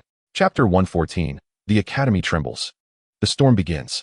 As space shifted and light warped, when the solid sensation returned beneath their feet, Zhao Xine, Qin Lai, and the others felt as if the world was spinning, nearly losing their balance. They found themselves within a magnificent and solemn great hall. The dome above showcasing the flowing stars, while the walls were adorned with countless totems of mythical beasts from legends, an atmosphere of solemnity and grandeur enveloping them. This was the star chamber of the Principal's Tower, the power center of the Myth Academy. Only Yi Chen stood firm as the spatial transfer concluded, his expression unchanged. His formidable spiritual power allowed him to effortlessly dispel the dizziness caused by the teleportation. You all should return to recuperate. Do not divulge the specific details of today's events to outsiders. Chu Jingtian waved his hand, lifting the restrictions placed upon Zhao Xian and the others. Yes, Principal. Zhao Xine, Qin Lai, and the others responded as if granted a reprieve, bowing deeply. Before departing, they unanimously turned to Yi Chen once more, bowing deeply.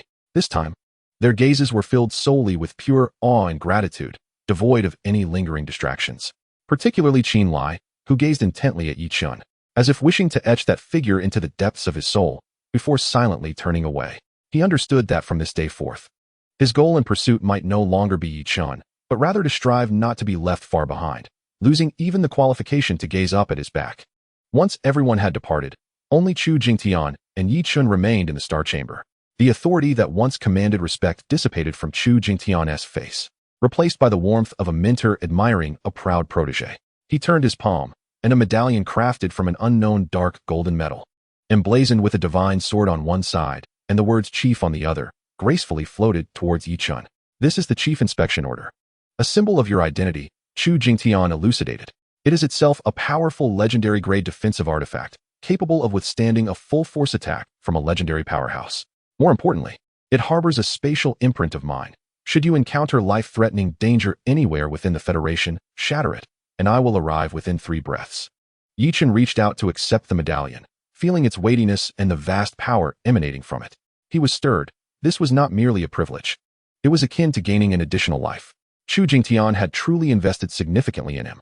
Principal, regarding the evolution of Shi Huang, Yi Chen pondered for a moment, seeking a suitable explanation.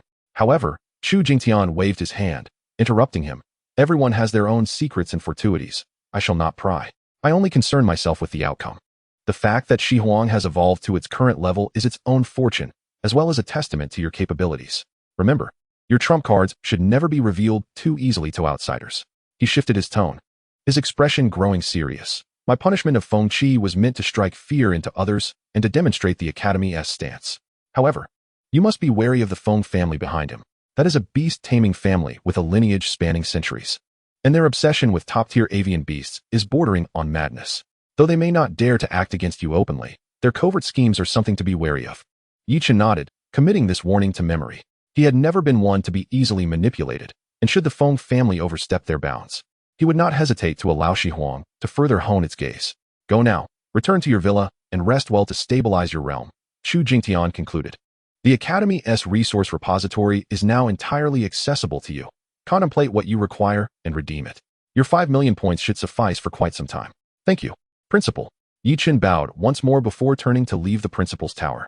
At that moment, as he departed, an unprecedented storm was sweeping through the internal communications network of the Myth Academy at a viral pace.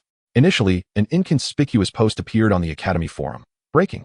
The South Ming volcano ruins are suspected of experiencing a massive eruption, with students reporting that the principal and several elders mobilized collectively. This post swiftly garnered a modicum of attention, yet most considered it mere rumor. However, soon after, the second and third posts sprouted like mushrooms after rain, each more shocking than the last. Insider information. Qin Lai, Zhao Xian, and other top 10 chief students returned grievously injured, suspected to have encountered misfortune at the volcano ruins. Absolutely true. Elder Feng Qi from the Law Enforcement Hall was publicly reprimanded by the principal and sentenced to a month of confinement. The reason remains unknown.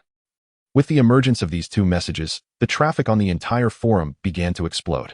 And when the final post, anonymously released by a daring elder's disciple, surfaced, the entire communication network of the Myth Academy was thrown into chaos. Miracle. The chief, Yi Qinyu, has completed a mythical-level evolution of the beast, Shi Huang. At the core of the volcanic ruins, with a single glance, he severely injured Elder Feng Qi and his 8th-tier imperial beast. The principal personally bestowed upon him 3 exceptional privileges, crowning him as the uncrowned king. Beneath the post, there is also an obscured photograph captured from a great distance using specialized equipment. In the image, a divine bird, bathed in golden divine flames, obscures the sky, while beneath its overwhelming presence, a diminutive figure is seen awkwardly spitting out a mist of blood. Despite its blurriness, the sacred and domineering aura emanating from the photograph sends shivers deep into the souls of all who gaze upon it. My heavens, is this real? Severely injuring a peak master with a single glance. A mythical-level evolution? Above the emperors lies the dominion. Has Shi Huang stepped half a pace into dominion? 3 exceptional privileges? Execute first and report later? Full resource supply? The principal is treating Yi Qinyu as if he were his own son, not merely as a son, but as the future of the academy, the future of humankind being invested in. From this day forth, there shall only be one chief in the mythical academy, and that is Chief Yi. Doubt, shock, envy, and fervor intertwine within the hearts of every student. Those who once harbored jealousy and defiance towards Yi Qinyu now find themselves engulfed in a profound sense of powerlessness. Those who had mocked him would rather vanish into the ground. They finally comprehend that they and Yi Qinyu exist on entirely different planes. At this moment, at the eye of the storm, Yi Qinyu is calmly walking on the path back to the chief's villa. He can distinctly feel the seismic shift in the gazes directed towards him, no longer filled with curiosity or scrutiny, but rather pure, unadulterated awe and reverence. Every student who approaches him stops at a distance, bows their heads respectfully, and clears the path until he passes by, before daring to raise their heads and follow his figure with fervent eyes. This is the absolute status brought forth by absolute strength. Click. The villa door opens with a soft sound and slowly closes, isolating him from the clamor of the outside world. Yi Qinyu exhales deeply, the tension in his spirit finally easing for a moment. With a mere thought, he simultaneously summons Shi Huang and the ever-present Tun Tun from the beast space. Shi Huang remains extraordinarily majestic, its golden divine flames having receded somewhat, yet its noble and sacred aura has grown increasingly profound and restrained, evidently consolidating its surging power. In stark contrast, Tun Tun presents a wildly different image. Its body has swollen to an unprecedented size, resembling a water-filled balloon, displaying an eerie red and blue hue that continually writhes and bulges, as if it might burst at any moment. Waves of pure fire and water energy clash violently within it, completely incompatible. Its small, pleading eyes gaze up at Yi Qinyu, conveying a clear message. Master, I am about to explode. Yi Qinyu chuckles at its comical appearance. Don't worry, having consumed so many fine delicacies, it's your turn now. His gaze shifts to the recently received substantial sum of 5 million points. It is time for Tun Tun to undergo an epic enhancement.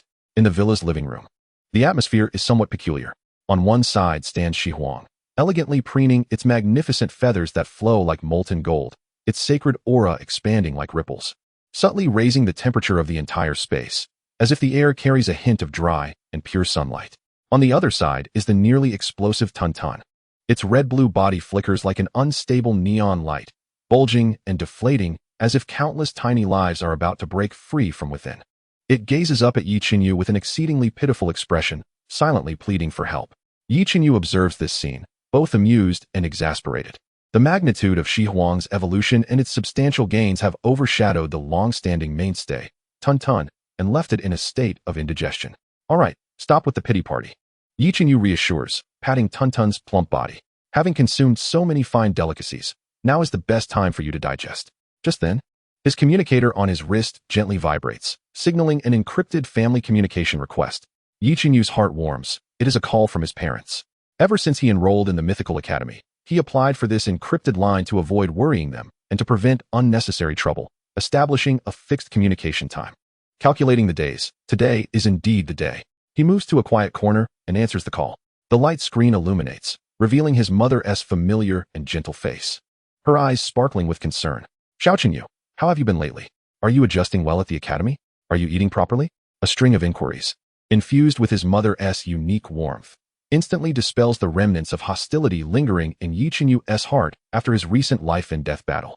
His expression softens unconsciously, and a light smile graces his lips. Mom, I'm doing great, Yi Chinyu responds with a smile. I'm eating well, sleeping soundly. And my teachers and classmates are all very caring. And what about you and Dad? We're doing well.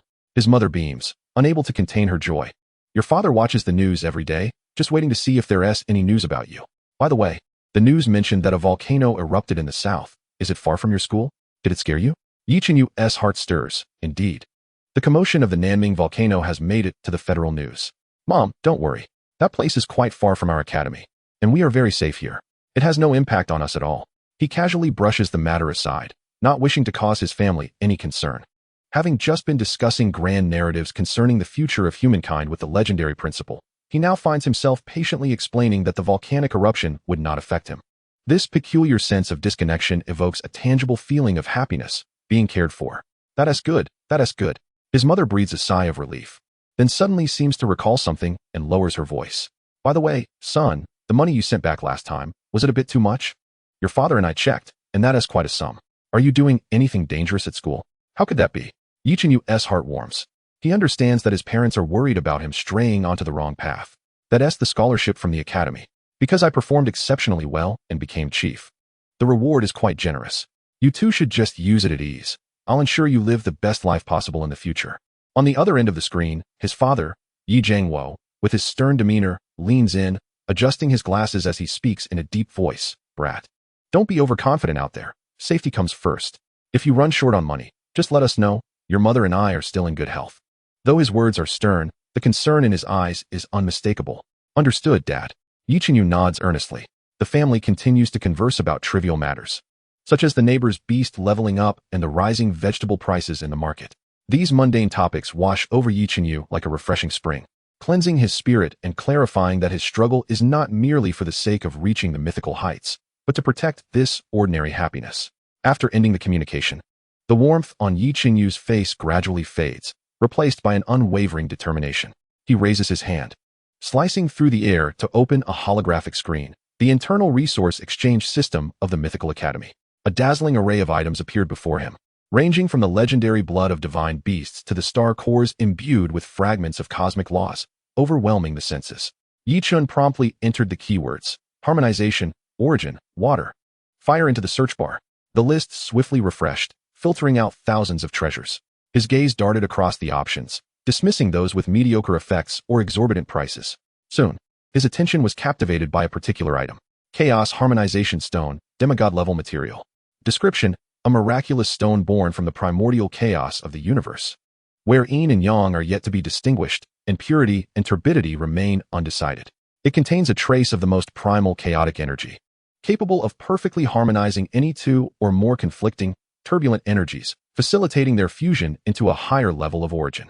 It serves as one of the core materials for crafting mythic-level elixirs and forging mythic-level armaments.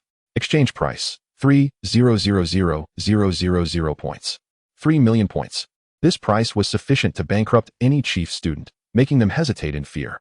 However, for Yi Chun, who currently held 5 million points, it was well within his means. Moreover, the effects of this item seemed tailor-made for Tun Tun. This was it. Without a moment's hesitation, Yi Chun clicked to confirm the exchange. Confirm exchange for Chaos Harmonization Stone. 3,000,000 points will be deducted. Confirm. Almost instantaneously upon his confirmation, the chief inspection token in his hand emitted a faint glow. The space within the villa rippled gently, and a miniature portal composed of spatial energy opened before him. A fist-sized stone, shrouded in a gray hue that seemed to absorb all light, floated forth from the portal, hovering in front of Yi Chun. Just gazing upon it felt akin to witnessing the void preceding the birth of the universe, ensnaring one's mind in a trance. Gulyalu. At the moment the stone materialized, Tun-Tun's body abruptly froze mid-motion. Its tiny eyes fixated on the chaos harmonization stone, revealing an unprecedented desire stemming from the deepest instincts. It understood that the true opportunity for its rebirth and ascension to mythic status had arrived. Chapter 116, Chaos Devouring, Primordial Body. The gray chaos harmonization stone floated quietly, devoid of light or any energy fluctuations, yet it seemed to be the very center of the cosmos, drawing in light and mental energy, silently devouring them. Gulyalu. Tun-Tun's body trembled violently with an unprecedented frequency, the conflicting energies of water and fire within it reaching a critical point. Its immense form resembling an energy bomb on the verge of detonation.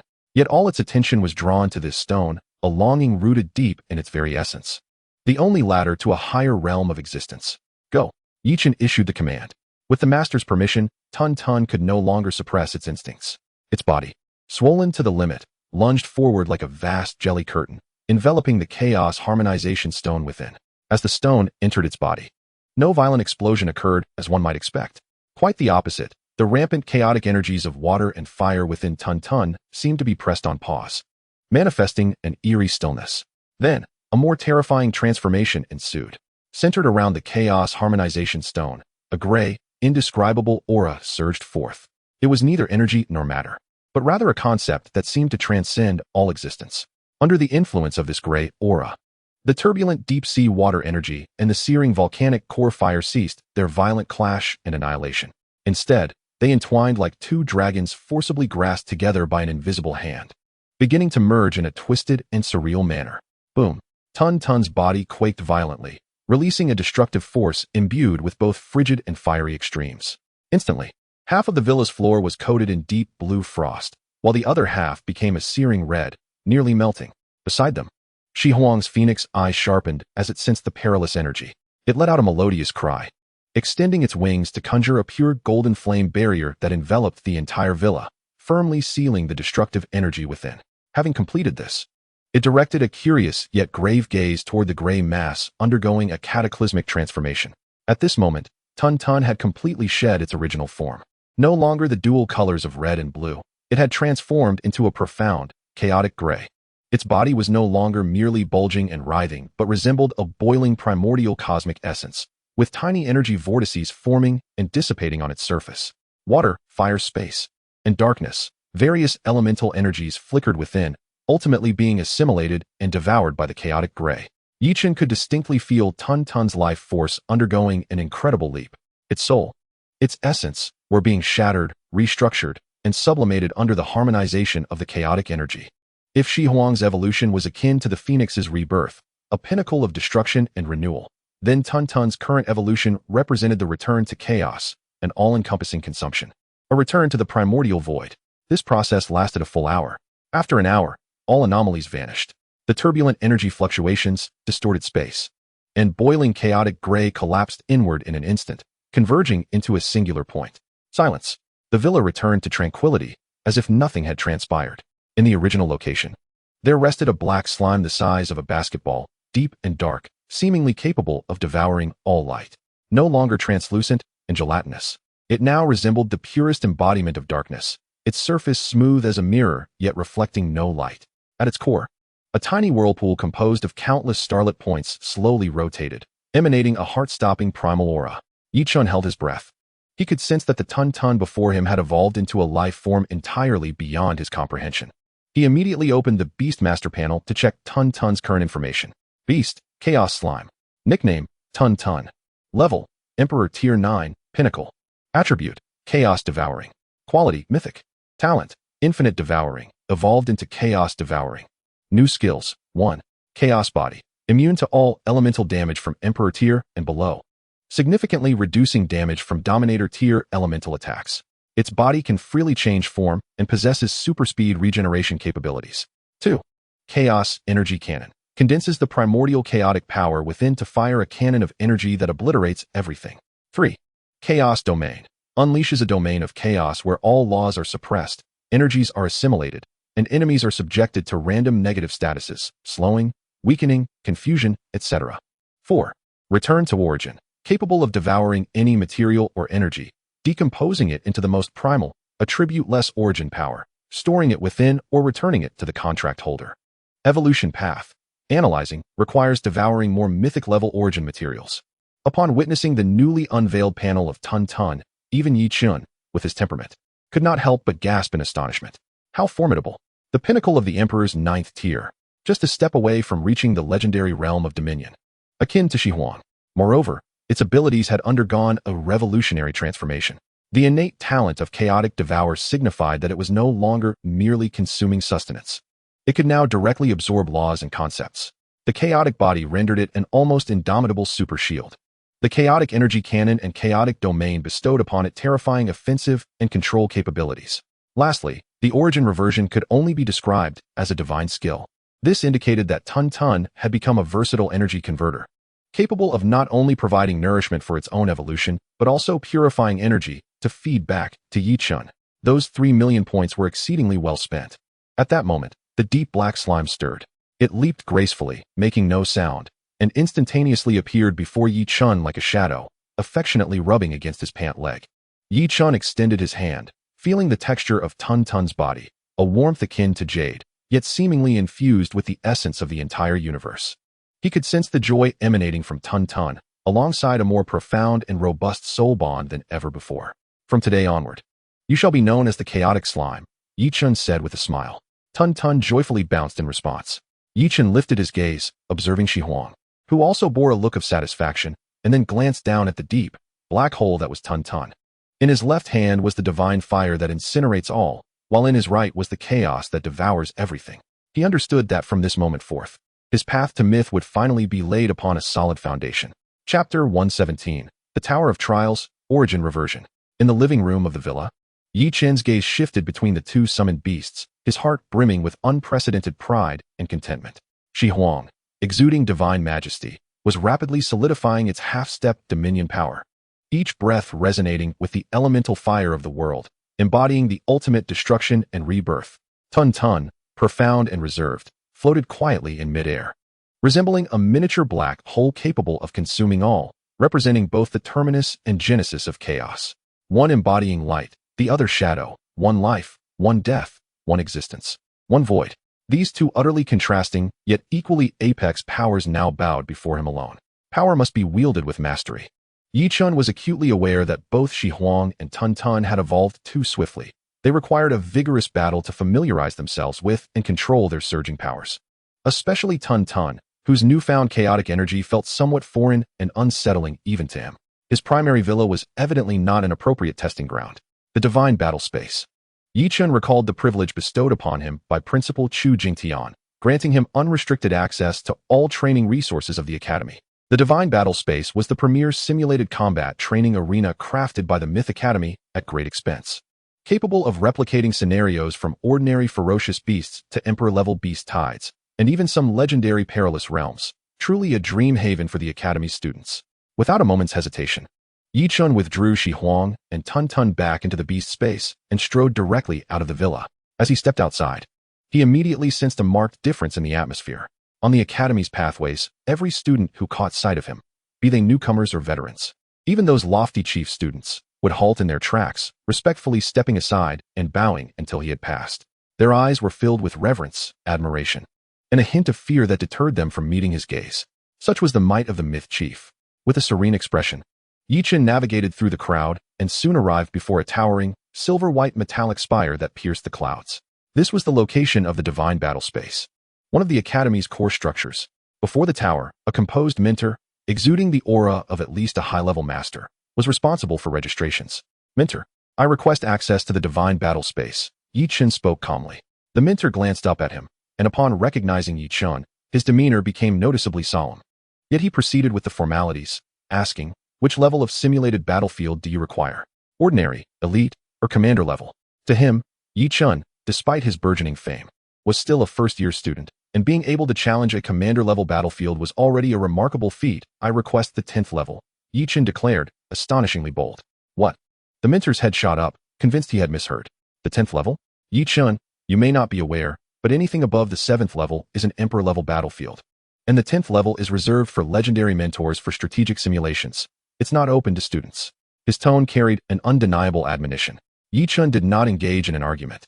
He simply placed the dark golden chief inspection token on the table with calm assurance. The token made a faint thud upon contact with the surface. The mentor's gaze fell upon the token, and his pupils constricted in astonishment. He froze for a second, and then all traces of his sternness and gravity vanished, replaced by sheer shock and trepidation. The chief inspection token.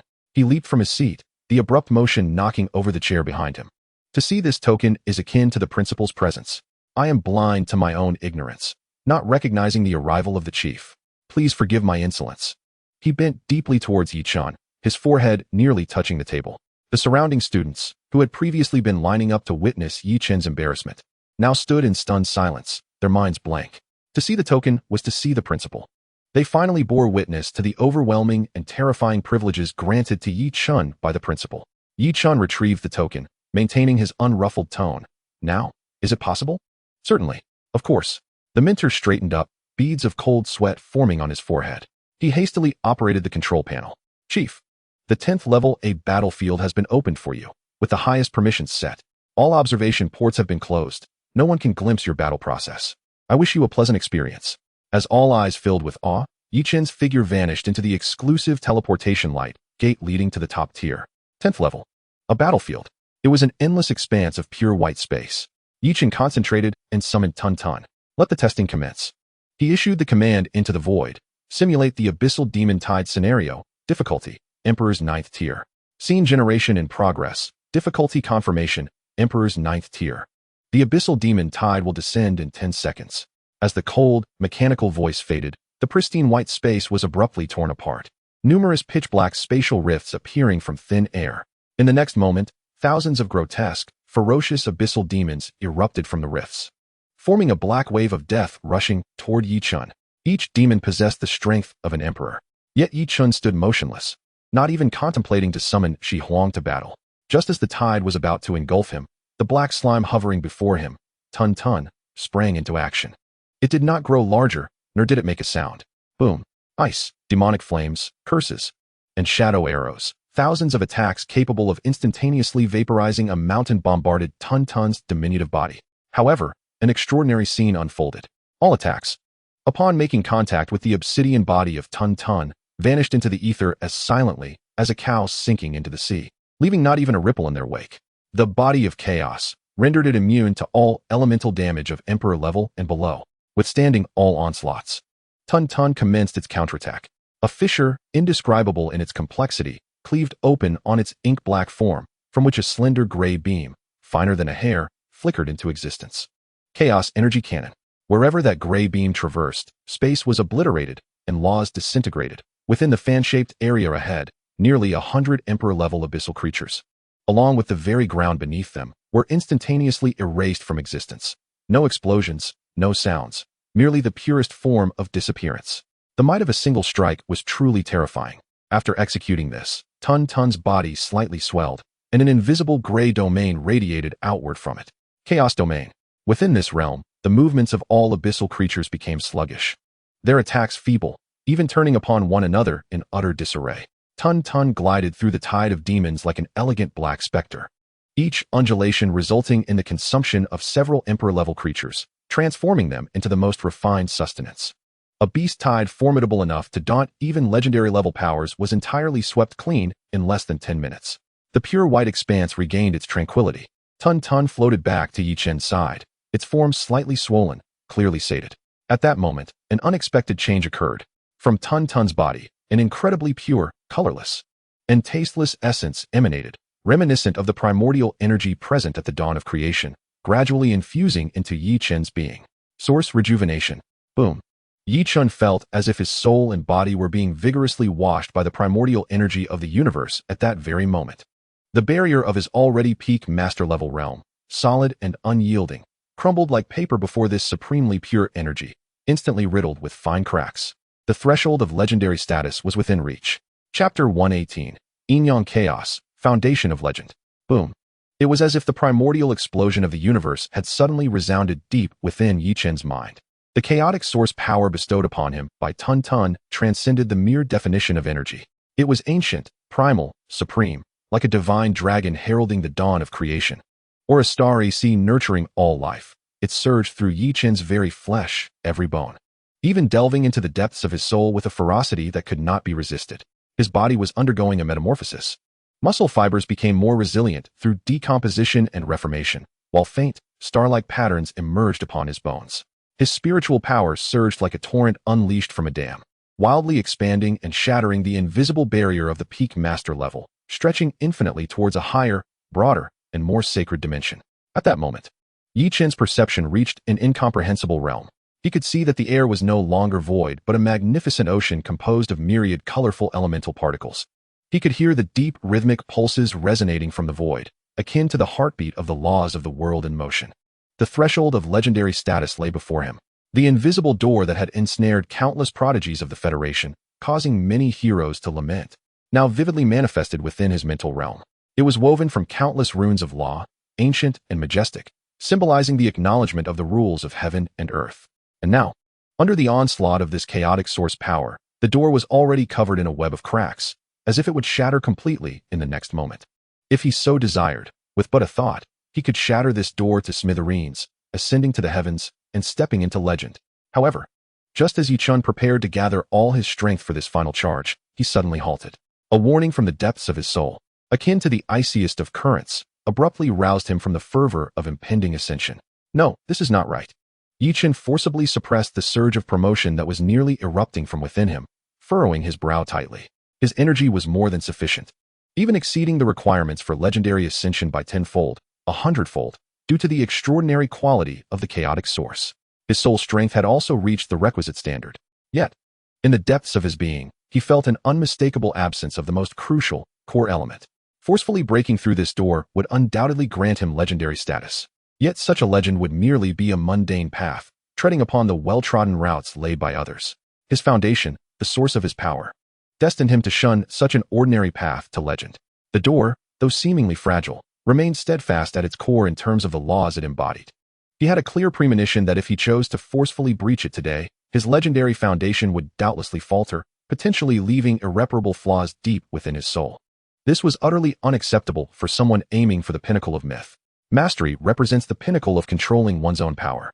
Conversely, legend signifies the beginning of prying open the laws of the universe, allowing one's power to resonate with the world, becoming a walking embodiment of law. Yi Chen settled into a lotus position within the pure white space, descending into profound meditation. My power derives from my beast mastery. So, what should my path to legend entail? He began to scrutinize his own essence, his own soul. Within the depths of his soul, two distinctly powerful, yet equally supreme forces stood in stark contrast, as clear as day and night, each occupying its own dominion. On one side was the Phoenix of Dawn. It had shed its avian form, transforming into an eternal, indomitable golden sun. The core of that sun burned with the divine flames of creation and destruction, radiating the essence of life, light, purification, and rebirth. It epitomized the utmost existence, the explosive emergence of cosmic energy from nothingness, embodying the peak of the Yang. On the other side was Tun Tun. It had morphed into an insatiable black hole of chaos, silent, profound, eternal. It emitted no aura, yet possessed a terrifying gravity that drew all things into stillness. Space, matter, energy, even concepts would be distorted, torn apart, and devoured at its edge, returning to the primal void. It represented the utmost non-existence, the terminus of all cosmic entities transitioning from existence to non-existence, embodying the pinnacle of the Yin. One Yin, one Yang, one life, one death, one creation, one consumption. These two forces were the very source of his immense power. Yet until now, they had merely served as potent tools he wielded separately. At this moment, as he endeavored to harmonize his soul with the laws of heaven and earth, the fundamental conflict between these two supreme forces became glaringly evident. The golden divine flames were mercilessly torn and consumed by the black hole's gravity. Conversely, the chaotic black hole was incessantly evaporated and dispersed by the radiant light and heat of creation. They were in opposition, mutually repelling, placing his soul in a precarious and dangerous state of imbalance. So that's it, I understand now. In that instant, a revelation, unprecedented and brilliant, pierced through all the fog in Yi Chen's mind like a divine thunderbolt. The typical path of a beast master to legend involves resonating with one or several laws that align most closely with themselves. A fire-type beast master would resonate with the laws of fire. A space-type beast master would comprehend the laws of space. They are the users of the laws. But my path is different from theirs. I do not seek to embrace the light of the phoenix, nor do I wish to depend upon the shadow of Tun Tun. I need not forcibly conjoin them. My path is to become the Tai Chi that encompasses these two extreme forces, to embody the very chaos that bears all. The interplay of yin and yang gives rise to existence and non-existence. The essence of Shi Huang emerges from the singularity of the cosmic Big Bang. The void of Tun Tun signifies the ultimate return to silence. This is, in truth, a perfect cycle that begins and ends, and begins anew. And I, Yi Chen, am the very core of this cycle. In that moment of profound enlightenment, Yi Chen's soul was illuminated. His entire spiritual realm trembled with this revelation. He no longer sought to suppress or reconcile. Rather, he opened his soul entirely with unprecedented resolve, forging his will into a crucible. With the essence of his soul as the fulcrum, unite. With a low utterance emanating from his soul, the golden sun symbolizing Shi Huang and the chaotic black hole representing Tun Tun ceased their contention. Instead, following the guidance of his will, they began to slowly intertwine, rotating and drawing closer in an arcane trajectory. The golden divine fire ceased its futile resistance, transforming into radiant streams of creation, willingly plunging into the embrace of the black hole, gradually succumbing to the gravity of the ultimate end. Yet, the engulfed divine fire did not perish. Instead, after undergoing transformation through the essence of chaos, it gave birth to a pure golden point of light deep within the black hole, only to blossom anew. A perfect, perpetually renewing cycle was quietly established within the depths of his soul. At that moment, the cracked barrier of Yi Chen's masterful pinnacle did not shatter. Instead, it dissolved with a resounding crack, replaced by an entirely new foundation of legend forged by his own hands, a slowly rotating, mysterious Tai Chi totem, half golden sun and half pitch-black vortex. His aura condensed to its utmost essence. If previously he resembled a volcano on the verge of eruption, now he appeared as a seemingly tranquil sea of chaos, concealing the birth and demise of the entire universe within. His total energy remained unchanged. Yet through the establishment of this yin-yang chaotic cycle, it became more refined, more pure, and eternally vibrant, free from the fear of depletion. He remained at the pinnacle of the 9th tier of mastery, yet the essence of his life underwent a cataclysmic transformation. He had discovered his own unique legendary path, one perhaps never trodden by anyone throughout history. The moment was not yet ripe. Yi Chen slowly opened his eyes, and within the depths of his dark orbs, it seemed as if the sun and moon revolved, stars flickered in existence and non-existence, a complex divine light flashing momentarily before settling into tranquility. He actively halted his breakthrough. The insights gained were too profound. He required time to refine this yin-yang chaotic cycle to perfection. Such a formidable foundation, once broken through, would undoubtedly evoke extraordinary phenomena in the world. Completing this elevation within the simulated realm of the divine battle space would be a waste. He aimed to step into legend in the real world with the most perfect demeanor. Yi Chen rose, casually clenched his fist, feeling the newfound power within him, effortlessly accessible. A confident smile gracing his lips. He knew that although he had not ascended, he was now capable of easily overpowering opponents of the pinnacle mastery like Feng Qi, perhaps without even summoning Shi Huang and Tun Tun, solely relying on the power of his yin-yang chaotic flow. Beneath legend, he was invincible. Chapter 119, Chaos Begins. Refusal of the Ice Phoenix. When Yi Chen's figure reappeared in the grand hall at the base of the divine battle tower, 5 hours had already elapsed. The mentor who had previously harbored doubts now stood straight outside the teleportation portal. Upon seeing Yi Chen emerge, he immediately bowed deeply, his attitude steeped in utmost respect. Not daring to lift his head, Chief Master. Yi Chen nodded slightly, uttering no further words, and strode directly outside. Wherever he passed, all students who had been queuing or conversing in the hall fell silent in an instant. They instinctively parted ways, as if pushed aside by an invisible aura, creating a wide passage. A multitude of gazes converged upon Yi Chen, filled with awe, curiosity, and deep-seated trepidation. He has emerged, spending a full 5 hours on the 10th floor. Did you feel it? His aura seems to be nothing at all, just like an ordinary person. Yet this very sensation is far more terrifying than the overt brilliance he displayed during the chief battle. Returning to simplicity? No, This was not merely a return to simplicity. It was a void, as though he did not exist here at all, merely a shadow. Whispers began to arise only after Yi Chun had distanced himself. Yet each individual understood that the Divine Myth Academy had welcomed a true ruler. Yi Chun paid no heed to these changes. His mind remained immersed in the perfect yin-yang chaotic cycle within him. He oriented himself and made his way toward the Merit Hall in the Academy's core area. With the Inter-Academy exchange competition approaching, it was time for him to exchange information and resources regarding the Dragon's Nest. As he traversed a training area adorned with ancient ironwood trees, a figure obstructed his path. The person stood straight as a sword, clad in a simple training outfit. Arms crossed behind him, and merely standing there rendered the surrounding air sharp and lethal. It was Jianzi, Jianwuya, who had shared the spotlight with Yi Chun and Mu Bingxue as contenders for the championship during the chief battle. You have changed. Jianwuya regarded Yi Chun, his gaze devoid of hostility, filled only with a pure, swordsman's curiosity and gravity. Your aura is no longer merely domineering and sharp. It has become complete, like a world unto itself, flawless and impeccable. Some insights gained. Yi Chun halted, calmly observing him. Jianwuya's gaze burned with intensity, his battle spirit soaring. I can feel my heavenly sword grasp yearning for a duel with you, yet simultaneously, it is filled with trepidation. You are strong now, far stronger than during the chief battle. He paused, shifting the subject. The Inter-Academy exchange competition will take place at the Dragon's Nest. The Dragon Prince from the East Sea Martial House and the War Goddess from the Central Military Academy will also make their moves. I will await you there. I hope that by then, you will allow me to draw my true sword. Very well. Yi Chun responded with a single word. No further words were necessary. This was a pact between strong individuals. Jianwuya nodded, refraining from further discourse, and stepped aside to clear the way.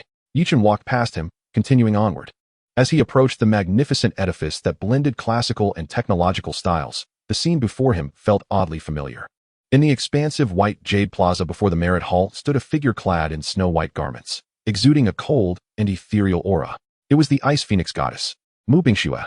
As before, she awaited someone, yet this time, her purpose was clearer. When Yi Chun's figure appeared at the entrance of the plaza, Mu Bingxue's cold, star-like eyes precisely locked onto him. In an instant, all commotion within the plaza ceased. The newly appointed chief, an unparalleled force, the Ice Phoenix Goddess, a peerless presence of the same cohort. The renewed confrontation between these two rendered the air thick with tension. Under the gaze of all, Yi Chun's steps did not falter. He advanced directly toward Mu Bingxue. As she observed him draw closer, sensing the essence of chaos within him that had reached a pinnacle of restraint, capable of encompassing all, a genuine ripple finally surfaced in her cold gaze. Your foundation has solidified, she spoke, her voice reminiscent of ice beads falling onto a jade plate, crisp and chilling. She could sense that Yi Chun, standing before her, was even more inscrutable than when they last met. You are not lacking either, Yi Chun replied calmly, standing firm in front of her. With only a month left until the inter-school exchange competition, Mu Bingxue directly broached the subject without any hesitation. What are your thoughts on the proposal to join forces and enter the Dragon's Nest? The surrounding students perked up, many recalling the scene from their previous encounter. To their astonishment, the Ice Phoenix Goddess had extended her invitation once more after several days. Within the Dragon's Nest, the chaotic dragon energy and shattered space were teeming with ancient dragon souls and formidable foreign entities. Even legendary powerhouses faced near-certain demise when acting alone. Mu Bingxue's tone carried a hint of explanation compared to their last meeting. Your strength is formidable, but it is utterly impossible to traverse that peril alone. Joining forces with me, our powers would complement each other, which is the wisest choice. She gazed silently at Yi Chun, awaiting his response. In her view, his previous refusal was perhaps merely a manifestation of pride. Yet, in the face of the impending true crisis, any rational individual would undoubtedly make the right decision. However, Yi Chun merely cast her a fleeting glance, a subtle smile gracing his lips. My answer from last time remains valid. A murmur of astonishment swept through the square. He rejected her once again. This was the first time Mu Bingxue's delicate brows knitted together, genuine confusion flickering across her icy visage. Why? Last time, I was simply accustomed to being alone. Yi Chun's voice was calm yet imbued with an undeniable confidence. But now, I have changed my mind. Mu Bingxue's eyes sparkled, believing he had finally acquiesced. I reassessed the situation. Yi Chun looked at her and uttered a line that left the entire assembly utterly dumbfounded. I find that you would slow me down. As the words fell, he disregarded the completely stupefied Mu Bingxue and the surrounding crowd, striding into the Hall of Merits behind him. Chapter 120. The Privilege of the Chief and the Secrets of the Dragon's Nest. I find that you would slow me down. This statement resonated like thunder across the vast expanse of the white jade square before the Hall of Merits. Everyone was petrified. They stared at Yi Qin's indifferent silhouette as he entered the hall, then glanced back at the figure in the center of the square, garbed in white. Seemingly struck by lightning, their minds blank. Incredible. This was not mere confidence. It bordered on the audacious. Who was Mu Bingxue? Since her enrollment, she had reigned supreme among her peers, hailed as a prodigy rarely seen in decades, possessing the mythic ice crystal phoenix. Destined to become a pillar of the Federation, the Ice Phoenix Goddess. Countless talents yearned to walk alongside her, and not even everyone qualified to exchange a word with her. Yet now, Yi Qin had not only twice rejected her invitation to form a team, but he had also deemed her a liability. This was an unparalleled affront to a top-tier genius. In the center of the square, Mu Bingxue stood silently, her eternally serene and exquisitely beautiful face losing its composure for the first time. A flicker of astonishment, a hint of disbelief, ultimately coalesced into an icy, bone-chilling rage. Crack. The white jade tiles beneath her feet unexpectedly fissured, fine cracks appearing as frosty air seeped forth from the crevices. The students around her were overwhelmed by a bone-deep chill, their very souls trembling as they recoiled in fear. Yet, merely a second later, Mu Bingxue took a deep breath, and all the coldness retreated like a receding tide. Her icy gaze returning to an unfathomable calm, though deep within, a flame of unprecedented defiance and combativeness ignited. She did not cast another glance at the Hall of Merits. Instead, she turned and transformed into a streak of ice-blue light, soaring skyward and vanishing into the horizon. No one knew her destination, but all understood that the rivalry between these two extraordinary talents had irrevocably deepened. Meanwhile, within the Hall of Merits, Yi Qin's entrance silenced the previously bustling hall in an instant. Hundreds of students, whether exchanging resources or selecting tasks from the projection, turned their gazes toward him. Their expressions were even more complex than outside, a mix of awe and a peculiar, almost reverent strangeness.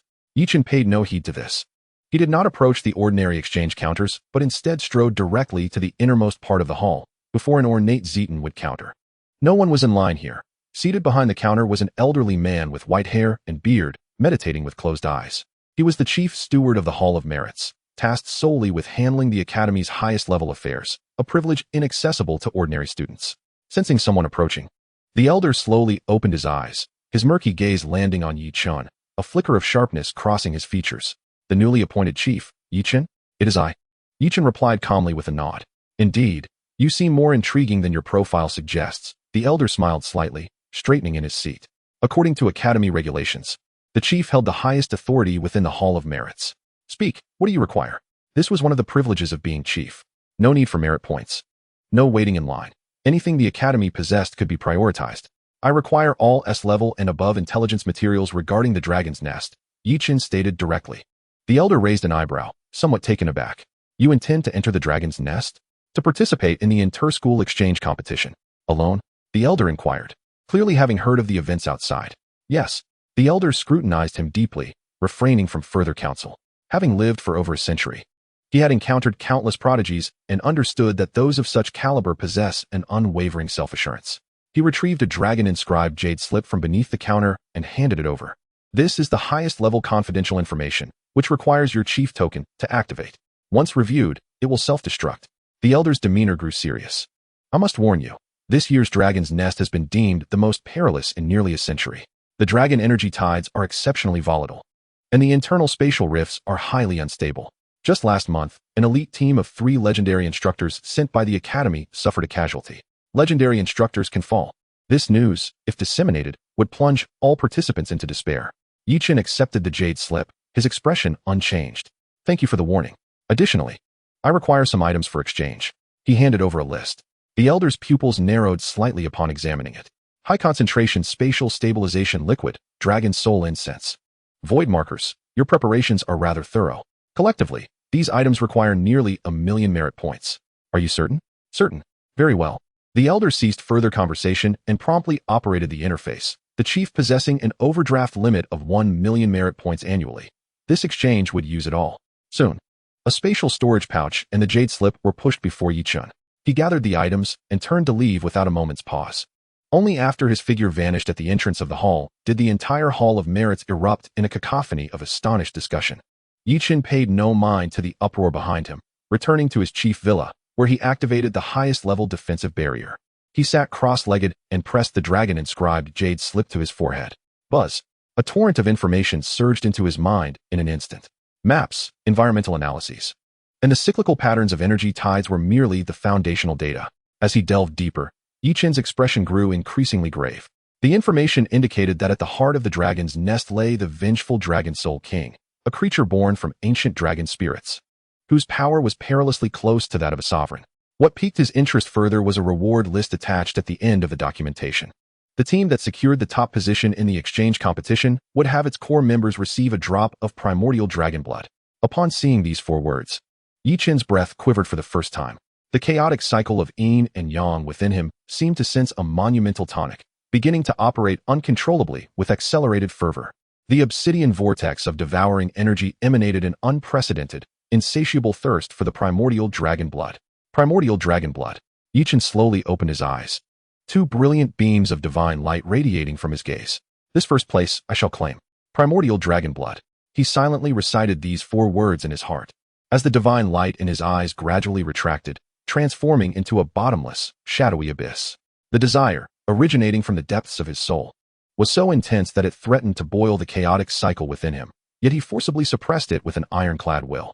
He understood better than anyone that when faced with such a life-altering opportunity, one must maintain absolute calmness and meticulous preparation. The Dragon's Nest. A perilous domain where even legendary mentors could perish. The Dragon Prince of the East Sea Martial House, the war goddess of the Central Military Academy, and the enigmatic monster of the Northern Ice Plains, each a top-tier prodigy, equally renowned as Mu Bingxue and Jian Huaya, were no easy adversaries. Not to mention the lurking vengeful Dragon Soul King, whose power was dangerously close to that of a sovereign, nestled deep within the shattered space. Chapter 121, Nourishing Chaos. Preparing for the Dragon's Nest. To seize the only primordial dragon blood amidst such a hellish arena, surrounded by ravenous wolves, mere determination was woefully inadequate. He opened his palm, revealing a storage bag containing resources valued at 1,000,000 merit points, lying cold to the touch. A month's time would suffice. Yichen rose without a moment's hesitation, striding directly into the A-grade sealed training room crafted from radiant golden black steel within the villa. This metal could perfectly isolate all energy probing and breath leakage from the outside. Buzz. With a thought, 2 distinctly different contract arrays unfurled before him in unison. One array was as dark as ink, exuding an aura of desolation that devoured all. A pure black sphere, akin to a light-absorbing void, gradually materialized. It was the evolved slime. Little Black. In that moment, its core, adorned with a yin-yang pattern, slowly rotated, each revolution resonating mysteriously with the chaotic cycle in Yichen's dantian. The other array radiated brilliant light, holy and fervent. A magnificent phoenix emerged, its flames of rebirth more refined and pure than before. With gold and crimson flames flickering at its edges, embodying the essence of ultimate destruction in dark golden sparks. Following Yichen's successful forging of the chaotic foundation, both beasts under his command received unprecedented nourishment and enhancement, their potential further awakened. Little Black. Yichen called softly. The dark slime stirred slightly, conveying a clear sense of affection and dependence. It sensed that its master's current state felt like a colossal, living tonic. Yichen, no longer hesitating, retrieved a fist-sized, dark purple crystal from the storage bag, its surface adorned with natural spatial fissures, the energy core of a high-level king-tier void mantis. This item, if placed in the merit hall, would drive any master-level 9th-tier beastmaster to madness, even at the cost of their entire fortunes. The pure spatial energy it contained was an unparalleled treasure for space-type beasts. However, Yichen casually tossed it to the slime. Consume it. In the past, Little Black would have required several days to absorb such a powerful energy core, often falling into slumber due to the overwhelming energy, resulting in inefficient digestion. But now, everything was different. The yin-yang pattern within Little Black suddenly accelerated its rotation, forming a miniature vortex reminiscent of a black hole in an instant. The incredibly hard void mantis core was seized mid-air by the terrifying suction, ruthlessly dragged into the whirlpool. Crack, crack. There was no cataclysmic release of energy, only the subtle sound akin to millennial-old ice being gradually ground by a chaotic mill. In Yichen's perception, the energy core, infused with violent spatial power, was incrementally decomposed, obliterated, and refined by the chaotic mill within Little Black, all conflicting wills and violent attributes ground away, leaving only the purest essence of spatial energy, perfectly integrating into every inch of the slime's body. In no more than 10 seconds, Little Black's form visibly swelled, its hue deepening, as dark silver patterns resembling authentic spatial fissures began to emerge on its surface. Its aura surged from mid-tier king level to high-tier king level, and it was steadily advancing toward the pinnacle. Excellent. Yichen nodded in satisfaction. The chaotic cycle within him acted as a super central processing unit, significantly enhancing the slime's digestion capabilities, allowing the mythic talent of infinite devouring to truly begin manifesting its terrifying potential that defied the laws of energy conservation. Tweet. At that moment, the phoenix beside him emitted a melodious cry tinged with dissatisfaction. Its noble golden eyes glanced at the rapidly evolving slime, then turned to Yichen, as if to say, that dark fellow has a treat. What about mine? Patience, your share is even more substantial. Yichen replied with a slight smile. Retrieving another object from the storage bag, it was a heart-like fruit, entirely crimson and pulsating, with the surrounding air distorting from the heat. Heart of the flame dragon. It was said to be the essence of life gathered from the heart of an imperial-grade fire dragon after its demise, worth even more than the void mantis core. The phoenix joyfully chirped, unceremoniously swallowing it whole. In an instant, its rebirth flames blazed fiercely, transforming into a massive fiery cocoon, evidently entering a deep phase of refinement and evolution. Having completed these tasks, Yichen's personal terminal suddenly lit up, projecting an encrypted message from the principal, Chu Jingtian. The message was brief, consisting of a single sentence. The exclusive S-Class gravity simulation chamber and elemental torrent pool have been granted to you with the highest privileges. Kid, do not let me down. A glimmer of brilliance flickered in Yichen's eyes. He knew these two locations housed the true core essence of the Mythical Academy. The gravity simulation chamber could simulate gravity up to 100 times, serving as the ultimate sanctuary for tempering the body. Even an ordinary master-level powerhouse would shatter their bones within a minute. Meanwhile, the elemental torrent pool could directly channel the pure elemental torrents from deep within the Academy's underground veins. With energy concentrations hundreds of times greater than the outside world, paradise for beastmasters and their beasts. It seems the Academy is placing all its bets on me. Yichen turned off the communication, without a hint of hesitation, and, accompanied by his two beasts still digesting their energies, directly made his way to the S-Class training ground located deep within the Academy's restricted zone. The next month awaited him. Yichen has utterly vanished from the sight of all. Yet, the legends surrounding him have only intensified within the Academy, taking on an almost mythical hue. A mentor responsible for overseeing the S-Class training grounds inadvertently caught a glimpse of the surveillance in the gravity simulation chamber. He beheld Yichen, bare-chested, amidst a gravity environment potent enough to crush a main battle tank into a disk, his skin aglow with chaotic brilliance, engaged in inhuman physical training. Each breath he took resonated like thunder, and each punch he threw shattered the air with sonic booms, reminiscent of an ancient ferocious beast. In the elemental torrent pool, unprecedented phenomena unfolded. In times past, even the top 10 students of the genius rankings could only cautiously manipulate a thread of elemental current for cultivation.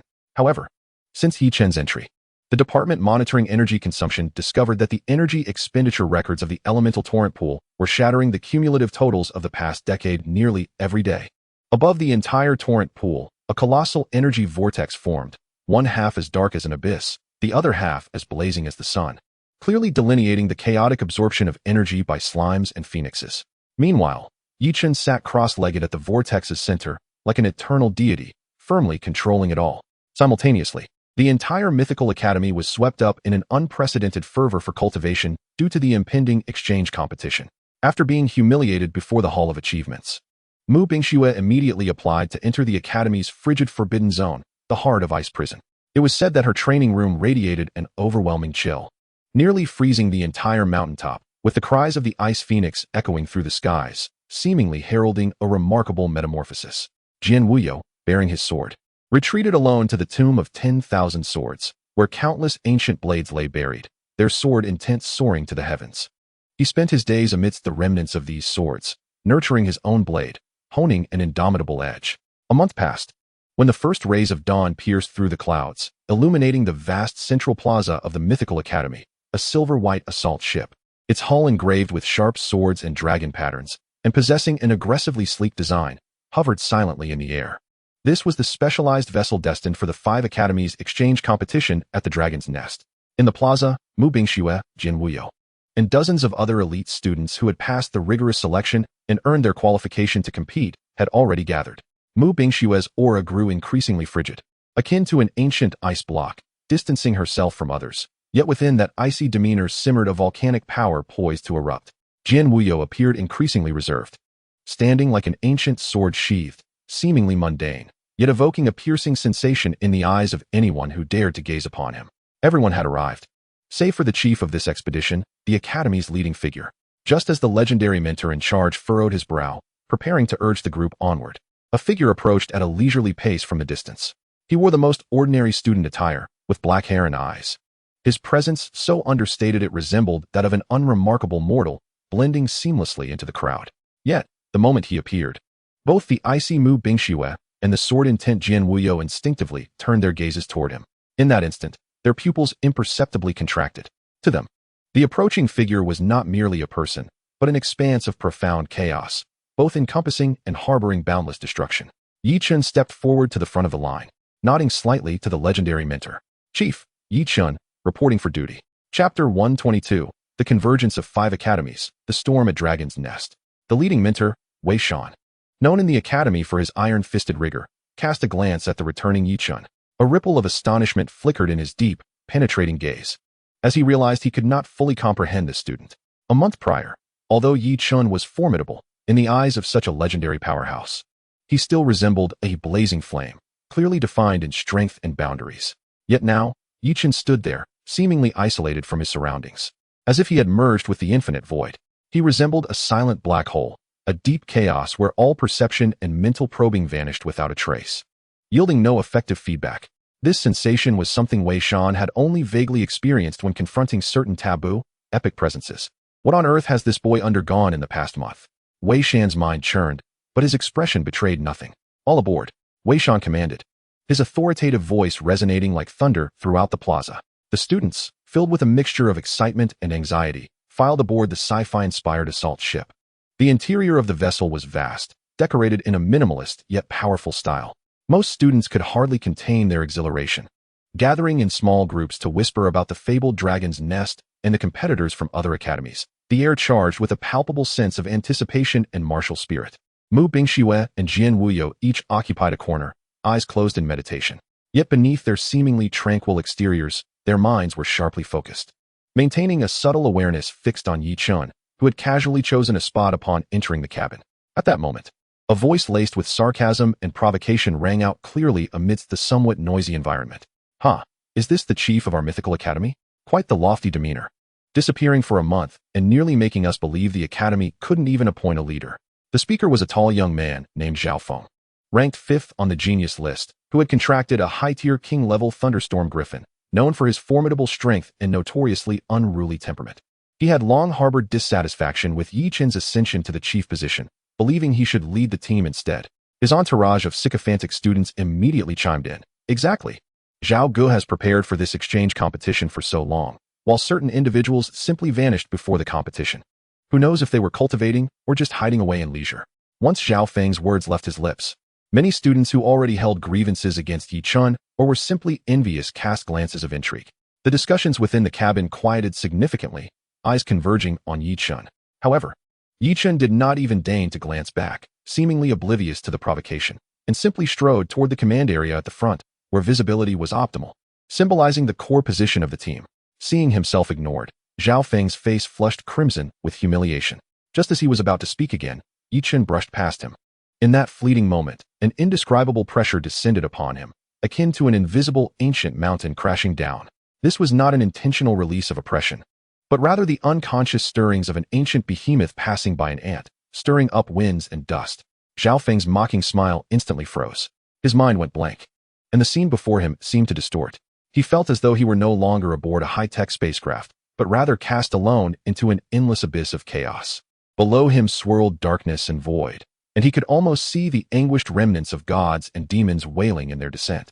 A primal fear, rooted in the essence of life, seized his entire being in an instant. He felt that uttering even a single word more would lead to his total consumption by that abyss, leaving nothing of his soul behind. "Oh!" Zhao Feng emitted a series of unintelligible, parched sounds from his throat, and beads of cold sweat, the size of soybeans, sprang forth from his forehead, cascading down his cheeks. At that moment, the thunderstorm griffin in his contract space let out a mournful cry of sheer terror, curling its body tightly, feathers standing on end. trembling as if confronted by a nemesis of unmatched ferocity.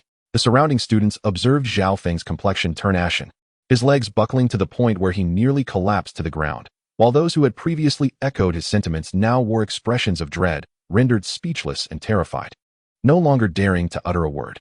The once eager spectators were suddenly transformed into figures of horror and reverence.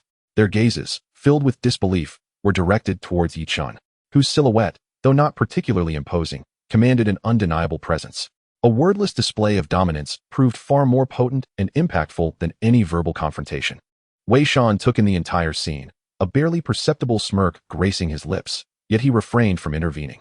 He approached the central control console and activated the holographic projection. Before the gathered crowd, a colossal, three-dimensional star map materialized, highlighting a distorted region marked in ominous red, none other than the Dragon's Nest. The Dragon's Nest was a semi-plane formed from the fragments of a divine dragon's realm that had collided with the material world following the fall of a dragon deity in ancient times. It was fraught with peril, yet teeming with opportunity. Wei Shan's voice resonated with calm authority, drawing everyone's attention back to him. Your objective lies at the very heart of the Dragon's Nest, the blood of the ancestor dragon. But bear in mind, your adversaries are the prodigies from the other 4 premier academies of the Federation. His finger glided across the projection, revealing the emblems and profiles of the other 4 academies. Information that Yi Chun had previously encountered within a classified jade tablet. The Eastern Sea Martial Academy, situated in the East Sea, was renowned for its contracts with various subdragons and sea dragon beasts. Their chief, known as the Dragon Prince, was said to possess a rare, true dragon bloodline, and had contracted an Emperor-class deep-sea dragon king, fiercely ambitious to gather the treasures of the dragon race and restore its former glory. The Central Military Academy, directly affiliated with the Federation's military, comprised elite soldiers whose beast taming focused primarily on warfare and slaughter, characterized by strict discipline and seamless coordination. Their chief, codenamed the Goddess of War, was shrouded in mystery, undefeated in battle, and recognized as one of the most formidable opponents. The Northern Magic Academy had the most bizarre and sinister style, with students resorting to any means necessary to gain power, often contracting abyssal demons or mutated ferocious beasts. Their chief was referred to as a mysterious monster, never having revealed his true form, rumored to command beasts that could devour human souls. Lastly, the Southern Gu Academy specialized in various peculiar Gu techniques, predominantly using poisonous insects and exotic plants for stealth, assassination, and widespread curses that were nearly impossible to defend against. These 5 academies were interconnected, yet stood as each other's greatest rivals.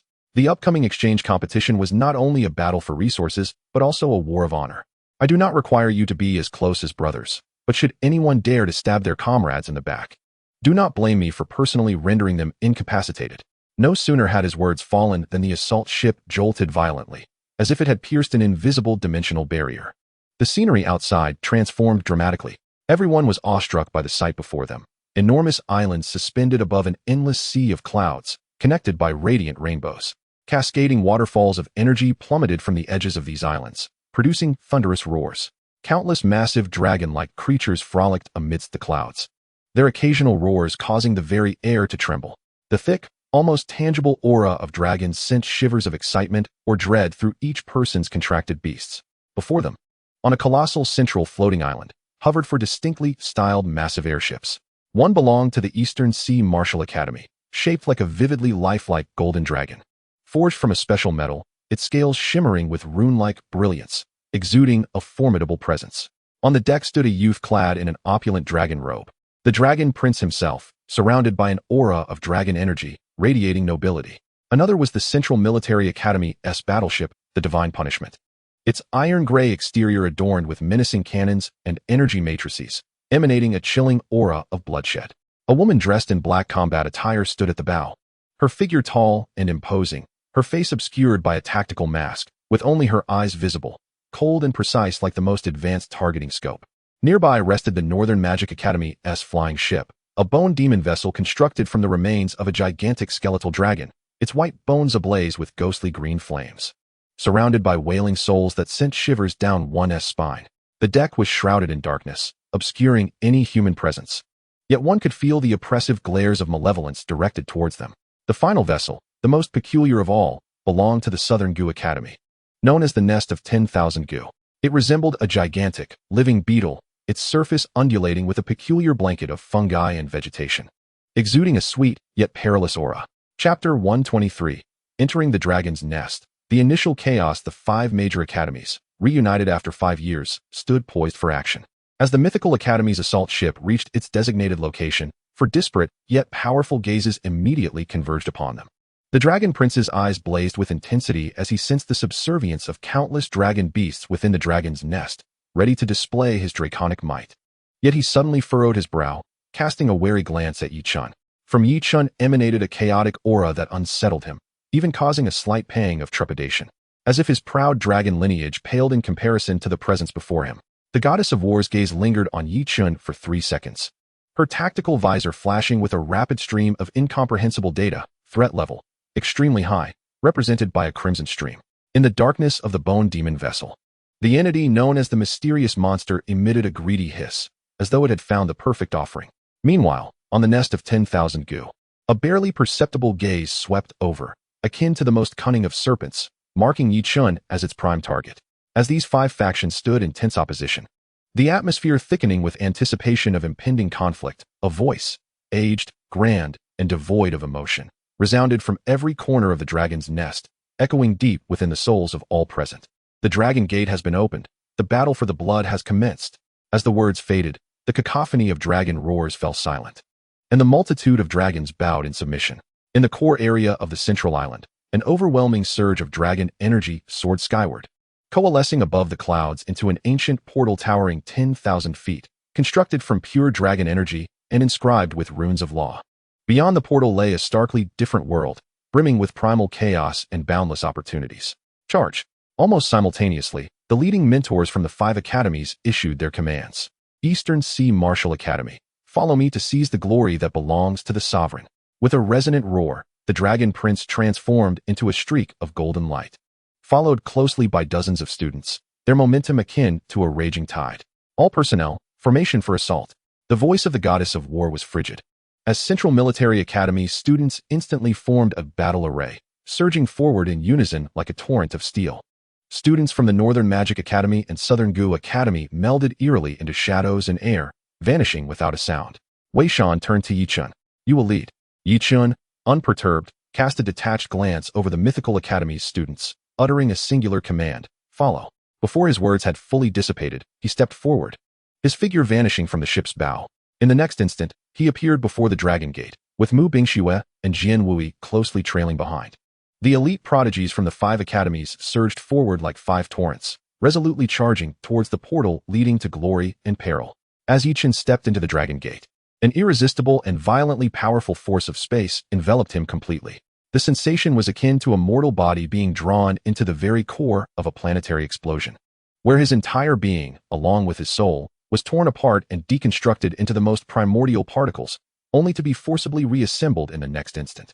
Even with Yi Chun's formidable physique, now comparable to that of a king-level beast, he experienced a momentary dizziness. Behind him, Mu Bingxue and Jian Wuyo emitted low groans, each channeling their energies to withstand the pressure of the teleportation. The other students from the Mythology Academy, however, were scattered by this force, like grains of sand caught in a tempest, vanishing instantly into the chaotic currents of different spaces. When his vision regained clarity, Yi Chun found himself in a brand new realm, one imbued with the essence of primordial chaos. The sky was a strange shade of dark red, adorned with 3 sun remnants of varying sizes, their light dim and broken. Beneath him lay not solid ground, but a massive floating expanse of fragmented rock, measuring several dozen miles across, with spatial rifts occasionally slicing through its edges like black lightning, devouring everything nearby. In the distance loomed larger floating islands, some crowned with towering ancient trees, others erupting with volcanic fury, and yet others entirely blanketed in ice and snow. Countless enormous dragon-like creatures soared between the islands, their roars forming a primitive and brutal ecological tapestry. This was the dragon's nest, a shattered divine realm. Yi Chun took a deep breath, inhaling the thick, almost viscous dragon energy and chaotic elemental energy that filled the air, invigorating the chaotic cycle within him. Buzz! A thought flickered in his mind, and the dragon-patterned jade slip containing classified information materialized in his consciousness, revealing a 3-dimensional map annotated with numerous hazardous zones and resource points. He quickly pinpointed his approximate location and the distant direction of his ultimate target, the ancestral dragon blood pool. Just as he prepared to set off towards the nearest resource point marked on the map, Several malevolent presences rapidly approached from nearby. Haha, what splendid fortune. Stumbling upon a solitary one as soon as we arrive. Accompanied by boisterous laughter, 5 youths clad in blue martial arts attire emerged from behind a massive rock, encircling Yichun.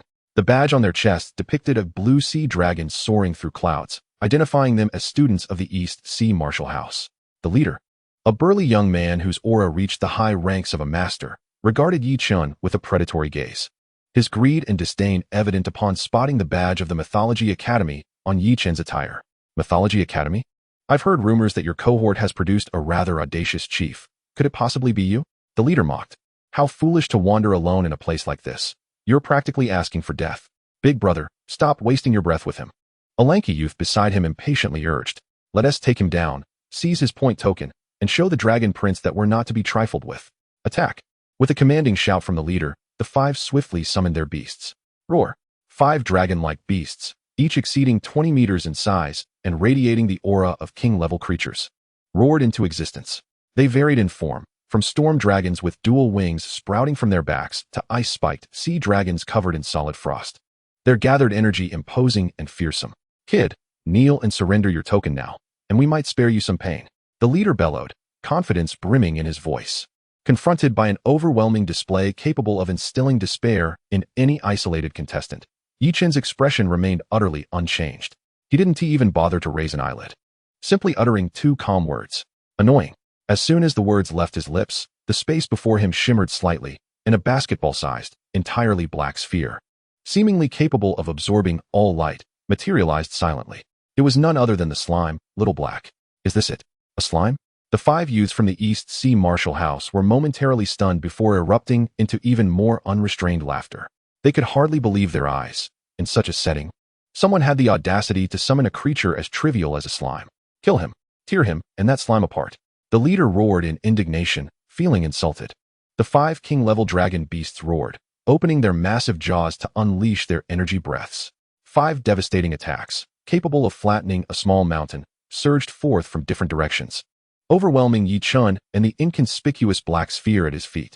However, just as these attacks were about to strike, an unexpected transformation occurred. The core of the pitch-black slime, bearing a pattern reminiscent of the yin-yang symbol, suddenly illuminated. There were no thunderous booms, no dazzling displays of light. Instead, a minuscule, black vortex, akin to a black hole, appeared above the slime. The 5 violent assaults, powerful enough to level a small hill, were absorbed in an instant upon contact with the vortex, vanishing without a trace, their surrounding light and air visibly distorting. What? The smiles of the East Sea Martial House students froze on their faces.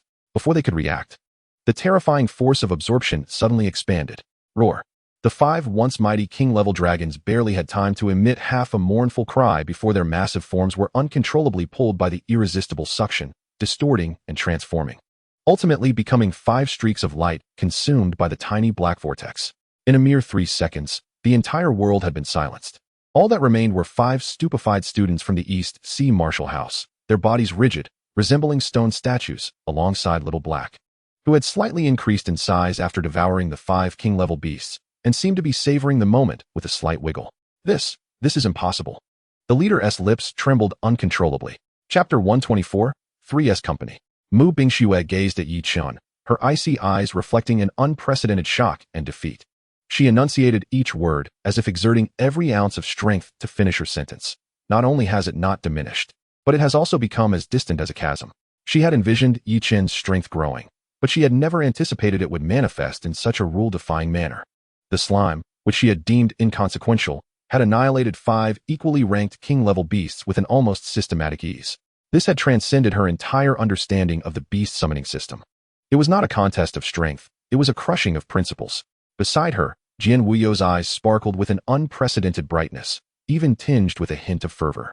Unlike Mu Bingxue, who was troubled by the strength of the beasts, he perceived something deeper. Your beast possesses the principle of devouring. Any attack beneath its rule is rendered meaningless. He looked at Yichun as if gazing upon a legendary sword sheathed in humble iron. I find myself increasingly compelled to unveil your world. In response to the astonishment of the two, Yichun remained noncommittal.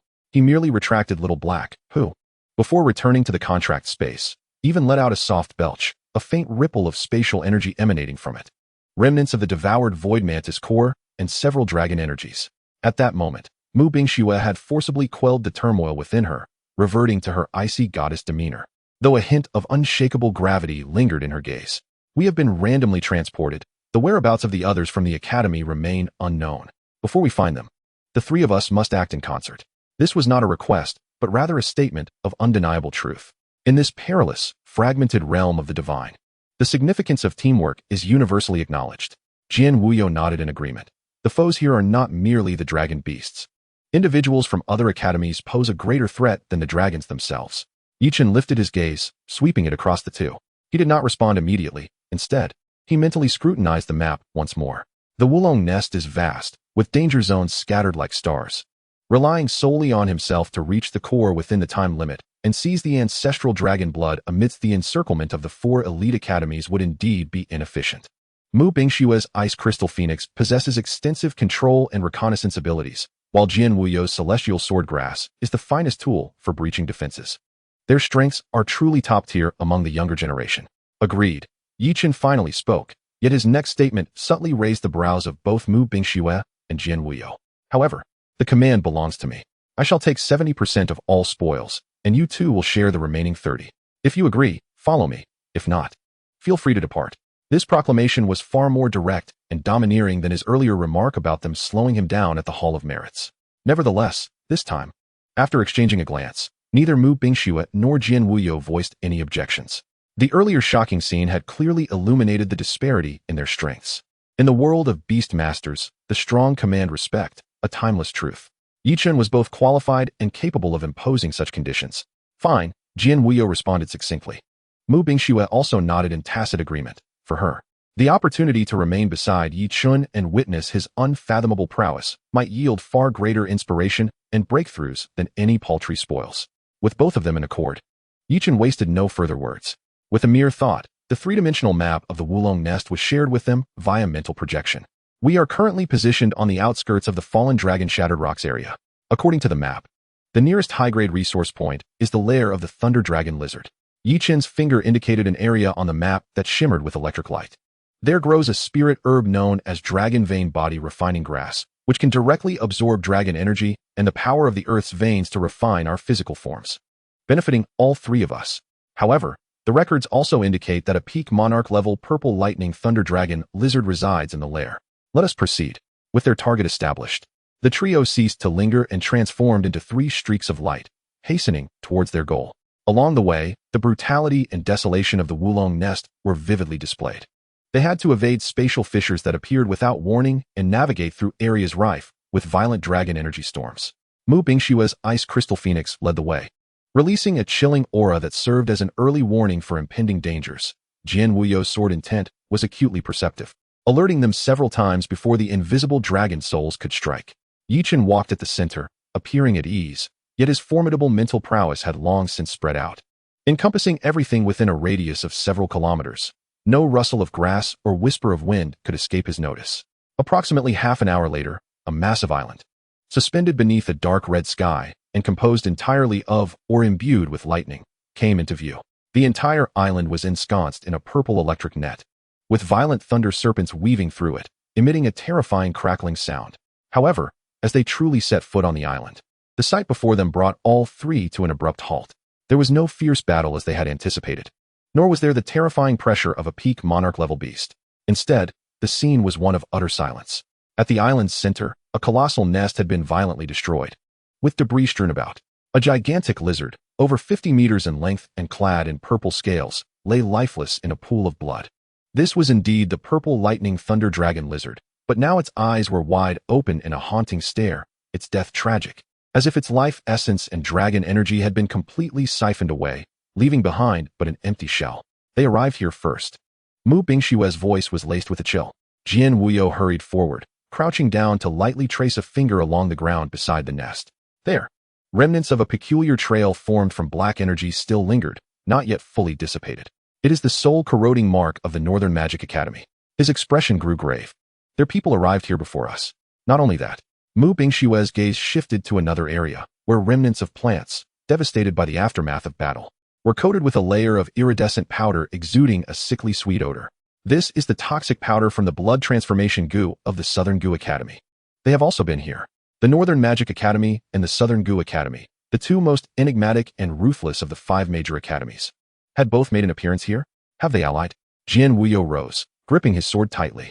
If these two academies joined forces, it would spell nightmare for anyone else. No. At that moment, Yi Chun, who had been silently observing, slowly spoke. Unbeknownst to them, he had approached the carcass of the Thunder Dragon lizard, not to examine the obvious marks of sorcery and poison, but to lift 2 fingers and pry open a segment of the beast's forehead armor. Beneath the scales lay a minuscule gray hole, scarcely detectable, its edges completely petrified, devoid of life. They did not ally. Yi Chen's voice was chillingly calm. They encountered something here. Mu Bingxue and Jian Wuyo followed his gaze. This wound was the fatal strike, a single blow that had instantaneously obliterated its soul core. Yi Chen stood and cast his eyes towards the shadows deeper within the nest. Moreover, they left behind several corpses here. As his words fell, a gentle breeze swept through, clearing a pile of rubble at the entrance of the lair. In the shadows lay 3 bodies clad in the black robes of the Northern Magic Academy and one adorned in the distinctive garb of the Southern Goo Academy, sprawled out in disarray. Their deaths varied. Some appeared shriveled, as though their life essence had been drained. Others bled from all orifices, their faces contorted, evidently victims of potent poison. What sent a chill down their spines was the sight of a spear, forged from pure steel and etched with intricate gears and rifling, deeply embedded in the ground, its tip still dripping with blood. It is the armor-piercing spear of the Central Military Academy, Mu Bingxue exclaimed. The mantis stalks the cicada, unaware of the aureole behind. The members of the Northern Magic Academy and Southern Goo Academy, in their bid to capture the Thunder Dragon lizard, had mutually inflicted wounds upon each other, only to fall prey to a surprise attack from the Central Military Academy concealed in the shadows, ensnaring them all. The contention for this initial resource point had, before their arrival, already claimed the lives of students from at least 3 factions. The brutal reality of the Wulong nest unveiled a bloody glimpse at that moment. Chapter 125. The mantis stalks the cicada, unaware of the aureole behind. The air was thick with a faint metallic tang of blood and the acrid scent of dissipated energy, intertwining to create a nauseating atmosphere. Both Mu Bingxue and Jian Wuyo wore expressions of profound gravity. The gruesome tableau before them struck like a hammer, shattering any remnants of complacency they harbored as top-tier prodigies. This was not a spar within the academy nor a gentle trial. It was a true battlefield, where life and death were at stake. A single misstep could lead to eternal damnation.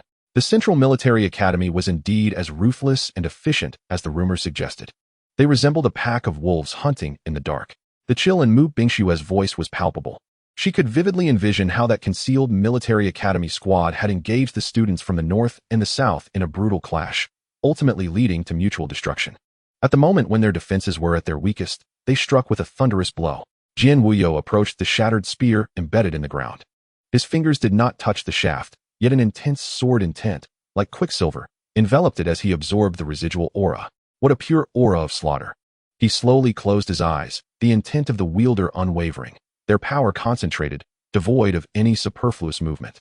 This spear existed solely for the purpose of taking lives. Their martial skills had been honed amidst mountains of corpses and seas of blood. Just as both of them were struck with awe at the ruthlessness and might of the Central Military Academy, Yi Chun unexpectedly made a move that took them by surprise. Instead of examining the corpses or analyzing the spear, he leisurely walked into the depths of the destroyed nest, as if strolling through his own backyard. Moments later, he emerged, holding several peculiar spiritual herbs entwined with faint golden dragon energy.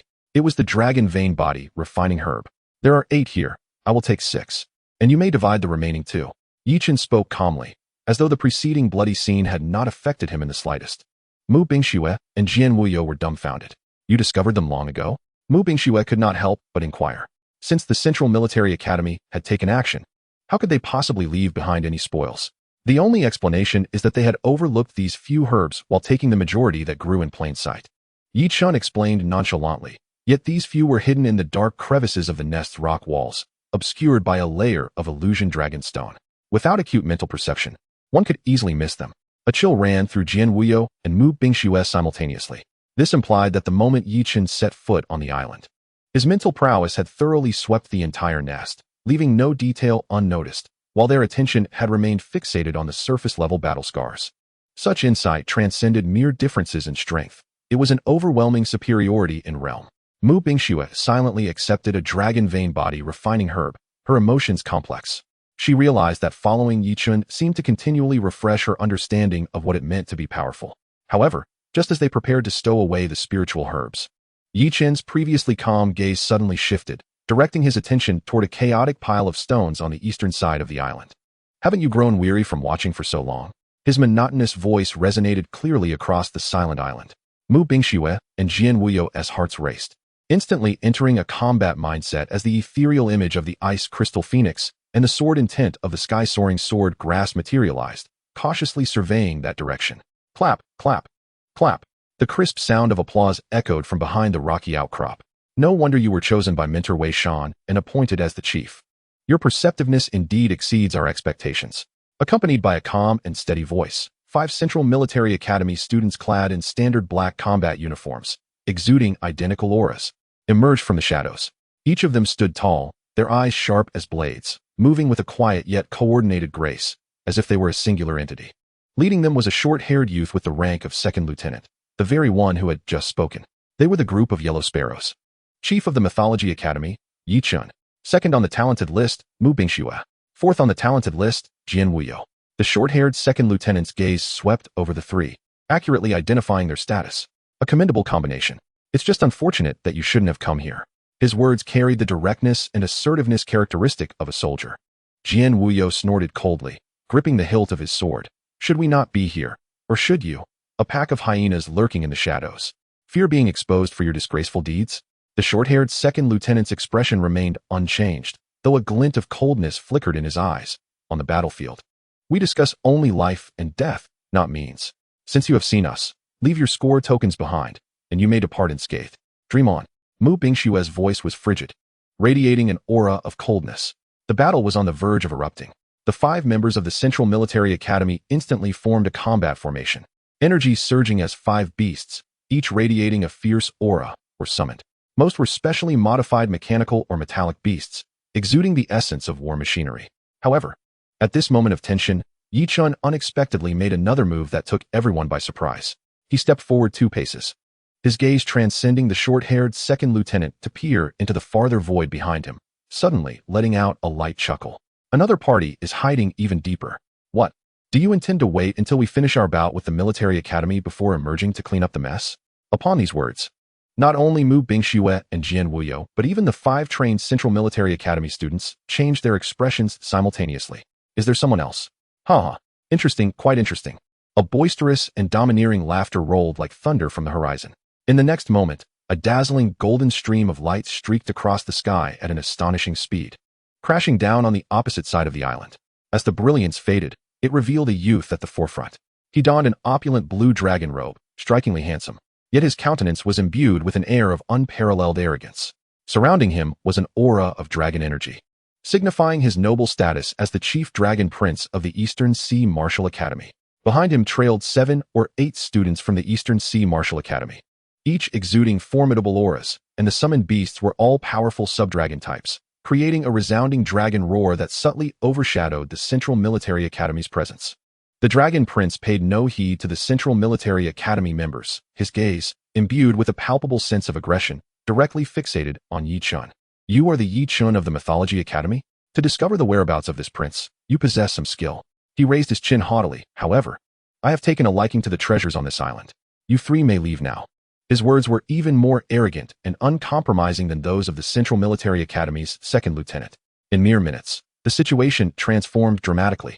From the Mythology Academy trio discovering the battlefield, to the emergence of the Central Military Academy's Yellow Sparrows, and finally, the arrival of the Eastern Sea Martial Academy's opportunists.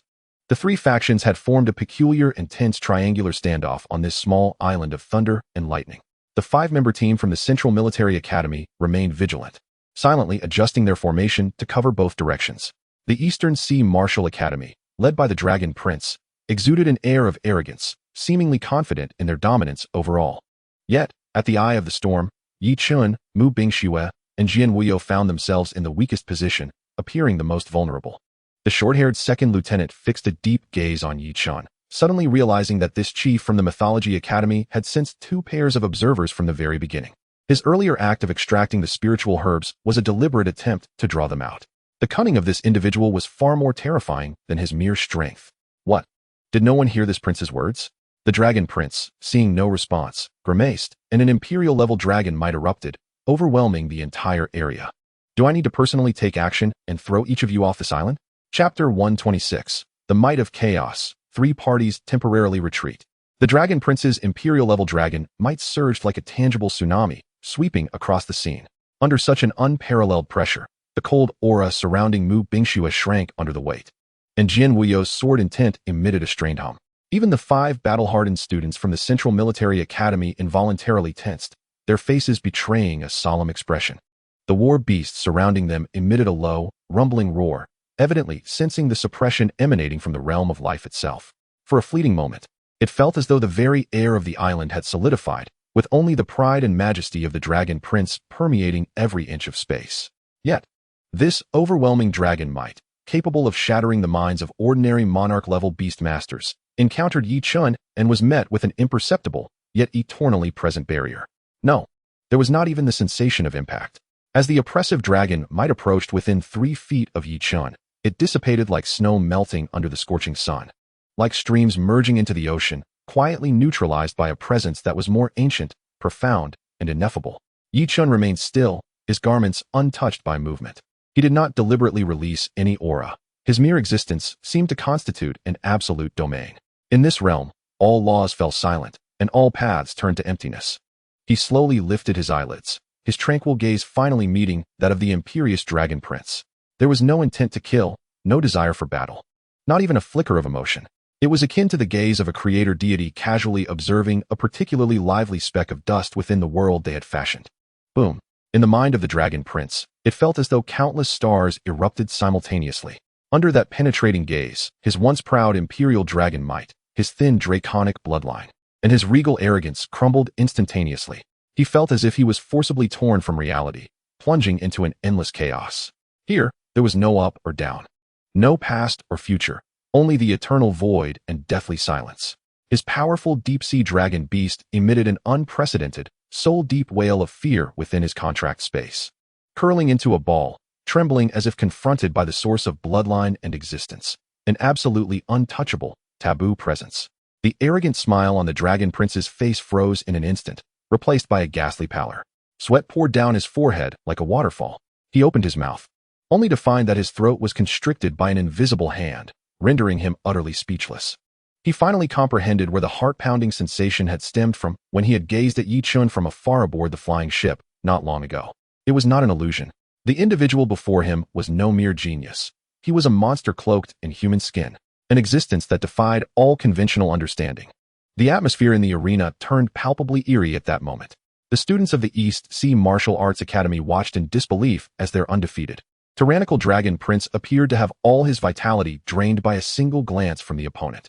The short-haired lieutenant of the Central Military Academy's pupils constricted to their utmost limit. Within his tactical scope, the data panel on Yi Chun had devolved into a chaotic haze of red garbled text, ultimately coalescing into a single word: unknown. Enough. Amidst the suffocating silence, the short-haired lieutenant was the first to break the stalemate. His voice remained calm, yet bore a subtle rasp. He nodded slightly to Yi Chun, then withdrew his beast, executing a standard military gesture. We, the Central Military Academy, have learned our lesson. The objective of this exchange competition is the blood of the primordial dragon. Before that, we do not wish to engage in meaningless attrition with any party. He turned to his team. Let us depart. Without a hint of hesitation, this iron-willed squad reined in all their combative intent, swiftly turning to depart in the opposite direction from Yi Chun, rapidly leaving the island. They understood that remaining any longer held no value. In the face of an unfathomable existence, preserving their strength was the wisest choice. With the departure of the Central Military Academy, only the Mythical Academy and the East Sea Martial Arts Academy remained. The Dragon Prince's complexion shifted from pale to green, then to red. He broke free from the terrifying chaotic pressure, gasping for breath, his eyes filled with humiliation, rage, and a hint of fear he was unwilling to acknowledge. You are formidable. He glared at Yi Chun, finally managing to squeeze out a few words through clenched teeth. He knew that if he were to act today, he would gain nothing and might even doom his entire team right here. However, he could not retreat as decisively as the Central Military Academy did. His pride forbade it. Yi Chun, I shall remember this debt. Do not think this is over. Our true contest lies before the blood pool of the primordial dragon. With that ominous proclamation, the Dragon Prince sharply waved his hand and commanded darkly, leave. With that, he transformed into a golden streak of light, filled with pent-up frustration and unwillingness, leading his equally silent team members into the sky, vanishing into the horizon.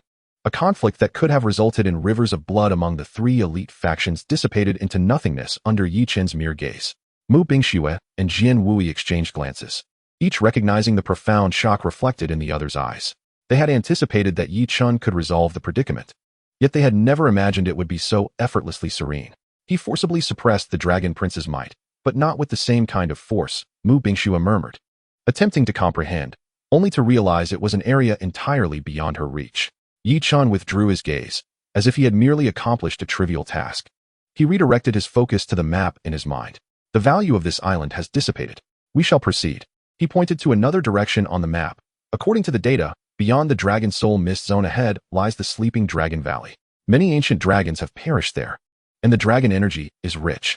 Though perilous, it is highly likely to yield high-quality dragon soul grass, which would greatly benefit our spiritual power growth. Mu Bingxue and Jian Wui naturally had no objections to this arrangement. The trio did not linger, quickly departing the storm-laden Thunder Island that had borne witness to numerous conflicts, continuing their exploration deeper into the unknown dragon nest. The vastness of the dragon nest surpassed imagination. Over the next few days, the three traversed between floating islands of diverse styles. They witnessed the molten fire dragons frolicking in rivers of lava and avoided the frost-white giants slumbering in the frozen mountains. Guided by Yi Chen's terrifying perceptive abilities and the map, they consistently evaded insurmountable dangers and precisely located hidden resource points. At a forgotten dragon altar, they discovered several pieces of dragon crystal imbued with pure dragon energy. They also gathered dragon bone flowers from the fissures of a massive dragon skeleton, capable of strengthening beast bones. Despite their bountiful harvest, they encountered no other students from any academy, as if the vast dragon nest contained only the three of them. Yet all three understood that this was merely the calm before the storm. All the talents entering the dragon nest were accumulating their strength in their own ways, gradually converging toward the same ultimate goal, the blood pool of the primordial dragon. The true tempest would only erupt there. Chapter 127, Dragon Soul Mist Valley. Heart of the Candle Dragon. 3 days later, Yi Chen and his companions arrived at the Dragon Soul Mist Zone marked on the map.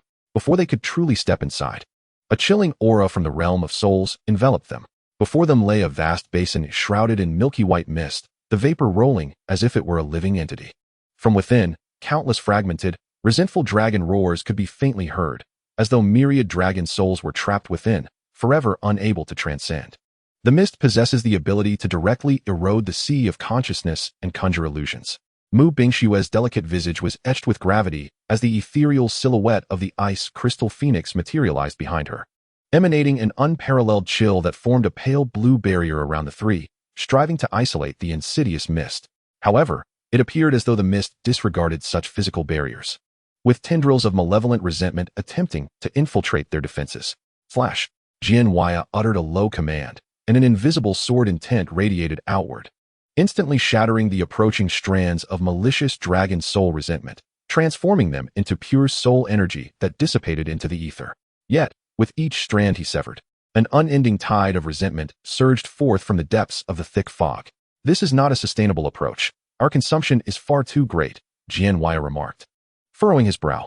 In this realm, their perceptive abilities were compressed to their limits, compelling them to respond to danger solely through instinctual awareness. Yi Chen had remained steadfastly at the forefront, his expression unwavering. Those dragon soul resentments, capable of unsettling even ordinary master-level beast tamers, dissolved upon nearing his form as if they had encountered a natural enemy. His chaotic physique, the origin of myriad paths and the sanctuary of all laws, rendered these fragmented soul remnants unworthy of his attention. His gaze penetrated the dense fog, directly discerning the essence of this territory. "Stay close to me," Yi Chen uttered calmly.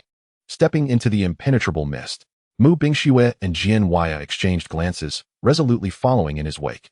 They soon discovered that remaining within 3 steps of Yi Chen significantly alleviated the pervasive pressure of soul erosion, as if his very presence constituted a realm capable of purification.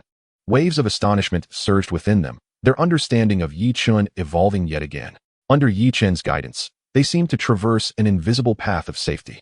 Amidst the surrounding fog, numerous ferocious dragon soul apparitions roared and surged, yet they were perpetually thwarted from breaching that unseen barrier.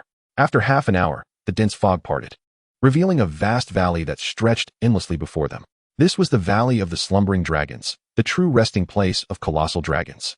Enormous dragon skeletons, some measuring hundreds of meters and others thousands, lay strewn across the valley like fallen mountains. Some bones gleamed with a metallic luster, while others had completely weathered, merging with the earth. A profound sense of melancholy and ancientness enveloped the entire expanse. Such dense dragon essence and soul energy, Mu Bingxue murmured. Besides some dragon skeletons in the valley, peculiar translucent spirit herbs swayed gently, seemingly absorbing the last rays of light emanating from the dragon remains. These were the dragon soul grasses they had come to seek. Without delay, the trio commenced their gathering. As per their prior agreement, Yi Chen selected the 6 finest and oldest specimens, leaving the remainder for Mu Bingxue and Jianhuaya to divide. Just when they believed their objective had been fulfilled and prepared to depart, Yi Chen suddenly halted, his gaze fixed upon the deepest recesses of the valley. "It seems there is something there," he remarked, an almost imperceptible tremor in his voice. Following his line of sight, Mu Bingxue and Jianhuaya beheld a skeleton far larger than all the others, quietly sprawled at the valley's center. This skeleton could no longer be described as mere mountains. It resembled a vast, undulating range. Just a single rib resembled a towering pillar. Its head was raised high, as if it still roared defiantly at the heavens in its final moments. An overwhelming aura, transcending that of emperors and almost reaching the dominion level, emanated from its remains, distorting the very fabric of space, even after enduring countless ages of death. "What level of dragon is this?" Jianhuaya's voice trembled. "Let us go and take a closer look," Yi Chen urged, leading the way toward the colossal dragon skeleton. The closer they approached, the more terrifying the ancient pressure became. Mu Bingxue and Jianhuaya had to exert all their strength merely to withstand it, while Yi Chen remained unfazed. He reached the immense, mountain-like dragon head, where he sensed a faint yet distinct, peculiar vibration. Extending his hand, he gently pressed against the jawbone, now turned to stone. A hum resonated as a stream of information surged into his mind, revealing a fragmented memory filled with sorrow and solitude. This magnificent dragon, known as Zhu Zhao, belonged to the ancient mythological lineage that governed time and light. It had not perished in battle but had expended its entire life force and divine power within this fractured divine realm, ultimately achieving enlightenment in the depths of endless solitude. In the memory's culmination, Yi Chen witnessed Zhu Zhao, in its final moments, condensing its last vestige of primordial divine power and bloodline essence into a core, sealing it within its skull, awaiting a fated individual from an uncertain future. Slowly opening his eyes, Yi Chen lifted his gaze, fixating on the center of the dragon's forehead. With a leap, he swiftly arrived at the crest of the enormous head, where a hidden recess awaited. He pressed his hand into the indentation, his chaotic power subtly flowing. With a crack, the inner sanctum of the colossal dragon head responded to the resonance of the supreme power beyond ordinary laws. The skeletal structure at the forehead gradually parted, revealing its interior. No dazzling treasures nor terrifying energy fluctuations emerged from the hollow cranium. Instead, a fist-sized, entirely grayish-white, oval-shaped heart, resembling an ordinary stone, floated silently within. It exhibited no pulsation, no signs of life, yet the flow of time around it displayed an eerie turbulence, sometimes accelerating to extremes, at others, slowing to a standstill. Mu Bingxue and Jianhuaya's eyes widened, utterly bewildered by the sight before them, feeling an indescribable, soul-chilling aura emanating from the stone heart. "This is the heart of the Zhu dragon," Yi Chen softly declared, extending his hand to grasp the heart. At the moment of contact, the previously lifeless heart seemed to respond to the call of chaotic power, its core suddenly igniting with a glimmer before once again falling silent. Yi Chen understood that this was the seed of his third tamed beast. It remained merely a key imbued with the essence of the Zhu dragon and the laws of time, requiring specific conditions and vast amounts of energy to awaken the slumbering dragon soul within and complete the contract. The legendary beast governing time, the Zhu dragon? Mu Bingxue gasped, finally grasping the source of her profound unease. Yi Chen refrained from elaborating further, silently stowing away the Zhu dragon's heart. The value of this acquisition far surpassed the cumulative worth of all other resources within the entire dragon's nest. "Let us depart," he turned to the two. "The opportunity here has come to an end. We must proceed to the ancestral dragon blood pool." With the Zhu dragon's heart in hand, he found the so-called ancestral dragon blood less significant. Yet, it was a convergence point for all prodigies and the final destination of this exchange event. He intended to conclude this journey through the dragon's nest with a definitive mark. Chapter 128, Thunderous Wilderness. "Let us depart." Yi Chen turned to face the two companions. "The opportunities here have been exhausted, and it is time for us to move on." His words momentarily faltered as his gaze drifted from the distant horizon, settling upon the unremarkable candle dragon core cradled in his palm. Both Mu Bingxue and Jian Wuyo sensed the subtle shift in his demeanor. What troubles you? Is there a disturbance at the ancestral dragon blood pool? Mu Bingxue inquired. No, Yi Chen replied, shaking his head. He weighed the stone hard in his hand, attuned to the nearly dormant primordial vibrations within, and continued, the ancestral dragon blood pool is a coveted goal for all. Venturing there now would undoubtedly plunge us into chaos. We need not rush. He gestured towards the map, indicating another direction.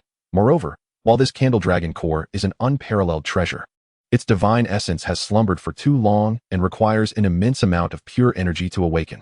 Although the ancestral dragon blood could suffice, it would be an extravagant waste. According to the map, 300 miles to the east lies a vast, thunderous wilderness, a realm perpetually entwined with thunder. A paradise for lightning element dragons, renowned for producing a rare herb called thunder dragon heartgrass. The life-giving thunderous energy it harbors is an exquisite supplement for reviving such dormant cores. Jian Wuyo's eyes brightened. Are you suggesting we first venture there? Precisely. Yi Chun affirmed with a nod. We shall procure the thunder dragon heartgrass first, and then determine our next course of action based on the circumstances. In the contest for the dragon's nest, victory does not belong to the swiftest, but to those who endure until the end. Mu Bingxue and Jian Wuyo wholeheartedly agreed. Having witnessed Yi Chen's enigmatic prowess, they had grown accustomed to his decision-making at the helm.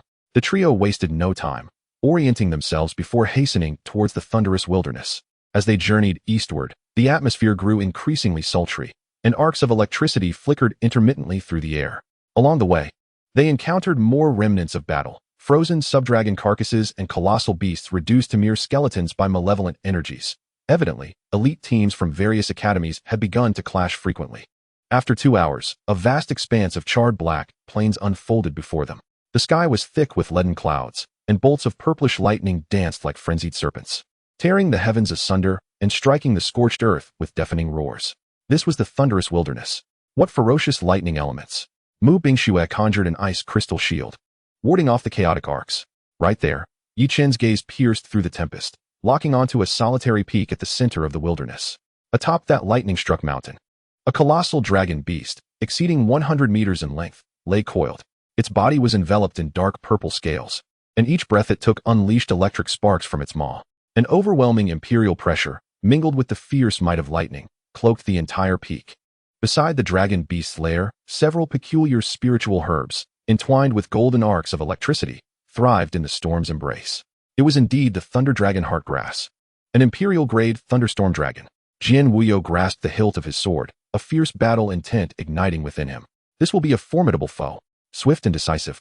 Yi Chun commanded, and as his words fell, Jian Wuyo transformed into a streak of sword light, soaring into the sky.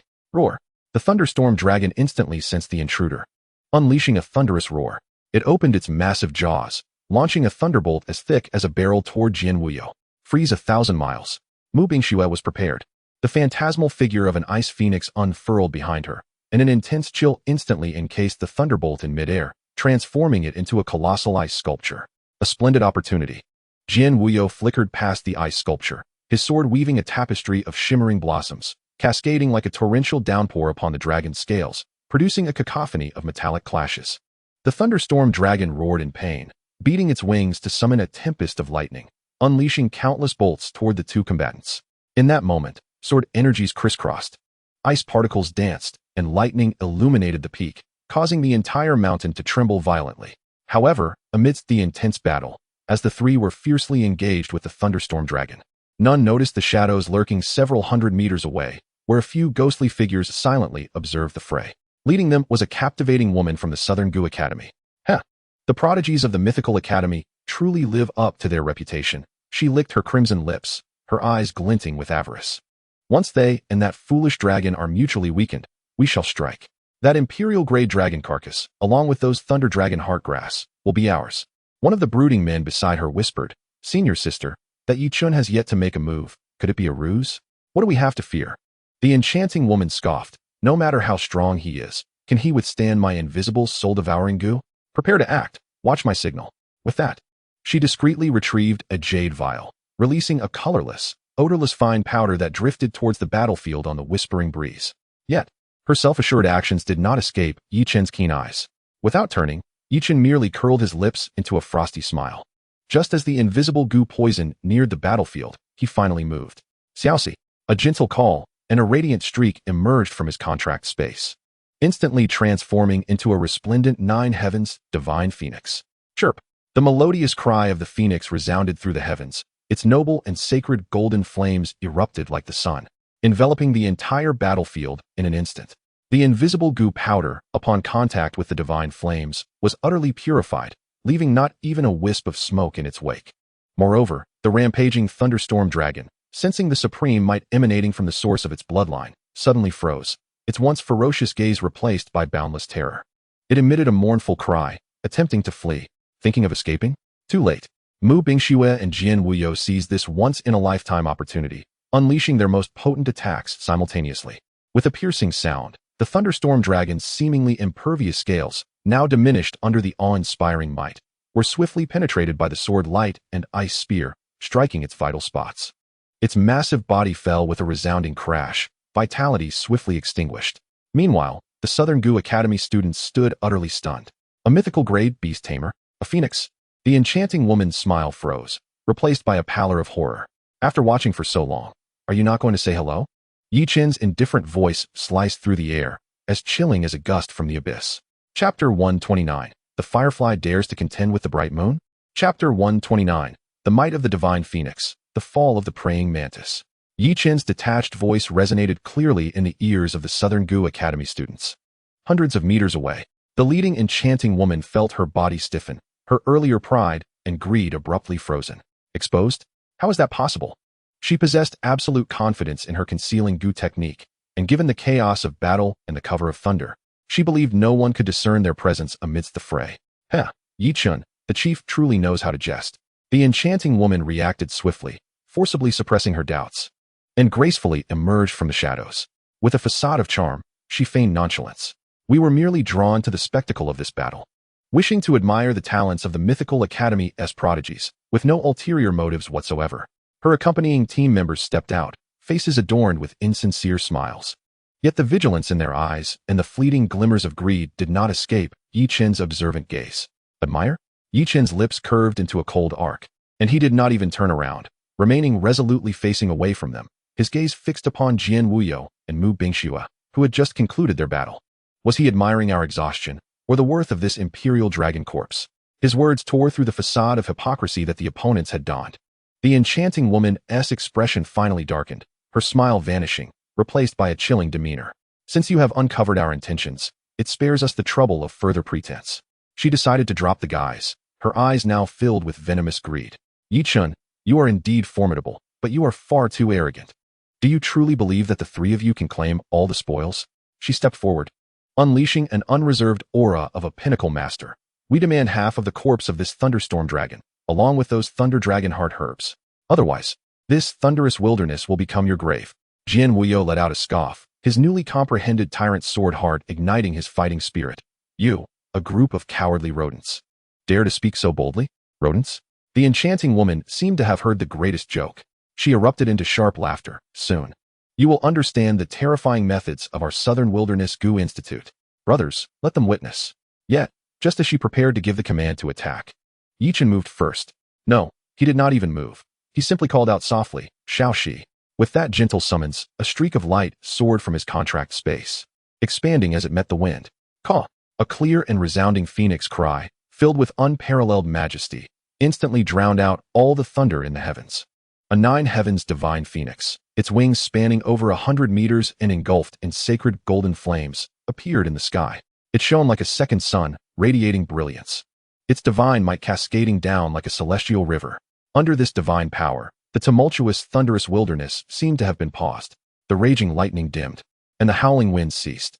The faces of all members of the Southern Wilderness Gu Institute froze in disbelief. A mythical beast, a phoenix. The enchanting woman's mind went blank, her beguiling eyes widening in sheer horror and dread. The Gu worm she prided herself on trembled within her, emitting terrified whimpers. Too afraid to reveal themselves. Weren't you supposed to have only one slime? A team member screamed, his voice distorted by extreme fear. Who told you I possessed only one beast? Yichen finally turned around slowly, his gaze as cold as that directed at the dead. He had long sensed the probing of this group. allowing Jin Wuyo and Mu Bingxue to act first to hone his teammates and to lure these self-satisfied mantises into a false sense of security, prompting them to reveal themselves. Mistake. Mistake. Yi-chun, this is a tremendous misunderstanding. The enchanting woman quickly reacted, her desperate will to survive compelling her to kneel and bow fervently. We were blind to your greatness. We will leave at once and offer you all we possess. Just spare our lives. Yet, a flicker of the most venomous madness glinted in her eyes. In that moment of bowing, she secretly crushed a specially crafted goo worm hidden beneath her fingernail. An invisible, colorless, and odorless ripple surged forth at supersonic speed, instantly spreading towards Yi-chun and his companions. This was her ultimate killing move, the invisibly devouring goo. This goo worm disregarded physical defenses, directly targeting the soul. Once ensnared, the soul would dissolve silently, meeting a tranquil demise, utterly unpreventable. She had used this technique to silently slay more than one powerful opponent of the same rank. She gambled on the notion that Yi-chun, having just summoned a mythical beast, would let his guard down. However, she faced Yi-chun. A flickering firefly dares to compete with the bright moon. Yi-chun did not even glance at her, merely uttering a single phrase. The 9 heavens divine phoenix in the sky seemed to sense its master's will, elegantly lowering its noble head and releasing a seemingly gentle rain of golden flames. The invisible soul-dissolving goo poison, upon contact with the golden fire rain, met its ultimate nemesis, failing to produce even a ripple before being entirely purified and incinerated in the sacred flames. Puff! With her life, goo destroyed. The enchanting woman was struck as if by lightning, spewing a mouthful of reverse blood, her breath instantly becoming weak. The last flicker of hope on her face transformed into utter despair. Since you refuse to spare us, let us die together. 10,000 goo-devouring heart. Completely deranged. She tore open her clothing, revealing a chest covered in bizarre runes. She struck her heart with her palm, and in an instant, she and the few teammates behind her exploded, transforming into a mass of grotesque toxic insects, coalescing into a nauseating black torrent that surged toward Yi-chun and his companions, blotting out the sky. This was the Southern Wilderness Goo Institute's most brutal mutual destruction technique, sacrificing oneself to summon a legion of goo. Faced with this terrifying insect tide capable of making any master-level powerhouse tremble, Mu Bingxue and Jin Wuyo instinctively prepared to defend. Yi-chun, however, simply raised a hand, signaling them to stand down. Purification. With his indifferent command, the 9 heavens divine phoenix's wings suddenly flared. The celestial fire transformed from a rain into a golden sea of flames, cascading downwards. Sizzling. The anguished cries of the insects echoed through the skies. As that repulsive black tide, upon contact with the golden sea of flames, melted away at a visible rate like snow doused in hot oil, evaporating and dissipating into thin air. Not a single goo worm could breach the barrier of the fire sea. That torrent, capable of engulfing mountains, could not stir even a ripple before the utterly sacred flames, and within mere breaths, it was completely incinerated, leaving not even a trace of ash behind. In the heavens and earth, only the pure golden flames slowly descended, illuminating the charred earth with a divine glow. Jin Wuyo and Mu Bingxue exchanged glances, each seeing profound shock reflected in the other's eyes. This was the true power of a mythical beast. The imperial level seemed like lambs awaiting slaughter before it, and the desperate strike of a pinnacle master appeared merely as a jest. It is our turn. Jin Wuyo took a deep breath, suppressing the tumult within his heart, his gaze locking onto a few survivors of the Goo Institute who lay incapacitated from their forbidden techniques in the distance. Sword rise, dragon roar, he called out, channeling his newly comprehended tyrant sword heart to its utmost. A sword aura imbued with ancient dragon might sweeping forth, as if a golden dragon roared within the sword light. The few survivors, still dazed from their techniques being shattered, had no time to react before this unmatched sword aura cleaved through them, ending their lives in an instant. Their wounds as smooth as a mirror. Mu Bingxue merely waved her hand coldly, an extreme chill freezing the last enemy attempting to flee into a statue of ice, which shattered into a flurry of crystalline shards with a crisp sound. The battle concluded. From the complete betrayal of the Southern Wilderness Goo Institute to their total annihilation, the entire process was executed with ruthless efficiency, swift enough to provoke outrage. Yi-chun calmly approached the massive corpse of the thunderstorm dragon, carefully harvesting several thunder dragon heart herbs from its lair. These spirit herbs, crackling with golden arcs of electricity, contained a formidable source of life and thunder power, precisely what he urgently required. Subsequently, he gathered the invaluable Imperial-level dragon corpse and the storage equipment left behind by the members of the Southern Wilderness Goo Institute. After accomplishing all of this, he moved aside and sat cross-legged, cradling the grayish-white core of the candle dragon in his palm. He grasped the Thunder Dragon Heart herb, channeling the chaotic energies within, gradually extracting the life source of thunder, transforming it into an exceptionally pure golden lightning, and carefully guiding it towards the stony heart in his palm. Chapter 130. Activating the Heart, the Fortunes of the Two. The moment the golden lightning made contact with the candle dragon core, an astonishing transformation occurred. Buzz, the once lifeless heart, akin to a voracious beast awakening from an eon-long slumber, suddenly erupted with a powerful force capable of distorting space, voraciously devouring the life source thunder in an instant. Before Yichun could react, the remaining Thunder Dragon Heart herbs in his storage space, along with every energy-infused item from the recently confiscated belongings of the Southern Gu Institute, uncontrollably flew out, bursting in midair and transforming into a torrent of the purest energy, which was completely absorbed by the Candle Dragon core as if it were a bottomless abyss. With a soft thud, a sound resonated deeply within Yichun's soul, echoing through the annals of time, a muffled heartbeat, reverberating as if it transcended the ages.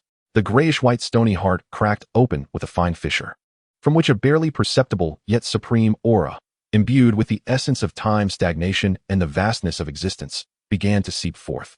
It worked. A glimmer of uncontrollable joy flashed in Yichun's eyes. The Candle Dragon core had finally been infused with a spark of vitality. Although it was still leagues away from a complete awakening, it marked the critical first step. He could distinctly sense that this heart was no longer an inanimate object. It had transformed into a true abyss, an insatiable black hole yearning for energy. The energy just consumed was scarcely enough to fill its void. It seemed that the primordial dragon blood pool was now an absolute necessity. Yichun retracted the now dormant Candle Dragon core and slowly rose to his feet, his gaze piercing through the thunderous curtain, directed towards the deepest part of the dragon's nest. Only the primordial dragon blood, which concentrated the essence of the entire divine realm's dragon veins, could possibly satisfy this little creature's hunger. The storm there was surely on the verge of erupting. Leaving the thunderous wilderness far behind, Yichun and his companions transformed into 3 streaks of light, racing beneath the shattered heavens. Their destination set towards the ultimate location of the dragon's nest, the primordial dragon blood pool. Jian Wuyo and Mu Bingshue's emotions remained unsettled. The sight of Yichun summoning the 9 Heavens Divine Phoenix to effortlessly incinerate the members of the Southern Gu Institute had left a profound impact on them. It was not merely a shock to their strength, but a new understanding of the mythic tier. This realization instilled in them a strong sense of urgency. They did not wish to remain mere spectators sheltered behind Yichun forever. They yearned to stand shoulder to shoulder with him in battle. Yichun keenly perceived the shift in his companions' mindsets, yet he refrained from saying much. Some paths ultimately had to be walked alone. Just as they were about to soar over a vast canyon marked on the map as the Dragonfall Abyss, an unexpected turn of events unfolded. Clang! Jian Wuyo's longsword at his back suddenly emitted a resounding, soaring cry, the blade trembling violently as if drawn by some fatal attraction, threatening to leap from its sheath and plunge into the unfathomable black abyss below. My sword. Jian Wuyo's countenance changed, and he hastily suppressed it with his spiritual power. Barely managing to stabilize his weapon, he could sense a sharp, fierce aura filled with indomitable fighting spirit emanating from the depths of the abyss, creating a powerful resonance with his sword's heart. Simultaneously, Mu Bingshue's fair face was veiled in frost. The bloodline of the ice crystal phoenix within her stirred restlessly, sensing a deeper, darker aura of extreme cold that gripped its soul like an invisible hand from the other side of the abyss. There's something down there, they exclaimed in unison. Yichun had already halted, hovering above the abyss. His chaotic perception had detected the anomaly even before his companions. Not one, but 2. Yichun's gaze deepened, seemingly penetrating the vast chasm as he discerned 2 powerful, fallen dragon wills. One was infused with a murderous aura of ancient warfare, while the other emanated the chilling stillness of the 9 Nether. They were calling out for those whose attributes resonated with their own. He turned to his companions and calmly stated, "It appears that there are fortunes awaiting you here." Jian Wuyo and Mu Bingshue exchanged a glance. Excitement and determination reflected in their eyes. "Go." Yichun smiled gently. "I shall guard you." In this final confrontation, every bit of strength would enhance their chances of victory. "Thank you." Without further hesitation, they transformed into 2 streaks of light, one to the left and the other to the right, diving into the darkness of the abyss that resembled the maw of a colossal beast. Jian Wuyo, following the surge of battle intent, descended further. The walls of the abyss were littered with shattered blades and weapons, resembling an ancient battlefield's refuse. The deeper he went, the more archaic the weapons became, emanating a formidable killing intent.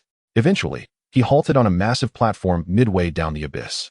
A colossal dragon skeleton, nearly 1,000 meters in length, was impaled by countless broken weapons against the stone wall, forming a shocking mausoleum of arms. This dragon, cloaked in a dark golden hue as if forged from divine metal, still exuded a fierce and tyrannical battle aura even in skeletal form. At the heart of the dragon skeleton, a heart the size of a human head, formed from countless weapon fragments and the vengeful souls of dragons, radiated the sharp brilliance of metallic energy. Jin Wuyo took a deep breath. Sitting cross-legged with his long sword laid across his knees, his mind instantly plunged into a confrontation with the indomitable will of the battle dragon. This was not merely an act of absorption, it was a duel between sword heart and battle spirit. On the other side, Mu Bingxue descended to the very bottom of the abyss. Here, not a glimmer of light existed, and the air had plunged to an unimaginable cold, as if even space itself was on the verge of freezing. The abyss's depths were covered by a thick layer of eternal black ice. In the center of this icy expanse lay a massive frost dragon, preserved in its dying posture, encased in ice. Unlike ordinary ice dragons, its bones exhibited a profound, dark blue hue. At its brow, a pulsating ghostly dragon crystal emitted a chilling aura capable of freezing souls.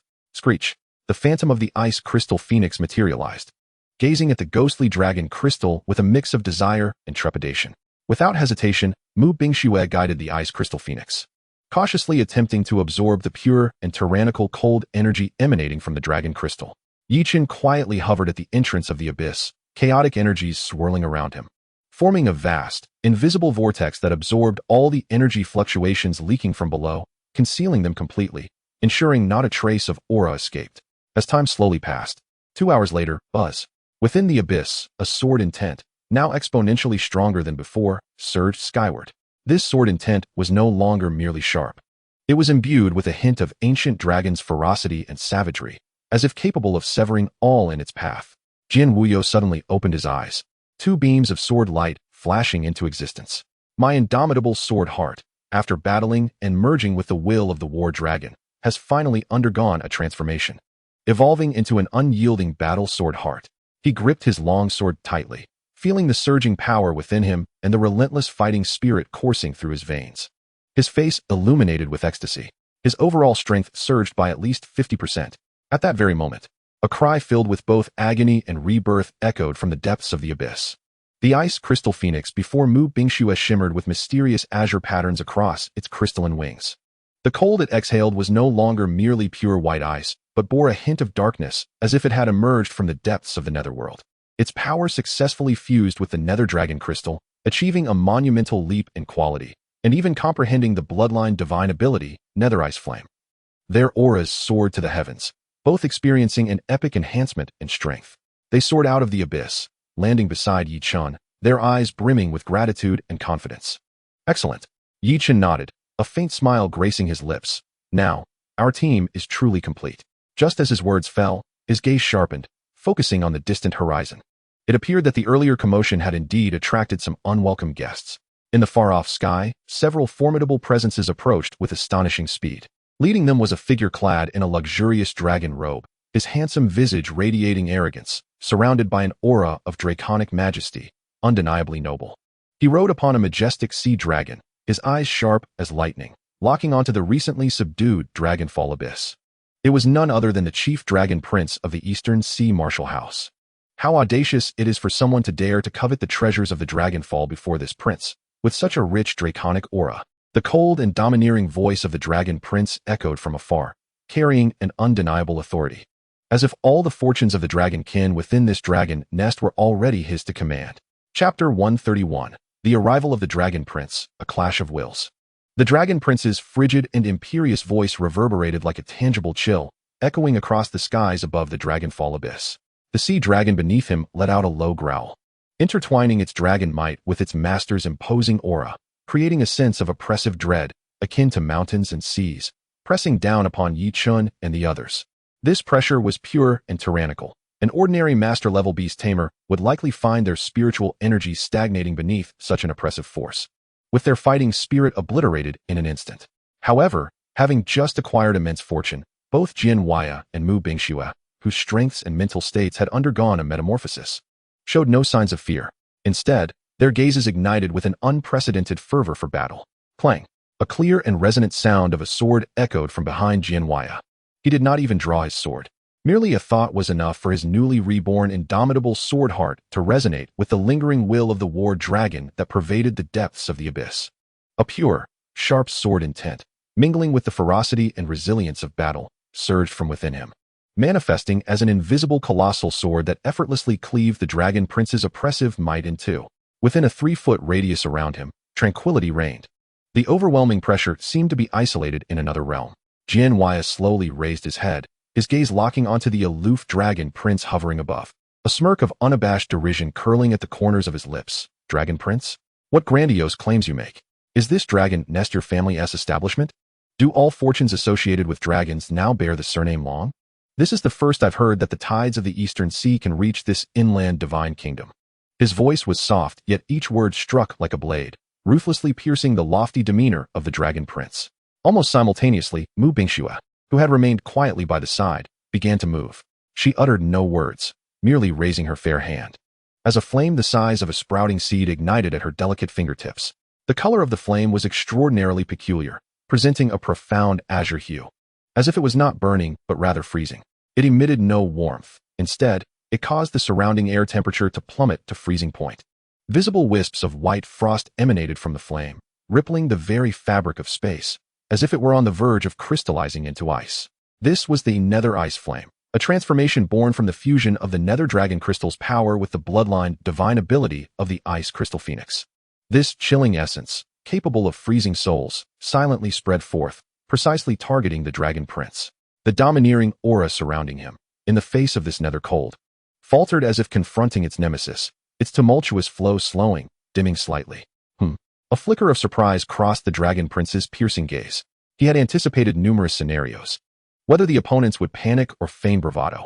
Yet he had never expected these 3 seemingly inconspicuous individuals to confront him so directly and to reveal strengths far beyond his expectations. The purity of the sword intent from the swordsman even evoked a sensation akin to flesh being sliced. Meanwhile, the peculiar flame of the Ice Maiden instilled a primal aversion and wariness within him, challenging his proud dragon blood power. Interesting. The Dragon Prince gradually withdrew his initial condescension, a cruel and playful smirk emerging on his handsome face. He no longer regarded these 3 as mere ants to be crushed at will, but as prey worthy of his serious attention. It seems this prince underestimated you. To attain fortune within the Dragonfall Abyss, you indeed possess some remarkable qualities. However, he swiftly shifted his tone, his voice reverting to its previous icy demeanor. In this dragon nest, any fortunes related to the dragonkin are inextricably linked to my Long family. I now grant you an opportunity to voluntarily relinquish what you have obtained from the abyss. I can assure you that you may retain your points and leave with dignity. Should you insist on waiting for me to take action, what you stand to lose may extend far beyond mere fortune and points. His words remained forceful and domineering, yet they had transformed from pure commands into a negotiation laced with threats. This clearly indicated that Jianhuaya and Mu Bingshue's revealed strengths had instilled a measure of caution within him, as he was reluctant to engage in a potentially damaging clash with 2 formidable opponents over uncertain stakes before the final battle. Yet, his offer was met with a light chuckle from Yichun. From beginning to end, Yichun stood calmly, as if the Dragon Prince's arrival were merely a gentle breeze brushing over the hills, stirring not a single ripple within his heart. He slowly took a step forward. Though seemingly light, it felt as if he had stepped upon a pivotal juncture of the world, causing the tense atmosphere of confrontation to momentarily halt. His deep-set eyes met the Dragon Prince's sharp, electric gaze with serene indifference. To take action? Yichun's voice was calm, devoid of any trace of hostility. You may try. A mere 4 words, devoid of anger or mockery, conveyed a sense of factual composure. Yet, it was this profound tranquility that concealed a more breathtaking power than any boastful declaration. It was a disregard born from absolute confidence. In that moment, the Dragon Prince's expression finally darkened, his handsome visage now shrouded beneath a layer of frost. As the foremost figure of the Eastern Sea Martial Academy, he awakened an S-rank talent, dragon blood battle body, that was profoundly attuned to the dragon lineage. From the moment of his birth, he was a paragon among his peers, and never before had anyone dared to address him in such a tone of derision. Very well, a worthy challenge. The Dragon Prince, seething with rage, found himself smiling grimly as his aura surged, no longer restrained. He was determined to discover who had endowed this insolent challenger with such audacity. Before his words had fully dissipated, the pinnacle of his mastery erupted within him, unleashing an unparalleled surge of dragon blood energy that ascended skyward, swiftly coalescing behind him into a fearsome phantom of a serpentine dragon, measuring over 50 meters in length. The dragon writhed and clawed, its scales glistening ominously, emitting a silent roar that seemed poised to rend the three audacious provocateurs before him into shreds. A titanic battle was on the brink of ignition. However, just as the Dragon Prince gathered his momentum, ready to unleash a thunderous strike, the previously silent female student behind him suddenly changed countenance. Ignoring the immense pressure, she hastily approached the Dragon Prince and whispered urgently into his ear, "Your Highness, please hold. Observe his academy robe. It belongs to the Mythology Academy. If my memory serves me right, this individual is the current chief of the Mythology Academy, Yi Chun." Mythology Academy? Yi Chun? The Dragon Prince's escalating aura came to an abrupt halt, akin to a charging war chariot that was forcibly halted. His brow knitted in concentration as thoughts raced through his mind regarding this name. He, of course, had heard whispers of it. It was said that the chief of this year's Mythology Academy was merely a fortunate fool who had begun his journey with a lowly slime as his initial beast. Though he had stirred some minor waves in Eastern Sea City to a prodigy of his caliber, that was merely the farcical display of a jester. He had never truly regarded it with any seriousness. What strength could a fellow relying on a slime possibly possess? Yet, the enigmatic demeanor of the man before him, along with the two formidable companions at his side capable of standing toe-to-toe with him, starkly contrasted with the image of the rumored inept chief. So this is Yi Chun? The Dragon Prince's gaze fixated on Yi Chun once more, scrutinizing him with a complex blend of murderous intent and curiosity, skepticism and gravity. Indeed, rumors are often unreliable. He exhaled slowly, the hesitation and trepidation in his eyes rapidly being supplanted by a more intense fervor for battle and a thirst for blood. But what of the chief? The chief of the Mythology Academy would only make the hunt all the more exhilarating. Today, this prince shall ensure that your so-called myth meets its demise here. As the leading figure of the Eastern Sea Martial Academy, he viewed the Mythology Academy as his greatest rival. In this ultimate confrontation, eliminating the opposing chief along with his trusted aides beforehand would be an immense feat for him and the entirety of the Eastern Sea Martial Academy. Such temptation was sufficient to propel him into any danger. With that thought, the Dragon Prince harbored no lingering doubts. The murderous intent in his eyes soared to its zenith. "If you insist on courting death, I shall oblige you." Experience the Dragon Clan's ultimate technique, Dragon Tooth Break. He pointed his fingers like a sword and made a swift forward motion. A 10-meter-long, menacing dragon tooth, forged from his pure dragon blood energy and peak mastery, materialized out of thin air. The surface of the dragon tooth was inscribed with arcane runes, exuding an indomitable sharpness. The moment it appeared, it tore through the air with a piercing shriek, accelerating beyond the speed of sound, aimed directly at Yi Chun's throat. Chapter 132, A Snap to Shatter the Dragon Tooth. Dragon Tooth Break. The Dragon Prince's voice echoed in the heavens as the gruesome dragon tooth, born from his concentrated dragon blood energy and peak mastery, traversed the spatial divide, materializing before Yi Chun in an instant. This strike was unparalleled in speed and strength. The runes upon the dragon tooth flickered with crimson light, its tip razor-sharp, slicing through the air to create a minuscule, irreparable black fissure in its wake. The surrounding atmosphere detonated, emitting a deafening wail, as if the very realm was trembling under the weight of its overwhelming power. The Dragon Prince's two companions, both high-tier masters, bore expressions of assured victory. To them, no one could withstand the prince's wrathful, ultimate technique. Even the other chiefs from the 5 great academies would dare not confront it head-on. They envisioned Yi Chun being penetrated through the throat by this dragon tooth, blood spilling forth in a tragic spectacle. Yet, as this lethal strike, capable of vanquishing an average peak master and even threatening a half-legend, approached, Yi Chun maintained an expression of serene composure, as if the blood-red dragon tooth tearing through the air was merely a gentle breeze brushing against him. He did not retreat, did not evade, nor did he summon any beast. Just as the menacing dragon tooth was about to graze his throat, he slowly, seemingly dispassionately, lifted his right hand, extending his index finger. This gesture was deliberate, so slow that it starkly contrasted with the lightning-fast dragon tooth. To onlookers, it appeared to be the most foolish act, a suicidal attempt to block an unstoppable force. What was he doing? The female student behind the Dragon Prince gasped in disbelief, her face etched with astonishment. Yet, in the next moment, every eye widened in shock. At the tip of Yi Chun's finger, no cataclysmic surge of spiritual energy erupted. Instead, a minuscule point emerged, smaller than the tip of a needle, dark and profound, as if it could consume all light. Veils of gray, chaotic energy wafted from this singularity, swirling around his fingertip, coalescing into a miniature, stable, and arcane vortex. There was no terrifying pressure, no blinding radiance. It simply hovered there, seemingly isolated from the external laws and energies. With a delicate sound, as crisp as a droplet falling into a tranquil pond, the tip of the blood-red dragon tooth, with its unparalleled sharpness, made precise contact with the center of the chaotic vortex. The anticipated cataclysmic explosion did not ensue. Time seemed to slow, as if pressed by a slow-motion button. Upon contact with the chaotic vortex, the energy structure at the forefront of the dragon tooth began to disintegrate at a visible rate, vanishing. The domineering dragon blood energy and overwhelming spiritual force that constituted it dissolved silently, like snowflakes cast into molten lava, without stirring a single ripple of resistance. Consumed by the seemingly inconspicuous gray stream and rendered into nothingness. In mere moments, the 10-meter-long, formidable dragon tooth began to dissolve from its tip, inch by inch, until it wholly vanished into the air. Not a trace of energy leaked forth, as though it had never existed. The winds continued to blow. Above the dragon abyss, an eerie silence descended. No, this is impossible. The dragon prince's expression of anger twisted into a frozen mask of shock and disbelief. His eyes widened as he stared unblinkingly at Yichen's finger, which bore no marks of injury, as it gradually withdrew. His mind was a blank slate. That was Dragon Tooth Break, one of his most potent killing moves, derived from his S-rank talent, Dragon Blood Battle Body, combined with his mastery at its peak. Its penetrating power was sufficient to pierce through the defenses of a king-level beast.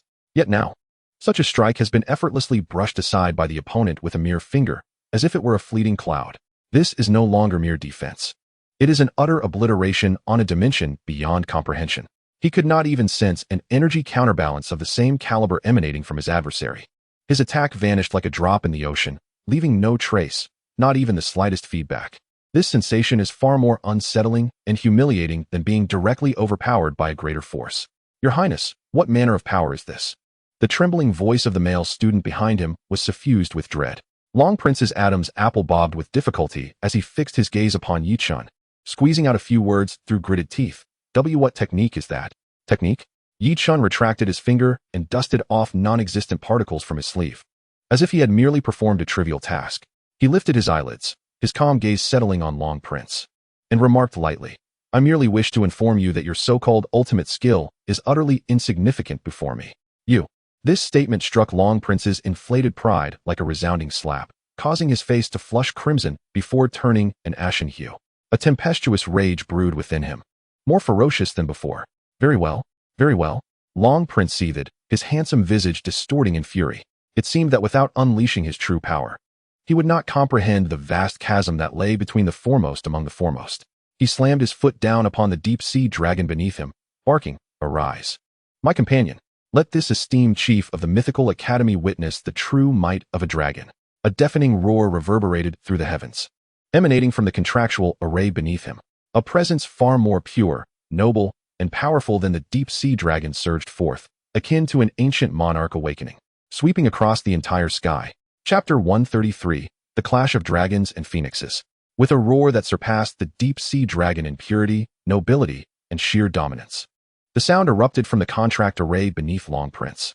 The dragon's roar materialized into tangible sound waves, engulfing the sky, causing the dragonfall abyss below to tremble. With countless stones cascading down the cliffs, an overwhelming, primordial pressure enveloped the vicinity, instantly saturating the air for miles around.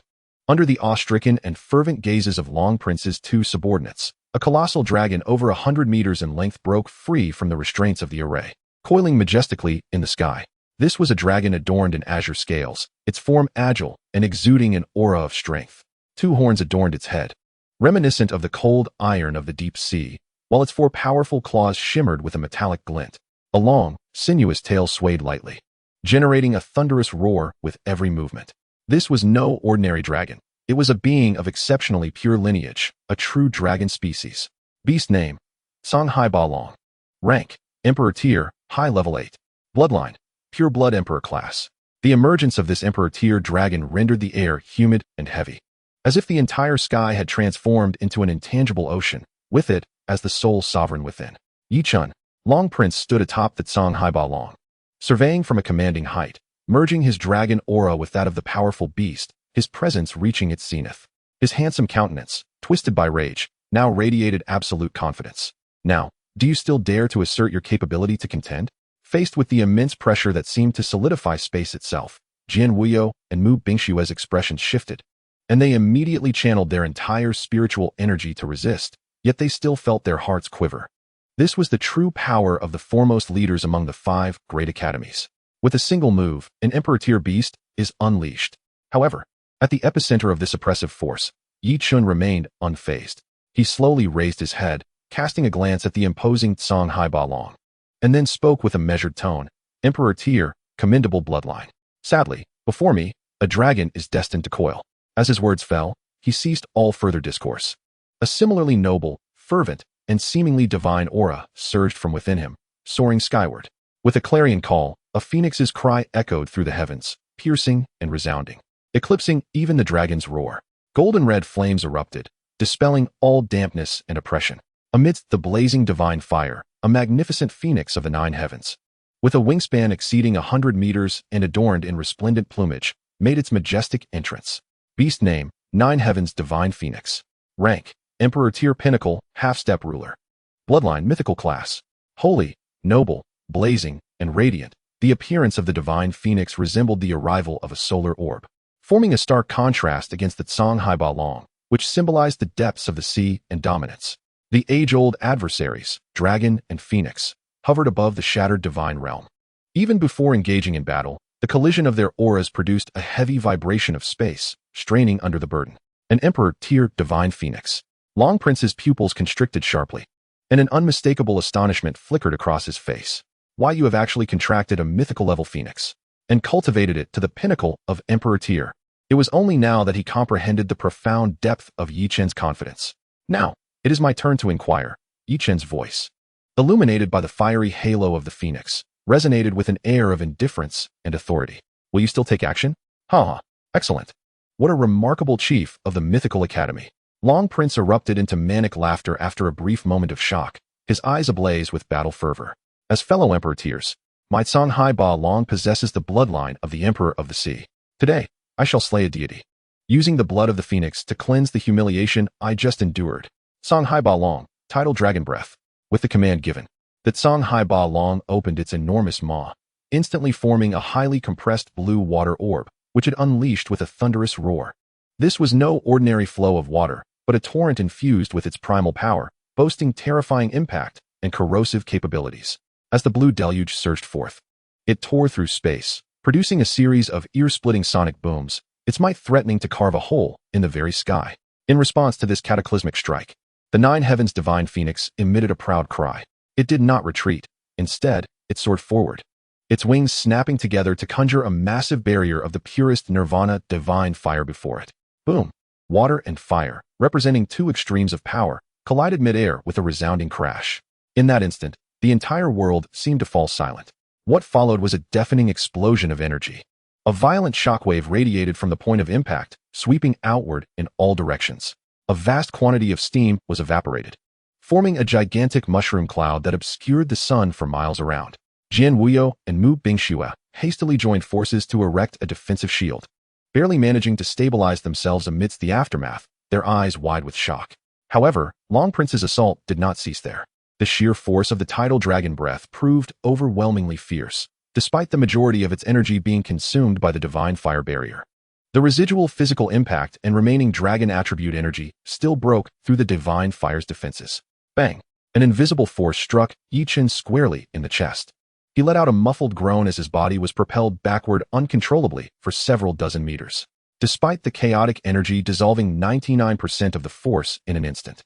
The resultant shockwave still surged through him, causing his blood to roil and a sweet taste to linger in his throat, as a trickle of fresh blood slowly escaped from the corner of his mouth.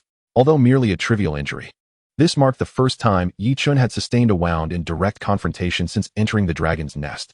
Simultaneously, the counterattack launched by the 9 heavens divine phoenix exacted a toll on the dragon prince as well. At the moment the divine fire barrier shattered, hundreds of phoenix feathers, ablaze with golden flames, shot forth like the sharpest blades, racing against the tide of energy at an astonishing speed towards the dragon prince. Merely a trifling skill. The dragon prince scoffed as the power of dragon blood surged around him, forming a resilient shield of dragon scale illusion to deflect the majority of the divine fire feather blades. Yet, In the midst of meticulous defense, a singular feather, seemingly imbued with its own consciousness, traced an uncanny arc and deftly bypassed his point of defense, grazing his left shoulder. With a soft hiss, his luxurious dragon robe, crafted from rare materials, was instantly seared through, a patch of sacred golden flame adhering to his shoulder like a malignant growth. An indescribable agony surged through his mind. It was not merely a burn, but a searing pain that felt as if it could ignite his very soul. The Dragon Prince's complexion shifted dramatically as he hastily summoned his dragon blood power to extinguish it, only to find his strength enhancing the flames, causing them to blaze even fiercer. This is divine fire. A mixture of shock and fury washed over him, and for the first time, his composure faltered. He was forced to divide his focus significantly to barely suppress and sever that strand of divine fire, but a charred, horrifying wound, emitting the scent of roasted flesh, was left on his shoulder. After their exchange, both combatants stood wounded, facing each other from a distance. The energy storm in the sky gradually subsided, revealing their somewhat disheveled forms. The Dragon Prince's gaze grew unprecedentedly grave and wary. While Yichin slowly wiped the blood from the corner of his mouth, the tranquility in his eyes now replaced by a glimmer of cold, murderous intent. Chapter 134, Full-Scale War. Above in the heavens, the residual waves of the energy storm began to calm, yet the atmosphere of confrontation had solidified tenfold.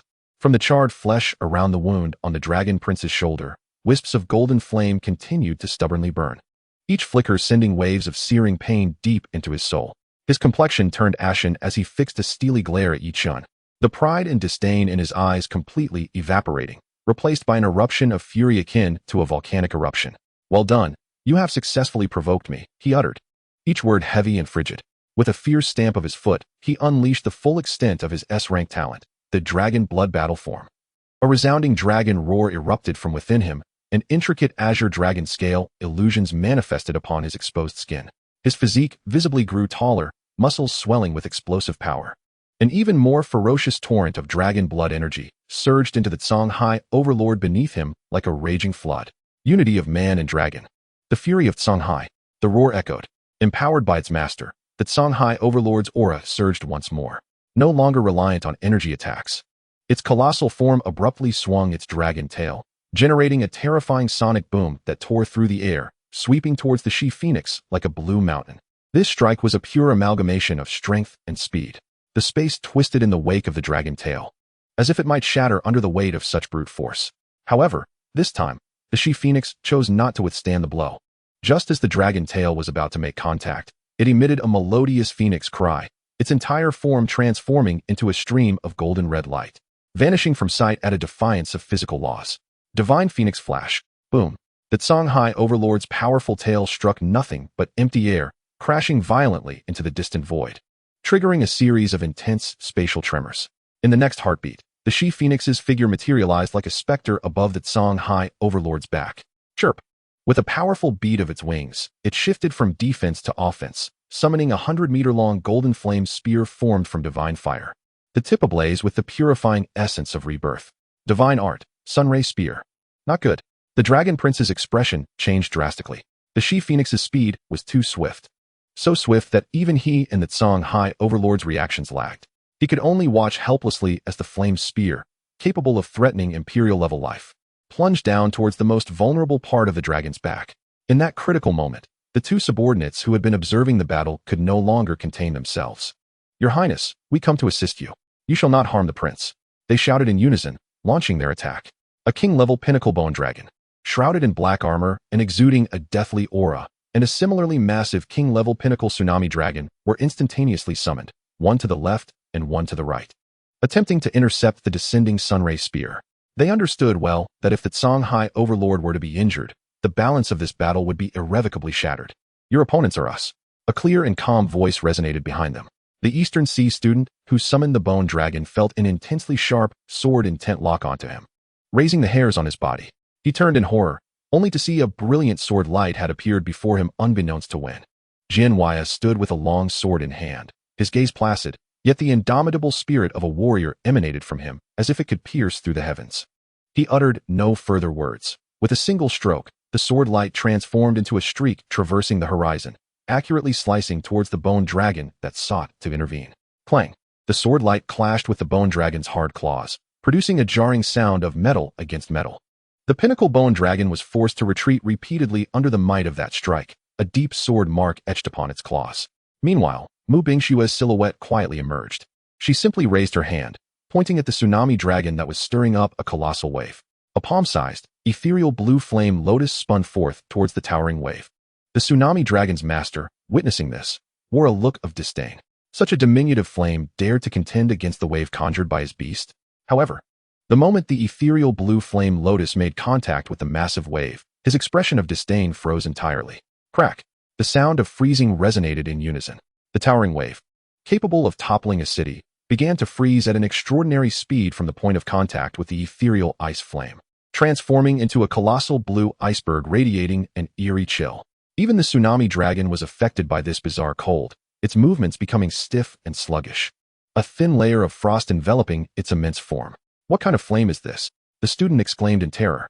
In a mere moment, Jianhuaya and Mu Bingxue had each thwarted a high-level opponent and their king-level pinnacle beasts, even gaining the upper hand. Their intervention bought the she-phoenix that crucial instant it needed. With a decisive thrust, the Sunray spear, unimpeded, plunged mercilessly into the back of the Tsang High Overlord, bearing the momentum to obliterate all. Impenetrable dragon scales, before the mythic flames of rebirth, appeared as fragile as parchment. The golden spear of fire left a terrifying wound on the giant dragon's back, plunging several meters deep, with the edges of flesh charred and blackened beyond recognition. Roar! The excruciating pain compelled the oceanic overlord dragon to emit the most harrowing roar in its history. Its massive body thrashed wildly in the air, writhing and rolling in a futile attempt to expel the cursed flames from its wound, but to no avail. The divine fire gnawed at its flesh and soul like a relentless parasite. The dragon prince stood atop the dragon's head, nearly thrown off balance by the monumental tremors. His heart filled with rage as he beheld the grotesque wound on his companion's back, his fury and murderous intent surging to unprecedented heights. Yi-chun, I shall see you dead. He bellowed to the heavens, a sound not of man but of pure wrath, as he pressed his palms together. A destructive aura beginning to coalesce fervently within his grasp. Chapter 135. Divine Fire Annihilates Foundations, a Disgraceful Retreat. Yi-chun, I shall see you dead. With the dragon prince's almost frenzied roar, a wave of terrifying energy, surpassing even the imperial tier and faintly brushing against the threshold of dominion, surged violently within his clasped hands. The space behind him began to twist and collapse dramatically, as if an invisible abyss was forming in his palms, gestating with ominous potential. This was the burning of his own dragon blood essence. At the cost of future potential and vitality, he was forcibly invoking a forbidden technique that transcended his limits. The two Eastern Sea disciples engaged in battle with Jianhuaya and Mu Bingxue felt this wave of destruction, capable of altering the very fabric of reality and sending shivers through the soul, their expressions a complex interplay of horror and fervor. It's the Prince S, Dragon Emperor Obliteration Sphere. He has actually been driven to use this move. One gasped, disbelief lacing their voice. Retreat. This attack spares none. The other reacted swiftly, aware of the terror this technique invoked, immediately abandoning their opponent and commanding their beast to retreat at the utmost speed. Fearful of being swept away by the dreadful energy backlash, leading to a fate of utter annihilation, Jianhuaya and Mu Bingxue also instinctively ceased their assault. Their expressions gravely solemn, their gazes fixated intently upon the dragon prince. Jianhuaya's right hand gripped the hilt of his sword tightly, his knuckles whitening from the strain. His razor-sharp battle instincts screamed at him, warning that the deep blue energy sphere coalescing before him, once unleashed, would obliterate everything within a radius of several thousand meters. He questioned whether even his most powerful sword technique could withstand it. Mu Bingshue's complexion paled slightly. She could perceive clearly that within that energy sphere resided an essence of destruction and obliteration so pure that any elemental force would be mercilessly extinguished before it. Yet, confronting this deathly crisis that would instill despair in any master beast tamer, Yi-chun remained unfazed, his demeanor calm and detached. He merely raised his other hand, a mark of beast mastery glowing subtly upon his forehead. Since you wish to witness true despair, I shall accommodate you. Arise, Tun-tun. As his words fell, a mass as dark as ink, capable of consuming all light, abruptly manifested upon Yi-chun's shoulder. It was the slime, Tun-tun, no larger than a basketball, exuding no powerful aura, nor even a hint of energy fluctuation, appearing harmless and even somewhat endearingly wobbly. Witnessing this scene, the dragon prince, who was fervently channeling his energy, his face contorted from the burning of his essence, flashed a look of confusion and disbelief. What purpose did summoning a seemingly inconsequential slime serve at this decisive moment of life and death? Has he been so frightened as to lose his wits? Or was he attempting to humiliate himself in this manner? Nonsense. Die. An endless fury consumed the Dragon Prince's reason. He roared to the heavens. The energy sphere in his palm compressed to its absolute limits, transforming into an unfathomably deep blue point of light. He forcefully propelled the light forward. Dragon Emperor Obliteration Sphere. Boom. That energy sphere, embodying all his pride, fury, and desire for destruction, tore through the air at a speed surpassing thunder, hurtling towards Yi Chun and the gravely wounded Oceanic Overlord Dragon below. This was a reckless attack that would spare neither foe nor ally, aimed at annihilating both the Phoenix, Yi Chun, and his injured beast. He cared not for his own beast anymore. He only sought to witness Yi Chun's demise. Wherever the energy sphere passed, the space shattered layer by layer, emitting a series of excruciatingly jarring sounds, leaving behind a pitch-black rift that could not heal, as if the sky had been slashed open, revealing a ghastly scar. However, just as the annihilating light sphere was about to descend, and Jian Huaya and Mu Bingxue prepared to employ their last resorts, Tun Tun stirred upon Yi Chun's shoulder. It merely opened its mouth, and that inky mass instantaneously transformed into an unfathomable vortex. Within that whirlpool, there was no light, no sound, only pure emptiness, as if connecting to the universe's ultimate void.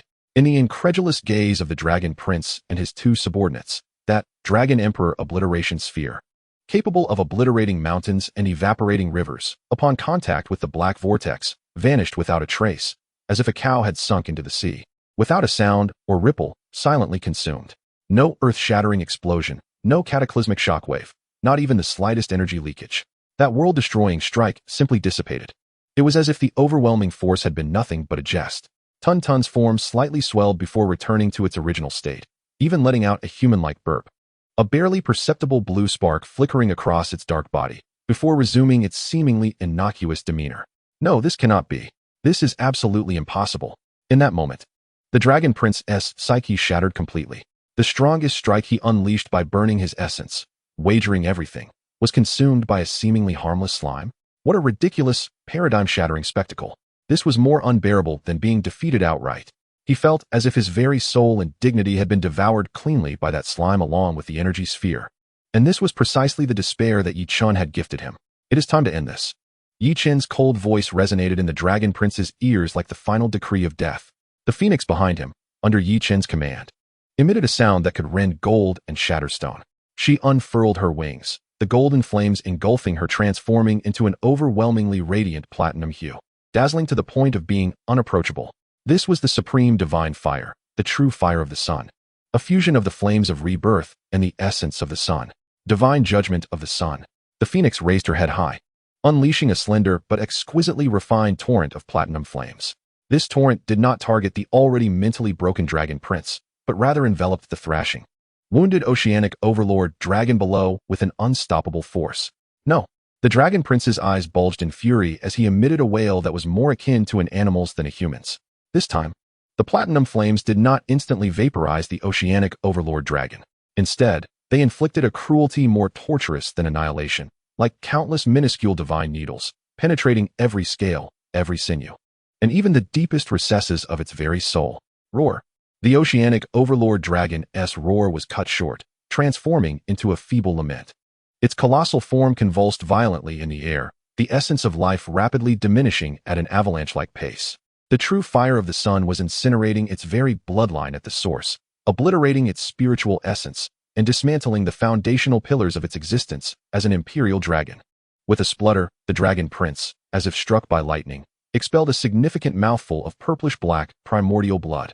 The unbreakable soul link between him and the sea tyrant dragon was, at that moment, mercilessly scorched, leaving it riddled with wounds, on the verge of severance.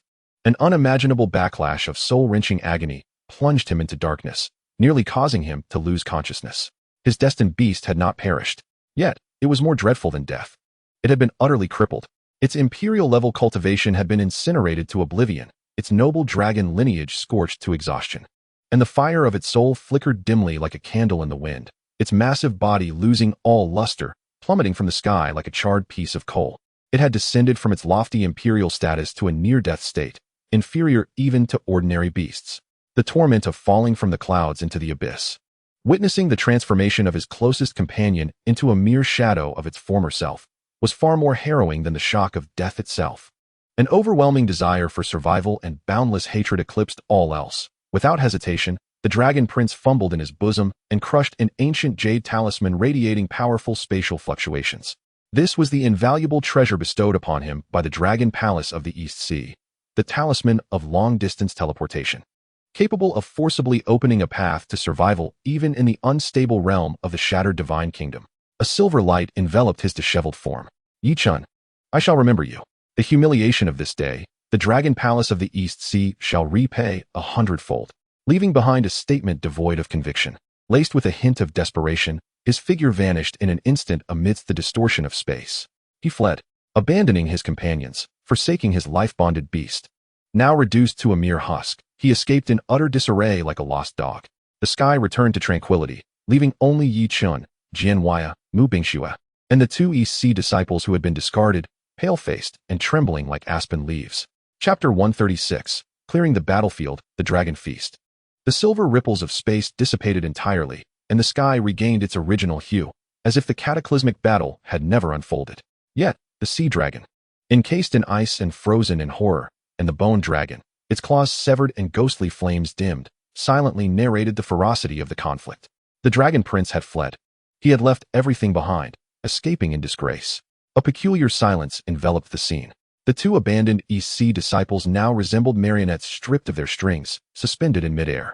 The color had drained from their faces, their eyes vacant, filled with despair and confusion. Their bastion of hope, their proud prince, had abandoned them like a dog at the most critical juncture. This realization was colder than death itself. Jianhuaya sheathed his sword. While Mu Bingxue extinguished the icy flames at her fingertips, they both turned to Yi-chun, awaiting his decision. Yi-chun's gaze, having withdrawn from the place where the Dragon Prince had vanished, slowly fell upon the two trembling East Sea disciples. His eyes were as calm as still water, devoid of any murderous intent or compassion, as if he were regarding two stones by the roadside. Yet, it was this extreme indifference that instilled in them a profound terror.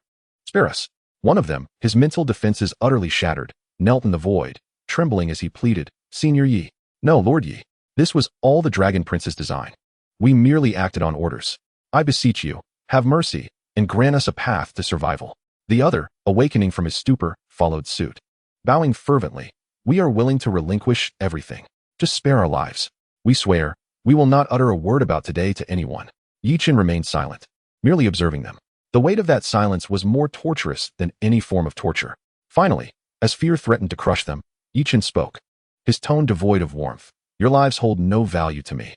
The two, upon hearing this, felt a flicker of hope arise within, believing they had found a chance for survival. Yet, Yi-chun's next words plunged them into an icy abyss. "However, the belongings you possess may still prove useful. Surrender your storage rings, and then leave." "Leave?" The two were momentarily taken aback. "I shall only say this once." Yi-chun's tone remained unchanged. The two shivered, daring not to hesitate for a moment. They hurriedly removed their storage rings, levitating them with their beast mastery, and presented them respectfully before Yi-chun. With a casual wave, Yi-chun accepted the two rings into his possession. "Now, you may depart." The two, as if granted a reprieve, abandoned their severely wounded beasts and turned to flee this nightmarish realm, their forms dissolving into streaks of light.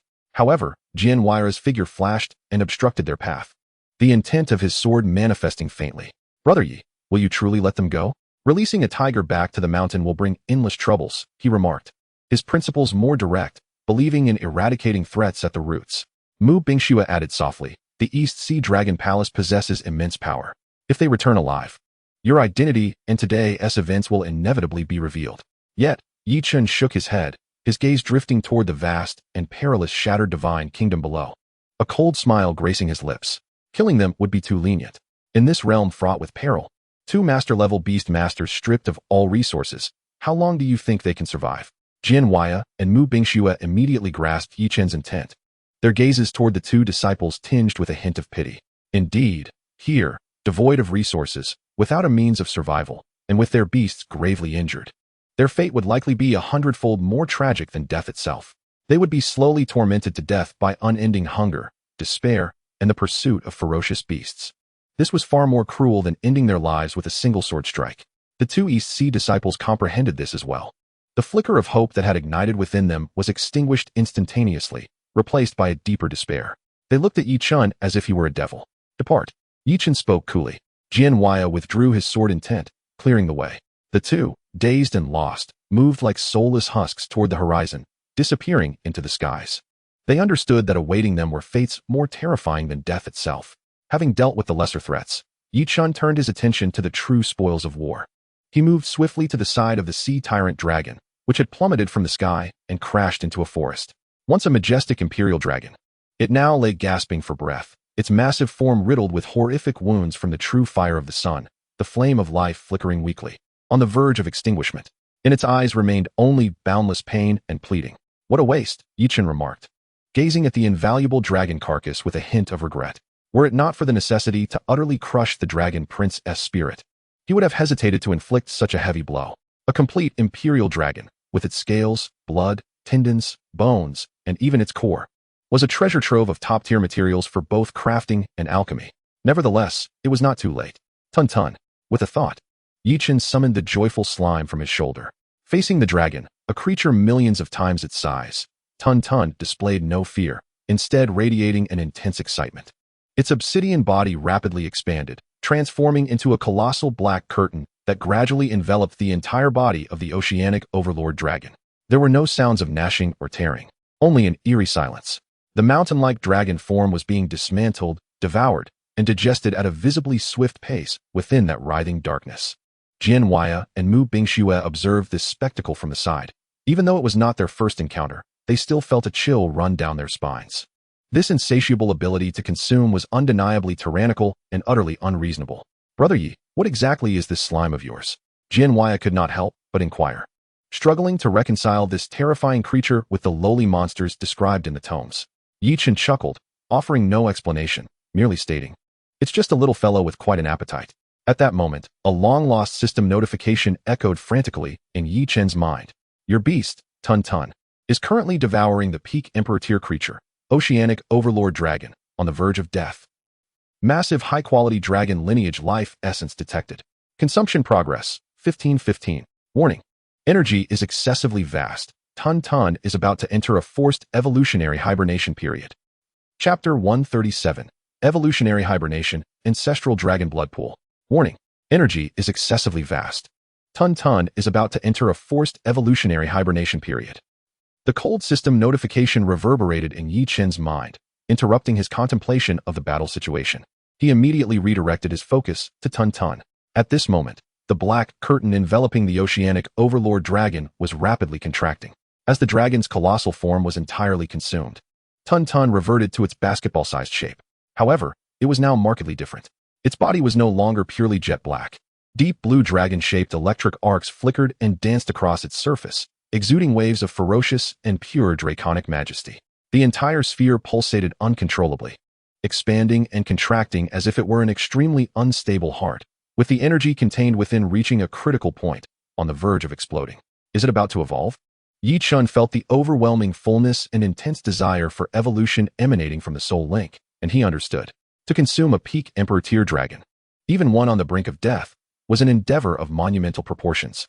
For Tun, it was akin to a snake attempting to swallow an elephant. If it did not enter a forced hibernation to digest, it risked being overwhelmed by this surge of energy.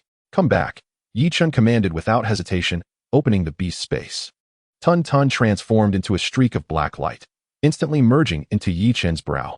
In the moment of entering the beast space, its entire body abruptly coiled into a massive black chrysalis, approximately 1 meter in diameter, with dragon-shaped electric arcs swirling around its surface, emanating powerful spatial fluctuations that completely isolated it, plunging it into a deep slumber. Yi Chun sensed that while the soul link with Tun remained, it had become significantly blurred, as if separated by a thick barrier. He realized that until Tun completed this evolution, it would likely be impossible to summon it again. That was well. The harvest from this encounter was sufficient for an earth-shattering transformation. Yi Chun was filled with anticipation. Having resolved the matter with Tun, his gaze shifted to the other two peak monarch-tier beasts. The tsunami dragon had been frozen into an ice sculpture, its life force utterly extinguished. Meanwhile, the bone dragon lay on the ground, severely wounded by Jian Huaya's sword intent, barely clinging to life. Yi Chun never wasted spoils of war. He approached the bone dragon, And with the creature's fearful gaze upon him, a divine flame descended from Shi Huang, purifying its last flicker of soul fire. Brother Jian, Sister Mu, let us divide the corpses of these two peak monarch tier beasts evenly, Yi Chun proposed, directly addressing them by name. Jian Huaya laughed heartily. If it weren't for Brother Yi, we wouldn't have even been able to defeat that dragon prince, let alone claim these spoils. I only wish to refine the bone dragon's pair of claws into swords. The rest is yours. Mu Bingxue also shook her head coolly. I only require the ice core from the tsunami dragon. It will aid my cultivation. Seeing this, Yi Chun pressed no further, recognizing their intention to relinquish resources. He nodded, collecting the majority of the valuable dragon carcass materials into his storage ring, silently noting this favor. Once the battlefield was cleared, Yi Chun retrieved the storage rings seized from the two EC students.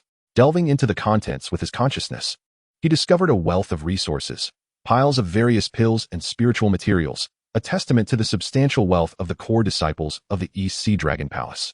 However, his attention was soon captured by a beast skin map within one of the rings. He extracted the map, which depicted the terrain of this shattered divine realm with remarkable precision. Most regions on the map were shrouded in gray, signifying the unknown and perilous. Yet one route was distinctly marked in crimson vermilion. The endpoint of this route was marked as an extremely dangerous area, denoted by a blood-red skull. Adjacent to the skull, in ancient draconic script, were inscribed 4 words imbued with supreme authority: Ancestral Dragon Blood Pool. Ancestral Dragon Blood Pool. Yi Chun's pupils constricted slightly. Jian Huaya and Mu Bingxue drew closer, and upon seeing those 4 characters, their breaths quickened. It was rumored to be the most sacred site within the dragon clan's divine realm. Said to be the divine pool formed from the essence of blood of the dragon ancestors after their demise. Any dragon descendant immersed within would undergo a transformative return to their ancestral bloodline. Jian Huaya's voice trembled with awe. The true goal of the dragon prince and his cohort in entering this divine realm must be here, Mu Bingxue analyzed calmly. Yi Chun nodded, his eyes gleaming with intent. The ancestral dragon blood pool. Such an opportunity, now that it had presented itself, could not be overlooked. What are your plans moving forward? Yi Chun inquired, looking towards Jian Huaya and Mu Bingxue. We go, Jian Huaya declared without hesitation, his spirit aflame with battle intent. Such an opportunity was too precious to ignore. Even if they could not attain the blood pool, the trials along the way would be immensely beneficial. Mu Bingxue also nodded, a hint of complexity flickering in her cool gaze. She regarded Yi Chun, her voice still calm but tinged with sentiment. I will accompany you. Back in the academy, we were peers. Who could have anticipated that the boy once scrutinized for his slime would rise to this point? Her words illuminated the bond between them, subtly shifting the atmosphere. Jian Huaya glanced at the two with mild surprise, then smiled in understanding. In response, Yi Chun merely offered a calm smile. It is but luck. Very well, he proclaimed, his resolve solidified. Then let us venture into this den of dragons and tigers. The trio reached a consensus and wasted no time. Yi Chun summoned Shi Huang back into the beast space to recover its energy, while he called forth a commanding level flying beast obtained from the spoils. Jian Huaya and Mu Bingxue each summoned their steeds. As they consulted the map and discerned their direction, they gradually approached the area marked in crimson. This shattered divine realm was far more expansive and desolate than they had imagined. Above them, floating land masses and suspended mountains were scattered throughout the sky, while massive spatial rifts resembled wounds in the heavens, intermittently exhaling devastating chaotic void currents. They flew cautiously, maintaining constant vigilance. As they drew nearer to the location of the ancestral dragon blood pool, the ancient draconic majesty in the air grew increasingly potent. Various dragon blood sub-beasts, which had thrived in this divine realm for countless generations, began to appear more frequently, including formidable beings of monarch-tier strength. The trio carefully circumvented the territories of these formidable beasts, following the map's guidance. After traversing a pale forest composed of countless shattered dragon bones, they were met with a breathtaking sight. A colossal, serpentine black mountain range loomed before them, reminiscent of a dragon's spine. At the heart of this range, they beheld a vast lake radiating a blood-red glow, exuding an aura so potent that it resonated deep within their souls. The map indicated that to reach the blood pool, they must scale this natural barrier known as the Dragonfall Mountain Range. Chapter 138, The Dragonfall Mountain Range, the Wraith Dragon Tide. The name Dragonfall Mountain Range was indeed fitting. As the three stepped into the mountains, a wave of mixed decay, death, and boundless resentment surged towards them. This pressure was far denser than that of the outside world, as if it had materialized into leaden weights resting upon their souls. The sky was an eerie dark red, the ground a barren brown black, and jagged boulders shaped like dragon bones pointed toward the heavens, enveloping the entire range in a shroud of deathly silence and foreboding. Such potent resentment. Jianhuaya furrowed his brow, instinctively gripping the hilt of his sword, its sharp intent slicing through the encroaching negative aura. Mu Bingxue emanated a faint azure ice flame, which seemed to possess a life of its own, freezing and shattering the approaching malice. Her complexion appeared even paler than usual, clearly struggling to maintain this expenditure of energy. Yi Chun fared the best. The primordial divine fire of Shi Huang coursed through him, the true solar flame being the natural bane of these shadowy entities. As the wraithful aura neared him, it melted away like snow under the sun. The map indicated that they must traverse the Wraith Spirit Canyon to reach the mountain's interior. Yi Chun pointed toward a narrow passage flanked by 2 towering peaks. Within that canyon, swirling black mist obscured visibility, resembling the gaping maw of a giant beast, lying in wait for prey to unwittingly stumble into its grasp. Let us proceed. Jianhuaya boldly stepped into the canyon, followed closely by Yi Chun and Mu Bingxue, forming a triangular formation as they cautiously ventured inward. Upon entering the canyon, the temperature plummeted sharply, the bone-chilling cold not stemming from ice or snow, but from a deep-seated tremor within their souls. Simultaneously, countless roars imbued with pain, rage, and resentment exploded in their minds from all directions. This was an assault targeting their very souls. Jianhuaya grunted, unleashing his sword intent to shield his mind. Mu Bingshue's body swayed slightly, the ghostly ice flames in her eyes flickering more violently. Suddenly, a piercing roar erupted from the depths of the black mist ahead. A colossal dragon phantom composed of shadows lunged forth. It lacked a physical form, possessing only a pair of scarlet eyes, ablaze with vengeful flames. Its massive body entirely formed from dense resentment and fragments of souls. Wraith Dragon, be cautious. These beings are immune to most physical attacks, Mu Bingxue warned sharply, flicking her fingertips as a wisp of ghostly ice flame surged forward. The icy flame struck the Wraith Dragon's head with precision, instantly encasing it in a crystalline sculpture of ice. Yet the very next moment, the sculpture dissipated into black smoke. However, this seemed to have stirred a hornet's nest. Roar, roar, roar. From the canyon walls, more Wraith Dragons emerged from the black mist. They took various forms, some resembling winged dragons, others ground-dwelling ones, but all radiating a terrifying aura of sovereign-level power. Hundreds of scarlet eyes ignited in the darkness, creating a sea of despairing crimson stars. The Wraith Dragon Tide. This is troublesome. Jianhuaya's expression turned grave as he swung his sword, the dazzling light cleaving a Wraith Dragon in two, yet it merely disbanded into black mist, quickly reconstituting not far away, as if it were immortal. Though his sword intent could harm these wraiths, its effectiveness was woefully inadequate against such overwhelming numbers. Mu Bingshue's ghostly ice flames, though impactful, consumed tremendous energy with each use, and against the scale of this dragon tide, her strength would not endure for long. In the blink of an eye, the three were completely surrounded by the relentless Wraith Dragon Tide. Yi Chun, you must go on ahead. Jian and I will hold them off, Mu Bingxue declared resolutely. She understood that among the three, only Yi Chun's beast mastery possessed the capability to contend for the ancestral dragon blood pool. We either go together or stay together. Yi Chun's voice was soft yet firm. He gazed at the approaching Wraith Dragon Tide, his expression placid. A mere throng of lost souls dares to be so audacious? As his words fell, he focused his thoughts. Shi Huang. A clear and resonant phoenix cry echoed through the skies. Golden divine light erupted from behind Yi Chun, piercing through the dense black mist of the canyon. A magnificent divine bird, its wings spanning over 100 meters, appeared in midair, ablaze with golden solar flames, exuding an aura of nobility and sanctity that spread like a tide.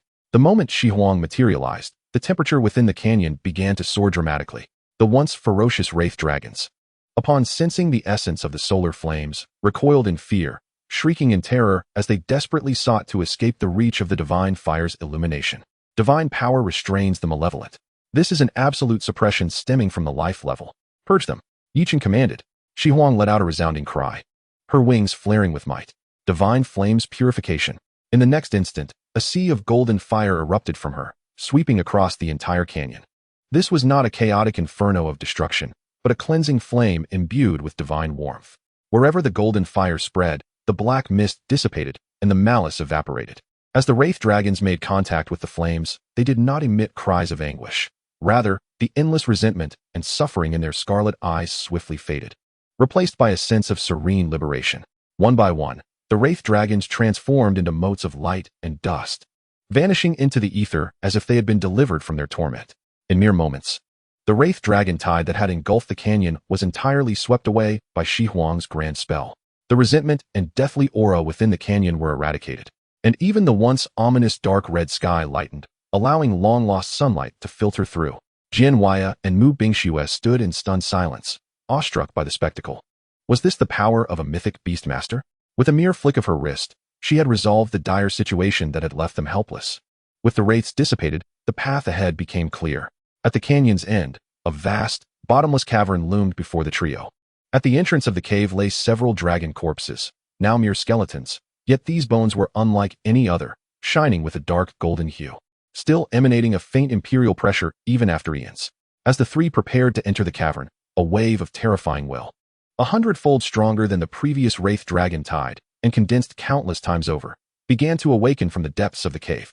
This will carry the arrogance of dominion and a hint of anger at being disturbed. Chapter 139, Wraith Dragon Emperor, the Might of Divine Fire. The terrifying will enveloped the entire canyon like a reawakening ancient mountain. The residual sacred aura from Shi Huang's purification of the wraith dragon tide was swiftly consumed by this overwhelming presence, akin to ink blotting out white paper. The sunlight that had just penetrated the canyon was once again obscured, plunging the sky into an even deeper darkness, as if grasped by an invisible hand. The mere pressure of will caused both Jian Huaya and Mu Bingshue's souls to tremble violently, nearly bringing them to their knees. Jian Huaya's sword-intent shield was riddled with cracks, and his grip on the hilt quivered uncontrollably, not from fear, but from an instinctual shudder of life in the face of absolute power. Mu Bingshue's ethereal icy flames were suppressed to a mere foot's width around her, her complexion as pale as parchment. This was no mere royal level, nor even an ordinary emperor's stage.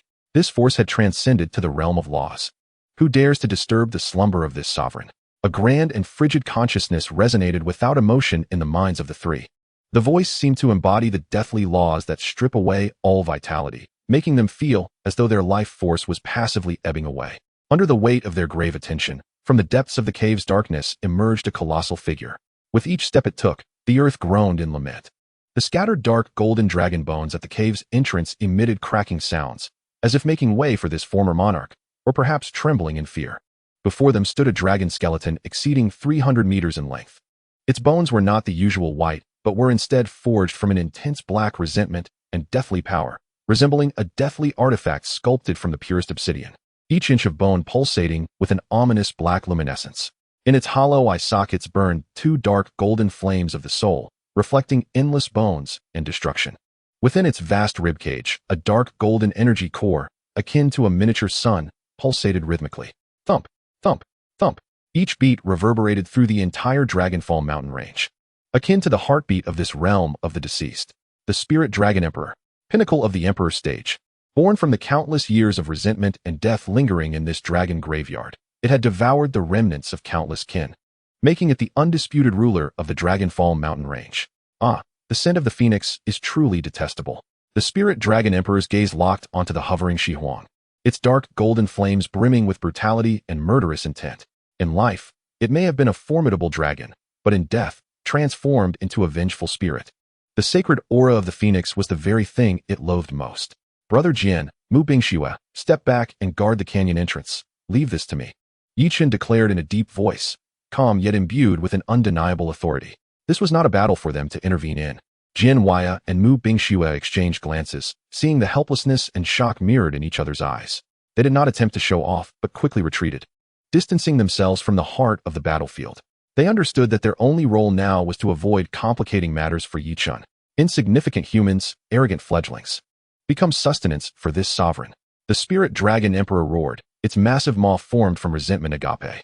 In the next moment, a breath of pure resentment and deathly energy erupted forth, akin to the unleashed river of the underworld, directed toward Shi Huang.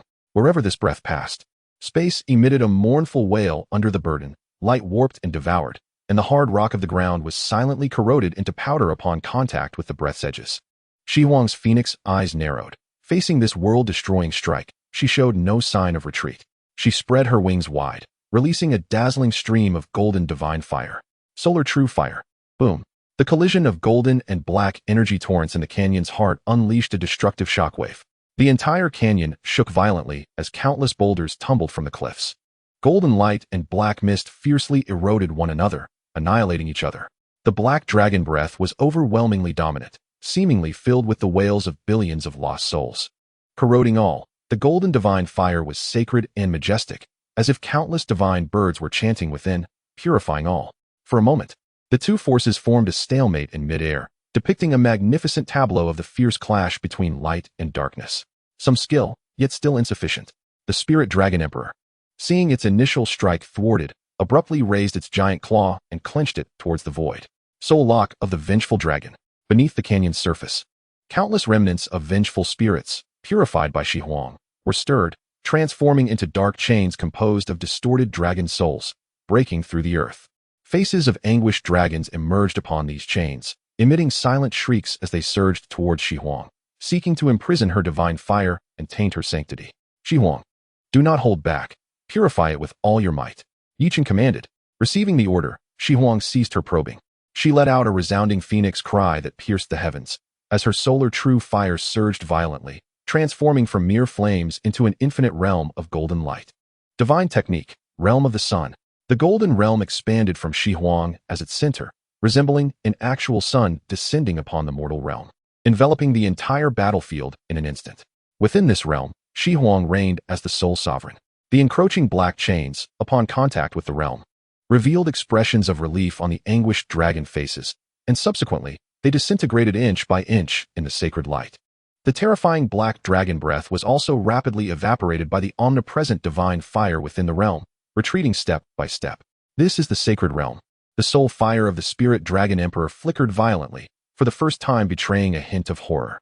It could feel the forces of death and resentment within itself being swiftly weakened and suppressed, as if ice and snow were meeting a blazing sun. Die. The spirit dragon emperor was utterly enraged, its colossal form lunging forward with immense force, determined to tear apart this loathsome realm and shred that phoenix to pieces. Judgment upon it. Yi Chen's gaze was icy as he uttered these three words.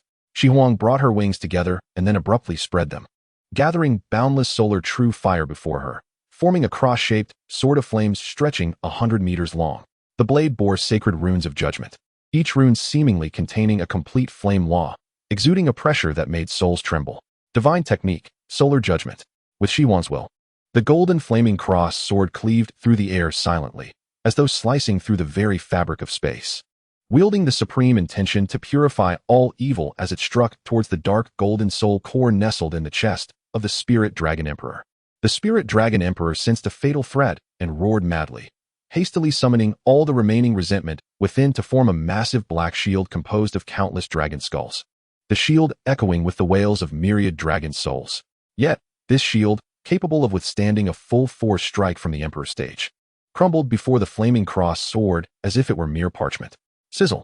There was no earth-shattering explosion, only a sound reminiscent of a hot knife slicing through butter. The golden cross sword penetrated the dragon bone shield effortlessly, plunging directly into the dark golden soul core. The spirit dragon emperor's immense body went rigid. The ferocious soul fire in its eye sockets began to fade rapidly, replaced by a sensation of liberation and peace. Finally freed. An ancient and weary thought flickered through the void. In the next moment, its colossal form, composed of resentment, began to disintegrate inch by inch from the point where the cross sword had pierced, transforming into countless black specks of light, ultimately dissipating into the void. The realm of the sun gradually retracted, and Shi Huang's resplendent figure reappeared, though her aura was slightly chaotic, clearly indicating the immense toll of the previous strike. In the heart of the battlefield, only the purified dark golden soul core remained. It no longer emanated an aura of malevolence. Instead, it transformed into a fist-sized, resplendent golden crystal, brimming with an overwhelming and pristine soul energy, quietly hovering in the air. The essence of the dragon soul. This was the culmination of the soul essence of an emperor-level dragon, crystallized over millennia after its demise. The golden crystal gently descended, safely cradled in Yi Chen's hand. As he felt the soul energy within, capable of driving any master beast tamer to madness, his eyes glimmered with satisfaction. The vengeful dragon emperor had been purified, and the threat before the cave was entirely eradicated. The deep, dark cave entrance seemed to silently beckon them, inviting them to uncover the secrets deeper within the Dragon Fall mountain range. Chapter 140. The Essence of the Dragon Soul, Ascending to Legend. In the depths of the canyon, as the last vestiges of the vengeful dragon emperor's obsession were completely purified by the divine flames of the sun god, The suffocating silence and resentment that had lingered for eons finally dissipated. The oppressive atmosphere vanished, replaced by a clarity akin to that following a rainstorm.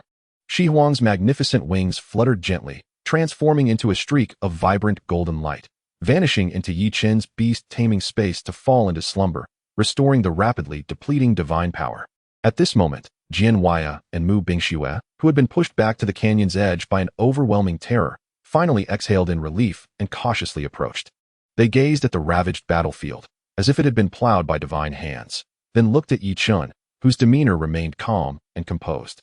Their eyes reflecting an indescribable complexity of emotions, an amalgamation of shock, reverence, and a faint sense of helplessness emanating from the depths of their souls. A peak emperor-level vengeful spirit had been purified so effortlessly. Jian Huaya murmured to himself, his grip tightening around the hilt of his lifelong sword, his knuckles turning pale from the pressure. He felt his sword spirit quivering violently, not from fear, but from the profound impact on his Dao heart after witnessing a power that transcended his comprehension, verging on the miraculous. He had always prided himself on the sword path, believing himself unmatched among his peers. Yet this battle made him realize that against absolute hierarchies and laws, his sword was still woefully insignificant. Mu Bingshue's icy gaze rippled with layers of emotion. She remained silent, but her eyes, reflecting Yi Chen's figure, conveyed more than words ever could. She parted her lips, her voice tinged with a barely perceptible tremor. The chasm between us is no longer merely one of beast taming. Her words struck to the heart of the matter. What Yi Chen possessed was not only a mythical level of beast taming that defied the heavens, but also an unshakable calmness, decisiveness, and an aura of mastery in the face of an emperor-level threat, as though everything lay within his grasp. Such composure was equally astonishing. Yi Chen paid no heed to their sentiments. His focus was entirely on the golden crystal in his hand. The essence of the dragon soul, he began slowly, his voice echoing in the vast canyon, enlightening the two, is a treasure that can only be formed when the soul of a peak emperor-level dragon, after enduring millennia of resentment, is purified of all impurities by the most vigorous divine flames. It harbored the purest and most monumental soul energy, a coveted relic for any beast tamer. Jian Huaya and Mu Bingshue's breaths hitched at the mention of the sacred relic. They understood precisely what it entailed. Such a dragon soul essence was invaluable, capable of granting a master beast tamer who had reached a bottleneck over a 70% chance of breaking through to the realm of a grandmaster. If exposed to the outside world, it would incite a frenzied competition among the top factions, willing to expend any resources to obtain it. Brother Yi, this is your spoils of war. How do you intend to utilize it? Jian Huaya inquired, suppressing the tumultuous emotions within him. His curiosity was purely innocent. He wondered what plans Yi Chen had for such a treasure. Yi Chen weighed the warm, jade-like crystal in his hand, sensing the vast ocean of energy within. A flicker of determination flashed in his eyes, nearly imperceptible to others. My beasts are growing too rapidly. I must keep pace with them. He lifted his gaze, staring intently at the two, enunciating each word with conviction. I will strive to break through to the legendary realm here. The moment his words fell, it was as if a thunderclap resounded in Jian Huaya and Mu Bingshue's minds, the shock they felt rivaling that of witnessing the purification of the vengeful Dragon Emperor. Above the Grandmaster level lay the legendary realm. This was a monumental divide within the Beast Tamer system, a chasm that countless prodigies could not traverse in their entire lifetimes. And Yi Chen, in this perilous divine relic of a kingdom, intended to break through right where he stood? Such audacity and confidence were staggering. They were acutely aware that a beast tamer was most vulnerable during the ascension process. Their souls entered a highly unstable state, susceptible to external interference. The slightest disruption could lead to failure or, in the worst-case scenario, death. However, upon further reflection, they quickly grasped the rationale behind Yi Chen's decision. The energy of the dragon soul essence was far too immense and pure to be preserved through conventional means. It would dissipate continuously. Absorbing it on the spot was the wisest and only correct choice. We shall guard you, Jian Huaya and Mu Bingxue declared in unison, their expressions grave. They fully understood that Yi Chen was on the brink of creating a miracle, and they would bear witness to it. Yi Chen nodded, offering no pleasantries. He settled into a meditative posture, the dragon soul essence floating before his chest, inhaling deeply before closing his eyes. Let us begin. His consciousness extended, cautiously enveloping the dragon soul essence. Buzz, like a dam bursting, a vast and starry sea of golden soul energy surged through his consciousness, flooding into his spiritual sea with a devastating force. In that instant, Yi Chen felt as though his soul were on the verge of bursting. His spiritual sea, once a placid lake, now roiled with towering waves. The energy was overwhelmingly pure and colossal, far exceeding his prior estimations. His once impenetrable Grandmaster-level soul barrier instantly became riddled with cracks like a spider's web under the relentless assault of the golden torrent. Maintain your focus, refine it. Yi Chun gritted his teeth against the excruciating pain of his soul being torn apart, fully exerting his soul's secret techniques. He transformed himself into a furnace, guiding the frenzied golden flow, repeatedly washing and refining his essence. Each cycle brought indescribable agony, but also stripped away impurities from his soul, rendering it more concentrated. Time became an abstract concept as the meditating Yi Chun suddenly erupted with an aura far surpassing that of a grandmaster. Boom! An invisible storm of soul energy radiated from him, sweeping outward in all directions. Jian Huaya and Mu Bingxue felt their souls nearly wrenched from their bodies. Hastily summoning all their strength to resist, their faces reflecting sheer astonishment. At the storm's core, a brilliant golden vortex gradually formed at Yi Chun's brow, voraciously absorbing the surrounding energy. This was a sign of a qualitative transformation of his soul, heralding the opening of a new covenant realm. Finally, the energy of the dragon's soul essence was completely absorbed. The golden crystal transformed into the last wisp of light, fully merging into his brow. The next moment, Yi Chun's eyes shot open. Within his gaze, it seemed as if galaxies flowed, deep and profound. His aura had completely coalesced, yet felt over tenfold stronger than before. His soul, having absorbed the dragon's soul essence, now bore a trace of pure and overwhelming dragon might. A legendary beast tamer. He had succeeded. Congratulations, Brother Yi, on stepping into the legendary realm and creating a myth, Jian Huaya sincerely remarked, his tone imbued with admiration. He could sense that Yi Chun's level of existence had diverged entirely from their own. He had truly achieved the legendary domain. Mu Bingxue gazed at Yi Chun in this moment, momentarily entranced. Although she was unable to discern the specifics of Yi Chun's transformation, since the contract position was the greatest secret of a beast master, she could distinctly feel that the restrained yet profound aura emanating from him was far more terrifying than any grandmaster she had encountered. However, what they witnessed was merely the tip of the iceberg. At this moment, within Yi Chun's own perception of his soul, his spiritual sea had expanded several times over, and his soul power coalesced with crystalline clarity. Deep within that vast ocean of souls, in addition to the two brilliant contract marks representing Tun Tun and Shi Huang, as well as a third blank contract position already existing due to system rewards, a fourth new contract position, radiating a faint glow, quietly formed alongside the qualitative transformation of his soul. 2 contracts established, 2 awaiting. In the legendary realm, for contract positions. This secret, if revealed, could upend the entire understanding of the Beast Master world. Yi Chun slowly rose, feeling the unprecedented surge of power within him, as well as the 2 blank contract positions eager to welcome new companions. He gazed towards the still dark and profound cave ahead, a glimmer of brilliance flashing in his eyes. After a brief respite, it was time to advance. Chapter 141. The Dragonbone Giant Door, the Key to the Soul. The legendary level soul power surged within him, and Yi Chun could distinctly feel that his perception had sharpened more than tenfold. Every whisper of the wind in the canyon, the subtle textures of the rocks, and even the lingering traces of energy in the air were laid bare before him. He stepped toward the deep cave ahead, with Jian Huaya and Mu Bingxue promptly following. Brother Yi, your aura. Jian Huaya walked alongside Yi Chun, hesitating to articulate his thoughts. At this moment, he felt as though Yi Chun had merged with the surrounding world, appearing so close, yet evoking an ethereal sense of remoteness. This was a manifestation of the instability following a leap in life level, an indication that the breakthrough was still fresh. It's not yet fully stable, Yi Chun replied calmly. Mu Bingshue's gaze was more complex. She could feel an almost imperceptible majesty deep within Yi Chun's soul, reminiscent of the ancient dragon clan described in ancient texts that towered above the clouds. With differing emotions, the 3 entered the lair that the vengeful spirit dragon emperor had occupied for millennia. Inside the cave, it was not the anticipated damp and eerie atmosphere, but rather exceptionally spacious and dry. A road paved with enormous stone slabs extended straight ahead, with moonlight stones embedded in the walls on either side, casting a gentle glow that illuminated the entire passage. After walking for about 100 meters, a door of breathtaking grandeur blocked their path. It was a stone door crafted from the complete spine of an unknown colossal dragon. Towering 100 meters high, the door exhibited an ancient grayish-white hue, adorned with naturally formed dragon scale patterns. There were no keyholes nor any signs of mechanisms, only an overwhelming dragon might emanating from the tightly closed door, creating an invisible barrier that repelled all living beings. This door appeared to be sealed by the power of laws. Mu Bingshue's eyes shimmered as her ethereal ice flames flickered. She sensed an ancient force flowing over the door that she could not comprehend. A power that repelled everything except for the Dragon Clan. Jianwei said nothing, stepping forward slowly, his gaze sharp as a blade. As a swordsman, he believed in breaking myriad laws with a single strike. Taking a deep breath, he unleashed all his sword intent, gathering it at his fingertips, transforming it into a brilliance of sword light. Break. He pointed. The sword energy, refined to its utmost, shot forth like a meteor streaking through the night sky, aiming precisely at the center of the stone door.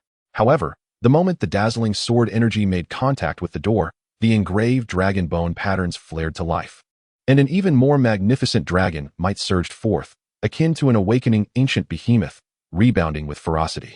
Boom. Jianwei's sword energy was instantly shattered, and he let out a muffled groan, staggering back 7 or 8 steps before regaining his balance. His face flushed, and a trickle of blood escaping the corner of his mouth. This won't he do? He shook his head, his expression grave. This power was not merely defensive, it was repelling, or rather, judging all non-dragon presences. The stronger my sword intent, the fiercer its counterattack. Mu Bingxue also attempted to erode the stone door with her ethereal ice flames, but the result was the same. As soon as her ice flames approached, they were directly dispelled by that overwhelming dragon might, unable to cling to the surface. Their efforts both culminated in failure. It seems this place is indeed not meant for us, Jianwei remarked with a wry smile, turning to the ever-calm Yichun. He noticed that Yichun was merely gazing at the door, as if engaging in a silent dialogue with it. It is not strength that will open this door, but rather, a key. Yichun finally spoke, his voice steady. A key? Jianwei and Mu Bingxue exchanged puzzled glances. What kind of key? Qualifications from the Dragon Clan. Yichun explained, and amid their bewildered expressions, he slowly stepped forward. He did not summon any beasts but stood alone, composed, before the terrifying dragon bone giant door. Jianwei and Mu Bingxue felt their hearts race. They were humans, as was Yichun.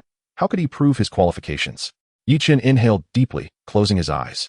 In the next moment, he gently pressed his palm against the cold dragon bone door.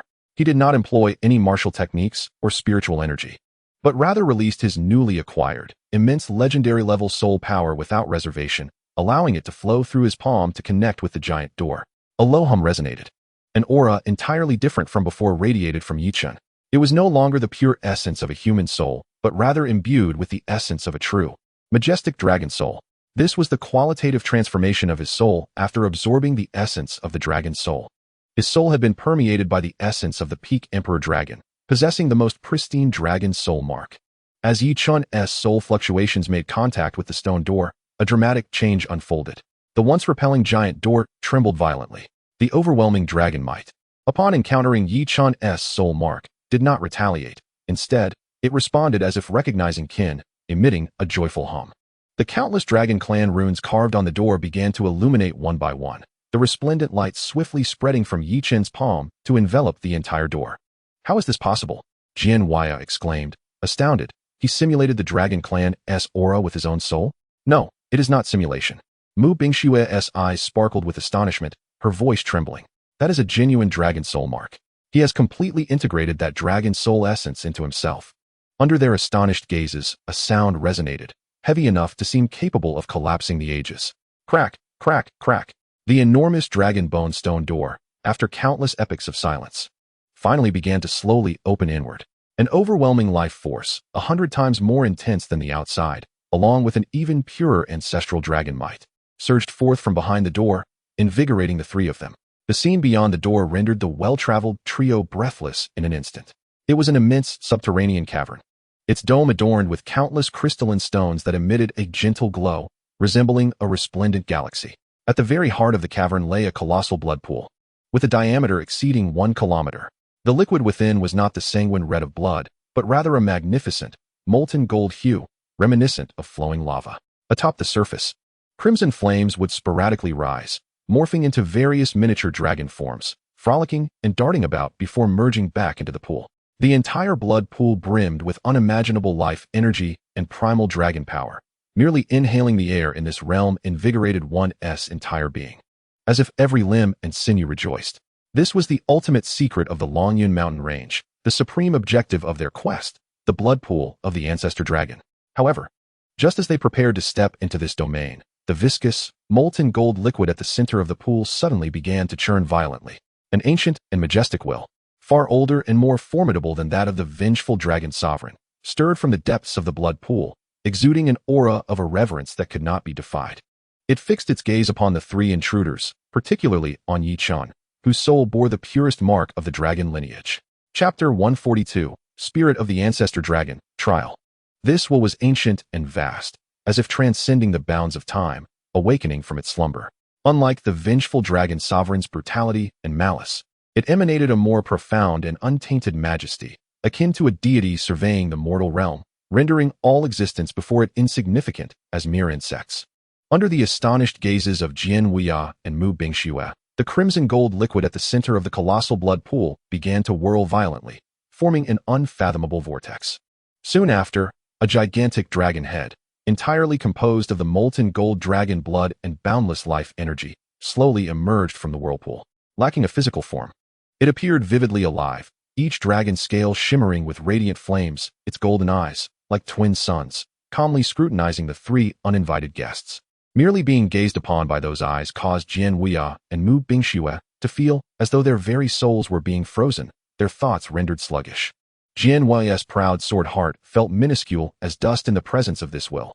Mu Bingxue's ethereal ice flame found itself utterly subdued, unable to muster even the courage to rise. Their internal energies were completely shackled. Any notion of resistance or even moving a finger became a distant dream. This power transcended the realm of emperors, surpassing all their previous notions of strength. Only Yi Chun, having ascended to the legendary tier, with the dragon soul imprint embedded in his being, could barely maintain his stance against this overwhelming pressure, though he too sensed the colossal weight of a mountain crashing upon him. Outsiders, a grand and serene consciousness resonated deeply within the souls of the three, devoid of emotion yet imbued with an undeniable authority. Who granted you the right to trespass here? The colossal dragon head's gaze shifted, finally resting upon Yi Chun.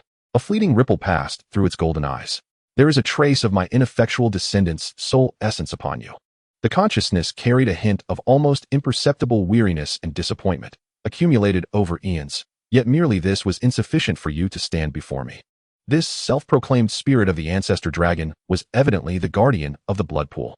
It saw through the origins of Yi Chen's soul imprint, but seemed to harbor reservations. Jian Wuya and Mu Bingxue felt a tempest of emotions within them. They finally comprehended that the dragon's soul essence Yi Chun had absorbed was, in fact, the legacy of this formidable being's unworthy descendant. Predecessor, Yi Chun, bearing the immense strain, spoke with neither servility nor arrogance, responding in kind with his consciousness. We mean no offense. We have merely come in search of opportunity. Opportunity is reserved for worthy inheritors. The voice of the ancestor dragon's spirit resounded once more, imbued with an ancient solitude. This blood pool is the last bastion of my dragon lineage. For eons, I have slumbered here, awaiting one capable of inheriting the future of my kind. Alas, millennia have passed, and all that has emerged are but useless beings. Its gaze scrutinized Yi Chun again, as if attempting to pierce through the very essence of his soul. Though you are human, a trace of the dragon lineage resides within your essence. This grants you the right to converse with me, yet to earn the opportunity that lies here, you must first prove yourself. How must I prove myself? Yi Chun inquired. Very simply. The golden eyes of the ancestor dragon's spirit reflected Yi Chun's silhouette, its voice turning ominously grave. Enter the blood pool and endure the baptism of the ancestor dragon's blood. If you can withstand its power for the duration of a single incense stick without being shattered by the might of my bloodline, I shall acknowledge your worthiness and bestow upon you the greatest opportunity this place has to offer. Should you fail, you will merge with this blood pool, becoming sustenance for future aspirants. At these words, the expressions of Mu Bingxue and Jian Wuya shifted dramatically. What jest is this? This is the blood pool of the ancestor dragon. The energy contained within is terrifying beyond measure. It is the culmination of countless generations of dragon essence. Even an emperor-tier dragon would not dare to bathe directly within it. To allow a newly ascended human to enter? This is not a trial, but an utter annihilation. Brother Yi, you mustn't. Jian Wuya urgently transmitted thoughts, his voice filled with anxiety. This is far too perilous. The power of the dragon blood is overwhelmingly tyrannical. It will utterly destroy your body and soul. This force is beyond our ability to contend with. Mu Bingxue's gaze remained fixed on Yi Chun, her cold eyes brimming with concern and a desire to dissuade him. She understood all too well that this was akin to a mortal leaping into a molten sea of lava. Yet, Yi Chun's countenance bore no hint of hesitation. Fortune favors the bold. He recognized that this was the greatest opportunity he had encountered since embarking on the path of beast mastery. The growth rates of Tun Tun and Shi Huang had already surpassed his own, and now that he had just ascended to the legendary tier and unlocked 2 new contract slots, he required the finest resources to lay the most solid foundation for his future companions. The blood pool of the ancestor dragon before him was undoubtedly the optimal choice. If he were to miss this chance, he knew not how many more years he would have to wait for another opportunity of this caliber. I accept. Yi Chen's voice was calm and resolute, cutting through the air with finality. The colossal dragon head of the ancestor dragon spirit seemed to nod slightly, a hint of approval flickering in its golden eyes, yet more so was the cold appraisal. You possess audacity. Then, let us commence. As the words fell, the dreadful pressure that enveloped Jian Wuya and Mu Bingxue abruptly dissipated, restoring their ability to move. However, they could only watch helplessly as an unseen force separated them from the blood pool, rendering them incapable of advancing a single step. Yi Chen took a deep breath, shedding any lingering doubts. He adjusted his robe and, step by step, resolutely approached the crimson gold blood pool that radiated an overwhelming life energy. As he drew nearer, the air grew searing and immense dragon power threatened to ignite his very being. The legendary physique he had just attained issued warnings of unbearable strain. Reaching the edge of the blood pool, the molten gold liquid surged as if alive, churning and roaring before him, while wisps of crimson flames took the shape of miniature dragons, silently howling at him, as if both warning and beckoning. Without pausing, Yi Chen lifted his foot and resolutely stepped into the blood pool of the ancestor dragon. Sizzle, as if a red-hot iron plunged into icy water. An indescribable agony instantly surged from his feet throughout his entire body. Yet this was not the end, but merely the beginning. It was not merely a burning sensation, but a destructive erosion and reformation. The blood of the ancestral dragon, raging with unparalleled fury, surged into him like a myriad of scalding steel needles, violently penetrating every pore and racing through his limbs and bones.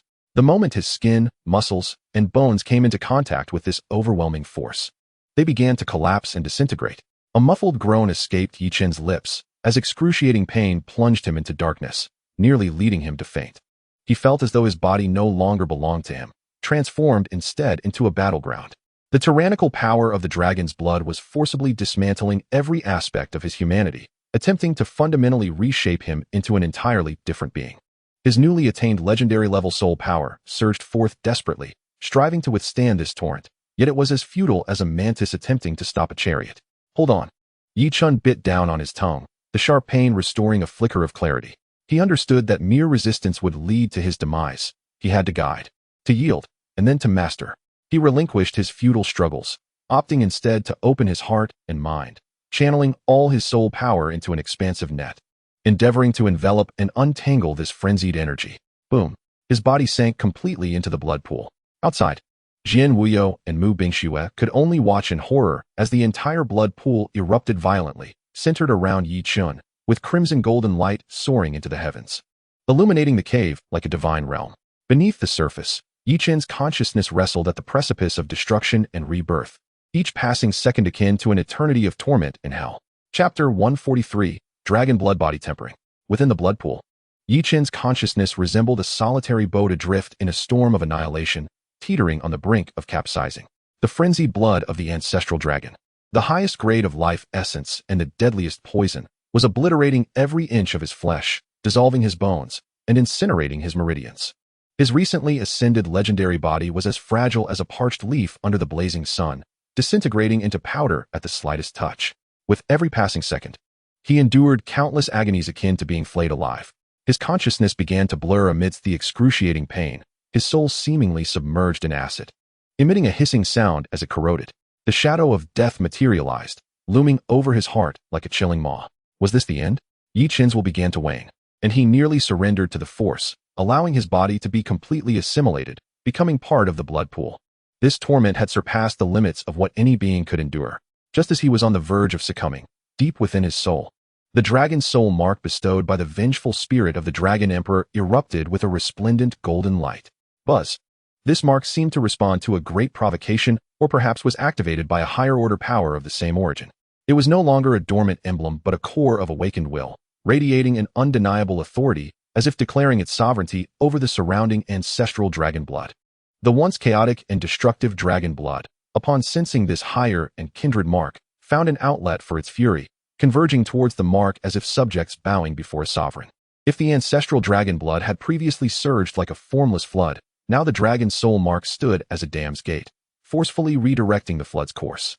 Now, Yi Chen's consciousness surged with newfound vigor, the instinct for survival seizing this fleeting opportunity.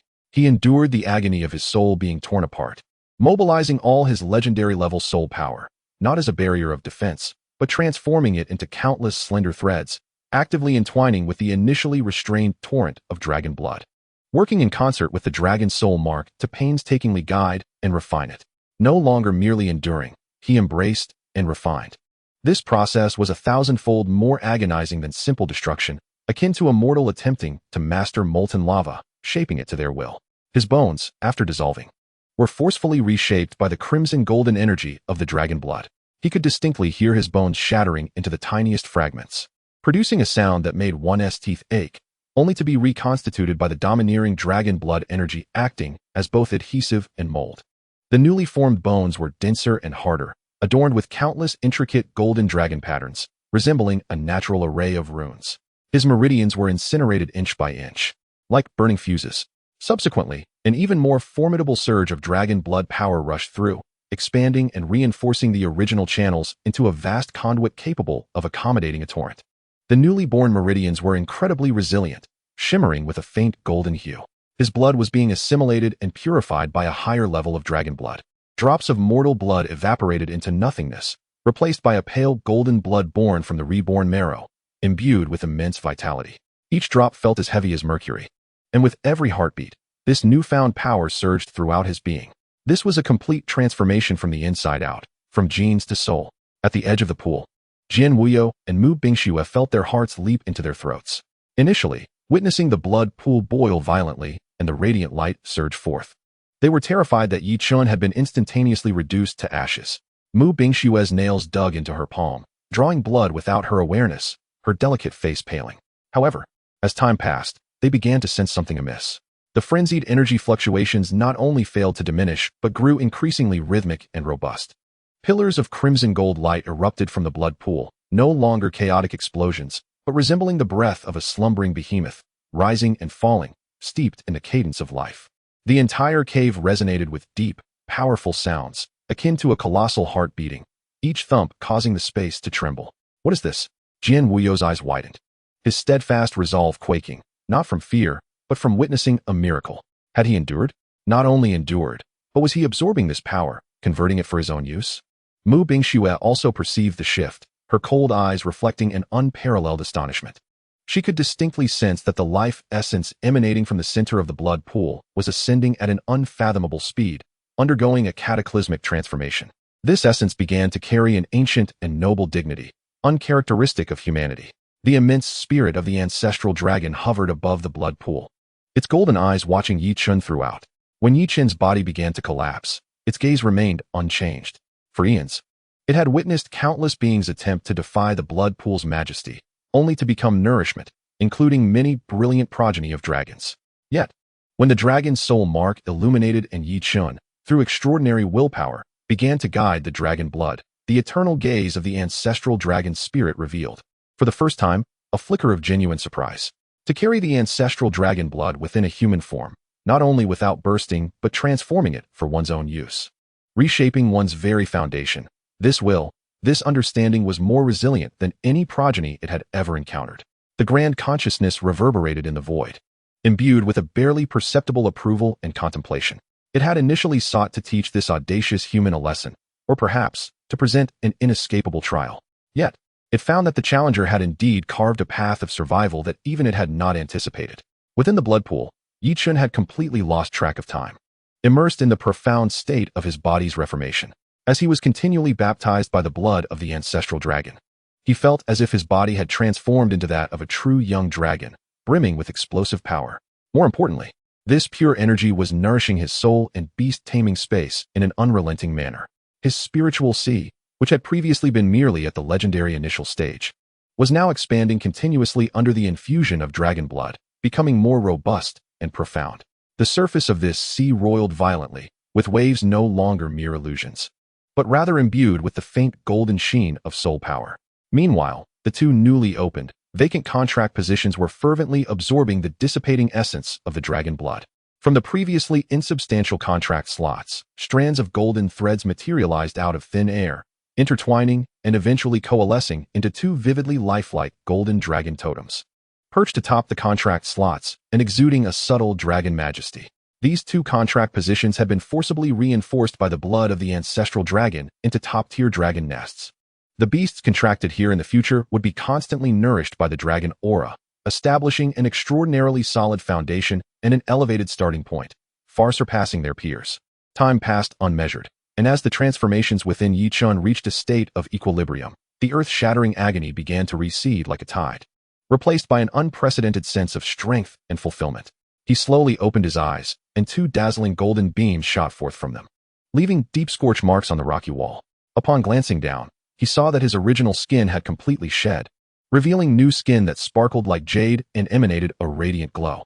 Beneath this skin, faint golden blood could be seen flowing steadily through his veins. When he simply clenched his fist, the liquid in the surrounding blood pool erupted with a thunderous roar, even causing a slight distortion in the space around him. His physical strength had increased at least tenfold, now rivaling that of a young dragon of the same level. After a brief moment, the time was up. The grand voice of the ancestral dragon resonated deep within his soul, this time with less indifference and more solemnity. Human, you have passed the trial. Chapter 144, The Gift of the Ancestral Dragon, the Chaos Dragon Egg. Yichun gradually rose from the blood pool, the crimson golden liquid flowing like liquid flame, cascading down his jade-like skin without a single drop staining it, as if his body had become a treasure intrinsically connected with this sacred dragon blood. He took a step forward, leaving the confines of the blood pool and standing on solid ground. The moment his foot touched the ground, it made no sound. Yet an invisible force radiated from him, causing the rocky surface around him to shimmer with a layer of fine golden ripples. At this moment, he was transformed into someone entirely different. His black hair danced as if stirred by an unseen wind, each strand seemingly imbued with life, with golden luminescence flickering at the tips. His eyes were deep as the starry sky, no longer mere black, but now tinged with a noble dark golden hue, occasionally flashing with golden brilliance that seemed capable of piercing through the hearts of men and discerning the essence of all things. His physique was fluid and perfect, every inch exuding brilliance, resembling the most exquisite creation of the heavens. Beneath his seemingly unexaggerated muscles lay explosive power capable of rending mountains asunder. He could even distinctly feel that the blood coursing through his veins had transformed into a pale golden hue, viscous and weighty, with each heartbeat resonating like the steady drum of an ancient battlefield, pumping immense vitality throughout his limbs and bones. This sensation felt as though his body had transcended mere flesh and blood, becoming a living weapon forged from divine gold and dragon blood. This was no longer a mortal body, but a true dragon blood treasure. Brother Yi, Jian Wei struggled to swallow, his sword heart frantically alerting him, not from the intent to kill of an enemy, but from the instinctive reverence and tremor felt by a low-tier life form in the presence of a high-tier being. From Yichun, he sensed a faint yet absolute pressure derived from the very essence of life. This feeling was even more intense than facing an imperial-class giant dragon, for it stemmed from a transformation occurring from within, an essence that was fundamentally different. Mu Bingshue's beautiful eyes sparkled with wonder as she gazed at Yichun, momentarily lost in thought. In her perception, Yichun's aura had become both familiar and unfamiliar.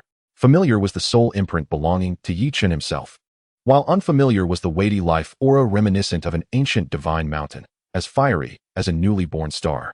The youth before her seemed to have completed a leap in life within the brief span of time it took for an incense stick to burn, exuding an air of mysterious and formidable charm. Human, you have proven your worth. The grand voice of the ancestral dragon echoed once more, this time imbued with a discernible recognition and a sense of relief. For eons, you are the first to bear my ancestral dragon blood without succumbing to death, even transforming it for your own use. Your will and potential exceed my expectations. The colossal dragon head lowered slightly, its golden eyes akin to suns, scrutinizing Yichun's newly transformed body, a hint of distant and melancholic emotion flickering in its thoughts. I have slumbered here for far too long, long enough to forget the passage of time.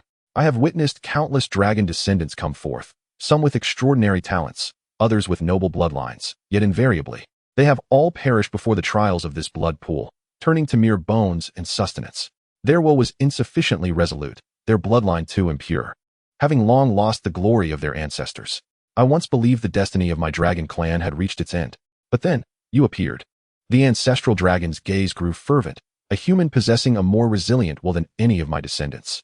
As a reward for your triumph in the trial, I shall bestow upon you the greatest opportunity of this place, the final hope of my dragon clan. As the words fell, the entire ancestral dragon blood pool surged violently once more. But this time, it was not a frenzy, but rather a greeting and submission emanating from its very essence. The whirlpool in the center of the pool reappeared, slowly elevating a massive crimson golden bubble. Within this bubble, an oval stone egg, approximately 1 meter tall, floated serenely. The egg displayed an ancient grayish-white hue, resembling an unrefined chaotic stone, its surface rough and devoid of luster. Yet upon closer inspection, one could discern the naturally formed crimson golden dragon patterns that adorned it. These intricate and profound lines seemed to trace the pathways of the cosmos at its inception, sometimes bright, sometimes dim, as if engaged in an interminably lengthy breath. An indescribable, vast life force emanated from the stone egg. Though faint to the extreme, it was profoundly ancient. As if nurturing a world on the brink of chaos, where myriad dragons roared and stars flickered out. Yi Chen's pupils suddenly constricted, as his dragon blood treasure instinctively resonated with it, causing the pale golden blood within him to surge forth with increased velocity. This is the Chaos Ancestral Dragon Egg. The voice of the ancestral dragon carried a trace of reminiscence and gravity. It is the essence of my dragon clan's progenitor, transformed at the moment of its demise. What it nurtures is one of the dragon clan, and also the entirety of the dragon clan. I have slumbered here for eons, nurturing it with the power of the entire blood pool, awaiting the day it awakens. Unfortunately, the fate of my dragon clan has waned, and with my descendants dwindling, not a single dragon possesses the qualification to rouse it. In my hands, it would only perish alongside me. Today, I entrust it to you. As he spoke, the bubble enveloping the dragon egg gently floated towards Yi Chen, ultimately hovering before him. Yi Chen extended his hand, with a sense of solemnity akin to that of a pilgrimage, gently touching the ancient stone egg. It felt icy to the touch, yet in an instant, he could sense the vast, dormant life force within it, as boundless as the universe itself. At the moment of contact, his mind was irresistibly drawn into a chaotic illusion by an overwhelming force. He beheld a tumult of dragons surging forth, witnessed the shattering of stars, and glimpsed an awe-inspiring dragon, so magnificent that words could scarcely capture its grandeur, exhaling its final breath at the edge of the cosmos, transforming into this egg. The unyielding desire and the persistent legacy transcended time and space, indelibly imprinting themselves upon Yi Chen's soul. Without hesitation, he enfolded the egg into his beast mastery space. As the Chaos Ancestor Dragon Egg entered, the two recently fortified contract positions, now transformed into dragon nests, burst forth with an unprecedented radiance. Two golden dragon-shaped totems seemed to come alive, emitting joyous dragon roars as they spiraled around the Ancestor Dragon Egg, letting down strands finer than hair, yet imbued with pure essence of dragon energy. Like the most delicate ribbons, they gently enveloped the ancient egg, nurturing it. Meanwhile, the crimson golden dragon patterns on the egg's surface shimmered even more brightly under the influence of this power. Once all was completed, the colossal dragon head of the ancestor dragon's spirit dimmed slightly, becoming more ethereal. Its gaze turned towards Jian Huaya and Mu Bingxue nearby. Though you two are not qualified to undergo the trial, as companions who have journeyed together, you have also contributed. My thoughts are indifferent yet fair. The dragon clan owes you no debts of gratitude. I bestow upon you a drop of dragon blood essence. How much you can comprehend depends on your own fortune. With that, it opened its massive jaws and gently inhaled. Two threads of crimson golden liquid, as fine as a hair, yet profoundly pure, surged forth from the blood pool, darting towards Jian Huaya and Mu Bingshue's foreheads like two streaks of lightning, disregarding spatial distance. Both emitted muffled groans, feeling an intense and overwhelming energy explode within them, akin to the detonation of a miniature sun, fiercely washing over their limbs and bones. Although this power paled in comparison to the torrent Yi Chen had experienced, it was sufficient to make them tremble violently, beads of sweat pouring from their brows. Jian Huaya felt as if each of his bones was resonating with a clear, melodious sound, the dragon blood essence actively refining his sword bones, incinerating subtle impurities and solidifying his foundation in the sword path. Meanwhile, Mu Bingshue's etherealized flames, stimulated by this potent dragon blood, were not subdued. Rather, they underwent a marvelous compression and purification, achieving a remarkable balance and transformation. Between ice and fire, there seemed to be an enduring resonance, amplifying their power beyond the previous limits. My mission is nearing completion. Chapter 145, Sharing Fortunes, the Beast's Revel. The voice of the ancestor dragon spirit grew somewhat ethereal, its form beginning to dissolve into transparency, transforming into specks of golden light. The future of the human dragon clan rests upon you. Do not allow the bloodline of our ancestors to be severed beneath this starry sky. The grand voice left a final echo in the cavern, and the enormous dragon had ultimately disintegrated, becoming a cascade of golden light, akin to a magnificent rain of light, slowly dissipating and reintegrating into the blood pool below. The terrifying oppressive force that had suppressed the ages also vanished into thin air. The entire cavern returned to tranquility, leaving only the central pool, still radiating immense vitality from the crimson golden liquid, and the three individuals standing beside it, who had just received extraordinary fortunes. As the light rain transformed from the ancestor dragon spirit fully merged into the blood pool, the oppressive force dissipated, plunging the cavern into an unprecedented silence. The air was thick with an unbreakable essence of life and the fragrance of blood. Yi Chun, Jin Huaya, and Mu Bingxue stood at the edge of the pool, momentarily speechless, still digesting the overwhelming events that had just unfolded. After a brief silence, Jin Huaya was the first to break it. He exhaled a long breath, the exhalation carrying a faint golden hue, tracing a sharp trajectory in the air that lingered for some time. He opened his eyes, the brilliance within them almost tangible. What an overwhelming essence of dragon blood. I feel as though my sword bones have been reforged by a divine craftsman's hammer. Not only is my foundation more solid, but my comprehension of the sword path has also become much clearer. His tone brimmed with astonishment and gratitude. Just a drop of dragon blood had yielded him immense benefits, saving him years of arduous training. He glanced at Yi Chun, his expression complex. Brother Yi, this profound grace, I shall forever remember. He knew well that had it not been for Yi Chun, he would not even have qualified to stand here, let alone receive such a divine artifact. Meanwhile, Mu Bingshue's surrounding chill began to recede into her being. Her previously frigid aura now bore an indescribable nobility. The ethereal ice flames coursing through her seemed to dance with a barely perceptible golden spark amid the ice-blue flames, infusing the once frigid fire with a hint of life-giving warmth, amplifying its power rather than diminishing it, and enhancing her control over it. I too, she said, her voice softening as she looked at Yi Chun. Thank you. Yi Chun smiled gently, sensing the surging power within him. The dragon blood physique had bestowed upon him not merely physical strength, but also a transcendence of his very essence of life. He felt an intimacy with the world around him, able to effortlessly harness the surrounding spiritual energy. His gaze returned to the pool of ancestor dragon blood before him. With the dissolution of the ancestor dragon spirit, the greatest fortune, the chaos ancestor dragon egg, was now in his possession. Yet the pool of dragon blood remained an unparalleled treasure coveted by beast masters in the outside world. Although the energy contained within had mellowed significantly due to the disappearance of the ancestor dragon spirit, it still surged with formidable strength, having undergone the most fundamental refinement. Further absorption would yield minimal effects for him. However, for his beast companions, this was undoubtedly a monumental boon. His first thought was of his most essential companion, Tun Tun. However, as Yi Chun immersed his consciousness into the beast mastery space, a bitter smile involuntarily crossed his lips. Deep within his beast mastery space, the spot designated for Tun Tun was presently vacant, replaced by an enormous black cocoon exceeding 10 meters in diameter. The surface of the cocoon was not smooth, but rather adorned with countless profound and chaotic patterns, as if it were a miniature abyss. It pulsated rhythmically, each pulse emanating a disquieting aura of devouring. Ever since Tun Tun had forcibly consumed the core of the vengeful dragon emperor in the vengeful dragon's nest, it had succumbed to a deep slumber of evolution. This was the most significant digestion and transformation it had ever undergone, and even Yi Chun could not rouse it, let alone summon it forth. It seems this opportunity is beyond your reach for now, Yi Chun mused, feeling a tinge of regret, but more so a sense of anticipation. He could sense the life force within the cocoon undergoing a terrifying transformation. Upon its next awakening, Tun Tun would undoubtedly bestow upon him a tremendous surprise. Since Tun Tun was unfit to partake in this fortune, the opportunity naturally fell to another companion. Shi Huang, come forth. With a melodious and soaring phoenix cry, a golden red divine light flashed, and Shi Huang's resplendent figure appeared in midair.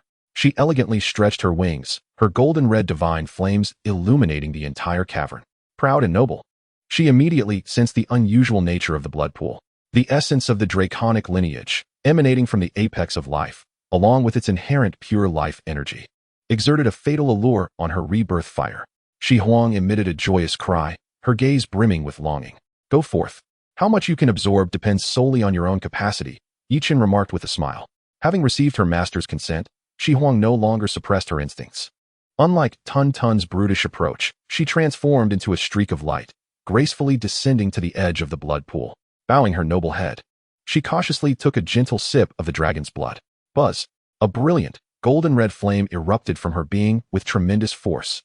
That single sip of dragon's blood felt as if a sun had been cast into the very essence of her divine fire. Each of her feathers ignited instantaneously, not in destruction, but in the most sacred purification and sublimation. Shi Huang released a satisfied and contented cry, slowly stepping into the blood pool, allowing her magnificent form to be fully immersed in the crimson golden liquid. In that moment, an incredibly spectacular and sacred scene unfolded within the cavern. The phoenix bathed in the blood of the ancestral dragon, the crimson golden dragon's blood, and the golden red rebirth fire shining in harmonious splendor. The force of the dragon's blood fiercely surged, refining her phoenix body and nourishing her soul. In turn, her rebirth fire continuously purified the energy within the dragon's blood, eliminating any dragon attributes that did not suit her, leaving only the purest, most primordial essence of life, transforming it into nourishment best suited for her absorption. Jian Wuyo and Mu Bingxue watched, utterly astounded. If Yi Qin's previous trials were akin to a hellish destruction and reconstruction, then the scene before them was a baptism and ascension from myth. They could distinctly sense Shi Huang's aura rising steadily and swiftly. Her feathers became even more resplendent, her divine fire more refined, and the innate noble pressure she emanated grew increasingly profound. Under Shi Huang's absorption, the water level of the blood pool decreased at a visibly rapid pace. Yi Qin gazed upon this scene with satisfaction. This was the most fitting fate for the dragon's blood pool. However, at that moment, his brow suddenly furrowed, his gaze sharply directed towards the entrance of the cavern. Just then, a clear tremor resonated from his newly formed dragon blood physique.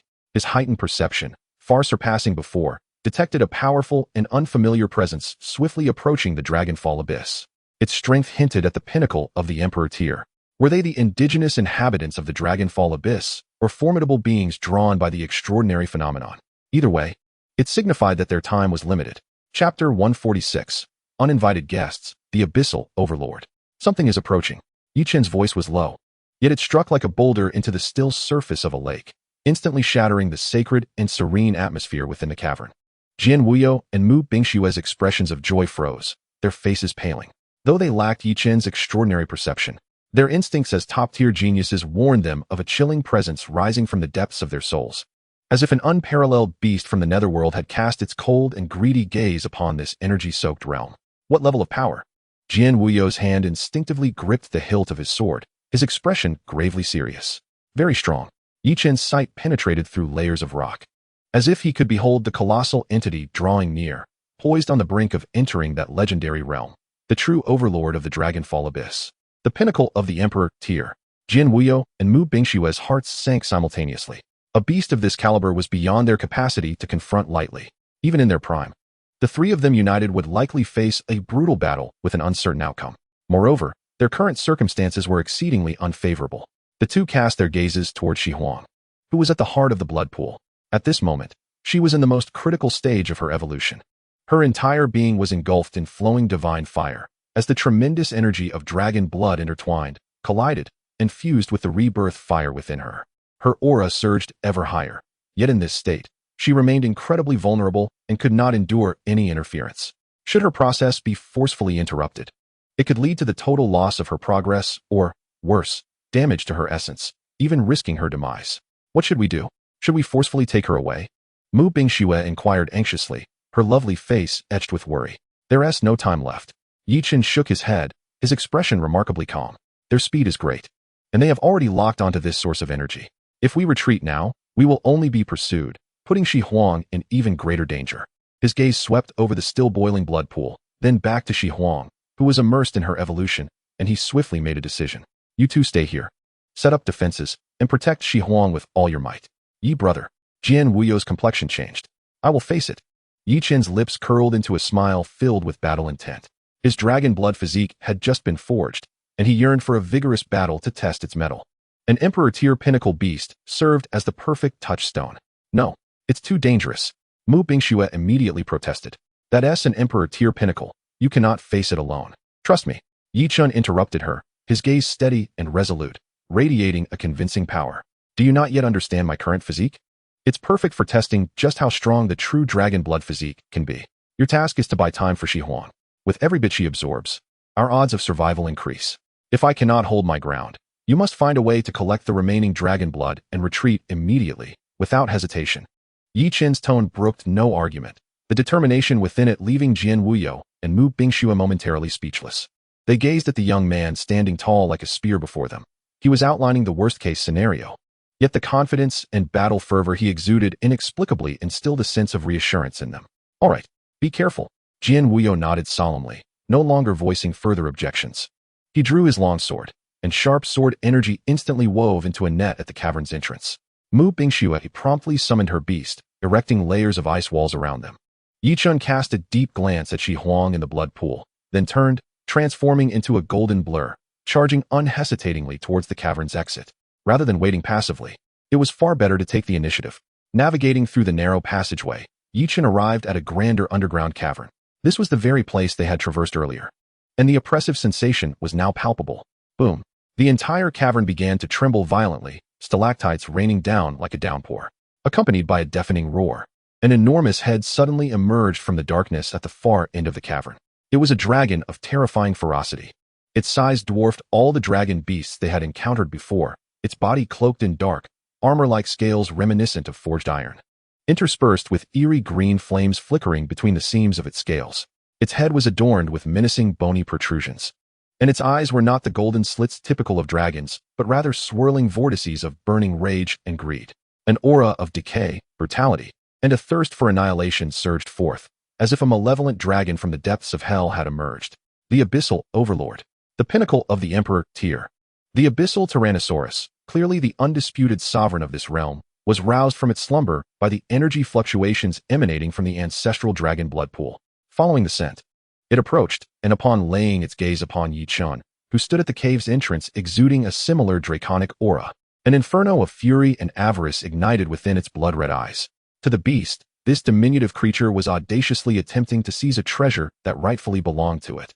With a thunderous roar that reverberated through the very soul, the Abyssal Tyrannosaurus unleashed a shockwave that cracked the surrounding rock walls. It demanded of Yi Chun why he bore the essence of a dragon, yet dared to encroach upon this sacred site. In the face of such cataclysmic might, Yi Chun remained utterly still, his form unwavering. His newly awakened dragon blood body instinctively radiated a sense of disdain and defiance upon sensing the chaotic and brutal draconic power of his adversary. A subtle yet pure and noble aura of the ancestral dragon began to emanate from him, as if it were the most ancient imprint of his lineage, momentarily stalling the tyrant's wrath. A mere human who had appropriated the bloodline of dragons? The Abyssal Tyrannosaurus's thoughts were laced with cruelty, envisioning Yi Chun's flesh as the finest sustenance for its reign. Is that so? Yi Chun raised his head, locking eyes with the monstrous crimson orbs, a smile curling at the corners of his lips. Clenching his fist, a resplendent golden vitality coalesced at his knuckles, crackling audibly, sending ripples through the surrounding space. I fear I must disappoint you. This place is mine. Chapter 147, Dragon Blood Body, Confronting the Sovereign. Roar. Yi Chun's calm yet weighty declaration ignited the Abyssal Tyrannosaurus's indomitable pride as the ruler of this territory. A creature it deemed a mere insect.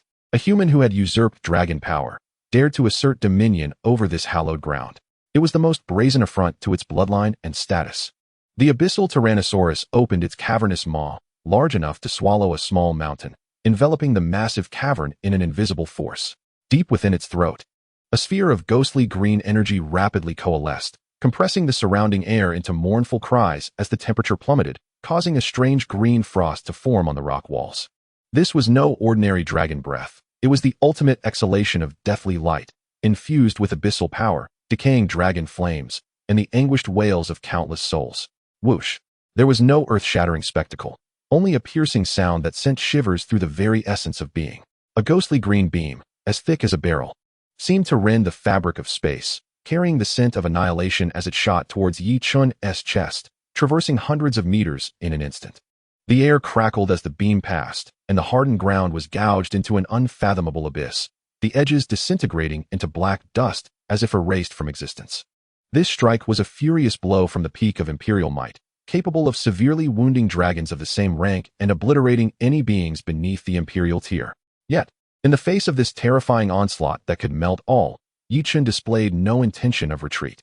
His pupils blazed with a fiery determination akin to molten lava. He craved a battle, a vigorous clash to test the limits of his newly forged body. Bring it on. Yichen stepped forward, defying the oncoming attack with a resolute shout. He summoned no beasts, wielded no ornate techniques. He simply grounded himself in a stable stance, crossing his arms protectively before him. Buzz. Just as the ghostly light was about to make contact, every inch of his skin ignited with a brilliant crimson-gold radiance. Ancient dragon-like patterns, seemingly composed of primordial runes, surged across his skin as if animated, intertwining to form an invisible barrier of pure vitality. Boom! The ghostly death light crashed against Yi Chun's arms, as if a meteor had struck a mountain forged of divine metal.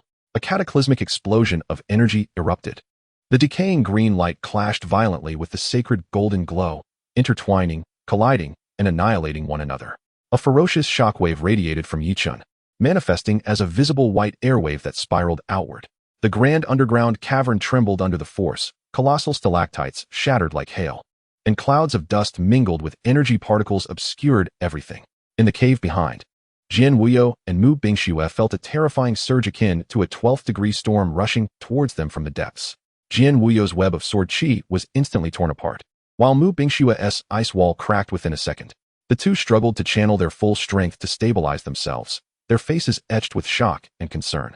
This was the might of an imperial peak strike. Even the residual force was horrendous. Could Yichen truly withstand it? At the center of the dust cloud, the ghostly green light persisted for several seconds, accompanied by the explosive sounds of energy annihilation, before gradually dissipating. A glint of cruel satisfaction flickered in the abyssal Tyrannosaurus's blood-red eyes. To it, that presumptuous human should have been reduced to naught but a cellular remnant.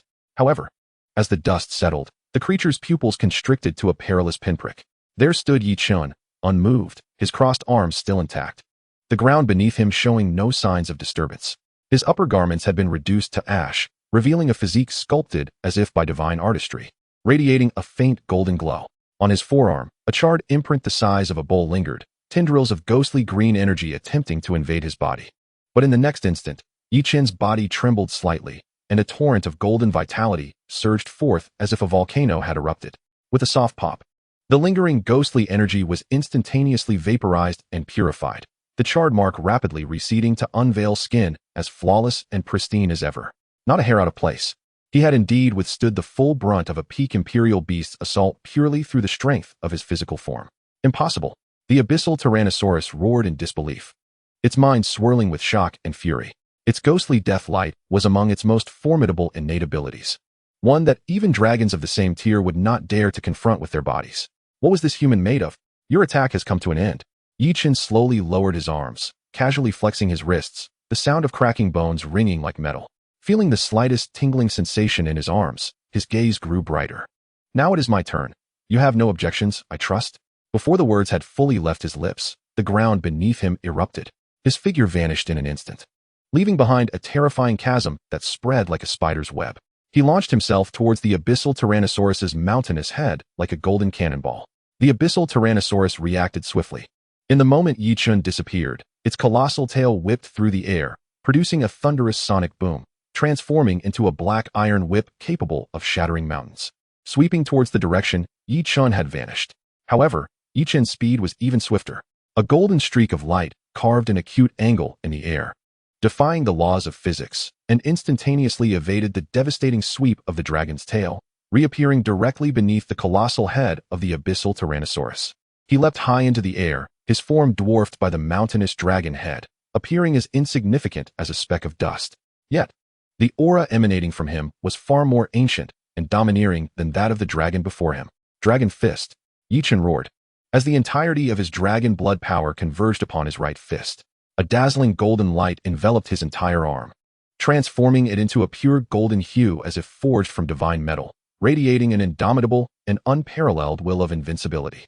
He employed no flamboyant techniques, but rather unleashed the explosive power of his dragon blood physique in the most direct, pure, and violent manner, delivering a single, thunderous punch. This punch produced a violent sonic boom, igniting the air and creating a circle of white shockwaves. For the first time, a flicker of fear emerged in the abyssal Tyrannosaurus's crimson eyes. It sought to evade, to retreat. yet was horrified to discover that its body was momentarily paralyzed by an aura emanating from that seemingly insignificant figure, a trace of ancestral dragon essence rooted in the depths of its bloodline. This was an absolute suppression from the very essence of life, a distinction of bloodline nobility. It was this infinitesimal moment of rigidity that determined the outcome. Boom! A sound so profoundly resonant it felt as though a deity had struck. The celestial bell of creation erupted throughout the cavern. Yi Chen's seemingly minuscule fist struck the abyssal Tyrannosaurus's jaw, as hard as divine iron, with tremendous force. Time appeared to slow at that moment. A visible circle of golden energy rippled outward from the point of contact, spreading across the enormous head of the abyssal Tyrannosaurus like waves upon water. Its dark, impenetrable scales, capable of withstanding missile strikes, emitted a painful cracking sound, with countless fissures spreading like a spider's web, and black blood mixed with shattered scales and teeth erupted skyward. The massive head of the abyssal Tyrannosaurus, weighing tens of thousands of tons, was forcefully thrust upwards by the terrifying power contained within that punch, causing its mountain-like body to lift off the ground and lean backwards. A howl of anguish and humiliation erupted from its contorted mouth. The might of Yi Chen's punch was indeed fearsome. Chapter 148, Rampage. A duel of pure power. Rumble. A thunderous roar shook the earth as the massive body of the abyssal Tyrannosaurus, propelled backwards for hundreds of meters, crashed heavily against the cavern walls. The incredibly hard rock face shattered as if it were mere tofu, with countless massive boulders collapsing and burying half of its body. The entire Dragonfall abyss seemed to tremble violently from the impact. Yi Chen's figure gracefully descended from midair, landing softly on the ground without making a sound. He shook his golden fist, which had yet to fully lose its luster, feeling the slight tingling sensation in his fingers, while the fervor of battle in his eyes intensified. The physique of an emperor at the pinnacle was indeed formidable, he mused. That punch had drawn upon 80% of the power of his dragon blood physique, sufficient to reduce a mountain of steel to dust. Yet, upon striking the abyssal Tyrannosaurus, it had merely inflicted heavy injury without delivering a fatal blow. Roar! From within the rubble, a roar filled with endless pain, humiliation, and madness erupted. Boom! The stones exploded, and the abyssal Tyrannosaurus rose once more. Its appearance was pitiful, with its jaws scales utterly shattered, exposing the bloodied flesh beneath, as black dragon blood flowed like a stream, dripping onto the ground and corroding the rock into pockmarked pits. Several of its jagged, massive teeth were broken, rendering it a grotesque sight. Yet, its aura had become even more savage and terrifying. The blood-red gaze was now entirely consumed by madness. Dignity. The dignity of being the absolute ruler of this abyss had been ruthlessly trampled upon by a mere human's fist. It no longer thought of the dragon blood pool. Its sole desire was to rend this human before it into the most primal fragments. Death. The abyssal Tyrannosaurus's intent manifested as a mental shockwave. It abandoned any plans for ranged attacks, its massive body lunging forward, limbs propelling it with a gust of foul wind. Akin to a runaway doomsday war machine, charging towards Yi Chen with the utmost ferocity. Fast, at an unparalleled speed. Once the Emperor-level beast entered close combat, the devastation of its speed and strength was unparalleled. Its colossal claws, akin to divine weapons, were suffused with rich, dark green abyssal energy, slamming down upon Yi Chen with the intent to reduce him to mere pulp. In the face of this frenzied strike, Yi Chen's gaze sharpened. He not only refrained from evading, but instead charged forward once more. He wished to test the limits of this body. His figure appeared minuscule beneath the shadow of the massive dragon claw, and at the moment of impending impact, Yi Chen suddenly crouched low, sliding out at an incredible angle, narrowly evading the lethal blow. Boom! The dragon claw struck empty air, crashing down on the very spot where Yi Chen had stood moments before. The ground instantly collapsed, creating a gigantic pit over 20 meters in diameter, with numerous cracks spreading out like a menacing centipede. Failing to land its strike, the abyssal Tyrannosaurus's other claw, along with its spiny, fearsome tail, formed a perfect combination, sealing off all of Yi Chen's escape routes. Within the cavern, a primal and violent contest of power unfolded completely. A golden figure danced with a massive black behemoth, their forms colliding in a dazzling display of light. Yi Chen harnessed the speed and agility of his dragon blood physique to the utmost. He was like a golden skiff amidst a tempest, weaving through the abyssal Tyrannosaurus's torrential assaults, evading each strike. Each swipe of its claws and every sweep of its tail grazed his body, the gusts whipping his skin painfully. Yet, Yi Chen did not merely evade. As the abyssal Tyrannosaurus's claws struck again, he seized the moment, crossing his arms to block upward with tremendous force. Clang! The deafening sound of metal clashing reverberated. Yi Chen's body was pressed down by the colossal force, the ground beneath him fracturing, yet he steadfastly withstood the cataclysmic strike. Seizing the instant when the beast's old strength waned and new strength had yet to arise, Yi Chen powered through, unleashing a roar as he thrust that massive claw upwards. In the next moment, he surged forward, his golden fists raining down like torrential raindrops upon the relatively vulnerable belly of the abyssal Tyrannosaurus. Boom, boom, boom, boom. Each punch resonated with a deep, thunderous sound. Each strike contained the raw, explosive force of physical might. The resilient scales of the abyssal Tyrannosaurus's abdomen were shattered, black blood splattering in all directions. The excruciating pain drove the abyssal Tyrannosaurus into a frenzy. It violently tossed its head, the massive horns akin to a battering ram charging towards Yi Chen. Yi Chen pushed off from its abdomen, propelling himself backwards and narrowly evading the assault. Meanwhile, within another part of the cavern, Jian Wui and Mu Bingxue were utterly numb. They could not hear the sound, yet the violent tremors reverberating throughout the cavern, alongside the terrifying waves of energy surging from the passage, which seemed capable of tearing one's soul asunder, conveyed an unmistakable message. An unimaginable battle was unfolding outside. Was this truly within the realm of human capability? Jian Wuyo's grip on his sword tightened, his knuckles paling from the exertion. His once proud swordsmanship appeared utterly feeble in the face of such raw power. Within the cavern, the battle had escalated to a fever pitch. Yi Chen grew increasingly emboldened, his mastery of the dragon blood physique becoming more intuitive with each passing moment. He gradually discerned that this body seemed designed for combat. Every injury triggered an automatic surge of vitality, restoring him at an astonishing pace. Each extreme burst of power elevated his command over strength to new heights. In contrast, the abyssal tyrant dragon, though still ferocious, bore the marks of numerous wounds. Its once impressive defenses crumbled under the relentless assault of Yi Chen's irrational fists. Confounded, it could not fathom why a mere human body could surpass the might of a dragon that had undergone nearly a millennium of rigorous cultivation.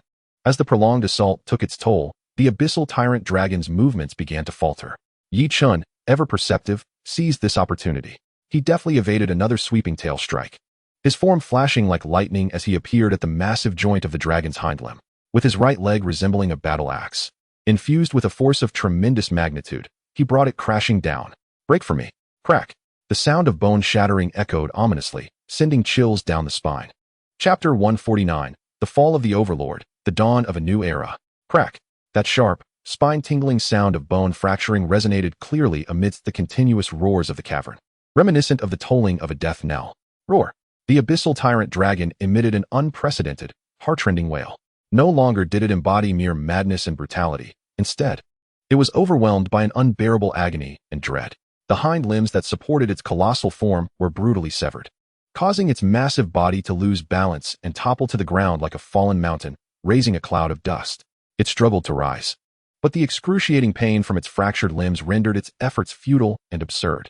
This once mighty ruler of the dragon's descent abyss, having reigned for nearly a millennium, now lay in a pitiful state, akin to a wild dog stripped of its spine. Yi Chen landed steadily, his chest heaving slightly, breaths escaping in hot, misty puffs. The prolonged, high-intensity battle had taken a toll, even on the dragon blood physique. Yet, he harbored no intention of pausing. To show mercy to an enemy is to be cruel to oneself. It ends here. Yi Chen uttered these 3 words softly, his figure transforming once more into a golden streak of lightning as he surged towards the fallen abyssal tyrant dragon's head without an ounce of hesitation. He aimed to take advantage of its plight and claim its life. Upon witnessing the golden figure, akin to a harbinger of death, drawing nearer, the dragon's blood-red eyes lost their madness, replaced instead by sheer terror and despair. It knew it had been utterly defeated. However, as a sovereign at the pinnacle of emperors, it possessed its own pride and a final, desperate resolve. Roar. If I am to die, let us die together. A resolute roar reverberated within Yi Chen's mind. The abyssal tyrant dragon relinquished all struggle, and its massive body erupted with a blinding emerald glow from every crevice of its scales. A cataclysmic energy, 100-fold more terrifying than the previous dark light, surged violently from within. Its body expanded rapidly, like a balloon pushed to its limit. It sought to self-destruct. Yi Chen's pupils constricted sharply. The self-detonation of an emperor-level beast would possess enough power to lay waste to everything within several thousand meters, potentially triggering a chain collapse throughout the entire dragon's descent abyss. He could retreat at his current speed. He could easily escape back to the cavern containing the blood pool before the explosion. Yet, doing so would endanger Jian Wuyo, Mu Bingxue, and the evolving Shihuang, exposing them to the destructive force. With no retreat possible, Yichen made a decisive choice in the blink of an eye. A fierce glint flashed in his eyes. He not only refused to retreat, but instead propelled himself to his utmost speed. You wish to self-destruct?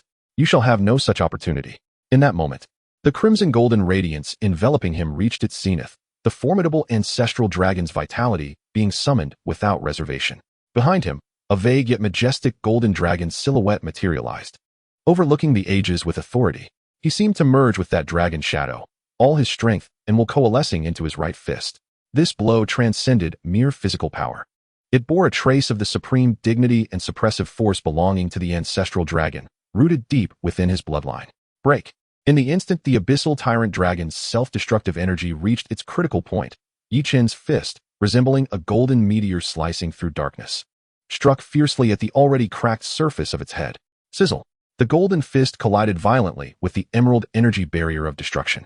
The emerald energy surged forth, attempting to corrode and annihilate Yichen's fist, yet the ancestral dragon's aura enveloping it rendered it its natural nemesis.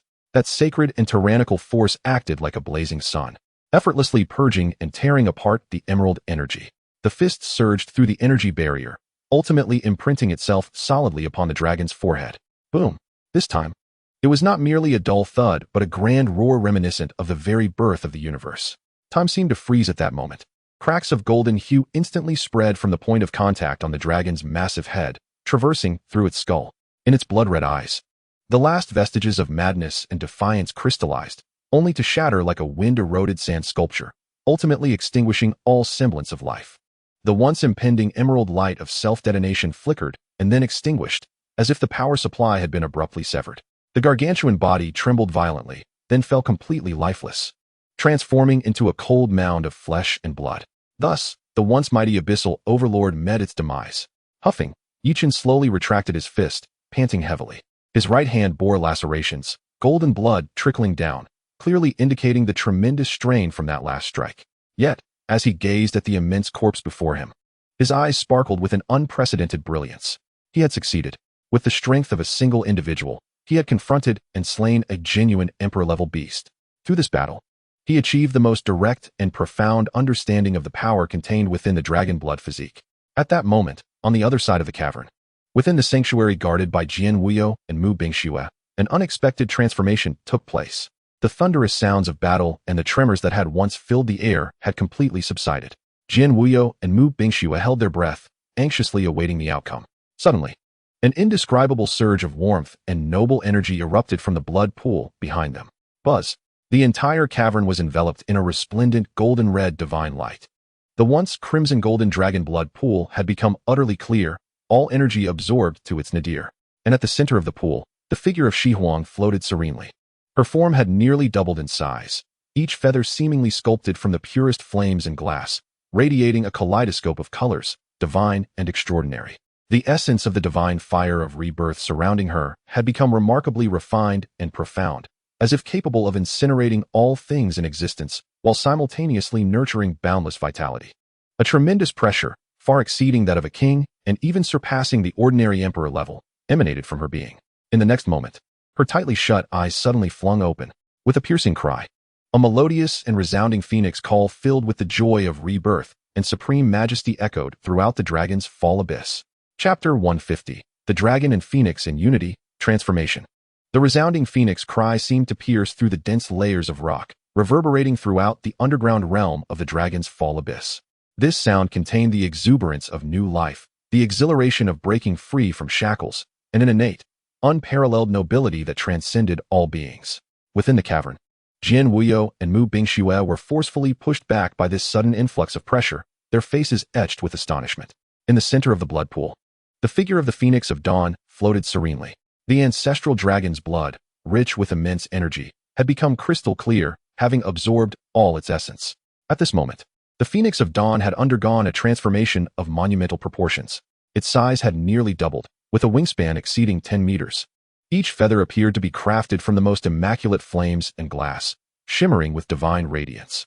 Golden dragon patterns flowed across its wings as if they were living entities, seamlessly merging with its own divine fire of rebirth, creating an extraordinary aesthetic of intertwined dragon and phoenix.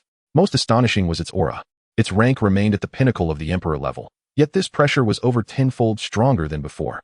This was no longer merely the divine might of a phoenix. It was intermingled with the ancient, domineering essence of the ancestral dragon. The perfect fusion of these two supreme bloodlines had resulted in a qualitative metamorphosis. Its aura's rank may not have changed, but it felt significantly more potent than before. This is the transformation of bloodlines. Mu Bingxue murmured, her beautiful eyes filled with disbelief. She had never witnessed such a remarkable evolution, unchanged in rank, yet skyrocketing in power.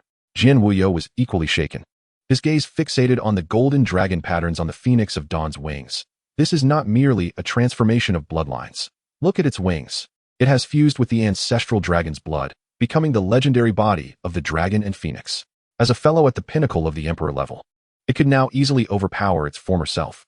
Just as the two were reeling in shock, the phoenix of dawn suddenly opened its eyes. What a pair of eyes they were.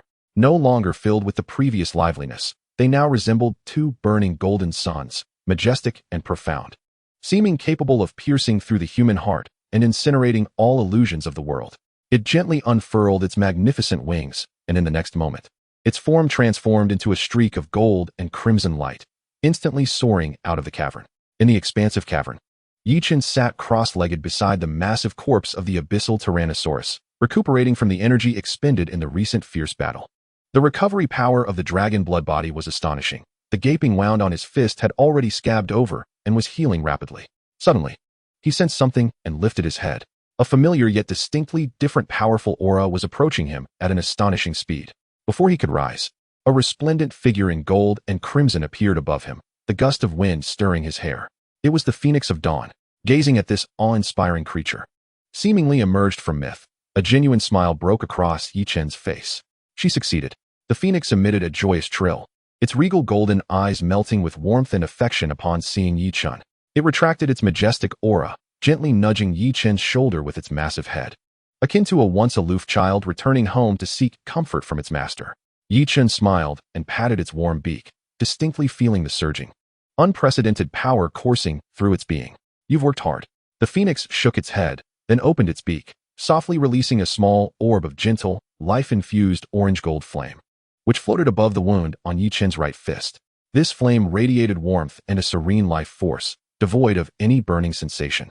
Under the glow of the flame, the wound on Yichen's fist healed at a visible pace, and even the immense energy drain began to restore rapidly under the nurturing of this life fire. The rebirth fire infused with the ancestral dragon's vitality? A glimmer of surprise crossed Yichen's eyes. This evolution had granted the phoenix benefits beyond imagination. At that moment, two figures cautiously emerged from the passageway at the other end. When Jian Wuyo and Mu Bingxue beheld the scene before them, they were struck as if by lightning. Frozen in place, their gaze was first drawn to the enormous, tragic corpse of the abyssal Tyrannosaurus, the lingering pressure of its peak emperor level causing their souls to tremble. Then their gaze fell upon the young man beside the corpse.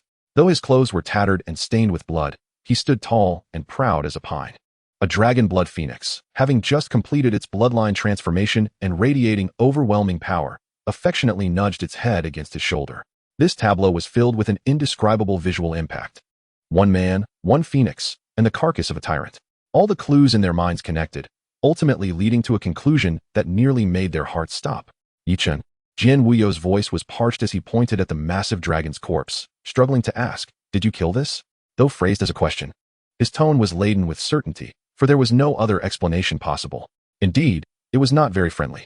Yichen replied casually, as if he had merely swatted a fly. Gulp. Jian Wuyo and Mu Bingxue swallowed hard in unison, their minds blank. That was the abyssal tyrant of the pinnacle emperor level. A single human, without summoning any other beasts, had confronted and slain a beast of such stature using only his physical prowess? What manner of monster is this? They had always considered themselves the chosen elite among their peers. Yet now, before Yichen, they realized how utterly ridiculous they were. The disparity between them was beyond mere talent. It was the distinction between mortals and deities. Yichen paid no heed to their astonishment. His gaze fixated on the corpse of the abyssal Tyrannosaurus. This was a true treasure trove that could not be squandered. With a flicker of thought, he summoned his first summoned beast. In a flash of light, a palm-sized, entirely black, gelatinous slime appeared in Yichen's palm. Swallow, it's time to eat. Yichen's voice rang calmly as he gently placed the slime atop the massive corpse of the abyssal Tyrannosaurus. The black slime, sensing the world's finest delicacy, trembled with excitement. In the next moment, under the calm gaze of Jian Wuyo and Mu Bingxue, the slime's body began to swell unnaturally. Its bouncy form transformed into a colossal black sphere, a gaping abyss-like mouth opening beneath, swallowing the entire massive corpse of the abyssal Tyrannosaurus whole, along with a significant portion of the ground beneath. Chapter 151, Breaking Through the Abyss, Ascending to Sovereignty. The colossal black orb, which obscured the heavens, did not immediately shrink after devouring the abyssal Tyrannosaurus. Instead, it silently hovered in midair, its surface flowing like liquid mercury, emanating an aura of deathly stillness that seemed to freeze the very fabric of space. Jian Wuyo and Mu Bingxue stood at a distance, holding their breath with rapt attention. They understood that Tun Tun, as a being at the pinnacle of the emperor level, was now poised for a monumental transformation after consuming another tyrant of equal stature. Indeed, in the next moment, Yi Chun, a legendary beast master, felt a sudden surge of soul perception. Through a soul link that had become exponentially more powerful than before, he clearly witnessed the cataclysmic changes occurring within Tun Tun. Deep within that endless core of darkness, the black cocoon, which had existed since it consumed the Songhai tyrant dragon and was now enveloped in blue dragon-shaped lightning, trembled violently.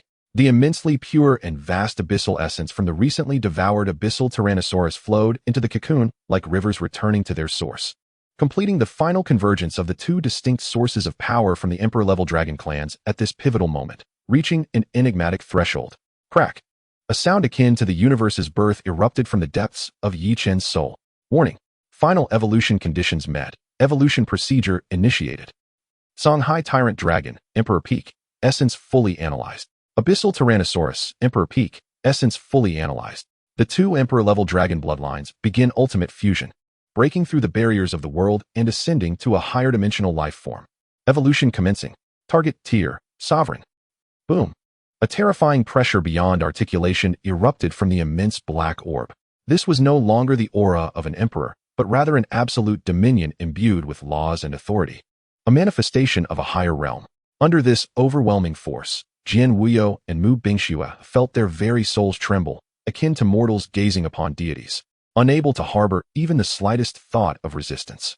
Even the imposing emperor-level Shi Huang, who stood nearby, emitted a low, solemn cry, its golden eyes reflecting profound gravity and reverence for the spectacle. The surface of the colossal black orb began to churn violently, boiling with energy. Deep blue dragon-shaped lightning intertwined with the eerie green abyssal runes, forming chains of law that continuously branded, disintegrated, and reconstituted on the orb's surface.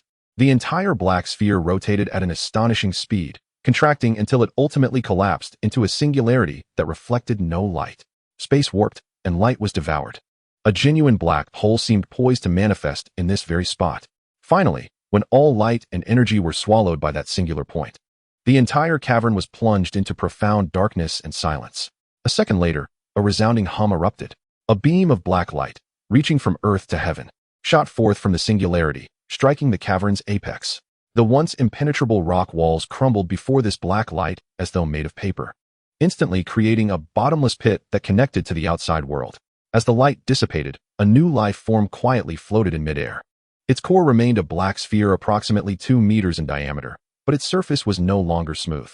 It was enveloped in a layer resembling a flowing dark matter shell composed of countless stars and abyssal elements. Within its core, it seemed as if a black sun was ablaze. From the bottom of the sphere extended numerous tentacles of varying lengths, composed purely of dark energy, drifting silently, each tip seemingly connecting to an unknown void dimension. Before Yi Chun, a new information panel regarding Tun Tun materialized. Beastmaster, King of Abyssal Devourers. Nickname, Tun Tun. Attribute, Abyssal Void. Rank, Sovereign Level 1. Potential, Mythical. Law Prototype, Law of Devouring 1. Skill changes. 1. Endless Devour, law skill capable of devouring all things, matter, energy, souls, conceptual prototypes, and transforming them into its own essence. 2. Sovereign Domain of the Abyss. Unleashes an absolute devouring domain where all things wither, energy extinguishes, and it possesses absolute dominion. 3. Void Leap. Enables long-distance jumps through the void, ignoring barriers under the vast majority of laws. 4. Myriad Simulation. Can simulate and utilize a portion of the abilities of devoured powerful entities. Currently can simulate Songhai Dragon Thunder, Abyssal Dragon Breath. 5. Stomach of the Void. Possesses a subdimensional storage space with significantly enhanced digestion efficiency. Sovereign Level 1. Tun Tun had truly breached the chasm between Emperor and Sovereign, becoming the supreme existence spoken of in legends. A familiar, soft, and melodious voice resonated in Yi Chen's mind, filled with joy and affection. That terrifying abyssal devouring king, reminiscent of a cosmic malevolent deity, instantly retracted all its tentacles and manifestations, transforming into a beam of black light that affectionately nuzzled Yi Chen's cheek, ultimately morphing into a palm-sized, seemingly harmless black slime that leaped onto his shoulder. It was as if the cataclysmic scene from moments before had merely been an illusion. Jian Wuyo and Mu Bingxue stood agape, speechless. Sovereign. That was a rank that existed only in legends. Each of these beings could suppress an era and establish an immortal power. And now, such an entity nestled like a pet upon Yi Chen's shoulder, showering him with affection. Coupled with Yi Chen's unfathomable legendary beast master status and the bloodline transformed emperor-level phoenix, this combination transcended mere monstrosity. It was a living myth. Feeling the joy emanating from Tun Tun on his shoulder, Yi Chen glanced at the surging aura of Shi Huang beside him, a satisfied smile gracing his face. The gains from this descent into the Dragonfall abyss far exceeded his expectations. He turned to the gaping chasm that Tun Tun had created, leading to the outside world, and softly remarked, "Now that this matter is concluded, we should make our exit." Chapter 152, The Might of the Sovereign. As soon as Yi Chen's words fell, Shi Huang emitted a clear and melodious cry, her majestic golden eyes filled with adoration for her master. Her massive wings fluttered gently, stirring a soft yet powerful gale that deftly lifted the three onto her broad back. They found themselves in an unmarked abyssal crevice within the dragon's nest, the very place that had birthed the abyssal Tyrannosaurus and served as the ultimate sanctuary for Tun Tun's ascension to sovereignty. In that moment, Shi Huang transformed into a brilliant golden red streak, soaring through the unfathomable vertical passage Tun Tun had blasted open with sovereign power, ascending skyward. Emerging from the dark depths of the crevice, the sight before them opened up magnificently. Great islands floated above an infinite sea of clouds, connected by radiant rainbows. Energy cascaded down as colossal waterfalls from the edges of the islands, producing a thunderous roar. Countless massive dragon-like creatures frolicked amidst the clouds, their potent dragon aura palpable, prompting Shi Huang to emit a contented trill. However, the instant they fully emerged from the confines of the crevice, Yi Chen, Jian Wuyo, and Mu Bingshue's gazes simultaneously sharpened. In the distance, the vast expanse of sky and a nearby floating island revealed a gathering of several factions. Clearly, they had all been stirred by the fleeting yet overwhelmingly supreme presence that had momentarily frozen their very souls, converging from various directions. The distinctions between these groups were stark and their insignias unmistakable. One faction was shrouded in a twisted darkness, seemingly devoid of substance, emanating an eerie aura of malevolence. These were the students of the Northland Sorcery Academy. Another group donned standardized black combat uniforms, their ranks impeccably organized and disciplined, each member radiating an aura of ironclad ferocity. Led by a woman of striking poise, an elite from the Central Military Academy. Additionally, a few individuals were entwined with peculiar venomous creatures or perched atop colossal flower buds, representatives of the Southern Region Gu Academy, among the most prestigious institutions of the Federation, aside from the Eastern Sea Martial Academy, which had been significantly weakened since the Dragon Prince's downfall and now operated discreetly. The other three renowned factions had converged here. At the moment they appeared, the gaze of all three factions converged intently upon a singular figure, the extraordinary and imposing Emperor-level Shi Huang. Within the ranks of the Northland Sorcery Academy, a voice emerged from the depths of an abyssal darkness, raspy and chilling, akin to fingernails scraping glass, laced with a disturbingly playful tone. "Ah, what delightful energy fluctuations. I never anticipated such delectable fruit could manifest in the depths of the dragon nest. And this phoenix, truly a prize collectible. Listen well. Offer up everything you've acquired from the abyss, and surrender this phoenix. I might consider accepting you as my magical slaves. Such an honor." The voice belonged to the notorious chief enigma of the Northland Sorcery Academy. As his words hung in the air, the war goddess leading the Central Military Academy's ranks flickered with a glint of analytical fervor in her eyes, akin to the luminous streams of data. Rapidly assessing Shi Huang and Yi Chen, she remained silent, yet did not intervene, evidently allowing the Northland Sorcery Academy to probe the waters first. The individuals from the Southern Region Gu Academy were as stealthy as shadows, seemingly biding their time for the opportune moment to strike. Magical slaves? Yi Chen's expression remained unchanged, as if the raucous proclamations of these individuals were no more significant than the barking of dogs by the roadside. Yet, the creature perched upon his shoulder, Tun Tun, could distinctly sense the subtle, icy ripples emanating from the depths of its master's tranquil soul. Suddenly, in response to the enigmatic monster's taunts, Shi Huang unleashed a piercing, thunderous shriek that split the air. A terrifying emperor-level pressure erupted, as golden nirvana flames blazed fiercely across her resplendent wings, illuminating the sky in a hue of resplendent gold. Oh, a mere beast with quite the temper. The voice from the shadows grew increasingly exhilarated. Perfect, my shadow dragon is famished. Your flesh and blood shall serve as a delightful snack. With that, a colossal shadow ascended from the darkness. It was a fearsome dragon, entirely black, seemingly composed of pure shadows and resentment, lacking a physical form, yet radiating the genuine pressure of an emperor-level abyssal shadow dragon. Upon its emergence, the shadow dragon released a silent roar, its immense form instantaneously transforming into a shroud that blotted out the sun, descending upon Shi Huang in a manner that defied the laws of physics. This was its innate ability. Once ensnared in its shadow, both soul and vitality would be swiftly drained. In the face of this bizarre and lethal assault, Yi Chun did not even flinch. He merely extended a finger and gently tapped the seemingly harmless black slime, Tun Tun, resting on his shoulder. Tun Tun, be quiet. With a languid yawn, Tun Tun responded, its dark, elastic body merely shifting slightly. The next moment, a wave of energy surged forth, not the cataclysmic eruption of a devastating force, but an invisible, indescribable wave of terror that transcended all known power systems of the current world. Instantly manifesting, this wave did not target the body but directly affected the essence of the soul, the very fabric of laws and existence. It was neither vast nor grandiose, yet bore an unparalleled authority that consumed all, rendering everything into nothingness. Time itself seemed to pause. The menacing shadow, potent enough to devour an emperor, abruptly froze a mere 100 meters from Shi Huang, silently solidifying. Then, to the astonishment of the mysterious monster, the war goddess, and all present from the southern region Gu Academy, the formidable abyssal shadow dragon began to dissolve, as if tossed into a blazing sun, starting from its edges and evaporating silently. Disintegration commenced. Its essence was forced to emerge from the shadows, yet upon its appearance, the body composed of resentment and shadow vanished without warning, dissipating into the air like sand in an hourglass. There was no explosion, no blood mist, not even the slightest release of energy. It was as if an invisible eraser from a higher dimension had methodically and cleanly erased it from existence, leaving no trace behind. No final lamentation escaped its lips. Its existence entirely stripped away. In a mere second, the air became devoid of anything, as if the powerful emperor-level beast, the abyssal shadow dragon, had never existed at all. The arena fell into a profound silence. The wind ceased, the clouds halted, and every breath was suspended in that moment.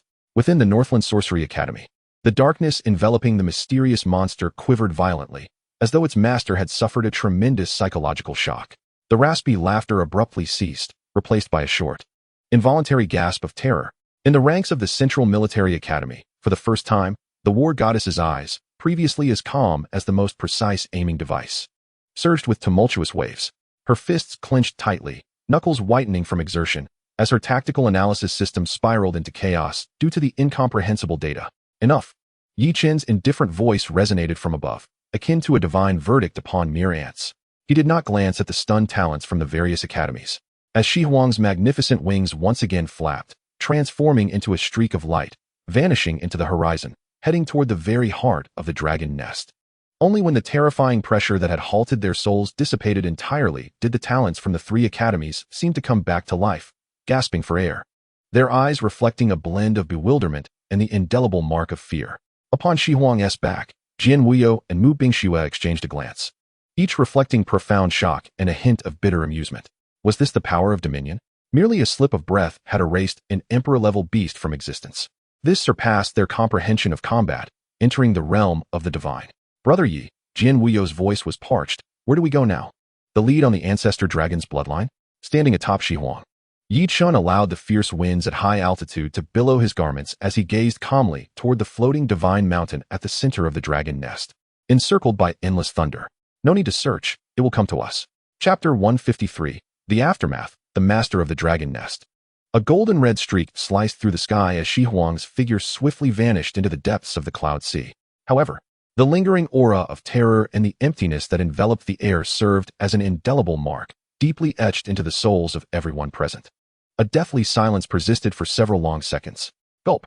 It was unclear who it was, but the sound of a swallowed breath seemed to act as a switch. instantly igniting the pent-up dread within the hearts of the crowd. Run! Flee! A student from the Southern Gu Academy was the first to succumb to panic, screaming as he desperately urged his Gu beast onward, fleeing madly without a backward glance. His actions were like a contagion, awakening the remaining disciples of the Southern Gu Academy. Their faces pale as they followed suit. They prided themselves on their mastery of poisons and the manipulation of life and death, believing they had witnessed all manner of bizarre occurrences.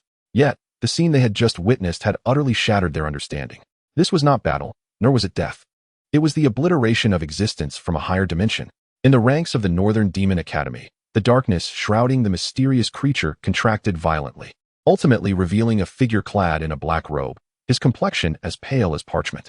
A trace of blood lingered at the corner of his mouth, a clear indication of the mental backlash from the forced erasure of his contracted beast. He did not flee. Instead, he fixated his gaze on the direction in which Yi Chun had vanished, his once avaricious and playful eyes now devoid of such emotions, replaced by a profound, bone-deep fear and an inexplicable bewilderment. What is it, if not a law, not an energy? He murmured, his voice trembling with terror. Captain, a team member asked, his voice quaking. Retreat. The mysterious creature almost spat out the words through clenched teeth. Immediately. Everyone, abandon your mission and avoid that direction. No. Avoid the one riding the Phoenix. At all costs. Simultaneously, within the ranks of the Central Military Academy, the goddess of war inhaled deeply, forcibly suppressing the frantic red alerts flashing in her tactical goggles and her own pounding heart. She recorded at the fastest speed on the tactical terminal. Target. Identity unknown. A student of the Mythical Academy, riding the Emperor's Pinnacle Phoenix. Core beast. Suspected slime. Level unknown. Danger level unaccessible. Ability. Suspected concept erasure or existence deprivation authority. Silently erasing the Emperor-grade Abyssal Shadow Dragon in a second. Assessment conclusion. This individual exceeds the scope of the exchange competition, classifying as a natural disaster level target. All teams, immediately revise your primary objectives. First, survival. Second, avoidance of this target. Third, gather any intelligence related to this target. Any form of conflict is strictly prohibited. She decisively issued the command, her voice remaining calm, yet every team member who heard it felt the undercurrents of a tempestuous storm hidden beneath that calm exterior. In just a fleeting encounter, a brief clash, Yi Chun and his Tun Tun had irrevocably altered the rules of engagement in the entire dragon nest. From this moment forth, the so-called rivalry among the 5 great academies and the quest for the primordial dragoness blood had become a mere jest. In the face of absolute, overwhelming power, there existed but one rule: survive. Upon the broad back of the Shihuang, the atmosphere grew tense. Jian Wuyo and Mu Bingxue remained ensnared in the aftermath of the cataclysmic spectacle they had just witnessed, rendered speechless. They exchanged glances, both recognizing the shock and bitterness reflected in each other's eyes. They had considered themselves the pinnacle of genius within the Federation, proud of their emperor-grade beasts. Yet today, they comprehended that, in the presence of true myth, their so-called emperor-grade prowess was utterly feeble. Brother Yi, was that the power of a sovereign? Jian Wuyo finally broke the silence, his voice dry and rasping. Yi Chun stood with his hands clasped behind his back atop the Shihuang, allowing the fierce winds of the high altitude to billow his garments, his expression serene. Yes, and no, he replied softly. Sovereign level is merely the threshold of the laws. An ordinary sovereign controls the laws, such as fire, space, or time. As for Tun Tun, he paused, extending a finger to poke the contentedly napping black creature on his shoulder. What it commands is the essence of the law of devouring. It does not engage in combat through energy, but executes an authority that obliterates any existence it deems unworthy, consuming it along with the very concept of its existence. This explanation left Jian Wuyo and Mu Bingxue profoundly shaken. To devour the very concept of existence. What a terrifying ability. Then why did you say that the primordial dragoness blood would seek us out? Mu Bingxue forced herself to regain her composure, posing the critical question. Yi Chun's gaze turned toward the heart of the dragon nest, the colossal floating divine mountain encircled by endless thunder and chaotic dragon aura. Because when Tun Tun ascended, it not only devoured the abyssal overlord dragon, but also consumed a trace of the origin dragon aura belonging to the dragon nest within it. Now, in the eyes of the will of the dragon nest, Tun Tun is akin to a virus carrying dual attributes of the abyss and devouring, a being capable of subverting the order of this place. The primordial dragoness blood is not a lifeless object. It embodies the core will of the dragon nest, the sovereign of this half-plane. Thus, a subtle smile graced Yi Chun's lips. As the master of this realm, it will either exert all its might to eradicate this virus or succumb to being consumed by us. No sooner had he spoken than, boom, The entire half-plane of the dragon nest began to tremble violently, without warning. Endless seas of clouds surged wildly, the floating islands swaying perilously as if they might collapse at any moment. All students exploring within the dragon nest, regardless of their location, were horrified to discover that the ground beneath their feet was lamenting, and the sky was enraged.